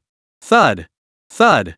Bursts of intense green life energy exploded, transforming into the purest form of vitality that forcibly flooded into Mo Xiao's body, which was on the verge of being drained dry. She didn't know what Mo Xiao intended to do. All she knew was that she never wanted to experience the despair again, the helplessness of watching his life slip away before her eyes, as she had in her previous life. Yet human strength has its limits. The instant Lin Yueqian shattered the vial, a sudden change occurred. Buzz! The abyssal fissure in the sky seemed utterly enraged. A jet-black shockwave erupted violently from the fissure's core. The massive orange hand clutching the edge of the fissure could no longer hold on under this terrifying force and was violently flung away. Put!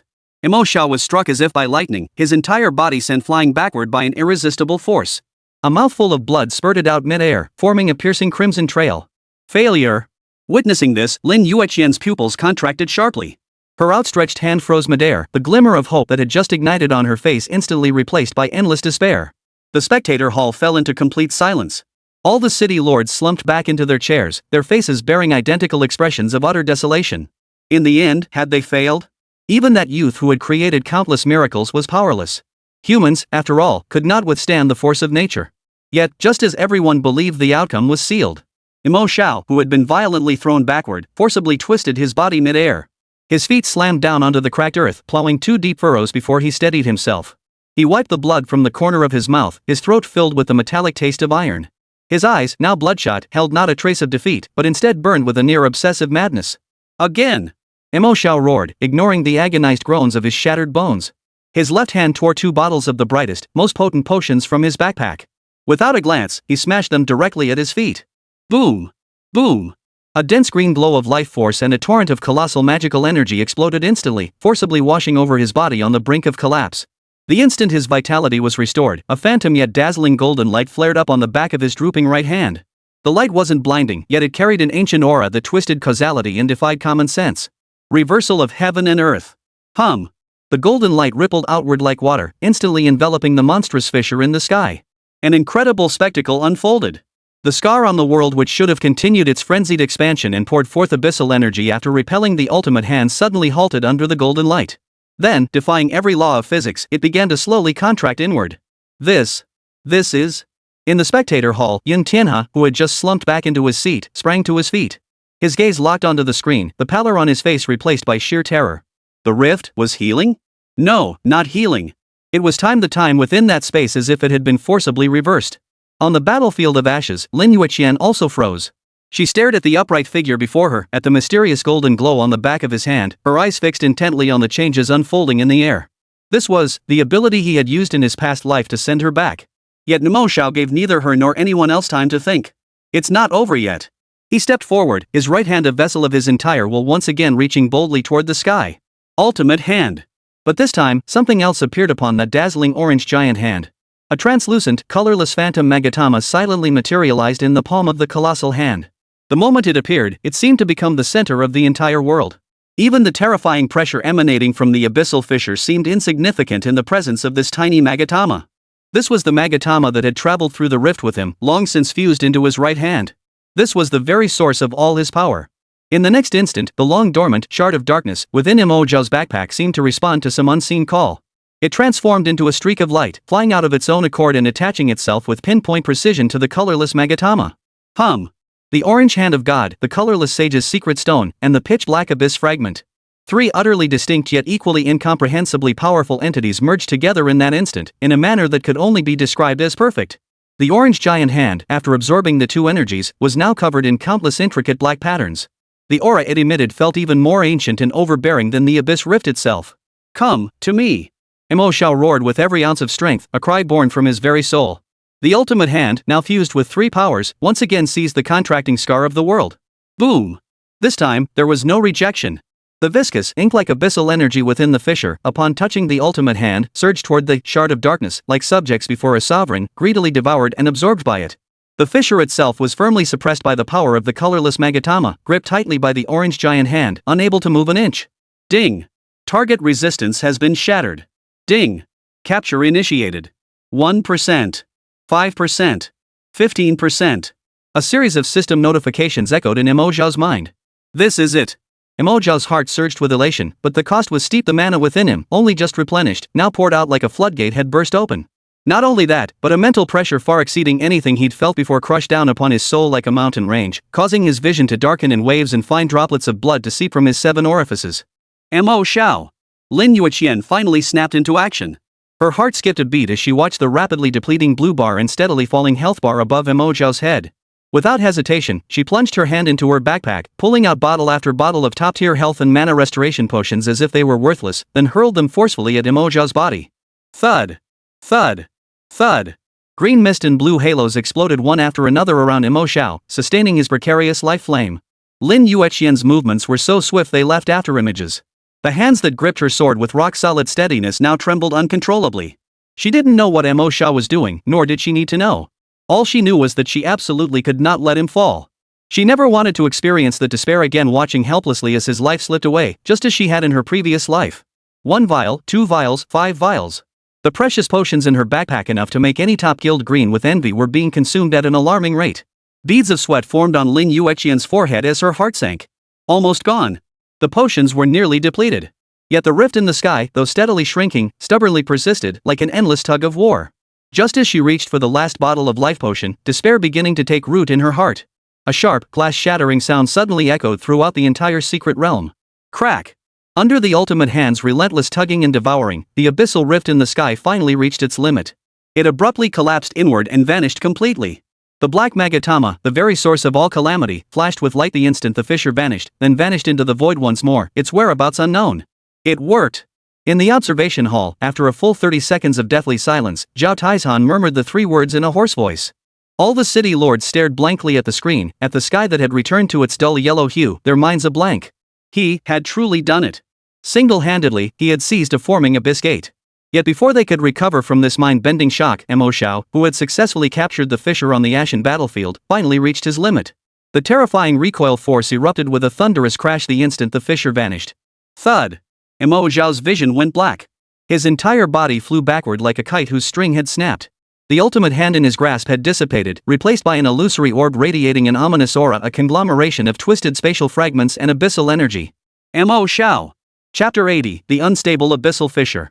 A slender figure flashed forward, catching Mo Xiao securely just before his body slammed into the ground. Lin Yueqian's body trembled slightly as she barely absorbed the immense impact. She lowered her head, gazing at the man in her arms, his face as pale as paper, eyes tightly shut, completely unconscious. It felt as though an invisible giant hand had clenched her heart, stifling her very breath. Mo Xiao. Her voice trembled with panic she hadn't even noticed. Only when her fingertips touched his neck and felt the faint yet still present pulse did she exhale sharply in relief. He was alive. He was still alive. But the next moment, a deeper dread washed over her. His health and mana bars on the system interface both displayed precarious single-digit readings. His body twitched slightly from overexertion, and the blood seeping from his 7 orifices stood out starkly against his pallid face. Without a second thought, Lin Yueqian pulled out the last and most precious top-tier health potion from her backpack. Her hands trembled as she frantically tried to pry open his mouth to force it down. But her hands shook violently. The helpless despair she had felt watching his life slip away in her previous life surged back like a tidal wave, threatening to overwhelm her sanity. She had no idea how long it had been. It felt like an eternity. Mo Xiao's eyelashes fluttered slightly. He slowly opened his eyes. Consciousness struggled to surface from the murky darkness, bringing with it bone-deep exhaustion and excruciating pain, as if every cell in his body screamed in protest. He felt himself lying in a soft, warm embrace, his nostrils filled with a faint, familiar fragrance mingled with the scent of gunpowder and blood. His vision slowly focused, revealing a stunningly beautiful face etched with worry and tear stains. Lin Yueqian. Was she crying? Mo Xiao's mind was still reeling. He opened his mouth to speak, but only a hoarse, rasping sound escaped his throat. He tried to struggle to a sitting position, only to discover he lacked the strength to move even a finger. This time, it seemed he'd truly gone too far. You're awake. Seeing Mo Xiao open his eyes, Lin Yueqian burst into tears of joy, her voice thick with sobs. How long have I been unconscious? Mo Xiao finally found his voice dry and raspy like sandpaper scraping. Not long, just a few minutes. Lin Yueqian hurriedly replied, afraid he might worry. Just a few minutes. Mo Xiao paused, then twisted his lips into a grimace that looked more painful than a cry. This data-driven world sure is convenient. Even life can be measured by the minute. So, did I succeed? The question carried a tension he hadn't even noticed himself. He had gambled everything, his life, and Lin Yueqian's unwavering trust. If he failed. You did it. Lin Yueqian nodded repeatedly, tears streaming down her face despite her efforts to hold them back. You succeeded. The rift is gone, the college entrance exams are over, and we can leave this place anytime now. Hearing the affirmative answer, Mo Xiao's nerves, stretched to their absolute limit, finally relaxed completely. An indescribable wave of exhaustion washed over him. He felt like closing his eyes and sleeping soundly right then and there. At that very moment, a series of cold, mechanical system alerts sounded simultaneously in both their ears. Final notice, the abyssal fissure has been cleared. Spatial stability is being restored. Final notice, the Ashen Battlefield secret realm is about to close. All surviving examinees will be forcibly teleported out in 5 minutes. Final notice, this special incident during the college entrance exam has been recorded. Final rankings and rewards will be settled upon your return. Finally, it was over. Mo Xiao exhaled a long breath. As if suddenly remembering something, his eyes, which had just regained a glimmer of life, darted toward Lin Yueqian. He pressed, wait, what about that black magatama? Did you get it? That was the root of all this. As long as it remained, everything that happened today could repeat itself in the future. At the question, the joy on Lin Yueqian's face faltered slightly, giving way to a hint of resignation and gravity. She shook her head. It escaped. Her voice was low. The moment you tore that crack from the sky, it vanished in a flash of light. There was no time to react. Mo Xiao's heart sank abruptly. Escaped? He'd exerted such tremendous effort, nearly sacrificing his life, only to resolve a superficial symptom while the true root cause slipped away unscathed? An unnamed rage surged within him, aggravating his injuries and triggering another violent coughing fit. Don't get worked up. Seeing his state, Lin Yueqian hurriedly patted his back gently, her voice filled with concern and self-reproach. It's all my fault. I should have. It's not your fault, Mo Xiao interrupted her, catching his breath. His gaze grew profoundly deep. That thing was too powerful. It's no wonder it escaped. At least, we contained this disaster, didn't we? He offered comfort in return. Though the outcome wasn't ideal, the worst-case scenario hadn't materialized. That was enough. As for that escaped magatama, a cold gleam flashed in Mo Xiao's eyes. There was plenty of time ahead. They would meet again someday. Next time, he wouldn't let it slip away so easily. Inside the spectator hall, a deathly silence hung heavy. 9 city lords, including Yin Tianhe, sat frozen in their seats. Their eyes were glued to the screen, watching the two young people embracing each other and the sky turning back to its dull yellow hue. Their minds remained in a state of complete shutdown. It was over. A crisis of apocalyptic proportions, one that could have shaken the very foundations of Dragon Nation, had been forcibly pushed back by a high school senior who hadn't even reached adulthood. And he'd done it in a way they couldn't begin to comprehend. He seized the heavens. Then, he stuffed the heavens into his backpack. This reality was so absurd, so utterly preposterous, that it made them feel as if they had wasted decades of their lives. Cough. After an unknown span of time, Yin Tianhe was the first to snap back to reality. Clearing his throat to break the eerie silence, he discovered his voice was hoarse and raspy. He glanced at Li Wenyuan beside him. The Lord of Wenchang, renowned for his cunning and composure, was now staring intently at Mo Xiao on the screen. Beneath his glasses, his eyes shimmered with a light bordering on fanaticism. Old Li, you. Genius, no, a demonic genius. A prodigy. Li Wenyuan abruptly stood up, pacing back and forth in place, muttering incessantly, this unconventional way of thinking, this audacity to challenge the rules. The future of prop masters perhaps lies not in crafting, but in defining. I get it. I understand everything now. His excitement grew with every word, like a mad scientist who'd finally discovered his life's work. The other city lords exchanged bewildered glances. Though they didn't fully grasp Li Yuan's words, one thing was clear to them all. The value of this youth named Mo Xiao had long surpassed the scope of being merely a top-scoring student in the college entrance exam. The potential he displayed, coupled with his unfathomable abilities, had the power to reshape the entire landscape of Dragon Nation and indeed, the entire world. We must keep him in our Yun city at any cost. A fierce determination flared in Yun Tianhe's eyes like never before. Ash's battlefield. With Lin Yueqian's support, Mo Xiao finally managed to sit up. He glanced at his character panel. His health and mana were slowly recovering thanks to Lin Yueqian's final potion, yet both remained dangerously low. More crucially, he felt a soul-deep exhaustion. It seemed that forcibly capturing a world fisher came with more than ordinary aftereffects. He shook his head and glanced at his backpack. In the corner of the backpack, a brand new item lay quietly. It was a constantly twisting, spiraling black orb of light. Its surface was covered in countless tiny spatial fissures, while its interior churned with viscous, ink-like abyssal energy. Name: Unstable Abyssal Fissure. Grade: Type: Special Item Consumable. Effect: Notes: Only a madman would attempt to capture this. It is extremely dangerous yet holds unimaginable potential. Perhaps you could try throwing it away? A string of question marks made Mo Xiao's eyelids twitch. He had a premonition this thing absolutely must not be thrown away. Chapter 81, Summoned by the Higher-Ups. 5 minutes passed swiftly, and Mo Xiao fully recovered with the aid of potent medicinal drugs.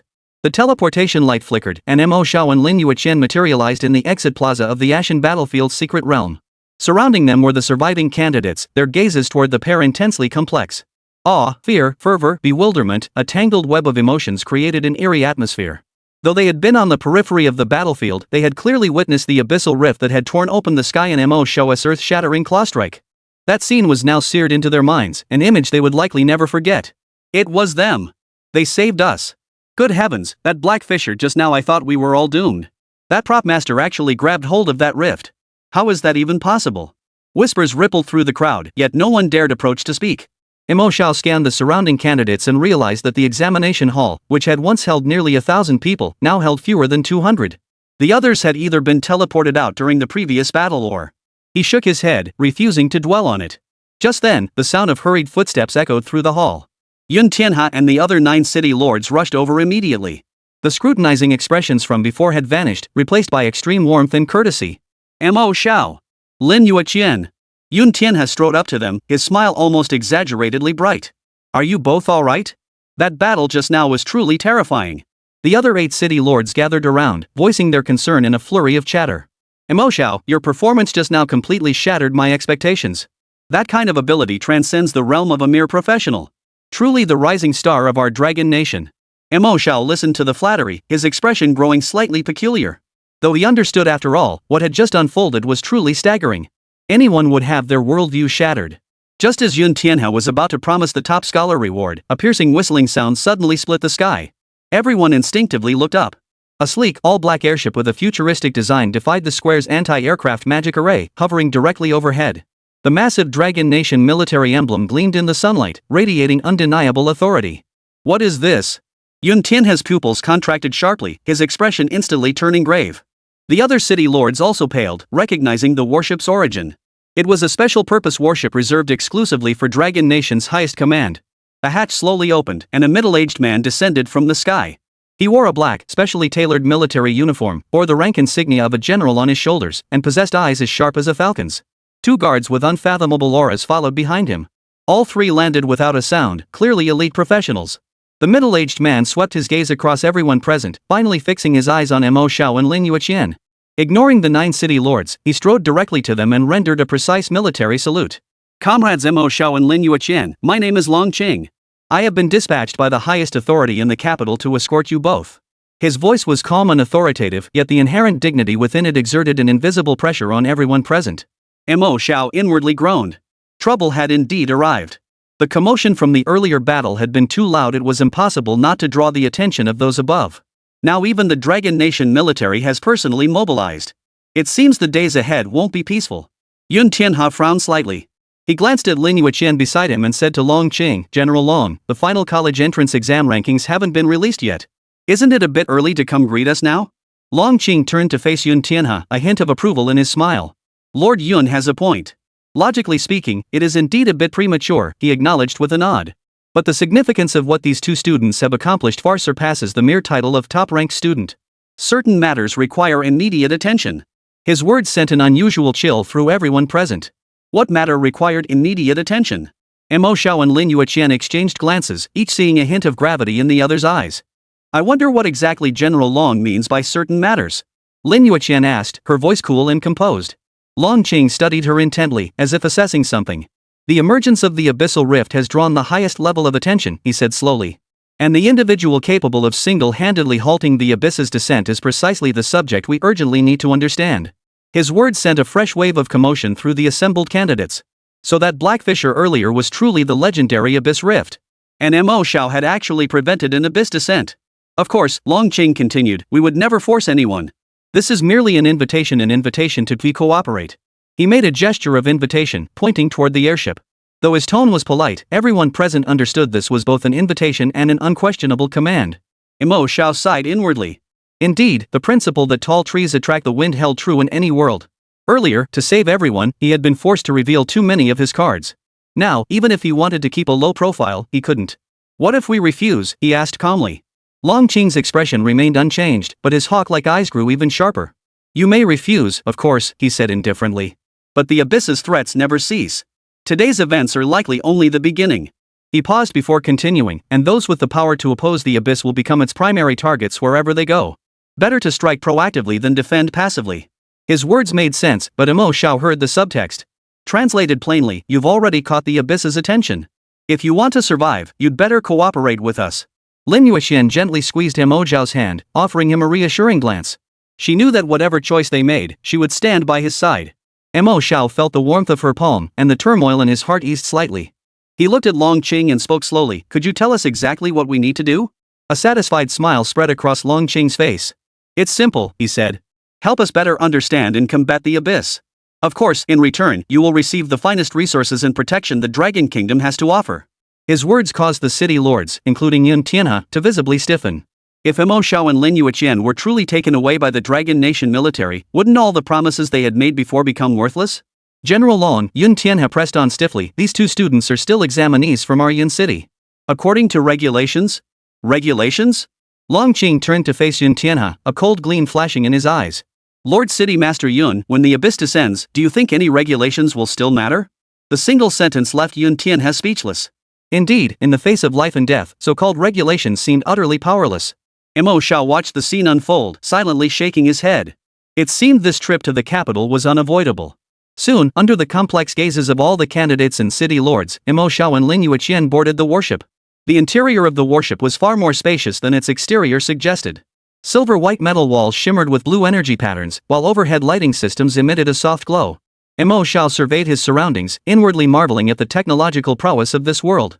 Please sit, Long Qing gestured toward the opposite seats, settling down across from Mo Xiao himself. The cabin door closed slowly, emitting a faint sound of pressure equalization. As the warship started up, a slight vibration rippled through the cabin, but it soon settled into a steady hum. Long Qing's expression instantly turned grave, his hawk-like eyes fixed intently on Mo Xiao. Mo Xiao, national surveillance arrays recorded your final use of an incomprehensible ability to capture an extremely dangerous item. We need to confirm its nature. Mo Xiao's heart tightened. As expected, his use of the ultimate hand to grasp the abyssal fissure had drawn the nation's attention. Yet outwardly, he maintained his composure, even finding room for a jest. Oh? Mo Xiao raised an eyebrow, avoiding a direct answer. Instead, he asked, and after you confirm it? My top scholar reward won't be docked because of this item's danger level, right? Lin Yueqian silently gripped her hands in anxiety beside him. At a time like this guy was still worrying about rewards? Long Qing froze at the remark, clearly taken aback by Mo Xiao's response. The next moment, he burst into hearty laughter, his chuckles brimming with admiration. Ha ha. Good. Very good indeed. He clapped his hands, his eyes brimming with undisguised admiration. Rest assured, the nation will never shortchange any hero. What you'll receive will far exceed your wildest expectations. Mo Xiao blinked. That puts my mind at ease. But General Long, what exactly are you trying to confirm? Let's be frank, Long Qing's smile faded, his voice growing grave. The threat from the abyss is far more severe than ordinary people realize. Every appearance of an abyss rift signifies that the abyss is testing the defenses of our world. And that item you captured today based on the energy fluctuations analyzed by the magic array is likely an extremely dangerous forbidden artifact. He paused before continuing, we need to know its current location, whether it remains under your control, and whether it has any effect on you. Mo Xiao pondered silently. The Abyss Messenger was indeed held within his ultimate hand, but he couldn't fully reveal this secret. At the very least, he couldn't let the other party know he could manipulate Abyss creations at will. It is indeed in my possession, Mo Xiao replied, his tone half truth, half deception. But I'm not entirely sure of its specific function. After all, I'm only a newly promoted second-tier artifact master. Artifact master. Long Qing repeated thoughtfully, indeed, your profession is unique. To treat abyssal creations as artifacts such an ability. He trailed off, but the gleam in his eyes grew brighter. At that moment, a mechanical voice echoed through the warship, estimated arrival at the Kyoto Military District headquarters in 15 minutes. The leaders of Dragon Nation are awaiting us now. Long Qing rose and walked to the porthole, gazing at the clouds streaking past below. Mo Xiao, do you know what the greatest threat facing Dragon Nation is at present? The Abyss? Mo Xiao ventured. Not just the Abyss, Long Qing shook his head. It's our lack of understanding of the Abyss. With every invasion, we've been forced into passive defense, unable to strike proactively. We don't know the Abyss's structure, we don't know its weaknesses, and we don't even know its true purpose. He turned, his gaze intense as he fixed it on Mo Xiao. But today, you changed all that. Not only did you prevent the Abyss from descending, you captured an abyssal entity. This means we finally have the chance to proactively understand the Abyss. Lin Yueqian felt a surge of complex emotions at these words. Memories from her past life told her that Dragon Nation's research into the Abyss had indeed remained passive until she dared not continue the thought. The tragedy of her past life must never be repeated. General Lin Yueqian spoke up, if we cooperate with your research, can you guarantee our safety? Long Qing looked at her, a hint of approval flashing in his eyes. Ms. Lin Yueqian, your concern is well-founded. But please trust that the Long Kingdom military possesses sufficient strength to protect every individual who contributes to the nation. Moreover, his tone grew more solemn. The threat of the Abyss won't vanish because you avoid it. Rather than passively waiting, we should take the offensive. This isn't just for the nation, it's for yourselves as well. Mo Xiao fell silent for a moment before asking, what exactly do you need us to do?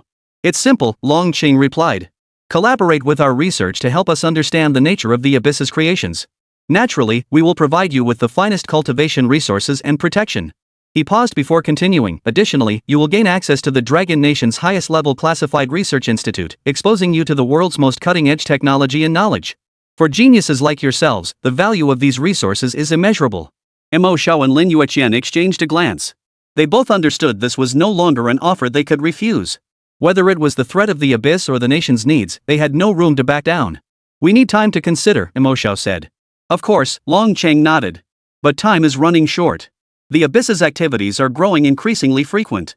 We must act swiftly. Just then, the mechanical voice echoed through the warship again, we are approaching our destination. All passengers are requested to prepare for disembarkation. Through the porthole, Mo Xiao saw a massive military base. Among the forest of steel structures, the most striking feature was the towering black tower rising into the clouds at its center. Its surface was covered in intricate runes, emitting a faint blue glow. What is that? Mo Xiao asked, pointing at the tower. Long Qing followed his gaze, a hint of pride flickering across his face. That is the Dragon Nation's national treasure, the Abyss Sealing Tower. It stands as our final defense against the Abyss and serves as our primary research facility for studying it. He turned to face Mo Xiao and Lin Yueqian. And you too may well become the first non-military personnel to enter the core area of the Abyss Sealing Tower. The warship began its slow descent, the roar of its massive engines gradually fading. Long Qing smoothed his uniform and said solemnly, are you ready? What you are about to meet are the true rulers of this nation. Their expectations of you are far higher than you can imagine. Mo Xiao took a deep breath, silently contemplating the potential scenarios ahead. It seemed this trip to the capital was destined to be anything but peaceful. Chapter 82, Negotiations with the Guardians of the Dragon Nation. The airship did not head toward any public building in the capital. Instead, it soared over the continuous mountain ranges and finally landed deep within a secret military base, surrounded by layers of rugged peaks. Everything here exuded mystery and authority.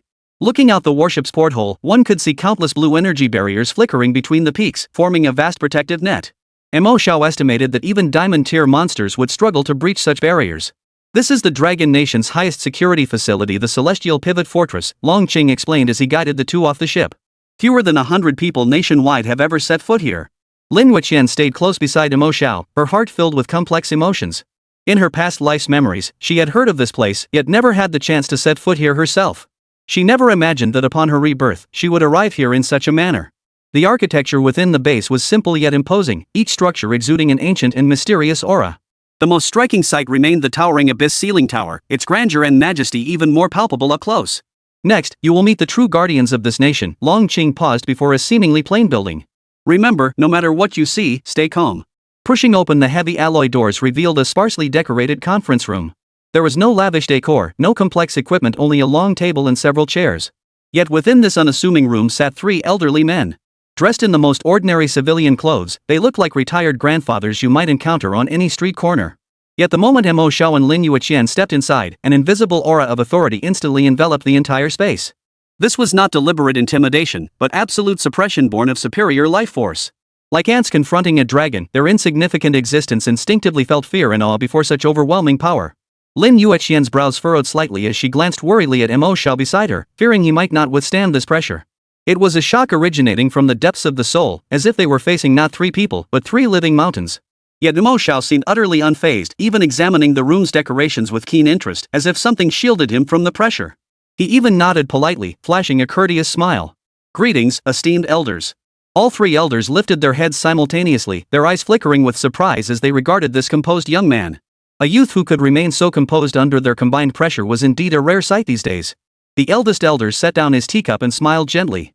"Young man, there's no need to be nervous. We merely wish to see what you have taken from the abyss." His voice was soft, yet carried an undeniable authority that inspired trust. Mo Xiao nodded without hesitation and opened his backpack. "Since you wish to see it, I won't keep it hidden," he said, reaching deep into the backpack. "But be warned, this item might be a bit dangerous." No sooner had the words left his mouth than a constantly twisting, spiraling black orb of light appeared in his palm. Its surface was covered in countless fine spatial fissures, while its interior churned with viscous, ink-like abyssal energy. Merely appearing in this room made the air thick and sticky, and the temperature plummeted sharply. Boom!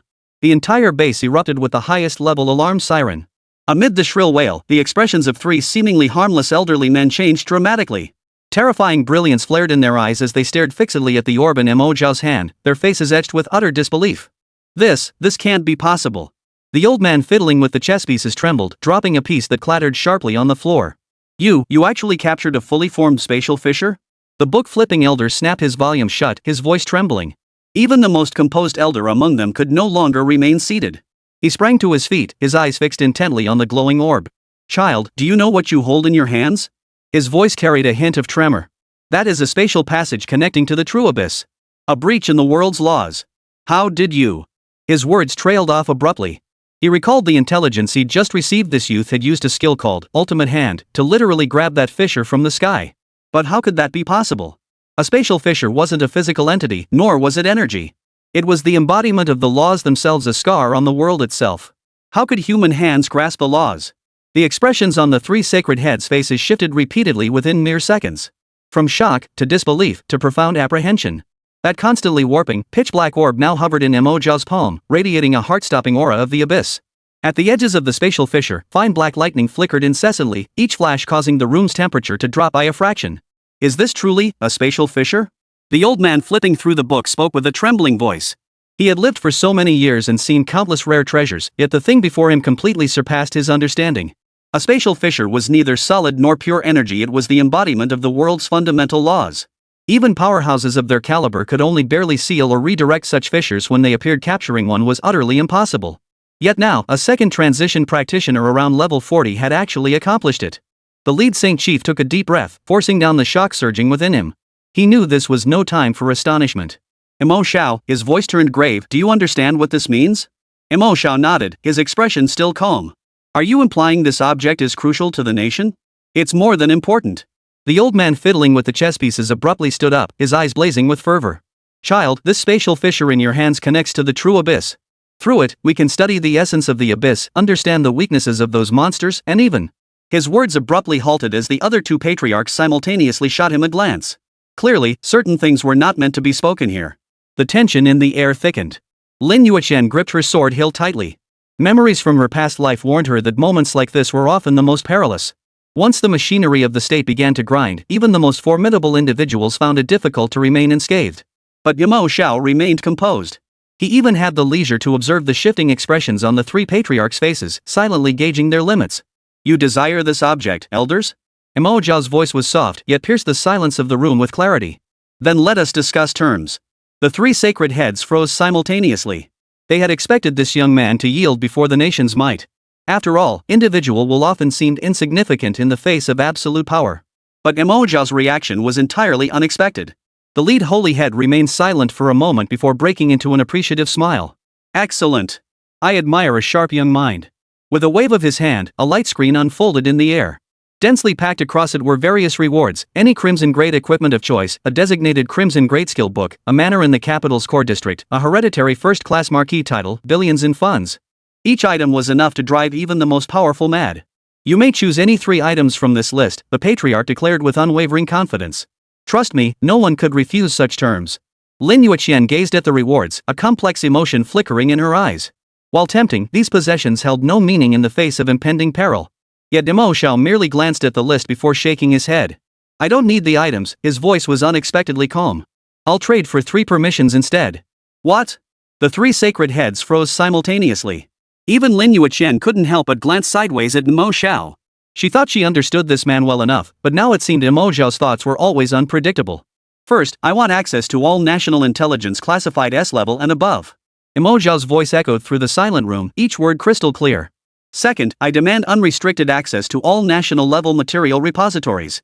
Third, in the future, I require one instance where you powerful individuals will act on my behalf without question. The conference room fell deathly silent. The 3 sacred heads exchanged glances, each seeing shock reflected in the other's eyes. They had seen countless individuals blinded by immediate gains, yet Mo Xiao sought not present wealth or status, but the boundless possibilities of the future. Such vision, such ambition, it was beyond the reach of ordinary men. Do you understand what such authority entails? The foremost holy head spoke slowly, his voice tinged with caution. S-level intelligence that's classified material even we handle with extreme caution. The national level materials repository, every single item inside is priceless. As for us taking action. He paused, a complex emotion flickering in his eyes. That could shatter every illusion of peace we have today. Mo Xiao nodded. I understand. But I also know how heavy the responsibility behind these privileges is. He lifted his head, meeting the eyes of the 3 sacred heads directly. Elders, rather than making me your tool, let me be your partner. I believe this will benefit us all. The 3 elders fell silent once more. After a long pause, the foremost holy head nodded firmly. The first 2 points are acceptable. But the third is far too extraordinary. We require further deliberation. With a wave of his hand, another set of highly classified documents appeared on the light screen. The instant Lin Yueqian saw those documents, her face drained of color. The Abyss's corruption was 100 times more severe than the public knew. Hostile nations, led by Eagle Nation, were not only secretly sabotaging efforts but some were even attempting to harness the Abyss's power. The upcoming global tournament was no friendly exchange match.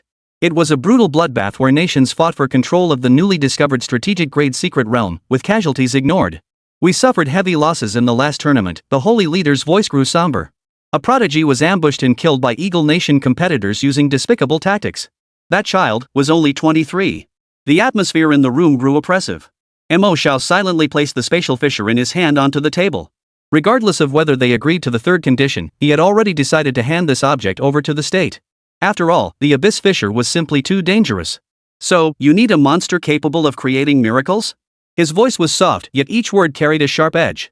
The patriarch's gaze sharpened to a piercing intensity as he fixed his eyes on Mo Xiao and Lin Yueqian. This time, we don't just need to win, we must demonstrate the might of the Dragon Nation. Mo Xiao, are you willing to become our sharpest sword? Chapter 83, Eagle Nation linked to the Abyss? Facing the patriarch's expectant gaze, Mo Xiao cracked a smile. A sword, yes. But the whetstone and scabbard must be strong enough. His words were spoken with casual ease, yet the 3 sacred heads heard them and their eyes blazed with even more intense fervor. What defines true vision?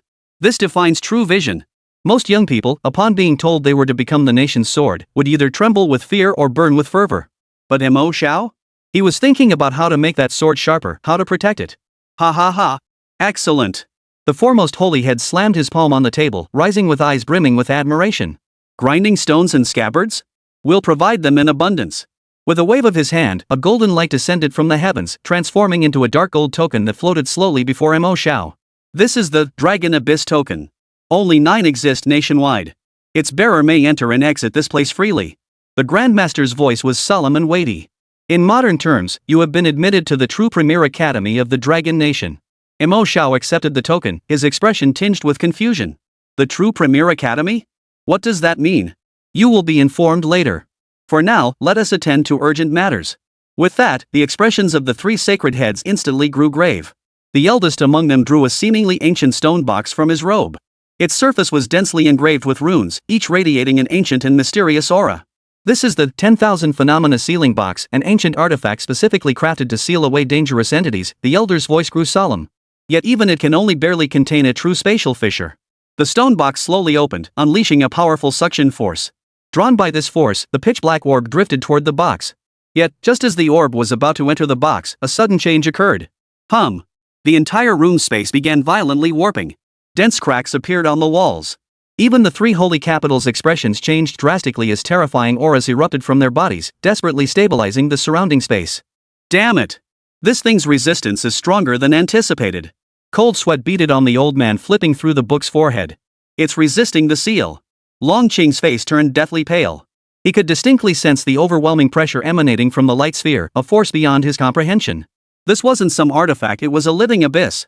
After a full 10 minutes of stalemate, the unstable abyssal fissure was finally sealed within the stone box under the combined suppression of the three holy heads. With a click, the stone box closed, and the distorted space within the room finally returned to normal. The three patriarchs exhaled simultaneously, their gazes toward Mo Xiao growing even more complex. This kid had been carrying such a dangerous thing around for so long? How much courage did he possess? The transaction is complete, said the lead patriarch, wiping sweat from his brow. As a sign of our sincerity, we shall fulfill the second promise immediately. He turned to Long Qing, take them to the celestial artifact repository. Long Qing nodded. Though still reeling from the earlier spectacle, his professional composure quickly returned. Follow me, please. The celestial artifact vault lay at the base's deepest core, requiring 7 layers of identity verification and 3 mental scans to access. As the final alloy door creaked open, Mo Xiao and Lin Yueqian were both stunned by the sight before them. This was no ordinary warehouse, it was an entire underground city. Countless massive storage compartments stood in orderly rows, each filled with precious materials glowing in every color imaginable. Legendary, dragon scale steel, mythical, dust of time, and even mysterious items without names, identified only by codes. My goodness! Lin Yueqian couldn't help but gasp. In her previous life, she had seen many splendid things, but the treasures here surpassed anything she could have imagined.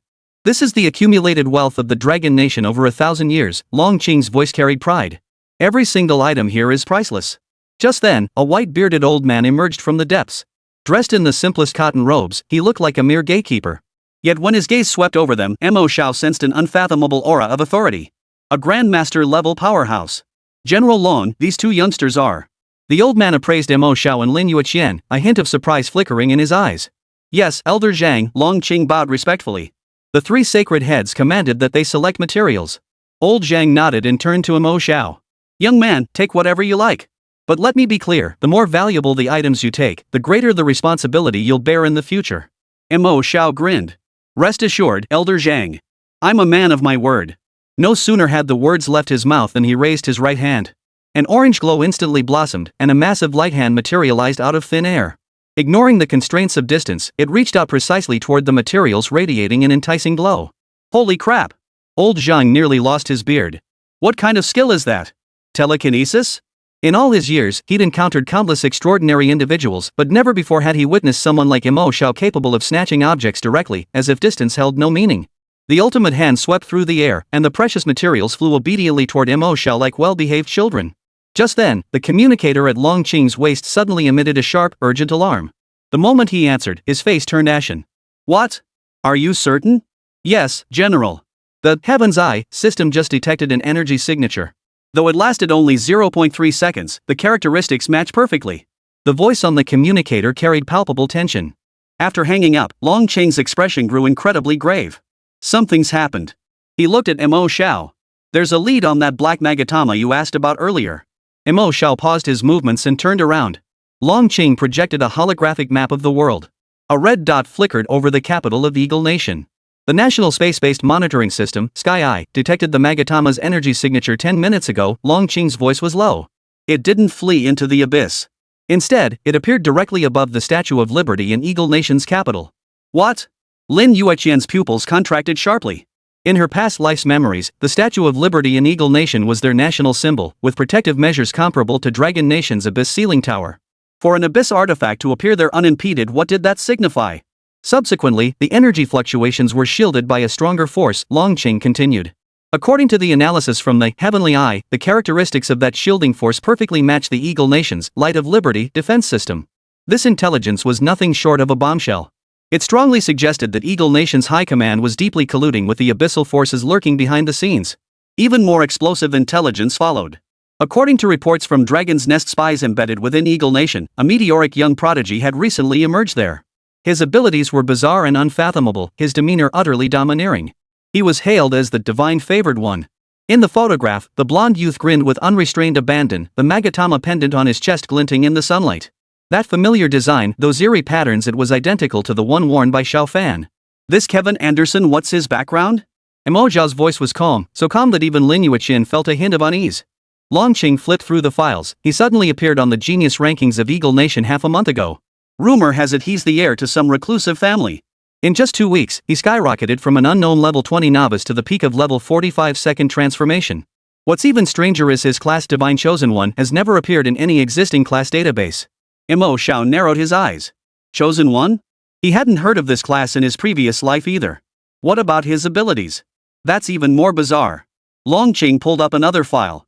Based on our observations, this kid can ignore class restrictions and use skills from various different schools.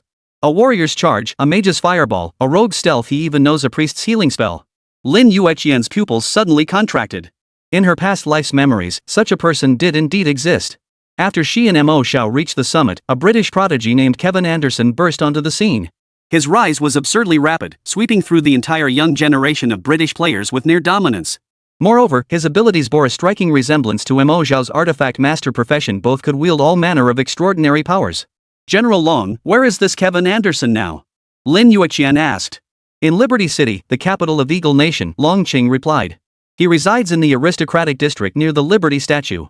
Word is the Eagle Nation's high command holds him in the highest regard, designating him as a national priority for cultivation. Mo Xiao sneered coldly. Key cultivation? Looks like those Eagle Nation bastards have long colluded with the forces behind the scenes. He recalled Xiao Fan's dying words, there are others, other jade pendant holders. Now it seemed Kevin Anderson was likely one of them. Any other intelligence? Mo Xiao pressed. Longqing nodded. There's even more explosive news. According to intelligence from our spies, Eagle Nation seems to be planning something major. They've been frequently redeploying high-level operatives lately, all converging toward the Statue of Liberty. The Statue of Liberty? Lin Yueqian frowned. Isn't that the national symbol of the Eagle Nation? Its defense level should be extremely high. Correct, Longqing's expression grew even more grave. The Statue of Liberty's Light of Liberty defense system is theoretically capable of withstanding all attacks below the 8th tier. But now, that black magatama appeared there unimpeded. This indicates. It means someone within Eagle Nation's high command is colluding with them, Mo Xiao continued. And this mole is of such high rank that they can directly manipulate a national-level defense system. Longqing nodded. Precisely. That's why the 3 sacred heads are treating this with such gravity. If Eagle Nation truly colludes with the Abyss forces, the threat to the entire Blue Star would be catastrophic. Mo Xiao stared at the defiant face of Kevin Anderson in the photograph, his murderous intent growing ever more intense. Xiao Fan is dead, but there are still other jade pendant holders. What exactly is this jade pendant? Could it be that the one in my possession is also connected to the Abyss? Chapter 84, Dragon Abyss Academy? The ultimate hand withdrew, the orange glow dissipated, and tranquility returned to the heavenly artifact treasury. Old Zhang, with his snow-white beard, had his hand frozen mid-air where it usually stroked his mustache with leisurely ease. His eye twitched violently. He had guarded this treasury for over a century. What storms hadn't he weathered? Yet this young man, pulling off a zero-cost purchase right here, was pushing his patience to the limit. Standing nearby, Longqing watched the pile of god-tier materials materialize in Mo Xiao's backpack, materials that made even him envious. His Adam's apple bobbed up and down, and for a long moment, he couldn't utter a word. Mo Xiao, however, seemed utterly unfazed. He patted his backpack with satisfaction and grinned at the 2 stunned figures. Thanks for the hospitality, old Zhang, General Long. We'll meet again someday. Old Zhang's beard twitched as he waved his hand, torn between laughter and tears. Get lost. Get lost.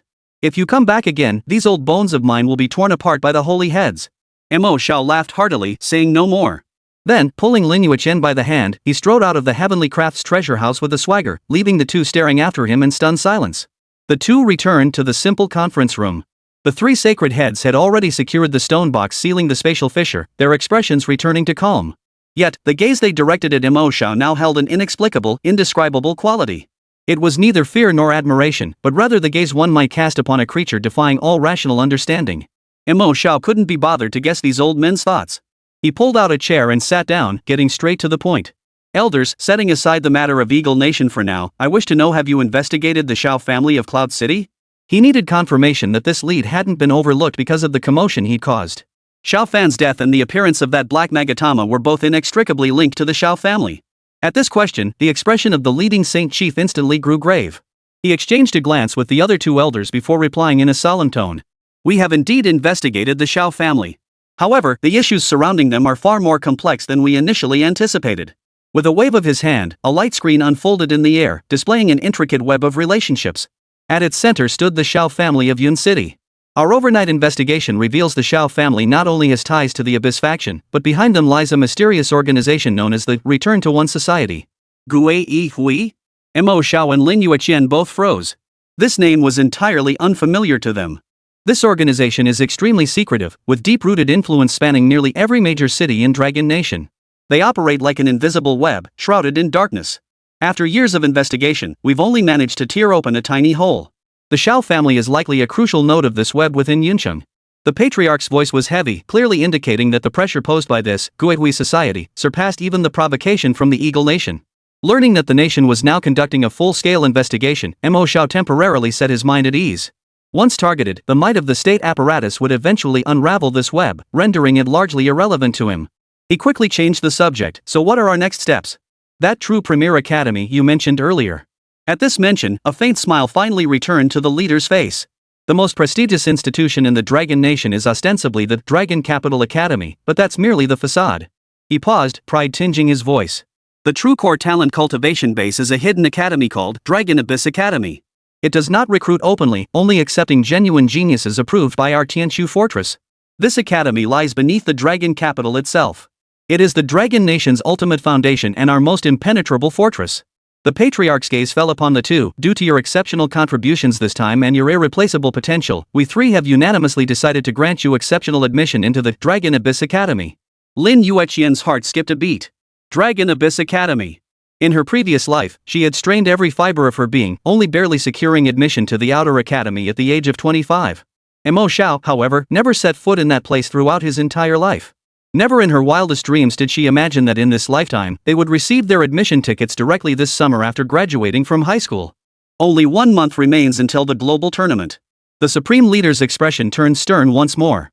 For this month, you have only one mission. Within Longyuan Academy, utilize every resource available to you. At any cost, elevate your rank and strength. At these words, a sharp gleam flashed through Lin Yueqian's cold, phoenix-like eyes. This was the very statement she had been waiting for. Stepping forward, she bowed slightly to the three sacred heads, her voice crisp and resolute. Honored elders, I have a request. Oh? The three sacred heads looked slightly surprised, and Long Qing also turned to look at her curiously. Taking a deep breath, Lin Yueqian uttered a name that stunned everyone present. I wish to obtain permission to enter the Phantom Spirit's secret realm. The words fell, and the entire conference room fell silent for a moment. Long Qing was the first to frown, his face etched with confusion. The Phantom Spirit's secret realm? Lin, are you sure you didn't misstate that?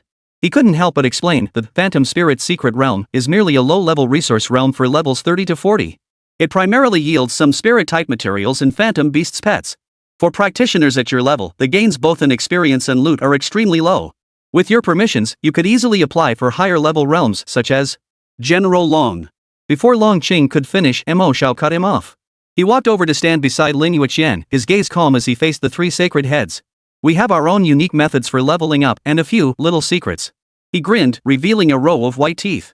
Therefore, we humbly request that the three elders grant us a degree of freedom in our choices. Lin Yueqian's shoulders trembled slightly. She didn't turn around. This unconditional trust and support mirrored her past life exactly. Even if her decisions seemed utterly baffling to everyone else, he would stand by her without hesitation. The atmosphere in the conference room grew slightly tense. The three sacred heads did not respond immediately, their gazes shifting between Mo Xiao and Lin Yueqian. The lead patriarch's piercing gaze, seemingly capable of seeing through one's soul, fixed deeply on Lin Yueqian. He appeared to be trying to discern her true intentions behind her coldly beautiful, impenetrable expression. The Phantom Spirit's secret realm. That realm held little distinction, its sole peculiarity being the terrifyingly vast number of monsters within and their extremely rapid respawn rate. It was notorious as a place of mental pollution. Even if ordinary teams could withstand the monsters' attacks, their minds would soon grow weary from the endless slaughter. What on earth were those two little ones doing there? After a long moment, the sacred leader withdrew his gaze. A meaningful smile suddenly spread across his stern face. Good. He uttered only one word. I trust your choice. He waved his hand. Longqing immediately understood, summoning the interface to swiftly process their enrollment into the Dragon Abyss Academy and grant them access to the Phantom Spirit's secret realm. Longqing's efficiency was remarkable. Within mere seconds, the insignia of Lin Yueqian Academy appeared on their identity bracelets, along with a special pass marked Phantom Spirit Realm. Everything seemed settled. However, just as Mo Xiao thought they could set off for that leveling paradise, the leader of the group spoke again, a hint of amusement in his deep, piercing eyes. I've granted you the permissions. But... His tone shifted abruptly, and the atmosphere in the conference room grew heavy once more. Lin Yueqian Academy has its own rules. Even we cannot arbitrarily violate them. Mo Xiao raised an eyebrow. He knew it wouldn't be that simple. Access to any special secret realm requires spending contribution points, the Grand Master stated flatly, his words landing like a bucket of cold water. And as freshmen who just enrolled, your contribution points. He paused, then uttered two words. 0. The air seemed to freeze solid. So after all this, they grant access but don't cover the admission fee? Mo Xiao couldn't help but inwardly scoff. This scheme was practically identical to those first-time recharge bonus game ants from his past life. A flicker of surprise crossed Lin Yueqian's cool, composed face. She clearly hadn't anticipated this turn of events either. In her previous life, when she entered Lin Yueqian Academy, she was already a renowned powerhouse. Contribution points were mere numbers to her, and she'd completely overlooked the predicament newcomers might face. Observing the shifting expressions on both faces, the holy head's smile grew broader. But rules are rigid, while people are flexible. He slowly presented the solution. To motivate each new cohort, the Academy has specially erected a trial tower. Conquering the tower not only hones your combat skills but also grants substantial contribution points. Moreover, the Patriarch's tone took on a hint of enticement. To provide the finest resources for the most outstanding talents, the top 2 performers in the overall rankings during their first ascent each cohort will receive a substantial bonus contribution point reward. This reward will grant you unrestricted access to any secret realm below grade A for the next year, freeing you from any worries about contribution points. As the words fell, Mo Xiao's eyes lit up. The trial tower. This was essentially an official handout. He'd been fretting over how to quickly accumulate initial capital, and now this opportunity had come knocking. He exchanged a glance with Lin Yueqian, and they both saw the same resolve in each other's eyes. They were determined to claim the top 2 spots. Just then. Squeak. The heavy conference room door swung open from the outside. Longqing entered, accompanied by a man and a woman. He bowed slightly to the 3 sacred heads and reported, Sacred heads, the other 2 S-tier talent newcomers for this session have also arrived. Mo Xiao and Lin Yueqian's gazes were instantly drawn over. Leading the way was a young man, tall and burly, with flaming red hair styled in a bold, short cut. He wore a set of crimson heavy armor, and on his back was a massive sword as large as a door panel. Flames danced along its blade, radiating an astonishing heat wave that seemed to raise the temperature of the entire conference room. The young man's face radiated defiance, a confidence and arrogance born of absolute power. Following behind him was a petite, delicate young woman. She wore black leather armor designed for mobility, her lively eyes scanning the conference room with curiosity. When she spotted the 3 sacred heads, her gaze lit up with admiration. The youth wielding the blazing greatsword swept his gaze across the room, finally settling on Mo Xiao and Lin Yueqian. A flicker of astonishment crossed his eyes at the sight of Lin Yueqian, but his gaze swiftly shifted to Mo Xiao. His brow instantly furrowed into a knot, the awe in his eyes morphing into undisguised contempt and disdain. General Long.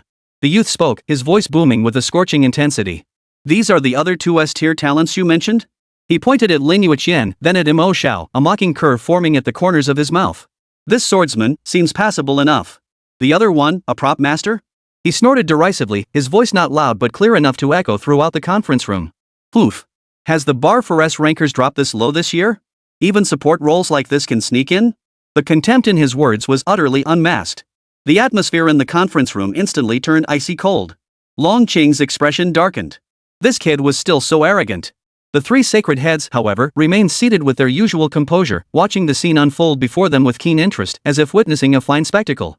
Mo Xiao rubbed his nose, feeling a bit helpless. Why did he keep encountering these self-important types everywhere? They were all cut from the same cloth, spouting identical lines.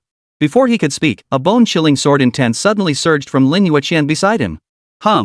Invisible sword chi seemed to weave through the air, and the scorching heat wave was actually forced back several inches by this icy sword intent.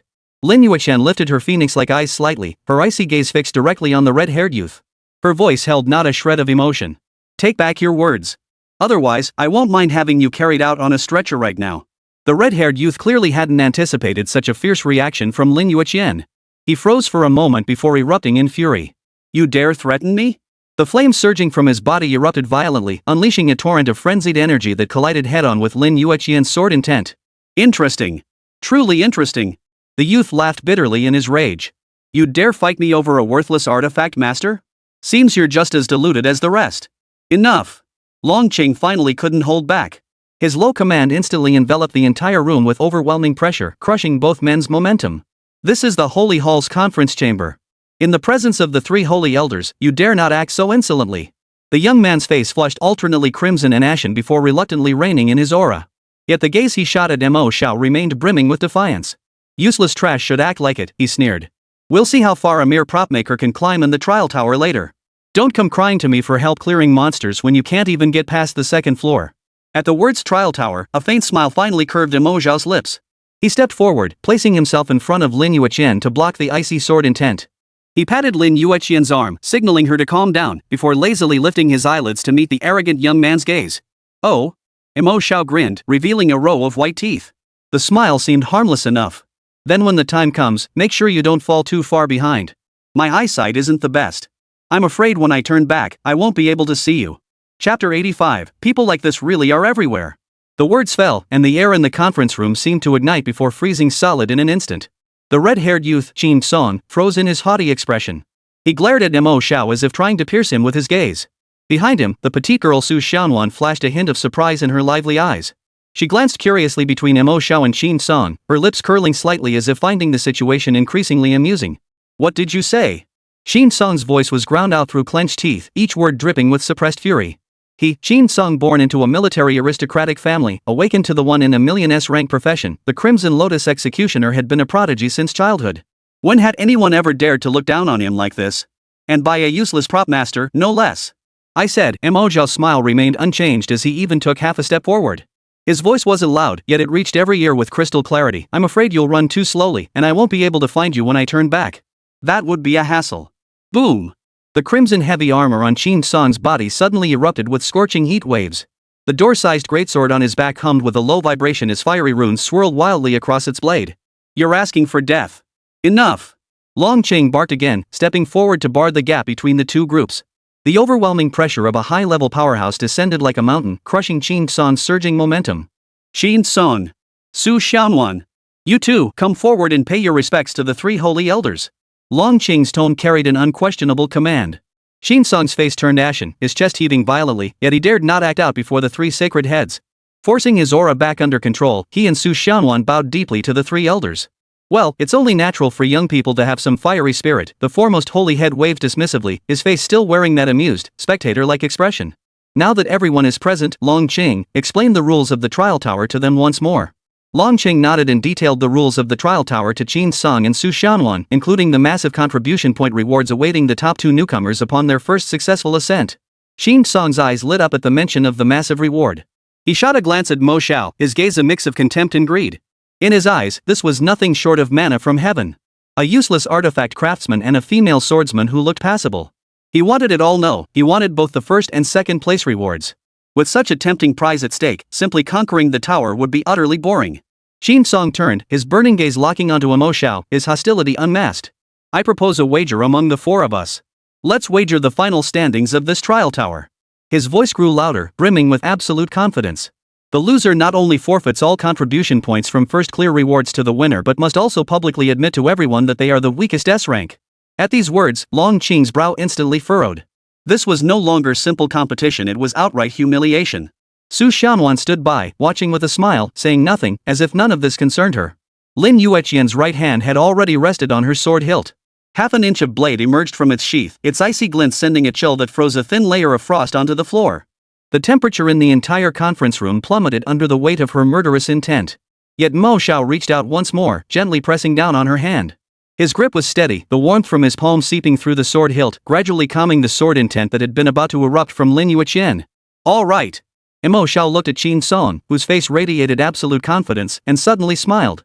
But? He shifted his tone, speaking slowly, your wager is too small. It's not interesting. Qin Song froze, then burst into laughter, anger mixed in, uninteresting? You, a prop master, complaining the stakes are too low? What could you possibly offer? How about this? Ignoring his mockery, Mo Xiao held up a finger and waved it lightly. Let's add one more condition. The loser, in addition to what you've already stated, must unconditionally hand over every contribution point earned at the academy over the next month to the winner. Silence. Dead silence. Long Qing's mouth fell slightly open, his face frozen in disbelief. For the first time, Su Xianwan's sweet face betrayed a look of astonishment. Even the three venerable elders, who had remained serene throughout, now cast peculiar glances at Mo Xiao. All contribution points for an entire month. This wasn't just a gamble, it was sheer madness. Contribution points at Long Yuan Academy were incredibly precious, they were practically equivalent to all the growth resources a genius would need for an entire month. Qin Song was stunned. He never imagined this prop master, whom he considered utterly useless, would dare propose such a mad bet. After a moment of stunned silence, boundless elation and furious rage erupted. Fine. Fine. Fine. He laughed bitterly through gritted teeth, pointing a finger at Mo Xiao's nose. I'll see just how this good-for-nothing plans to win. I accept your wager. Fearing Mo Xiao might back out, he immediately accepted the wager. In his eyes, Mo Xiao was merely bluffing, trying to bluff his way out of a corner and scare him off. How laughable. This was practically handing over his entire fortune for the next month, neatly packaged and delivered right to him. Since you've both agreed, we old codgers will serve as witnesses, the leader of the group chuckled, effectively sealing the bet. His gaze toward the four brimmed with anticipation. Dragon Nation needed geniuses, but even more so, it needed monsters, those daring to create miracles, daring to turn the impossible into reality. Competition was the ultimate catalyst. The Tower of Trials stood at the center square of the celestial pivot fortress. It was a 100-story tower cast entirely from an unknown black metal. Countless arcane runes flickered faintly across its surface, emanating an ancient and colossal aura. The four stood at its base as Long Qing gave a brief briefing. The interior of the Tower of Trials forms its own distinct space. Each floor features different monsters and environments. Your objective is to ascend as high as possible while ensuring your own safety. Points earned within the tower will be calculated based on the number and rarity of monsters you defeat, as well as your completion time. Your final scores will be displayed in real time on the leaderboard outside the tower. With that, he stepped aside, signaling for the four to enter. Qin Song snorted coldly and was the first to stride toward the shimmering tower gate. Just before stepping through the gate, he turned back, fixing Mo Xiao with a gaze that could kill. Useless trash, clean your neck and get ready to kowtow and beg for forgiveness. With that, his figure vanished into the light gate.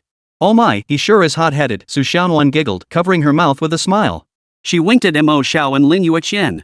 You two, do your best later. Don't lose too badly. With that, she skipped and hopped her way into the trial tower. Let's go too. Mo Xiao took Lin Yueqian's hand. Lin Yueqian clasped his hand back, her cool eyes holding not a trace of worry, only absolute trust. A flash of light, and the scene before them shifted instantly. Beneath their feet was no longer the hard metal plaza, but a vast, boundless wasteland. The sky hung in eerie dark red, the air thick with the pungent stench of blood and sulfur. This was the first level of the trial tower. Wah! A piercing wolf howl echoed from all directions. The next instant, a torrent of black masses surged across the wasteland's horizon. Thousands of black iron demon wolves, their eyes glowing crimson, corrosive drool dripping from their jaws, charged madly toward the spot where the four had just appeared. Name, Black Iron Demon Wolf.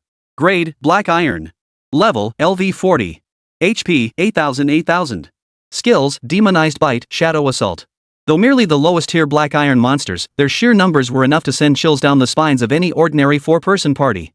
Yet, Qin Song's face broke into an intensely excited and cruel grin. Bring it on! He roared with thunderous fury, instantly gripping the door-sized greatsword strapped to his back. Red Lotus, descend. Boom!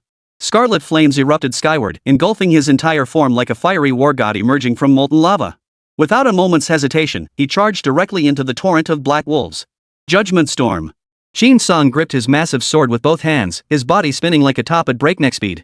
The crimson blade transformed into a devastating fiery tornado. Wherever it passed, the black iron demon wolves didn't even have time to scream before being instantly incinerated into charcoal by the terrifying heat, then torn to shreds by the savage sword wind. 18,560. 19,230. 18,890. A cascade of crimson damage numbers erupted like a waterfall from above the wolf pack. With a single skill, in mere seconds, nearly 100 black iron demon wolves were reduced to ash-strewn ruins. Qin Song stood amidst the ashes, his greatsword planted in the ground, flames surging around him. He turned his head, his gaze sweeping past the charging wolves still charging, fixed on Mo Xiao standing far away with boundless arrogance and provocation. That gaze seemed to say, see that? Loser! This is the gap between us. Su Xianwan stood not far behind Qin Song, arms crossed, watching the scene with keen interest.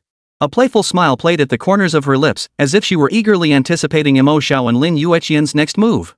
Facing Qin Song's overwhelmingly dominant clearing ability, facing that seemingly endless pack of wolves. How would Mo Xiao respond? Facing Qin Sung's overwhelming clearing power, facing the seemingly endless pack of wolves.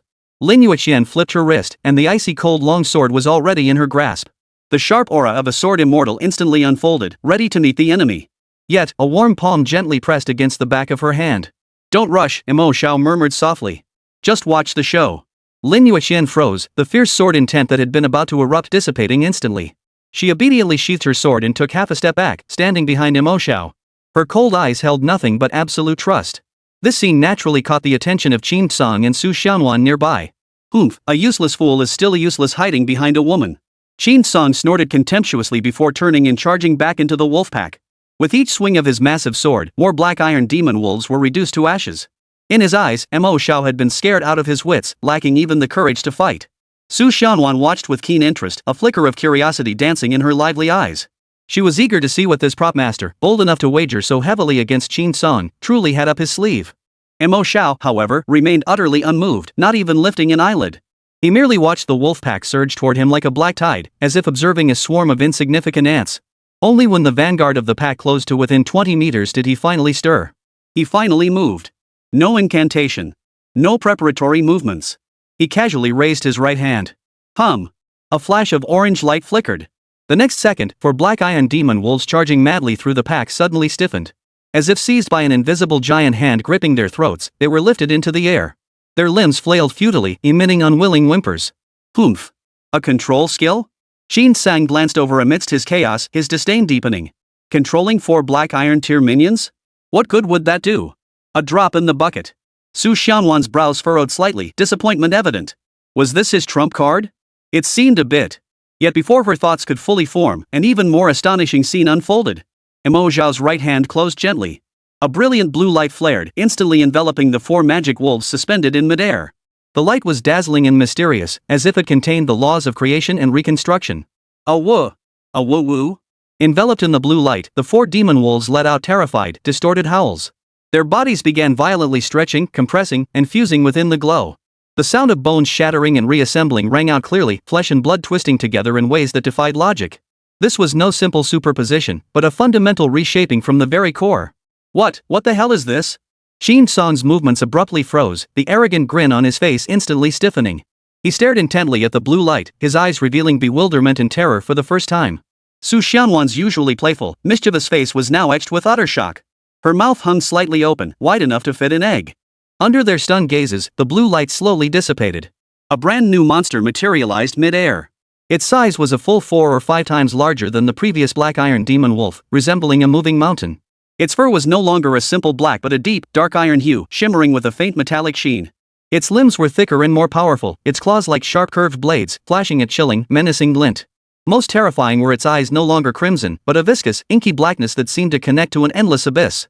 A terrifying aura, far surpassing that of a black iron grade beast, erupted outward with a thunderous roar. Name, Fused Demon Wolf. Grade, Bronze. Level, LV 40. HP, 64,000. Skills, Demonized Bite, Shadow Assault, Frenzied Stomp. Attributes skyrocketed 8-fold. The grade has skyrocketed from black iron to bronze. This can't be. Qin Sung gasped in disbelief, nearly dropping the greatsword in his grasp. 4 monsters fused into one even stronger beast? What kind of skill is this? Alchemy? Or some forbidden summoning ritual? An item craftsman. How could an item craftsman possess such power? Yet Mo Xiao's next action shattered his worldview completely. As if completing a trivial task, Mo Xiao casually raised his hand once more. A flash of orange light erupted. 4 more unfortunate black iron wolves were snatched into the air. Blue light flared. The second massive fusion demon wolf came into being. Then the third. The fourth. Within mere seconds, 4 fusion demon wolves radiating a bronze-tier aura of terror hovered silently on either side of Mo Xiao's body like loyal guardians.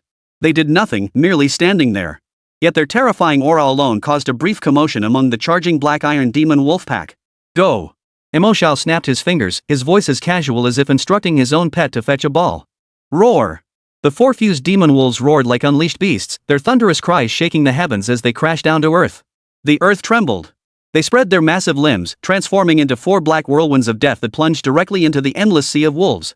What followed could no longer be called a battle. It was a one-sided, bloody, brutal slaughter. Where the fusion demon wolf's claws struck, the fragile bodies of the black iron demon wolves tore apart like paper, reduced to shreds in an instant. The fusion demon wolf's massive jaws snapped down, and with a bone-chilling crunch, the entire black iron demon wolf was severed cleanly in two. 15,880. 16,240. 15,990. Damage numbers far exceeding Qin Song's own surged wildly from the wolf pack. Qin Song stood frozen in place, his attacks completely halted. He stared blankly at the four colossal beasts charging through the pack, watching the demon wolves that had just required his utmost effort to slay now crumble before their kindred with shocking fragility. His mind went blank. His pride and joy area of effect damage felt like a joke against these four tireless killing machines before him. After half a day of painstaking clearing, his efficiency couldn't even match four pets casually conjured by someone else. The item master. Su Xianwan murmured, her lively eyes flickering with a new emotion, fear for the very first time. Is this his ability? The entire battlefield of the first layer had transformed into Mo Xiao's personal showcase. He didn't even need to lift a finger. With his arms crossed, he leisurely surveyed his creations like a sovereign reviewing his army. Lin Yueqian stood behind him, gazing at his upright silhouette. In her cool, clear eyes, a hint of tenderness and pride flickered, a feeling she hadn't even noticed herself. This was the real him. No matter when, no matter where, he always managed to overturn everyone's expectations in the most unexpected ways. The battle raged on, but it seemed to be progressing far too slowly. Mo Xiao glanced at the wolves still pouring out endlessly, his lips curling in apparent impatience.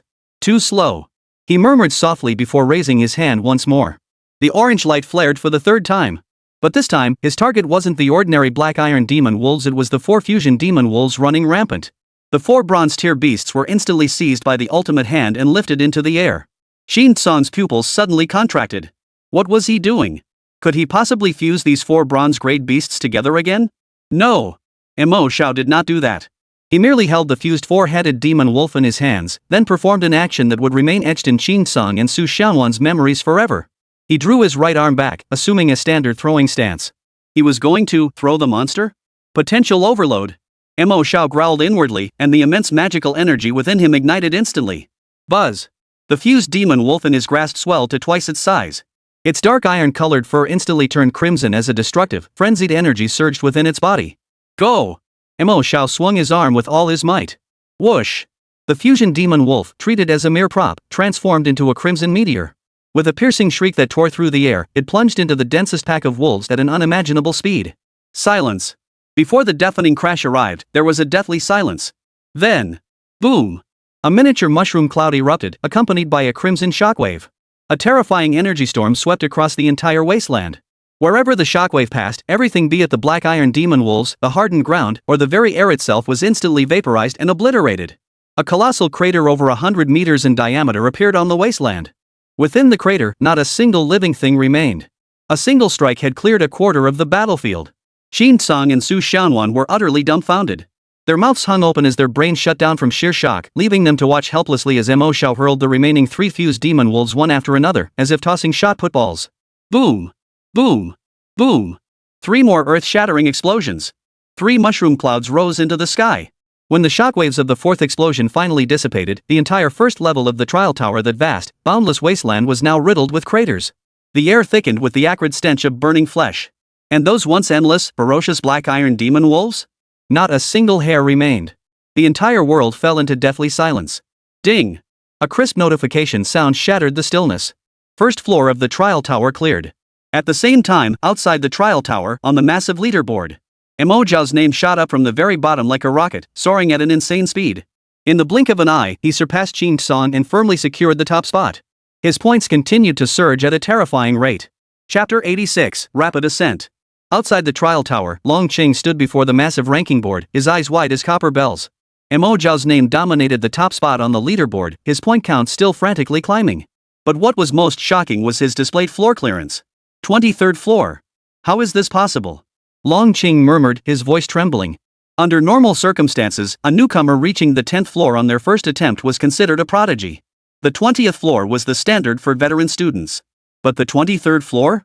That was a height only the core elite of the academy could reach.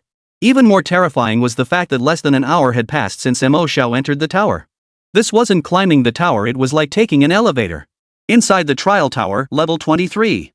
A frozen wasteland stretched before them, howling winds whipping through swirling snowflakes. A bone-chilling cold permeated the air, each breath visible as a wisp of white mist. Name, Frost Giant Warrior. Rank, Silver. Level, LV 45. HP, 150,000. Skills: Frost Smash, Icy Armor, Glacial Shock. Over a dozen frost giants, each towering over 5 meters tall, charged toward Mo Xiao and Lin Yueqian, swinging massive ice hammers. With every step they took, the ground trembled, leaving deep footprints in their wake. Silver tier monsters, Mo Xiao mused, stroking his chin. Looks like the difficulty is indeed ramping up. No sooner had he spoken than an orange glow flared from his right hand. The two frost giants charging at the forefront were instantly snatched into the air, their massive bodies thrashing futilely in midair. A blue light flared. The bodies of the two frost giants began to violently contort, the sound of bones shattering and reassembling echoing distinctly through the ice and snow.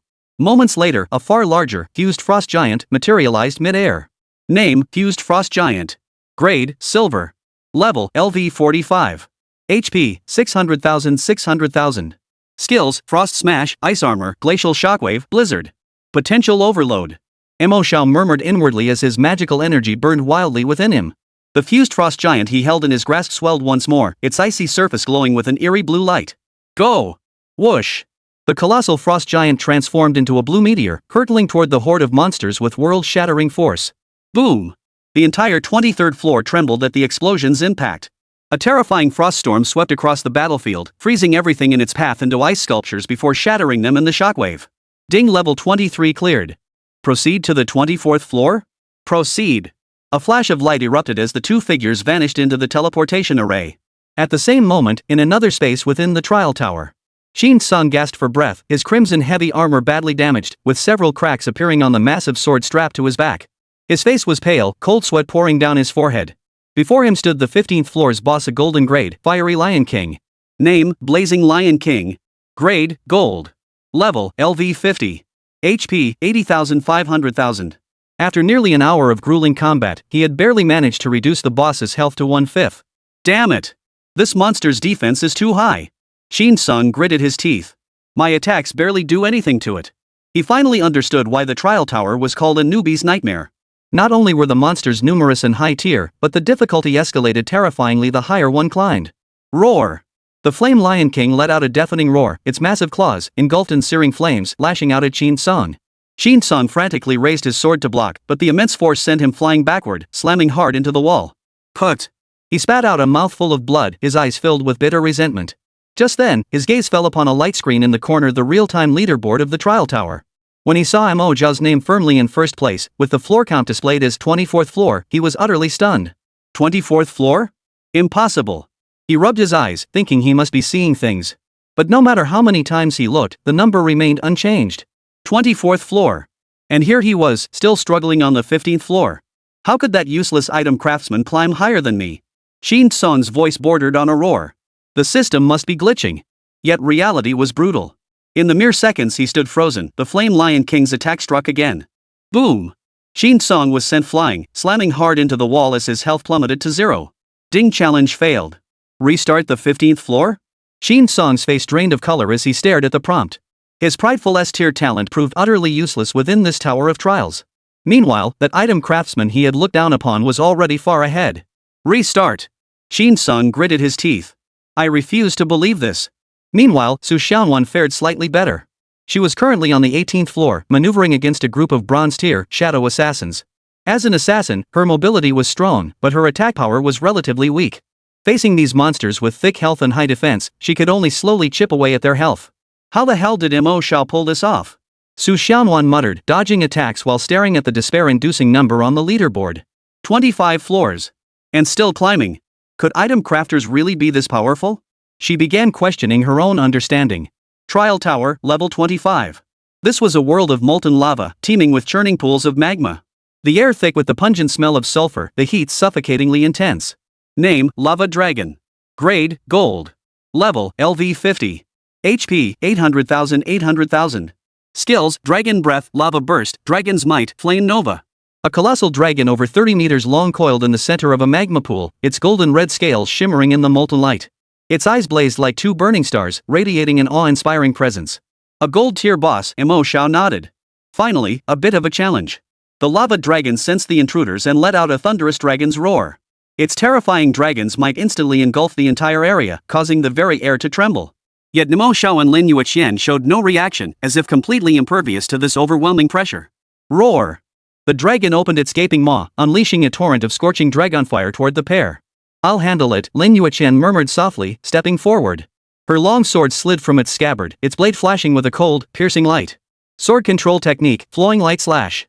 A dazzling blade of energy sliced through the air, instantly tearing apart the scorching dragon's breath and striking the dragon squarely in the head. 50,000. The massive damage number floated upward as the lava dragon let out an agonized roar. Frost-cutting sword chi. Lin Yueqian swung her sword again, unleashing countless frosty sword energies that rained down like hailstones, each leaving deep gashes on the dragon's body. From the start of this stage, Mo Xiao's mental energy couldn't match these monsters, so he could only rely on items or intercept Lin Yueqian's attacks, coordinating with her to slay the beasts.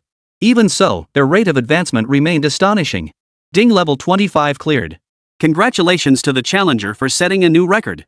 Current record, 25th floor, time, 1 hour 23 minutes. Outside the Tower of Trials, Long Qing had become completely numb. Staring at the despair-inducing number on the leaderboard, his mouth twitched uncontrollably. 25th floor. This wasn't just genius, it was monstrous. General, should we report this to higher command? His aide cautiously inquired. Report what? Long Qing gave a bitter laugh. Aren't the three sacred heads watching right here? Is there anyone higher than them? Just then, the number on the leaderboard flickered again. 26th floor. Long Qing's eye twitched violently. Just how many layers do these two intend to climb before they stop? Chapter 87, The Limit. The space of the 26th layer instantly transformed. Gone were the previous ice and snow or magma worlds, replaced by an endless void. Beneath their feet lay transparent crystal platforms, while countless twinkling stars drifted all around. At the very center of this void, three colossal, void demon dragons were slowly awakening. Name, Void Demon Dragons. Grade, Platinum. Level, LV 55. HP, 1,500,000 1,500,000. Skills, Void Rift, Spacetime Distortion, Dragon's Might, Annihilation Beam. A Platinum tier monster, Mo Xiao frowned. And there are 3 of them. This was no mere numerical advantage. Platinum tier monsters posed a threat far exceeding gold tier ones. Worse still, all 3 dragons' skills appeared to carry spatial attributes, making them exceptionally troublesome. Roar! The 3 void dragons roared in unison, their terrifying dragon auras instantly engulfing the entire area. Even Mo Xiao felt a wave of pressure wash over him, slowing the flow of magical energy within his body. This pressure is intense, Mo Xiao flexed his shoulders. Looks like I'll have to get serious. A flash of orange light erupted from his right hand as the ultimate hand instantly lunged toward the nearest demon dragon. Yet, the dragon flickered and vanished from its position. Spatial teleportation? Mo Xiao's eyes narrowed.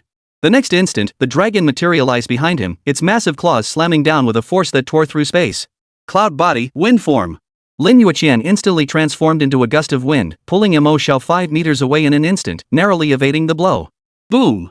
The dragon's claw slammed into the crystal platform, causing the entire structure to tremble violently as countless cracks spread across its surface. That kind of attack power. Mo Xiao whistled in awe. If we'd been hit, we'd probably be gone. Seeing their strike miss, the 3-headed demon dragons immediately adjusted their tactics. They spread out, forming a triangle to encircle the 2 in the center.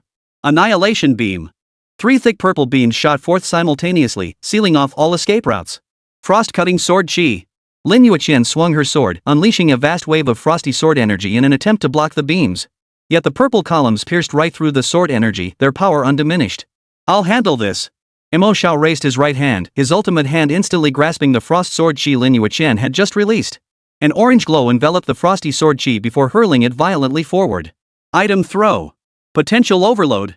The hurled sword energy instantly expanded several times over, transforming into a colossal frost tornado that collided with the 3 annihilation beams with a thunderous crash. Boom! A terrifying energy explosion bloomed in the void, causing the entire space to violently tremble. Yet, when the blinding light faded, the 3 void demon dragons stood unscathed. Damn it! Mo Xiao's expression darkened. These things have ridiculously high defense. The might of platinum tier monsters far exceeded his expectations. Both their offensive and defensive capabilities had reached terrifying levels. Space-time distortion. The 3 demon dragons unleashed their skills simultaneously, causing the entire void to violently warp. Mo Xiao felt his movements grow unbearably sluggish, even his thoughts affected. This skill. Mo Xiao gritted his teeth. It's time deceleration. Under the influence of the space-time distortion, the reaction speeds of the 2 were forcibly halved, while the 3-headed demon dragon remained completely unaffected. Void Rift. One dragon opened its massive jaws, spewing forth a pitch-black spatial fissure that tore directly toward Mo Xiao. This time, Mo Xiao couldn't dodge. At the critical moment, Lin Yueqian stepped in front of him. Streaming sword shadows. 5 streaks of sword light erupted, barely deflecting the spatial fissure's assault. Yet the immense shockwave still sent her staggering back several paces, a trickle of blood spilling from the corner of her mouth. Yueqian! A flash of anger flickered in Mo Xiao's eyes. He drew a deep breath as his magical energy began to burn wildly within him. If conventional methods won't work, then let's try unconventional ones. Mo Xiao's right hand shot upward, and the orange glow of his ultimate hand surged violently. This time, his target wasn't the demon dragon, but the stars drifting through the void itself. Come to me! Over a dozen colossal stars were forcibly seized by the ultimate hand, suspended around Mo Xiao. Each star was as large as a house, radiating brilliant light. Residual material construction. Blue light flickered as 4 stars instantly fused together, transforming into an even more colossal superstar. Name, Fused Star Core. Grade, Platinum. Type, Special Item. Effect, inflicts area damage upon explosion power depends on fusion materials. Not enough. Mo Xiao initiated residual material construction once more, fusing all remaining starlight into a colossal star core exceeding 10 meters in diameter. The 3 Void Dragon Lords sensed the threat and immediately halted their attack, attempting to flee. Yet within this enclosed space, escape was utterly impossible. Item throw. Potential overload. Mo Xiao's mana reserves burned wildly, even his health rapidly depleting. The colossal star core activated instantly, its surface erupting with a dense network of cracks. Die. Whoosh. The colossal star core transformed into a meteor, hurtling toward the dragon horde with world-shattering force. Boom. This explosion surpassed all previous attacks in sheer terror. The entire void was engulfed in blinding white light, and a terrifying shockwave swept across everything. When the light faded, the 3 once mighty void dragons had vanished without a trace, leaving only scattered fragments and experience points behind. Ding level 26 cleared. Yet Mo Xiao's expression darkened. That strike had nearly depleted his mana reserves, even reducing his health by a third. This is unsustainable, he shook his head. The higher we climb, the stronger the monsters become, and the greater my consumption. Lin Yueqian walked over and silently handed him a bottle of recovery potion. Want to rest for a bit? She asked softly. Mo Xiao took the potion and downed it in one gulp, feeling his mana gradually replenish within him. Let's try a few more floors, he said. I want to see where our limits lie. The difficulty surged in the following levels. The 27th level featured 5 Platinum Tier Abyss Lords, while the 28th level held a Diamond Tier Titan of Destruction. Each floor demanded Mo Xiao's utmost effort, even requiring him to tap into the power of the dark fragments just to barely make it through. Meanwhile, Lin Yueqian was no longer merely supporting him, she had become a true main damage dealer. Their coordination was seamless as they fought their way to the 30th floor. The space on the 30th floor shifted once more, revealing an ancient battlefield. Broken weapons and armor littered the ground, the air thick with the pungent stench of blood. At the center of the battlefield, a figure clad in heavy black armor stood silently. Name, Immortal War King.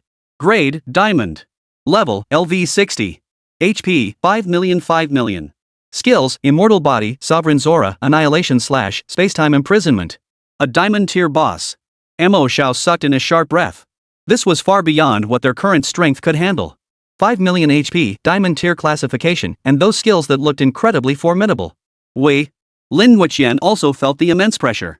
The Immortal War King slowly raised its head, its eyes burning with a deep blue flame locking onto the 2. Intruders. It spoke, its voice deep and commanding. It has been a long time since anyone reached this far. But this is where it ends.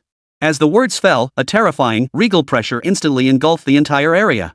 This time, even Mo Xiao couldn't withstand it, kneeling on one knee. This oppressive force. He gritted his teeth, struggling to endure, is on an entirely different level. The Immortal War King raised the colossal sword in his hand, its blade flickering with the light of annihilation. Slaying slash. A sword chi over 100 meters long swept across the battlefield, tearing through space itself in its wake. Faced with this overwhelming power disparity, Mo Xiao and Lin Yueqian exchanged glances, seeing the same resolve in each other's eyes. Admit defeat, Mo Xiao said with a bitter smile. This is beyond our capabilities. Ding challengers have voluntarily surrendered. Teleporting out of the trial tower. A flash of light erupted, and both figures vanished from the 30th floor. Chapter 88, 200,000 contribution points. As the light faded, the ancient battlefield of the 30th floor and the terrifying pressure emanating from the immortal Battle King receded like a tide. Mo Xiao and Lin Yueqian reappeared before the Black Tower in the central plaza of the Tianqiu fortress. The familiar air and metallic ground felt like a lifetime had passed. His mana reserves were nearly depleted, and his mental exhaustion was beyond description. Especially that forced fusion of starlight hurled on the 26th floor had drained him completely. Huff.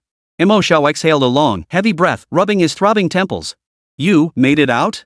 A voice tinged with tremor and uncertainty sounded beside him. Long Qing hurried over, his usually stern face now etched with complex emotions.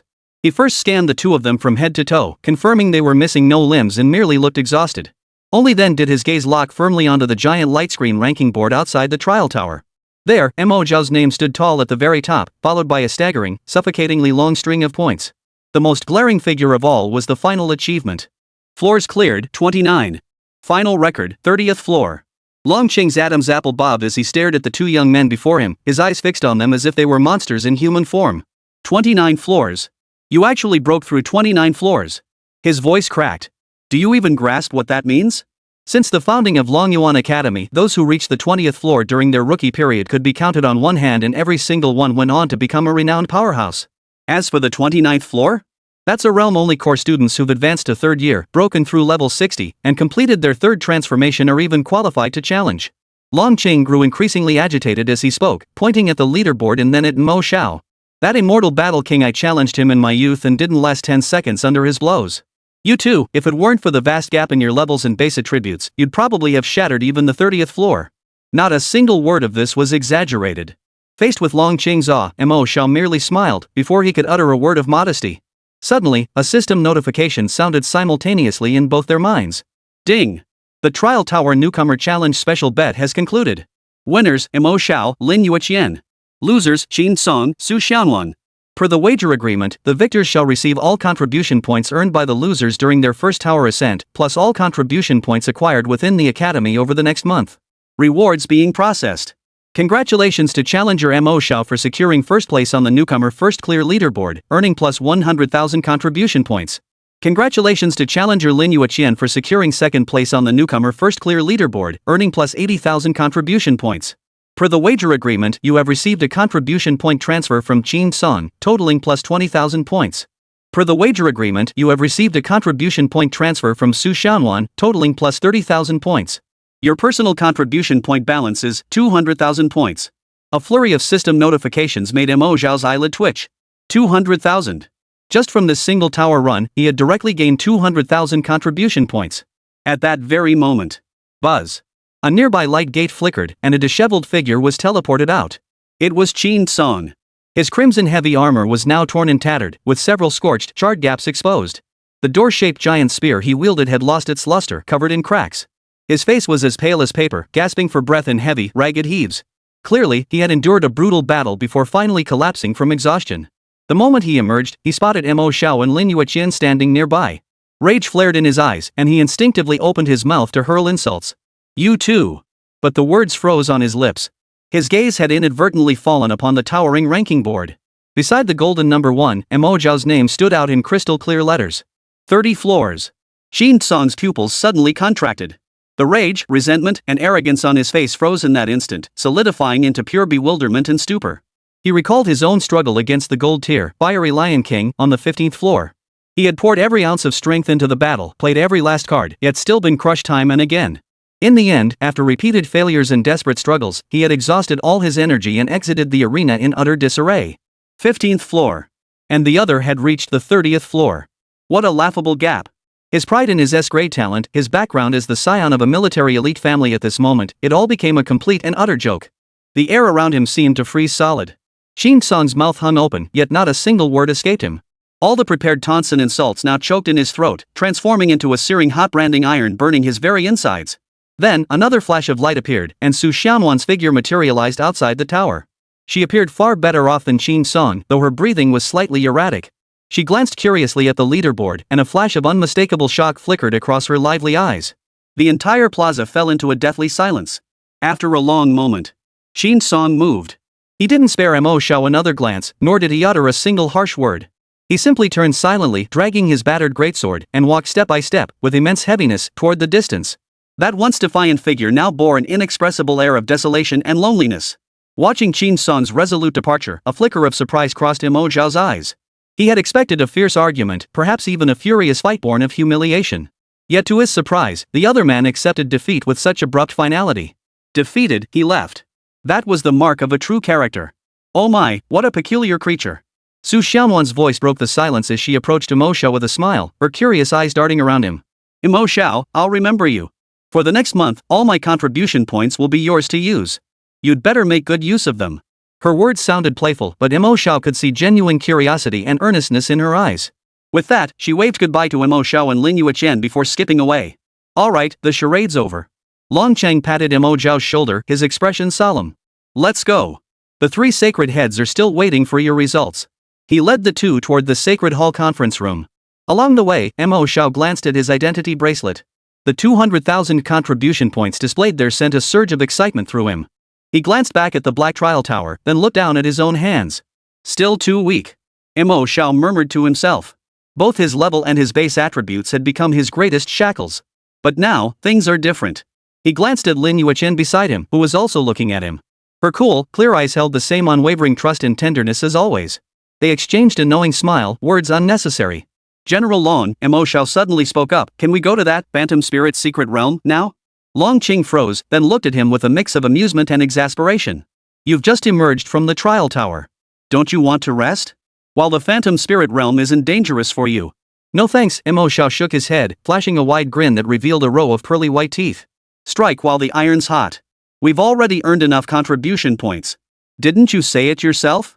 We need to seize every opportunity to level up and improve ourselves. After all, the Global League is about to begin. Chapter 89, Dragons in the Phantom Spirit Realm. Long Qing stared at the 2 of them, utterly speechless. For a moment, he didn't know what to say. Yes, those were his words. But that was just polite talk, just lip service. What sane person, fresh off a life or death battle in the trial tower, would rush headlong to the next leveling spot without even catching their breath? Were these 2 made of iron? Access to the Phantom Spirit Realm costs 1,000 contribution points each time, Long Qing confirmed once more, staring at them. Are you sure you want to go now? Confirmed. Mo Xiao nodded. With 200,000 contribution points sitting in his account, a mere 1,000 was practically pocket change to him. All he wanted now was to address his biggest weakness, his level. Madmen. Both of them are madmen. Shaking his head, he nevertheless turned and led them toward the sacred hall conference room. Follow me. We still need to report this to the 3 sacred elders. When Long Qing brought Mo Xiao and Lin Yueqian back to that simple conference room, the 3 sacred elders were sipping tea, their expressions serene, as if they knew everything that had transpired in the trial tower. The holographic display before them froze on the image of Mo Xiao and Lin Yueqian standing on the 30th floor, facing the immortal Battle King. Excellent. Truly excellent. The foremost holy head set down his teacup, his gaze toward the 2 carrying unmistakable praise. Reaching the 29th floor at level 40 has shattered Long Yuan Academy's century-old record. You 2 have surpassed even our expectations. You flatter us, senior. It was just good luck, Mo Xiao replied modestly. Luck is part of strength, the holy head chuckled, turning his gaze to Long Qing. You heard their next arrangements? Long Qing snapped to attention and replied solemnly, yes. They request to proceed immediately to the Phantom Spirit's secret realm for training. Oh? Such urgency? Another holy head raised an eyebrow, eyeing Mo Xiao and Lin Yueqian with interest. After such intense combat, shouldn't you rest a while? Young people should know to balance work and rest. Thank you for your concern, senior, Mo Xiao replied with neither humility nor arrogance. But with the Global League looming, this junior dares not slack off in the slightest. Well said, dare not slack. The lead Saint Chief clapped his hands in laughter, a sharp gleam flashing in his eyes. In that case, we old codgers naturally have no reason to stand in your way. He waved to Long Qing, arrange for the finest fighter jets to transport them.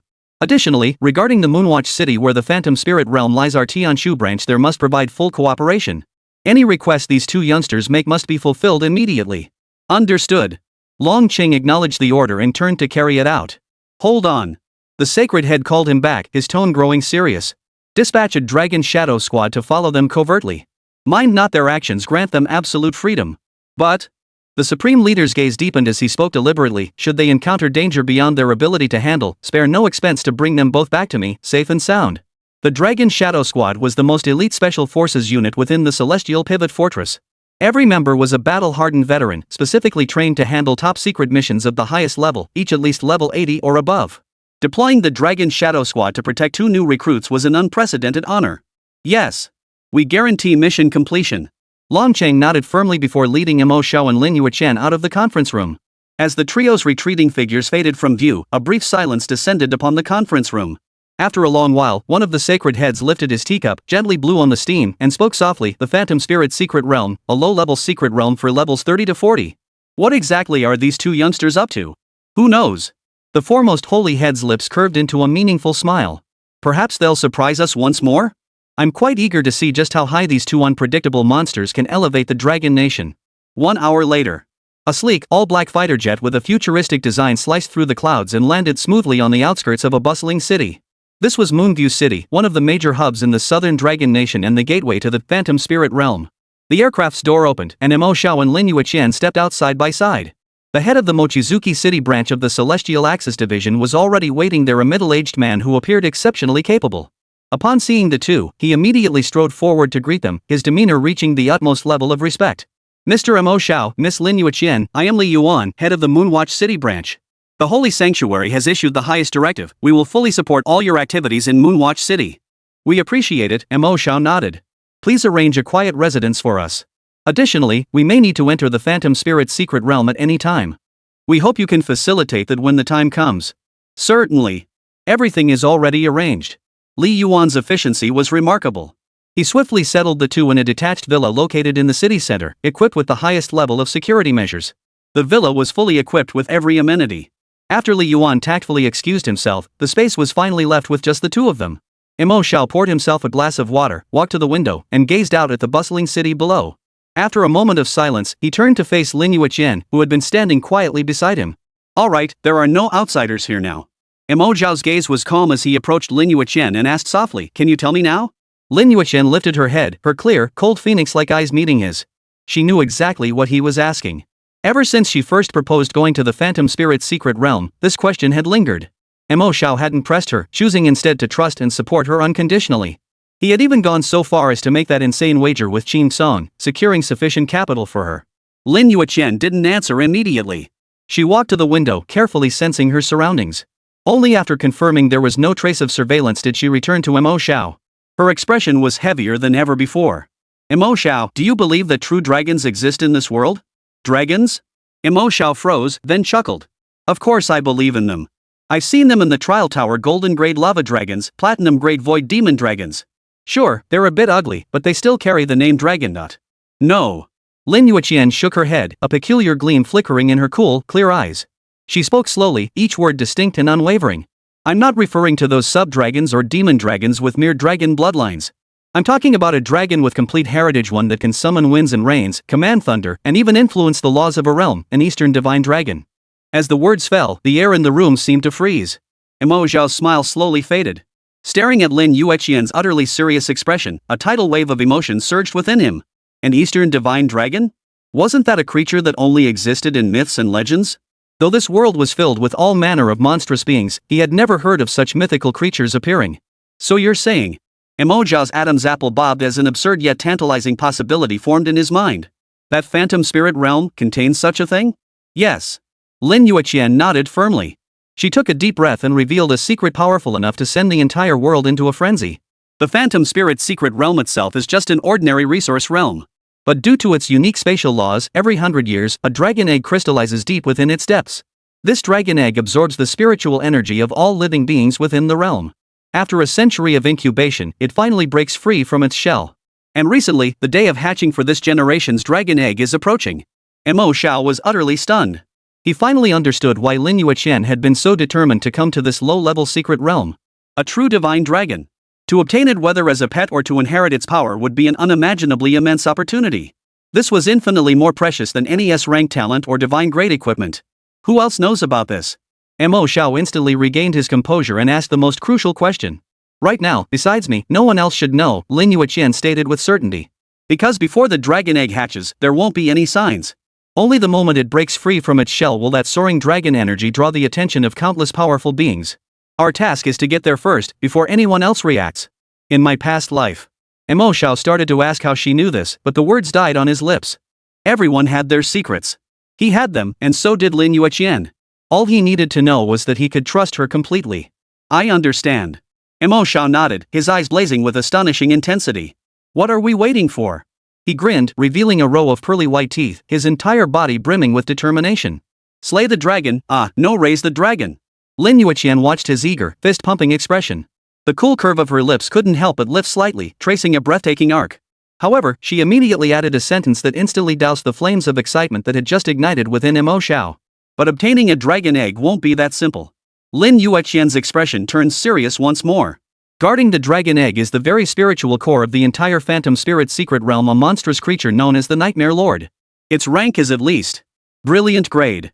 Chapter 90, Brilliant Tier Boss. Prismatic Tier. Mo Xiao savored the term that represented the pinnacle of the monster hierarchy. Yet his face showed not a trace of fear. Instead, beneath his mask, his calm eyes ignited with a fiery, almost frenzied glow. Interesting. He murmured to himself, a smile curling uncontrollably at the corners of his mouth. Against a diamond tier, immortal battle king, the sheer disparity in rank and attributes meant they didn't even have the right to fight back, forced to concede defeat. But now, a dazzling tier nightmare lord stood before him. Far from deterring him, this stirred the most primal urge to challenge within his very bones. Fear? Don't be ridiculous. Even the world boss, the abyssal whaler, had fallen to his equipment. What was there to fear from a guardian confined to a low-level secret realm? If only I'd had more prep time in the trial tower, I might have even taken on that immortal battle king on the 30th floor. Mo Xiao flexed his wrists, making them crackle. Now, it's time to see what a brilliant tier existence truly looks like. He glanced at Lin Yueqian, whose expression remained solemn, and grinned, revealing a row of pearly white teeth. Besides, did you forget where I just came from? He patted his backpack, producing a faint yet weighty clinking sound. I nearly emptied the celestial artisan's treasury. With ample ammunition, what is there to fear? Seeing Mo Xiao's eager expression, the immense pressure that had risen within Lin Yueqian at the mere mention of spectral grade began to dissipate unnoticed. Yes, she always subconsciously measured danger through the lens of her past life.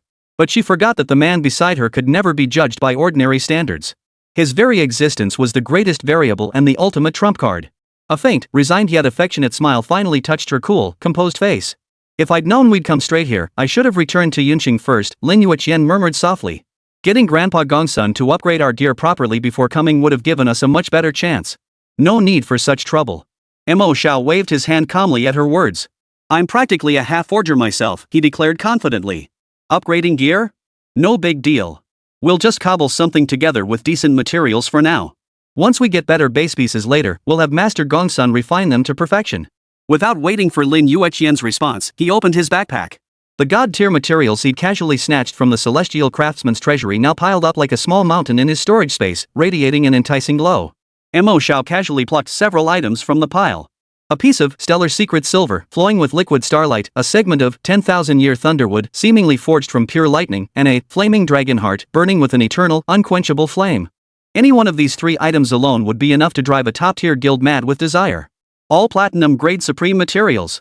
Yet in Mo Xiao's hands, they seemed like pebbles picked up from the roadside, casually cradled in his palm. Lin Yueqian's breath caught for a moment.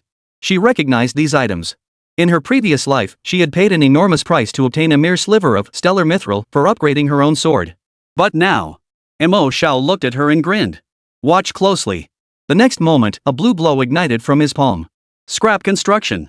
The three platinum-grade supreme materials, along with the gold-grade armor Lin Yueqian wore, were instantly enveloped by an invisible force.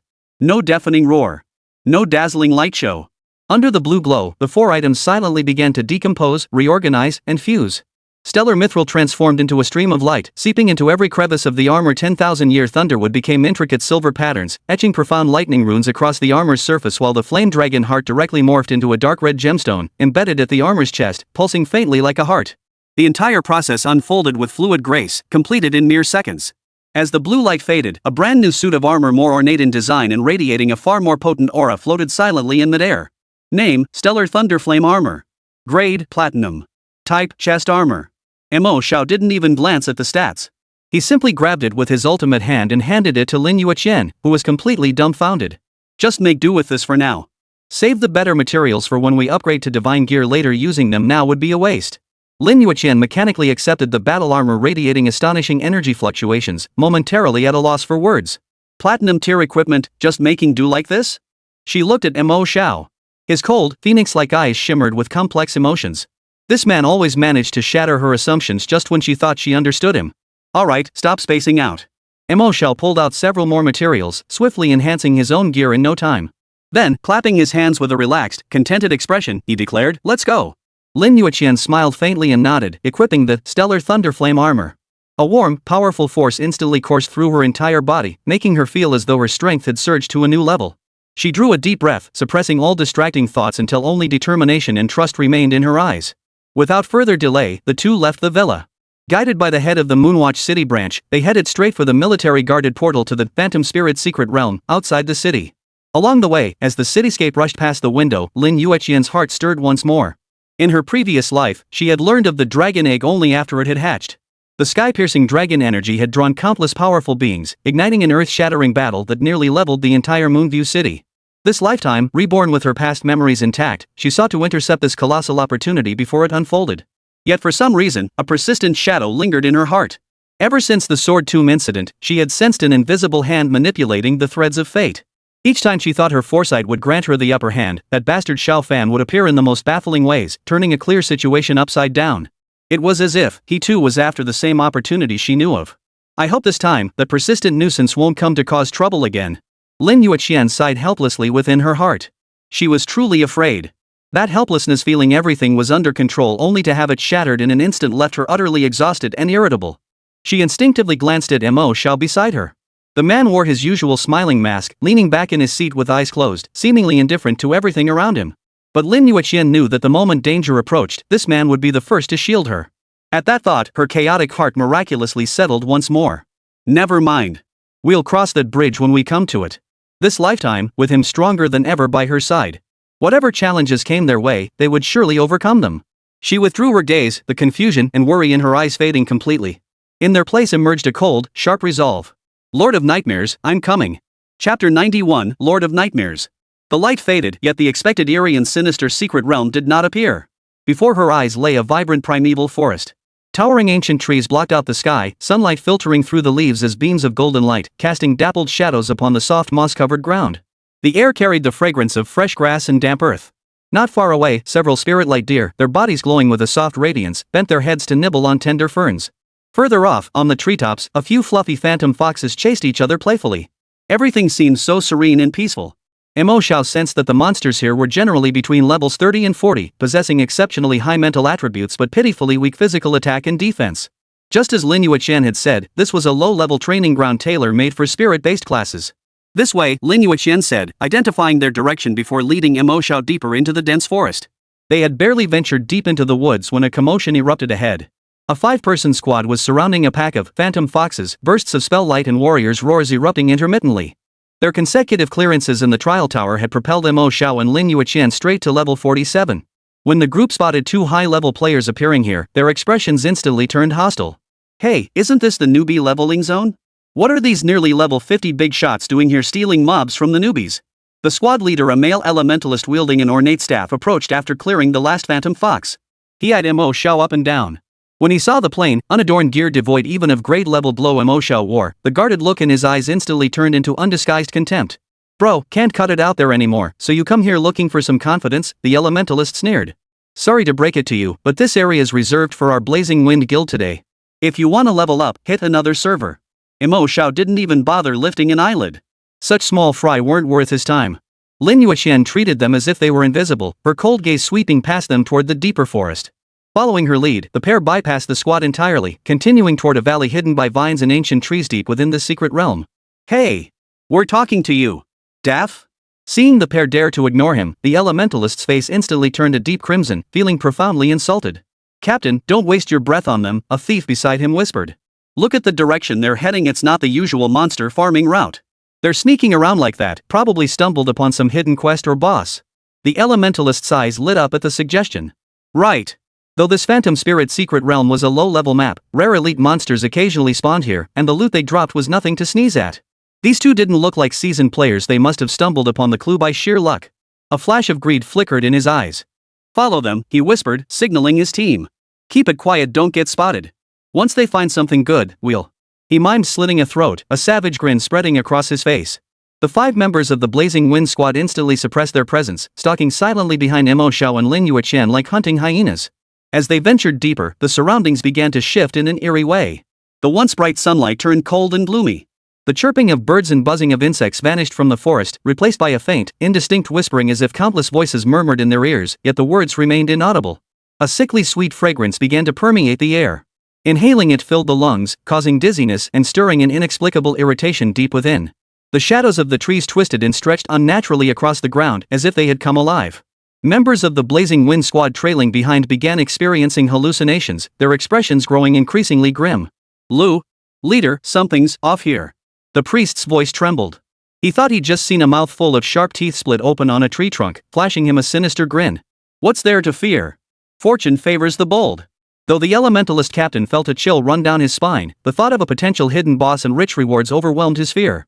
Once we get the loot, we'll easily upgrade our gear. Pull yourselves together. Yet Mo Xiao and Lin Yueqian, leading the advance, seemed utterly oblivious to the unfolding chaos. Mo Xiao's mental attribute, exceeding 1,000 points, made this spiritual pollution feel no different to him than a gentle breeze.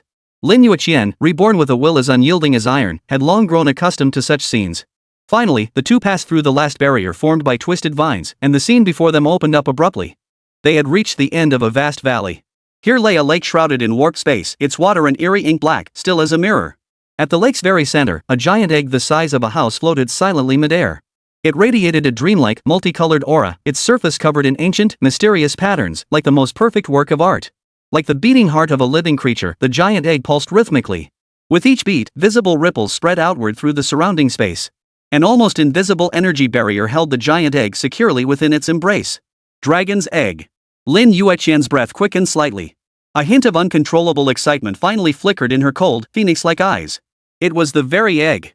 The Eastern Divine Dragon's egg that had sparked bloody conflicts and drawn countless powerful beings into fierce competition in her past life. The members of the Fierce Wind Squad had followed inside. When they beheld the colossal egg radiating a sacred aura, every one of them froze in shock, their eyes burning with nothing but endless greed and fervor. We've struck gold. This time we've truly struck gold. The elementalist captain trembled with excitement.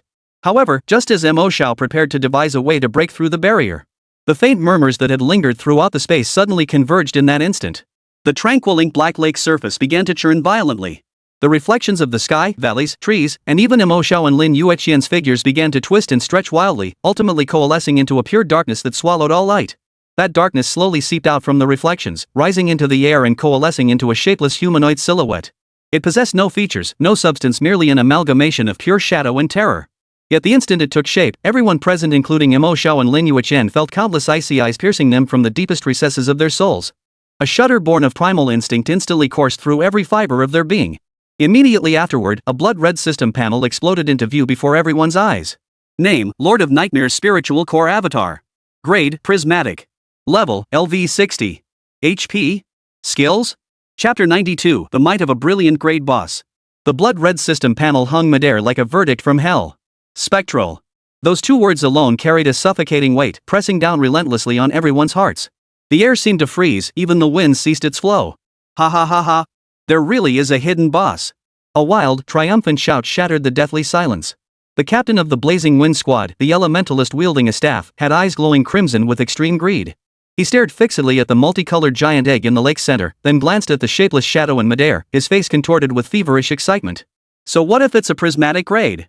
Look at that pathetic form, it's clearly a fragile psychic type. Take it down, and this treasure is ours. To him, this was just another common guardian boss encounter in the game.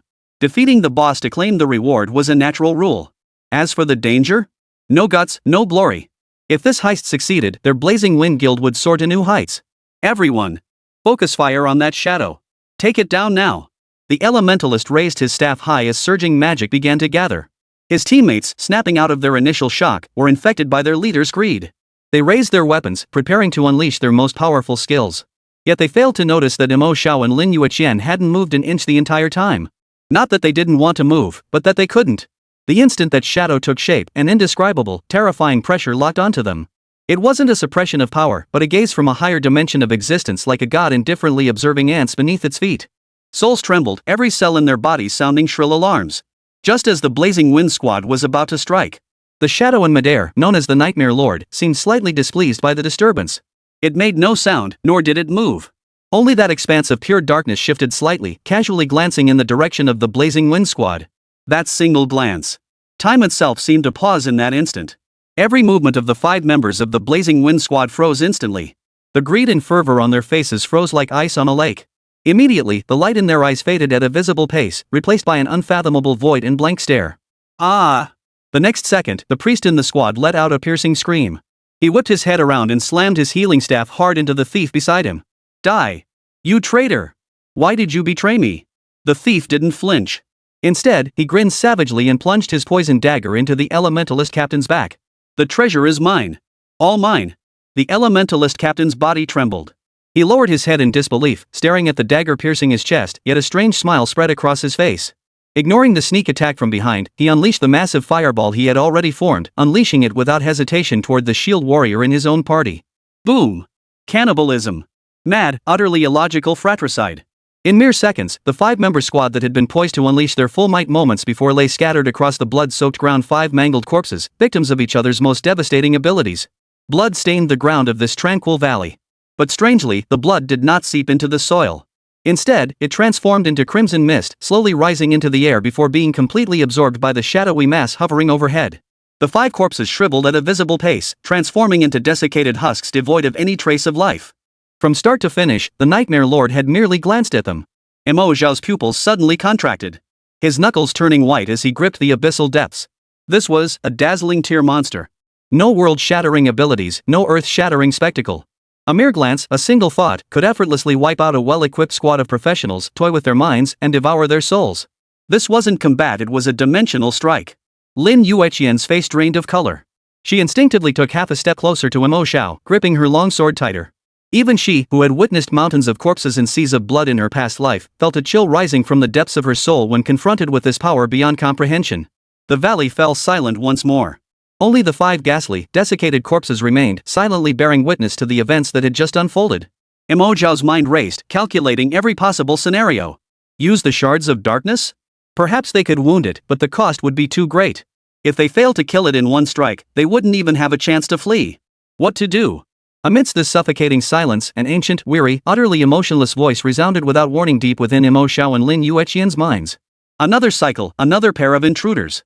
Mo Xiao and Lin Yueqian's bodies trembled simultaneously. This voice wasn't transmitted through the air but acted directly upon their minds. Do you also desire it? The voice sounded again, its tone devoid of question or threat, merely stating a fact with calm detachment. Mo Xiao offered no reply. He merely stared intently at the shadowy form, searching the pure darkness for any hint of a response. The voice seemed to require no response, continuing on its own accord. I am not a guardian, but a prisoner. This dragon egg is the core of this secret realm, and also the cage that imprisons me. It drains my power, yet it sustains my existence. To take it away, you must defeat me. That is the rule of this place. But... The ancient voice paused, as if sighing. What you must confront is not my power, but your own hearts. The moment the words fell. Crack! A crisp sound, like shattering glass, echoed throughout the entire valley. The entire world before Mo Xiao and Lin Yueqian, the lake, the giant egg, the twisted forest, all shattered violently in that instant. Countless pitch-black cracks radiated outward from the Nightmare Lord, spreading madly in all directions. The entire space shattered like a broken mirror, scattering into billions of flying shards. Yueqian! Mo Xiao's face twisted in horror. His hand shot out instinctively, reaching for Lin Yueqian beside him. Yet his hand passed right through her body. The girl before him rapidly grew transparent and ethereal. Mo Xiao! Lin Yueqian cried out his name with equal urgency, yet her voice echoed hollow and distant, as if from another world. Though they stood mere inches apart, they were worlds apart. The ground beneath their feet vanished completely, replaced by an endless, profound darkness that swallowed all light. A sensation of weightlessness washed over them as their bodies fell uncontrollably toward the bottomless abyss of darkness. In the instant before consciousness was swallowed by the darkness, Mo Xiao caught a glimpse in Lin Yueqian's cold, phoenix-like eyes, a flash of utter terror and resolute determination he had never seen before. The trial of the Nightmare Lord had begun. Chapter 93, You actually want me to go back and be a workhorse? Darkness. Endless darkness. Icy, deathly still, as if time and space themselves had lost all meaning. His body plummeted ceaselessly, like a rootless fallen leaf, plunging toward an abyss without end. In the split second before consciousness was utterly swallowed, Mo Xiao could only recall the flash of utter terror and resolute determination in Lin Yueqian's cold, phoenix-like eyes, an expression he had never seen before. Then, abruptly, the sensation of falling ceased. The pungent stench of sulfur and blood instantly filled his nostrils. The deafening clamor of battle and the roars of monstrous creatures exploded like thunderclaps beside her ears. Lin Yueqian's eyes snapped open. What met her eyes was the hellscape she dreaded revisiting most in her entire life. The sky burned a dark crimson, the earth soaked in blood, as countless hideous, terrifying abyssal monsters surged like a tidal wave from the horizon's edge. This was the abyssal battlefield. The place where she had fallen in her previous life.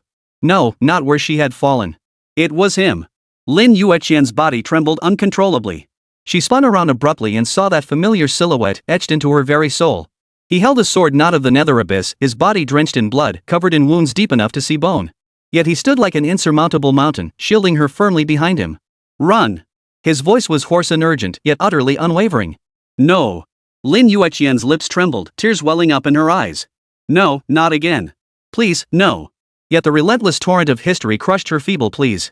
Endless hordes of monsters flooded her vision, the mightiest abyssal lords closing in. The stench of death hung thick in the air, thick enough to choke. The man slowly turned around. His face bore no fear, no despair, only that familiar, reassuringly gentle smile that always calmed her heart. Yueqian, survive. His body began to radiate a blinding white light, a power potent enough to incinerate all existence. No! Lin Yueqian let out a heart-wrenching scream. She reached out, desperate to grasp the light, to hold onto that figure. But it was all in vain. The blinding white light swallowed everything, engulfing her entire world. Regret, agony, despair, like a cold tide, completely submerged her consciousness. In that instant, her heart shattered. It was utterly different from the agonizing hell Lin Yueqian had fallen into. Mo Xiao's consciousness awoke from a state of serene tranquility. No scent of blood, no clamor of battle. Only the hum of an old computer fan and the faint hum of traffic outside the window. He opened his eyes to find himself seated in a familiar computer chair. Before him sat the same old computer he'd used for 5 or 6 years, its screen still displaying an unfinished PowerPoint proposal titled "A Few Unpolished Suggestions for Improving Third Quarter KPIs." At the corner of the desk sat a bowl of braised beef noodles, now soggy and swollen from sitting too long. The air carried that distinctive scent of a rented apartment, a mix of takeout, dampness, and the lingering essence of daily life. This was Blue Star. The same cramped, less than 20 square meter rental apartment he'd lived in before his journey. A long-forgotten, almost forgotten exhaustion crept through his limbs. A voice, full of temptation, sounded deep within his mind. Stay. Here, there are no life or death struggles, no abyssal monsters. No need to fear death in the next moment, no need to strain your mind with scheming. Here, there's only a peaceful life, a familiar rhythm. Work, go home, play games, sleep, day after day, peaceful until old age. Stay. Forget all that fighting and killing. The voice was gentle and magnetic, as if it held a magic that could make one drop all defenses. Stability? Mo Xiao froze for a second. He surveyed the cramped, dimly lit room where even sunlight seemed reluctant to enter. He recalled being jolted awake by his alarm every morning at 6:30, then being crushed like a sardine in the suffocatingly crowded subway. He remembered the boss who perpetually promised pie in the sky, mistaking PUA tactics for management artistry. He remembered the countless revisions he'd made with a forced smile for a measly few thousand yuan salary. He remembered the countless nights of overtime, walking alone through deserted streets. Stability? Mo Xiao's lips twitched involuntarily. Then, he snorted derisively. Stability? You call being worked like a dog by your boss every day, cramming onto the subway until you question your existence, eating instant noodles while editing PowerPoints, and barely scraping by after paying rent and utilities, you call that ing stability? I barely crawled out of that hellhole, and now you're telling me that's good? Mo Xiao rose slowly, his eyes holding no trace of lingering attachment, only the mocking gaze of one who had seen through the deception. Seriously, I should thank you. If I'd been given the chance to experience life as a rich kid's heir, I might have actually stayed. Come back and be a slave again? You think I'm stupid? Get lost. With that, he raised his right foot and kicked the cluttered computer desk without hesitation. Bang! Instant noodles, keyboard, and mouse flew through the air in a messy arc. Crack! The entire world shattered in response. The rented room before his eyes shattered like a broken mirror, instantly disintegrating into countless flying fragments that dissolved into pure darkness. When Mo Xiao's vision cleared, he found himself standing in boundless nothingness. No sky, no earth, only profound darkness stretched out in every direction. He had successfully escaped the illusion. He immediately began searching for Lin Yueqian's figure. Soon, he spotted her not far away. The woman who was always as cool and distant as the moon, as resilient as a sword, now knelt in that void, utterly distraught. Her long hair was disheveled, her shoulders shook violently, and her exquisite face was streaked with crystalline tears. Her eyes tightly shut, her brow furrowed, as if enduring the world's most excruciating pain, she murmured something unconsciously. No, don't. Mo Xiao. Mo Xiao's heart sank abruptly. He understood instantly. The so-called nightmare lord attacked by dragging its victims into the deepest nightmares lurking within their own minds. Its power drew from each person's most fragile memories, the past they dreaded confronting most. His own nightmare was the numbing, despair-inducing grind of corporate life. Having grown utterly sick of it, he could easily see through it and kick it to pieces. But what could Lin Yueqian's nightmare be? Seeing her utterly heartbroken expression, Mo Xiao felt as though an invisible giant hand had clenched his heart. He took a step forward, wanting to approach her. Yet an invisible wall stood between them. He could see her, yet he couldn't touch her. Mo Xiao halted, his gaze growing cold and sharp as he watched the figure struggling in endless agony. He knew this was no time for pity. To break this stalemate and save her, he must first utterly crush the mastermind behind it all. He lifted his head, his gaze piercing the endless darkness as if determined to drag the hidden nightmare lord from behind the scenes, luring people into their most vulnerable places to strike. Mo Xiao murmured to himself, his voice devoid of any emotion. Quite an original tactic. Too bad you met me. Chapter 94, Forced Decryption. Mo Xiao ceased his attempts to draw near and slowly closed his eyes. He neither felt the bone-chilling cold nor resisted the pervasive erosion. He emptied his mind, spreading his spiritual energy like mercury to analyze and discern the very essence of this space. Soon, he saw it. Countless invisible threads extended from the darkness in all directions, connecting to Lin Yueqian's body like strings manipulating a puppet. These threads were the power of the Nightmare Lord, the very foundation upon which it wove its nightmares. Lin Yueqian was the core of this nightmare, the very source of its energy. As long as her suffering persisted, this world built from her deepest fears would never collapse. The Nightmare Lord was an invincible entity. To save her, one must sever these threads. To sever the threads, one must shatter this world. To shatter this world, she must be freed from her torment. It was a perfect vicious cycle. For any normal practitioner, this is an unsolvable stalemate. But Mo Xiao was never normal. The way a prop master fights you, an old relic who only knows how to manipulate hearts, could never understand. Mo Xiao opened his eyes. His calm gaze held not a single ripple, only absolute rationality. He slowly raised his right hand. This time, no orange glow signifying the ultimate hand illuminated. He simply opened his palm, and the backpack's storage space opened. Several materials, radiating astonishing energy fluctuations, floated silently in the palm of his hand. A crystal stone that seemed to be condensed from pure sunlight, the sunstone, a platinum-grade material, naturally endowed with the ability to dispel illusions and malevolent spirits. A feather wrapped in intricate wind spirals, the wind spirit feather, also platinum-grade, capable of imbuing objects with extreme speed and penetrating power. A heart pulsing with emerald life energy, the ancient tree heart, containing immense life force and purifying power. Finally, an item that even made Mo Xiao wince at the cost. Blessing of the Sage Diamond, a one-time special item. Upon use, it significantly boosts mental power for 10 minutes and grants a 50% immunity effect to all mental type skills. This was one of his treasured possessions, snatched from the celestial artifact vault on a whim. Now, he would fuse these 4 priceless items into a brand new key forged specifically for this moment. A blue light flared suddenly. Residual material construction. Enveloped in the blue light, the 4 top-tier items began decomposing and fusing without the slightest delay. The sunstone crystallized into golden sparks, the wind feather dissolved into ethereal breezes, the ancient tree's heart became a torrent of life force, while the precious scroll of Sage's blessing directly transformed into countless arcane runes, imprinting themselves within. Without any earth-shattering spectacle, everything unfolded in utter silence. Moments later, the blue light faded. A translucent golden prism, roughly the size of a palm, now floated silently in Mo Xiao's hand. Within it, a gentle breeze seemed to flow, and life breathed. Its surface was engraved with densely packed golden runes, emanating a warm and sacred aura. Name, Piercer of Illusion. Grade, Diamond. Type, Special Throwing Item. Effect, pierces the target's mental realm, forcibly dispelling all negative mental states and illusions. Power scales with the thrower's mental strength. It worked. Mo Xiao gazed at the truth-piercing dagger, his eyes devoid of any joy. He knew this was merely the first step. The next step was the most crucial one. Gripping the prismatic blade, he drew his right arm back, assuming a standard throwing stance. His target was neither any corner of this dark void nor the Nightmare Lord lurking behind the scenes. But it was Lin Yueqian, still kneeling not far away, overwhelmed by endless agony.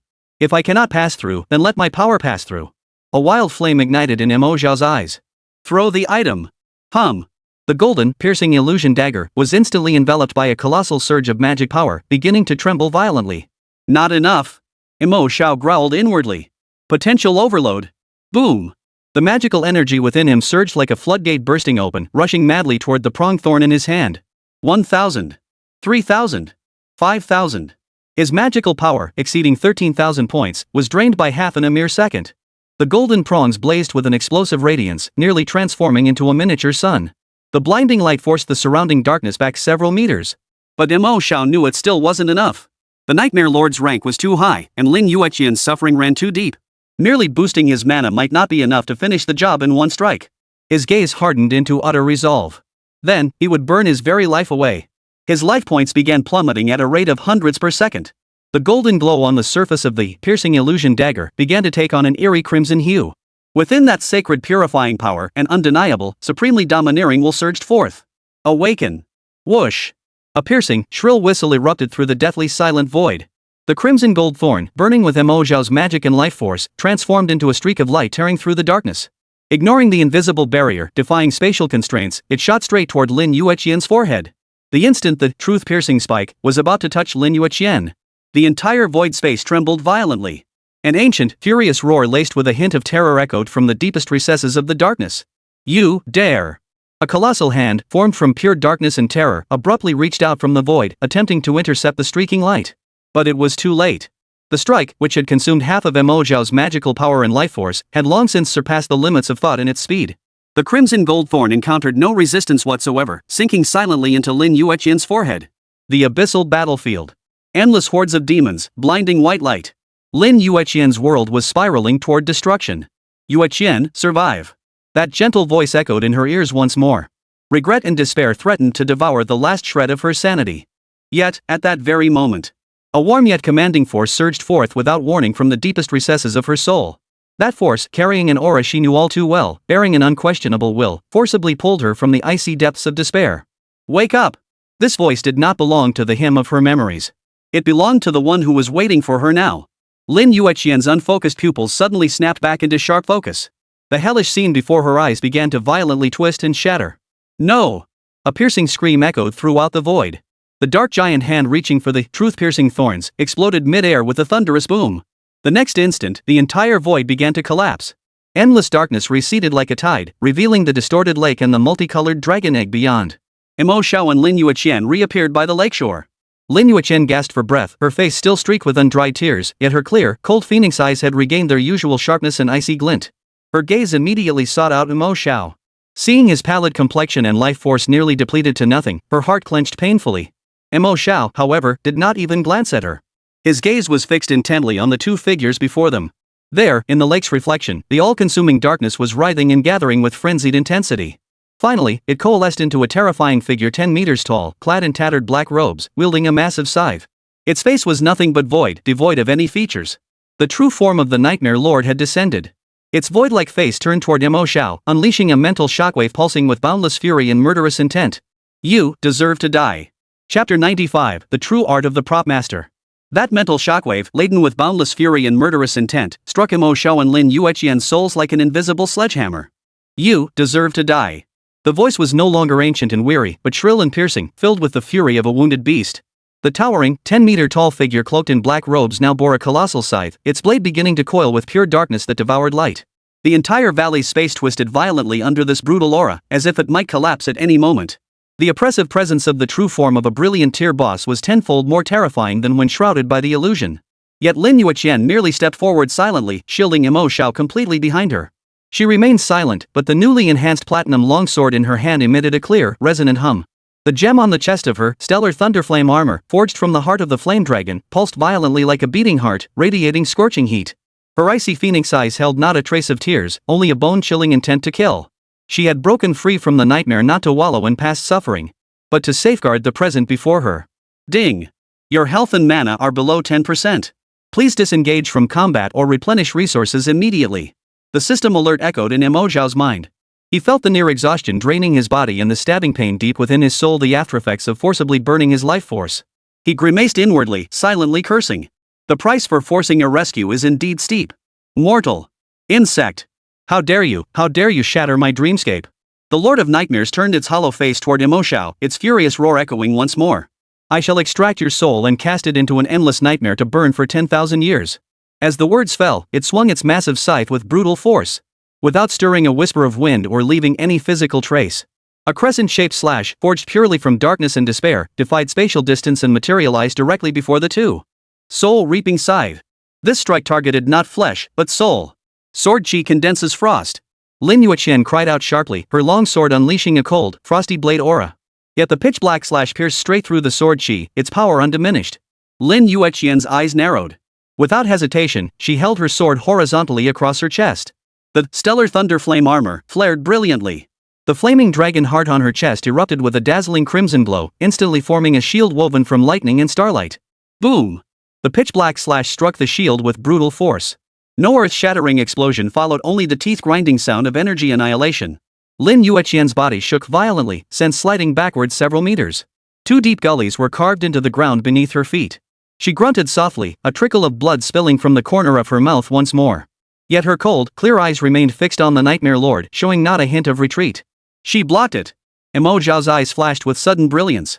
Truly befitting platinum tier gear, its defense is formidable. But this was only the beginning. Failing to land a decisive blow only enraged the Nightmare Lord further. Its massive form instantly blurred, transforming into an elusive shadow that lunged directly toward Lin Yueqian. Sword flash. Lin Yueqian reacted with lightning speed, unleashing 5 piercing sword beams that instantly blocked the Nightmare Lord's path. Yet the shadow seemed insubstantial, passing right through the 5 slashes. The massive side rose high once more, descending with a deathly aura. In the nick of time, Lin Yueqian's form transformed into a gust of wind, narrowly shifting 5 meters to the side. Cloud body, wind form. Boom! The colossal scythe crashed into the ground, causing the entire valley to tremble. A bottomless fissure spread from beneath its feet all the way to the distant mountain wall. Physical attacks are ineffective? Mo Xiao swiftly analyzed the situation. This Nightmare Lord seemed to exist between substance and illusion, rendering conventional attacks largely ineffective. Just as Lin Yueqian dodged the strike and lost her footing, countless pitch-black tentacles erupted from beneath the Nightmare Lord's cloak. Like venomous snakes, they coiled toward Lin Yueqian from all directions. This time, Lin Yueqian had nowhere to flee. At this critical moment, Mo Xiao moved. Instead of charging forward, he advanced without retreating, bypassing Lin Yueqian entirely. His target was clear, the dazzlingly colorful dragon's egg at the lake's center. A prisoner should act like a prisoner. Why all the rage? Mo Xiao's voice wasn't loud, yet it echoed clearly throughout the valley, dripping with undisguised mockery. Locked away here for who knows how many years has your mind rotted away in confinement? True to form, these words struck like the most venomous curse, instantly igniting the Nightmare Lord's fury. Its hollow face whipped toward Mo Xiao, emitting a soul-shaking shriek. You're asking for death. It abandoned the nearly captured Lin Yueqian. Those pitch-black tentacles abruptly changed direction, sweeping toward Mo Xiao at a speed several times faster than before, overwhelming him like a storm. Lin Yueqian's face paled as she cried out, Mo Xiao, get out of the way. Yet Mo Xiao seemed oblivious, charging heedlessly toward the energy barrier guarding the dragon egg. A satisfied curve lifted the corners of his mouth. He had gambled correctly. The Nightmare Lord was indeed firmly bound by this dragon egg. It was both a cage and its lifeline. Any attempt to approach the dragon egg would provoke its most frenzied attacks. As countless dark tentacles closed in, Mo Xiao's eyes betrayed not a flicker of panic. He abruptly raised his right hand. An orange glow flared suddenly. Ultimate hand. His target was neither the Nightmare Lord nor the attacking tentacles, but rather the nearly transparent energy barrier guarding the dragon egg. Buzz. Under the ultimate hand's grasp, the seemingly indestructible energy barrier wobbled slightly like jelly. Then, a system notification sounded in Mo Xiao's mind. Ding. Special item detected, ancient seal prismatic grade incomplete. Success. Mo Xiao felt a surge of relief. His true specialty had never been combat. Rather, it was transforming the entire battlefield into a prop he could manipulate at will. If it's meant to be a cage, then it should look like one. Mo Xiao flipped his left hand, opening his backpack's storage space. 3 items radiating a heavy aura instantly appeared in his grasp. A piece of the legendary 10,000-year mystic turtle shell platinum, purportedly offering absolute defense stolen from the celestial artifact treasury. A similarly looted, indestructible earth dragon tendons platinum. And a golden grade tower shield, casually plucked from the corpse of that unlucky shield warrior from the fierce wind squad. The next instant, a dazzling blue light erupted from Mo Xiao's palm. Scrap construction. Reinforce me. The Nightmare Lord finally sensed something amiss. It saw the top-tier defensive materials in Mo Xiao's hands, witnessed the blazing blue light, and a terror and dread countless times more intense than when its dream had been shattered instantly seized its mind. This human, he wasn't trying to break the seal. He was reinforcing the seal. He intended to weld himself completely shut inside. No! A shrill, distorted scream erupted from the Lord of Nightmare's ethereal mouth. It charged at Mo Xiao like a mad beast, desperate to halt the fusion that had already begun. But it was all too late. The blue light had already enveloped the 3 defensive artifacts, along with the ancient seal. Boom! The entire valley shook violently. The energy barrier, once nearly transparent, instantly solidified and thickened under the infusion of blue light. The 10,000-year-old mystic turtle shell transformed into ancient, earthy chi, permeating every corner of the barrier. The earth dragon tendons became resilient chains of law, binding the barrier to the very ground of the secret realm. As for the golden tower shield, it directly materialized into a colossal, ethereal shield image, imprinted at the very center of the barrier. In a mere second, a brand new, colossal prison radiating boundless solidity and fortitude was complete. Name, Nightmare Cage Spectral Grade Enhanced. The Lord of Nightmares, charging madly forward, collided with half its body against this newly formed prison. Then, it became stuck there. Half its body remained outside the cage, half trapped within. It couldn't enter. Retreat, it could not retreat. The entire world, in that moment, seemed to fall into an eerie silence. Chapter 96, Stealing the Boss's Weapon? Time seemed to have been paused at that very instant. Deathly silence hung over the valley. Lin Yueqian remained on guard, her platinum-hued longsword held horizontally before her. Yet, within her cold, phoenix-like eyes, a trace of disbelief and bewilderment flickered uncontrollably. Mo Xiao's face was pale as he leaned weakly against the rock wall, gasping for breath like a college student who'd just finished an 800-meter fitness test. Before them, the once mighty, arrogant, dazzling tier boss, the Nightmare Lord, now stood stuck in an utterly ridiculous posture against the freshly reinforced nightmare cage. Its massive upper body remained outside the cage, frozen in a lunging stance, the pitch-black scythe still raised high. Its lower half, however, was trapped within the confines of the cage, sharing the space with the multicolored dragon egg. It couldn't advance. Retreat, it cannot retreat. The scene was utterly awkward. Roar, you damned insect. The Nightmare Lord finally snapped out of its sudden disorientation, letting out a roar of fury so intense it bordered on hoarse, its posture awkwardly strained. It thrashed wildly, its body of pure darkness convulsing violently as it tried to break free from the prison reinforced with the shell of a 10,000-year-old black tortoise and the tendons of an earth dragon. Yet no matter how fiercely it strained, the energy barrier bearing the imprint of a colossal shield only flickered faintly with amber-yellow light, remaining utterly immovable. It was solid enough to inspire despair. Don't waste your effort, Mo Xiao said weakly, waving his hand dismissively. He fished a bottle of basic life potion from his backpack, downed it, and his pallid complexion regained a faint flush of color. He watched the scene before him, a tableau worthy of a world-renowned painting, and couldn't help but twitch his lips. You're a fragile psychic type trying to match defenses with a 10,000-year-old tortoise shell? What the hell were you thinking? What did you do? The voice of the Nightmare Lord carried a hint of terror for the first time. It sensed that this prison cage had not only been reinforced but also fused with the very earth laws of the entire secret realm. Unless it could shatter the entire phantom spirit secret realm in one blow, it would never escape this place. But if it could shatter the secret realm, why would it have been trapped here for countless ages? Nothing much, just thought your door looked a bit worn, so I gave it a makeover. Mo Xiao's tone was as matter-of-fact as if he were discussing tonight's dinner. No need to thank me, I'm Lin Yueqian. She stared at Mo Xiao's deadpan face spouting utter nonsense, then glanced at the Nightmare Lord trembling with rage yet powerless to act. The heart frozen by nightmares began to thaw uncontrollably at that moment. She wanted to laugh, but the situation felt inappropriate, so she forced herself to hold it back. This man always found a way to turn the most hopeless dead ends into the most absurd comedies. Enough of that, Mo Xiao beckoned to Lin Yueqian. Business comes first. Ignoring the Nightmare Lord's gaze, a gaze filled with enough venom to kill 10,000 times over, he strode directly to the cage. His eyes burned as he stared at the object within, the dragon's egg, radiating a multicolored halo. This was their true objective. What are you doing? Stop. That's mine. Don't touch it. The Nightmare Lord panicked as Mo Xiao approached, his upper body lunging forward frantically, his massive black hand reaching out to grab Mo Xiao. Alas, its arms were too short. They flailed futilely through the air, unable to even graze the hem of Mo Xiao's robe. The sight was reminiscent of a monkey trapped in a cage, flailing wildly at the tourists outside. Mo Xiao couldn't be bothered to acknowledge it. He extended his hand and lightly touched the cold, solid surface of the prison cage. Ding! You are interacting with a special structure, Nightmare Cage Spectral Grade Enhanced. Attempt destruction? Mo Xiao immediately selected no. Are you kidding? This was the perfect prison he'd crafted with his own hands, there was no way he'd tear it down himself. His gaze swept past the cage, landing on the trapped Nightmare Lord. He scrutinized the unlucky boss from head to toe, his gaze as cold as a butcher eyeing a fat pig strapped to the cutting board. Can't kill it, but can't let it go to waste either. Mo Xiao stroked his chin, murmuring to himself. The next moment, he abruptly raised his right hand. An orange glow flared brightly. Ultimate hand. What do you think you're doing? The Nightmare Lord saw that familiar orange glow, and an ominous foreboding instantly gripped its heart. It instinctively sensed that something infinitely more terrifying than eternal imprisonment was about to unfold.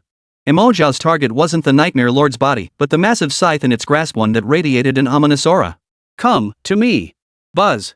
Under the forcible grasp of the ultimate hand, the scythe emitted a violent hum, as if struggling desperately against the hold. Still resisting? Mo Xiao raised an eyebrow, immediately channeling the faintly restored magical energy within him. Consuming 200 mana points to initiate forced capture. The Nightmare Lord felt an irresistible, terrifying force acting upon his weapon. His massive hand, formed of pure energy, could no longer hold the scythe that had accompanied him through countless ages. Whoosh! Amidst a shrill, distorted scream of no, the massive black scythe was wrenched from the Nightmare Lord's grasp.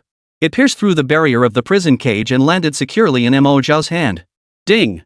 You have obtained a special item, Nightmare Scythe Prismatic Grade Flawed. Name, Nightmare Scythe Incomplete. Grade, Brilliant. Type, Special Weapon Material. Effect 1 Soul Slash, attacks directly damage the target's soul essence, bypassing partial physical and magical defenses. Effect 2 Nightmare Harvest, upon slaying a target, has a chance to harvest its lingering fear and despair, transforming them into nourishment for your own growth. Effect 3 Prisoner's Wrath. This weapon is the companion blade of the Nightmare Lord, imbued with boundless resentment. Only its master can wield it. Forced use will incur the Wrath's backlash. Note, a formidable weapon, yet also a supreme forging material. Perhaps you could use it to craft something intriguing? Done. Mo Xiao gazed at the giant scythe in his hands, taller than himself, feeling the cold aura and immense energy emanating from it. He nodded with satisfaction. The platinum materials had all been used to reinforce the cage. He'd been fretting over lacking quality items to enhance his gear, and now this had practically walked right up to him. The Nightmare Lord, stripped of its weapon, stood utterly dumbfounded. It stared blankly at its empty hands, then glanced at the familiar scythe in Mo Xiao's grasp. A look of utter bewilderment spread across its void-like face. Weapon, stolen? A dazzling tier boss like himself, stripped of his weapon right in front of him by a human not even level 50? What's the difference between this and having your pants pulled down in public? An unprecedented surge of humiliation and rage erupted like a volcano. The Nightmare Lord unleashed a deafening roar, causing the entire valley to tremble violently beneath this mental tempest. Countless tiny spatial fissures flickered into existence and vanished around it. Yet it was utterly useless. It remained firmly stuck in place, like a sulking earthbound spirit. Mo Xiao weighed the scythe in his hand, satisfied as he stowed it away in his backpack. He turned his gaze back toward the prison cage. His gaze shifted away from the dragon egg, finally settling on the lower half of the Nightmare Lord trapped within. The Nightmare Lord's roar abruptly ceased. A chill 100 times more intense than when its weapon had been snatched earlier shot up from the soles of its feet if it had any straight to the crown of its head. What the hell does this demon want now? Chapter 97, the dazzling tier boss begging for mercy. This devil, what else does he want? Its gaze was filled with terror and bewilderment. The dragon egg lay within the cage, a creation of the Eastern divine dragon, a treasure capable of driving any living being mad with desire. Why wasn't this human looking at the dragon egg? Instead, he was staring at it with that gaze, like he was eyeing some kind of ingredient? Did he even realize what he was facing? A being of dazzling brilliance. The Lord of Nightmares. A terror capable of dragging even gods into endless nightmares. Yet Mo Xiao's gaze told it he knew. Not only did he know, but he simply didn't care. Yueqian, keep an eye out for me, Mo Xiao said over his shoulder to Lin Yueqian behind him without turning his head. Lin Yueqian nodded silently. Though she couldn't fathom Mo Xiao's next move, she gripped her long sword tighter, her icy gaze sweeping the surroundings as she heightened her vigilance to the utmost. Mo Xiao flexed his wrist and raised his right hand once more. There it was again, that familiar orange glow that could trigger PTSD in even the Nightmare Lord himself. Ultimate hand. No. Stop. The Nightmare Lord screamed in terror, finally grasping Mo Xiao's intent. This madman intended to use his own body as a prop. Shut up. Keep yapping and I'll rip your mouth off too, Mo Xiao frowned impatiently. The ultimate hand's target locked precisely onto the lower half of the Nightmare Lord's body, trapped within the cage. Ding. Special item detected, Nightmare Lord's energy core prismatic grade weakened. Target is resisting violently. Consume mana to force capture? Yes. Mo Xiao selected confirmation without hesitation. The mana he had just barely replenished was instantly drained away in a massive surge. Ah! The Nightmare Lord let out a shrill scream so piercing it seemed inhuman. It distinctly felt its lower half, the core where most of its energy converged, and its mental connection being forcibly severed by a brutal, overpowering force. It was the excruciating agony of a part of itself being torn away, ripped from its very being. Hum! An orange glow flared, completely enveloping the Nightmare Lord's lower half. Ding! Capture successful. You have obtained temporary control over the Nightmare Lord's energy core. The dark shadow of the Nightmare Lord's upper body visibly grew more ethereal, lacking even the strength to roar. It could only emit intermittent, wheezing wails like a broken bellows. Very good. Mo Xiao nodded with satisfaction, flipping his left hand to open his backpack's storage space. 3 items slowly floated out under his control. The first was an ethereal crystal he'd casually taken from the celestial artifact treasury, a platinum-grade material, the ideal vessel for storing all manner of energies. The second was a stone radiating a soft white glow, a moonstone, a gold-grade material possessing the properties of purifying and converting energy. Though its grade was slightly lower, it excelled in its gentle and stable nature. The third item was something rather unsettling to behold. A pitch-black tentacle covered in dense suction cups, the spoils of war from Mo Xiao's previous slaying of an abyssal monster. Abyssal sapsucker's tentacle, gold tier. Its sole effect? Suck. After completing all this, Mo Xiao took a deep breath and clapped his palms together with a forceful slam. A brilliant blue light, symbolizing creation and fusion, erupted with a thunderous boom. Scrap construction. No, please. I beg you, spare me. Upon seeing that familiar blue light, the Nightmare Lord utterly collapsed. It ceased struggling and roaring. It couldn't even bring itself to ponder why a being of its dazzling, radiant tier stature would beg for mercy from a mere mortal below level 50. Fear had utterly drowned the last shred of dignity it held as a powerful being. The blue light enveloped all four items: the Nightmare Lord's energy core, the ethereal crystal, the moonstone, and the abyssal sapsucker's tentacle. No dazzling light effects. No deafening roar. A bizarre spectacle unfolded. The pitch-black tentacle seemed to come alive, its sucker abruptly expanding to cling tightly to the lower half of the Nightmare Lord's energy-formed body. Immediately, a visible stream of pure, dark energy began to be drawn relentlessly from the Nightmare Lord's body. Filtered and purified by the moonstone, this dark energy shed its violent and chaotic impurities, transforming into the purest, gentlest form of neutral spiritual energy. Finally, like a clear spring, it poured entirely into the ethereal crystal. The entire process formed a perfect, highly efficient energy conversion cycle. As the raw material, the Nightmare Lord's life force rapidly diminished at a terrifying rate.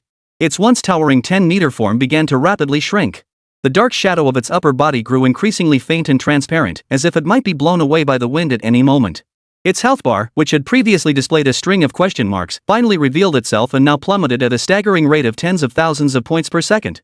90%. 70%. 50%. Lin Yueqian stood by, utterly speechless. Her cold, beautiful face was etched with utter shock. In her past life, she had witnessed countless battles between powerful warriors and bosses.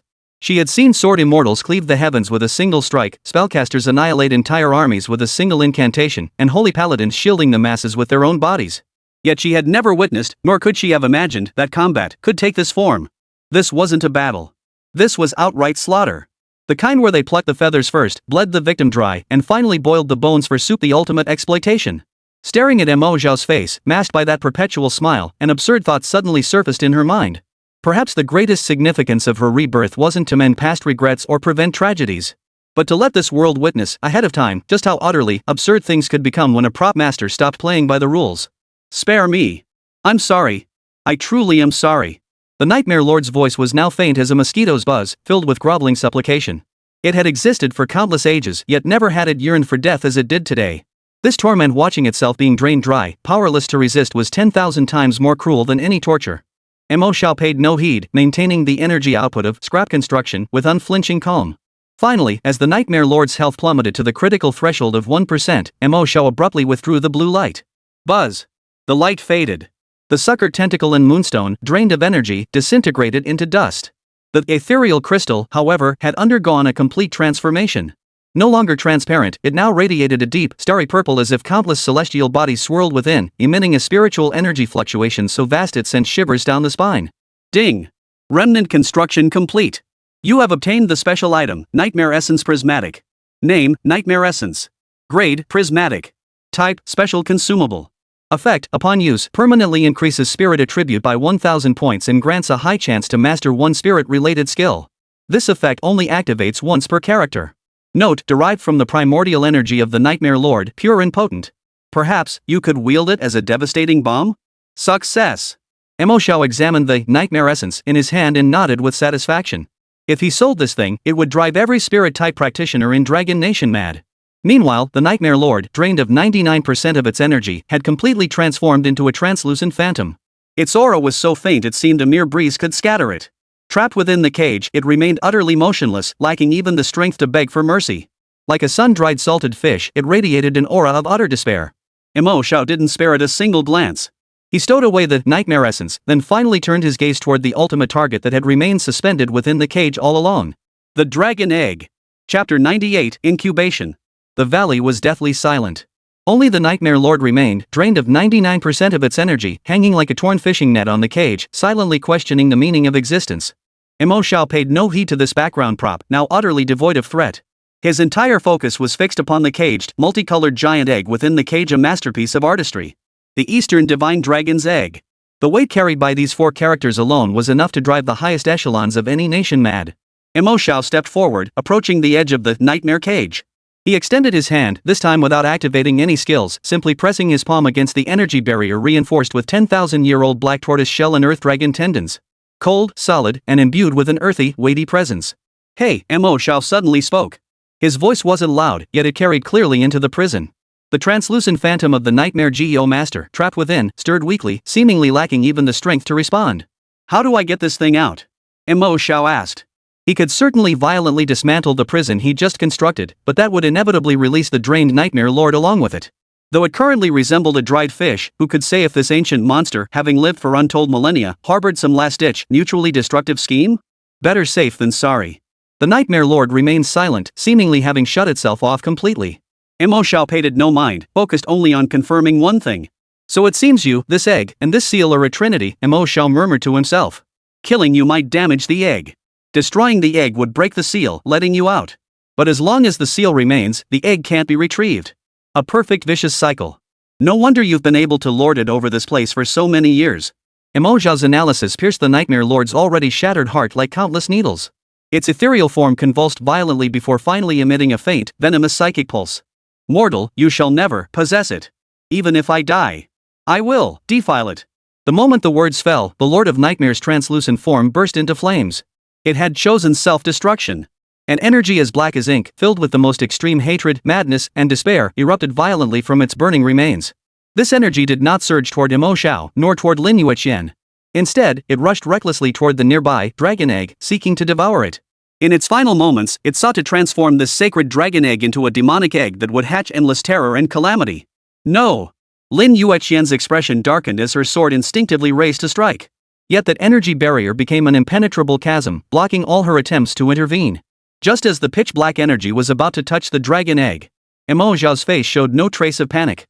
Instead, a look of understanding spread across his features, as if to say, just as I thought. At last, you've come. He abruptly raised his right hand, and that orange glow one the Nightmare Lord would never forget flared once more, and for the very last time. Ultimate hand. His target was neither the dragon egg nor the Nightmare Lord itself, but the purest essence of resentment energy that had crystallized from the Nightmare Lord's self-destruction. Ding! Special item detected, Nightmare Source Prismatic Grade on the verge of dissolution. Target is dissipating. Consume mana to force capture? Yes. Mo Xiao's mana reserves were drained once more, and an irresistible pull instantly enveloped the dark energy mass. The energy mass halted abruptly in midair, as if seized by an invisible giant hand, unable to advance even an inch. You! The last shred of consciousness within the Nightmare Lord erupted in disbelieving horror. This devil! He wouldn't even spare the energy from his own self-destruction? After completing this, Mo Xiao flipped his left hand, opening the backpack's spatial pocket. Two items slowly floated out under his control. The first was the freshly minted Nightmare Essence, still warm from its creation. The second was an object that appeared utterly ordinary. An ordinary, gold-tier, incubator. This was a reward item he had received from the system while completing quests in the newbie village long ago. It had been gathering dust in the corner of his backpack, and he never imagined it would come in handy today. Mo Xiao's gaze then settled upon the dragon egg within the cage. His gaze sharpened with unprecedented intensity. Yueqian, step back. Lin Yueqian obeyed without hesitation, retreating dozens of meters. She knew Mo Xiao was about to begin another one of his mind-bending creations. Mo Xiao drew a deep breath and clasped his palms together with a sudden force. A dazzling blue light, symbolizing infinite possibilities, erupted like a sun, instantly engulfing the entire valley. Residual material construction. This time, he would combine 4 items powerful enough to shake the very foundations of the world. The first, the source of nightmares, formed from the self-detonation of the Nightmare Lord. The second was the sacred dragon egg within the prison. The third, the newly refined, pure crystallization of spiritual energy, the Nightmare Essence. The fourth, that seemingly most unremarkable gold-grade incubator. No! The last shred of the Nightmare Lord's consciousness, enveloped in blue light, emitted a wail of utter despair before being utterly crushed and obliterated by that colossal creative force. Within the blue glow, the 4 items began decomposing and fusing at an unprecedented speed. The pitch-black mass of the source of nightmare resentment, struck by the immense and pure energy surge of the Nightmare Essence, was instantly cleansed and purified. All its venom and madness faded away, transforming into the most primordial nourishment for the soul. The golden grade incubator, upon contact with the dragon egg and the 2 dazzling grade materials, shattered into pieces under the immense energy. Yet the very concept of incubation it embodied was perfectly extracted, crystallizing into an arcane rune of law. Ultimately, all energy and all laws converged like 100 rivers flowing into the sea, surging entirely into the dazzlingly multicolored dragon egg. The multicolored halo on the dragon egg's surface blazed with unparalleled brilliance at that moment. The colossal egg, which had previously pulsed steadily like a heart, now seemed infused with boundless vitality, beginning to beat violently. Thump! Thump! Thump! Each beat sent tremors rippling through the entire secret realm. Each thought echoed like a piercing dragon's roar, reverberating deep within the soul. Crack! A crisp sound, like an eggshell shattering, rang out from the center of the blue light. Then came a second crack, a third crack. Dense cracks began spreading rapidly across the multicolored eggshell. An indescribable aura, noble, ancient, and majestic beyond measure, seeped from the fissures, instantly engulfing the entire valley. Lin Yueqian's body trembled uncontrollably. She felt her bloodline and soul instinctively submit and tremble with awe before this aura. It was absolute suppression at the very level of existence. The blue light gradually faded. Mo Xiao's face turned as pale as paper. His body swayed, nearly toppling over. Simultaneously combining 4 artifacts of such high grade was an immense burden for him. But he did not glance at his own condition. Instead, he stared intently ahead. The enormous dragon egg had vanished completely. Chapter 99, Nightmare Dragonling. The blue light dissipated. The colossal dragon egg, along with the indestructible nightmare cage, had vanished without a trace. All that remained in its place was the Nightmare Lord, drained of every ounce of energy, leaving not a single trace behind, and a valley in utter ruin. Mo Xiao staggered, his face as pale as paper. The immense drain on his strength made it difficult for him to even stand steady. Lin Yueqian flashed to his side, extending her jade-like hand to steady his arm. A cool, faint fragrance wafted from her, mingled with an unmistakable threat of concern. "You." She wanted to say something, yet found herself at a loss for words. Mo Xiao waved his hand, signaling he was fine. His gaze remained fixed on the empty space ahead. There, a faint, flickering rainbow halo like a dying candle in the wind was slowly coalescing. Within the glow, a tiny figure, no larger than the palm of a hand, flickered in and out of view. It was a tiny creature. Its entire body was jet black, its scales as fine and smooth as the finest obsidian, yet its edges shimmered with faint, starry purple sparks, as if it had draped a condensed piece of the night sky over itself. Its form was slender and graceful, reminiscent of an eastern serpent, yet it possessed 4 delicate paws. Its belly was soft and supple, radiating a deep, profound purple. Most striking of all were its eyes. They were not the vertical slits typical of dragons, but rather a pair of human-like eyes, clear and pure, with pupils of profound purple. Within them, it seemed as though countless stars slowly drifted, carrying both the innocent curiosity and bewilderment of a newborn calf, yet also harboring a heart-stopping, nightmarish depth. A pair of delicate, coral-like purple horns sprouted from its forehead, lending it an almost endearing quality. This is what hatched from that divine dragon egg? Lin Yueqian's phoenix-like eyes were filled with utter astonishment. In her past life, that dragon egg had ultimately been hatched through the combined efforts of the Dragon Nation's most powerful factions. What emerged was a 5-clawed golden dragon stretching a kilometer long, its presence commanding the heavens and earth. A single dragon's roar could make the clouds and winds change color. But this creature before her, soft, harmless, even somewhat adorable? What on earth was going on? Eep?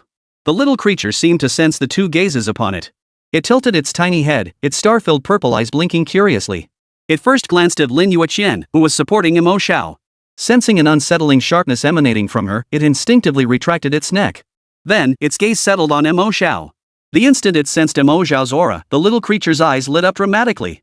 It was the ultimate joy of finding its source, its home. It let out a cheerful little chirp, its tiny form transforming into a streak of purple-black light that instantly appeared before Mo Xiao. Then, with its smooth little head, it affectionately rubbed against the back of Mo Xiao's hand. A warm, intimate mental wave surged directly into Mo Xiao's mind. It was pure, unadulterated dependence and childlike affection. Mo Xiao could clearly sense an unbreakable soul bond forming between himself and this little creature. It seemed as though it had been created by him. Mo Xiao could distinctly feel an unbreakable soul bond forming between himself and this little creature. It was something he had personally crafted using scrap construction. Lin Yueqian supported Mo Xiao as she watched this scene that defied all understanding. Her cold phoenix eyes held emotions so complex they reached their peak. In her previous life, that dragon egg had ultimately been hatched only after the top guilds of the Dragon Nation joined forces, expending countless rare treasures. What emerged was a 5-clawed golden dragon whose presence shook the heavens and earth. A single dragon's roar could change the color of clouds and winds, making it the most powerful guardian beast in the Dragon Nation for years afterward. But this creature before her, completely black, with a purple horn on its forehead, it looked soft, harmless, and even somewhat adorable. What on earth was this little creature? This is completely off the mark. Eep? The little creature seemed to sense the intense turmoil within Lin Yueqian's heart. Its star-studded purple eyes blinked curiously as it studied her. It sensed a familiar yet distinctly different aura emanating from this woman, tinged with an unsettling sharpness. But soon, its attention shifted back to Mo Xiao. It transformed into a stream of dark purple light, skillfully wrapping itself around Mo Xiao's arm. Climbing steadily upward, it finally settled securely on his shoulder, nuzzling his cheek affectionately with its smooth little head. A warm, familiar mental wave once again rippled through Mo Xiao's mind. It was pure, unadulterated dependence and childlike affection. A thought flashed through Mo Xiao's mind. The next instant, a system panel visible only to him and radiating a faint purple aura slowly unfolded before his eyes. Name: Nightmare Young Dragon Juvenile. Grade: Prismatic Evolving. Level: LV1. Owner: Mo Xiao. HP 5000 5000. MP 10,000 10,000. Strength 150. Agility 200. Spirit 500. Constitution 150. Talent Soul Symbiosis Unique bonds with the Master's soul, granting the Master a 50% boost to all attributes of the Nightmare Young Dragon. This bonus increases as the Nightmare Young Dragon grows. Skill 1 Nightmare Breath emits a surge of nightmare energy, dealing 200% spirit soul damage to a single target. Has a 50% chance to inflict the Nightmare status for 3 seconds. Nightmare, the target is consumed by their deepest fears and becomes unable to act. Skill 2 Dragon's Dread releases bloodline-derived pressure, inflicting a mental shock on all enemies within 20 meters. This reduces their all attributes by 10% and has a chance to inflict the fear status. Effect and duration depend on the difference in mental strength between both parties. Note, it is a miraculous creation born from the Eastern Divine Dragon and the Lord of Nightmares, the sole true dragon traversing the realms of reality and dreams. Its future holds infinite possibilities. Whoosh! Even Mo Xiao couldn't help but gasp at the sight of this dazzlingly extravagant panel. Prismatic grade. And a scalable brilliant grade at that. This wasn't just winning at the starting line, it was being born directly at the finish line. The most insane part was that unique talent called Soul Symbiosis. A 50% boost to all attributes from the pet? Mo Xiao glanced at the little creature's staggering 500 spirit stat. That meant he could instantly gain 250 spirit points. And this is merely the level 1 juvenile stage. What would happen once it fully matured? This wasn't just raising a pet, it was like equipping himself with a super cheat code that defied all stats. I've hit the jackpot. This is seriously the jackpot. Mo Xiao murmured to himself. The lingering weakness from forcing its hatching vanished completely in that moment, swept away by overwhelming delight. He reached up to stroke the little creature coiled on his shoulder. Its body was ice cold, its scales smooth as the finest silk. The creature purred contentedly, its eyes half closed in bliss, like a satisfied kitten. Completely black as ink, I'll call you Little Ink from now on. Mo Xiao casually gave it a name. Eek. Xiao Mo seemed to like the name, chirping cheerfully as the tip of its tail brushed lightly against Mo Xiao's shoulder. Lin Yueqian watched the intimate interaction between the man and his pet from the side, her heart still pounding with shock. Though she couldn't see the interface panel, the sacred yet eerie aura emanating from the little creature, combined with Mo Xiao's unmistakable shock and delight, made her realize this mutated little dragon was no ordinary being. Suddenly, she felt a pang of relief. She was relieved that the dragon egg from her previous life hadn't fallen into Mo Xiao's hands. Otherwise, with his talent for turning rotten things into wonders and then turning those wonders into absurdities, who knew what kind of world-destroying monster he might have conjured up? We should go, Lin Yueqian gathered her thoughts and reminded him. The core of this secret realm has vanished. It could collapse at any moment. Mo Xiao nodded. He too sensed the surrounding space growing unstable. Chapter 100 Evacuation. Mo Xiao nodded in agreement, sensing the surrounding space growing increasingly unstable. The twisted sky overhead cracked like glass struck by a heavy hammer, splitting open into dark fissures. The earth beneath their feet trembled violently. Distant lakes and forests rapidly disintegrated and vanished, transforming into primordial energy turbulence that was mercilessly swallowed by the spatial rifts. The entire Phantom Spirit secret realm was collapsing into utter ruin. Where's the exit? Mo Xiao scanned his surroundings rapidly, searching for a way out. Yet all he saw was destruction and chaos. This realm resembled a punctured balloon, rapidly self-destructing. There was no fixed exit to be found. Lin Yueqian's expression also grew grave. Shielding Mo Xiao behind her, she channeled starlight and thunder flames through her platinum-hued long sword, vigilant against spatial storms that could erupt from the rifts at any moment. Faced with a spatial collapse of this magnitude, even 4th and 5th transformation powerhouses would face near certain death if caught in its vortex. Amidst this suffocating prelude to destruction, Xiao Mo, who had been quietly perched on Mo Xiao's shoulder, suddenly stirred. Eep? It tilted its tiny head, its purple eyes each containing countless stars curiously examining the violent spatial fissures around them. In its perception, these energy turbulences powerful enough to tear steel apart seemed not frightening at all. The next instant, Xiao Mo opened its tiny mouth. It made no sound, nor did it unleash any world-shattering dragon's breath. It merely took a gentle breath toward the most chaotic void ahead. A bizarre spectacle unfolded. The frantically collapsing, warped space suddenly became docile, like a tamed wild horse. Countless violent energy currents, as if guided by some supreme law, transformed into multicolored ribbons of light. They were all drawn into Xiao Mo's tiny body. It even let out a satisfied burp, its tail tip wagging cheerfully. Mo Xiao. Lin Yueqian. Both stared speechless at this scene, defying all logic. That was a spatial collapse. The annihilation of worldly rules. And this little creature had just devoured it like a snack? After devouring the collapsing energy from that area, Xiao Mo seemed to have discovered something intriguing. Its violet eyes suddenly brightened, and the pair of delicate dragon horns on its forehead emitted a soft glow. Silently, a gap taller than a person split open in the space ahead. This fissure stood in stark contrast to the surrounding dark, violent spatial rifts. Its edges were stable and gentle, revealing a profound, starry sky-like tranquility within, emanating a soothing aura. It was a stable spatial passageway. Yip! Xiao Mo turned his head, nuzzling Mo Xiao's cheek with his little face and yelped triumphantly. Mo Xiao took a deep breath, suppressing his astonishment, and reached out to ruffle the little creature's fur. He'd struck gold. This wasn't just finding a treasure, it was bringing an entire treasure trove home. Let's go! Without a moment's hesitation, Mo Xiao stepped forward. Lin Yueqian, who was supporting him, followed suit without a second thought.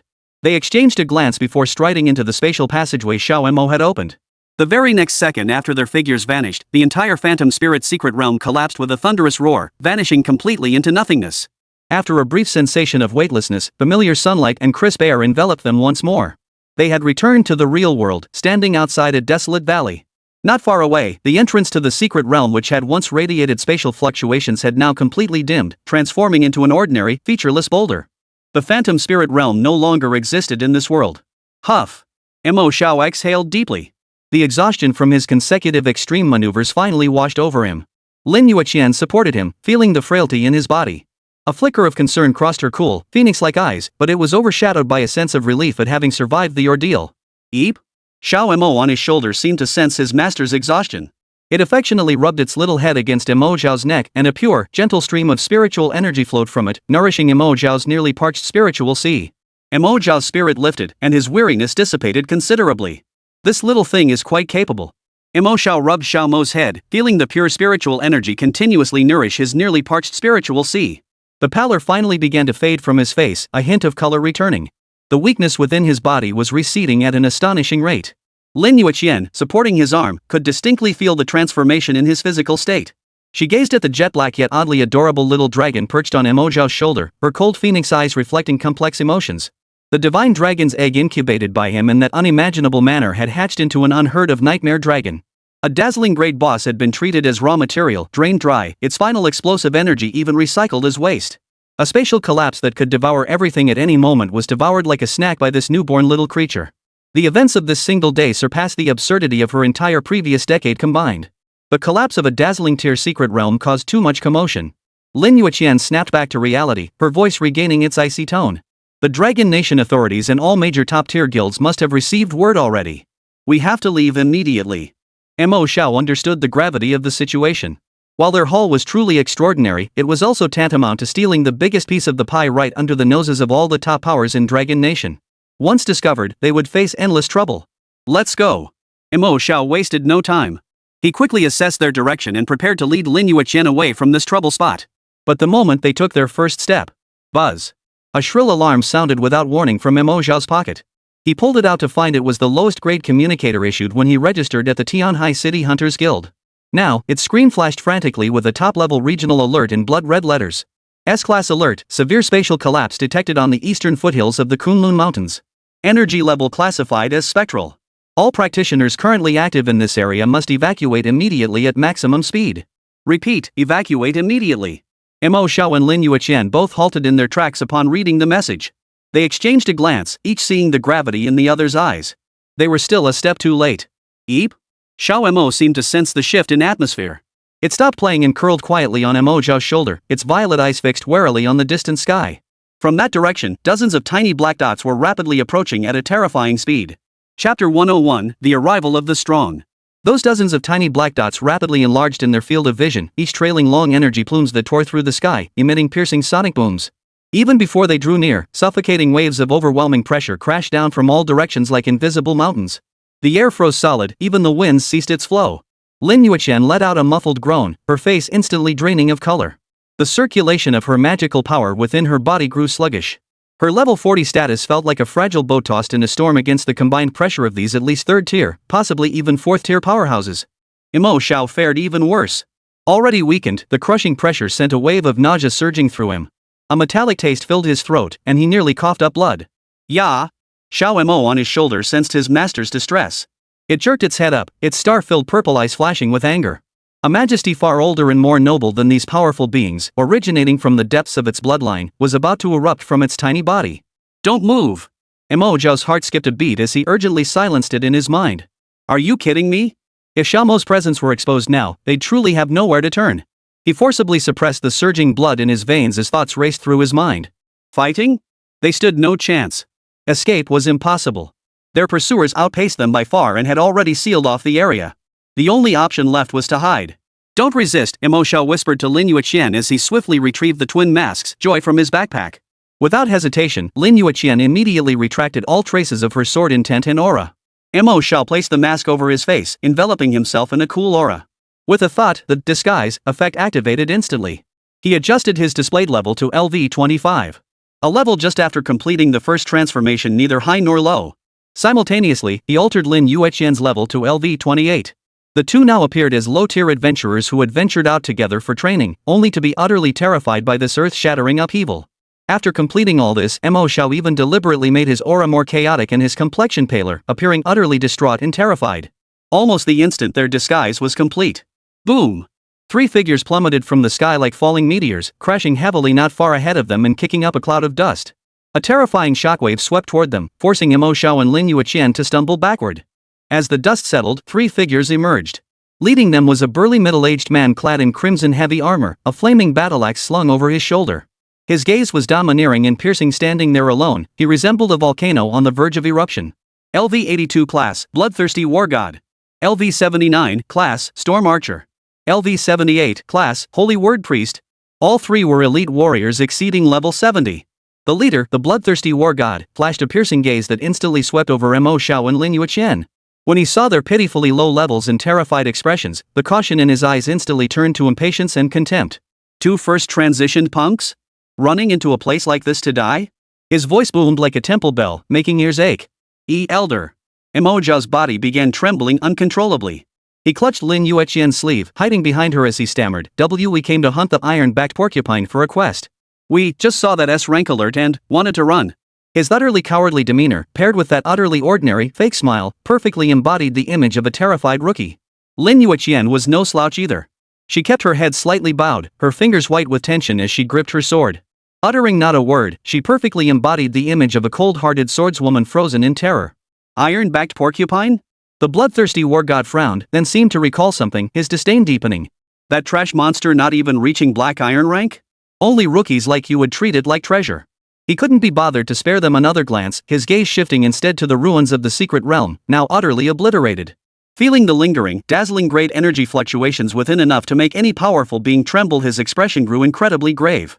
Boss, this is definitely the core where the energy erupted, the storm archer beside him said in a low voice. The spatial laws are completely shattered. Nothing remains. A dazzling great secret realm just collapsed like that? The holy word priest's face was etched with shock and greed. What on earth did it nurture? Could it be the legendary god-tier artifact has emerged? The attention of all 3 was now completely absorbed by the ruins. In their eyes, Mo Xiao and Lin Yueqian, 2 insignificant nobodies not even worthy of being cannon fodder, had lost all value. Get lost. The bloodthirsty war god waved his hand impatiently, as if shooing away 2 flies. This isn't where you belong. If you don't leave now, no one will bury your corpses if you die here. Yes. Yes. Thank you, senior. We'll leave immediately. Mo Xiao, as if granted a pardon, grabbed Lin Yueqian and scrambled away from the ruins, stumbling and crawling as they fled. Their pitiful state only deepened the contempt in the 3 powerful figures' eyes. As he turned away, a cold smile flickered deep within Mo Xiao's eyes. It worked. Yet, just as he thought escape was assured, an unexpected turn occurred. Xiao Mo, whom he had been calming with his psychic energy, seemed intensely displeased by the thick scent of blood emanating from the bloodthirsty war god. A faint, almost imperceptible glow suddenly lit up the tips of its purple dragon horns. An extremely subtle yet profoundly potent psychic fluctuation instantly locked onto the bloodthirsty war god. The bloodthirsty war god, poised to move, froze rigid. A fleeting look of bewilderment and terror flashed across his domineering eyes, as if he had glimpsed a terrifying vision in that instant, one that made his very soul tremble. Boss? What's wrong? His comrades beside him immediately sensed something amiss. Nothing. The bloodthirsty war god bit down hard on his tongue. The sharp pain snapped him back to clarity. He scanned his surroundings with a look of disbelief and horror. What was that just now? An illusion? No, impossible. That soul-piercing dread was absolutely not an illusion. His gaze, once again, shot like a dagger toward Mo Xiao and Lin Yueqian, who were now scrambling to flee. Mo Xiao's heart instantly plummeted to the depths. Damn it! How could this little brat cause so much trouble? Almost instinctively, a flash of orange light erupted from his right hand as he activated Ultimate Hand, grabbing Xiao Mo, who was about to cause trouble again, on his shoulder and shoving him straight into his embrace without a second glance. "Yeah? Let me out. I'll bite him."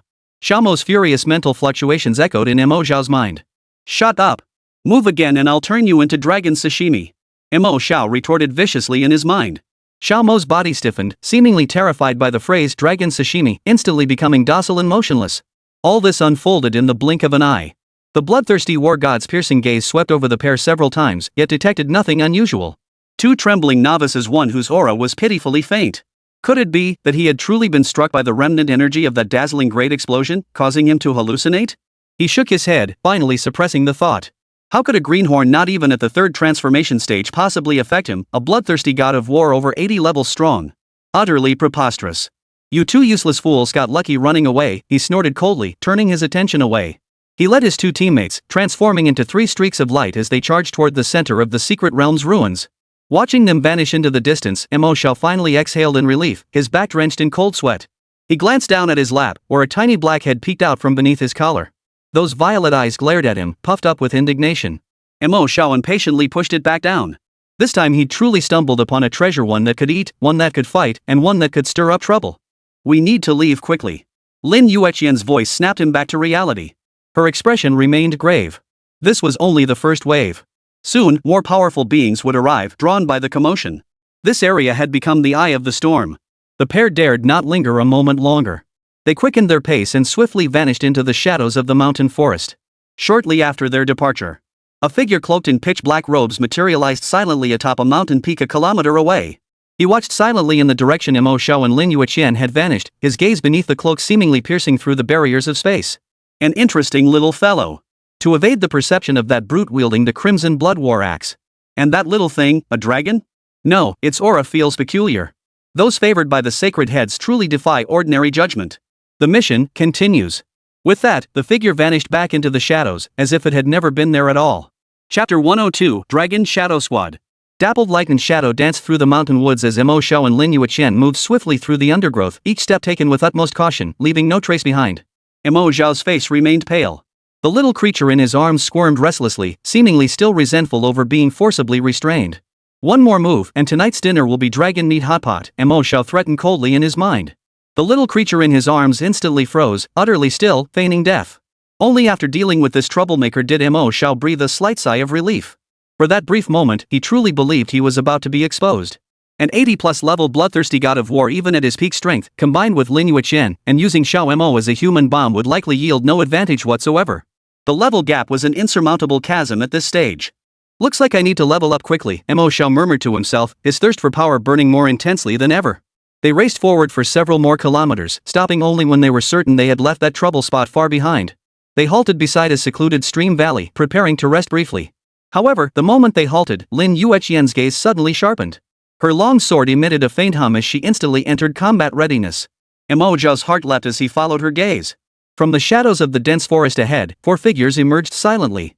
All were cloaked in pitch-black combat suits, their faces concealed by masks that blocked all detection, revealing only pairs of cold, piercing eyes. No energy fluctuations emanated from them, yet they exuded a danger surpassing the combined threat of the three powerful figures they had just encountered. They seemed to blend into the darkness like shadows, born hunters. The tallest figure led the group, advancing with measured steps as precise as if each had been pre-calculated. He finally halted 10 meters away from the two. "Mr. Mo Xiao, Miss Lin Yueqian," the leader spoke. His voice was processed, revealing neither gender nor age, only a mechanical coldness. "We come to escort you both, by order of the three sacred heads. I am the captain of Dragon Shadow Team 7, codenamed Dragon 1. Dragon Shadow Squad." Mo Xiao's heart stirred, and his taut nerves finally relaxed. So they were allies. This after-service response was surprisingly prompt. "Thank you for your trouble," Mo Xiao nodded in acknowledgement. Lin Yueqian sheathed her sword, though the wariness in her eyes hadn't entirely faded. In her past life, she'd never heard of the Dragon Shadow Squad protecting two new recruits, no matter how gifted they were. Mo Xiao's standing in her mind seemed to be greater than she'd imagined. "This place is no longer safe. Please follow us." Before long he could finish his sentence, his voice abruptly cut off. He whipped his head around, staring intently in the direction they had come from. The other three Dragon Shadow members reacted simultaneously, instantly forming a defensive formation that shielded Mo Xiao and Lin Yueqian at its center. Boom! Boom! Boom! 3 furious crimson streaks of light tore through the sky at a speed even faster than their approach, crashing brutally into the opposite end of the valley, causing the ground to tremble violently. It was the trio of the bloodthirsty war god, returning with vengeance. I knew something was off. The bloodthirsty war god's rugged face was now etched with savagery and suspicion. His gaze swept past the dragon's shadow squad, locking onto Mo Xiao with an intensity that seemed to devour him whole. Hand over those 2 brats. He advanced step by step, his burning giant axe slung over his shoulder, each stride leaving scorched footprints in the earth as his overbearing aura radiated without restraint. Lin Yi stepped forward, blocking that force with his own, his voice as cold as ever. "Qixue, you dare interfere with matters at the Tianchu fortress?" The bloodthirsty war god, known as Bloodred, sneered coldly. "Tianchu fortress? What a grand title. All I know is that little brat just now used a psychic attack on me. Don't think I didn't sense it." At these words, the storm shooter and holy word priest behind him both gasped in shock. A mental attack against an 82nd level bloodthirsty war god? By a mere novice in his 20s? How could that be possible? Mo Xiao's heart skipped a beat. This brute, though seemingly simple-minded, possessed such keen intuition. Proof. Lin Yi's voice held no emotion. Evidence? Qixue snorted as if hearing the biggest joke in the world. Pointing his massive axe at Mo Xiao, he roared with laughter. My gut feeling is proof enough. That just now was no illusion. This brat must be hiding some major secret. It's connected to that secret realm collapsing earlier. He didn't know what it was, but he trusted his judgment. A mental fluctuation powerful enough to strike fear into him couldn't possibly come from an ordinary rookie. You want to search someone the holy leader personally ordered to be protected? Lin Yi's voice turned icy, and an equally powerful aura surged from his body. Invisible sparks seemed to crackle in the air. The tension instantly reached a breaking point. Protect? Qixue's eyes gleamed with even greater greed. If the patriarch deployed the dragon's shadow to guard him, it seems my guess was right.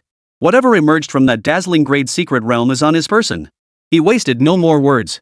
The crimson heavy armor on his body flared with intense light, a bloodthirsty aura surging skyward. I don't care who you are. Today, I must take this man with me. Anyone who dares to stop me is declaring war on my Battle Madness Guild. As for whether we'll be discovered, well, once I've slaughtered every last one of you, who's left to find out? The War Madness Guild. One of the top 5 guilds in Dragon Nation. Qixue immediately invoked his powerful backing, clearly determined to capture Mo Xiao. The 4 members of the Dragon Shadow Squad, their expressions grim beneath their masks, were not afraid of trouble. Yet, a direct confrontation with a top-tier guild was not something they wished to see. Mo Xiao stood within the protective circle formed by the Dragon Shadow Squad, silently observing everything unfold. His mind raced. Reasoning was useless. This man named Crimson Blood was convinced Mo Xiao possessed a treasure, and greed had already consumed his rationality. Fight? The 4 members of Dragon Shadow Squad were all above level 75. Facing 3 opponents around level 80, they might not lose, but it would undoubtedly be a brutal fight. Once the fighting began, regardless of the outcome, he, as the holder of this treasure, would be thrust into the eye of the storm. A solution must be found once and for all. At that moment, Crimson Blood had lost his last shred of patience. Refuse the wine, drink the punishment. Die. His roar echoed as he transformed into a crimson afterimage. Raising his blazing war axe high, he swung it down with the force to incinerate mountains and boil seas, aiming directly for Lin Yi. Form the array. Lin Yi growled, advancing instead of retreating. A pitch-black battle blade materialized in his hand, meeting the axe head-on. The other 3 Dragon Shadow members moved instantly, spreading out in a triangular formation to the left and right, their sights fixed on the Storm Archer and the Holy Word Priest. A chaotic battle between elite warriors erupted with a thunderous roar. Chapter 103, Humans have been too comfortable for too long. Boom! The valley split apart in an instant. The crimson battle axe and the pitch-black blade collided with a deafening crash. A terrifying shockwave of energy swept out like a tsunami, cracking the earth beneath their feet inch by inch. Countless boulders were hurled skyward, only to be shredded into dust mid-air by the raging torrent of energy. The battle reached a fever pitch in an instant. Qixue transformed into a monstrous beast in human form, each swing of his axe sweeping wide and fierce, unleashing flames that scorched everything in their path, utterly reshaping the surrounding valley terrain. Lin Yi, meanwhile, moved like a ghostly shadow, his footwork elusive and unpredictable. The pitch-black blade in his hand was silent, yet it always appeared at the most angle, striking at Qixue's weakest defensive points and forcing him to retreat. Meanwhile, the other 3 Dragon Shadow members clashed fiercely with the 2 from the Battle Madness Guild. The Storm Archer drew his longbow, unleashing a hail of arrows. Each arrow whistled through the air, sealing off all retreat routes. Meanwhile, the Holy Word Priest chanted ancient incantations, casting golden halos that bestowed various buffs upon Crimson Blood and the Storm Archer. Simultaneously, he continuously unleashed mental shocks, attempting to disrupt the Dragon Shadow Squad's coordination. The Dragon Shadow Squad's coordination was flawless. Two focused on offense, one on defense, while the third moved like a ghost along the battlefield's edges. They relentlessly disrupted the holy word priests casting with poisoned daggers and eerie shadow binds, and disrupted the storm archers shooting rhythm. The roar of energy, the clash of metal, and the blaze of skill effects transformed the tranquil mountain forest into a hellscape of utter destruction. Mo Xiao stood at the center of the fray, shielded by the Dragon Shadow Squad's invisible force field, unscathed. His expression remained impassive as he watched the clash of elite warriors unfold before him, yet his heart grew icy cold. These individuals represent the very pinnacle of Longhua's military might. Each one, placed in a regional capital, would be a formidable force capable of commanding an entire region. Yet now, driven by greed for an unproven treasure, they were squandering their strength in pointless infighting. The little creature in his arms, Xiao Mo, squirmed restlessly. The divine dragon's majesty and the nightmare savagery within it fueled its hostility toward the bloodthirsty aura emanating from Qixue. It repeatedly tried to break free. "Behave yourself," Mo Xiao snapped inwardly, pressing his hand firmly against the creature to prevent this little tyrant from adding fuel to the fire. He lifted his gaze to Lin Yueqian beside him. Her expression was even more grim than his own. Her cold, beautiful face showed neither tension nor fear, only an unfathomable chill and disappointment. Her fingers tightened slightly around the sword hilt, knuckles turning white from the pressure. It was happening again. Uncontrollably, scenes from her past life flashed through Lin Yueqian's mind. The abyssal hordes pressed their invasion, reducing human cities to seas of fire beneath the iron hooves of monstrous beasts. Countless compatriots perished amid wails of agony, while countless warriors shed their last drops of blood defending their homelands. Yet even then, guilds fought viciously over spoils of war. Powerful individuals stood by, watching allies perish to preserve their strength. And still, there were humans who turned blades against their own kind. Peace had lasted far too long. So long that they forgot who this world's true enemy was. So long that they forgot the sword of Damocles hanging above their seemingly tranquil skies, ready to fall at any moment. How laughable. How tragic. The sword intent radiating from Lin Yueqian grew intensely grim at that moment. It wasn't directed at the enemy before her, but rather a silent indictment of the entire situation. Mo Xiao sensed her emotional shift and reached out, gently brushing her wrist. Lin Yueqian's body trembled, jolting her awake from those icy memories. She turned to look at Mo Xiao. Seeing the calmness in his eyes, the bitterness and chill in her heart finally began to subside a little. "What are you thinking about?" Mo Xiao asked softly. "Nothing," Lin Yueqian shook her head, withdrawing her gaze. At that very moment, the situation on the battlefield shifted abruptly. Blood demon disintegration. Qixue let out a thunderous roar. The crimson heavy armor covering his body exploded violently, transforming into a sky-filling bloodlight that merged into his being. His form swelled at a visible pace, his skin erupting with countless demonic crimson patterns. An aura of extreme fury erupted with a thunderous crash. His level, in that very instant, forcibly surged from LV82 to LV85. Madman. Long Yi cursed under his breath. Facing Qixue's surging might, he had no choice but to retreat, his figure shooting backward. "None of you are leaving today." Qixue's voice grew hoarse and cruel. Abandoning Long Yi, his blood-red gaze pierced through the chaos of the battlefield, locking directly onto Mo Xiao, who was protected at the very center. He knew clearly that as long as he killed this brat and seized what he carried, everything would be over. Boom! The earth beneath his feet erupted into a massive crater. Transforming into a crimson lightning bolt, he ignored the attempts of other Dragon Shadow members to intercept him. His giant axe, swirling with towering blood flames, came crashing down toward Mo Xiao. This single strike channeled every ounce of power he had gained by burning his life force fast to the extreme, ruthless to the extreme. Long Yi and the others' expressions changed drastically. They tried to retreat, but it was already too late. Lin Yueqian's pupils contracted sharply. The power of the Sword Immortal within her erupted without restraint, starlight and thunder flames coiling around her blade as she prepared to charge forward regardless of the cost. But Mo Xiao seized her shoulder. "Don't move." His voice remained calm. Facing that fatal axe swing powerful enough to cleave mountains and shatter peaks, not even a flicker of emotion crossed Mo Xiao's face. He simply stood there, motionless, as if everything unfolding before him had nothing to do with him. Time itself seemed to slow to an infinite crawl in that moment. The crimson axe blade rapidly enlarged within Mo Xiao's pupils, its scorching blast already ruffling the hair on his forehead. Just as the blade was about to touch the top of his head, the entire world suddenly fell silent. Not figuratively, but truly, all sound ceased. The wind ceased, the roar of energy vanished, the savage grin on Crimson Blood's face froze. Even the blood-red flames on the burning giant axe in his hand instantly extinguished, suspended mid-air, less than 3 inches from Mo Xiao's head. Everyone remained frozen in their previous positions, utterly still, as if transformed into lifelike statues. The only ones able to move were Mo Xiao and Lin Yueqian. Lin Yueqian stared in shock at the bizarre scene unfolding before her, utterly baffled by what had transpired. Mo Xiao, however, slowly raised his head. His gaze swept past the suspended axe, settling on the figure that had appeared behind Qixue at some unknown moment. It was an ordinary-looking old man, clad in a plain gray robe, his hair streaked with gray. A faint, almost imperceptible smile played on his face, making him resemble a common old neighbor. He made no movement, merely standing there in silence. Yet it was he who had plunged this entire world into absolute stillness. He was the very rule of this world. One of the three sacred heads. The old man did not look at anyone. His gaze rested on the motionless giant axe, as if studying the patterns etched upon it. After a moment, he extended a single finger and lightly tapped the thick blade. Clang! A crisp sound, like the tolling of an ancient bell, echoed through the deathly silent valley. The next second. Crack! The massive axe, at least crimson-grayed in quality, began to crack from the spot where his finger had struck. Then, like a spiderweb, the crack spread rapidly, covering the entire blade in an instant. Boom! A dull thud echoed as the massive axe shattered into a swirling cloud of metallic dust, scattered by the slightest breeze until it vanished without a trace. Only after this had he seemed to notice the crimson-blooded youth before him. Lifting his eyelids, those eyes somewhat cloudy cast a faint glance his way. War Madness Guild, he said, who gave you the audacity to lay a hand on anyone from the Celestial Pivot Fortress? The voice was not loud, yet it struck like an invisible sledgehammer, hammering deep into Chishua's soul. Put!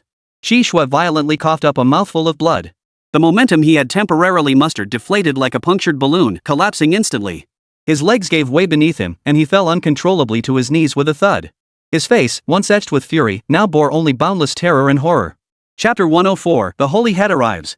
Time began to flow once more at the Holy Head's casual utterance. The deathly quiet valley filled once more with sound, the rustle of wind, the rush of water, and the heavy, stifled gasp strained to the limit. Holy Head.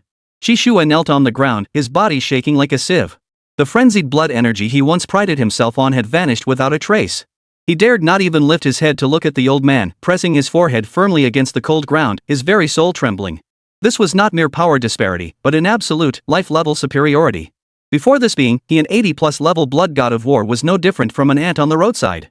Behind him, the storm archer and holy word priest were ashen-faced, their breath stalled, terrified that even the slightest sound might draw the attention of that being. Long Yi and his three companions had long since knelt on one knee, their posture an extreme display of reverence. Rise! The old man spoke indifferently, as if the earth-shattering battle that had just unfolded was nothing more than a trivial farce. His gaze drifted slowly from the kneeling crimson blood to his two companions. War Madness Guild. The old man murmured the name softly, his tone devoid of emotion. Return and inform your guildmaster. Half of your guild's resources are to be delivered to the Celestial Pivot Fortress. If they fail to arrive within 3 days, the Dragon Nation shall know no war madness. His calm words carried a weight capable of shaking the entire Dragon Nation. Storm Archer and Holy Word Priest's bodies jerked violently. Despair flashed in their eyes before being replaced by boundless relief. Half the guild's resources would be enough to cripple War Madness, knocking them out of the ranks of top-tier guilds. But they had survived. Their guild remained intact. Thank you, Holy Leader, for sparing our lives. The two men bowed their heads frantically, as if granted a royal pardon, before hastily scrambling to help the utterly terrified crimson blood to his feet. Rolling and scrambling, they became 3 disheveled streaks of light, fleeing in panic from this nightmare realm they would never forget. From start to finish, they dared not glance at Mo Xiao once more.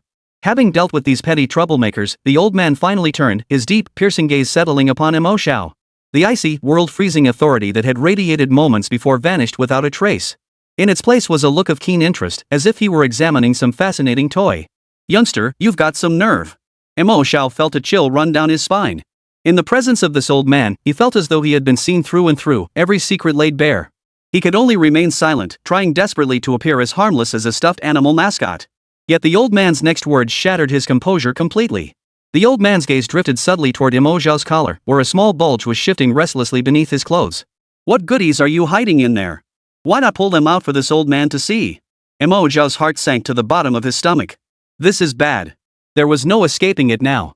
Under the old man's half-smiling, half-mocking gaze, Mo Xiao sighed resignedly, reluctantly pulling the little troublemaker from his bosom. Xiao Mo seemed to sense the old man's intimidating presence too. It tucked its little head into Mo Xiao's palm, peeking out only with its big, shiny purple eyes, cautiously sizing out the other with a timid expression that screamed, "I'm super well-behaved, don't eat me." Oh! The moment the old man saw Xiao Mo, his eyes lit up. He even leaned in curiously, scrutinizing it closely. Long Yi and the others also looked over with curiosity. When they sensed the complex yet supremely noble aura emanating from Xiao Mo, shock spread across their masked faces. The old man stroked his chin, murmuring in wonder. Not a pure-blooded divine dragon, but rather, a hybrid of nightmare and divine dragon bloodlines? Interesting. Truly fascinating. His eyes held no trace of greed, only the pure curiosity and admiration of a scholar discovering a new species. Then, he lifted his head and fixed Mo Xiao with a meaningful gaze. To hatch a divine dragon's egg into this form. You're quite the extraordinary prop master, aren't you? The words struck like a thunderclap, exploding within Mo Xiao's mind. He knew. He knew everything. From the dragon egg in the phantom spirit realm, to his own bizarre methods of hatching it, to the collapse of the realm. All of it had likely been under the watchful eye of this sacred leader. The so-called covert protection by the Dragon Shadow Squad felt more like a live broadcast of the entire event. Mo Xiao's lips twitched, and he could only manage a smile that looked worse than crying. Your insight is truly sharp, senior. Enough with the antics. The old man chuckled at his antics, waving his hand dismissively. With a flick of his finger, a streak of light shot into Mo Xiao's palm. It was an ordinary-looking wooden token, smooth to the touch, bearing only a single character carved in the most ancient script, Holy. Name, Holy Hall Token. Grade? Type, Special Token. Effect, the bearer of this token shall be regarded as if the holy leader himself were present. This is the Holy Hall Token. The old man's voice returned to its usual calm. If you encounter any more fools in the future, just flash it. If anyone still dares to touch you, crush it. Mo Xiao clenched the token in his hand, his heart churning with overwhelming emotion. This small wooden token carried an immense weight. You've caused too much commotion this time. You can't stay in Moonwatch City anymore, the old man said. The Dragon Shadow Society will send you to a new place. Where? Mo Xiao asked instinctively. The old man flashed a mysterious smile. Somewhere that will help you, troublemaker, level up quickly.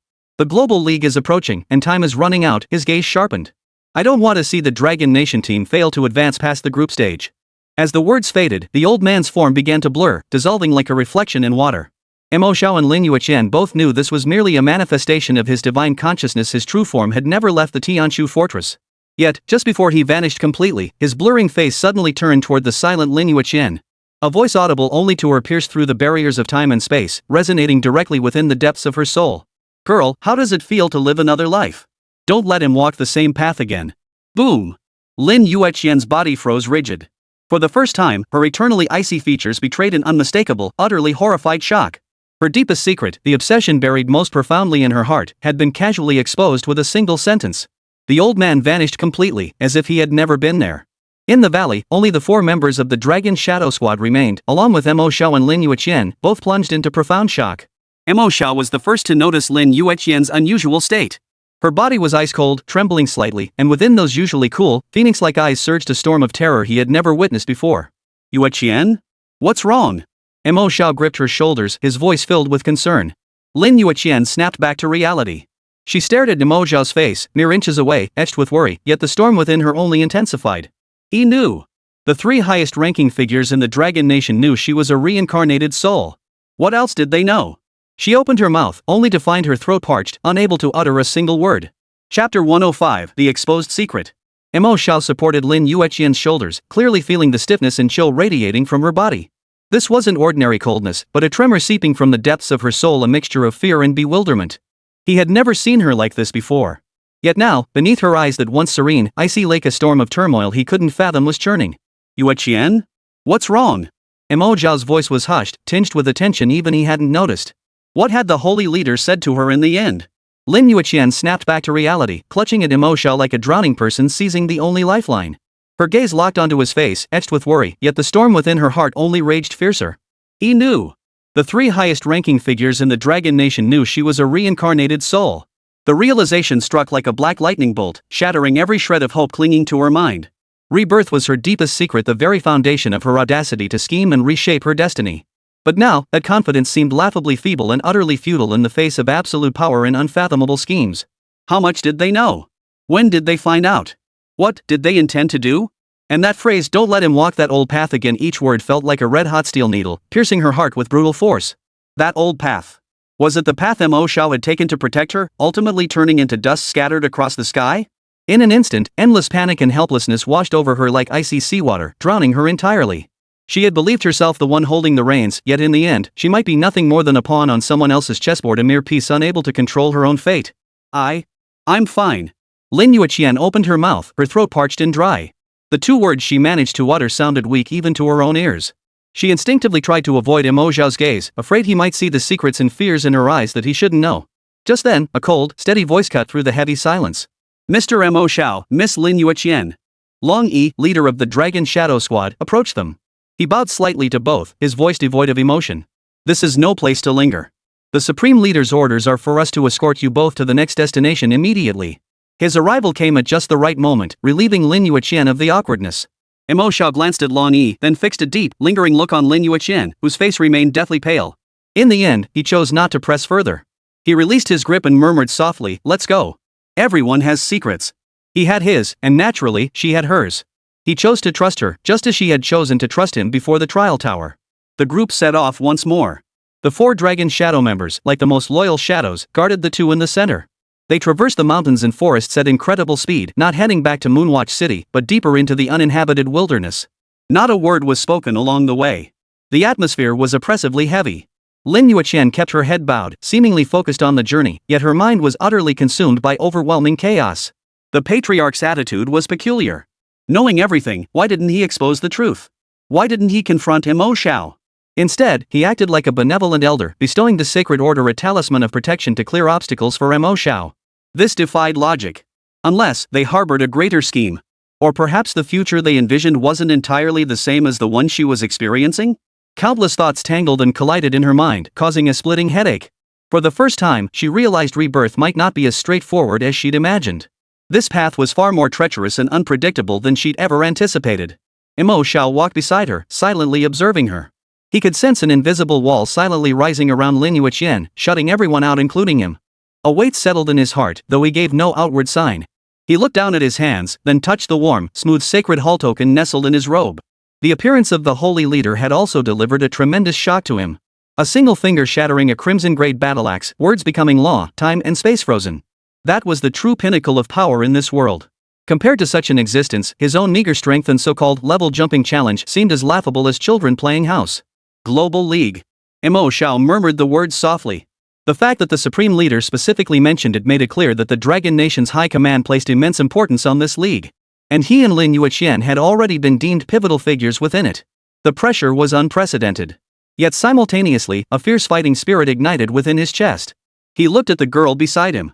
No matter what trouble she faced, no matter what secret she harbored, the only thing he could do was become stronger. Strong enough to shield her from the world, strong enough to never let her show that helpless look again. After traversing an unknown length of time, when the path ahead ended abruptly at a sheer, bare mountain wall, Lan Yi halted his steps. He approached the wall, pressed his hand into an inconspicuous indentation, then pressed his palm firmly against it.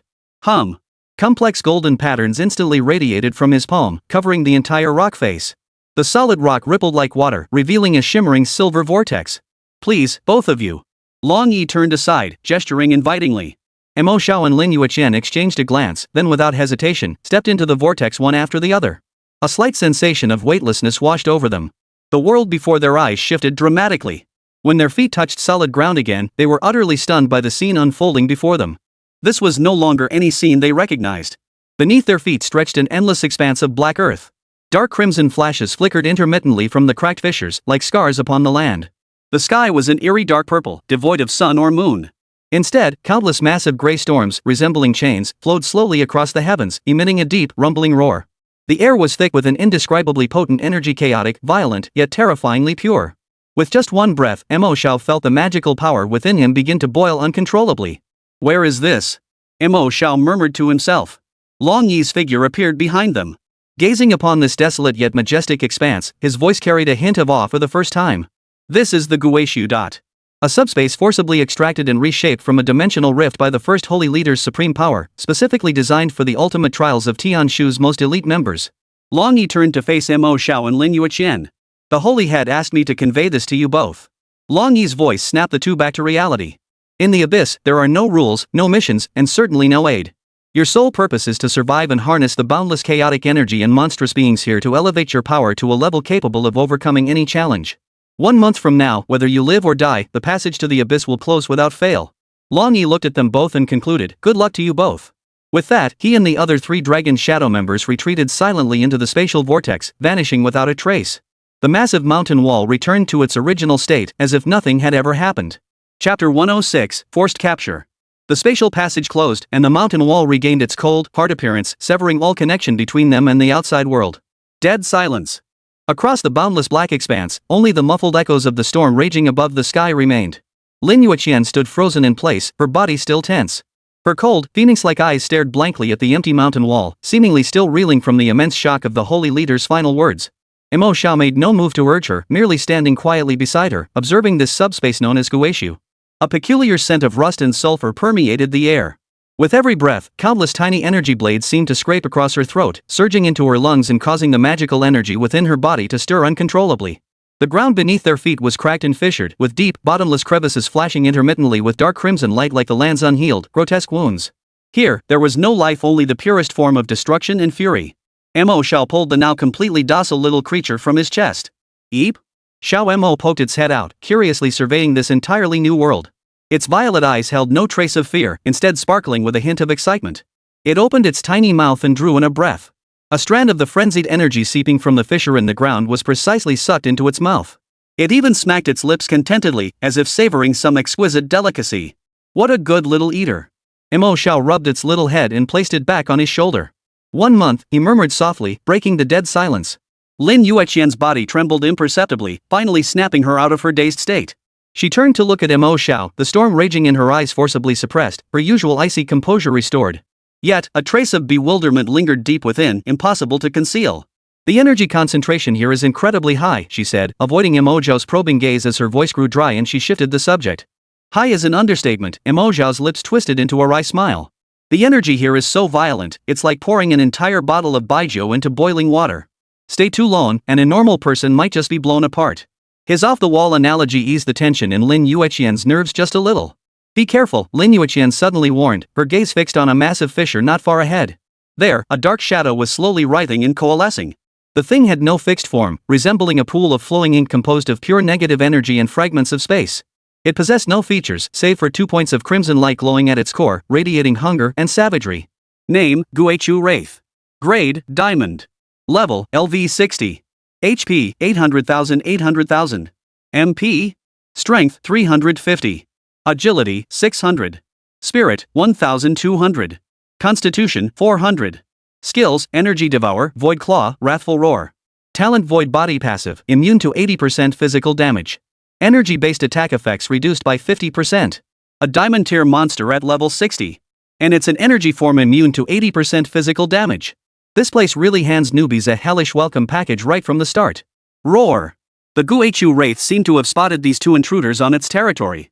It unleashed an invisible mental roar, its entire body suddenly elongating into a jet-black arrow that shot toward the pair. Its speed was astonishing. I'll handle it. Lin Yueqian cried out sharply. Before Mo Xiao could react, she had already moved. Cloud body, wind form. Her figure vanished instantly from her original position, reappearing the next second at the side of the Guichu Wraith. The long sword in her hand blazed with brilliant white gold light, stars and thunder flames intertwining and swirling. Streaming light sword shadows. In an instant, 5 lightning-fast slashes, like meteors slicing through the night, struck the core of the Guichu Wraith with pinpoint accuracy. 832. 832. 832. 832. 832. A string of damage numbers floated upward, but Lin Yueqian's expression darkened. Her attacks landed squarely, yet the damage dealt was pitifully low. The effect of the innate talent, Void Body, was simply too overwhelming. Roar! The attack seemed to enrage the vengeful spirit. Its fluid form whipped violently, sending a tentacle made of pure shadow energy lashing out like a whip toward Lin Yueqian. Lin Yueqian reacted with lightning speed, her toes digging into the cracked ground as her form drifted backward, narrowly evading the strike.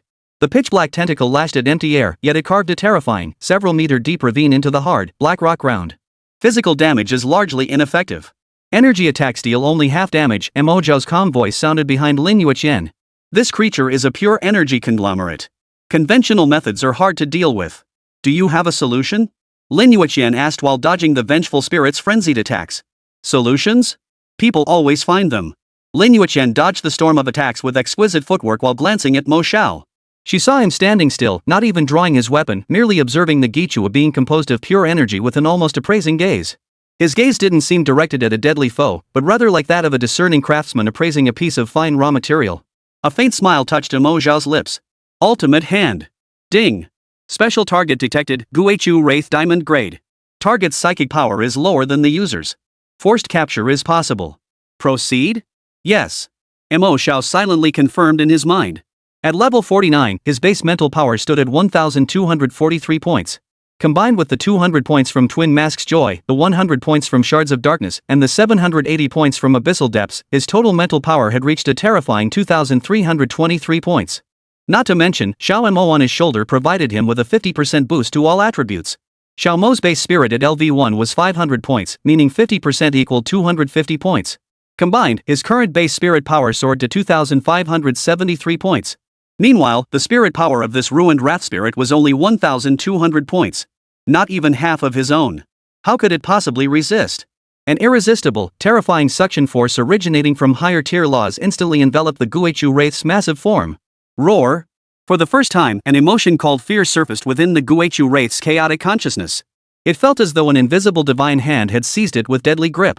Its once proud energy form, its void body immune to 80% of physical damage, all became a mockery in this moment.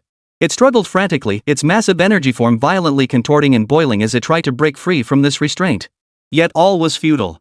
Under Lin Yueqian's horrified gaze, the colossal Gichu, as massive as a small mountain, was involuntarily pulled by an invisible force, rapidly condensing and converging toward Mo Xiao's right hand. Chapter 107, Really Here to Stock Up? Under Lin Yueqian's horrified gaze, the colossal Gichu, as massive as a small mountain, was being pulled by an invisible force, rapidly condensing and converging toward Mo Xiao's right hand. Roar!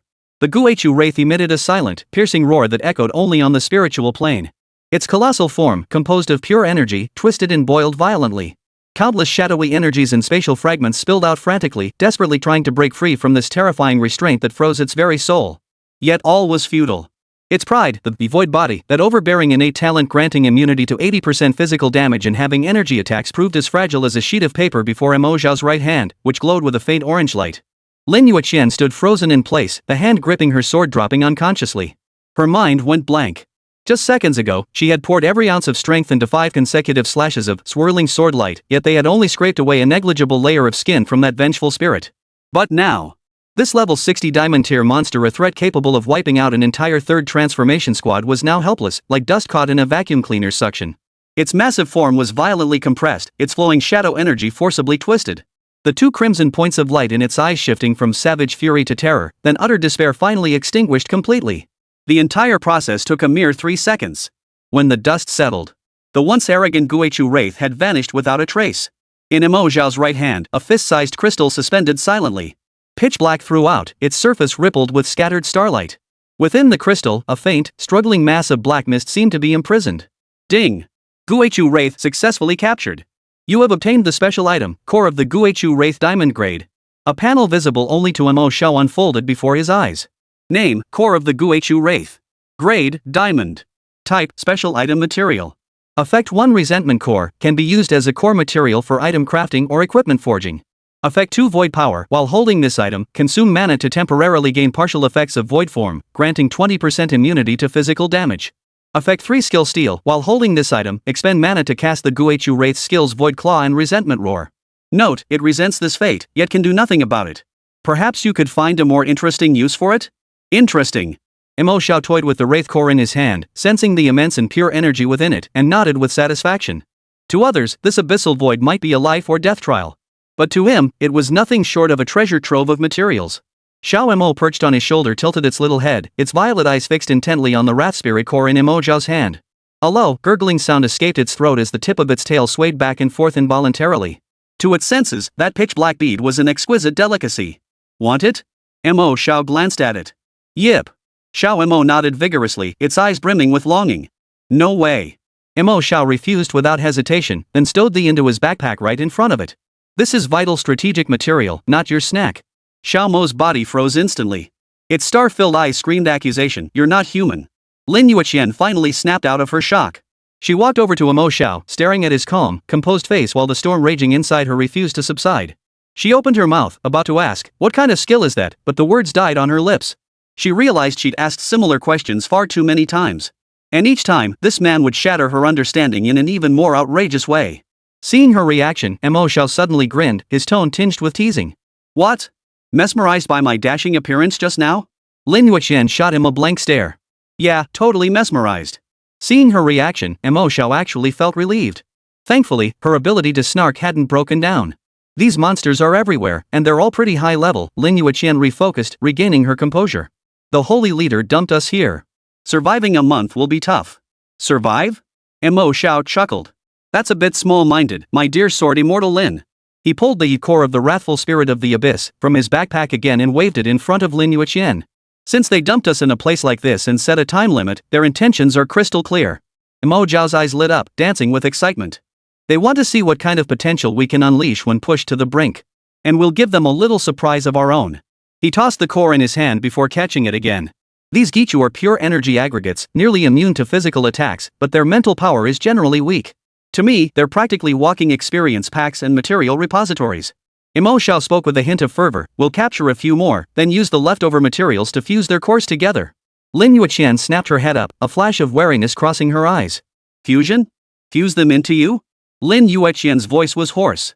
The holy leader's words, "Don't let him walk that old path again," still echoed in her ears. In his previous life, Mo Xiao had used a forbidden artifact to protect her. She didn't want him to walk that unknown, potentially perilous path again. Mo Xiao sensed her worry and shook his head. Not me. You. My residual material construction can't be used on myself. You've experienced it before, haven't you? Fused with it multiple times already? Have you forgotten my profession? I'm an artifact master. Mo Xiao's tone was calm yet brimming with confidence. My residual material construction can fuse any 4 artifacts. This Wrath Spirit Core can summon Diamond Tier monsters, and it carries the Void Body talent, a truly god-defying ability. It will absolutely let you, the great Sword Immortal, shine brilliantly. He raised the Wraith Core before him. Orange light danced within his grasp as the ultimate artifact vibrated faintly in his hand. Monsters roam everywhere here, and the energy is wild. It's practically a leveling ground made just for me. Mo Xiao's lips curved into a faint smile. They want us to survive? We'll slaughter our way through this place and show those big shots a little shock from the young generation. He withdrew the Wraith Core, his gaze sweeping over the dark purple sky and black earth, his eyes burning with unprecedented ambition and battle fervor. Let's go, great Sword Immortal Lin. Let us begin the slaughter feast. Chapter 108, The King of the Abyss.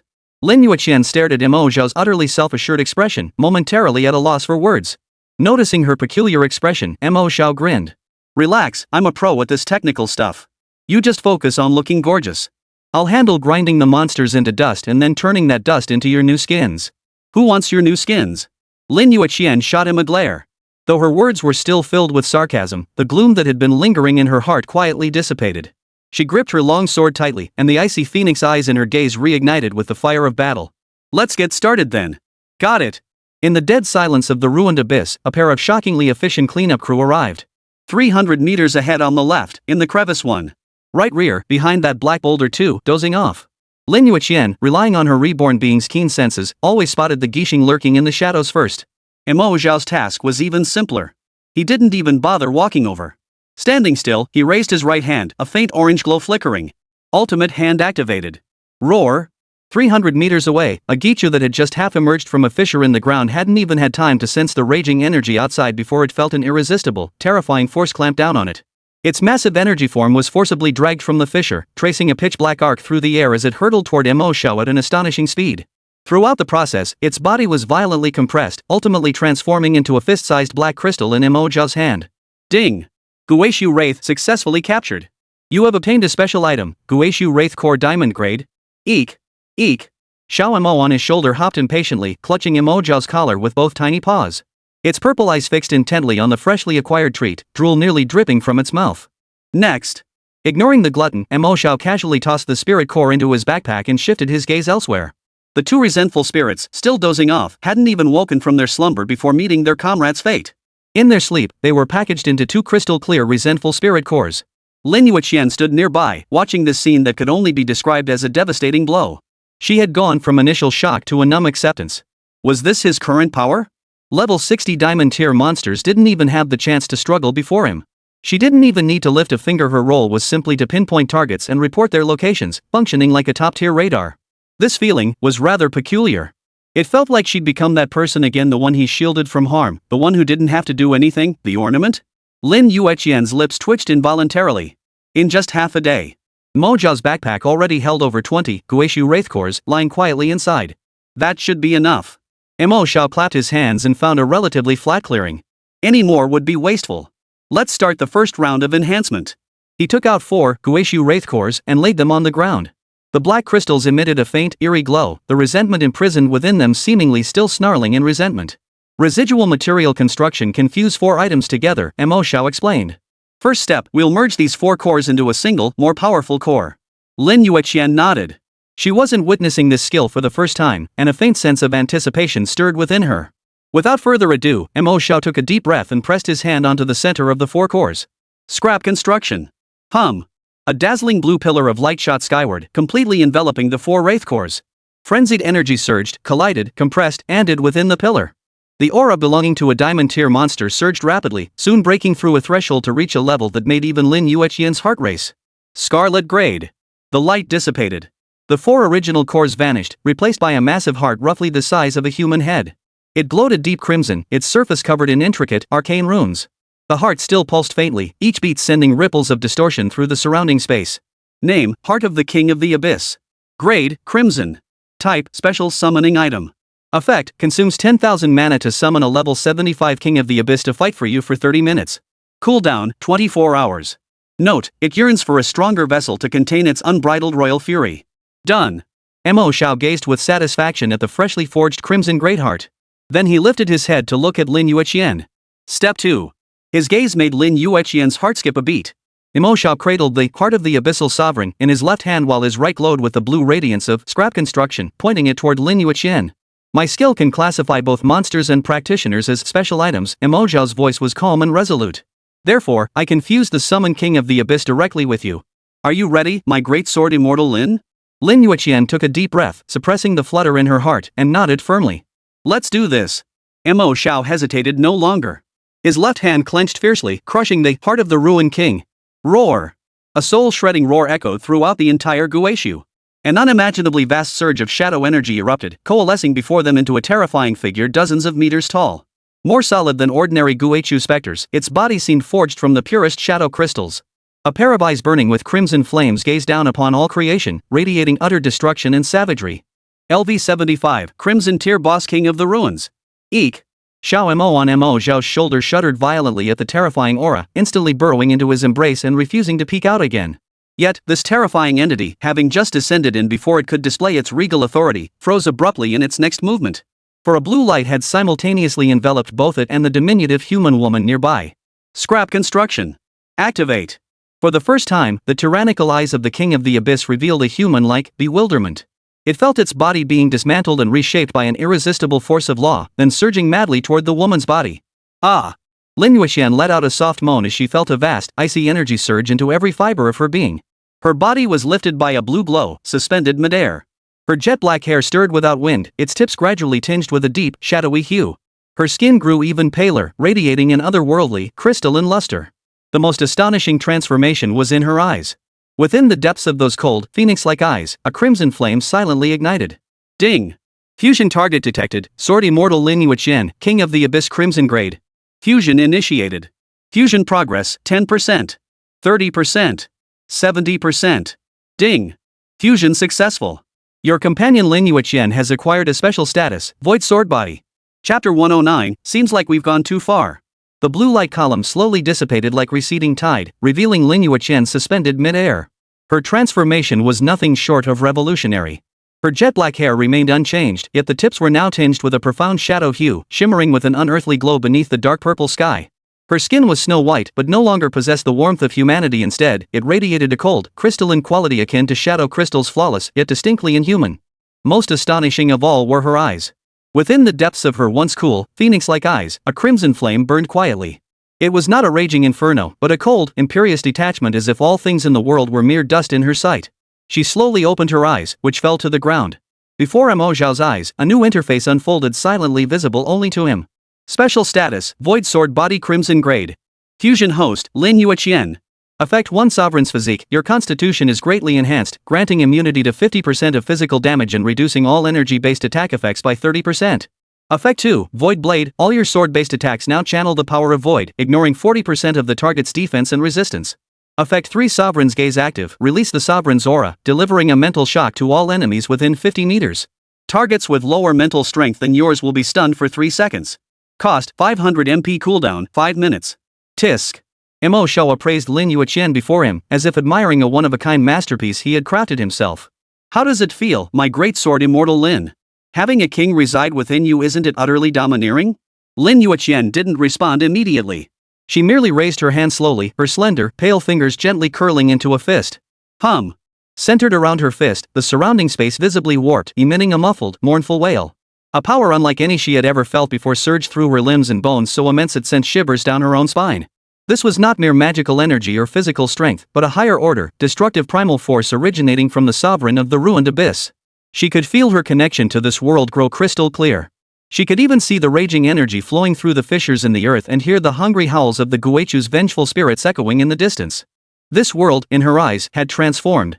She lifted her head, her eyes burning with crimson flames, fixed firmly on Mo Xiao. The storm raging within her heart, strangely, calmed in that moment. The bewilderment and fear stirred by the holy leader's words had not vanished. Yet the power Mo Xiao had forcibly bestowed upon her in a manner bordering on brutality acted like a divine pillar anchoring the sea. It steadied her heart, which had been on the verge of being overturned by the storm. No matter how treacherous the path ahead might be, at least for now, he was by her side. That was enough. Not bad. Her voice remained her own, yet it carried a faint, icy, ethereal resonance. Just not bad? Mo Xiao raised an eyebrow. Looks like we need to find a few unlucky fools to test your blade on. The words had barely left his mouth. As if to prove his words, several massive black shadows began writhing out of the earthen fissures in the distance. These were the vengeful spirits of the abyss, drawn by the immense energy unleashed during the fusion. 7 or 8 of them, their crimson eyes fixed intently on Lin Yueqian, this contradictory being radiating both the scent of kindred and the allure of delicious prey. Roar!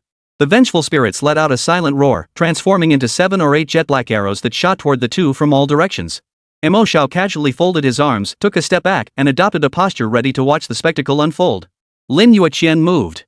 Instead of transforming into a breeze as she usually did, her figure merged directly into the shadows beneath her feet, vanishing in an instant.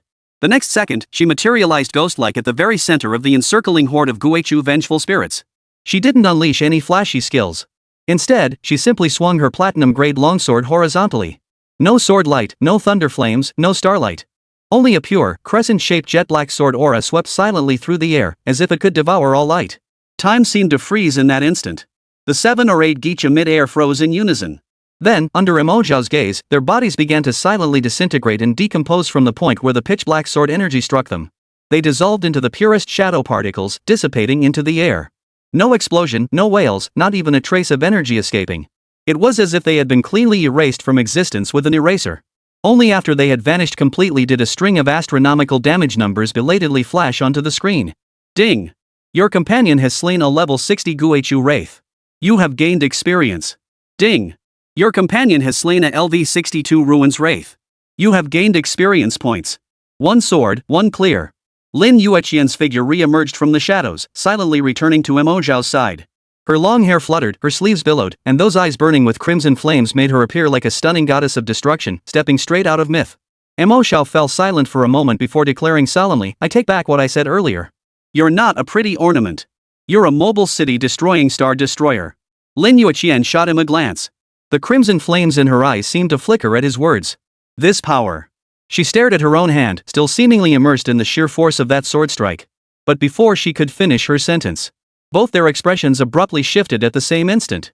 Unconsciously, their gazes darted toward the deepest, darkest abyss of the Guichu, that region so profoundly shrouded in darkness that even the celestial storms dared not approach. An indescribable, terrifying pressure surged forth like an invisible tidal wave, crashing over them from that direction. This pressure was 100-fold, 1,000-fold more terrifying than that of the previous Guichu sovereign. It was an absolute suppression emanating from a higher plane of existence, one that froze souls in their tracks. Eek!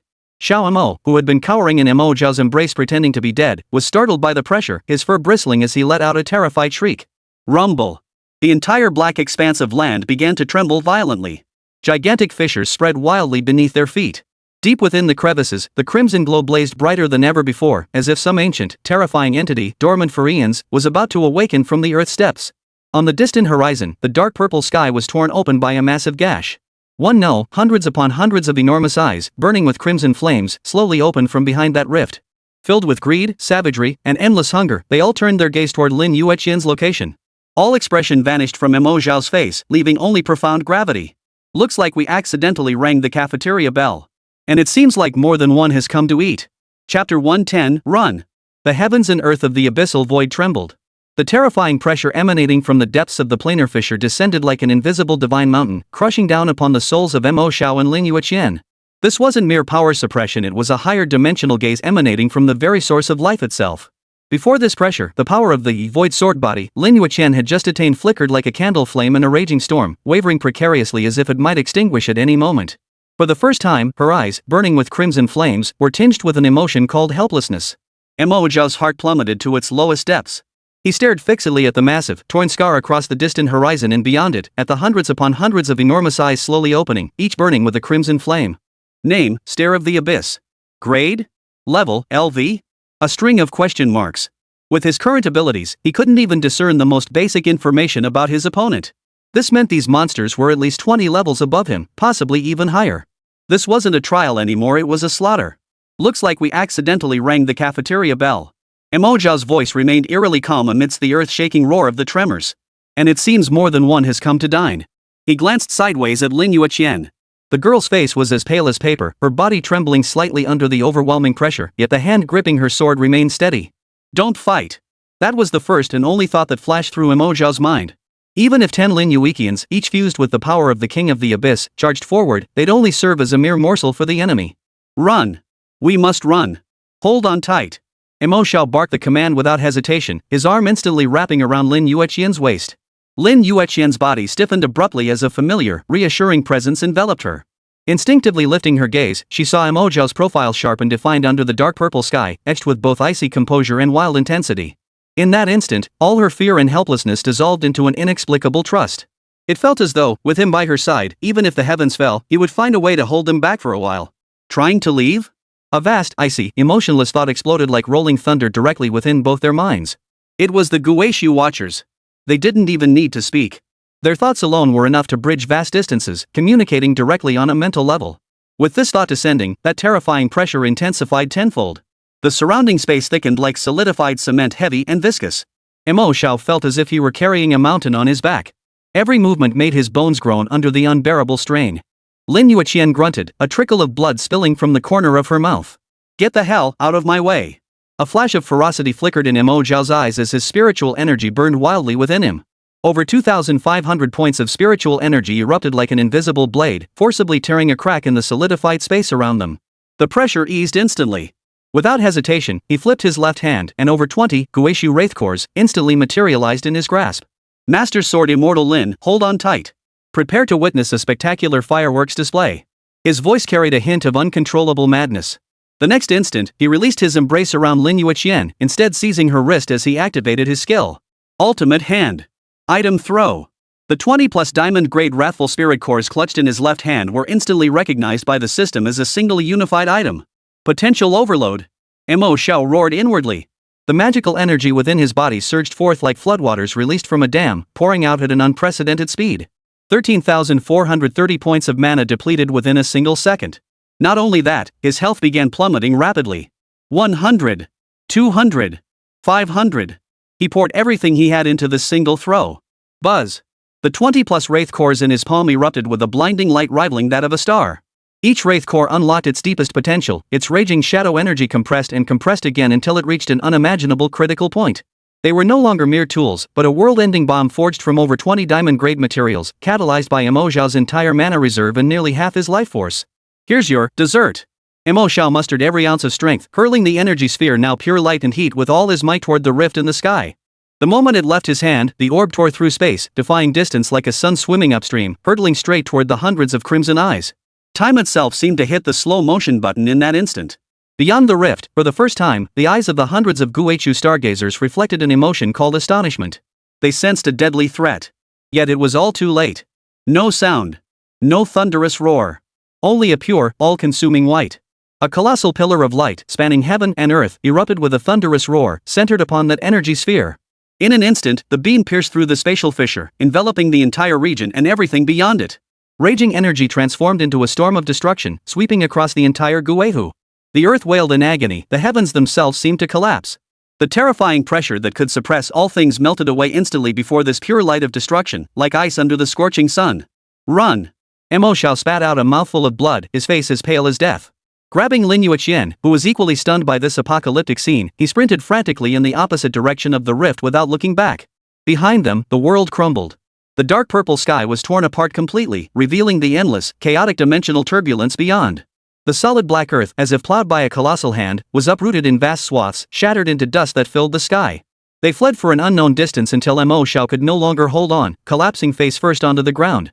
Mo Xiao! Lin Yueqian cried out in alarm, rushing to support him. Mo Xiao was now utterly drained, his mana and health both depleted to the brink. Not a single finger could move. I won't die. He gasped, a grim smile twisting his lips. Just feel a bit hollowed out inside. He struggled to turn his head. In the distant sky, the white light of destruction he had conjured himself was slowly dissipating. The spatial fissure had vanished without a trace. The hundreds upon hundreds of Guichu stare holders had vanished without a trace as well. Had they been utterly annihilated? Or had they been scared off? Mo Xiao didn't know. He only knew that they were safe for now. Eat? Xiao Mo, nestled in his arms, cautiously peeked out with a tiny head. Her violet eyes still held traces of utter terror. Lin Yueqian gazed at Mo Xiao's deathly pale face, her heart filled with mixed emotions. She supported him as they sought shelter in a relatively intact crevice within a massive rock formation. You're too reckless. Her voice carried a barely perceptible tremor. Not reckless. If we hadn't acted, we wouldn't be hiding here now, we'd be dust in the sky. Mo Xiao leaned against the cold rock wall, letting out a self-deprecating chuckle. He pulled several bottles of top-tier mana restoration potions and life restoration potions from his backpack, downing them in one gulp. Only then did a faint flush return to his pallid cheeks. A post-crisis silence enveloped the pair. Neither spoke again. Lin Yueqian silently tended to Mo Xiao's wounds, inflicted by their desperate flight, her movements gentle and focused. Mo Xiao kept his eyes closed, feeling the power slowly returning within him, yet his mind raced. This crisis seemed to have been averted. But he knew it was only the beginning. His single firework had made too much noise. While it had temporarily driven away those terrifying gaze holders, it was also like lighting the brightest beacon in this desolate wasteland. He couldn't begin to imagine what might be drawn to the scent next. He must regain his strength quickly and become even stronger. At that very moment, Mo Xiao and Lin Yueqian's bodies froze abruptly. Simultaneously, they lifted their heads to gaze at the sky beyond the fissure. There, appearing as if out of nowhere, hung a blood-red moon. That moon was enormous, eerily monstrous, hanging silently above the shattered sky, casting a cold and sinister crimson glow. And at the very center of that blood moon, a colossal vertical pupil, cold and utterly devoid of emotion, slowly opened. Its gaze seemed to pierce through the barriers of space, penetrate the rock's concealment, and land with pinpoint accuracy upon the two insignificant figures within the fissure. Chapter 111, Turning the Tide. Silence. Dead silence. The moment the blood moon appeared and that vertical pupil emerged, the entire world of Guichu seemed to be pressed into pause. The wind ceased. Dust froze mid-air. Even the turbulent currents of time and space seemed to cower before that gaze, growing sluggish and docile. Cold, deathly still, despair. That was Mo Xiao's sole sensation at that moment. That gaze held no anger, no murderous intent, not even a trace of emotion. It was like a supreme being surveying two insignificant insects within its domain. A shudder originating from the deepest recesses of his soul made Mo Xiao's blood nearly freeze in his veins. This was not the suppression of rank, nor the crushing dominance of attributes. It was an absolute chasm and the very essence of existence, the helplessness and bewilderment a two-dimensional creature feels when gazing upon a three-dimensional being. Mo Xiao. Lin Yueqian's voice trembled. She instinctively tightened her grip on the long sword in her hand, but the frost gathered upon its blade silently melted away under the crimson moonlight. Her sword trembled with fear. No, it was she herself who trembled. In the 10 years since her rebirth, she had witnessed countless terrifying abyssal monsters and even faced beings of divine Xian rank. Yet none of those experiences could compare to what she felt now. Before that vertical pupil, all struggle, all resistance, seemed laughably futile. Mo Xiao remained silent. He forced himself to break free from the bone-chilling terror, his mind racing at an unprecedented speed. Run? Where? That gaze seemed to defy space and distance. No matter how far they fled, they would likely never escape. Fight? Don't be ridiculous. He was now nothing but an empty shell, drained of all strength. Even at his peak, he wouldn't have stood a chance against this opponent. Little Mo in his arms had curled into a tight ball, unable even to utter a whimper. The peculiar ink-black patterns on its purple body were fading visibly before their eyes. It was dying. Merely being stared at, this mysterious little creature couldn't withstand the pressure. Its life was rapidly slipping away. Damn it! Mo Xiao bit his tongue until it bled. The sharp pain jolted his senses awake. He forced himself to sit up, his gaze fixed intently on the blood moon beyond the crack. A crimson interface slowly materialized within his vision. Name, Eye of the Abyss? Grade? Level? HP? MP? Skills? Talent? Description, unfathomable, inscrutable, incomprehensible. A string of question marks, like heavy hammers, pounded relentlessly on Mo Xiao's heart. An existence even the system couldn't decipher. How the hell is one supposed to play this? A blood moon hung overhead, vertical pupils gazing down. Every sound in the entire Guichu world was utterly erased in that instant. That gaze held no oppressive aura, no murderous intent. Merely observing caused the subspace carved and reshaped by the first holy sovereign to freeze at the very level of its governing laws. Mo Xiao felt himself being stripped away. From his body, to his soul, to his consciousness, each layer was peeled away by an incomprehensible force, laid bare before that colossal vertical pupil for its scrutiny. Every secret, his identity as a time traveler, the authority of the hand of God, lay utterly exposed beneath that gaze. Mo Xiao. Lin Yueqian's voice was as faint as a mosquito's buzz, tinged with a tremor of tears she hadn't even noticed herself. Her void sword body was collapsing. That body, fused with the power of the king of the abyssal void, melted like ice under the crimson moonlight. Strands of pure shadow energy escaped uncontrollably from her, returning to the world. The long sword in her grasp emitted a wail of strain, its blade cracking with fine fissures. In Mo Xiao's arms, Xiao Mo's breath had grown faint to the extreme. Its violet form had grown translucent, as if it might vanish entirely at any moment. This extraordinary being, born of the bloodlines of divine dragons and nightmares, possessed not even the right to struggle before a higher dimensional entity. Death had never felt so close. Under the weight of extreme terror and pressure, Mo Xiao's mind reached an unprecedented state of clarity. Fight? He could barely stand now. Even if he regained full strength and threw every item in his backpack like fireworks, he doubted he could leave even a ripple on that blood moon. Run? The thought flickered and died the instant it arose. That gaze wasn't locked onto their physical location, but onto their very existence. No matter where they fled, it would only be a different place to await death. The Sanctuary Order? Mo Xiao instinctively touched the smooth wooden token nestled in his chest. Shatter it, and perhaps the holy leader would descend. But then what? Even the first Archon had struggled to intercept and reshape this subspace. Yet within its depths lurked such a terrifying entity. This thing, even the Archon might not be able to handle it. And besides, distant water cannot quench a nearby fire. By the time the Holy Head's divine consciousness descended, they would long have been reduced to dust upon this black earth. They must save themselves. Mo Xiao's gaze frantically scanned his skill panel. Item crafting, scrap construction, item enhancement. Row after row of familiar skills now seemed utterly feeble and powerless. In the face of an absolute dimensional gap, all skill lost its meaning. Wait. Mo Xiao's pupils suddenly contracted. His gaze locked onto the very last skill in the list, one he had rarely used since acquiring it, nearly forgotten. Reverse the Heavens LV1. Effect, upon activation, reverses all states and actions of the designated target within the past 10 seconds. Status Rewind, restores the target's status to 10 seconds prior. Cost, 1500 MPCD, 30 minutes. Action Rewind, resets the target's movement path to 10 seconds prior. Cost, 150 MPCD, 10 seconds. Rewind, status. A maddening thought, like a black lightning bolt, tore through all despair in Mo Xiao's mind. This Eye of the Abyss, it wasn't a monster in the conventional sense. It was a phenomenon, a law, a state. Its current state was opened. What if its state could be reverted to 10 seconds ago, before it had opened? This idea was too audacious, too sacrilegious. Using a level 1 skill to interfere with an existence so profound it defies even the system's analysis one suspected to be god tier? This wasn't gambling anymore, it was trying to pry open an entire planet with a toothpick. But he had no choice. Yueqian, don't move. Mo Xiao growled hoarsely. He summoned every ounce of the less than 2,000 points of mana he'd just regained from the potion, holding nothing back. He didn't look at Lin Yueqian. Instead, he focused all his attention beyond the crack on that blood moon, on that vertical pupil. He didn't even know if this skill could identify that entity as a target. But it was their only chance. Reverse the Heavens? Mo Xiao roared the skill's name in his mind, summoning every ounce of strength within him. State Rewind. Hum. No light. No sound. An imperceptible, strange fluctuation originating from the deepest depths of the laws of time silently radiated outward, centered on Mo Xiao. It did not act upon space, nor upon energy, but directly upon the concept itself. Mo Xiao's mana reserves were instantly drained. His body swayed, nearly collapsing to the ground, yet he stubbornly held himself upright, his gaze fixed unblinkingly upon the sky. Time seemed to freeze once more. 1 second. 2 seconds. Nothing happened. The blood moon hung high, its vertical pupils still gazing down. That icy stare that stripped away everything showed no sign of weakening. Failed. Mo Xiao's heart sank inch by inch into a frigid abyss. Yet, in the third second before despair consumed him entirely. Above the sky, that colossal, indescribably vast, icy vertical pupil without warning moved. Not a blink. Rather, it was an even more eerie sensation, like rewinding a film. The pupil, wide open like a fissure in the abyss, began to contract inward slowly, defying the laws of physics. The eyelids, thin as cicada wings, began to close from both upper and lower edges toward the center at an extremely slow yet resolute pace.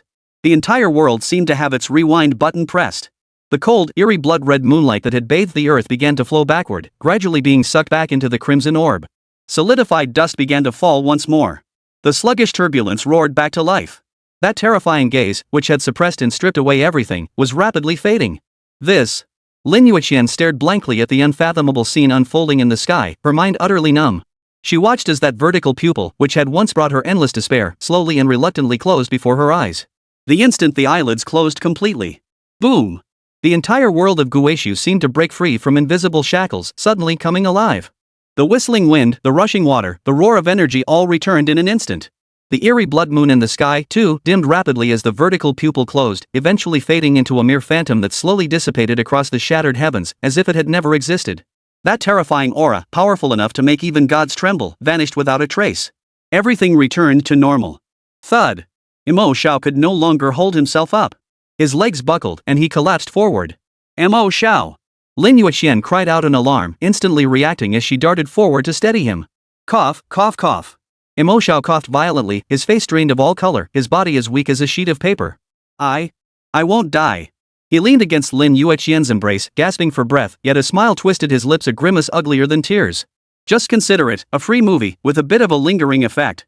Lin Yueqian held him, speechless.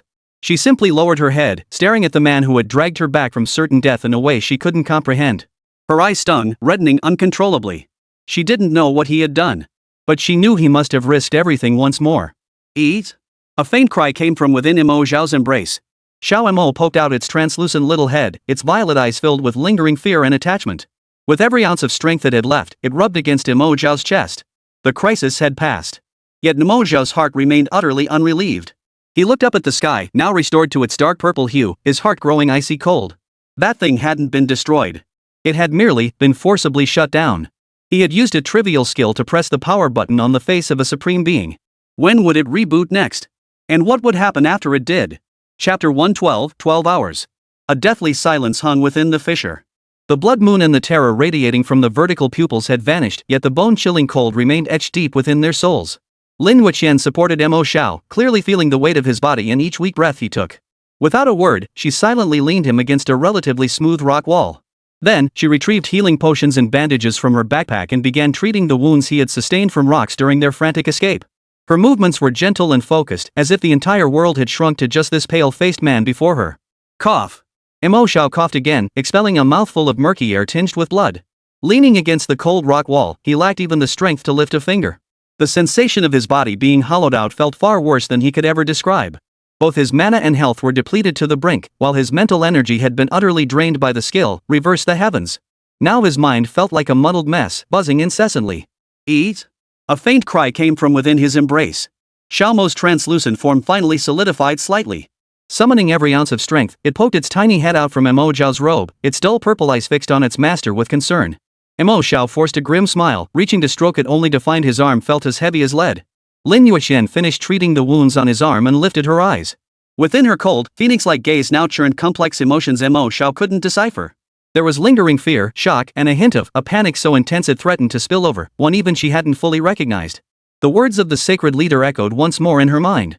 Don't let him walk down that old path again. What old path? In his previous life, to protect her, he had used a forbidden artifact and turned into dust scattered across the sky. And just now, to escape the encirclement of those Guishu stairs, he had unhesitatingly poured everything he had into those 20-odd, unleashing that world-shattering strike.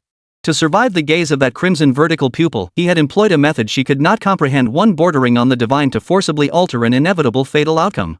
Each time, he walked the edge of a cliff. Each time, he treated himself as a disposable pawn. What difference was there between this path and the one he had walked in his past life? She believed her rebirth meant she was the one holding the pieces, capable of changing everything. Yet in the end, she could only watch helplessly as he repeatedly placed himself in life or death predicaments. And she could do nothing. This helplessness terrified her more than death itself. She opened her mouth, her throat parched. Words failed her, everything seemed hollow in the face of that apocalyptic scene. Don't overthink it, Mo Xiao said hoarsely, as if reading her mind. Staying alive matters more than anything else. He closed his eyes, forcing himself to calm down, and began to replay everything that had just happened. The Eye of the Abyss. That entity, beyond even the system's analysis, was undoubtedly a terrifying being surpassing the divine mystic tier, standing at the very apex of this world's pyramid. Why was it here? Did the sacred leader and the others know of its existence? If they did, yet still cast them into this place, then the purpose of this so-called trial was far more than mere level advancement. If they didn't, then things would be even more troublesome. A ticking time bomb hidden deep within the subspace, beyond the control of even the highest echelons of the Dragon Nation. Mo Xiao's heart turned to ice. His use of reversing heaven and earth seemed to resolve the crisis, but in reality, it merely pushed back the burning time of the fuse. The skill's cooldown was 30 minutes. But when would that thing reboot? An hour? A day? Or the very next second? No one knew. They were now like sitting atop a volcano ready to erupt at any moment, seemingly safe, yet with death's scythe hanging over their heads. We need to move somewhere else, Mo Xiao struggled, trying to sit up straight. Lin Yueqian hurriedly supported him. Don't move. Your body. I won't die, Mo Xiao cut her off, his gaze sweeping over the Guichu land he'd personally reduced to chaos. We can't stay here. We're making too much noise. His single shot of world-destroying fireworks had indeed scared off the Guichu stargazers, but it was like lighting a 10,000-meter-tall lighthouse in the pitch-black night. And that final reversal of heaven and earth was a direct provocation to the true master of this space. Staying here meant waiting for death. Lin Yueqian understood this truth too. She nodded silently, saying nothing more, only holding a bottle of top-grade life-restoring potion to Mo Xiao's lips. Mo Xiao drank from her hand. A warm current surged through his limbs, finally restoring a hint of color to his pallid face. He caught his breath and began assessing his condition. His mana and health slowly recovered under the potion's effect, but the mental exhaustion remained beyond its reach. He glanced at his skill bar. The icon 4, Reversal of Heaven and Earth LV1, was grayed out in cooldown, displaying a vivid red countdown, 29:17. This skill proved far more terrifying than he had imagined. It operated not on the physical plane, but on the level of laws and concepts. That was why it could affect an existence like the Eye of the Abyss. Was this the true power of the Hand of God? To touch the essence of all things, even interfering with concepts like time to a certain extent. This was his greatest trump card and his most dangerous one. Let's go. Having regained some strength, Mo Xiao rose to his feet with Lin Yueqian's support. They must leave this place of turmoil as quickly as possible. Yet, just as they prepared to move, Lin Yueqian's body suddenly stiffened. What's wrong? Mo Xiao immediately sensed her unease. Lin Yueqian didn't answer. She merely closed her eyes slowly. Her face, now cold again yet still tinged with pallor, bore an expression of profound confusion and terror. Her void sword body state had been forcibly stripped away under the crimson moonlight moments ago, and most of the fused power of the King of the Abyssal Ruins had dissipated. But not entirely. A thread of the most primordial power, belonging to the Guichu, had instead been branded deep into her soul under that terrifying gaze. Now, she could feel it. She felt the pulse of this world. She sensed the wailing vengeful spirits trapped within the earth's fissures. Even, she could sense that in the distant heavens, within the void that had just regained its tranquility, an unimaginably vast will lay dormant. It slept deeply, each breath causing imperceptible ripples in the laws of the entire subspace. And each of its heartbeats transmitted clearly into Lin Yueqian's perception. Once and again. Steady, powerful, pulsing with a rhythm of utter destruction. Like a countdown. A death countdown, gathering strength for its next awakening. Lin Yueqian opened her eyes, her phoenix-like gaze brimming with horror. It hasn't left. It's still here. It's sleeping. I can feel it. Mo Xiao's heart sank to the bottom of his chest. The very thing he feared most had come to pass. That thing had left behind a coordinate. And that coordinate was Lin Yueqian. Can you sense how long until it awakens next? Mo Xiao's voice was eerily strained. Lin Yueqian's body trembled slightly as she carefully sensed the rhythm emanating from the depths of her soul. After a long moment, she uttered an answer in a voice that was almost a whisper, one that sent both of them plunging into an icy abyss. About 12 hours. Chapter 113, Forging Armor. 12 hours. That number felt like an invisible iceberg, crushing down into the fissure, making the already frigid air feel as though it might freeze into frost. Lin Yueqian's body still trembled slightly. It wasn't from the cold, but from a fear deep within her soul, a dread of the inevitable, unstoppable end that was approaching. 12 hours later, that vertical pupil would open once more. Then, just as before, they would be stripped away inch by that icy gaze, ultimately reduced to the most insignificant dust on this black earth, leaving not a single trace behind. It was a slow, excruciating torture, its outcome already known. Despair, like a tidal wave, once again engulfed her heart. Yet, in this deathly silence, she heard an untimely voice. It was Mo Xiao. Leaning against the rock wall, his face still deathly pale, his breath still faint, yet the corners of his mouth slowly curled upward into an extremely peculiar arc. It was not a bitter smile, nor was it self-mockery. Rather, it was a smile, one tinged with amusement and madness, as if he had uncovered some colossal flaw. 12 hours. Mo Xiao murmured the number softly. Then he lifted his head to look at Lin Yueqian. His eyes, which had been unfocused from mental exhaustion, suddenly flashed with an astonishing brilliance. My skill has a 30-minute cooldown. Lin Yueqian froze. Her mind, numbed by extreme terror, couldn't immediately grasp the meaning of Mo Xiao's words. 30 minutes? What 30 minutes? Mo Xiao watched her bewildered expression, the smile on his face growing wider. He held up a finger and wiggled it lightly. Which means we've got ourselves an unlimited refill, supersized, alarm clock. It sleeps for 12 hours, and I only need 30 minutes to go back and press it again, sending it back to sleep. My great Sword Immortal Lin, do you understand now? We're not waiting to die. Mo Xiao's voice was soft, yet it struck like thunder, shattering every cloud of gloom and despair within Lin Yueqian's mind. Her cold, phoenix-like eyes snapped wide open. Yes. How could she have forgotten? Mo Xiao had just used a method she couldn't begin to comprehend to force those terrifying vertical pupils shut. That method had a cooldown period. And that cooldown period was 30 minutes. 30 minutes versus 12 hours. A wave of utter absurdity instantly washed away all the fear in her heart. That terrifying entity, rumored to be god tier, capable of making even deities tremble whose mere gaze could halt the laws of subspace. In Mo Xiao's eyes, it had become nothing more than someone who could be forced to hit snooze and stay in bed, a chronic oversleeper. What was this? A god tier threat? No, a god tier power bank. Lin Yueqian stared blankly at Mo Xiao's smug expression, at that familiar, infuriating gleam in his eyes, her heart filled with a tangled mix of emotions. She didn't know whether to laugh or cry. 1 second ago, she was trembling at the impending doom. The next, this man had turned the crisis that felt like the sky was falling into an exploitable glitch with a solution so simple it felt like a dimensional strike. She raised her hand, summoning every ounce of strength, only to deliver a half-hearted thump against his chest. Bastard! Her voice still trembled with the lingering shock of narrowly escaping death, yet the icy despair had vanished without a trace. Flattery, Mo Xiao grinned, accepting the compliment with open arms. He struggled to sit upright, his body regaining enough strength to reconsider their next move. Alright, since death isn't on the menu, we might as well get down to business. Mo Xiao's gaze swept beyond the fissure, across the ravaged land he had personally plowed through.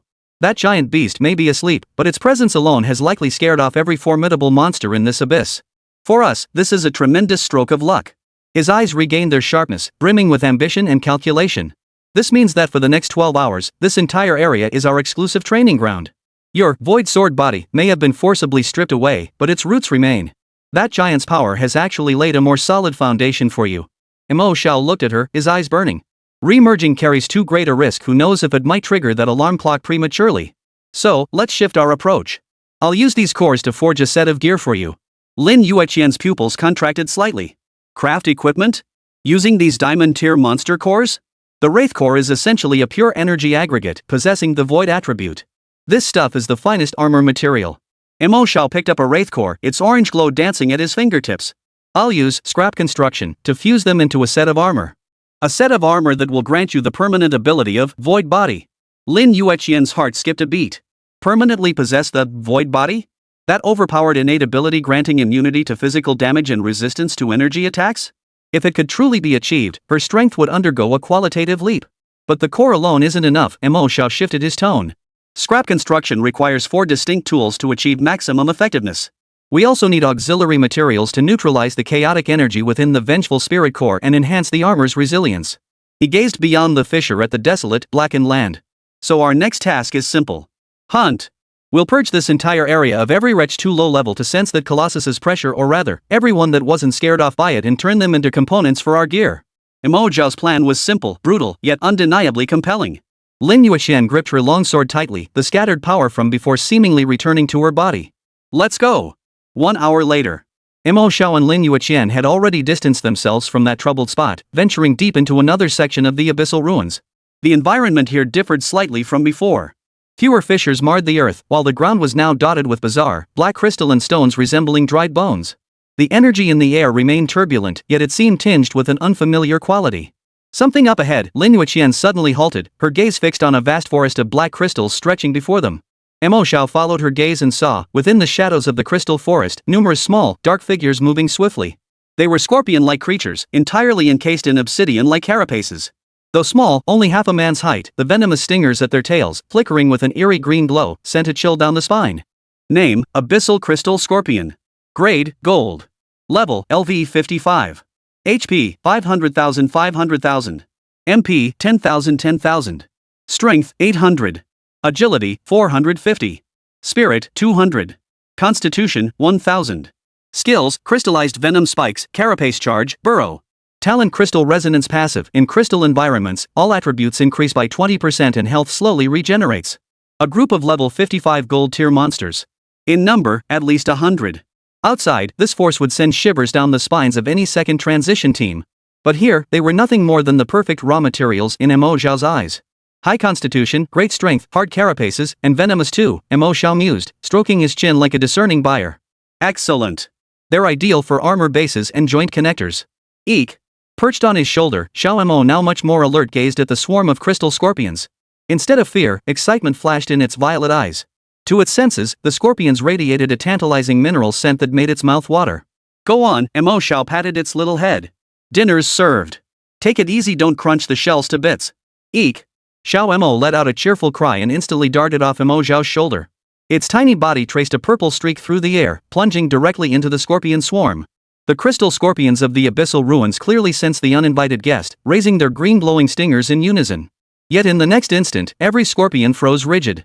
A profound, bloodline deep pressure emanating from a higher-order life force crashed down upon them. The moment Xiao Mo plunged into the scorpion swarm, its body swelled violently. Gone was the harmless, cute creature. Its form surged to over 3 meters tall, its entire body covered in purple scales flowing with ink-black patterns. A fearsome, bone-spiked tail whipped wildly behind it, while tiny black lightning bolts flickered incessantly between the 2 jagged dragon horns atop its head. The bloodline of Divine Dragon and Nightmare revealed its terrifying edge in that instant. Roar! A roar, a blend of dragon's cry and nightmare's screech, erupted from its maw.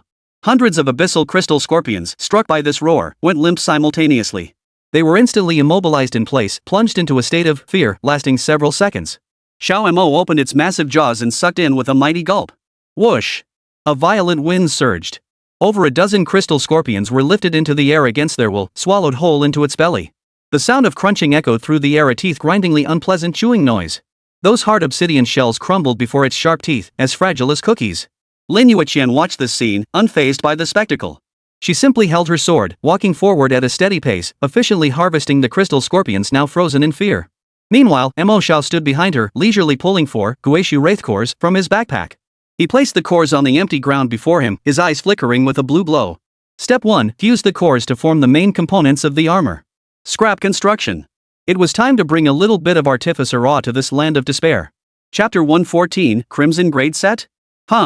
As Mo Xiao pressed his palm down, a dazzling blue pillar of light shot skyward, completely enveloping the 4 ground-bound cores of the Guishu Wraiths that radiated an ominous aura.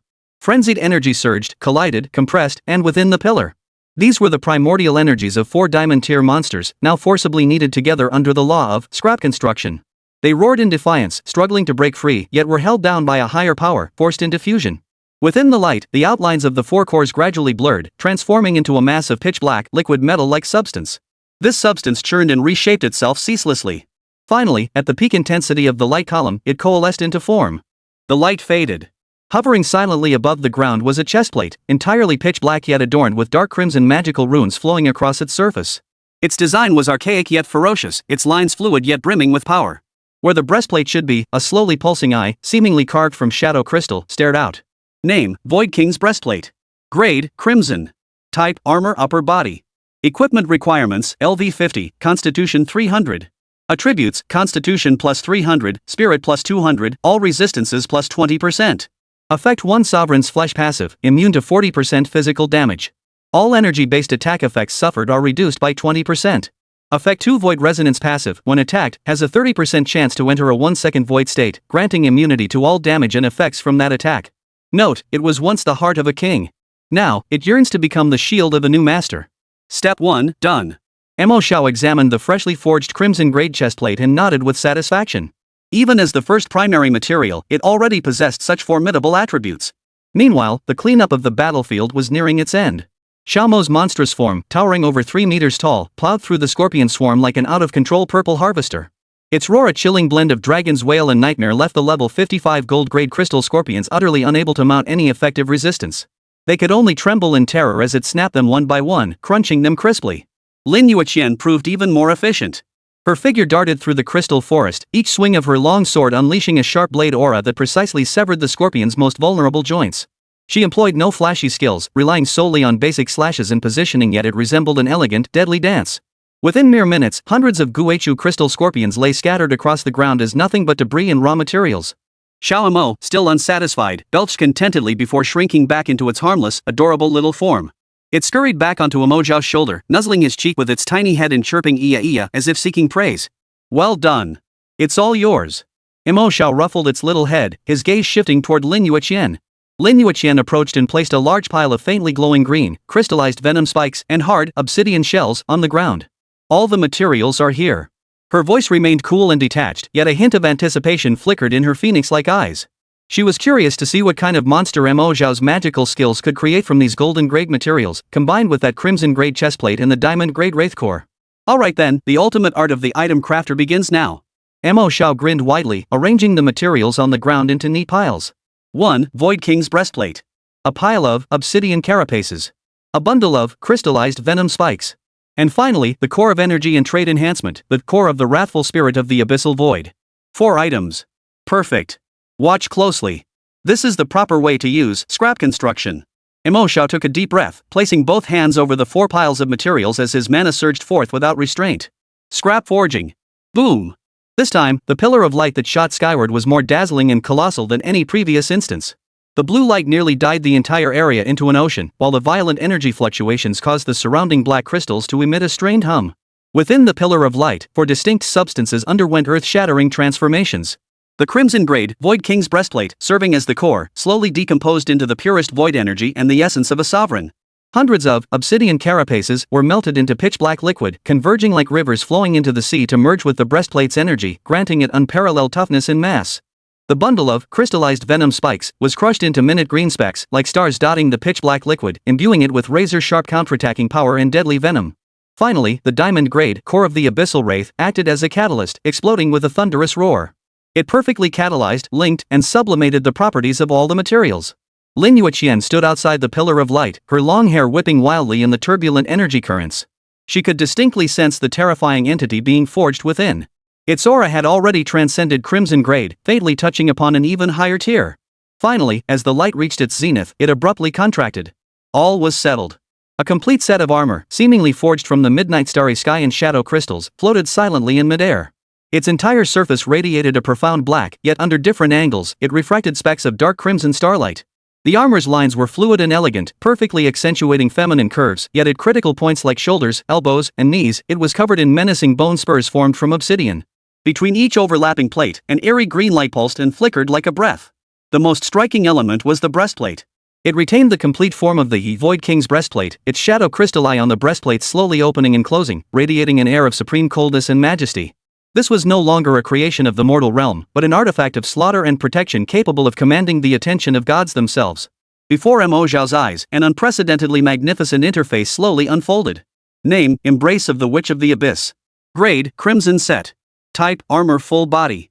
Equipment requirements, LV50, exclusive to Lin Yueqian. Set bonus 2-2, Strength plus 500, Agility plus 500, Constitution plus 800, Spirit plus 500.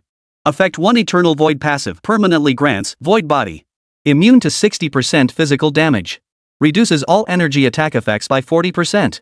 Effect 2 Crystallized Venom Spike passive. When struck by a melee attack, you inflict true damage equal to your Constitution stat on the attacker and apply the Abyssal Venom effect, causing them to lose 1% of their maximum HP per second for 5 seconds.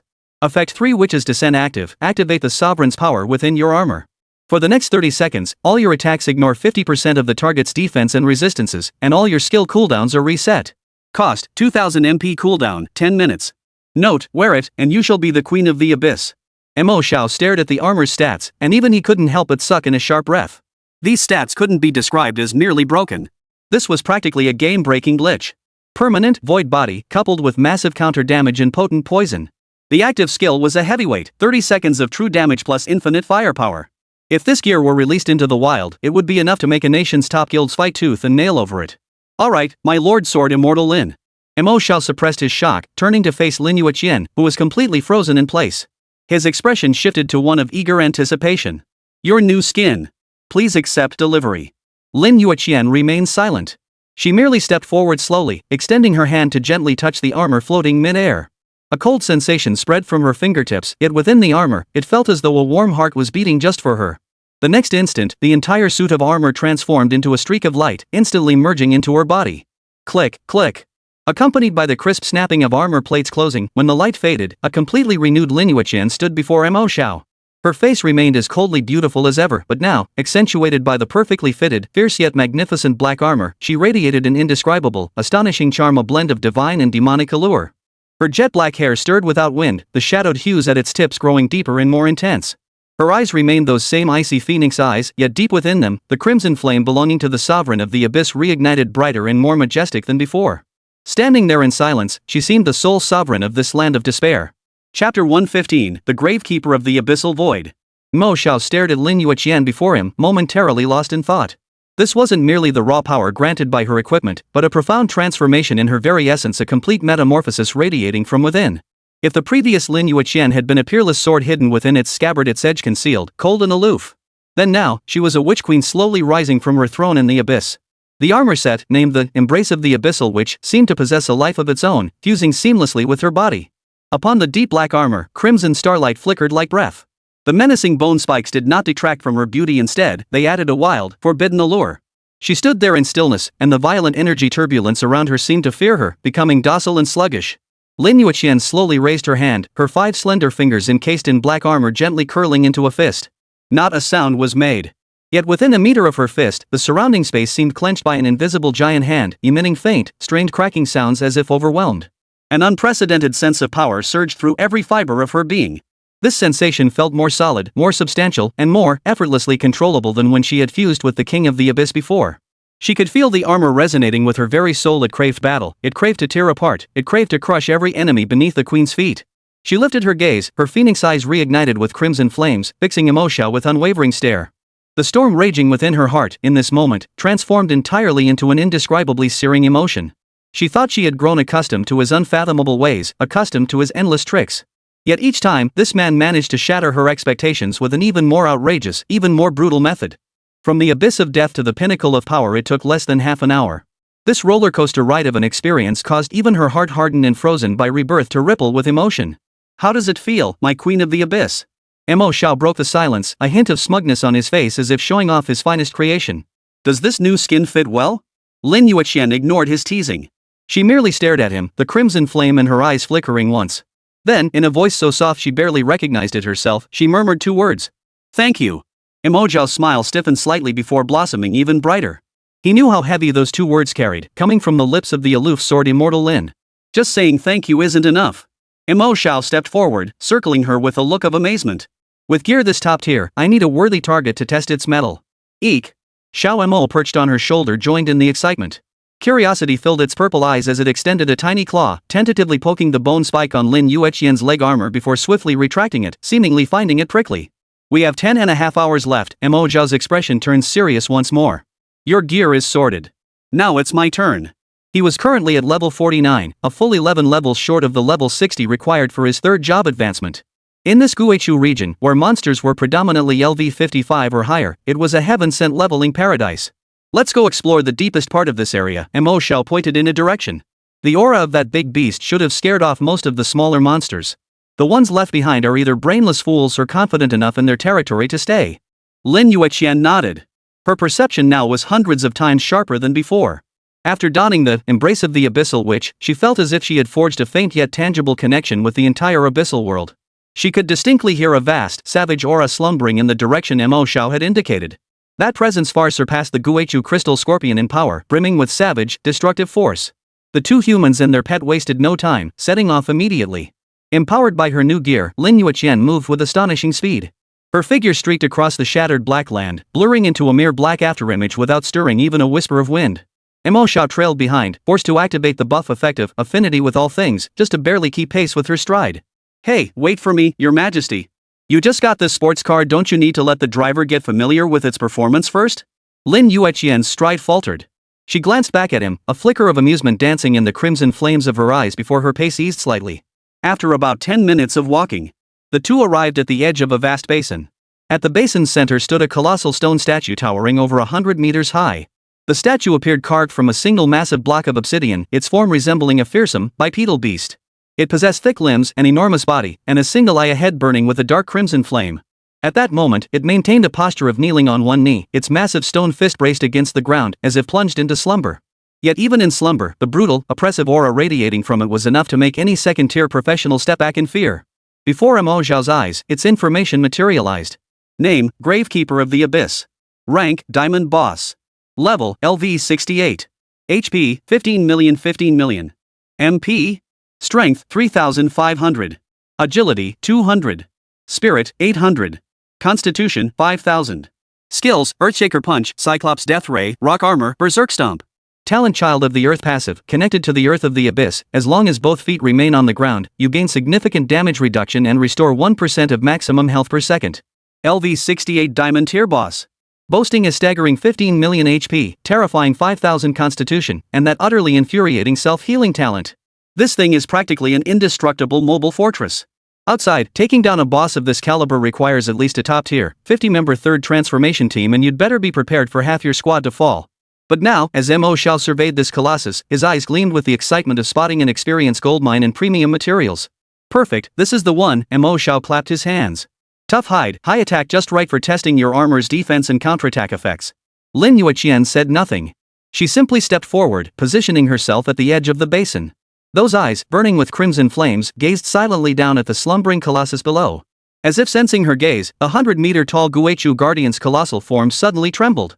Boom! Slowly, it rose from its slumber. The earth trembled violently beneath its movements. Its single eye, burning with dark crimson flames, slowly opened, instantly locking onto the tiny figure at the edge of the basin, a figure that radiated a threat and fury it could sense. Roar! A roar unlike any creature's, like mountains collapsing and earth splitting, erupted from its massive, rock-formed maw. Terrifying sonic waves transformed into visible shockwaves, sweeping toward its target. Mo Xiao instinctively took a step back, preparing to unleash a skill. Yet Lin Yueqian stood rooted to the spot, utterly still. The sonic shockwave, powerful enough to shatter steel, vanished without a trace the moment it approached within 3 meters of her body, as if colliding with an invisible wall. Not even a single strand of her hair stirred. A flicker of human-like confusion passed through the single eye of the Guichu Tombkeeper. It couldn't comprehend why its roar had no effect whatsoever on this tiny insect before it. But the boss's instincts drove it to attack. It raised its rock fist, larger than a house, its surface instantly glowing with an earthy yellow light. Then, with overwhelming force, it slammed down toward Lin Yueqian. Earth-shaking fist. This single blow could flatten an entire mountain. Facing this world-shattering blow, Lin Yueqian's face remained utterly expressionless. She didn't even draw the sword in her hand. She simply stood there silently, lifting her head to stare coldly at the approaching colossal fist with eyes burning crimson flames. Leave it to you, Mo Xiao declared, folding his arms and retreating leisurely to a safer distance, clearly ready to watch the show. The next second, the colossal fist crashed down with a thunderous roar. Chapter 116, Overwhelming Combat Power. Boom! The earth-shattering fist wind crushed every boulder at the basin's edge into dust. That rock fist, larger than a house, carried terrifying force capable of shattering mountains and rivers.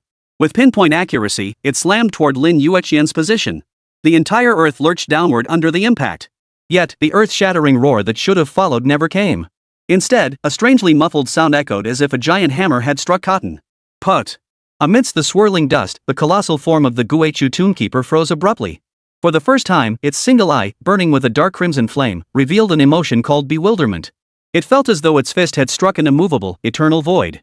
All its power was swallowed and dissolved the instant it made contact, vanishing without a trace. The dust slowly dispersed. Beneath the massive stone fist, Lin Yueqian remained standing calmly in place. She hadn't even raised a hand to block. The earth-shattering fist, a blow powerful enough to pulverize a third-tier tank into mincemeat, halted mere inches above her head, held steady by an invisible, imperceptible force field. Not even a single strand of her hair stirred. 0. A number symbolizing absolute defense slowly rose from above her head. Ha! The Gravekeeper of the Abyss let out a confused growl. It tried to raise its fist, only to discover a strange force emanating from the point of contact, sending waves of needle-like stinging pain through its rock-hard fist. The next second, a staggering damage number exploded from its massive skull. 8,580. Crystallized venom spike effect triggered. The damage wasn't high, but it was vivid red true damage. More deadly still, an eerie green glow rapidly spread from its fist up its arm. 150000. 150000. 150000. The effect of abyssal venom had taken hold. Draining 1% of its maximum health per second, this thick-skinned, tough-as-nails beast finally tasted what true pain felt like. Roar! Under the excruciating pain, the Gravekeeper of the Abyss let out a furious roar. It abruptly withdrew its fist, revealing the rock surface now covered in spiderweb-like cracks. From within the fissures, an eerie green poisonous glow seeped out. Its single eye locked onto Lin Yueqian with deadly intensity. The flame within its gaze shifted from fury to apprehension. Warm-up complete. Mo Xiao, standing at a distance with arms crossed, whistled. Your Majesty, it's your turn to perform. Lin Yueqian moved. Slowly, she raised her hand and grasped the hilt of the sword at her waist. Clang! A clear, piercing ring of steel echoed across the basin. Without using any skills, she simply took a step forward. In an instant, her figure vanished from its original spot. The next instant, she materialized ghost-like beside the Tomb Guardian's thick calf. The long sword in her hand transformed into a jet-black streak of light, flashing past in an instant. SSS-rank. A deep gash, cutting to the bone, appeared on the graveyard keeper's rock-hard calf, as thick as a city wall. 278,544. A staggering damage figure flashed onto the screen. This seemingly ordinary strike contained the terrifying attribute boost from the embrace of the Witch of the Abyss, combined with the inherent sharpness of Lin Yueqian's own Sword Immortal profession. The graveyard keeper, seething with pain, violently raised its foot, poised to unleash furious stomp. But Lin Yueqian's figure had already merged into the shadows, materializing behind it. Another strike. 281,031. Roar! The gravekeeper of the Abyss was utterly enraged. Its massive body whipped around, and within its single, flame-burning eye, energy began to gather wildly. A thick, dark crimson beam powerful enough to pierce mountains exploded forth. Monocular Death Ray. This death ray locked onto Lin Yueqian's aura, moving so fast it was impossible to evade. Yet Lin Yueqian did not move. She stood still, allowing the devastating beam to completely engulf her petite figure. Boom! The beam pierced through her body, crashing into the distant basin wall and leaving behind a bottomless, colossal crater. Beautiful, Mo Xiao couldn't help but praise. For within that beam of destruction, Lin Yueqian's figure remained utterly unscathed. 0. Void Echo triggered. 30% chance to negate all damage and effects from this attack. This scene utterly shattered the already limited intelligence of the Ruin's Gravekeeper. Unable to land a hit, taking damage upon contact, and even their ultimate proved useless. How could it possibly fight on? For the first time, an emotion called fear flickered in its single eye. Its massive body instinctively took half a step back. Don't let it escape, Mo Xiao's voice echoed faintly. Try your new skill. Finish it quickly. Lin Yueqian nodded. She lifted her head, and the phoenix-like eyes burning with crimson flames blazed with an intense light. A terrifying aura of supreme dominion erupted from her body. Witch's Descent. She murmured the skill's name softly. Hum. Every crimson-black magical rune across the entire set of Embrace of the Witch of the Abyss armor ignited in an instant. A ghostly green light surged wildly through the gaps between the armor plates. A terrifying power, far surpassing anything before, surged through her very bones. 30 seconds of infinite firepower activated. Lin Yueqian's figure moved. This time, it was no longer a test. Swirling sword shadows. Her form dissolved into an elusive phantom, closing the distance to the Ruin's Keeper in an instant. 5 swift slashes landed on the same wound within 0.1 seconds. 556,120. 560,341. 559,870. 562,119. 558,990. A barrage of astronomical damage numbers erupted wildly. Ignoring 50% defense, each strike dealt true damage. And this was merely the beginning. Sword of Light. Skill cooldown reset. Lin Yueqian's figure didn't pause for a moment, unleashing another sword flash. Sword flash. Sword flash. Sword flash. Within the basin, all could see only streaks of pitch-black sword light, like a colossal storm of death, completely engulfing the 100-meter-tall colossus. The Gravekeeper of the Abyss's health bar, once standing at 15 million, plummeted at a visible, frantic, cliff-like rate. 90%. 70%. 50%. It howled in agony, struggling desperately. It attempted to strike with its earth-shattering fist, yet failed to even graze the hem of Lin Yueqian's robe. It tried to defend with rock armor, but that shield proved as fragile as paper against the sword light that ignored all defenses. 10 seconds. A mere 10 seconds passed. When Lin Yueqian's figure reappeared at the edge of the basin. The colossal form of the Gravekeeper of the Abyss behind her was now covered in a crisscrossing web of terrifying sword scars. The flame-burning eye in its skull rapidly dimmed. Finally, accompanied by a wail of unwillingness. Crash! The colossal form of this Diamond Tier Level 68 boss crashed to the ground, shattering into countless fragments of rock and obsidian that scattered into a cloud of dust. Ding! Your party defeated the LV-68 Abyssal Gravekeeper Diamond Tier. You gained 5,800,000 EXP. Ding! You have leveled up. Current level, LV-50. Ding! You have leveled up. Current level, LV-51. Ding! You have leveled up. Current level, LV-52. A barrage of system notifications echoed frantically within Mo Xiao's mind. A warm golden glow of leveling enveloped him completely. 3 levels in one breath. Mo Xiao felt all his previous fatigue and weakness swept away in that golden glow, his stamina instantly restored to full. Awesome! He couldn't help but exclaim. This leveling speed was faster than riding a rocket. Where the boss had fallen, a pile of glittering loot lay quietly, radiating an enticing aura. Mo Xiao's gaze, however, immediately fell upon Lin Yueqian. The effect of Witch's Descent had ended, and the glow on her armor dimmed. Yet the crimson flame burning in Lin Yueqian's eyes showed no sign of weakening. If anything, it blazed even more fiercely. She stood motionless, staring at her hands encased in black armor, seemingly still immersed in the earth-shattering power she had just unleashed.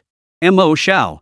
She suddenly spoke, her voice still her own, yet tinged with a cold, otherworldly resonance unlike any human's. She slowly turned her head, her phoenix-like eyes blazing crimson, locking directly onto Mo Xiao. This power. For the first time, the corners of her mouth curled upward in an imperceptible yet dangerously alluring arc. Truly captivating. Chapter 117, A More Perilous Region. Dead silence hung over the basin. The dust kicked up by the Diamond Tier boss's collapse had yet to settle completely. The smile on Mo Xiao's face froze the instant Lin Yueqian spoke those words. He stared at her. He stared into her phoenix-like eyes, now burning with an eerie crimson flame, and at the curve of her lips a dangerous, seductive arc he had never seen before. That wasn't Lin Yueqian. Or rather, not entirely. A cold aura, carrying a monarch's possessiveness and destructive intent, seeped through the armor known as the embrace of the Witch of the Abyss, eroding her will. Eep? Xiao and Mo on her shoulder keenly sensed the shift in atmosphere. It retracted its neck, its violet eyes reflecting confusion and unease as it instinctively burrowed deeper into Mo Xiao's collar. Mo Xiao remained motionless, silent. He simply watched her silently, his gaze devoid of fear or panic. Instead, it held an almost surgical calm, the kind of extreme composure one might see in a doctor dissecting a specimen. He could sense that Lin Yueqian's soul was engaged in a silent battle against that foreign will. Deep within her eyes, there was struggle and resistance, but more than that, she was drawn to that world-shattering power, sliding step by step toward the edge of ruin. This was equipment backlash. Any powerful piece of equipment possessing its own will could potentially undergo this phenomenon. Especially this set, the Embrace of the Witch of the Abyss. At its core lay 4 diamond great wraith cores, the lingering echoes of the Abyss King's power. This power was too great, powerful enough to warp a person's mind. Enchanted? Mo Xiao finally spoke, his voice calm, even tinged with amusement. He took a step forward, ignoring the suffocating pressure emanating from Lin Yueqian, walking directly before her. They stood less than half a meter apart. He could clearly see the flickering crimson flames dancing within her pupils, could smell the dangerous scent emanating from her, a potent blend of youthful fragrance and the tang of sulfur and rust.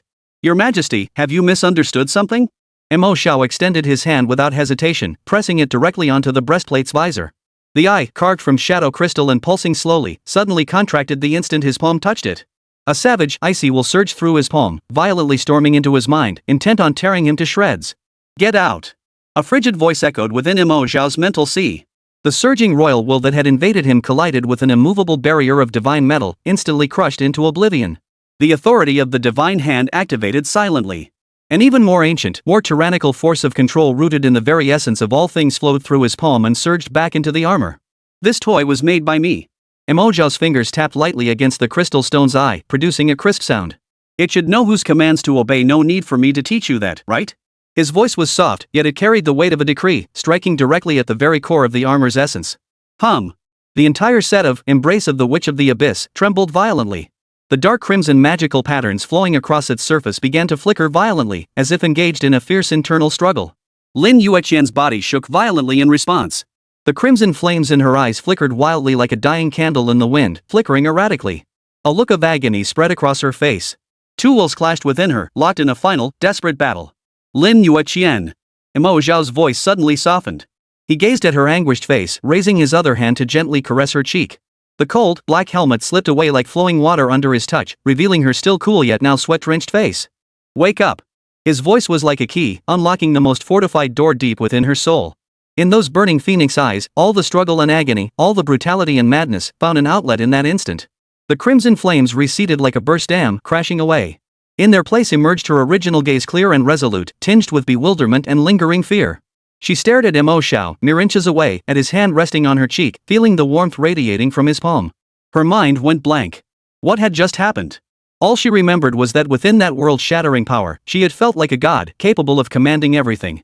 It was an incomparable, intoxicating sensation. Until his voice broke the silence. Her mouth opened, her throat parched. Uncontrollably, a faint blush spread across her cheeks. Welcome back. Mo Xiao withdrew his hand, his face resuming that infuriatingly smug grin.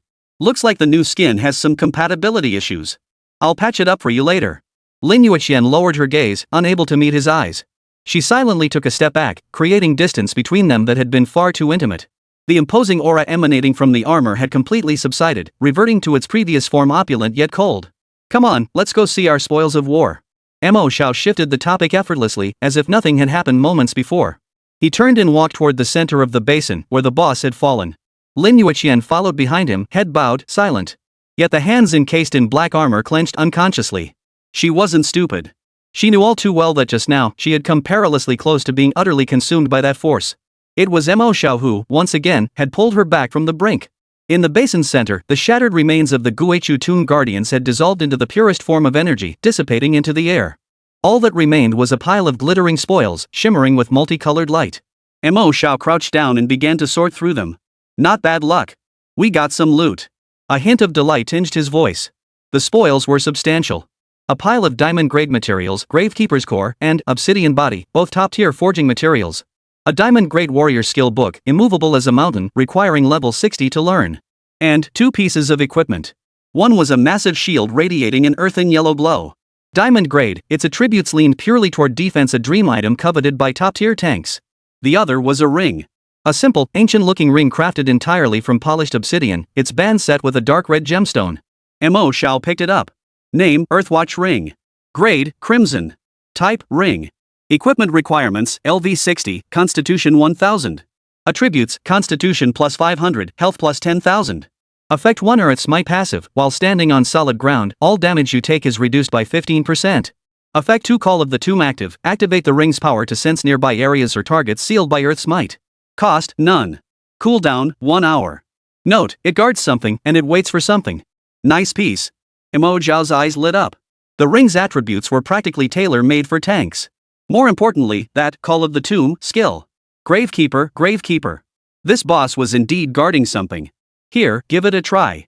Without hesitation, Mo Xiao activated Tomb Summon. The dark red gemstone on the ring's face in his hand suddenly emitted a faint glow. An invisible energy fluctuation radiated outward from the ring, spreading through the air. 1 second, 2 seconds. Just as Mo Xiao thought there would be no reaction. At the basin's deepest point, the rock wall pierced by the one-eyed death ray into a massive molten cavern began to violently tremble without warning. Boom! Rocks tumbled down, sending dust and debris flying. The rock wall slowly parted like 2 ancient, long-sealed doors, opening outward on both sides. An aura more ancient, more deathly still, and more perilous than that of the Guichu Tomb Guardians surged forth from the darkness beyond the doors. It was a darkness so profound it seemed capable of swallowing all light. Within the gloom, a staircase paved with white bones could be faintly discerned, leading deep into the earth. At the end of those steps, countless crimson points of light flickered like ghostly flames, densely packed and glowing. Chapter 118, The Awakened Armor. Deep within the basin, the newly opened stone door resembled a scar leading to hell. Beyond it lay an abyss of darkness that swallowed all light, and the staircase paved with countless white bones, leading into the unknown. Deathly stillness. A stillness purer than any corner of the Guichu world. The aura that washed over them was icy, ancient, and decayed like a tomb sealed for 10,000 years suddenly opened, the very air thick with the stench of rotting souls. Mo Xiao's gaze pierced straight through the darkness, landing on the dense cluster of crimson points glowing at the end of the stairs. They were not flames, nor were they gems. They were eyes. Hundreds upon hundreds of pairs, eyes filled with deathly stillness and venomous hatred, stared unblinkingly at the 2 uninvited guests from the darkness. Ease? Xiao Mo retreated entirely into Mo Xiao's collar, leaving only a pair of violet eyes peering fearfully at the scene beyond the door. Its heritage, a blend of divine dragon and nightmare bloodlines, sensed the presence of a natural predator in that moment. Lin Yueqian stood silently beside Mo Xiao. The embrace of the Witch of the Abyssal Void armor she wore had fallen completely silent, yet she could sense the power within it, the power belonging to the sovereign of the Abyssal Void stirring restlessly. It was not fear, but rather, a yearning akin to returning home. As if something in the darkness beyond the door was calling to it. A boss guarding a door, with a pack of minions beyond it. Mo Xiao broke the silence, his voice calm as he stroked his chin, analyzing with interest. Standard dungeon door opening procedure. Looks like we've triggered a hidden quest. Lin Yueqian shot him a glance. What was this man made of? Facing a bizarre scene that would make any third transition team's scalp crawl, he remained as relaxed as if strolling through his own backyard. Shall we go in? She asked. Of course. Mo Xiao answered without hesitation, a gleam lighting up his eyes. Fortune favors the bold. Besides, our alarm clock is still ticking away up there. He glanced up at the shattered sky. Though empty, he knew that terrifying eye of the abyss lay dormant there.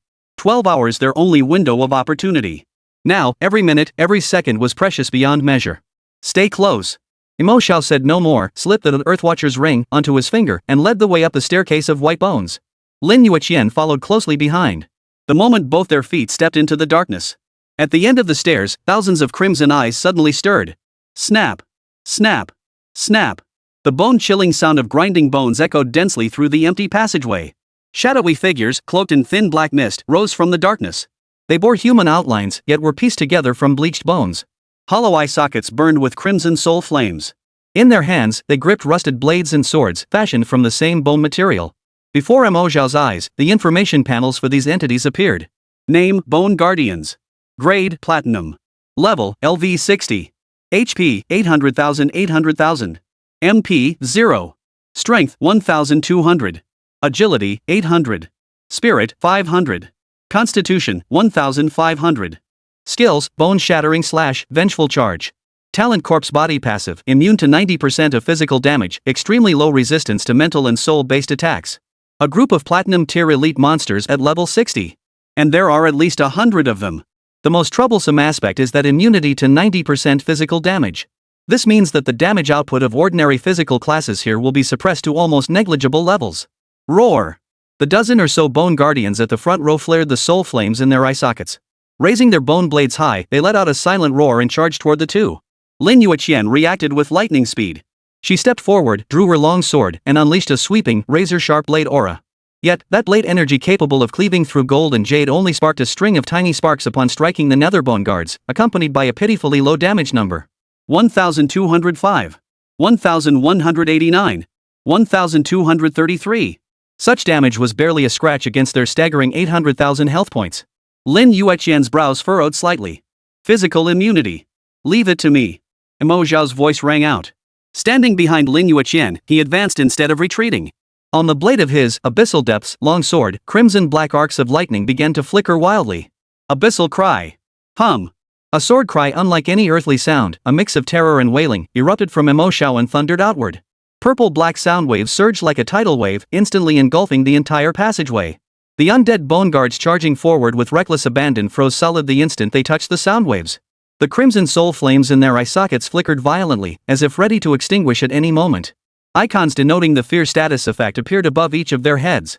Simultaneously, rows of purple magic damage numbers erupted wildly from their bodies. 73,550. 73,550. 73,550. The 300% magic attack damage from Abyssal Cry, combined with Mo Xiao's terrifying magic attack now exceeding 7,000, dealt devastating blows to these undead creatures with extremely low mental resistance. With a single strike, the health bars of over a dozen frontline bone guards were drained by more than half. Yueqian, activate Witch's Descent. Mo Xiao's voice was eerily calm. Clear them quickly. Don't give them a chance to react. Understood. Lin Yueqian hesitated not a moment. The crimson flames in her eyes reignited. Witch's Descent. The terrifying power surged through her body once more. 30 seconds of infinite firepower activated. Her target was no longer these minions. Instead, she fixed her gaze upon the end of the staircase. Sword of Light. Skill cooldown reset. Sword of Light. Skill cooldown reset. Ignoring the fear-stricken bone guards, she unleashed every skill she possessed, pouring them all into the densest cluster of monsters. Ignoring the 50% defense reduction, each of her slashes dealt astronomical damage. In an instant, the passage was filled with crisscrossing sword light and flying bone fragments. Mo Xiao stood behind her, becoming her most steadfast support. He refrained from using area of effect skills, instead thrusting his Abyssal Depths longsword forward with a fierce thrust. Throw item. Clang. Abyssal Depths instantly shattered into 9 purple-black sub-blades. Like 9 deadly venomous serpents, they darted through the terrified horde of monsters, reaping the last breaths of the critically wounded Netherbone guards. Each fragment dealt 400% magic attack damage. Each piercing strike extinguished the last flickering soul flame within a guardian's eye socket. 2 players, one responsible for burst clearing, the other for precise finishing blows. Their coordination was seamless. In a mere 20 seconds, over 100 platinum tier level 60 Netherbone guards were utterly annihilated. The entire passageway fell back into deathly silence. The ground was strewn with shattered bones and scattered materials glowing with platinum light, breath of the dead. Ding! You have leveled up. Current level, LV 53. Another golden light of advancement flared. Mo Xiao felt the renewed surge of power within him, yet his heart held little joy. His gaze swept across the ravaged battlefield, fixing on the end of the bone staircase. There, a far vaster subterranean chamber lay before them. A colossal, majestic underground palace, forged from obsidian and an unknown metal, appeared before the two. The style of the palace exuded a raw, savage aura. Countless grotesque reliefs of demon gods and colossal beasts carved into the walls radiated a heart-stopping, oppressive presence from each statue. At the very center of the chamber, resting in solemn stillness, was an enormous structure carved from a single block of shadow crystal. A stone coffin. The sarcophagus stretched 100 meters in length, its entire body pitch black. Its surface was engraved with countless magical runes more intricate and ancient than those adorning the embrace of the Witch of the Abyss. An indescribable aura, blending the majesty of a sovereign with the eternal stillness of death, slowly seeped forth from the sarcophagus. This was the true tomb. The Guichu guardians did not guard the gate, but this sarcophagus. Looks like we've found the main attraction, Mo Xiao murmured. Yet Lin Yueqian offered no reply. The moment her eyes fell upon the stone coffin, her body froze rigid. Without warning, the embrace of the Witch of the Abyss she wore lit up on its own. Every dark crimson magical rune seemed to come alive, flickering wildly and emitting a series of eager hums. An irresistible pull, stemming from the very source of her bloodline and power, emanated from the massive stone coffin, locking onto her with an iron grip. Ugh! Lin Yueqian let out a pained groan. The crimson flames in her eyes flared uncontrollably once more, burning more intensely than ever before. She felt her soul being forcibly dragged toward the stone coffin by a colossal force. Mo Xiao. She managed to utter, her voice trembling with fear she hadn't even recognized herself. She reached out, grasping at Mo Xiao beside her as if he were her last lifeline. But at that very moment, crack! A crisp sound, like the shattering of ice frozen for 10,000 years, rang out clearly from the massive stone coffin at the center of the underground palace. A crack appeared in the coffin lid. A crimson light, purer than the abyss and colder than death itself, shot out from that crack, striking Lin Yueqian with pinpoint accuracy. Chapter 119, The Stone Coffin Opens. The crimson light that shot forth from the coffin's crack was neither energy nor substance, but a pure projection of will. It ignored distance and obstacles, enveloping Lin Yueqian completely the instant it appeared. Buzz! The embrace of the Witch of the Abyss on Lin Yueqian's body emitted an unprecedented, intense hum. Every dark crimson magical rune glowed to its utmost brilliance, as if cheering and welcoming its true master. An irresistible pulling force surged from the depths of her soul, attempting to drag both her consciousness and her body into the colossal shadow crystal sarcophagus. Her body stumbled forward uncontrollably. Beneath her feet, ancient magical patterns identical to those on the stone coffin emerged, forming a crimson magic circle that bound her tightly. Mo Xiao. For the first time, Lin Yueqian's voice carried genuine panic. The crimson flames in her eyes had completely overtaken her original iris color. They were no longer a symbol of power, but a sign of corruption and possession. Mo Xiao's expression darkened completely in that instant. Without a moment's hesitation, he flashed to her side and seized her arm. Ultimate Hand. An orange glow ignited in his palm, attempting to forcibly tear Lin Yueqian free from the strange, pulling force. Yet this time, the infallible Ultimate Hand proved ineffective. What he grasped felt like nothing more than a soulless shell. That force acted directly upon Lin Yueqian's soul, a realm beyond his reach. Damn it! Mo Xiao cursed under his breath as he watched the light in Lin Yueqian's eyes grow increasingly dim. Her consciousness was being rapidly assimilated and devoured. Meanwhile, Lin Yueqian's consciousness had already plunged into a boundless blood-red inferno. She was no longer herself. She had transformed into a colossal giant, clad in monstrous armor forged from shards of stars and black iron from the abyss, wielding a giant axe capable of cleaving the heavens. Beneath her feet lay shattered stars and the countless corpses of gods and demons. Before her eyes, 9 golden suns blazed with sacred radiance yet radiated an aura of utter destruction. Within each blazing orb stood a golden deity whose features remained indistinct yet radiated supreme majesty. Lord of the Abyss, your path ends here. Surrender your essence and find eternal rest. A vast, icy voice echoed within her mind. No, within his mind. Rage. Resentment. Overwhelming battle intent. Countless emotions not her own surged like a burst dam, instantly shattering her reason. She could feel him roaring, burning his last remnants of life and divine spirit, swinging his great axe to deliver a final, desperate strike at the 9 blazing suns. This was the memory of the King of the Abyss. His final battle before his fall.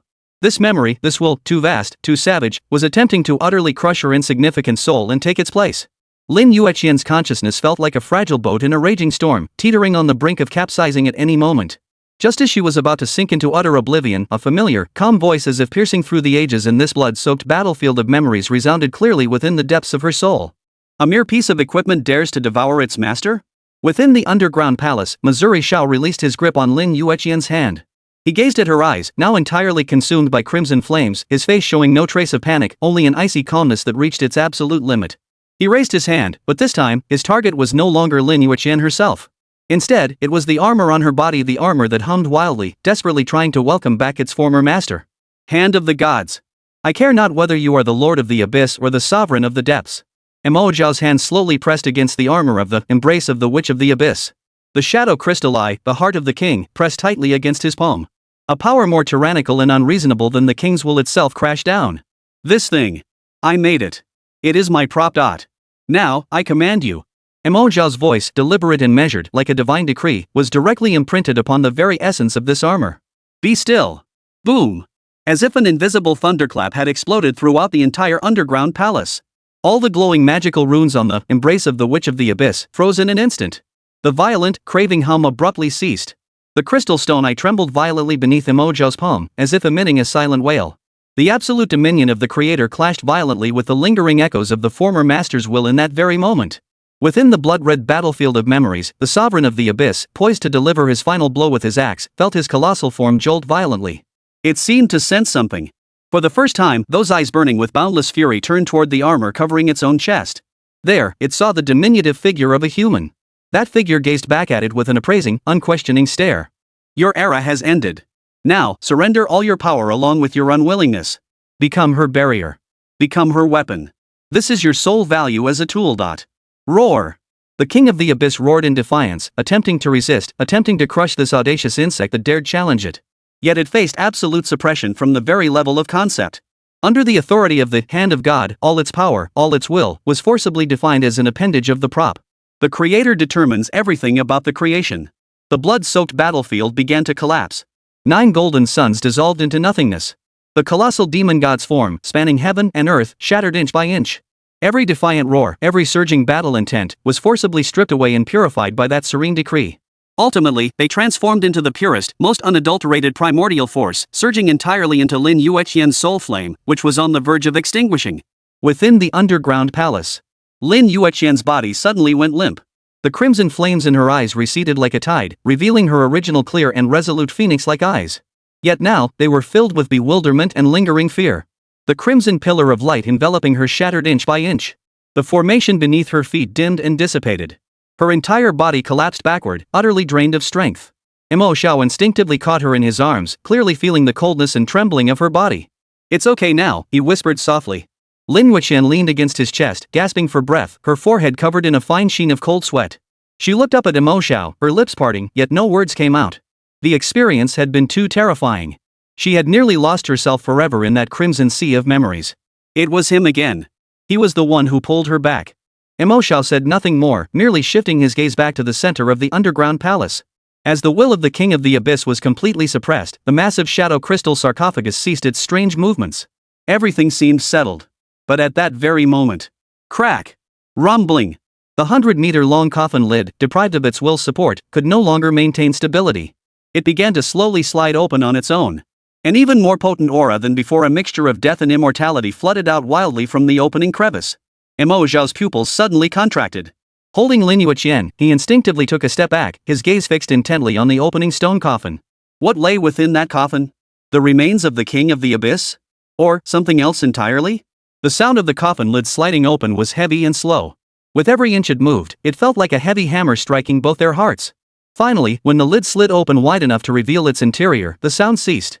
Mo Xiao and Lin Yueqian simultaneously held their breath, gazing into the profound depths of the coffin. The stone coffin lay utterly empty. No corpse, no burial artifacts, nothing at all. Only at the very bottom of the stone coffin lay something, still and silent. It was a heart. A heart composed entirely of shadow crystal, its surface covered in ancient magical runes, and it was still, slowly beating. With each beat, the entire underground palace trembled. Beside this heart lay a sword. A long sword that pierced through the heart, pinning it firmly to the coffin's base, burning with an eternal, golden flame. Chapter 120, The Heart of the King of the Abyss. A deathly silence hung within the underground palace. The 100-meter-long shadow crystal coffin lay like a dormant ancient beast, resting silently at the tomb's center. Within it unfolded a bizarre tableau capable of shattering any practitioner's understanding. A heart. A heart forged from the purest shadow crystal, engraved with countless ancient magical runes, pulsed slowly and powerfully, beat after beat. Each beat caused the entire underground palace, and indeed the entire Guishu subspace, to tremble faintly. It was a rhythm born from the very source of life, pulsing with a primal, brutal, and immortal aura. And pinning this heart firmly to the coffin's base was a sword. A long sword blazing with golden flames. The flames were holy and blazing, like an eternal sun in the heavens, radiating supreme authority that judged all evil. It pierced the heart, firmly suppressing that savage force, creating a fragile yet absolute balance. Darkness and light, decay and sanctity, death and eternity. Two diametrically opposed yet equally colossal forces waged a silent war within this confined space, a conflict that had raged for untold millennia. Lin Yueqian leaned against Mo Xiao's embrace, her body still trembling slightly. Her face remained pale, yet her clear phoenix-like eyes were fixed intently on the scene within the stone coffin, her mind utterly captivated. She could distinctly feel the embrace of the Witch of the Abyss she wore tremble faintly because of that heart of primal yearning stemming from her very essence. Yet simultaneously, her soul trembled with a deep-seated reverence and awe at the presence of that golden flame-wielding sword. So that's how it is. Mo Xiao's voice broke the dead silence. He steadied Lin Yueqian, his expression shifting from initial shock to understanding and a hint of uncontrollable excitement. He resembled an archaeologist who had discovered a priceless treasure, his eyes blazing with fervor. A sealed heart, a sword to suppress it. He pulled Lin Yueqian toward the edge of the stone coffin, gazing down at the astonishing scene. This so-called Guichu isn't some trial space at all. It's a prison, a colossal prison built solely to contain this heart. As they drew nearer, two unprecedentedly ornate information panels materialized before Mo Xiao's eyes. Name, Heart of the Guichu's Sovereign Seal damaged. Grade, Immortal Spirit. Type, Special Material Energy Core. Effect, contains 99% of the Guichu King's primordial power, possessing the might to reshape worlds and overturn laws. Status, suppressed by the power of the Sword of Divine Judgment, with energy activity below 0.1%. The seal's power is being eroded moment by moment. Note, when the shackles shatter, the king shall return from the throne of death. Name, Sword of Divine Judgment Energy Projection. Grade? Type, Special Item Sealing Core. Effect, a power projection left by a great being, possessing absolute divine attributes of purification, judgment, and decree, specifically designed to suppress the heart of the king of the ruined realm. Status, energy is steadily dissipating, projected to vanish completely in 10 hours and 27 minutes.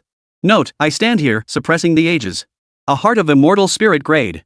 A sacred sword of unknown rank. Mo Xiao's breath caught for half a second. Everything made sense now. What the sacred head referred to as a 12-hour window period had nothing to do with the slumbering time of the Eye of the Abyssal Void. It was the remaining duration the energy of this Sword of Divine Judgment could sustain. Once the sword's energy depleted and the seal shattered, this immortal spirit Greatheart would fully awaken.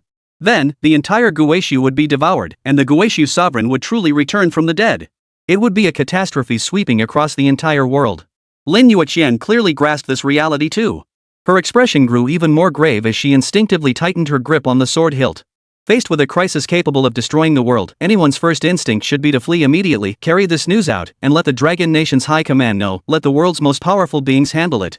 But Mo Xiao did not. Not only did he not retreat, the light in his eyes grew brighter and brighter, and a mad curve even spread across his lips against his will. Crisis? No.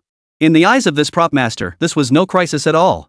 This was clearly a set of the most top-tier materials in history, laid out before him, waiting for him to dissect them.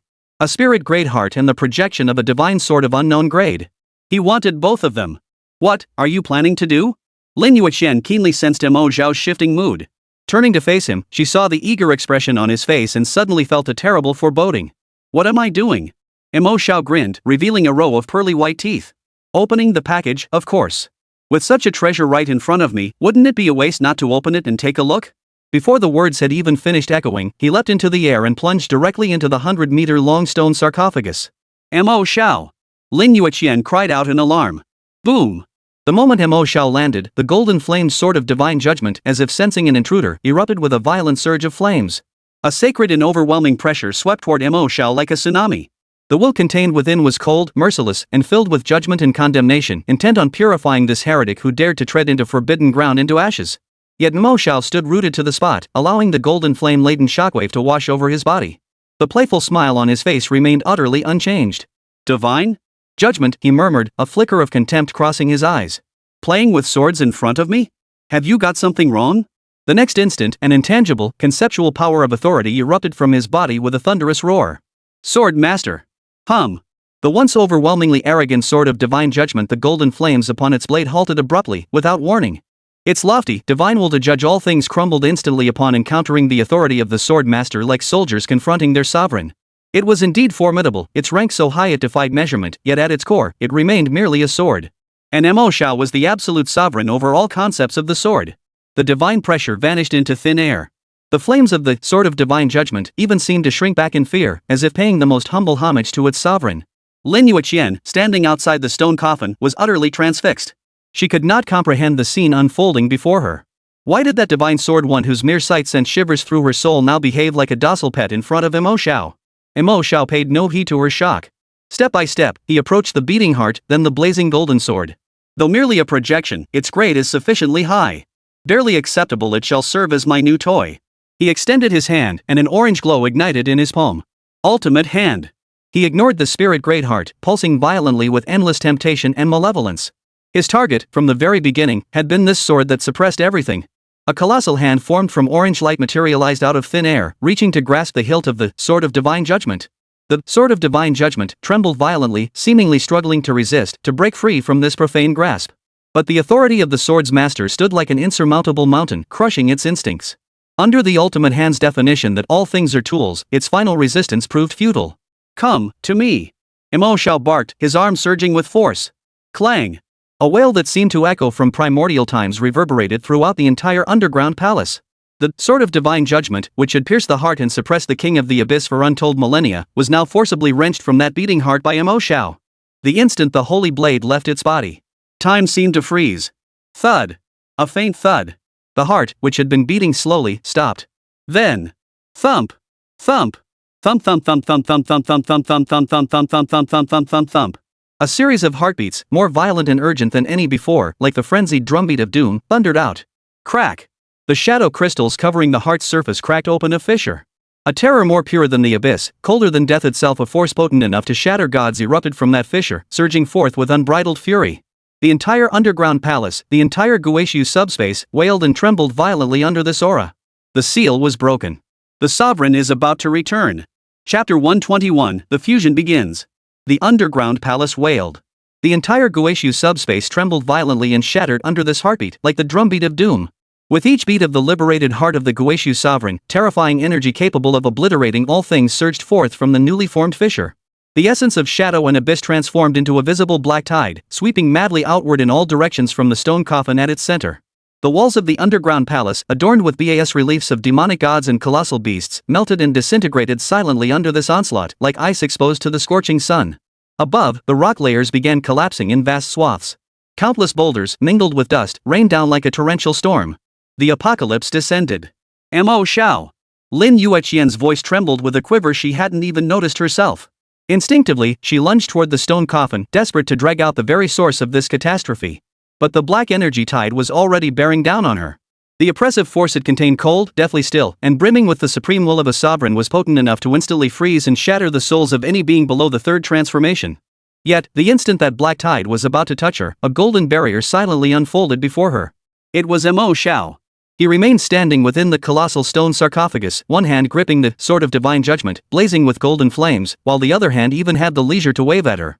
The sacred blade in his grasp radiated a light that formed an absolute domain, repelling all the encroaching dark energy. He stood at the eye of the storm, beneath the frantically pulsing, apocalyptic might of the king's heart, above the collapsing, crumbling heavens. Yet he himself seemed to be strolling through his own backyard, a hint of appreciative amusement even playing on his face. A divine spirit great heart. Its vitality is truly something else. Mo Xiao glanced down at the heart beneath his feet, its frantic beats accompanied by ever-widening cracks. His tone brimmed with admiration, as if appraising a gem of exceptional quality. Get out! This place is collapsing! Lin Yueqian shouted urgently. She couldn't comprehend what this man was thinking. He had personally unleashed a monster capable of destroying the world, yet remained so calm? Collapse? Mo Xiao smiled. He lifted his head, surveying the crumbling scene around him. No, it's not collapsing. It's coming to life. He extended a finger and tapped the stone sarcophagus beneath his feet. This prison, this entire subsystem, exists solely through the power of this heart. Now that the seal is broken, it's merely returning to its true form. His gaze returned to the heart. Dark energy seeping from the fissure slowly coalesced above the stone coffin. Formless and shapeless, it was a pure mass, a conglomeration of will composed of malice, brutality, resentment, and endless grievances. The lingering echo of the king of the abyss. It roared and snarled, though no sound escaped it. Yet the terrifying psychic shock sent a stabbing pain through Lin Yueqian's mind outside the stone coffin, nearly forcing her to her knees. The embrace of the witch of the abyss upon her body began to hum uneasily once more, stirred by the call of this will. Yet Mo Xiao, standing at the center, seemed utterly unaffected. With a hint of amusement, he even waved the Sword of Divine Judgment in his hand toward the gathering will of the sovereign. Be quiet. 2 simple words. The dark will, churning wildly, suddenly froze. It sensed that the sword, its sworn enemy that had suppressed it for countless millennia, now radiated an aura that filled it with even greater dread and incomprehension. That was absolute dominion. The authority of the Sword Master allowed the divine judgment sword in Mo Xiao's grasp to unleash power far surpassing its own projection. Mo Xiao paid no further heed to the cowed royal will. He weighed the holy blade in his hand, glanced at the heart beneath his feet, and wore a satisfied expression. Right then, the appetizer's done. Time for the main course. He turned his head to look at Lin Yueqian outside the stone coffin. His pitch-black eyes shimmered with a creator's light, bordering on madness. Yueqian. Lin Yueqian responded instinctively. Come here. What? Lin Yueqian froze. Come down. Join me. Mo Xiao's tone brooked no argument. The show is about to begin. You wouldn't want to miss the best seats in the house. Lin Yueqian's mind went blank. Reason told her she should turn around immediately and flee this place of impending destruction as fast as she could. But before her mind could process it, her body had already made its choice. She drew a deep breath and leapt, plunging into the massive stone sarcophagus. A golden light screen enveloped her securely, shielding her from all the chaos and oppressive force outside. Standing beside Mo Xiao, she watched the eager expression on his face and finally couldn't help but ask, "What exactly do you intend to do?" Something every prop master dreams of doing. A brilliant blue light flared in Mo Xiao's eyes. It was the precursor to the activation of scrap construction. Look, he said, pointing the holy sword at the heart beneath their feet, this thing is purine, the ultimate darkness, filled with the power of destruction and decay. Then he raised the holy sword in his hand. And this, he declared, holding the sacred sword aloft, is pure yang, the ultimate light, imbued with the divine essence of judgment and purification. Taken alone, both are treasures powerful enough to drive the world mad. But their wills are too fierce, their natures too extreme, no one can ever master them completely. A confident smile spread across Mo Xiao's lips. Therefore, to harness them, one must find a perfect vessel, a fulcrum capable of bearing both light and darkness, harmonizing divinity and demonhood. His gaze settled on Lin Yueqian. More precisely, it rested upon her magnificent yet monstrous set of armor, the embrace of the Witch of the Abyss. This armor, forged from the core of Guichu's vengeful spirits, is an extension of the sovereign's power. It can serve as the bridge connecting to the heart. Lin Yueqian followed his words, seeming to grasp something, yet the ominous foreboding in her heart only grew stronger. Residual material construction required 4 items. The holy sword was the first, the heart the second, and her armor the third. Then what of the fourth? Mo Xiao, you. Before she could finish, Mo Xiao's next action left her utterly stunned. Mo Xiao's left hand glowed with a familiar orange light. Ultimate hand. Without hesitation, he reached out his hand toward the divine great heart pulsing wildly beneath his feet, radiating apocalyptic power. Roar! The cluster of sovereign will above let out a silent roar. The heart itself erupted with an unprecedented force of resistance, attempting to shake Mo Xiao's hand away. I told you, don't interrupt. Mo Xiao's gaze instantly turned icy. The authority of the divine hand descended with a thunderous crash. That control, more ancient and overbearing than anything else, originating from the very essence of all things, gripped the throats of the king's heart, and the lingering echo of will like an invisible giant hand. All resistance ceased abruptly. Before the creator, all creations possessed only the right to submit. Mo Xiao's hand firmly grasped the beating heart. Ding! Special item detected, Heart of the King of the Abyss Immortal Spirit Grade. Added to scrap constructions sequence. The system's notification rang clearly within Mo Xiao's mind. It worked! Chapter 122, Divine Demon Judgment. Ding! Special item Heart of the King of Guichu Immortal Spirit Grade detected. Added to scrap constructions sequence. The system's notification sounded clearly within Mo Xiao's mind. Success! Under the absolute authority of the Hand of God, this immortal spirit grade heart capable of overturning worlds was forcibly redefined as an item, stripped of all resistance.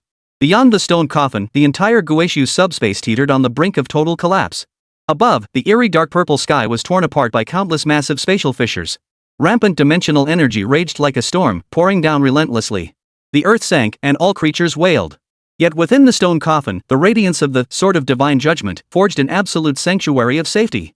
Lin Yueqian stood beside Mo Xiao, her heart pounding wildly. She gazed at Mo Xiao's profile, at his eyes glowing with brilliant blue light from sheer excitement. Only one thought remained in her mind. Madman! This man was absolutely, unquestionably insane. The heart is Yin, the holy sword is Yang, the armor is the vessel. Lin Yueqian struggled to process Mo Xiao's words, forcing herself to calm down and comprehend this unfathomable reality. The residual material construction requires 4 artifacts. We're missing one. What could it be? She instinctively scanned her surroundings. In this space teetering on destruction, what else could possibly rival a spirit great heart and a divine sword of unknown rank? Mo Xiao didn't answer. He merely turned his head, his eyes flickering with blue light as he silently gazed at her. That gaze pierced through the splendid embrace of the Witch of the Abyss, enveloping her, penetrated her flesh and blood, as if reaching straight into the depths of her soul. Lin Yueqian's breath caught abruptly. A notion absurd to the extreme, yet eerily close to the truth, exploded within her mind. No, it can't be? Why not? Mo Xiao smiled. To Lin Yueqian, that smile radiated the unique madness and confidence of a creator. The power of gods and demons is too extreme. Mortal vessels forged from iron cannot bear it. To fuse them perfectly, one needs a living fulcrum with sufficient resilience and potential. A soul capable of comprehending both the razor-sharp edge of the sword and the profound descent into the demon. As he spoke, his left hand clenched lightly in the void. The familiar orange glow flared once more. Ultimate hand. This time, the target of his grasp was not a heart, nor a holy sword, nor armor. It was Lin Yueqian. Buzz. An indescribable sensation instantly seized Lin Yueqian's entire consciousness. It wasn't physical confinement, but a definition originating from the conceptual level. In that moment, she no longer felt like a person, no longer felt like Lin Yueqian. Instead, she felt like a cold, lifeless prop awaiting assembly. All her attributes, all her skills, everything about her was firmly controlled by that invisible, orange giant hand. She wanted to resist, but her body refused to obey. She tried to speak, yet no sound emerged. Yet within this absolute control, she sensed not a shred of malice. Only a kind of absolute calm and focused scrutiny, like that of a creator examining their own creation. Don't be afraid. Mo Xiao's voice echoed within her soul. Trust me. Those 3 words felt like a spell, instantly soothing all the panic and unease within her heart. Yes. From the trial tower to the abyssal tomb. This man had pulled her back from the brink of the abyss time and time again. He had defied logic and created miracles. What reason did she have left not to trust him? Lin Yueqian surrendered all resistance. She closed her eyes, surrendering everything to the man before her. Ding! Special item Lin Yueqian? Tier detected. Added to scrap constructions sequence. Ding! 4 items confirmed. Sword of Divine Judgment? Tier. Heart of the Abyssal Sovereign Immortal Spirit grade. Embrace of the Witch of the Abyss Diamond grade. Lin Yueqian? Tier. Ding! Detected massive energy and tier conflicts within the construction sequence. Proceed with forced construction by consuming 10,000 mana points? Yes. Mo Xiao confirmed without hesitation. The next second. The blue light in his eyes blazed to its absolute peak. Scrap construction. Boom. The entire world, in that instant, lost all sound and color. Time seemed to hit pause. The collapsing sky froze in place. The sinking earth came to a standstill. That wildly beating heart, that sword blazing with golden flames, that armor engraved with crimson magical runes, and Lin Yueqian herself. These 4 tools, bathed in the blue glow of scrap construction, simultaneously lost their physical form, transforming into 4 primal streams of energy, each representing the very essence of their respective concepts. One was a golden stream of light, sacred, fiery, brimming with the power of judgment and purification. One was a black current, brutal and deathly still, brimming with the power of destruction and immortality. One was a crimson blood current, resilient and yearning, brimming with resentment and demonic essence. And the final one a cold, resolute, azure current brimming with razor-sharp sword intent and unyielding will. For utterly distinct, even opposing forces collided violently under Mo Xiao's will, centered around Lin Yueqian's azure soul current. There was no earth-shattering explosion. What followed was nothing short of ultimate fusion and transformation. Golden light entwined with black darkness, like 2 colossal dragons linking tail to head, devouring and transforming one another. Crimson blood merged with azure energy, cloaking that indomitable sword intent in a demonic mantle of supreme dominion. Yin and yang converged in this moment. God and demon danced together in this instant. Light and darkness unified in this instant. Mo Xiao stood at the eye of the storm, his eyes fixed unwaveringly upon this creation miracle he had orchestrated, a spectacle destined to be etched into the annals of history. His mana depleted at a staggering rate of thousands of points per second, yet he paid it no heed. His eyes were fixed solely on the energy core, constantly reshaping and ascending. Gradually, the 4-colored radiance began to fade. In its place, a new, chaotic yet noble purple gold seemingly transcending all colors began to blossom. A new concept was being born. After an unknown span of time, when the last trace of blue light dissipated, calm returned to the stone coffin. A fine sheen of sweat beaded on Mo Xiao's forehead, his complexion slightly pale, yet the corners of his mouth lifted into an unprecedented, heartfelt smile. He gazed upon his masterpiece before him as if beholding his most perfect creation. Lin Yueqian floated silently mid-air. The armor covering her body had undergone a complete transformation. It was no longer merely fierce and ornate, but a work of art where sacredness and demonic essence fused perfectly. Against a pure black backdrop, dark golden sacred patterns flowed like a starry river shining in the night. The fierce shoulder plates and breastplate had been polished to smooth lines, embodying both the majesty of a sovereign and the grace of a deity. The once dark crimson demonic patterns had transformed into a deep, fiery gold, flickering between the armor plates like breath. Behind her, no longer void, 2 wings of pure light and dark energy, one black, one white, slowly unfolded. Upon these wings, sacred runes and demonic markings shone in stark contrast, radiating a terrifying aura that made souls tremble. Ding! Congratulations! You have successfully created a mythic tier item. Ding!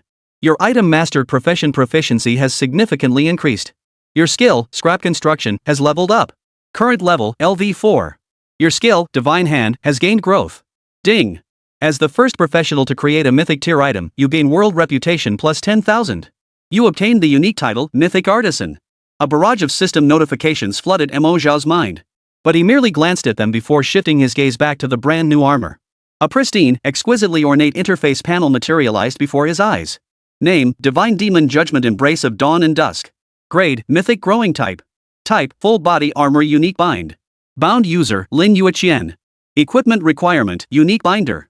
Attributes, All Stats plus 1,500, Health Mana plus 50,000. Effect 1 Dawn Dusk Body Passive, you become immune to all control effects and instant death effects of Immortal Spirit tier and below. 50% of all damage you take is converted into healing effects. Effect 2 Divine Demon Sword Domain Passive, all your attacks gain both holy and shadow attributes, ignoring 50% of the target's defense and resistances. Your sword is your domain. Within it, you may judge all things or corrupt all beings. Effect 3 Divine Judgment Mode Active, activate the power of the Sword of Divine Judgment. Your wings transform into pure white light. All your attacks now inflict Purify and Judgment effects, dealing 300% additional damage to demons, undead, and abyssal creatures. Effect 4 Sovereign Mode Active, activate the power of the Heart of the Sovereign of the Abyss. Your wings transform into pure black. All your attacks gain Devour and Corrupt effects. Each unit killed permanently steals 1% of its total attributes capped. Effect 5 Descent of Gods and Demons Active, merge the ultimate power of light and darkness to become the Lord of Dawn and Dusk for 60 seconds. During this time, you gain temporary divinity, rendering all skills cost-free with no cooldowns and 500% enhanced effects. Cooldown, 24 hours. Note, I judge in the light and I crown in the dark. Mythic tier.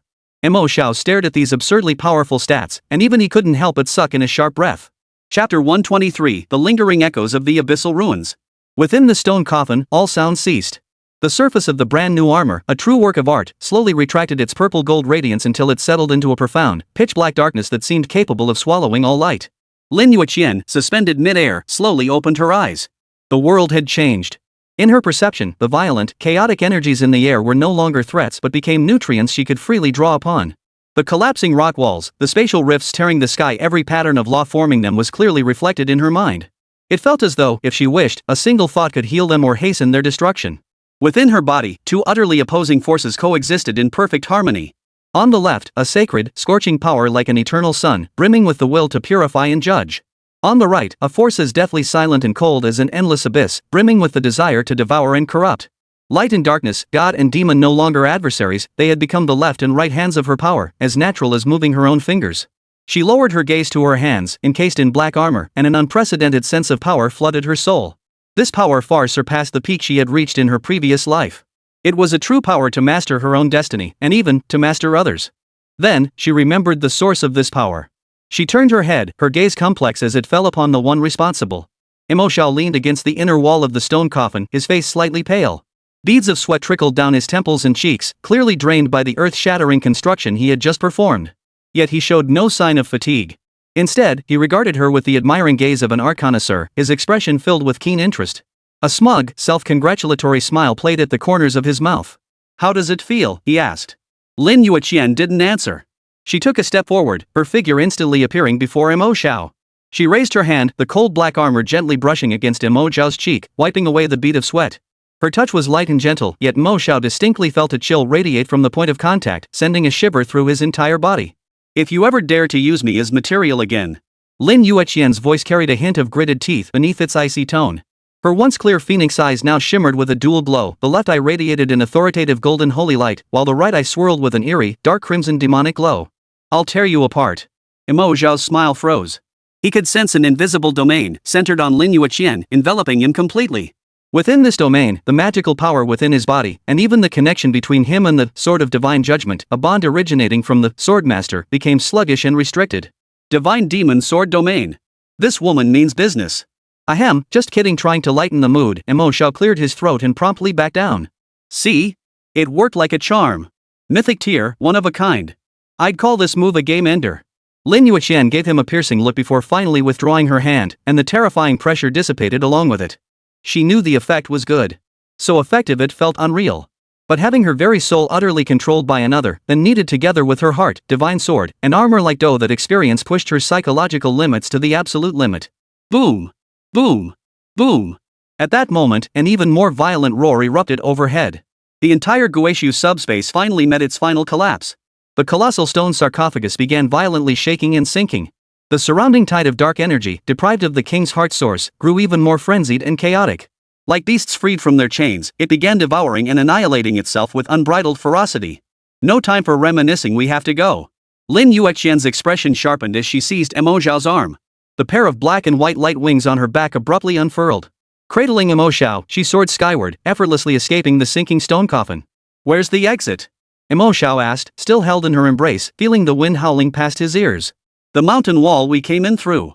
Without hesitation, Lin Yueqian transformed into a streaking black and white light, racing toward the direction etched in her memory. Along the way, countless collapsing boulders and violent energy turbulence proved no obstacle before her. A mere flutter of those wings of dawn and dusk carved out a path of absolute safety. Yet when they reached their destination, both froze in shock. The massive rock face that had once opened the spatial passage was gone. In its place was a colossal, slowly rotating vortex of chaos, relentlessly devouring all surrounding matter. It was a chaotic black hole formed after the complete collapse of space.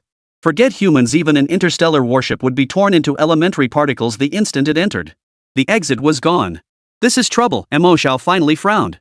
He could care less about the destruction of the abyssal void, he might even welcome it. But he certainly didn't want to be buried alive with this godforsaken place. Roar! Just as the two stood utterly helpless, a roar filled with resentment and venom erupted from the center of the chaotic vortex, reverberating throughout the dying space. At the vortex's core, the chaotic energies and shattered laws began to coalesce in a bizarre manner. A colossus hundreds of meters tall, composed of pure destructive energy and spatial fragments, slowly rose from the vortex. It possessed no features, no distinct form, its entire body a twisted mass of light and shadow. Yet the aura it emitted was purer, more frenzied than that of the previous heart of the ruined abyss. This was the final guardian, or rather, the sacrificial guardian forged from every last shred of power and resentment lingering in the subspace before its annihilation. Name, Lingering Echo Spirit of the Ruined Abyss. Rank, Immortal Spirit. Level, LV70. HP? The interface filled with question marks made Mo Xiao's eyelids twitch. This entity was the embodiment of the entire subspace. Theoretically, as long as this space hadn't been completely obliterated, its power was limitless. Looks like we can't leave until we defeat it. Lin Yueqian's voice regained its composure. She released Mo Xiao and flew forward alone, her heterochromatic eyes locked onto the roaring energy colossus. Danger? No. It's the perfect test of my blade. She wanted to see just how strong she truly was now. Hey, don't be reckless. That thing's health bar is just question marks. Dragging this out won't do us any good. Mo Xiao shouted from behind. No need to drag it out. Lin Yueqian's voice carried an unprecedented confidence. She raised the long sword in her hand. That ordinary diamond-grade blade, infused with her power, now blazed with half its length, consumed by the golden holy flame of purification, while the other half was coiled with the soul-devouring black dark lightning. Divine Judgment Mode. She murmured softly. The wings of light behind her instantly transformed into pure, sacred wings ablaze with golden flames. A divine majesty, capable of judging all things, descended with a thunderous roar. The lingering spirit of the ruined abyss seemed to sense the threat. Its massive arm shot upward, unleashing a fist toward Lin Yueqian, this insignificant ant. That fist carried the force to collapse entire space, enough to level an entire mountain range. Facing this world-shattering strike, Lin Yueqian's face remained utterly expressionless. She merely extended her sword forward, slowly and deliberately. Streaming light sword shadow. Hum. 5 slashes, fast beyond measure, merged into one in midair. A pure golden cross of sword light, stretching a kilometer long, materialized out of thin air as if the very blade of divine judgment had descended from the heavens.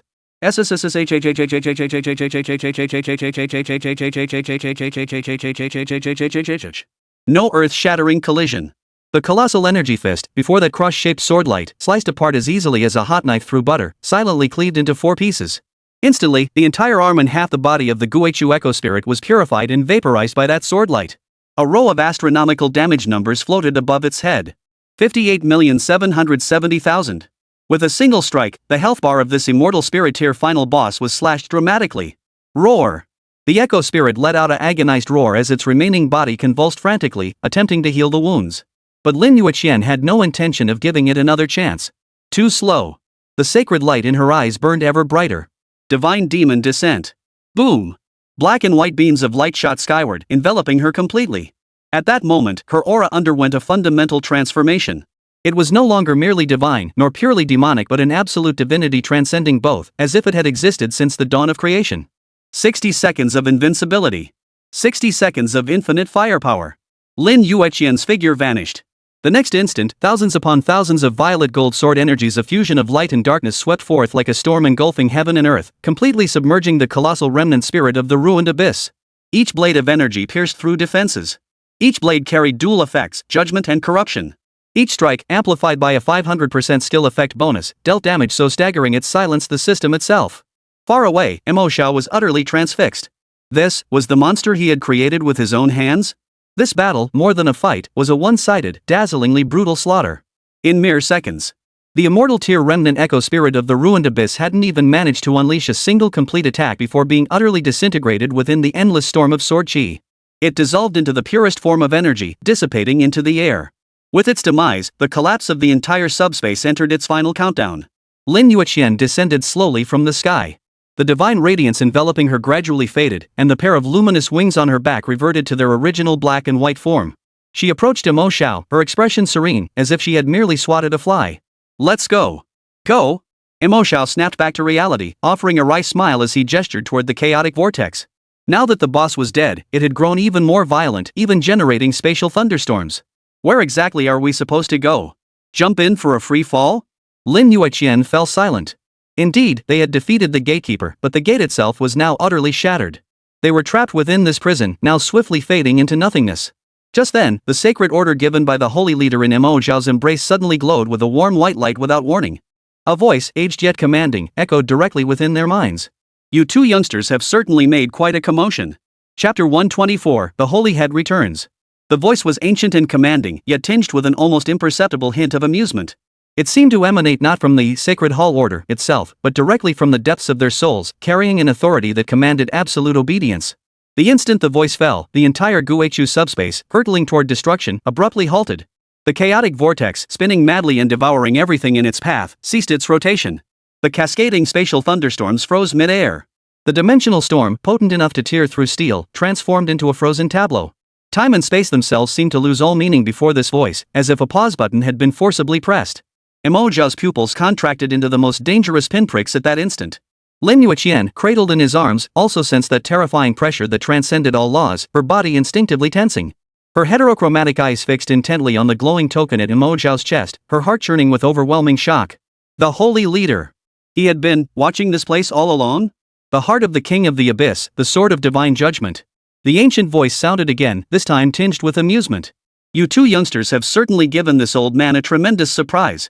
Before the words had fully faded. At the center of that frozen vortex of chaos, a crackling sound erupted as a blindingly pure white light tore open a fissure. It was neither a portal nor a spatial passage. It was more like a supreme being casually tearing a hole in the tattered cloth called space before them, revealing the stable, peaceful reality beyond. Beyond the rift lay the familiar blue sky and white clouds, the crisp air, and the desolate mountain range of the outside world. The boundary between life and death was forcibly bridged with such casual ease. Mo Xiao stared at the rift, his eyes flickering, yet he did not act immediately. One arm held Lin Yueqian close, while the other hand, without a hint of emotion, tightened its grip on the still blazing golden flames of the sword of divine judgment. He could feel the divine blade trembling ever so slightly. Not out of fear, but rather an instinctive reaction akin to a wanderer reuniting with their family. "Greetings, Elder Saint Chief," Mo Xiao spoke, his voice calm and neither humble nor arrogant. The holy head's voice carried a hint of amusement. "Well then, after dismantling the prison this old man guarded for over 1,000 years, you don't plan on leaving now?" Lin Yueqian's heart tightened at those words. Guarded for over 1,000 years. Indeed, this Guichu subspace had been the work of the holy sanctuary from the very beginning. And they hadn't just broken in, they'd completely shattered its most crucial seal. This mess was getting a bit out of hand. "You jest, Senior," Mo Xiao's face once again adorned with that signature, harmless smile. "We merely came in to tidy up a bit. Little did we expect the construction quality here to be subpar. It collapsed on its own." Lin Yueqian. This guy dared to crack jokes in front of the Dragon Nation's most elite guardian deity? The sacred head seemed amused by his words. After a 2-second pause, he spoke slowly.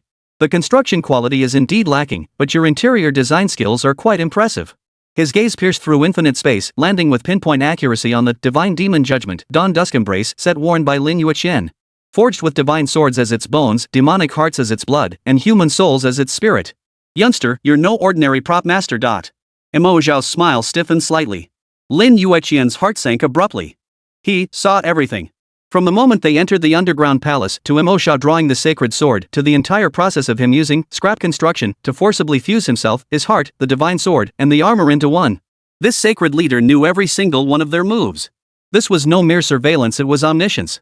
Your insight is as sharp as a torch, senior. Mo Xiao's smile faded, his expression turning solemn. May I ask why you summoned us here?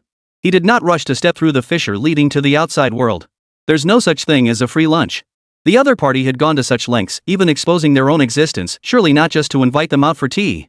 Clever lad, the patriarch praised. This old man's request is simple. Return the sword in your possession. Here it comes. Mo Xiao's heart sank. He glanced down at the sword of divine judgment in his hand, this newly acquired, barely warmed up super material, and the other party was already demanding its return. I'm afraid that won't be possible. Mo Xiao refused without hesitation. Lin Yueqian, listening nearby, felt her heart skip a beat. She couldn't help but pinch his waist. That's the holy leader. Are you sure it's wise to refuse so bluntly? Oh. A hint of curiosity tinged the holy leader's voice. Give me a reason. That sword is the final line of defense against the abyss, the holy sanctuary's most treasured artifact. By both reason and right, you have no claim to it. The reason is simple. Mo Xiao raised the sacred sword in his hand and gestured toward Lin Yueqian beside him. This sword is no longer merely a sword. It is the core framework of my creation, one of the sources of her power. It has fused with her soul and this armor, becoming one with them. If you forcefully take it, elder, you would destroy this mythic tier creation of mine and render her useless as a person. Mo Xiao's tone was calm, yet carried an undeniable logic. He threw the question right back at them. You may have the sword, but the cost is this: a potential mythical tier combat power for the Dragon Nation might vanish forever. The choice is yours. On the other side of the spatial rift, a prolonged silence descended. Lin Yueqian's heart leapt into her throat. She could feel a scrutinizing gaze, one that seemed to pierce through past, present, and future, sweeping over her repeatedly. After a long while. Ha ha ha. Excellent. Truly a perfect fusion. The holy head's laughter shattered the silence, filled with admiration and delight. Well said. Dead objects are no match for living beings. A mere energy projection in exchange for securing a future, Lord of Dawn and Dusk, for our Dragon Nation. This bargain is worth every bit. His words were an unmistakable endorsement of Mo Xiao's reasoning. Lin Yueqian's tense body finally relaxed, and the gaze she cast at Mo Xiao held an unusual sparkle. This man always found the soul breakthrough in the most perilous gambles. The sword, I need not return it to you, the patriarch's voice sounded again, but his tone shifted. However, youngster, you dismantled my holy sanctuary's prison. You owe us an explanation. You, and the girl by your side, both owe my holy hall an immense debt. This debt will be repaid, sooner or later. Additionally, old man here is quite interested in you, a toolmaker capable of creating gods. Come out. Head to the holy hall headquarters. We'll have a proper chat. As the words faded, the spatial rift abruptly widened. A gentle yet irresistible pull enveloped both of them. Mo Xiao offered no resistance. He knew he had no choice left. Moreover, he was filled with curiosity about this mysterious holy leader and the so-called holy sanctuary headquarters. The world spun violently. When their vision returned, they were no longer in the barren mountain range. They found themselves in a majestic hall beyond description. The entire hall was constructed from an unknown jade stone that emitted a warm, white glow. Above the dome, without any lamps, 9 miniature suns radiating a sacred aura floated in suspension. The air was saturated with a holy energy so dense it felt almost tangible. A single breath felt like a purification of the soul. This was the most mysterious core of the Dragon Nation, the headquarters of the sacred hall. At the very front of the hall, a figure stood with its back turned to them. The man wore a simple white robe, his frame neither tall nor imposing, even slightly stooped, appearing merely as an ordinary old man nearing the end of his days. Yet merely standing there, he seemed the very center of this world, even the brilliance of the 9 suns fading in his presence. He slowly turned around. Yet his gaze did not fall upon Lin Yueqian nor upon the sacred sword in Mo Xiao's hand. His gaze pierced through everything, locking firmly onto Mo Xiao's right hand. On the back of that hand, the magatama formed from the philosopher's stone long fused into flesh was now uncontrollably emitting a faint warmth. Only Mo Xiao and the figure before him could sense it. A meaningful smile touched the face of the sacred leader. The sage's creation, the echo of a king. He murmured softly, his voice laden with endless emotion. And you, this. An anomaly not of this world. Interesting. Truly interesting. Chapter 125, Mo Xiao, exposed. Within the sacred hall, the air seemed to freeze solid. The holy leader's final words struck like a thunderclap, exploding within Mo Xiao's mind. A variable not of this world. Mo Xiao's pupils suddenly contracted. Time travel. His greatest secret, the very source of all his abilities, had been casually revealed by the old man before him. His heart seemed to skip a beat. A chill originating from the depths of his soul surged madly up his spine, causing every muscle in his body to tense instantly. His arm around Lin Yueqian tightened instinctively, while his other hand, without a flicker of emotion, gripped the still glowing and radiant sword of divine judgment. He didn't know how the other had seen through him. Was it the glowing magatama? Or some divine authority beyond his comprehension? But he knew this person before him was the most unfathomable and dangerous being he had encountered since arriving in this world. Lin Yueqian also sensed the stiffness in Mo Xiao's body. Though she didn't grasp the true meaning of his words, the heavy, storm-clouded atmosphere made her instinctively tighten her grip on the sword hilt. Those eyes, one golden, one dark, watched the hunched figure at the front of the hall with wary vigilance. Yet, that figure showed no hostility whatsoever. The sacred head seemed oblivious to their battle-ready stances, instead studying Mo Xiao with keen interest. His face, bathed in light, held a smile that seemed to reveal the discovery of a priceless treasure. No need to be so tense. With a gentle wave of his hand, a soft force swept through the air. The overwhelming pressure within the hall, powerful enough to crush mountains, vanished instantly. If this old man wanted to harm you, you wouldn't even have the chance to stand here. His voice drifted out, carrying an air of matter-of-fact calm. Mo Xiao's tense body didn't relax one bit. He stared intently at the other man, his mind racing, analyzing every detail, desperately searching for a way to break the deadlock. "How did you see through it?" he asked in a low voice, devoid of any emotion. "See?" The sacred head smiled, shaking his head. "I don't need to see. This world is like a grand symphony. Every living being, every inch of land, possesses its own unique note. Together, they compose the laws and order that govern this realm." He paused, and that gaze, seemingly capable of piercing through the ages, once again settled upon Mo Xiao. "And your note is unique. It doesn't belong to any movement of this symphony. It's jarring, yet it carries a peculiar power, one that could alter the entire course of the composition. An anomaly that should not exist." The patriarch's words were profound and mysterious, yet they caused Mo Xiao's heart to sink little by little. The other's level of understanding had already surpassed his comprehension. This wasn't a skill for probing, it was an insight into the very origins of the world. "As for that little trinket on your hand." The holy head's gaze shifted to the faintly warm magatama on the back of Mo Xiao's right hand. "That is the beacon left by the sage. It will only truly awaken when a creation authority of equal rank appears." The sage. The authority of creation. Countless threads of understanding snapped into place within Mo Xiao's mind. His divine hand, his scrap construction. So these weren't mere class skills, but powers sharing the same origin as some legendary sage. "The elder seems not hostile toward us?" Mo Xiao asked tentatively. "Hostility? Why would I harbor hostility toward a little one who brings me such delight?" countered the sacred head, his tone carrying an air of self-evident logic. "That wretched prison, the abyss, I've been watching it for over 1,000 years. I'm thoroughly bored of it. You dismantled it, conveniently eliminating a minor yet persistent threat for me. And with those scraps, you even built a future mythical tier combat power for my dragon nation." His gaze shifted to Lin Yueqian, brimming with unabashed admiration. This old man couldn't be happier. Lin Yueqian. Mo Xiao. So after all their scheming, their near-death ordeal in the other guy's eyes, it was just a drama to pass the time? "So, senior, you didn't summon us just to say all this, did you?"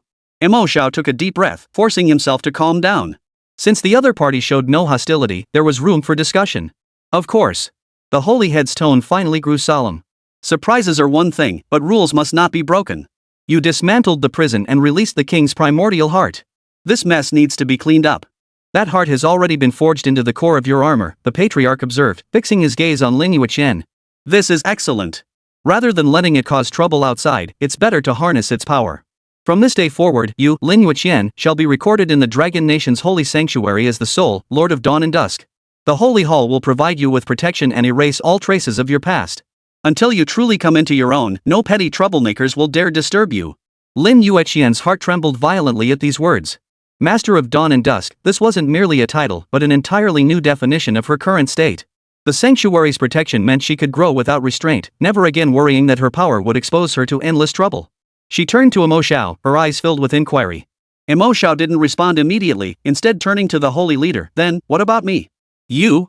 The Grand Master smiled, his expression tinged with the sly cunning of an old fox. "You, the god-crafting artifact master, are the greatest prize of this expedition. I won't beat around the bush, old man. The holy sanctuary needs your power, your unfathomable creative power. I make you a promise. The sanctuary's treasury stands open to you. Within lie the world's finest materials, divine-grade equipment, blueprints lost for millennia, and the supreme wisdom of artifacts passed down by countless predecessors. Whatever you require, the sanctuary shall provide. And the price? The Grand Master's tone grew utterly solemn. In the future, when the Dragon Nation requires it, I need you to forge something for us. One thing, powerful enough to determine the nation's destiny and suppress all invading foes. A true myth. A deathly silence fell over the Grand Hall. This was an offer impossible to refuse. Exchange a future promise for unlimited resources and the highest level protection in the present. Mo Xiao gazed at the holy head, silent for a moment. I need freedom, he declared, enunciating each word deliberately. I can be a partner to the holy sanctuary, but not a subordinate, and certainly not a tool. Ha ha ha. Excellent. The patriarch clapped his hands in laughter, his voice brimming with approval. If you had agreed without hesitation, this old man would have looked down on you. Rest assured, what the sanctuary seeks are partners who fight alongside us, not mindless puppets. Deal. Mo Xiao finally exhaled in relief. Negotiating with the tiger, it had finally succeeded. Very well. The patriarch nodded with satisfaction.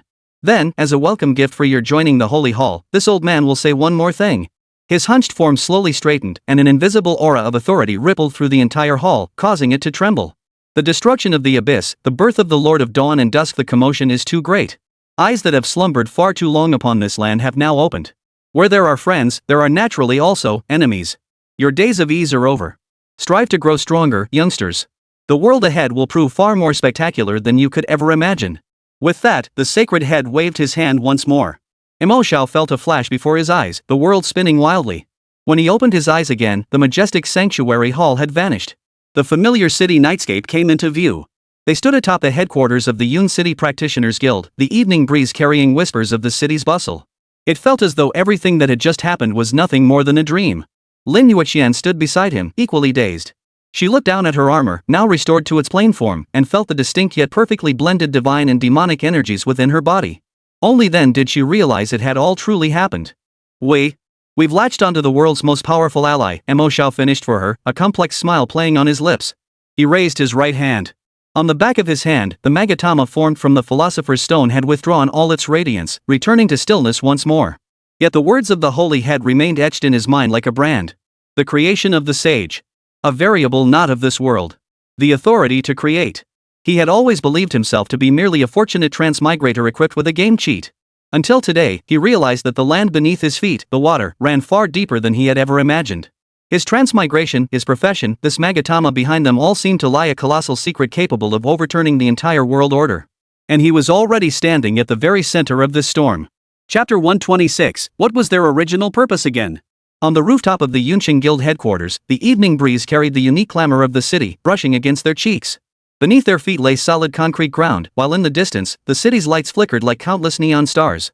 Everything felt unrealistically real. Were it not for the distinctly separate yet perfectly fused divine and demonic energies coursing through her veins, Lin Yueqian might have believed that everything she had experienced in the Guishu subspace was merely a bizarre and fantastical dream.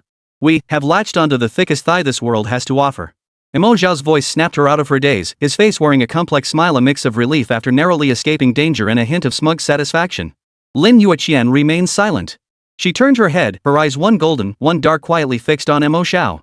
Still planning to dismantle me? Mo Xiao met her gaze, clearing his throat as he brought up the threat from the stone coffin. Just a heads up, I'm now officially registered as a key partner of the Holy Sanctuary. Protected as valuable property. Take me apart, and His Holiness the Patriarch will come looking for trouble. His tone was light, almost playful, yet it underscored their entirely new status. The light in Lin Yueqian's eyes slowly faded, returning to her usual cool demeanor, and the light wings behind her vanished. That depends, she replied, her voice low but carrying an unmistakable edge of finality. Whether you dare treat me as material again. That was her absolute limit. Being treated as a tool, molded and reshaped alongside the divine sword and demon heart, she refused to endure that again. The sensation of losing control over her very soul was too terrifying. Mo Xiao sensed the tension and raised his hands in a gesture of surrender. I promise there won't be a next time.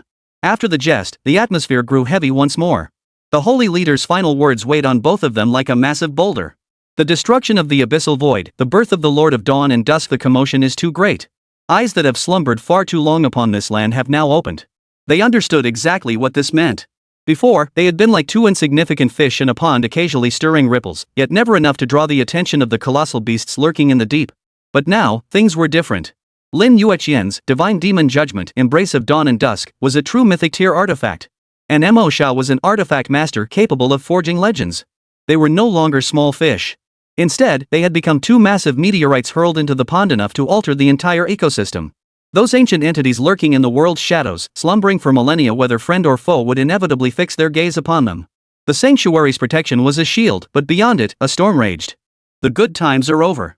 Mo Xiao stretched lazily, gazing at the distant city lights with a self-deprecating chuckle. He had thought clinging to a powerful ally would bring peace of mind, but now it seemed he'd been teleported straight from a beginner's village to the gates of the ultimate battlefield. Lin Yueqian stood beside him, feeling the surging power within her body. Yet, instead of fear, an unprecedented fighting spirit welled up inside her. In her past life, she had fought with everything she had just to survive the apocalypse and protect those around her. This life, she possessed power far surpassing her previous existence, and now had this man capable of creating miracles by her side. Whoever dared stand in their way, whatever enemy they faced, they would simply cut through them. What do we do next? She asked. The holy sanctuary, the holy leader distant and shrouded in mystery. Now that they had returned to Cloud City, what path lay ahead? Mo Xiao stroked his chin, lost in thought. Head to the dragon capital? Report directly to the holy sanctuary? Or find a place to go underground and train relentlessly? Countless thoughts flashed through his mind, only to be dismissed one by one. Just then, a sudden flash of insight struck him, as if he'd recalled something long forgotten. He slapped his thigh in realization. Damn it, that's not right. Lin Yueqian was startled by his sudden outburst and looked over in confusion. Before we went to the ruins, what were we supposed to do again? Mo Xiao asked, eyes wide. Lin Yueqian froze too. After being tossed about by the earth-shattering events in the abyss, she too had nearly forgotten their original purpose. The earth-shattering events of the Guishu had stirred everything up from the heart of the sovereign to the sword of divine judgment, and then the appearance of the sacred head. Each and every one of these events was enough to overturn the entire world's understanding. So much so that their simple, pure original goal had been nearly forgotten. Her memory raced backward, skipping over the pitch-black subspace and the barren mountain range, finally settling on the moment they left Long Yuan Academy with 200,000 contribution points in hand. General Long Qing's stern face seemed to linger before her eyes. Global League. Lin Yueqian murmured softly. Right. The Global Newcomer Tournament. Mo Xiao clapped his hands sharply, his face lighting up with sudden realization. Damn it, I almost forgot the main event. His original plan had been to make a stunning debut in the Rookie League, securing vast resources and fame to lay a solid foundation for his subsequent stealthy development. But now... Mo Xiao glanced down at himself, then turned to look at Lin Yueqian beside him. Newcomers? How the hell could they still be called newcomers? These two entering the Rookie League? That wasn't a competition, it was a one-sided slaughter. It wasn't competition, it was a brutal massacre. Should we still go? Lin Yueqian's expression also turned slightly strange. With her current strength, forget the Rookie League. Even if she entered competitions among established top-tier professionals, she'd be confident enough to come out unscathed. But competing against a bunch of students who hadn't even completed their third transformation. The image was too vivid, she dared not imagine it. Go! Why wouldn't we go? Mo Xiao's eyes instantly lit up with a mischievous gleam. He rubbed his hands together, his face contorted with excitement. Are you crazy? This is a once-in-a-lifetime opportunity. Seeing Lin Yueqian's puzzled look, Mo Xiao lowered his voice, sounding like a big bad wolf about to lure a little rabbit. Think about it, what are we now? The holy sanctuary's prime targets. The patriarch himself is watching us. We just caused such a huge mess. What should we do now? Lay low? Hide? Wrong. Dead wrong. Mo Xiao held up a finger and shook it emphatically. What we need most now is to demonstrate our value and obedience. The Global League, bringing glory to our nation, what a righteous, noble cause. This isn't just Long Yuan Academy's mission, it's exactly what the Grand Master and his crew want to see. By participating, we'll look like two sensible, ambitious kids with a strong sense of collective honor in their eyes. Lin Yueqian listened, stunned. It seemed that made sense. Besides, we're riding high right now. Those things that have opened their eyes are surely watching us in the shadows. If we suddenly vanish, what will they think? They'll assume we're hiding something, that we're concealing an even greater secret. They'll only resort to more aggressive tactics to probe us. But if we boldly step into the global spotlight and enter a newcomer competition, they'll be completely baffled. What's that called? That's called the truly hidden remain in plain sight. Mo Xiao grew increasingly animated, already envisioning his brilliant future of orchestrating grand strategies from afar. And the League's rewards? Free money. Sure, they might seem small now, but every little bit helps. More importantly, the prestige. Once we win the championship and become heroes of Dragon Nation, who would dare mess with us? Mess with us, and they'd be declaring war on the entire nation. This barrage of arguments left Lin Yueqian speechless. Staring at the man before her, spittle flying from his mouth, eyes gleaming with calculation, she suddenly realized how spot on the holy leader had been when calling him an unpredictable variable. This guy's thought process defied all logic. Despite possessing power strong enough to overturn the entire table, in his mind, it became the perfect excuse to go fish in the newbie village, and he de-packaged that excuse so flawlessly, so impeccably. So, Lin Yueqian looked at him and summarized, "We're going just to put on a show for the holy sanctuary, grab some rewards on the side, and intimidate potential enemies? Nah, no. Mo Xiao shook his finger again, a mysterious smile playing on his lips. That's not acting, it's showcasing the positive spirit of our younger generation. That's not about winning prizes, it's about bringing glory to our nation and claiming the honors we deserve. That's not intimidation, it's winning people over with virtue, using absolute strength to show them that the youth of Dragon Nation are not to be trifled with." Clearing his throat, he stood with hands behind his back and spoke in a solemn tone, "Yueqian, remember this: we now hold positions of responsibility. We represent the face of the Holy Hall and the future of the Dragon Nation. Participating in the Global League is our unquestionable duty." Lin Yueqian. She had no desire to speak. She just stared silently at Mo Xiao, at his face practically screaming, "Praise me for being brilliant," before finally grinding out a few words through clenched teeth. "As long as you're happy." "Of course I am." Mo Xiao clapped his hands excitedly. Plan accomplished. He pulled out his ID bracelet, accessed Long Yuan Academy's internal communication system, and directly connected to Long Qing's channel. The trip to Guishu had taken far too long. He had no idea if the league registration had closed yet. Beep, beep. The call rang twice before being answered. Long Qing's stern face appeared on the holographic screen, his background seemingly still the command room of the Tianqiu fortress. "Mo Xiao? You're back?" Long Qing's voice carried unmistakable shock and a hint of relief. Clearly, their sudden loss of contact had caused the general no end of worry. Reporting to General Long, mission accomplished beyond expectations. "We're back." Mo Xiao stood at attention, saluting with a less than perfect military gesture, his expression stern. "Good. Just get back safely." Long Qing's expression visibly relaxed, but his brow furrowed again almost immediately. "Where have you been these past few days? I sent men to the mountain coordinates you mentioned, but they found nothing, not even a trace of energy residue." "That's a long story. I'll brief you in detail later," Mo Xiao cut him off. "General, I just want to ask, has registration for the Global Newcomer League closed? The Rookie League?" Long Qing froze, clearly surprised by Mo Xiao's sudden question. He glanced at the schedule beside him and nodded. "Not yet. The final deadline is noon tomorrow." "Why? Are you still planning to participate?" Long Qing's tone was oddly tinged with disbelief. In his view, given the strength Mo Xiao and Lin Yueqian had displayed in the trial tower, entering the Rookie League would be downright unfair. However, Mo Xiao's next words left him utterly speechless. "Of course we're entering." Mo Xiao's tone was unwavering, radiating righteous conviction. "General Long, didn't you teach us to seize every opportunity to improve ourselves? This isn't just about securing more resources for ourselves, it's about bringing glory to our nation. Besides, this is the Academy's arrangement, the expectation of the Holy Elders. How could we possibly refuse?"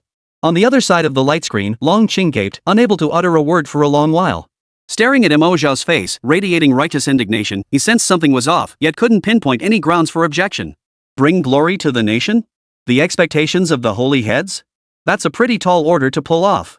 Chapter 127, Exhibition Match? That's a load to bear. Especially the phrase, "the expectations of the holy heads," it felt like a mountain crushing down on Long Qing, leaving him breathless. Though he held the high rank of general at Long Yuan Academy, wielding considerable power and authority within the Holy Hall, before those legendary holy heads, he was nothing. During the days Mo Xiao and Lin Yueqian had been missing, a massive uproar had erupted within the Holy Hall.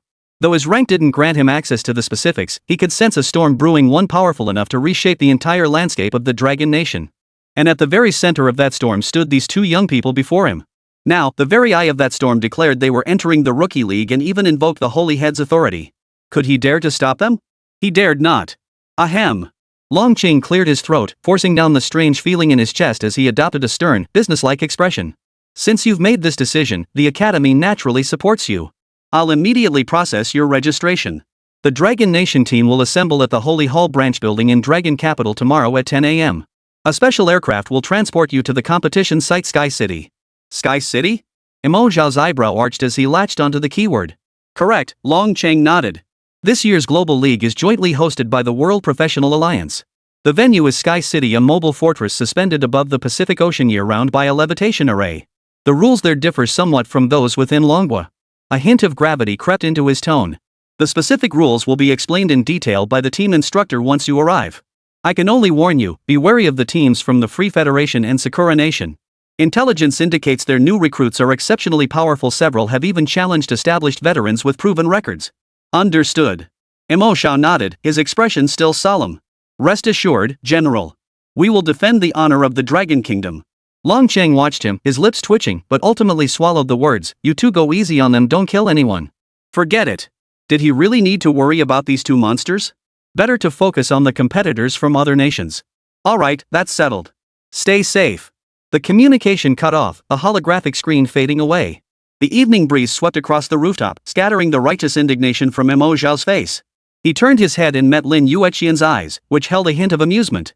The holy leader's expectations, she murmured the words softly, her tone tinged with mockery. Of course, Mo Xiao replied without a flicker of guilt, his voice unwavering. Think about it, the holy leader sent us out and even gave you official certification as the Lord of Dawn and Dusk. What's the point? Isn't it so we can grow quickly and serve the nation? Competing in the global league, showcasing the brilliance of Longhua's young generation before the world, isn't that exactly what he wants to see? This is me deeply understanding the spirit of the higher-ups. Is there a problem with that? Lin Yueqian was rendered speechless by his twisted logic, shaking her head helplessly. This guy's thick skin probably couldn't even be pierced by mythic tier gear. Alright, business is settled. Time for some personal matters. Mo Xiao rubbed his hands together, a triumphant smile spreading across his face. With a flick of his thoughts, a bizarre mask half weeping, half laughing materialized in his hand. It was none other than that diamond tier special equipment, the twin masks of joy. We're way too flashy to show up at the rookie league like this, Mo Xiao waved the mask. During the opening ceremony, every country will use detection tools to scout us out. You bet the moment our info leaks, half the other nations' teams will pull out the next day. Lin Yueqian imagined that scene, her expression turning slightly peculiar. That wouldn't be a competition anymore, it'd be a mass withdrawal. So we need to disguise ourselves. Mo Xiao placed the mask over his face. An invisible force instantly enveloped him and Lin Yueqian beside him. Effect 1 of the twin masks, Joy Disguise. Perfectly blocks detection below diamond rank while freely altering one's aura and displayed level. Mo Xiao looked at Lin Yueqian. What level do you think we should disguise ourselves as? Lin Yueqian pondered for a moment. New students at Longyuan Academy are generally between levels 30 and 35. Even someone with S-tier talent like Qin Song is barely at level 38. If we want to appear gifted without being too exaggerated, around level 40 should be just right. No. Mo Xiao shook his head, holding up one finger. Too high. We can't just be geniuses, we have to be hardworking geniuses. The curve of his lips turned playful. Think about it, two ordinary geniuses in their 30s cutting through the competition, even pulling off upsets against top-tier players in their 40s and 50s? What kind of script is that? Lin Yueqian's eyes lit up instantly as she grasped Mo Xiao's intent. Playing dumb to catch the tiger? Put more elegantly, it's called tactical concealment. Mo Xiao snapped his fingers, his smile growing even brighter. This way, we can lull our opponents into complacency while making our explosive breakthroughs at critical moments all the more stunning. It truly showcases the tenacious, never-give-up spirit that defines our Dragon Nation competitors. Most importantly, it lets those watching from the shadows attribute our victory to sudden bursts of brilliance and tremendous potential, not the sheer fact that we're ridiculously strong to begin with. This maneuver not only concealed our true strength more effectively but also earned us favor with the sanctuary's higher-ups. Killing 3 birds with 1 stone. Lin Yueqian stared at the man before her, whose very bones seemed carved with calculation, and gave up on reasoning altogether. Whatever you decide. Got it. Mo Xiao, having received approval, immediately began his maneuver. With a flicker of his thoughts, the twin mask's joy emitted a faint glow. Soon, the two's aura and stats underwent a dramatic transformation in the eyes of the outside world. Name, Mo Xiao. Level, LV39 Fake. Class, Item Master. Name, Lin Yueqian. Level, LV39 Pseudo. Class, Sword Immortal. A level barely scraping the threshold of second-class advancement, absolutely top tier for a newcomer, yet not so absurdly overpowered as to crush everything in sight. Perfect. All set. Let's go heading for Dragon City. Mo Xiao stowed his mask, his mood soaring. However, just as he prepared to leap off the rooftop with Lin Yueqian, the identity bracelet on his wrist suddenly vibrated. It wasn't Long Qing nor any notification from the academy. Instead, it was a completely unfamiliar communication request encrypted at the highest level. Mo Xiao's movement halted. He exchanged a glance with Lin Yueqian, both seeing a hint of gravity in each other's eyes. At this hour, with this level of encryption. He hesitated for a moment, then answered the call. No light screen, no sound. Only a line of text, glowing with a faint golden light, appeared out of thin air before the two of them. The stage is set, and the actors are in position. This is a drama staged for the entire world and also a selection. Do not disappoint us. Signed beneath it was an emblem Mo Xiao had never seen before, a crest composed of 9 suns. The Holy Sanctuary. And it was most likely the Grand Master himself. Mo Xiao's heart skipped a beat. He had believed he understood the Patriarch's intentions perfectly, treating this global tournament as a showmatch under his own control. But now it seemed he was wrong. He wasn't the director, he was merely the chosen protagonist. And the script for this drama was far grander and more dangerous than he had ever imagined. Screening. Mo Xiao chewed on those two words, a chill rising from the depths of his soul. Selection of what? Who was being screened? Those sleeping eyes? Or, them, the contestants? This seemingly glamorous global league, fought for national glory, likely concealed a true purpose far more complex than its surface appearance. Beside him, Lin Yueqian's expression also turned grim. She sensed the unquestionable resolve embedded within the text, along with the heavy pressure of impending storm clouds gathering. Looks like keeping a low profile is out of the question this time, she murmured softly. Stay low-key?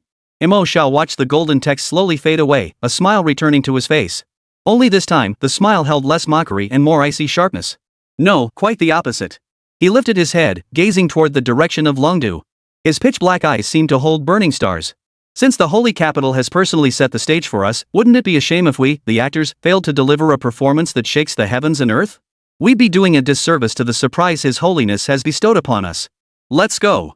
To Longdu. Let's show the world who the true protagonist of this stage really is. Chapter 128, Heading to Longdu. At the summit of Yunqing, the night wind howled. The emblem of 9 suns slowly dissipated, yet the will it embodied remained etched into the air like a seared mark. The carefree smile on Mo Xiao's face vanished entirely, replaced by an almost icy excitement. He enjoyed being the chess player. But if the chessboard itself was an inescapable, open-handed scheme, then becoming the sharpest piece one capable of overturning the entire board seemed a far more intriguing choice. Let's go. We're heading to Longdu. Let's show the world who the true protagonist of this stage really is. His voice was not loud, yet it carried an unquestionable resolve. Lin Yueqian said nothing, merely nodding silently. She could sense that the man beside her had undergone a complete shift in aura after receiving that message. It was the aura of a top predator, its competitive spirit ignited. The two leapt from the rooftop, their figures drifting through the night like two falling leaves, blending silently into the streets below. Yunqing's teleportation plaza, situated in the city center, was one of the busiest hubs in the entire metropolis. To avoid unnecessary trouble and adhere to the great strategy of playing dumb to catch the tiger, they abandoned the option of flying directly there. Instead, they stood by the roadside and hailed a hover taxi. Where to, folks? The driver, a chatty middle-aged man, grinned as he glanced at the pair of young-looking passengers in his rearview mirror. Teleportation Plaza, Mo Xiao replied succinctly. Got it. The driver started the vehicle with practiced ease. Heading to Longdu, right? Young folks heading there have been swarming these past couple days. All for that, what's it called, the Global College Rookie League. The driver chatted animatedly while driving. Let me tell you, I picked up a bunch yesterday. Man, they were so full of themselves. All these geniuses from other base cities heading to Longdu to assemble and represent our Dragon Nation in the competition. Heard the Free Federation and Sakura Nation sent monster-level newbies this time. Our Dragon Nation's got some serious pressure on. Mo Xiao leaned back in his seat, listening to the driver's chatter, a hint of amusement playing at the corners of his mouth. He glanced at Lin Yueqian beside him, who was resting with her eyes closed. Pressure? Once they arrive, the pressure won't be on Dragon Nation anymore. Master, do you think Dragon Nation can win this time? Mo Xiao suddenly asked. Absolutely. The uncle slapped the steering wheel, his voice rising. When has our Dragon Nation ever feared anyone? Don't be fooled by those foreigners shouting loudly. When it comes down to it, it's our own people who matter. Young man, I take it you're a professional too? You and this lady must be pretty high level, right? Not bad, almost level 40, Mo Xiao replied casually. Level 40? The uncle shot him a stunned look through the rearview mirror. Holy moly! Almost ready for your second job change at such a young age? You're a genius. An absolute genius. If you two entered the tournament, you'd definitely bring glory to our Dragon Nation. Mo Xiao smiled but said nothing more. Soon, the hovercar came to a stop before the magnificent teleportation plaza. The place was bustling with noise, teeming with countless adventurers coming and going. In the center of the plaza stood dozens of massive teleportation gates. Their frames were engraved with intricate magical runes, emanating steady fluctuations of spatial energy. Long queues formed before each portal. Mo Xiao and Lin Yueqian walked straight toward the exclusive portal leading to Dragon Capital. Though the queue here was the shortest, those waiting exuded extraordinary auras and wore haughty expressions. Clearly, most of those traveling to Dragon Capital at this hour were geniuses from across the globe, like themselves, preparing to participate in the Global League. Oh, another pair from Longyuan Academy? A slightly flippant voice came from nearby. Mo Xiao and Lin Yueqian turned to see 3 young men in uniform combat attire sizing them up. The leader sported a flamboyant mane of red hair and wore a blazing lion emblem on his chest, the insignia of the Southern Dragon Nation's premier academy, the Blazing Sun Academy. A prop master and a swordsman. Their levels aren't bad, barely scraping the threshold for second-tier advancement. The redhead scanned them with an appraising gaze, his eyes lingering on Mo Xiao's profession before revealing an undisguised hint of contempt. Has Lin Yueqian Academy run out of talent? They're even sending support classes like item masters as main players now? His two companions behind him snickered in agreement. Brother Wang, you shouldn't talk like that. Maybe they're here to be our mobile storage units? Haha, that makes sense. Little brother, when we run low on mana or health potions, we'll be counting on you. Facing the blatant mockery, Mo Xiao's face remained expressionless. Lin Yueqian's brows furrowed slightly. Her hand tightened around the sword hilt, a fleeting flash of icy sword intent flickering through her gaze. Mo Xiao, however, calmly pressed her hand down and shook his head at her. It wasn't worth getting worked up over a bunch of monkeys who hadn't even taken the stage yet and were already yapping like mad. He turned to face the red-haired youth, suddenly flashing a friendly smile. My friend, he asked, are you here to compete in the rookie tournament too? The red-haired youth froze, clearly surprised by Mo Xiao's reaction. He instinctively puffed out his chest and declared proudly, of course. I am Wang Teng, chief student of Qiyang Academy. Captain of the Dragon Nation's representative team this time. Who else could it be? Oh, so you're Wang. It's a pleasure to finally meet you. Mo Xiao's smile grew even more sincere. That's wonderful. We're both rather weak, so once we step onto the field, we'll be counting on your kindness, Wang. Wang Tang and his two companions froze in place. They prepared a barrage of mockery and trash talk, only to find themselves punching air. Not only did the other party not get angry, but he actually flattered them instead. This left them feeling utterly uncomfortable, a lump stuck in their throats, unable to swallow it down or let it go. Humph, at least you know your place, Wang Tang finally managed after a long pause, turning his head away with a cold snort. Watching the other party's expression, as if they'd swallowed a fly, Mo Xiao's lips curved into an increasingly amused smile. Lin Yueqian watched him, and a hint of amusement flickered in her cool, clear eyes. This guy killing with words was his specialty. Soon, it was their turn. Guarding the portal were two silver-armored sanctuary guards, both level 70, their gazes piercing as lightning. As Mo Xiao and Lin Yueqian approached, both guards' gazes sharpened simultaneously, their brows furrowing deeply. Something felt off. The interface displayed these two youths as level 39, and their aura matched that rank. Yet their spiritual senses were screaming in alarm. It was as if two primordial beasts, cloaked in sheep's clothing, stood smiling before them. But no matter how thoroughly they probed, they couldn't see through that disguise. Identity tokens, one guard said in a low voice, his tone far more solemn than the others. Mo Xiao and Lin Yueqian presented their Lin Yueqian Academy identity tokens. After verifying them, the guards exchanged a glance before finally waving them through. Enter. The moment the two stepped onto the teleportation array, Mo Xiao glanced back at the two guards and the displeased Wang Teng behind them, a meaningful smile playing on his lips. The next second, white light engulfed everything. Space stretched to its absolute limit, then compressed in an instant. The concepts of time and distance blurred into indistinctness in that instant. When Mo Xiao's feet touched solid ground once more, an atmosphere utterly distinct from that of Cloud City washed over him. Solemn, austere, weighty. The air was thick with energy particles so dense they seemed almost tangible. A single breath made the power within her body feel as though it were leaping for joy. The sky was higher and bluer. Every building around him stood like a work of art, radiating a profound sense of historical weight and power. Countless powerful auras lay dormant in every corner of the city, like sleeping dragons. This was the heart of the Dragon Nation Dragon Capital. Stepping out of the teleportation hall, the blinding sunlight made them squint slightly. Beyond the square, a bustling scene unfolded, carriages and horses thronged the streets, people came and went, a picture of prosperity.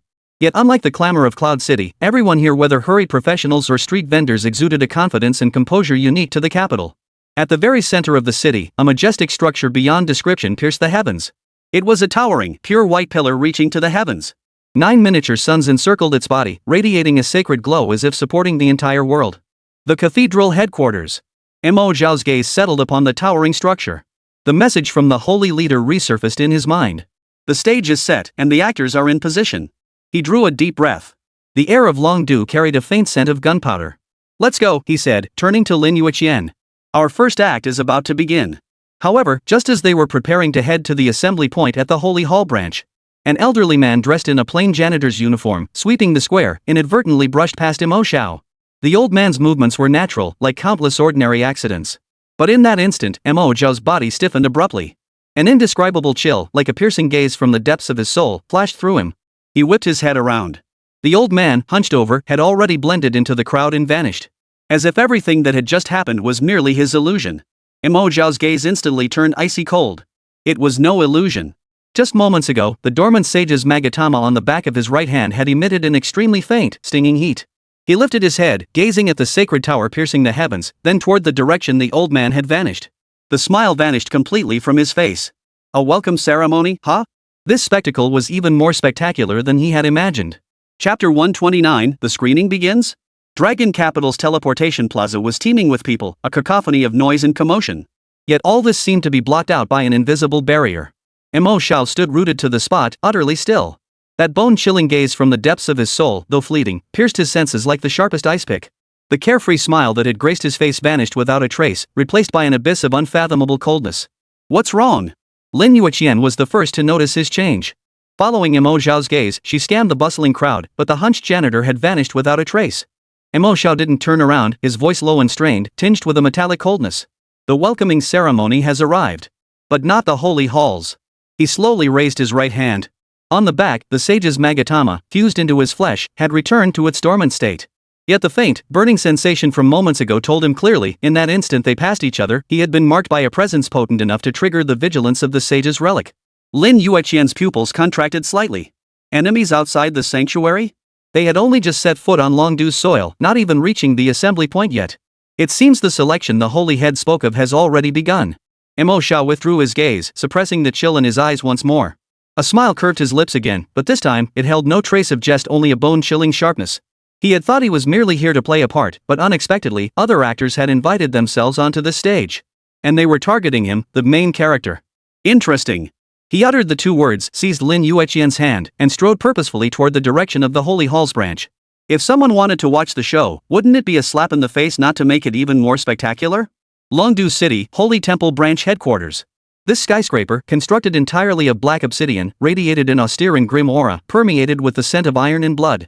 It stood in stark contrast to the sacred, towering spire reaching toward the heavens in the distance. In the plaza before the building, a dozen young people had already gathered. They stood in small groups, each radiating powerful energy fluctuations and unabashed arrogance. These individuals were the elite talents selected from Dragon Nation's top academic institutions and military strongholds to represent the nation in the upcoming Global University Rookie League. At the very center of the crowd, the young man with the flamboyant red hair Wang Tang was surrounded like the moon by several equally formidable youths, engaged in heated discussion. Our opponents, this time the son of Thor from the Free Federation and the master of the Aim no Murakumo sword from the land of cherry blossoms, are no pushovers. But with me, Wang Tang, here, the championship will undoubtedly belong to Dragon Nation. Wang Tang's booming voice, brimming with confidence, drew enthusiastic agreement from those around him. Just then, the corner of his eye caught sight of Mo Xiao and Lin Yueqian approaching from the plaza entrance. The smile froze on his face, replaced by undisguised scorn. Well, isn't this the walking warehouse of Lon Yuan Academy and his little sidekick? How did you manage not to get lost in the Dragon Capital? His voice was neither loud nor soft, perfectly audible to everyone present. In an instant, a dozen scrutinizing gazes filled with curiosity and contempt landed on Mo Xiao. A prop master? Sending a prop master to fill a spot on a stage of this caliber? Has Long Yuan Academy lost its mind? Facing the collective stares, Mo Xiao's stride didn't falter once as he strode straight to the center of the square. He ignored Wang Tang, instead sweeping his gaze across the entire crowd. Then he spoke. Everyone. His voice was calm, yet possessed an unusual penetrating quality that instantly silenced the previously noisy square. My name is Mo Xiao, a prop master from Long Yuan Academy. This is my teammate, Lin Yueqian, a Sword Immortal. He finished his concise introduction, then fixed his gaze directly on Wang Tang. At the teleportation plaza, I thought you were merely a bit foolish. Now it seems you're both stupid and evil.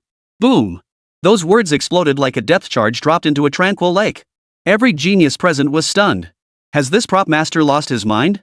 How dare he publicly berate Wang Tang, the top student of Chiang Academy, right in front of everyone? Wang Tang's face instantly turned the color of liver, a raging flame element gathering around him, making the air itself feel scorching hot. You say what? He spat, enunciating each syllable as if he wanted to tear Mo Xiao limb from limb. Mo Xiao seemed oblivious to his murderous glare, his expression remaining calm. Did I say something wrong? He took a step forward, and the sheer force of his presence caused Wang Tang to instinctively step back half a pace.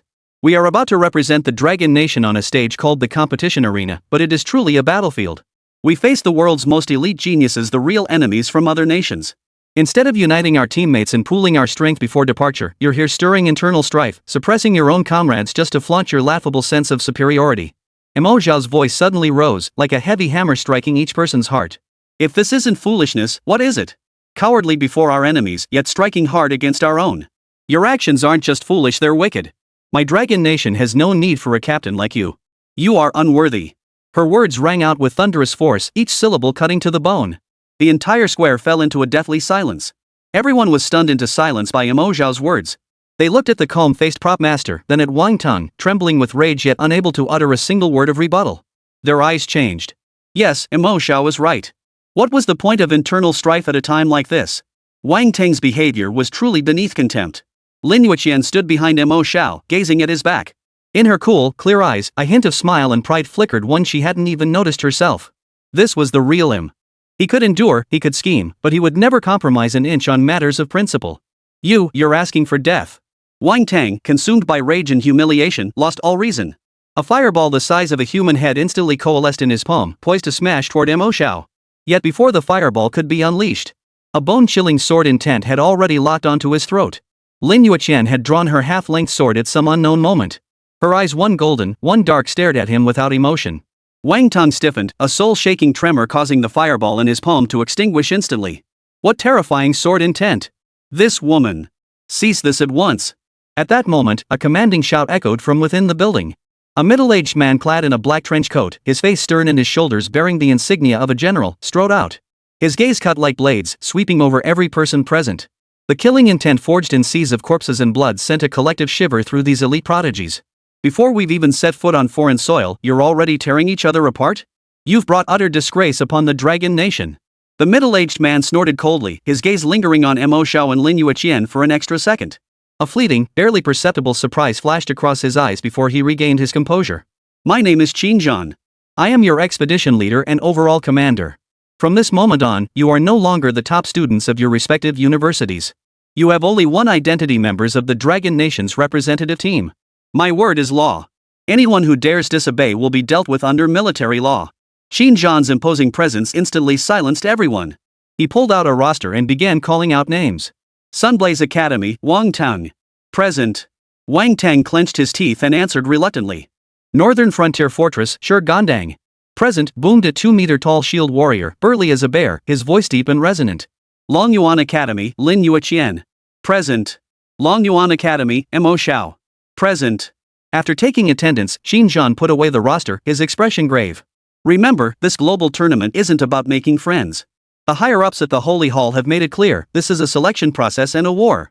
Your opponents will stop at nothing to eliminate you, even kill you. Your mission is singular: win the championship at any cost. His words sent a chill through every heart present. The atmosphere grew oppressively heavy. Just then, a deafening roar of engines echoed from the sky.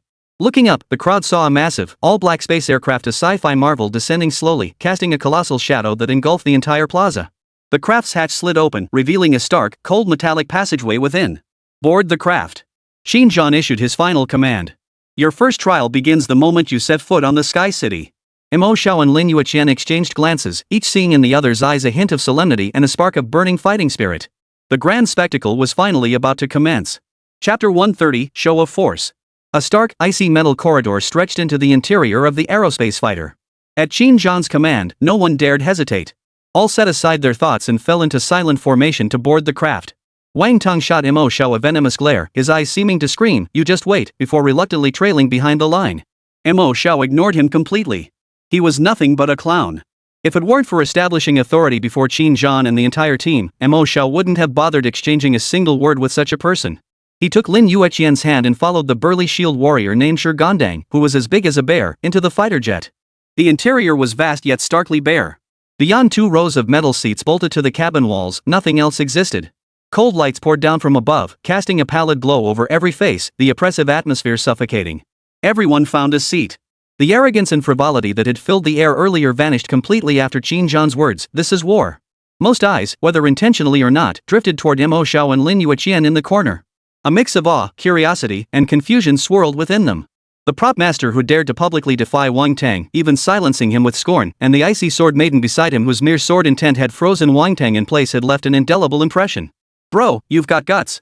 Shi Gandang, seated in the front row behind Mo Xiao, suddenly turned around and gave him a thumbs up. His voice was deep and resonant, yet his eyes sparkled with genuine admiration. "I've had it with that kid for ages. He struts around like he's the king of the world, acting like the Dragon Nation would collapse without him." Mo Xiao smiled in response. A teammate with such an honest personality was worth having. Just then, the cabin door slowly closed, sealing out all light and sound from the outside world.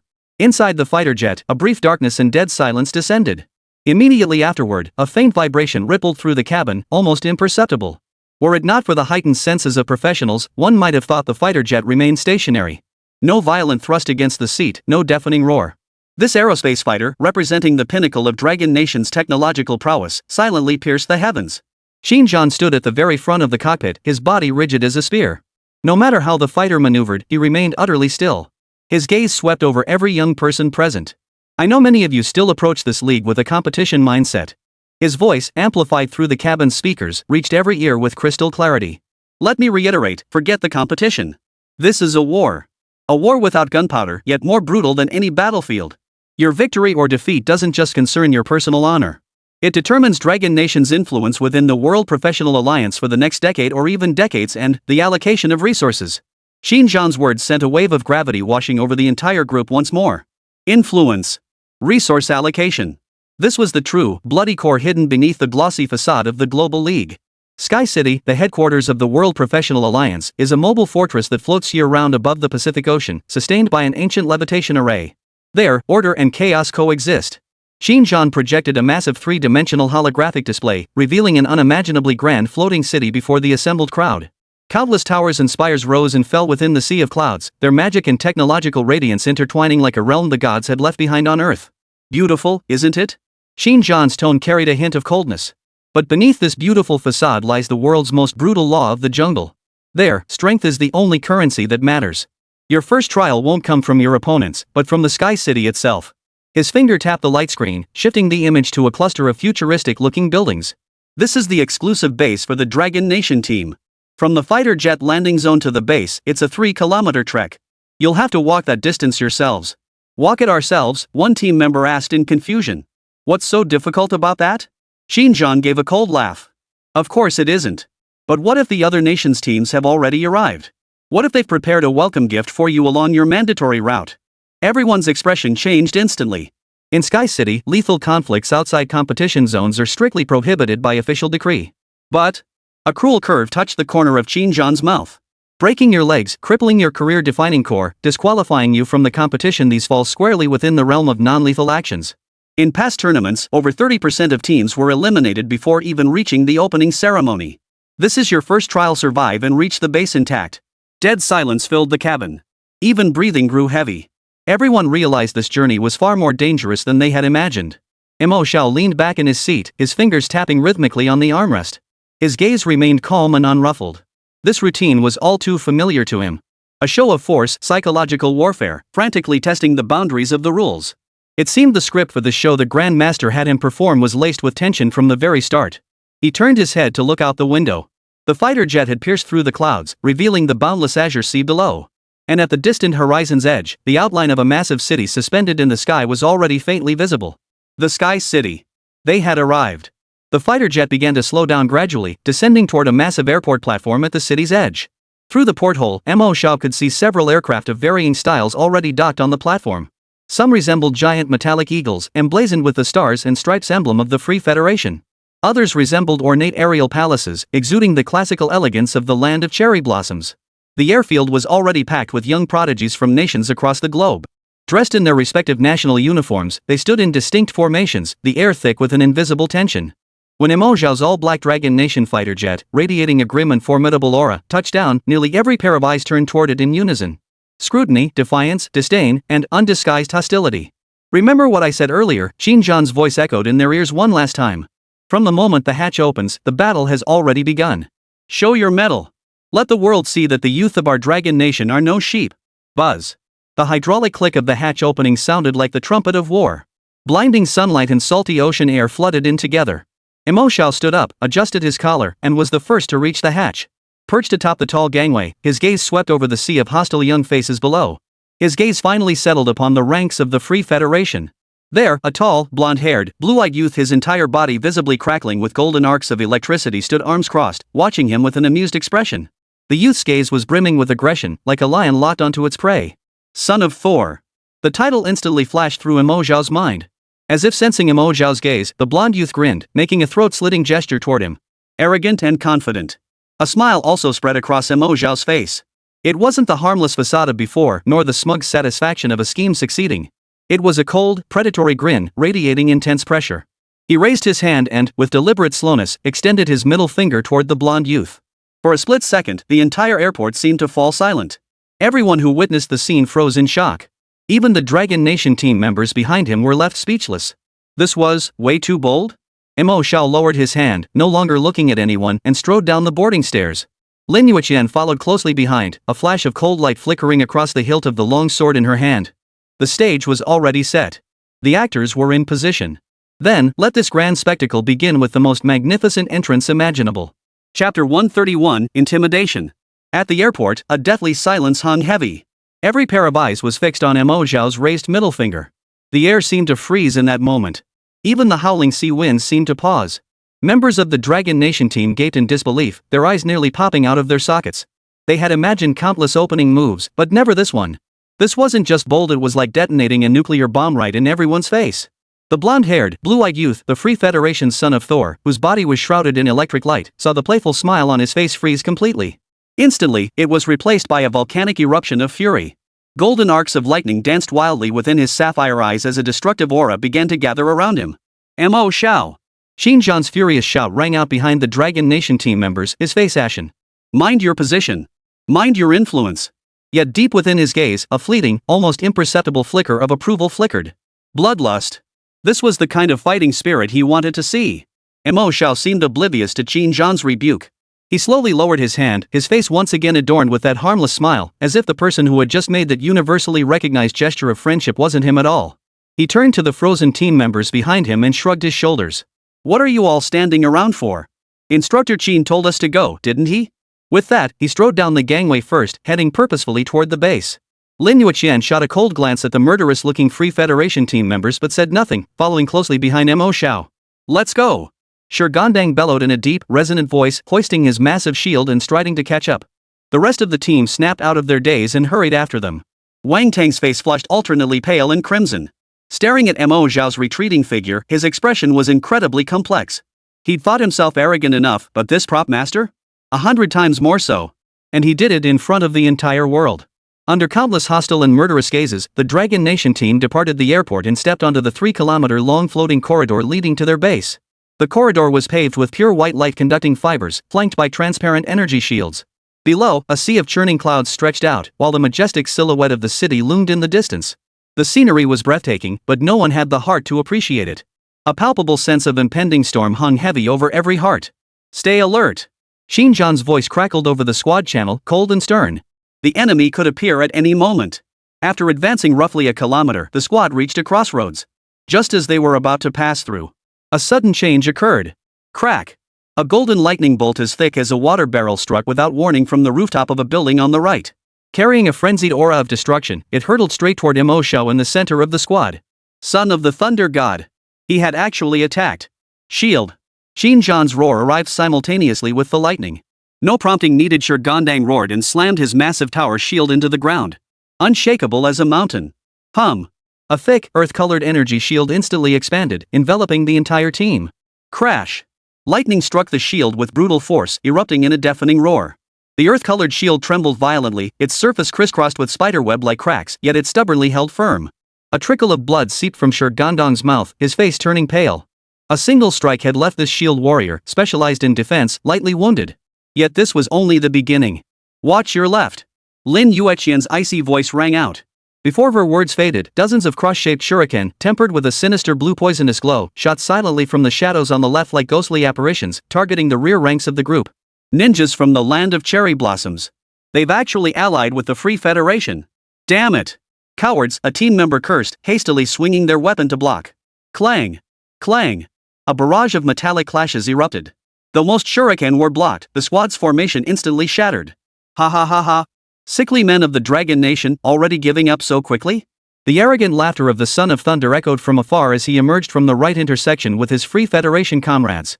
Meanwhile, on the left, several professionals clad in traditional Sakura Nation attire slowly emerged from the shadows.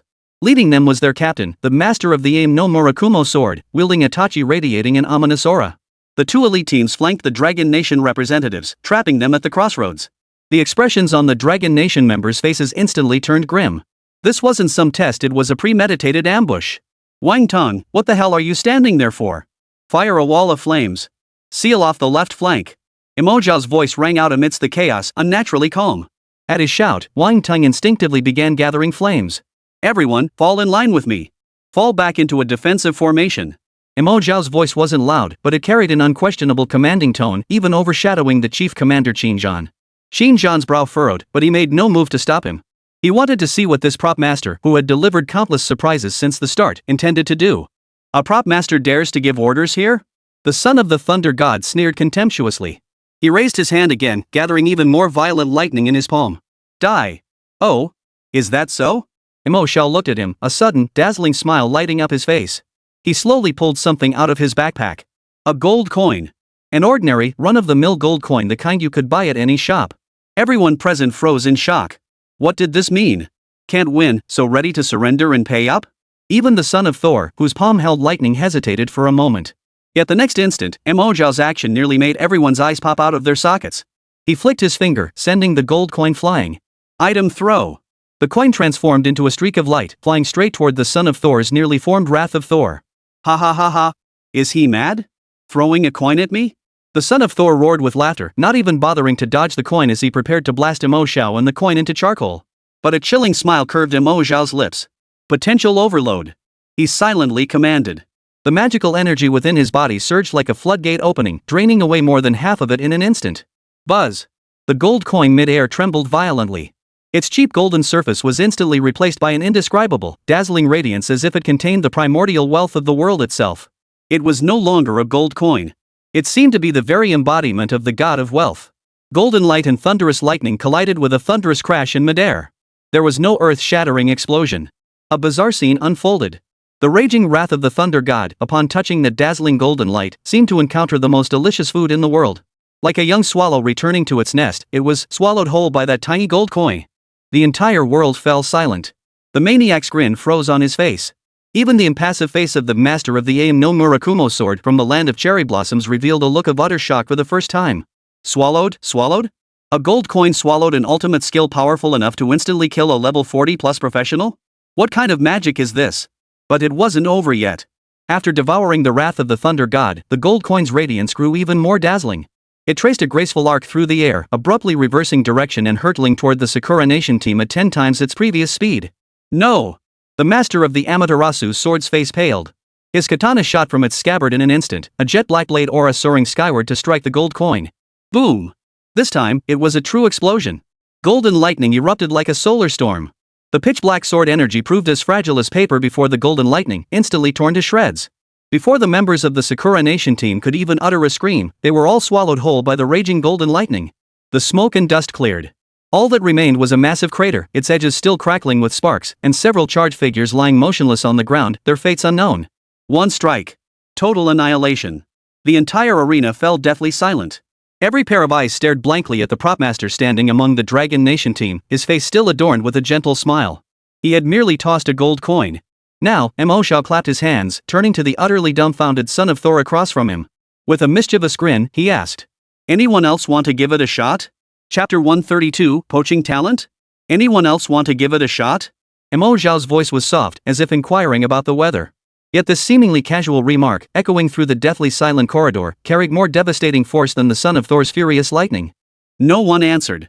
The air thickened with the acrid stench of burnt flesh and the pungent tang of ozone. The massive crater blasted open by golden lightning still flickered with unstable arcs along its edges, silently bearing witness to the sheer terror of what had just transpired. The Sakura Nation team. By a single gold coin. Every pair of eyes was fixed on Mo Xiao as if nailed to the spot.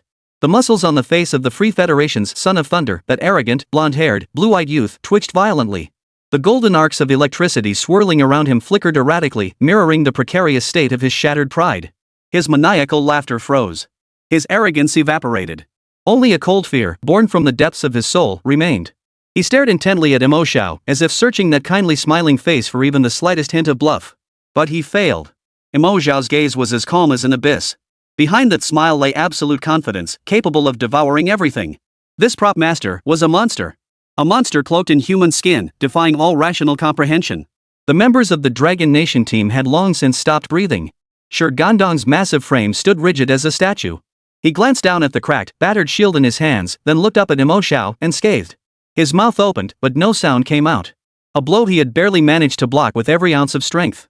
Not only had the opponent absorbed it, but they'd channeled that very force like ammunition, flinging it back to scatter another group of enemies? Is this even a fair fight? Wang Teng's complexion was beyond pale. It was the lifeless ashen hue of one drained of all color. Staring at Mo Xiao's retreating figure, all his previous resentment had now dissolved into an overwhelming, unshakable terror. He finally understood. When the other had called him stupid and evil on the teleportation plaza, it wasn't a provocation, nor was it an attempt to establish dominance. It was stating a fact. Before a true deity, his pathetic chieftain's dignity was like a frantic monkey, not only comical, but pitiful. You. The son of the thunder god finally ground out a single word through gritted teeth. His voice was dry and raspy, filled with unwillingness and dread. Mo Xiao's smile grew even brighter. He reached into his backpack and slowly pulled out another item. It was still that gold coin. No, not the one from earlier. That one had already turned to dust under the extreme strain of potential overload. This was another one exactly the same, an ordinary gold coin. He held the coin between his index finger and thumb, then made a slight gesture toward the son of Thor. A simple gesture. Yet it felt like an invisible giant hand had clamped down on the hearts of everyone present. The Freedom Federation members took a collective step back, their expressions frozen in horror as if they'd seen a ghost. The son of Thor's body trembled violently. The last flicker of fighting spirit in those sapphire eyes was utterly crushed by that tiny gold coin. He was afraid. He didn't know how the enemy had done it, nor did he want to know. He only knew that if he dared to strike again, the next second, it would be the men of the Free Federation lying in that black smoke-filled crater. We retreat. The son of Thor practically snarled the words through clenched teeth. He dared not look at Mo Xiao again, nor linger for even a second longer. Turning on his heel, he fled, his retreat as pitiful as a stray dog. The rest of the Free Federation members, as if granted a pardon, scrambled to follow him. Stumbling and crawling, they vanished around the corner of the crossroads in the blink of an eye. Their departure was as disgraceful as their arrival had been arrogant. The entire corridor fell silent once more. But this time, the atmosphere was entirely different. Where before there had been a tense, deadly silence, now a different kind of stillness hung over the Dragon Nation team, a silence tinged with awe, fear, and utter bewilderment. All eyes were fixed on the prop master, who casually tossed the gold coin before stuffing it back into his backpack. Their throats went dry. Ahem. Commander Qin Zhan was the first to break the silence. He approached Mo Xiao, his stern face etched with an expression of extreme complexity. Shock and confusion mingled there, but above all else was an unprecedented gravity. He stared at Mo Xiao and asked in a deep voice, "Who exactly are you?" This question echoed in the minds of every Dragon Nation team member present. A prop master? What kind of prop master could wipe out the entire Sakura Nation team with a single gold coin? Me? Mo Xiao spread his hands, his smile returning to its harmless, innocent expression. Dragon Abyss Academy. Prop master. Mo Xiao. Instructor Qin, isn't it all clearly stated in my file? Qin Zhan's eye twitched. Clear? Clear my ass. If that file were real, he'd eat it right then and there. But he knew pressing further was futile. This young man before him was no longer someone he could intimidate with his title of Commander-in-Chief. He drew a deep breath, his gaze sweeping over everyone present. His tone turned stern once more. Advance. Everyone, stay alert. The column began moving again. This time, however, the formation shifted subtly. Mo Xiao and Lin Yueqian were instinctively gathered at the very center of the formation by everyone. Shigandang, who had just moments ago been calling him brother, now walked beside him, not daring to breathe loudly. Wang Tun, meanwhile, silently fell to the rear of the formation, head bowed, wishing he could vanish into a crack in the ground. Mo Xiao paid no heed to these shifts. His gaze was fixed on the empty corridor ahead, his expression serene. He knew that the commotion caused by his earlier strike had been too great. The selection mentioned by the Holy Leader had likely already alerted certain entities within this sky city. That gold coin was a trial stone he had tossed out. It was meant for the enemy to see, but also for the director. He intended to use the simplest, most brutal method to tell everyone, don't mess with me. And that I, Mo Xiao, possess both the qualifications and the capability to make this performance even grander. The remaining 2 kilometers passed without incident. Even teams from other nations kept their distance, steering clear of them. Clearly, news of the battle at the crossroads had spread like wildfire throughout the entire Sky City. Soon, they arrived at the exclusive compound reserved for the Dragon Nation team. It was a complex of classical garden-style architecture, pavilions, towers, bridges, and flowing streams forming a stark contrast to the futuristic aesthetic of Sky City as a whole, radiating an extraordinary tranquility. However, the moment they stepped through the compound gates, everyone halted in their tracks. For standing in the center of the courtyard was a man. A middle-aged man dressed in the Sky City's pristine white uniform, his hair meticulously combed, wearing a monocle, and exuding an air of scholarly elegance. He was not from the Dragon Nation. Pinned to his chest was an emblem featuring a balance scale and a sword, the Sky City Judgment Committee. Noticing Qin Zhan and the others, the middle-aged man bowed slightly, his face adorned with a professional smile. General Qin Zhan, distinguished young talents of Dragon Nation, welcome to Sky City. His gaze, however, did not rest on Qin Zhan. Instead, it swept past everyone, landing precisely on Mo Xiao. I am Samuel, an executive officer of the Judgment Committee. Mr. Mo Xiao, the council is quite interested in your performance during the recent conflict. Samuel's smile was gentle and courteous, yet his gaze was like the sharpest surgical blade, attempting to dissect every inch of Mo Xiao's disguise. Using a single gold coin, you reflected and amplified the son of Thor's wrath of Thor, ultimately achieving an effect comparable to the full power strike of a fifth-tier powerhouse.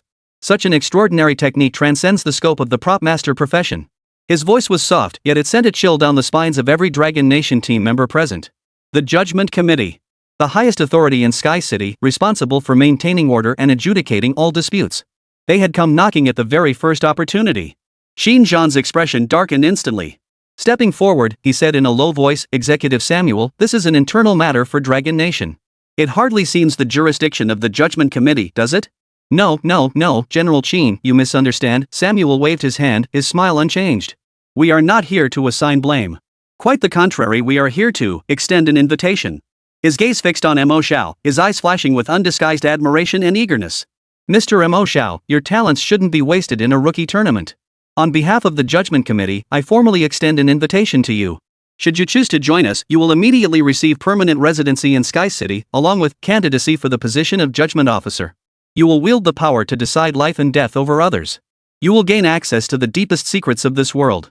All you need to offer in return is your loyalty. Adjudicator. That is the true ruler of Sky City. One who stands atop the world, overlooking all living beings.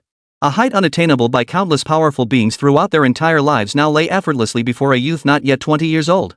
All eyes were fixed upon Mo Xiao. Envy, jealousy, awe. This was an opportunity for instant ascension that no one could refuse. Mo Xiao gazed at Samuel, meeting his eyes brimming with allure and confidence. He fell silent for a moment. Then, he smiled. It does sound tempting. But... His tone shifted abruptly, his gaze sharpening. My loyalty comes at a price. You can't afford it. Chapter 133, League Rules. Silence hung heavy in the courtyard. For the first time, a crack appeared in Samuel's gentle smile. A flicker of surprise passed through his eyes, sharp as precision instruments, before being replaced by a deeper, more probing gaze. My loyalty comes at a high price. You cannot afford it. Insane. Too arrogant. That was the Judgment Committee, the true rulers of Sky City. The pinnacle of power that countless professionals dreamed of, willing to pay any price to climb to. The chance to become adjudicator candidate, a ticket to instant ascension, was tossed back with a casual you can't afford it. The members of the Dragon Nation team felt their minds nearly stop functioning. The look in their eyes as they gazed at Mo Xiao had shifted completely from awe to utter reverence, as if beholding a deity. Qin Zhan's stern face, his taut muscles, miraculously relaxed in that moment. The look he gave Mo Xiao was filled with an unprecedented brilliance. Good lad. This is the backbone of Longwa. Mr. Mo Xiao, you may not realize what you've just refused. Samuel pushed his monocle up his nose, its lens reflecting a cold glint. His smile regained its flawless perfection, yet his tone carried an unshakable chill. The Judgment Committee appreciates genius, but it absolutely will not tolerate any uncontrollable factors disrupting the order and balance of Sky City. Your abilities are dangerous. I hope you will exercise restraint in the upcoming matches. Threat. Blatant, undisguised threat. Qin Zhan's expression darkened instantly, about to speak. Mo Xiao laughed first, his gaze fixed on Samuel as if looking at an ignorant child. Executive Samuel, you've got one thing wrong. I'm not here to disrupt order. I'm merely an actor. He spread his hands innocently.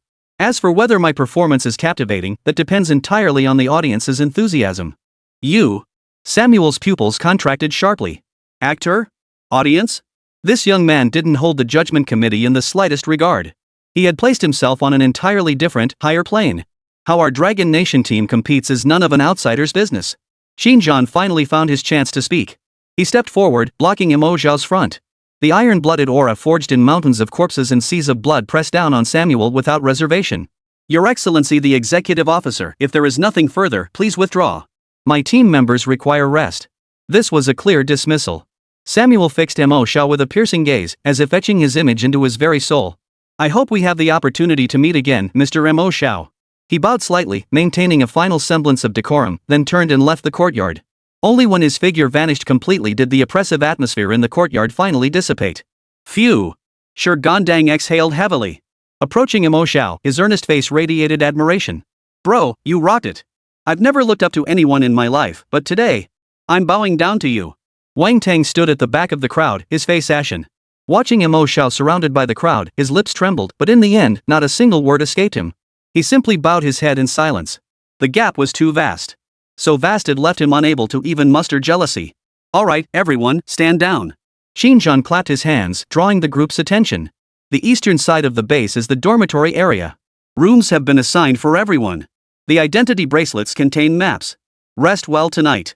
Tomorrow at 9 in the morning, assemble here for the opening ceremony. His gaze lingered on Mo Xiao, his expression complex. Mo Xiao, Lin Yueqian, you two will stay in building 1. With that, he turned and walked away, his posture noticeably straighter than when he'd arrived. The others exchanged bewildered glances. Courtyard 1? Wasn't that reserved for the commander-in-chief? Everyone understood Qin Zhan's stance. From this moment onward, Mo Xiao's standing within the team had changed completely. Courtyard 1. This was the quietest and most spiritually charged place in the entire compound. A secluded courtyard, featuring an antique study and 2 bedrooms. Lin Yueqian pushed open the window, gazing at the ancient, unnamed tree in the courtyard. The evening breeze lifted the strands of hair at her temple. Her eyes, golden in the left, dark in the right, reflected the sunset glow on the horizon, rare softness flickering within them. Mo Xiao leaned against the doorframe, watching her profile without speaking. After a long silence, Lin Yueqian spoke softly, her voice like clouds scattered by the wind. Adjudicator, sounds rather dull. Mo Xiao smiled. He knew she understood.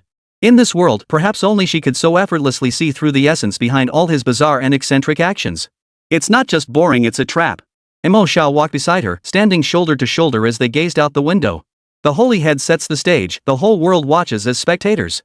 The judgment committee jumps out so quickly to try and snatch someone, don't you think it's a bit too convenient? Lin Yueqian's eyes flickered. Are you saying they're part of the selection too? Perhaps. Perhaps not. Mo Xiao's gaze grew profound.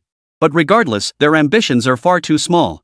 They want to trade so-called power and secrets for my loyalty. It's like a wealthy man trying to buy a true dragon with a few gold coins. He paused, a self-mocking curve touching his lips. They can't afford the price. What he sought had never been power bestowed by others. What he desired was the right to overturn the chessboard and set the rules himself. Lin Yueqian asked no more. She simply watched him quietly, gazing into the burning starry sky within his eyes. A corner of her heart, frozen solid by the regret of a past life, began to thaw ever so slightly. How wonderful. In this life, he remained true to himself. Just then, the identity bracelet on Mo Xiao's wrist vibrated again. It wasn't a communication request, but an encrypted email from the League Organizing Committee. Mo Xiao opened it. A light screen popped up, displaying detailed rules for the first round of matches following tomorrow's opening ceremony. Global University Rookie League Round 1. Match Mode, Ruins Treasure Hunt. Match Map, Floating Island Number 7 Twilight City secured. Competition Rules. 1. All participating teams will be randomly deployed to different zones within Twilight City. 2. The map contains 1,000 scattered relic badges, 900 bronze badges worth 1 point each, 90 silver badges worth 10 points each, 9 gold badges worth 100 points each, and a single primordial gold badge worth 500 points. 3. The competition lasts 24 hours. At the end of the time limit, teams will be ranked based on the total points of the badges they hold. 4. Upon elimination, all badges carried by a team member will drop. 5. All forms of competition are permitted during the event. Mo Xiao scanned the rules word by word, his smile gradually turning amused. Treasure hunt in ruins? Random drops? Permitting all forms of competition? This wasn't treasure hunting, it was clearly a large-scale battle royale game encouraging mutual slaughter. But the most crucial part was the supplementary note at the very bottom of the rules, highlighted in blood red. Special notice, within Twilight City, numerous ancient mechanisms and alchemical artifacts remain. Contestants are advised to proceed with caution. Traps? Alchemical artifacts? Mo Xiao's eyes lit up instantly. What were those? They're props. They were scattered everywhere, waiting for him to pick them up, waiting for him to dismantle them, waiting for him to assemble them, toys. He lifted his head to look at Lin Yueqian, his smile so dazzling it was almost frightening. Yueqian. The holy head is truly a considerate and kind soul. He was worried we might not be having enough fun, so he specially arranged for us to have a perfect playground. Chapter 134, The League Begins. Lin Yueqian watched Mo Xiao smile, which was almost too bright, and said nothing. Only a hint of resignation flickered in her cold, piercing eyes, one golden, one dark. A perfect playground? Only this guy could describe a bloody, murderous 100-team battle royale as something so refreshingly unique. She could already envision the absurd spectacle that would unfold in this city of twilight once those so-called mechanisms and alchemical constructs fell into Mo Xiao's hands. By then, it wouldn't be them who needed to proceed with caution, but the contestants from other nations. The holy head truly has a mind for the extraordinary, Lin Yueqian murmured, nodding in agreement. Mo Xiao raised an eyebrow, looking at her with surprise. Her cool voice continued, he fears you might not enjoy the game. Mo Xiao froze for a moment before bursting into laughter. The one who truly understands me is Yueqian. Night deepened. The league organizing committee's email, like a pebble tossed into a lake, sent ripples through the Dragon Nation team's headquarters. Outside Building 1, the atmosphere at the hastily convened meeting was so thick it could be cut with a knife. Every member was present, including Wang Tong, who had locked himself in his room since returning. Now, head bowed and face pale, he bore none of the aura of the Chief of the Blazing Sun. Qin Zhan's expression was more serious than ever. The rules, his deep voice echoed through the silent courtyard, I trust everyone has reviewed them. This is no longer a competition. It is a hunt. We are the hunters, and simultaneously, the prey. Random deployment means we could be scattered from the very start. Badges can be seized, meaning killing is the fastest way to score points. The Twilight City. I've heard of that place. It's a relic of an ancient alchemical civilization, teeming with perils. Those so-called mechanisms and alchemical constructs possess destructive power rivaling 4th tier, even 5th tier powerhouses. One misstep, and it could mean annihilation for the entire team. Every word Qin Zhan spoke felt like a boulder crushing down on everyone's hearts. Even Shi Gondang, a man who feared nothing, wore a grave expression. Instructor, what should we do? Should we just find a place to hide right from the start, whispered a scout from the military faction. Hide? Qin Zhan sneered coldly. Where exactly do you plan to hide? The match lasts 24 hours, and the map is finite. As long as someone else holds more badges than you, you become a moving target. In this competition, it's advance or retreat, there's no middle ground. Silence fell over the group. Indeed, these rules eliminated any possibility of cutting corners from the very start. Either you fight, kill, and climb to the top over others' corpses. Or be robbed, be killed, become a string of numbers on someone else's merit sheet. Amidst this oppressive atmosphere, every pair of eyes intentionally or not drifted toward the prop master who had been leaning casually against the doorframe the entire time, his expression relaxed and carefree. Qin Zhan also looked at him. Mo Xiao, what's your take? This question signaled the complete transfer of command within the team. Mo Xiao straightened up, scanning the faces around him filled with tension, fear, and confusion, and suddenly smiled. Thoughts? He held up a single finger and shook it gently. My opinion is simple. First, everyone the moment you enter the map, assemble at my location immediately. No matter where you're dropped, get here as fast as you can. Second, on your way here, don't start trouble. But if anyone dares to provoke you, beat them to a pulp. If you can't win, run straight to me. Third, and most crucial point. Mo Xiao paused, a playful smile spreading across his face. If you see a badge, don't pick it up. What? Everyone froze in shock. Don't pick up the badges? Then why are we going in? For sightseeing? Why? Shi Gondang boomed out the question on everyone's lips. Because they're bait, Mo Xiao's gaze swept over the group as he calmly explained. Don't you understand such a simple truth? The organizers marked the badge locations clearly precisely to make you fight over them, to turn you against each other. Why should we play by their script? We won't pick them up. We'll only snatch them. Wait until others painstakingly collect the badges, then take them from their hands. Isn't that easier? This twisted logic left the others speechless. Yet upon reflection, it seemed damn right logical. Mo Xiao nodded with satisfaction, watching the expressions on their faces as if they just discovered a whole new world. Got it? Yes, understood, the group replied in unison without thinking. Good. Dismissed. Go get some sleep and rest up. Mo Xiao waved his hand dismissively, as if shooing away a swarm of flies. Tomorrow, prepare to witness a spectacular fireworks show. The group dispersed, each carrying a head full of questions and a hint of inexplicable excitement. In the courtyard, only Mo Xiao, Lin Yueqian, and Qin Zhan remained, the latter standing frozen in place for a long moment. You? Qin Zhan looked at Mo Xiao, his lips parting as if to ask something, but in the end, it dissolved into a sigh. Stay safe. The glory of the Dragon Nation rests on your shoulders. With that, he turned and walked away, his retreating figure carrying a hint of relief. The burden had finally been placed upon the shoulders of the one most suited to bear it. Let's get some rest too, Mo Xiao stretched lazily. Tomorrow's going to be physical work. Lin Yueqian looked at him and suddenly asked, the fireworks show? Of course. Mo Xiao rubbed his hands together, a triumphant smile spreading across his face. All those fascinating alchemical creations, wouldn't it be a waste of the holy head's hard work not to dismantle them and reassemble them into fireworks? With that, he turned and walked into his own room. Lin Yueqian stood rooted to the spot, watching his retreating figure. In her cool, clear eyes, a genuine smile finally flickered. This guy. The next morning, the Sky City welcomed its grandest day. The magnificent central arena, capable of holding 1 million people, was now packed to capacity. The eyes of the world's elite, the strongest, and the media were all focused here. The Dragon Nation team, led by Qin Zhan, entered through the athletes' tunnel.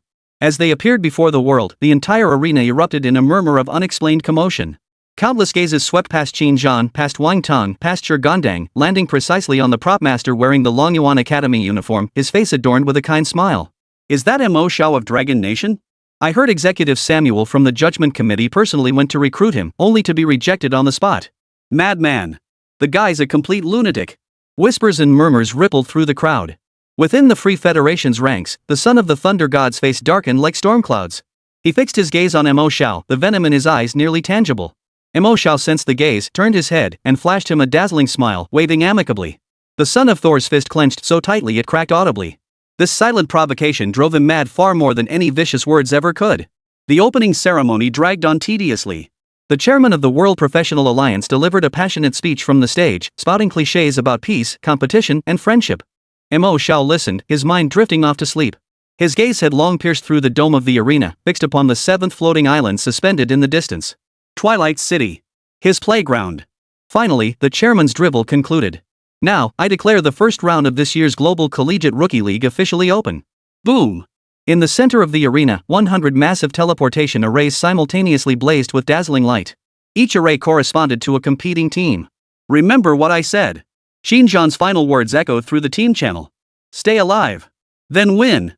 Let's go. Mo Xiao patted Lin Yueqian's shoulder beside him and stepped onto the Dragon Nation's teleportation array first.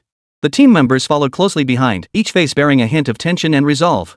Once everyone had taken their positions, a cold countdown materialized in the air before them. 10. 9. Mo Xiao's gaze swept over the elevated section of the arena reserved for the VIP seats of the Judgment Committee. He could almost see Samuel's face, framed by a monocle, piercing through the sea of spectators with an icy stare fixed upon him.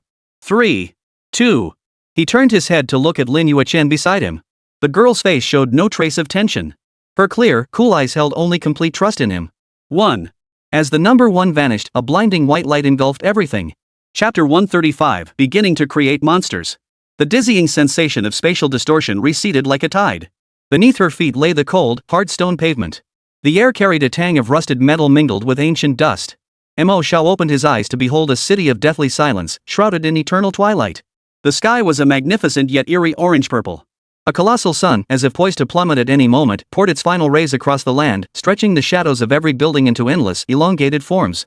The colossal clock tower had long since ceased ticking, its broken hands dangling toward the ground. Along the shattered streets, alchemical street lamps with extinguished cores lay scattered, alongside massive gears strewn across the pavement.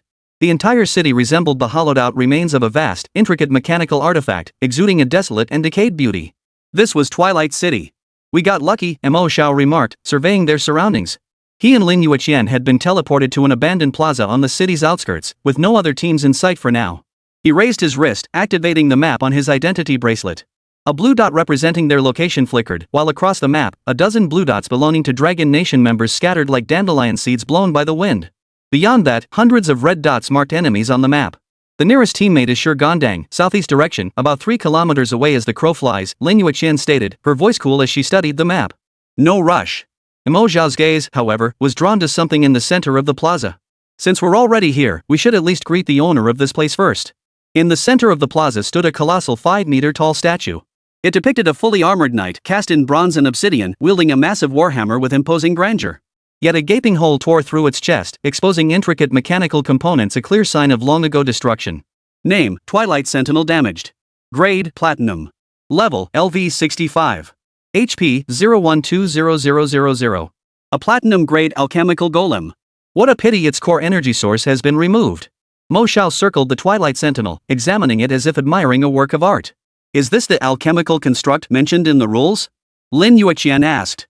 Yes and no. Mo Xiao extended his hand, and an orange glow ignited in his palm. Ultimate hand. With a mere grasp at the air, the 5-meter-tall Twilight Sentinel was forcibly seized by an invisible force, suspended mid-air. It's just an empty shell now, a pile of scrap metal, Mo Xiao's lips curved into an excited smile. But in my hands, it'll soon become a very interesting toy. He began his operation.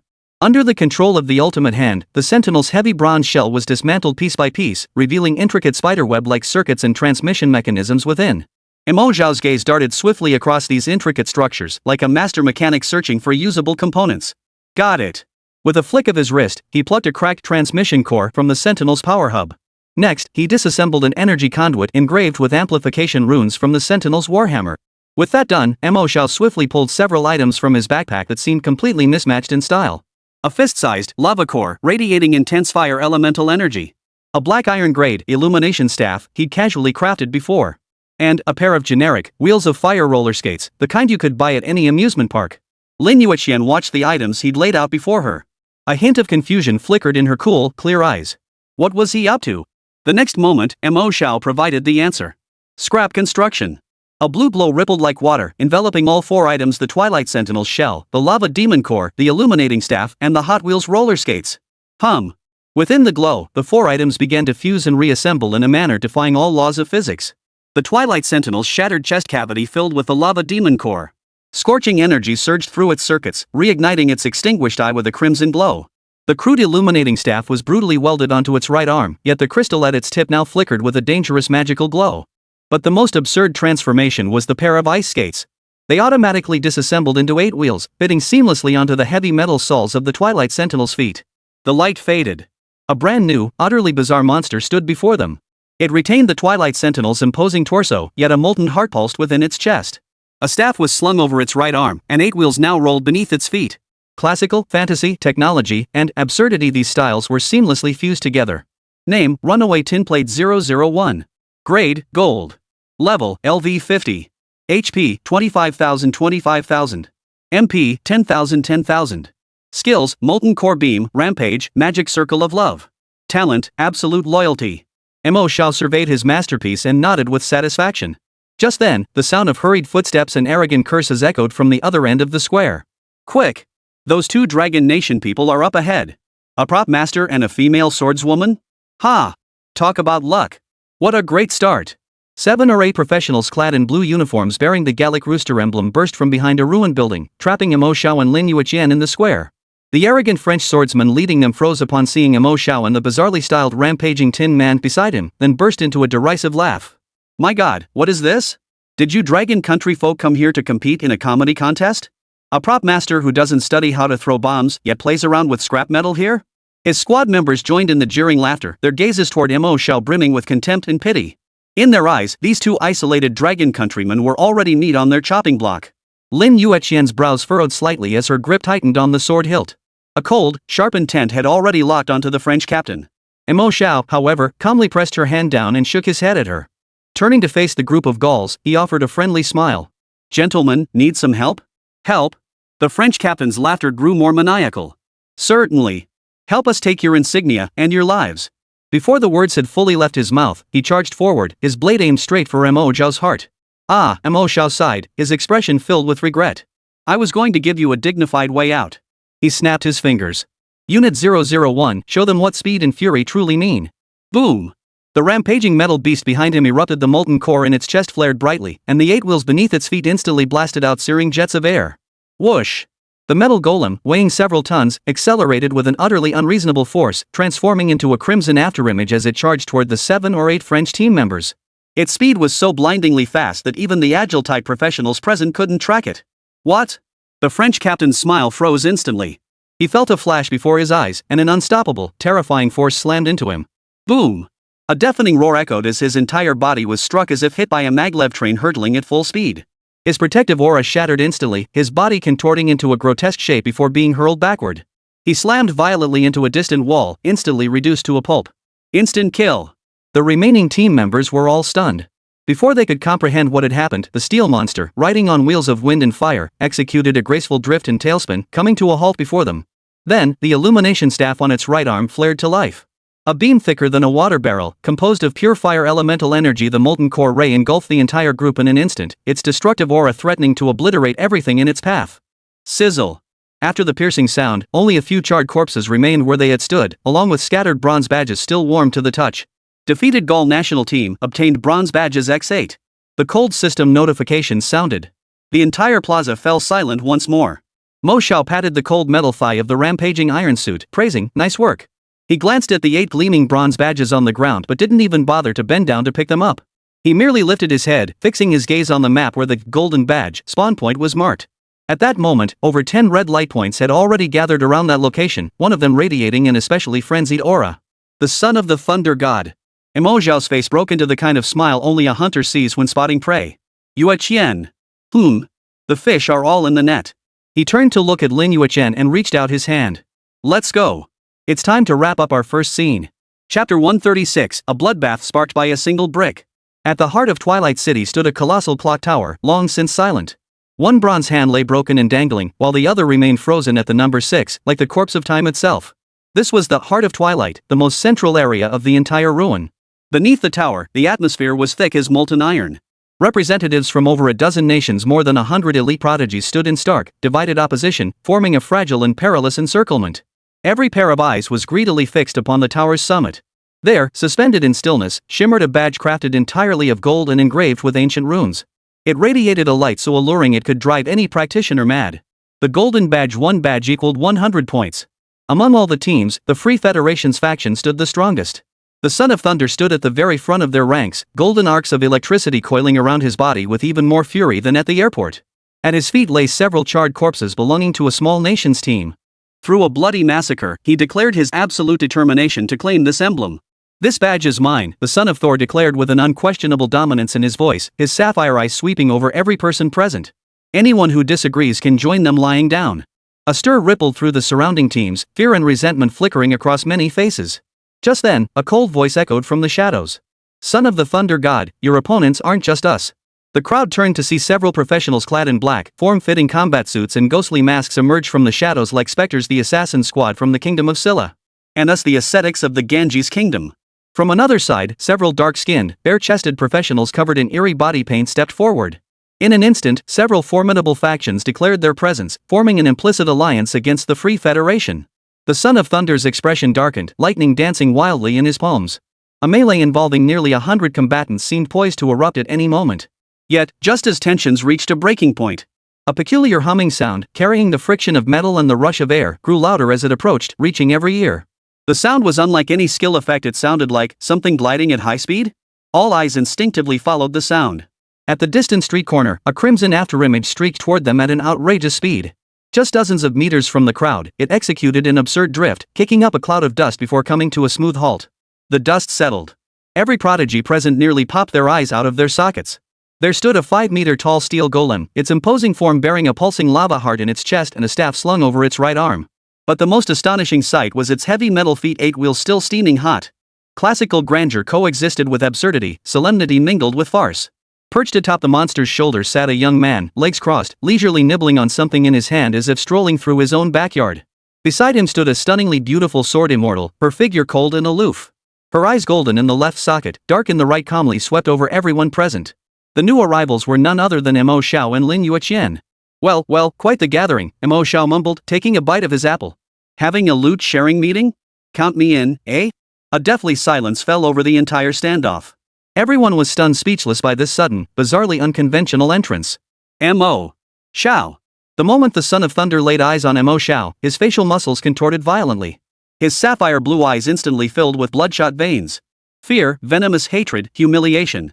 These emotions tangled together, causing the thunder and lightning swirling around him to grow unstable. He actually dared to show up. And in such a manner. It was like driving a steamroller over his already crushed pride. Mo Xiao, however, seemed oblivious to the murderous glare. He spat out the fruit pit, clapped his hands, and looked up with keen interest at the massive bell tower. This spot has decent feng shui, open views and sturdy construction, he remarked with feigned authority before turning to Lin Yu with a faint smile. Perfect for setting off fireworks. Fireworks? Everyone present was utterly baffled. Is this guy out of his mind? Kill him. Kill him now. The Son of Thunder could no longer endure this humiliating disregard. Pointing at Mo Xiao, he let out a hysterical roar. The Free Federation members responded instantly. Frenzied lightning bolts, scorching fireballs, and icy arrows rained down relentlessly upon Mo Xiao and his ridiculous tin puppet. The other teams, far from intervening, took a few steps back in unison, their faces lighting up with expressions of eager anticipation. Let them fight it out. Let them destroy each other, then they could reap the benefits. Facing an onslaught powerful enough to melt steel in an instant, Mo Xiao's face showed not a flicker of emotion. He didn't even bother to stand up. He merely snapped his fingers lightly. Unit 001. Beneath him, the rampaging iron shell's chest-mounted lava demon core flared brightly, yet it did not charge forward to absorb the blow. Nor did the illumination staff on its right arm fire its rays. Instead, it raised its left hand, that massive palm forged from brass and obsidian, and pointed it toward the bell tower. Then, Mo Xiao slowly pulled something out of his backpack. A brick. An ordinary brick, the kind found on any construction site, lacking even a grade designation. He snapped his fingers, flicking it lightly. Throw item. The brick transformed into a gray streak of light, soaring into the air. A brick? He's truly lost his mind, someone gasped in shock. A cruel, savage grin spread across the face of the son of the thunder god. Yet the next instant, Mo Xiao's action froze that smile solid. Potential overload. Mo Xiao silently chanted in his mind. The immense magical energy within his body surged like a bursting river, and in an instant, 1/3 of it was drained away. Buzz. The flying brick in midair trembled violently. The gray hue on its surface instantly faded, replaced by an earthy yellow glow that seemed to contain the very pulse of the earth, a radiance of utmost weight and substance. It was no longer a mere brick. It seemed like a cornerstone cast by the earth god himself. But its target was neither the incoming attacks nor any single enemy. Its target was the massive, ancient Twilight Bell Tower. Boom! The brick struck true, smashing hard against the clock tower's long-stalled giant gear. A thunderous, muffled roar erupted from within the tower, as if a primordial beast slumbering for millennia had been violently awakened. Click-clack. To the horrified stares of all present, the bell tower, silent for countless ages, actually moved. The massive gears began spinning wildly in a wildly discordant rhythm. The shattered hands whirled like mad scythes, tearing through the air with a shrieking roar. Countless rusted parts plummeted from the heights like a hail of cannonballs, crashing onto the ground below. The entire clock tower transformed into a colossal, deadly, out-of-control meat grinder. The groups that had sought to launch surprise attacks were instantly swept into this mechanical tempest. Screams, shrieks, and the cracking of bones filled the air without end. The overwhelming barrage of attacks that had been directed at Mo Xiao was now blocked and swallowed whole by this sudden mechanical tempest. The entire battlefield instantly transformed into a living hell. The instigator of it all, Mo Xiao, remained seated calmly atop the rampaging iron beast's shoulders, observing the chaos as if he were an uninvolved spectator. Surveying the chaos before him, watching the figures struggling desperately within the mechanical tempest, a satisfied smile spread across his face. He reached into his backpack again, pulling out a bucket of popcorn and 2 cups of cola.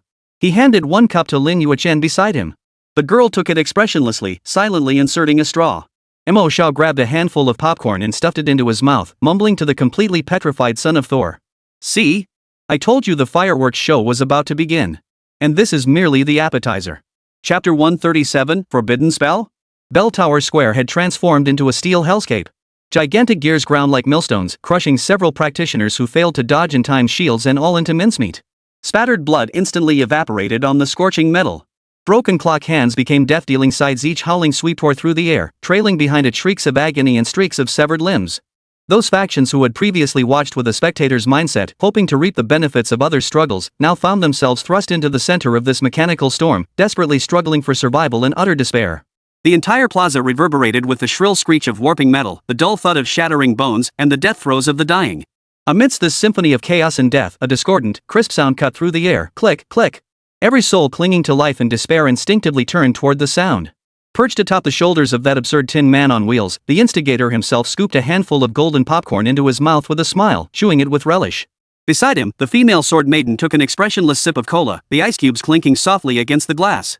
One was reveling in the bloody spectacle he had orchestrated. One provided the coldest soundtrack to this drama. This scene sent a bone-chilling cold and fear from the depths of their souls through the survivors, more so than the death storm raging around them. A demon, he's a demon. A berserker from the Norse pantheon, drenched in blood, stared at Mo Xiao as if witnessing a demon god crawling from the deepest pits of hell. Mo Xiao. The son of Thor had completely lost his mind. Electricity crackled around his body, his golden hair stood on end, and within his sapphire eyes, reason had been utterly consumed by boundless humiliation and fury. He had been the pride of the heavens, the future hope of the Free Federation, the undisputed front-runner for this season's championship. Yet now, he was nothing but a clown, scrambling desperately to dodge deadly debris on a stage others had casually erected. And the director?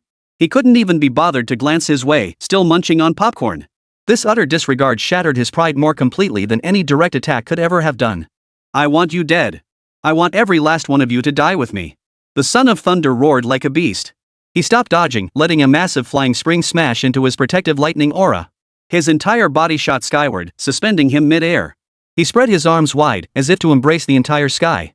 In the name of the thunder god, judgment falls. Rumble. The eternal orange-purple sky over Twilight City shifted dramatically. Vast swaths of dark clouds coalesced from thin air, within which billions of golden lightning serpents writhed frantically. A terrifying aura capable of obliterating all things enveloped the entire central district. This was his ultimate trump card, an area of effect forbidden spell rivaling the full power strike of a 4th-tier powerhouse. He intended to erase this entire area from existence along with that damned bell tower and that damned artifact master. Run! He's gone mad. It's too late. We're all going to die here. The remaining professionals wore expressions of utter despair. Before this world-shattering thunder, they were as insignificant as ants. Yet on the ground, Mo Xiao finally set down his popcorn bucket. Brushing crumbs from his hands, he rose slowly, gazing up at the apocalyptic thunderclouds. Far from fear, his face held a hint of admiration. Not bad. These fireworks sound and light effects are finally worth watching. He turned to say to Lin Yueqian, then, under the bewildered stares of everyone present, raised his right hand. An orange glow ignited in his palm. Ultimate hand. Instead of grabbing any props, he aimed his hand at the raging thunderclouds in the sky and clenched his fist in midair. What the hell is he doing? He's trying to catch a forbidden spell with his bare hands? Did a donkey kick him in the head? The son of the thunder god watched, a savage grin spreading across his face. Foolish insect, be reduced to ashes beneath the divine punishment. Yet the next instant, the smile froze on his face along with the thundercloud itself. A colossal hand, formed entirely of pure orange light, extended from Mo Xiao's grasp. Defying spatial distance, it plunged directly into the very heart of the thunderstorm. The frenzied thunder, powerful enough to tear steel apart and obliterate souls, upon contact with the giant hand of light, suddenly behaved like a docile lamb. It was forcibly pulled out of the thundercloud. A golden lightning core, thick as a mountain range and compressed from countless bolts of thunder, was now gripped by that luminous hand. It descended from the heavens and hovered before Mo Xiao.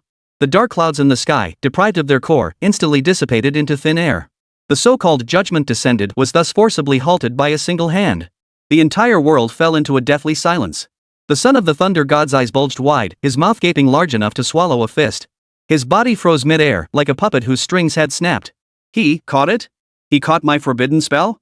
Fine material, Mo Xiao observed, nodding with satisfaction at the thunder core before him still pulsing violently, radiating an aura of destruction. But it wasn't over yet. With a flick of his left hand, the enticing glow of the golden badge atop the runaway bell tower was forcibly drawn by an invisible force, flying into his left palm. Immediately after, the runaway tinplate 001 beneath his feet lit up. Scrap construction. Blue light surged forth like a tidal wave, instantly enveloping all four objects. 1. The forbidden spell core of the son of Thor, now clutched in his hand. 2. The golden badge, representing a perfect score. 3. The bizarrely designed rampaging tin can 001 at his feet. 4th, the brick he had hurled earlier, now embedded in the clock tower's gears, radiating a deep, earthy glow. Buzz. Before the son of the thunder god's horrified gaze, four utterly unrelated objects began merging in a way that defied every law of nature. The runaway tin plate's molten core was replaced by a lightning core, golden bolts instantly surging through its entire body. The golden badge fused into its chestplate, bathing its entire form in a sacred golden hue. As for the brick, it transformed into a massive shield engraved with thunder runes, held in its left hand. The light faded. A brand new ultimate war machine, forged entirely of gold and thunder, stood between heaven and earth, its feet upon wheels of wind, fire, and lightning, the shield of earth in its left hand, and a staff in its right. Name, Thunder Throne Final Form. Grade? Level, LV? A string of question marks made Mo Xiao raise an eyebrow himself. Go. Mo Xiao stood atop the Thunder Throne's shoulder and snapped his fingers lightly. See him off on his final journey. The Thunder Throne raised its right arm. The once humble lightstaff now held a crystal at its tip, gathering golden light potent enough to pierce the heavens. No! The son of the thunder god finally snapped out of his shock, letting out a hysterical scream as he turned to flee.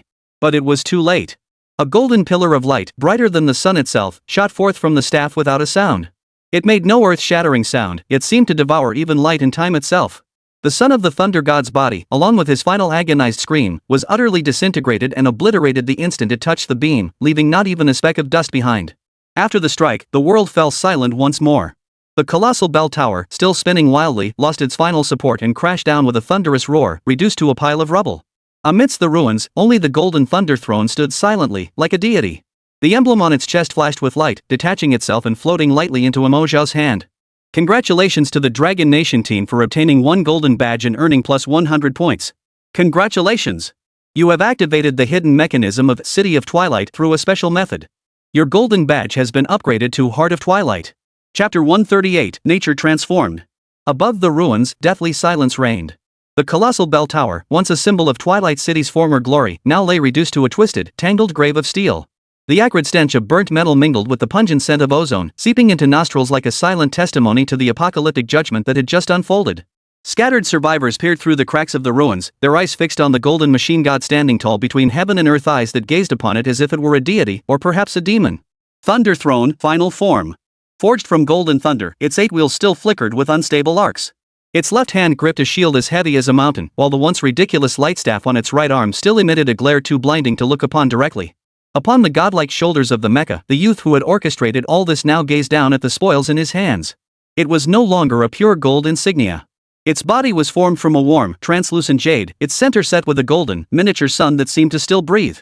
Ancient, intricate patterns radiated outward from the sun's core, covering the entire insignia and emanating a faint, incongruous pulse of life that jarred against the lifeless city.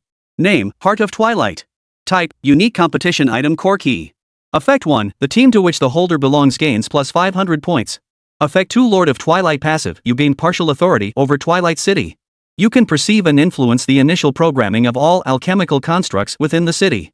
Effect 3, Eye of the City passive, your map has been upgraded, marking the locations of all high-tier mechanisms and core energy nodes within the city. Description, when the first ray of light not belonging to Twilight illuminates the heart of the clock tower, the slumbering city shall welcome its new master. Interesting. Mo Xiao's fingertips lightly brushed the smooth surface of the badge, a playful smile spreading across his face. This was no longer a simple bonus item, it was clearly a backdoor pass to the entire city. The Patriarch's selection process proved far more intriguing than he'd anticipated.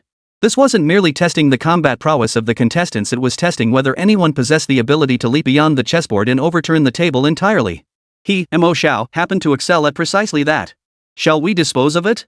Lin Yueqian's icy voice rang out beside him. Her gaze fell upon the trembling survivors amidst the ruins. In her hand, the long sword Abyssal Depths had unsheathed itself at some unknown moment, its blade flowing with a dark purple glow. Those survivors, meeting Lin Yueqian's gaze, were terrified out of their wits, scrambling and crawling in a desperate attempt to flee this hellish scene. No need. Mo Xiao shook his head, sheathing the Heart of Twilight. Leave a few alive. They'll serve as messengers. He paused, adding, our audience needs someone to describe just how dazzling that fireworks display was. He lifted his head, his gaze sweeping over the fleeing figures with calm detachment. These people were no longer worthy opponents.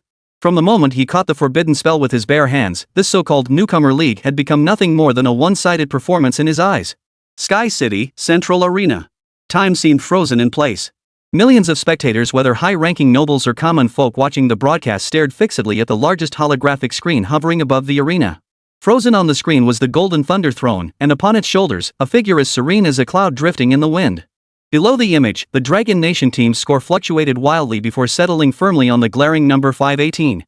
1 gold badge, plus the 8 bronze badges previously contributed by the Gaul Rooster team. First place on the leaderboard, a commanding lead. After a brief, deathly silence, the entire arena erupted like the depths of the ocean struck by a nuclear bomb. God! What did I just see? He caught the son of Thor's forbidden spell? And then used it to make an even bigger toy? That's no toy. That blast's power was definitely at the level of a 5th-tier powerhouse. The son of the thunder god, not even ashes remained. Dragon Nation, when did it produce such a monster? An item master? This is an item master? This is a god of creation. Mad whispers, gasps of awe, and sharp intakes of breath coalesced into a terrifying wall of sound, threatening to shatter the arena's dome.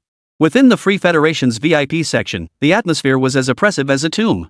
The leading general's face was ashen, his body trembling uncontrollably, not from anger, but from sheer terror. The son of thunder, their federation's once-in-a-century prodigy, the pillar destined to uphold the heavens, was gone, just like that? Packaged like fireworks by a prop master, both man and skill, and sent skyward in a manner bordering on humiliation.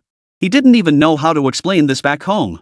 Meanwhile, in the exclusive box reserved for the Judgment Committee, Samuel's professional smile had long vanished. His hand gripping his monocle was knuckles slightly white from the pressure. The adjudicators behind him wore equally horrified expressions. Your Excellency, this Mo Xiao, his abilities have completely surpassed our data models.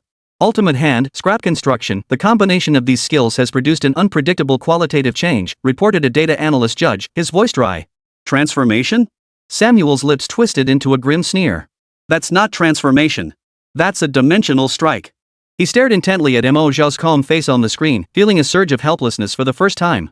They had tried to lure him with power and status, believing it to be a favor. Now it seemed utterly laughable. Like an ant holding a grain of rice, trying to entice a passing dragon. He's not here to compete, Samuel murmured, his voice carrying an almost imperceptible tremor. He's using our stage to announce to the entire world his arrival. City of Twilight, atop the ruins. Mo Xiao raised his wrist. The map projected by his identity bracelet had transformed completely. Where once lay emptiness now glowed over a dozen markers, each shimmering with distinct hues.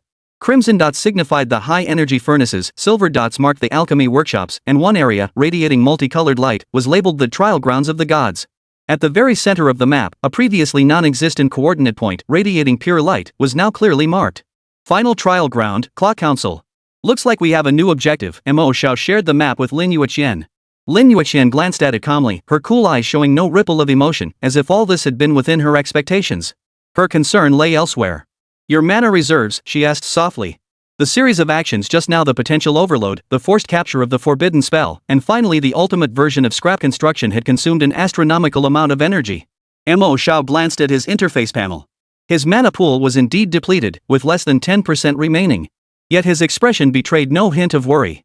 He merely patted the metal casing of the thunder throne beneath him and chuckled, "No worries. We've got a power bank now." Buzz. From the energy core at the throne's chest formed from forbidden spell cores, a gentle golden current branched off, slowly flowing into Mo Xiao's body. His depleted mana began to recover at a visible pace, rapidly replenishing. This ultimate war machine wasn't just his bodyguard and enforcer, it was a mobile super energy source. Let's go. Mo Xiao pointed to the nearest silver dot on the map. First, we'll pick up our scattered teammates outside. And while we're at it, restock our ammunition. Got it, Lin Yueqian replied concisely. With a flick of Mo Xiao's thoughts, the 8 wheels beneath the thunder throne erupted with golden lightning once more. The colossal frame pivoted with an agility utterly incongruous to its size, then surged forward toward the distance. It left behind only a trail of devastated ruins and survivors still frozen in terror, unable to recover from the shock. They had no idea that from the moment the Heart of Twilight appeared, the nature of this competition had been utterly transformed. From a 100-team free-for-all battle royale, it had become a solitary treasure hunt. Chapter 139, Like Coming Home. Dusk City, East District, abandoned power forge. Damn it! Shurgandang cursed furiously, thrusting the massive shield now covered in spiderweb-like cracks firmly before him. Boom! A shadow arrow, charged with corrosive energy, slammed into the shield's surface, exploding into a cloud of dark green smoke. The terrifying impact sent his massive frame sliding backward several meters, his feet plowing deep gullies into the hard stone slabs. His arms went numb, a metallic taste hit his throat, and a trickle of blood seeped from the corner of his mouth. Before him stood 3 makeshift allied squads from different nations, totaling over 20 individuals. They encircled Shigandang, their faces twisted into mocking grins like cats toying with mice. "So this is the immovable wisdom king of the dragon nation," sneered an elf mage wielding a staff. "Where are your comrades? Why did they abandon you here to die alone?" Shurganan offered no reply, only gritting his teeth and breathing heavily. His luck had been abysmal, randomly teleporting him into this densely packed monster zone.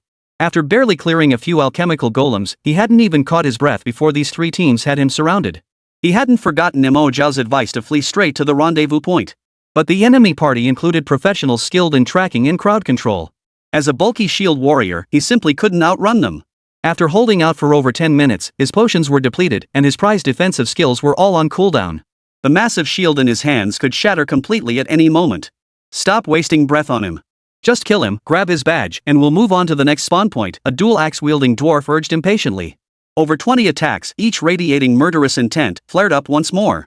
Shurgandang watched the dazzling array of skill effects flash before his eyes, a flicker of despair crossing his gaze. He gripped his shield tightly, preparing to face his final moments in this battle. Just then, a peculiar hum like metal scraping at high speed mixed with electric sparks suddenly pierced the battlefield, growing louder and closer. The sound grew louder and closer, causing the ground itself to tremble slightly. What's that sound? Is an elite monster spawning? The attacks of all 3 teams halted simultaneously. Every pair of eyes turned warily toward the source of the sound. The next second. Boom! A nearby 5-story building, long abandoned, exploded outward as if struck squarely by a battering ram.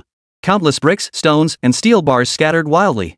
Amidst the billowing dust, a colossal, towering, blindingly golden entity burst through the building with brutal, unyielding force, appearing before everyone.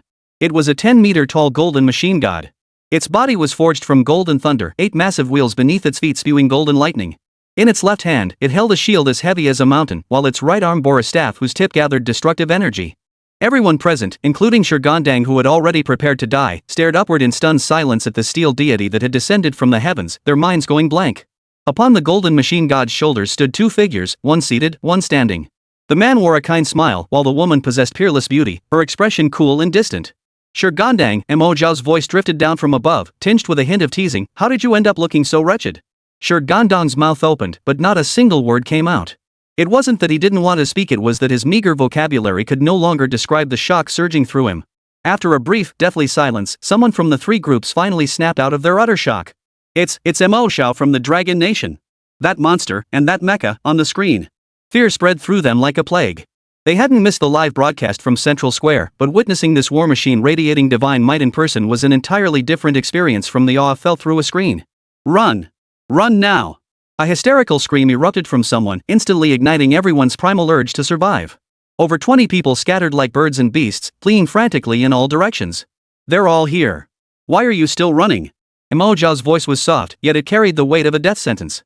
Without issuing a command, the Thunder Throne, ultimate form beneath him and the tip of the staff on his right arm flashed with golden light.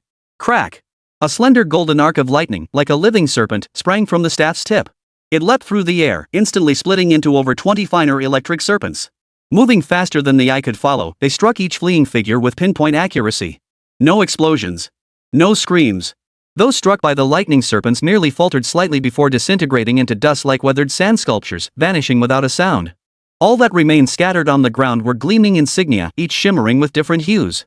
One strike, total annihilation. The world fell silent once more. Shi Gandang stood dumbstruck, staring at the scattered insignias. He glanced up at the golden mecha, which seemed like a miracle, then finally fixed his gaze on Mo Xiao's calm, composed face. He swallowed hard, his Adam's apple bobbing as his dry throat managed. Brother, you dismantled the son of Thor for parts? Recycling waste. Being eco-friendly. Mo Xiao leapt down from the Thunder King's shoulders and slapped Shi Gandang on the back. Lin Yueqian landed lightly beside him. Mo Xiao glanced at Shi Gandang's shield, now crumbling to dust, and shook his head. That shield of yours needs replacing. With that thought, the Earth shield upgraded from a brick and wielded by the Thunder Throne's left hand automatically detached. It flew toward Shi Gandang, crashing heavily onto the ground with a dull thud. Here, take this for now. Shi Gandang stared wide-eyed at the colossal shield before him, taller than himself, engraved with thunder and earth runes, radiating a weighty aura. This is a component from that terrifying mecha. This is far too valuable. Shi Gandang waved his hands frantically. Take it. There's plenty more where that came from, Mo Xiao said nonchalantly. He opened the map, glanced at the locations of his other teammates, then pointed in a direction. Let's go pick up our people. And while we're at it, restock our ammo. Half an hour later. Twilight City, West District, before a massive gear-shaped structure. All members of the Dragon Nation team had assembled, except for Wang Tong, who remained at the rear, head bowed, avoiding eye contact with anyone.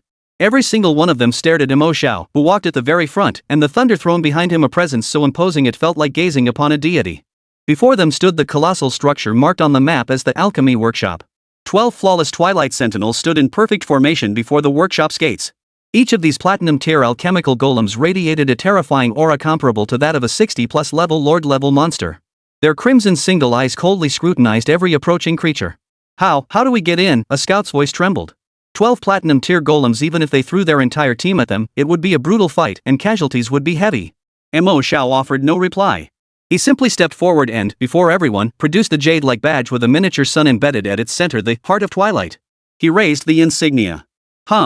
The miniature sun within the emblem emitted a soft yet undeniable radiance. The light swept over the 12 Twilight Sentinels. The next instant, under the jaw-dropping stares of the Dragon Nation team members, the 12 alchemical golems, once radiating murderous intent, instantly shed their crimson single eyes, transforming them into golden orbs symbolizing absolute loyalty. They knelt in unison on one knee, their heavy metal bodies colliding with the ground in a synchronized rumble. They bowed their proud heads, as if greeting their supreme sovereign. The workshop's massive doors, crafted from refined gold and obsidian, slowly swung open. Beyond lay a vast space resembling an armory, filled with various unfinished golems and rare materials. The entire process unfolded with fluid precision, imbued with an indescribable sense of ritual. The Dragon Nation team members had grown utterly numb. Fighting and killing? Not a chance. In the presence of this man, this perilous Twilight City was like his own backyard. He could enter any gate at will. Mo Xiao stowed away the Twilight Heart and nodded with satisfaction. He turned around, gazing at the group of teammates behind him who had utterly lost their capacity for thought. A brilliant smile spread across his face. Chapter 140, The Sage's Gift. The doors of the Alchemy Workshop swung wide open before them. Beyond lay a space vast beyond imagination. Crystal chandeliers, their cores extinguished, hung from soaring domed ceilings. Along the walls, rows upon rows of massive shelves were stacked with gleaming metallic components, uncut magical gems, and unactivated alchemical cores suspended in nutrient solutions. The air carried a distinct scent, a blend of machine oil and arcane energy. This was no workshop, it was clearly a dragon's treasure vault, dormant for centuries. The members of the Dragon Nation delegation held their breath at that moment. They gazed at the 12 platinum tier golems kneeling humbly on one knee, then scanned the workshop's endless supply of precious materials. Finally, every pair of eyes converged on the young man who had tucked away his badge, his expression as calm as a summer breeze. Their minds were utterly overwhelmed. From the start of the competition until now, the shocks they'd endured surpassed the total accumulated over the past decade. Killing for treasure? Peril lurking at every turn? Not a chance. In front of this master, the Twilight City was like a buffet restaurant. He owned whatever he fancied, he could simply walk in and help himself. Mo Xiao turned around, his gaze falling upon the group of teammates frozen stiff behind him, their expressions utterly frozen in shock. A gentle smile spread across his face. What are you all standing around for? His voice wasn't loud, but it thundered in their ears like a clap of lightning. Take whatever you want from the workshop. How much you can carry, what you choose to take, that's all up to your own skill. Consider it a perk. Perks? The crowd froze for a moment, then a wave of wild excitement instantly swept away the dam of reason. Holy! We're rich! This block of A gold ingot is at least 95% pure. You couldn't buy this with all the money in the world. What's that? A storm core? An entire, intact storm core. After a brief dead silence, the crowd erupted into chaos. Everyone, including those military elites who had harbored resentment toward Mo Xiao moments before, now had eyes aglow. Unable to contain themselves any longer, they charged toward the workshop like wolves starved for 3 days, howling with excitement. But the moment they took a step forward, Mo Xiao's next words poured over them like a bucket of ice water. But let me make one thing clear. His voice remained calm, yet it froze every foot in its tracks. I'm only responsible for opening the door. Whether what's inside is finished products or parts, treasures or junk, that's for you to determine. I won't be appraising them for you. Mo Xiao's gaze swept slowly over each person, his eyes calm to the point of coldness. What you can take from this treasure trove, how much stronger you can become, that depends entirely on your own abilities. I'm giving you an opportunity. Whether you seize it or not is entirely up to you. Don't worry. Sure, Gondang boomed in his deep, resonant voice. He patted his chest, then ran his hand over the thick, heavy earth shield strapped to his back. Grinning widely at Mo Xiao, he declared, Brother Mo Xiao, rest assured. If we didn't have the guts for this, we wouldn't be called the Dragon Nation team. With that, he strode purposefully inside. The others exchanged glances, hesitation vanishing as they surged into the colossal alchemy workshop, each beginning their own treasure hunt. Only Wang Tang remained rooted to the spot. Head bowed, face pale, he clenched his fists tightly, his body trembling slightly with humiliation and resentment. He dared not look at Mo Xiao, much less Lin Yueqian. He couldn't even bring himself to step through the doorway. For he feared that once inside, he would be utterly lost, unable to discern anything, unable to claim anything, and would end up scavenging the scraps left behind by others like a worthless failure. That would be worse than death. Mo Xiao shot him a glance but said nothing, striding past him and entering the workshop. Lin Yueqian followed behind him. As she passed Wang Tang, her footsteps faltered momentarily before her cool voice rang out. Standing here, you won't even get to pick up the scraps. With that, she too stepped inside. Wang Tang's body jerked violently. He slowly lifted his head, staring at the open door, then looked down at his empty hands. Yes, standing here, he didn't even have the qualifications to be considered trash. He clenched his teeth, a wild resolve flashing in his bloodshot eyes, and charged inside. Inside the workshop. Unlike the team members outside who were searching around like headless flies, Mo Xiao had a very clear objective. Ignoring the finished gear and rare materials displayed openly, he strode straight to the workshop's deepest recesses. Here lay experimental items classified as dangerous or unstable. This is it. Mo Xiao's gaze locked onto a metal platform isolated by an energy shield.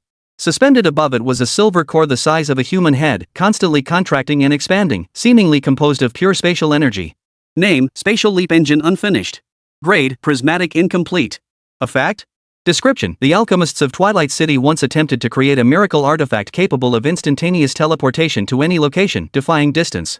They failed. This unstable core is their sole creation and the very catalyst that triggered the spatial chaos engulfing the entire city. Lin Yueqian gazed at the core, a flicker of emotion stirring in her eyes, golden on the left, dark on the right. In her previous life, she had never heard of such an artifact existing within Twilight City. With this, our power bank can be upgraded to a private flight. Mo Xiao's face broke into a triumphant smile. Using the authority of the Heart of Twilight, he effortlessly dissolved the energy shield. Then, an orange glow ignited in the palm of his hand. Ultimate hand.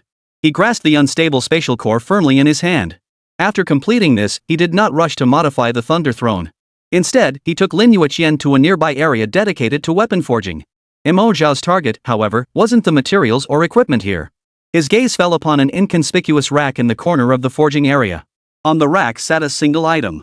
A pair of gloves. A pair of gloves crafted from an unknown black leather, embroidered with intricate and mysterious patterns in silver thread. They emitted no energy fluctuations, appearing as nothing more than an ordinary ornament. Yet the moment Mo Xiao saw them, the magatama embedded in his right hand sent a faint, burning sensation through his skin. He stepped forward and picked up the gloves. A line of information appeared before his eyes. Name, Gift of the Sage. Grade? Type, Special Equipment Hand. Requirements? Effect? Description, when you can see me, it proves you're already on the right path. Child, wear it and fulfill the unfinished destiny that is yours and mine. A string of question marks and a cryptic, incomplete description. But Mo Xiao's heart skipped a beat. The sage. The sage again. Without hesitation, he slipped the gloves onto his hands. The instant the gloves touched his skin, an indescribable sensation and surge of energy flooded his body. Chapter 141, Void Cruise. The instant the sage's gift touched Mo Xiao's skin, he felt neither the surging power he'd anticipated coursing through his limbs nor any system notification of attribute spikes. It was a peculiar sensation beyond words. Like a single drop of water merging into the vast ocean. Or like a long-lost wanderer finally pushing open the door to home. No rejection, no pain of fusion, only a natural, profound peace and harmony, as if returning to one's true origin. The texture of the unknown leather in the gloves felt like a second skin, molding perfectly to his palms. The mysterious patterns embroidered in silver thread glowed with an extremely soft light. Then, the glow faded, and those patterns, like living things, merged into his skin, transforming into faint, almost imperceptible silver marks. He raised his hand and opened his palm. Everything appeared unchanged. But Mo Xiao knew something had changed forever. The world, through his eyes, had become different. It was no longer a cold, impersonal collection of data and interfaces. He could see the free-floating elements in the air dancing joyfully, and hear the whispers of the components on the metal shelves, yearning to be reassembled. He could even feel the gentle, contented vibrations emanating from the magatama embedded in his right hand, now fused with his flesh. As if it were saying, "You have finally found it." "You?" Lin Yueqian's cool voice sounded beside him, tinged with a rare hesitation. She looked at Mo Xiao, her eyes golden on the left, dark on the right, flickering with confusion. The Mo Xiao before her was still the same Mo Xiao. His rank hadn't changed, nor had his aura grown stronger. Yet she sensed something had been added to him, or perhaps, something had been taken away. A sense of detachment from this world faded, replaced by a kind of seamless harmony, as if he himself were part of its very fabric. Mo Xiao turned his head, meeting her gaze. He smiled, offering no explanation, and simply returned his gaze to the silver core in his hand, which continued to contract and expand. Name, Spatial Leap Engine Unfinished. This time, when he looked at the artifact, the cold lines of data no longer filled his vision. Countless silver threads spread out from within the core, weaving before his eyes into an incredibly complex yet crystal-clear three-dimensional schematic. He could see the path of every energy circuit, understand the function of each rune, and even sense the discordant whispers emanating from the critical nodes causing its instability. Knowledge surged into his mind like a river bursting its banks. No need to study. No need to analyze. He merely observed, and then he understood. "So that's how it is," Mo Xiao murmured softly, a smile growing more amused on his face. "Our power bank certainly needs an upgrade."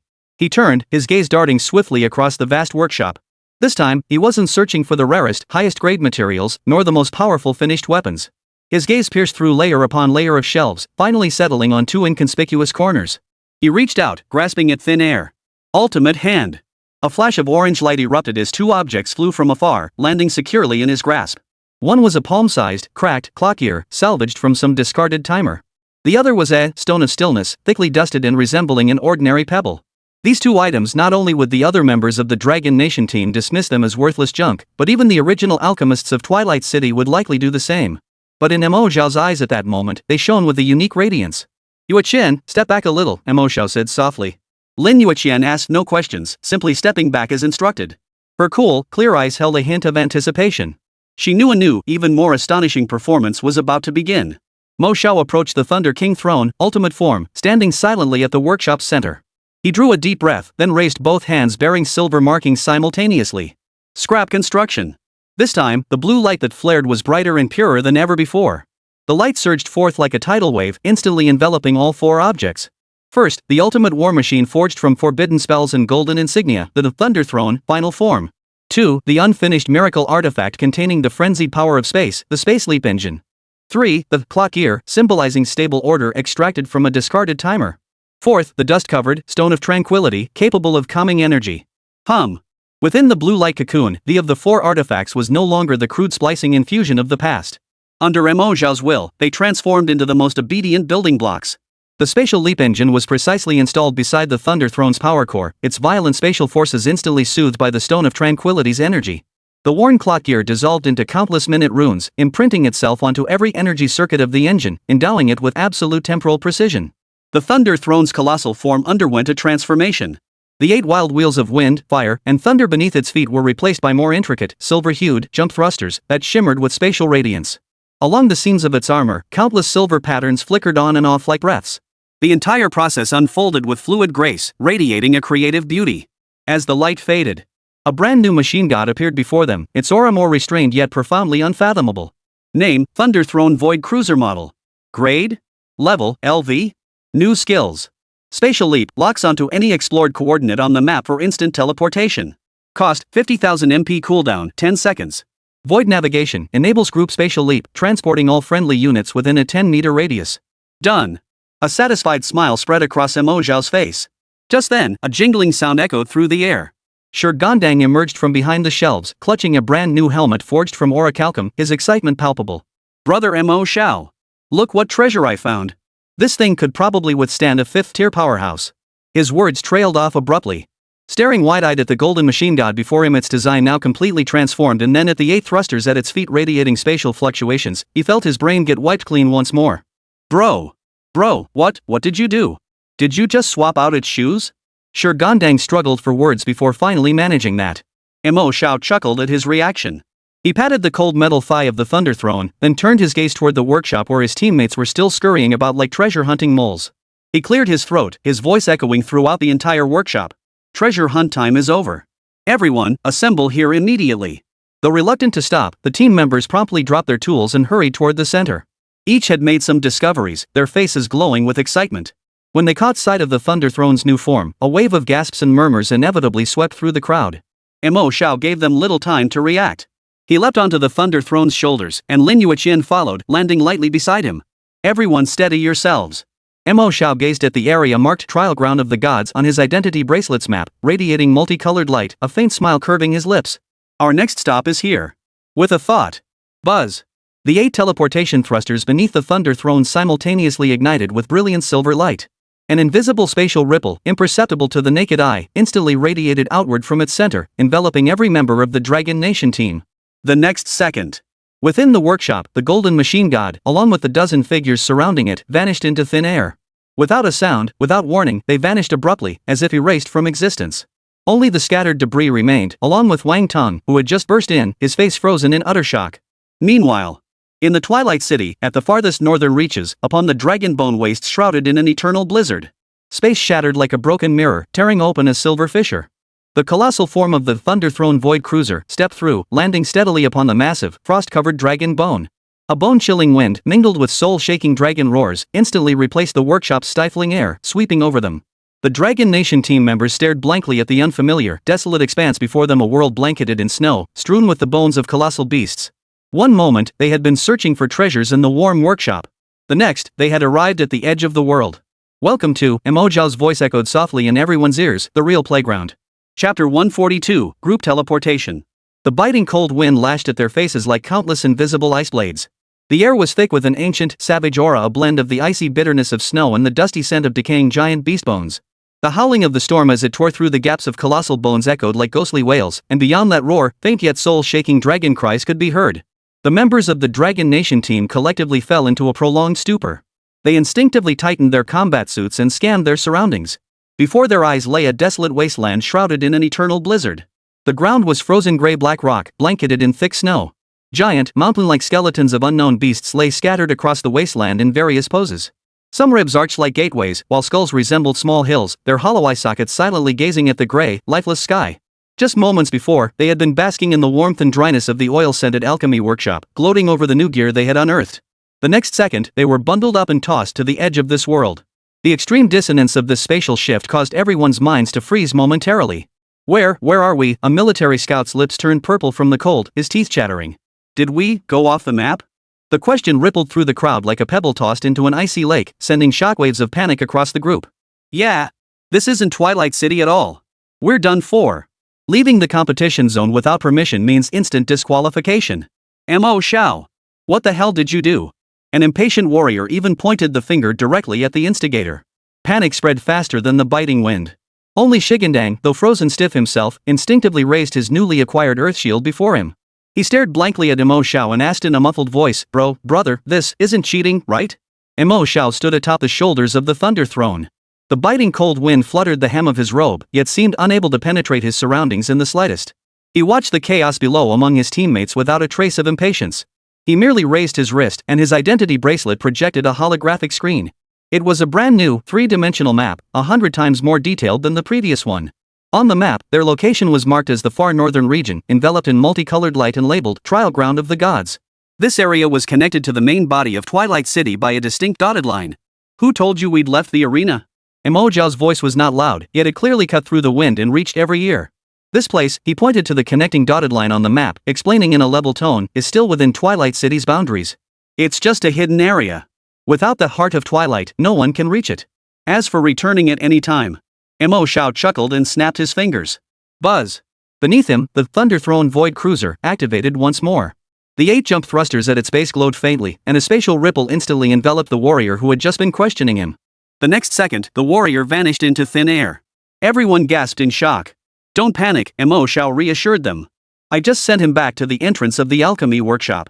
No sooner had the words left his mouth than the spatial ripples flickered again.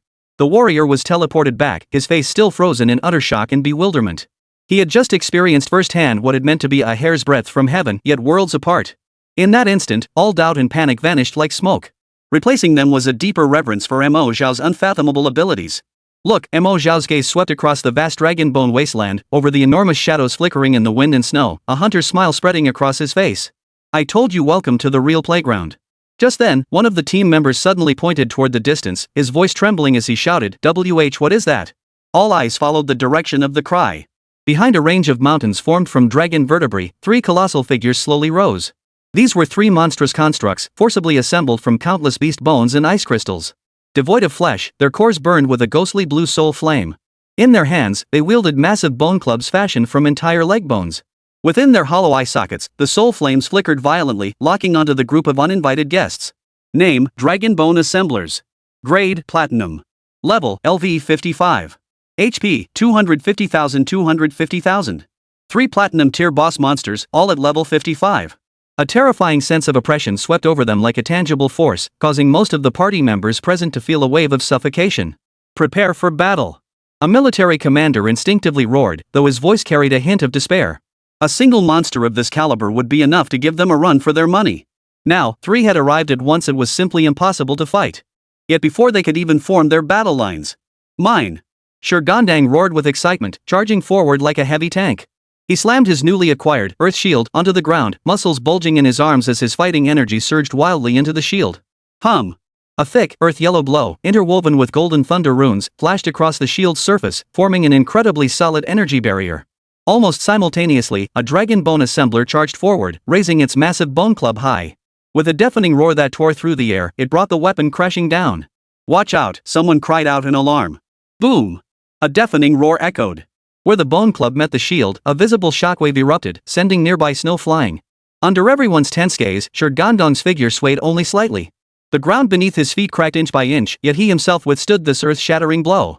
The earth shield itself didn't even show a single crack. Ha ha ha ha. That felt good. Shurgandang let out a hearty laugh, feeling as unshakable as a mountain in that moment.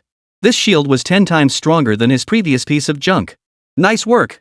Brothers, we can do this too. Shurgandang's formidable display instantly ignited everyone's fighting spirit. They too pulled out their new gear, scavenged from the alchemy workshop.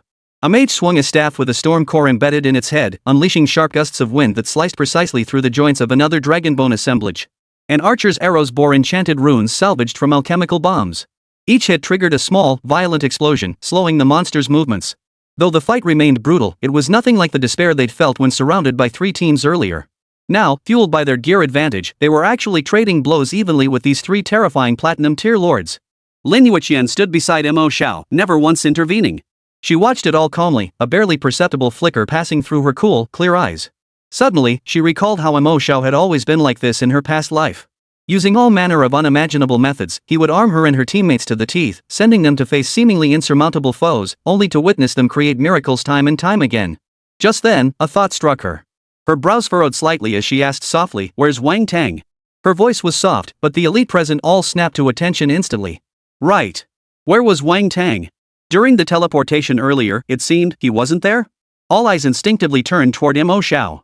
Mo Xiao's smile remained unchanged. He didn't even turn around, simply watching the distant battle between the team members. His tone was as flat as if he were discussing something entirely unrelated to himself. He didn't keep up. The path he chose for himself. Cold, utterly devoid of emotion. A chill ran through the crowd as they instantly grasped the truth. They asked no further questions, refocusing their attention back on the battlefield. Chapter 143, Warm-up over. On the Dragon Bone Wastes, the battle had reached a fever pitch. Shurgandang stood like a boulder embedded in the earth, holding the front line with unwavering resolve. The earth shield, upgraded from a brick, seemed to come alive in his hands. With each bone club swing from the Dragonbone assemblers, the shield's surface would flare with a heavy, earthen glow and golden thunder runes, layer by layer dissipating the colossal force capable of splitting mountains and shattering rocks. Boom! Another crushing blow sent Shurgandang's massive frame stumbling back half a step. The frozen ground beneath him shattered completely, yet he himself remained unscathed. Is that all you've got? You're giving your grandpa a scraping treatment. He grinned widely, letting out a hearty, mocking laugh. He even had enough energy left to slam the edge of his shield hard against the Dragonbone assembler's shinbone, producing a crisp crack. The monster's aggro was held as steady as a mountain. This scene ignited the bloodlust of his teammates behind him. See that? That's the shield of our dragon nation. Brothers, don't let Stone Guardian carry this alone. Keep up the damage. A mage with military background raised high the staff he'd unearthed from an alchemist's workshop, its core embedded with a storm essence. No longer needing to chant intricate incantations, he channeled his mana into it. Compressed wind blades screeched forth, slicing with precision at the fragile joint connections of another Dragonbone assembler. Ice crystals and bone shards flew everywhere, instantly slowing the colossal monster's movements. Nice work! Watch this! The scout in the group, an agile archer, drew his newly acquired longbow, crafted from some exceptionally resilient metal beast sinew. Each arrow he released bore a miniature enchanted rune, salvaged from an alchemical bomb, bound to its tip. While the arrows themselves inflicted limited damage upon impact, the attached runes detonated instantly, unleashing violent shockwaves and blinding flashes. This relentless disruption of the monster's attack rhythm significantly eased the pressure on Shigandang. The battle, which had initially seemed precarious, was somehow turned into a stalemate by their overwhelming equipment advantage. Everyone was immersed in an unprecedented sense of exhilaration. For the first time, they realized combat could unfold this way. They saw how a powerful item master could bring such earth-shattering change to a team. Their gazes instinctively drifted toward the golden machine god standing silently in the distance, and the figure perched nonchalantly upon its shoulder. That figure stood like a pillar of strength, filling their hearts with boundless confidence. As long as he was there, they feared nothing. Lin Yueqian stood beside Mo Xiao, her icy gaze sweeping across the entire battlefield. She did not intervene, merely watching silently. She watched Shurgandang roar with fearless ferocity, witnessed the mage's precise casting of each spell, and observed the archer's every deft shot. This scene echoed countless moments from her past life. He had always been like this, standing behind everyone, using his hands that seemed capable of creating anything to pave their path to victory. And she was the sharpest sword in his grasp, cleaving through every thorn in his path. Only this time, he seemed to reveal that world-shaking edge far sooner than in his past life. What are you thinking about?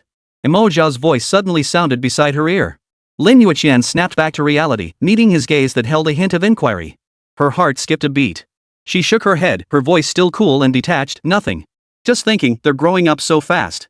It's not that they're growing fast, Mo Xiao smiled. They were never weak to begin with. They just lacked a fulcrum to bind them together and a weapon worthy of their skill. He paused, his gaze drifting toward the battlefield, his eyes holding an inexplicable hint of meaning. Besides, this is merely an appetizer. The real trial won't be any fun unless their fighting spirit is fully ignited. As the two spoke, the situation on the battlefield shifted once more. After over 10 minutes of fierce combat, one of the dragon bone constructs finally collapsed under the concentrated fire. Its core soul flame flickered violently before its massive frame crashed to the ground, shattering into scattered bones and ice crystals. One down. Give it everything you've got, brothers. Victory is within reach. Morale surged to its peak at that moment. With one less comrade to distract them, the remaining two monsters faced mounting pressure, forced into a relentless retreat under the relentless assault. Another 5 minutes passed. With a thunderous shield bash from Shurgandang, the last Dragonbone assembler crashed to the ground. Multiple devastating skills instantly extinguished the soulfire at its core. The battle was over. Huff, huff. Heavy panting echoed across the silent wasteland. Everyone was utterly exhausted. Several collapsed directly onto the cold snow, yet every face radiated the exhilaration and pride of having survived the ordeal. They had done it. They had defeated 3 platinum-tier lords of level 55 head-on, relying solely on their own strength. We won. We won. Ha ha ha ha. This feels amazing. Absolutely amazing. Shurgandang thrust the earth shield, the shield that had earned its stripes in battle, into the ground, letting out a hearty laugh. After a brief celebration, the group immediately began clearing the battlefield. Dragon Bone Core Platinum, Frost Soul Gold, Intact Colossal Beast Rib Silver. Piles of rare materials, each glowing with different hues, were dug out from the monster's remains. Any single one of these items would fetch a hefty price outside. We're rich. We're rich. Even if we don't place in this tournament, we've already made a killing with these materials alone. One team member grinned ear to ear, clutching a frost soul the size of a human head. The entire team basked in the joy of victory and bountiful harvest. Yet, Mo Xiao's face bore not a trace of a smile. Still perched atop the Thunder Throne's shoulders, his hands clad in the gift of the sage, began to emit a faint, burning sensation, though he couldn't pinpoint when it started. He lifted his head, gazing toward the deepest reaches of this dragon bone wasteland. In that region shrouded by endless blizzards, something had awakened. Lin Yueqian also noticed the change in Mo Xiao's expression. Following his gaze, her eyes one golden, one dark narrowed slightly, and her hand tightened around the sword hilt. "Something's wrong," she murmured. Before she could finish. "Whoa!" A deep, ancient cry, as if born from the very source of time itself, resounded across the heavens and earth without warning. The sound wasn't loud, yet it carried an irresistible majesty that exploded directly within the depths of everyone's souls. The team members, busy dividing the spoils, froze stiffly, their smiles instantly frozen on their faces. Snap, crackle. Then, an even more bizarre phenomenon unfolded. Across the vast wasteland, countless colossal beast skeletons, some complete, others fragmented, all trembled in unison at that very moment. The ice and snow on their surfaces began to flake away. From the crevices between the bones, faint points of ghostly blue light began to glow, like countless will-o'-the-wisps ignited in the darkness. The entire dragon bone wasteland came to life. What's happening? These bones, they're moving. Fear instantly replaced joy, like a cold tide engulfing every soul. Rumble. The earth began to shake violently.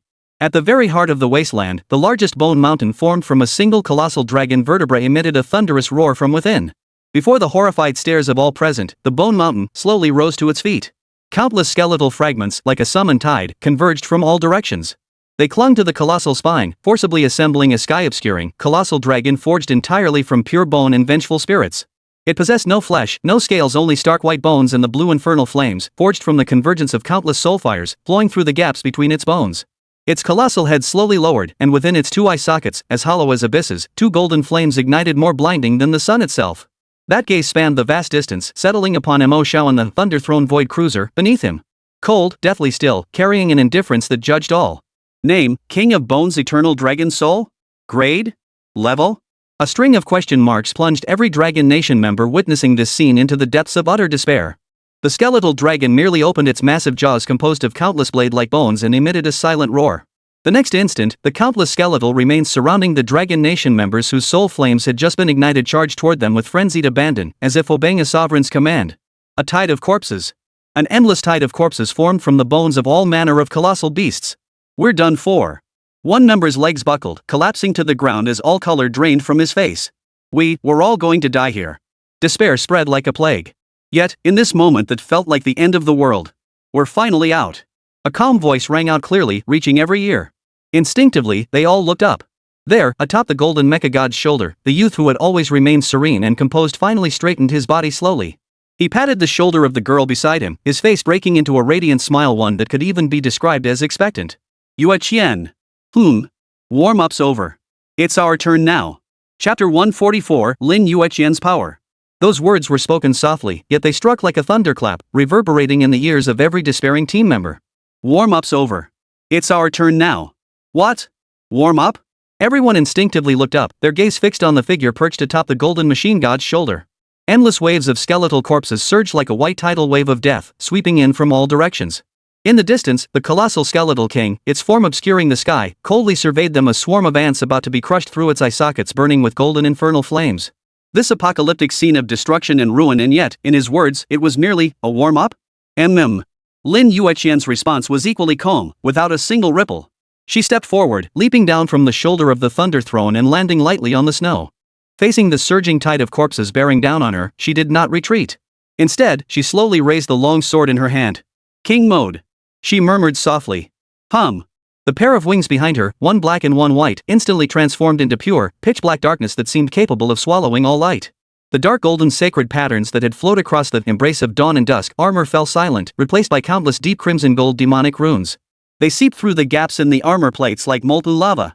A tyrannical, deathly stillness, a sovereign's pressure brimming with devouring and corrupting desires, exploded outward from her like a thunderous blast. That very pressure caused even the skeletal soldiers charging at the forefront to falter momentarily. Lin Yueqian moved. Her figure transformed into a jet-black streak of light, charging headlong into the boundless sea of bones. Sword flash. No dazzling sword light, no flashy special effects. Only 5 black slashes, fast beyond measure, seemed to merge with the shadows. Thud. Thud. Thud. Thud. Thud. The 5 skeletal beasts blocking her path were instantly cleaved apart. At the wounds, no energy erupted. Instead, a thick black mist coiled around them. That black mist, like a living venom, ravenously corroded their bones and the flames of their souls. In a single breath, the 5 skeletal beasts, at least gold grade in power, silently crumbled into a pile of black powder, leaving not even their cores behind. Meanwhile, a faint crimson glow flickered on Lin Yueqian's body. The passive effect of King Mode had activated, permanently granting her a portion of those 5 monsters' attributes. Killing meant growing stronger. This scene left everyone utterly speechless. Is this Lin Yueqian's true power? Too terrifying. She alone is an entire army. Shurgandong's eyelids twitched violently. He could barely hold his own against a single platinum tier lord with every ounce of strength, yet under Lin Yueqian's blade, it didn't even last a single strike. Yet what followed was even more shocking. Too slow. Mo Xiao stood atop the Thunder Throne, watching Lin Yueqian charge through the tide of corpses, yet his brow furrowed slightly. His right hand, adorned with the gift of the sage, slowly rose. In his vision, the tide of corpses formed from countless skeletal remains no longer appeared as individual entities. Instead, it was a single, massive, loosely structured, energy-chaotic, inferior item. Since it's an item, the magatama embedded deep within his palm, long since fused with his skin, emitted a faint warmth. Then it should be used as an item. Ultimate hand. This time, the light that ignited was no longer the familiar orange glow. Instead, it was a deeper, more domineering dark golden light, interwoven with silver threads. A colossal hand, formed from the dark golden light and several times larger than the Thunder Throne, materialized out of thin air. It didn't reach for a single skeleton. Instead, like scooping fish from water, it plunged downward toward the densest swarm of skeletal corpses. Boom! The earth shook violently. Within hundreds of meters, countless skeletal remains regardless of rank or size were violently yanked from the ground by the dark gold colossal hand, suspended midair. They thrashed and roared frantically, their core soul flames pulsing violently, yet utterly unable to break free from this absolute control rooted in the very concept itself. What the hell is this? He's scooping up monsters, like they're sand? The worldview of the Dragon Nation team members was utterly shattered and then reshaped in that instant. Mo Xiao paid no heed to their horrified stares. He gazed at the bone ball in his hand, formed from countless skeletal fragments, a smirk curling his lips. He turned his head, his gaze locking precisely onto another wave of corpses surging toward them. Then, he made a move that sent shivers down everyone's spine. He drew back that dark old giant hand, adopting a throwing stance. Throw item. Go. Boom. The colossal bone ball formed from thousands of skeletal fragments transformed into a white meteor streaking across the sky. With a terrifying sonic boom that ripped through the air, it slammed into another mass of skeletal troops. No technique, just raw power. When violence reaches its zenith, it becomes art. The 2 surging torrents of skeletal forces collided mid-air with a thunderous crash. No earth-shattering explosion, only a relentless, bone-chilling chorus of cracking bones. Snap, crackle, crackle. Countless bones were crushed into the finest powder by the collision. Countless soul flames were shattered and extinguished by the frenzied impact. With a single strike. Across the dragon bone wastes, the endless tide of corpses was forcibly cleared away, leaving behind a vast, horrifyingly empty expanse. Silence. A deathly silence. Everyone stood with gaping mouths, staring dumbstruck at the scene, breath forgotten. If Lin Yueqian's power embodied the pinnacle of single-target assassin artistry, then Mo Xiao's might was an unreasonable, godlike authority capable of reshaping the entire battlefield. Roar! Far away, the skeleton king's eye sockets, burning with golden nether flames, finally flickered with a flicker of movement. It sensed a threat. Its massive skull-formed head snapped upward, gaping its enormous maw. Woo! No dragon's breath. No energy cannon. Only an intangible roar, seemingly emanating from the very depths of its soul, swept toward Mo Xiao. Dragon Soul Intimidation. This was a soul-targeted, indiscriminate area attack. The Dragon Nation members below bore the brunt of it first. They felt as if their skulls had been smashed by an invisible giant hammer. Darkness flooded their vision, their souls seemed torn apart, and blood trickled from their 7 orifices. Even Lin Yueqian, charging through the tide of corpses, stumbled abruptly, her jet-black wings dimming slightly. Only Mo Xiao. Standing atop the Thunder Throne's shoulders, he faced the roar powerful enough to shatter the souls of third-tier powerhouses without so much as a flicker of his robe. His eyes held a profound darkness in the left, while the right, at some unknown moment, had ignited with a dazzling, star-like silver radiance. The intangible soul shockwave, upon reaching 3 meters before him, collided with an invisible wall. Silently, it split apart and dispersed to either side. Trivial tricks. Mo Xiao's tone was cold and indifferent. He watched the skeletal king, whose right hand bore a silver mark, gently clench in the void. Your performance is over. Now it's my turn. With a thought, the thunder-thrown void cruiser, which had stood motionless, finally stirred. It did not charge forward, nor did it attack. Instead, it slowly knelt on one knee, its massive metal palm extending flat before Mo Xiao. Upon its palm, a complex alchemical array composed of countless runes glowed with brilliant golden light. Mo Xiao's gaze swept across the wasteland, taking in the scattered, colossal remains of ancient beast skeletons as vast as mountains. Scrap construction. Chapter 145, Colossal Divine Weapon. When the unique blue glow of the scrapforge ignited within the alchemical array at the center of the Thunderthrone's palm, the very blizzard sweeping across the Dragonbone waste seemed to pause.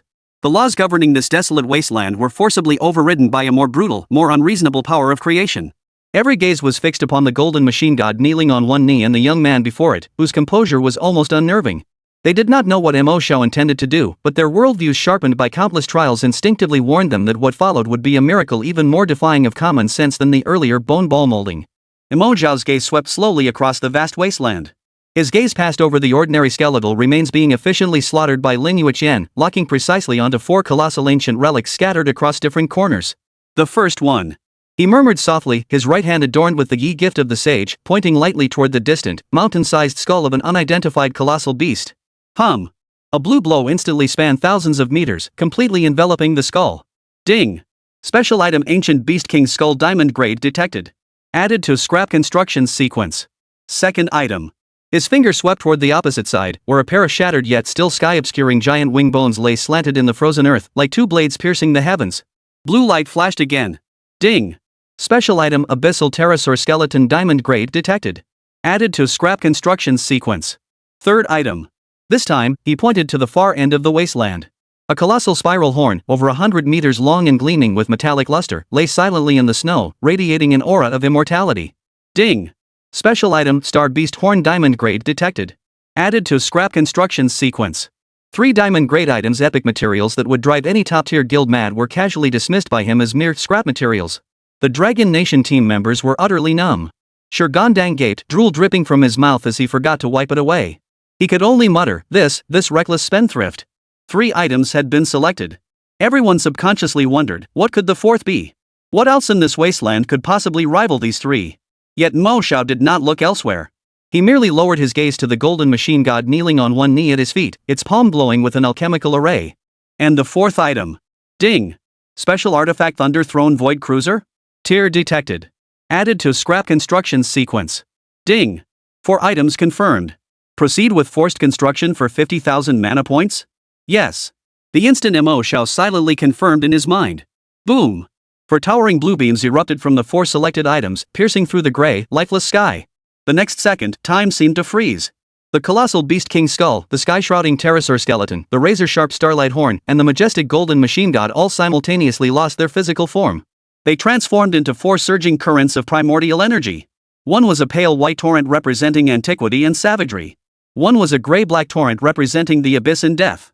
One was a silver-purple torrent representing the starry sky and piercing light. And the final torrent a dazzling golden flood embodying sanctity and thunder. Guided by Mo Xiao's will, the 4 energies converged, swirled, intertwined, and fused with the golden thunder torrent at their core. Roar! Far away, the skeletal king's eye sockets, burning with golden nether flames, finally erupted with an unprecedented fury. It sensed a deadly threat. This insignificant human wasn't crafting a weapon, he was creating a new king powerful enough to rival himself. It could not tolerate this. The skeletal king's colossal form, which obscured the sky, trembled violently. Countless bones that formed its body instantly peeled away, rapidly coalescing before it into a 1,000-meter-long spear, a judgment bone spear glowing with an eerie blue deathly light. Coiled upon that spear were the eons of deathly silence and resentment that had accumulated across the entire Dragonbone wasteland. Wherever its tip pointed, even space itself groaned under the unbearable weight. It would shatter this ritual. It would pierce through that ant who dared defy the sovereign's majesty, along with his unfinished creation, pinning them both to this wasteland. No! Protect Mo Xiao! A military commander was the first to react, letting out a hoarse roar. But it was too late. The Judgment Bone Spear had already transformed into a black lightning bolt tearing through heaven and earth, crossing vast distances to strike Mo Xiao at the storm's center. Every heart in that moment leapt to their throats. Yet Mo Xiao didn't even glance at the bone spear capable of instantly slaying a 4th transformation powerhouse. His eyes were fixed solely on the constantly reshaping, constantly ascending quadricolor energy core. His mana reserves were being consumed at a rate of thousands of points per second, yet he paid it no mind. Instead, a mad, confident smile unique to a creator spread across his lips. You're just in time. You shall be the first to offer a salute for its birth.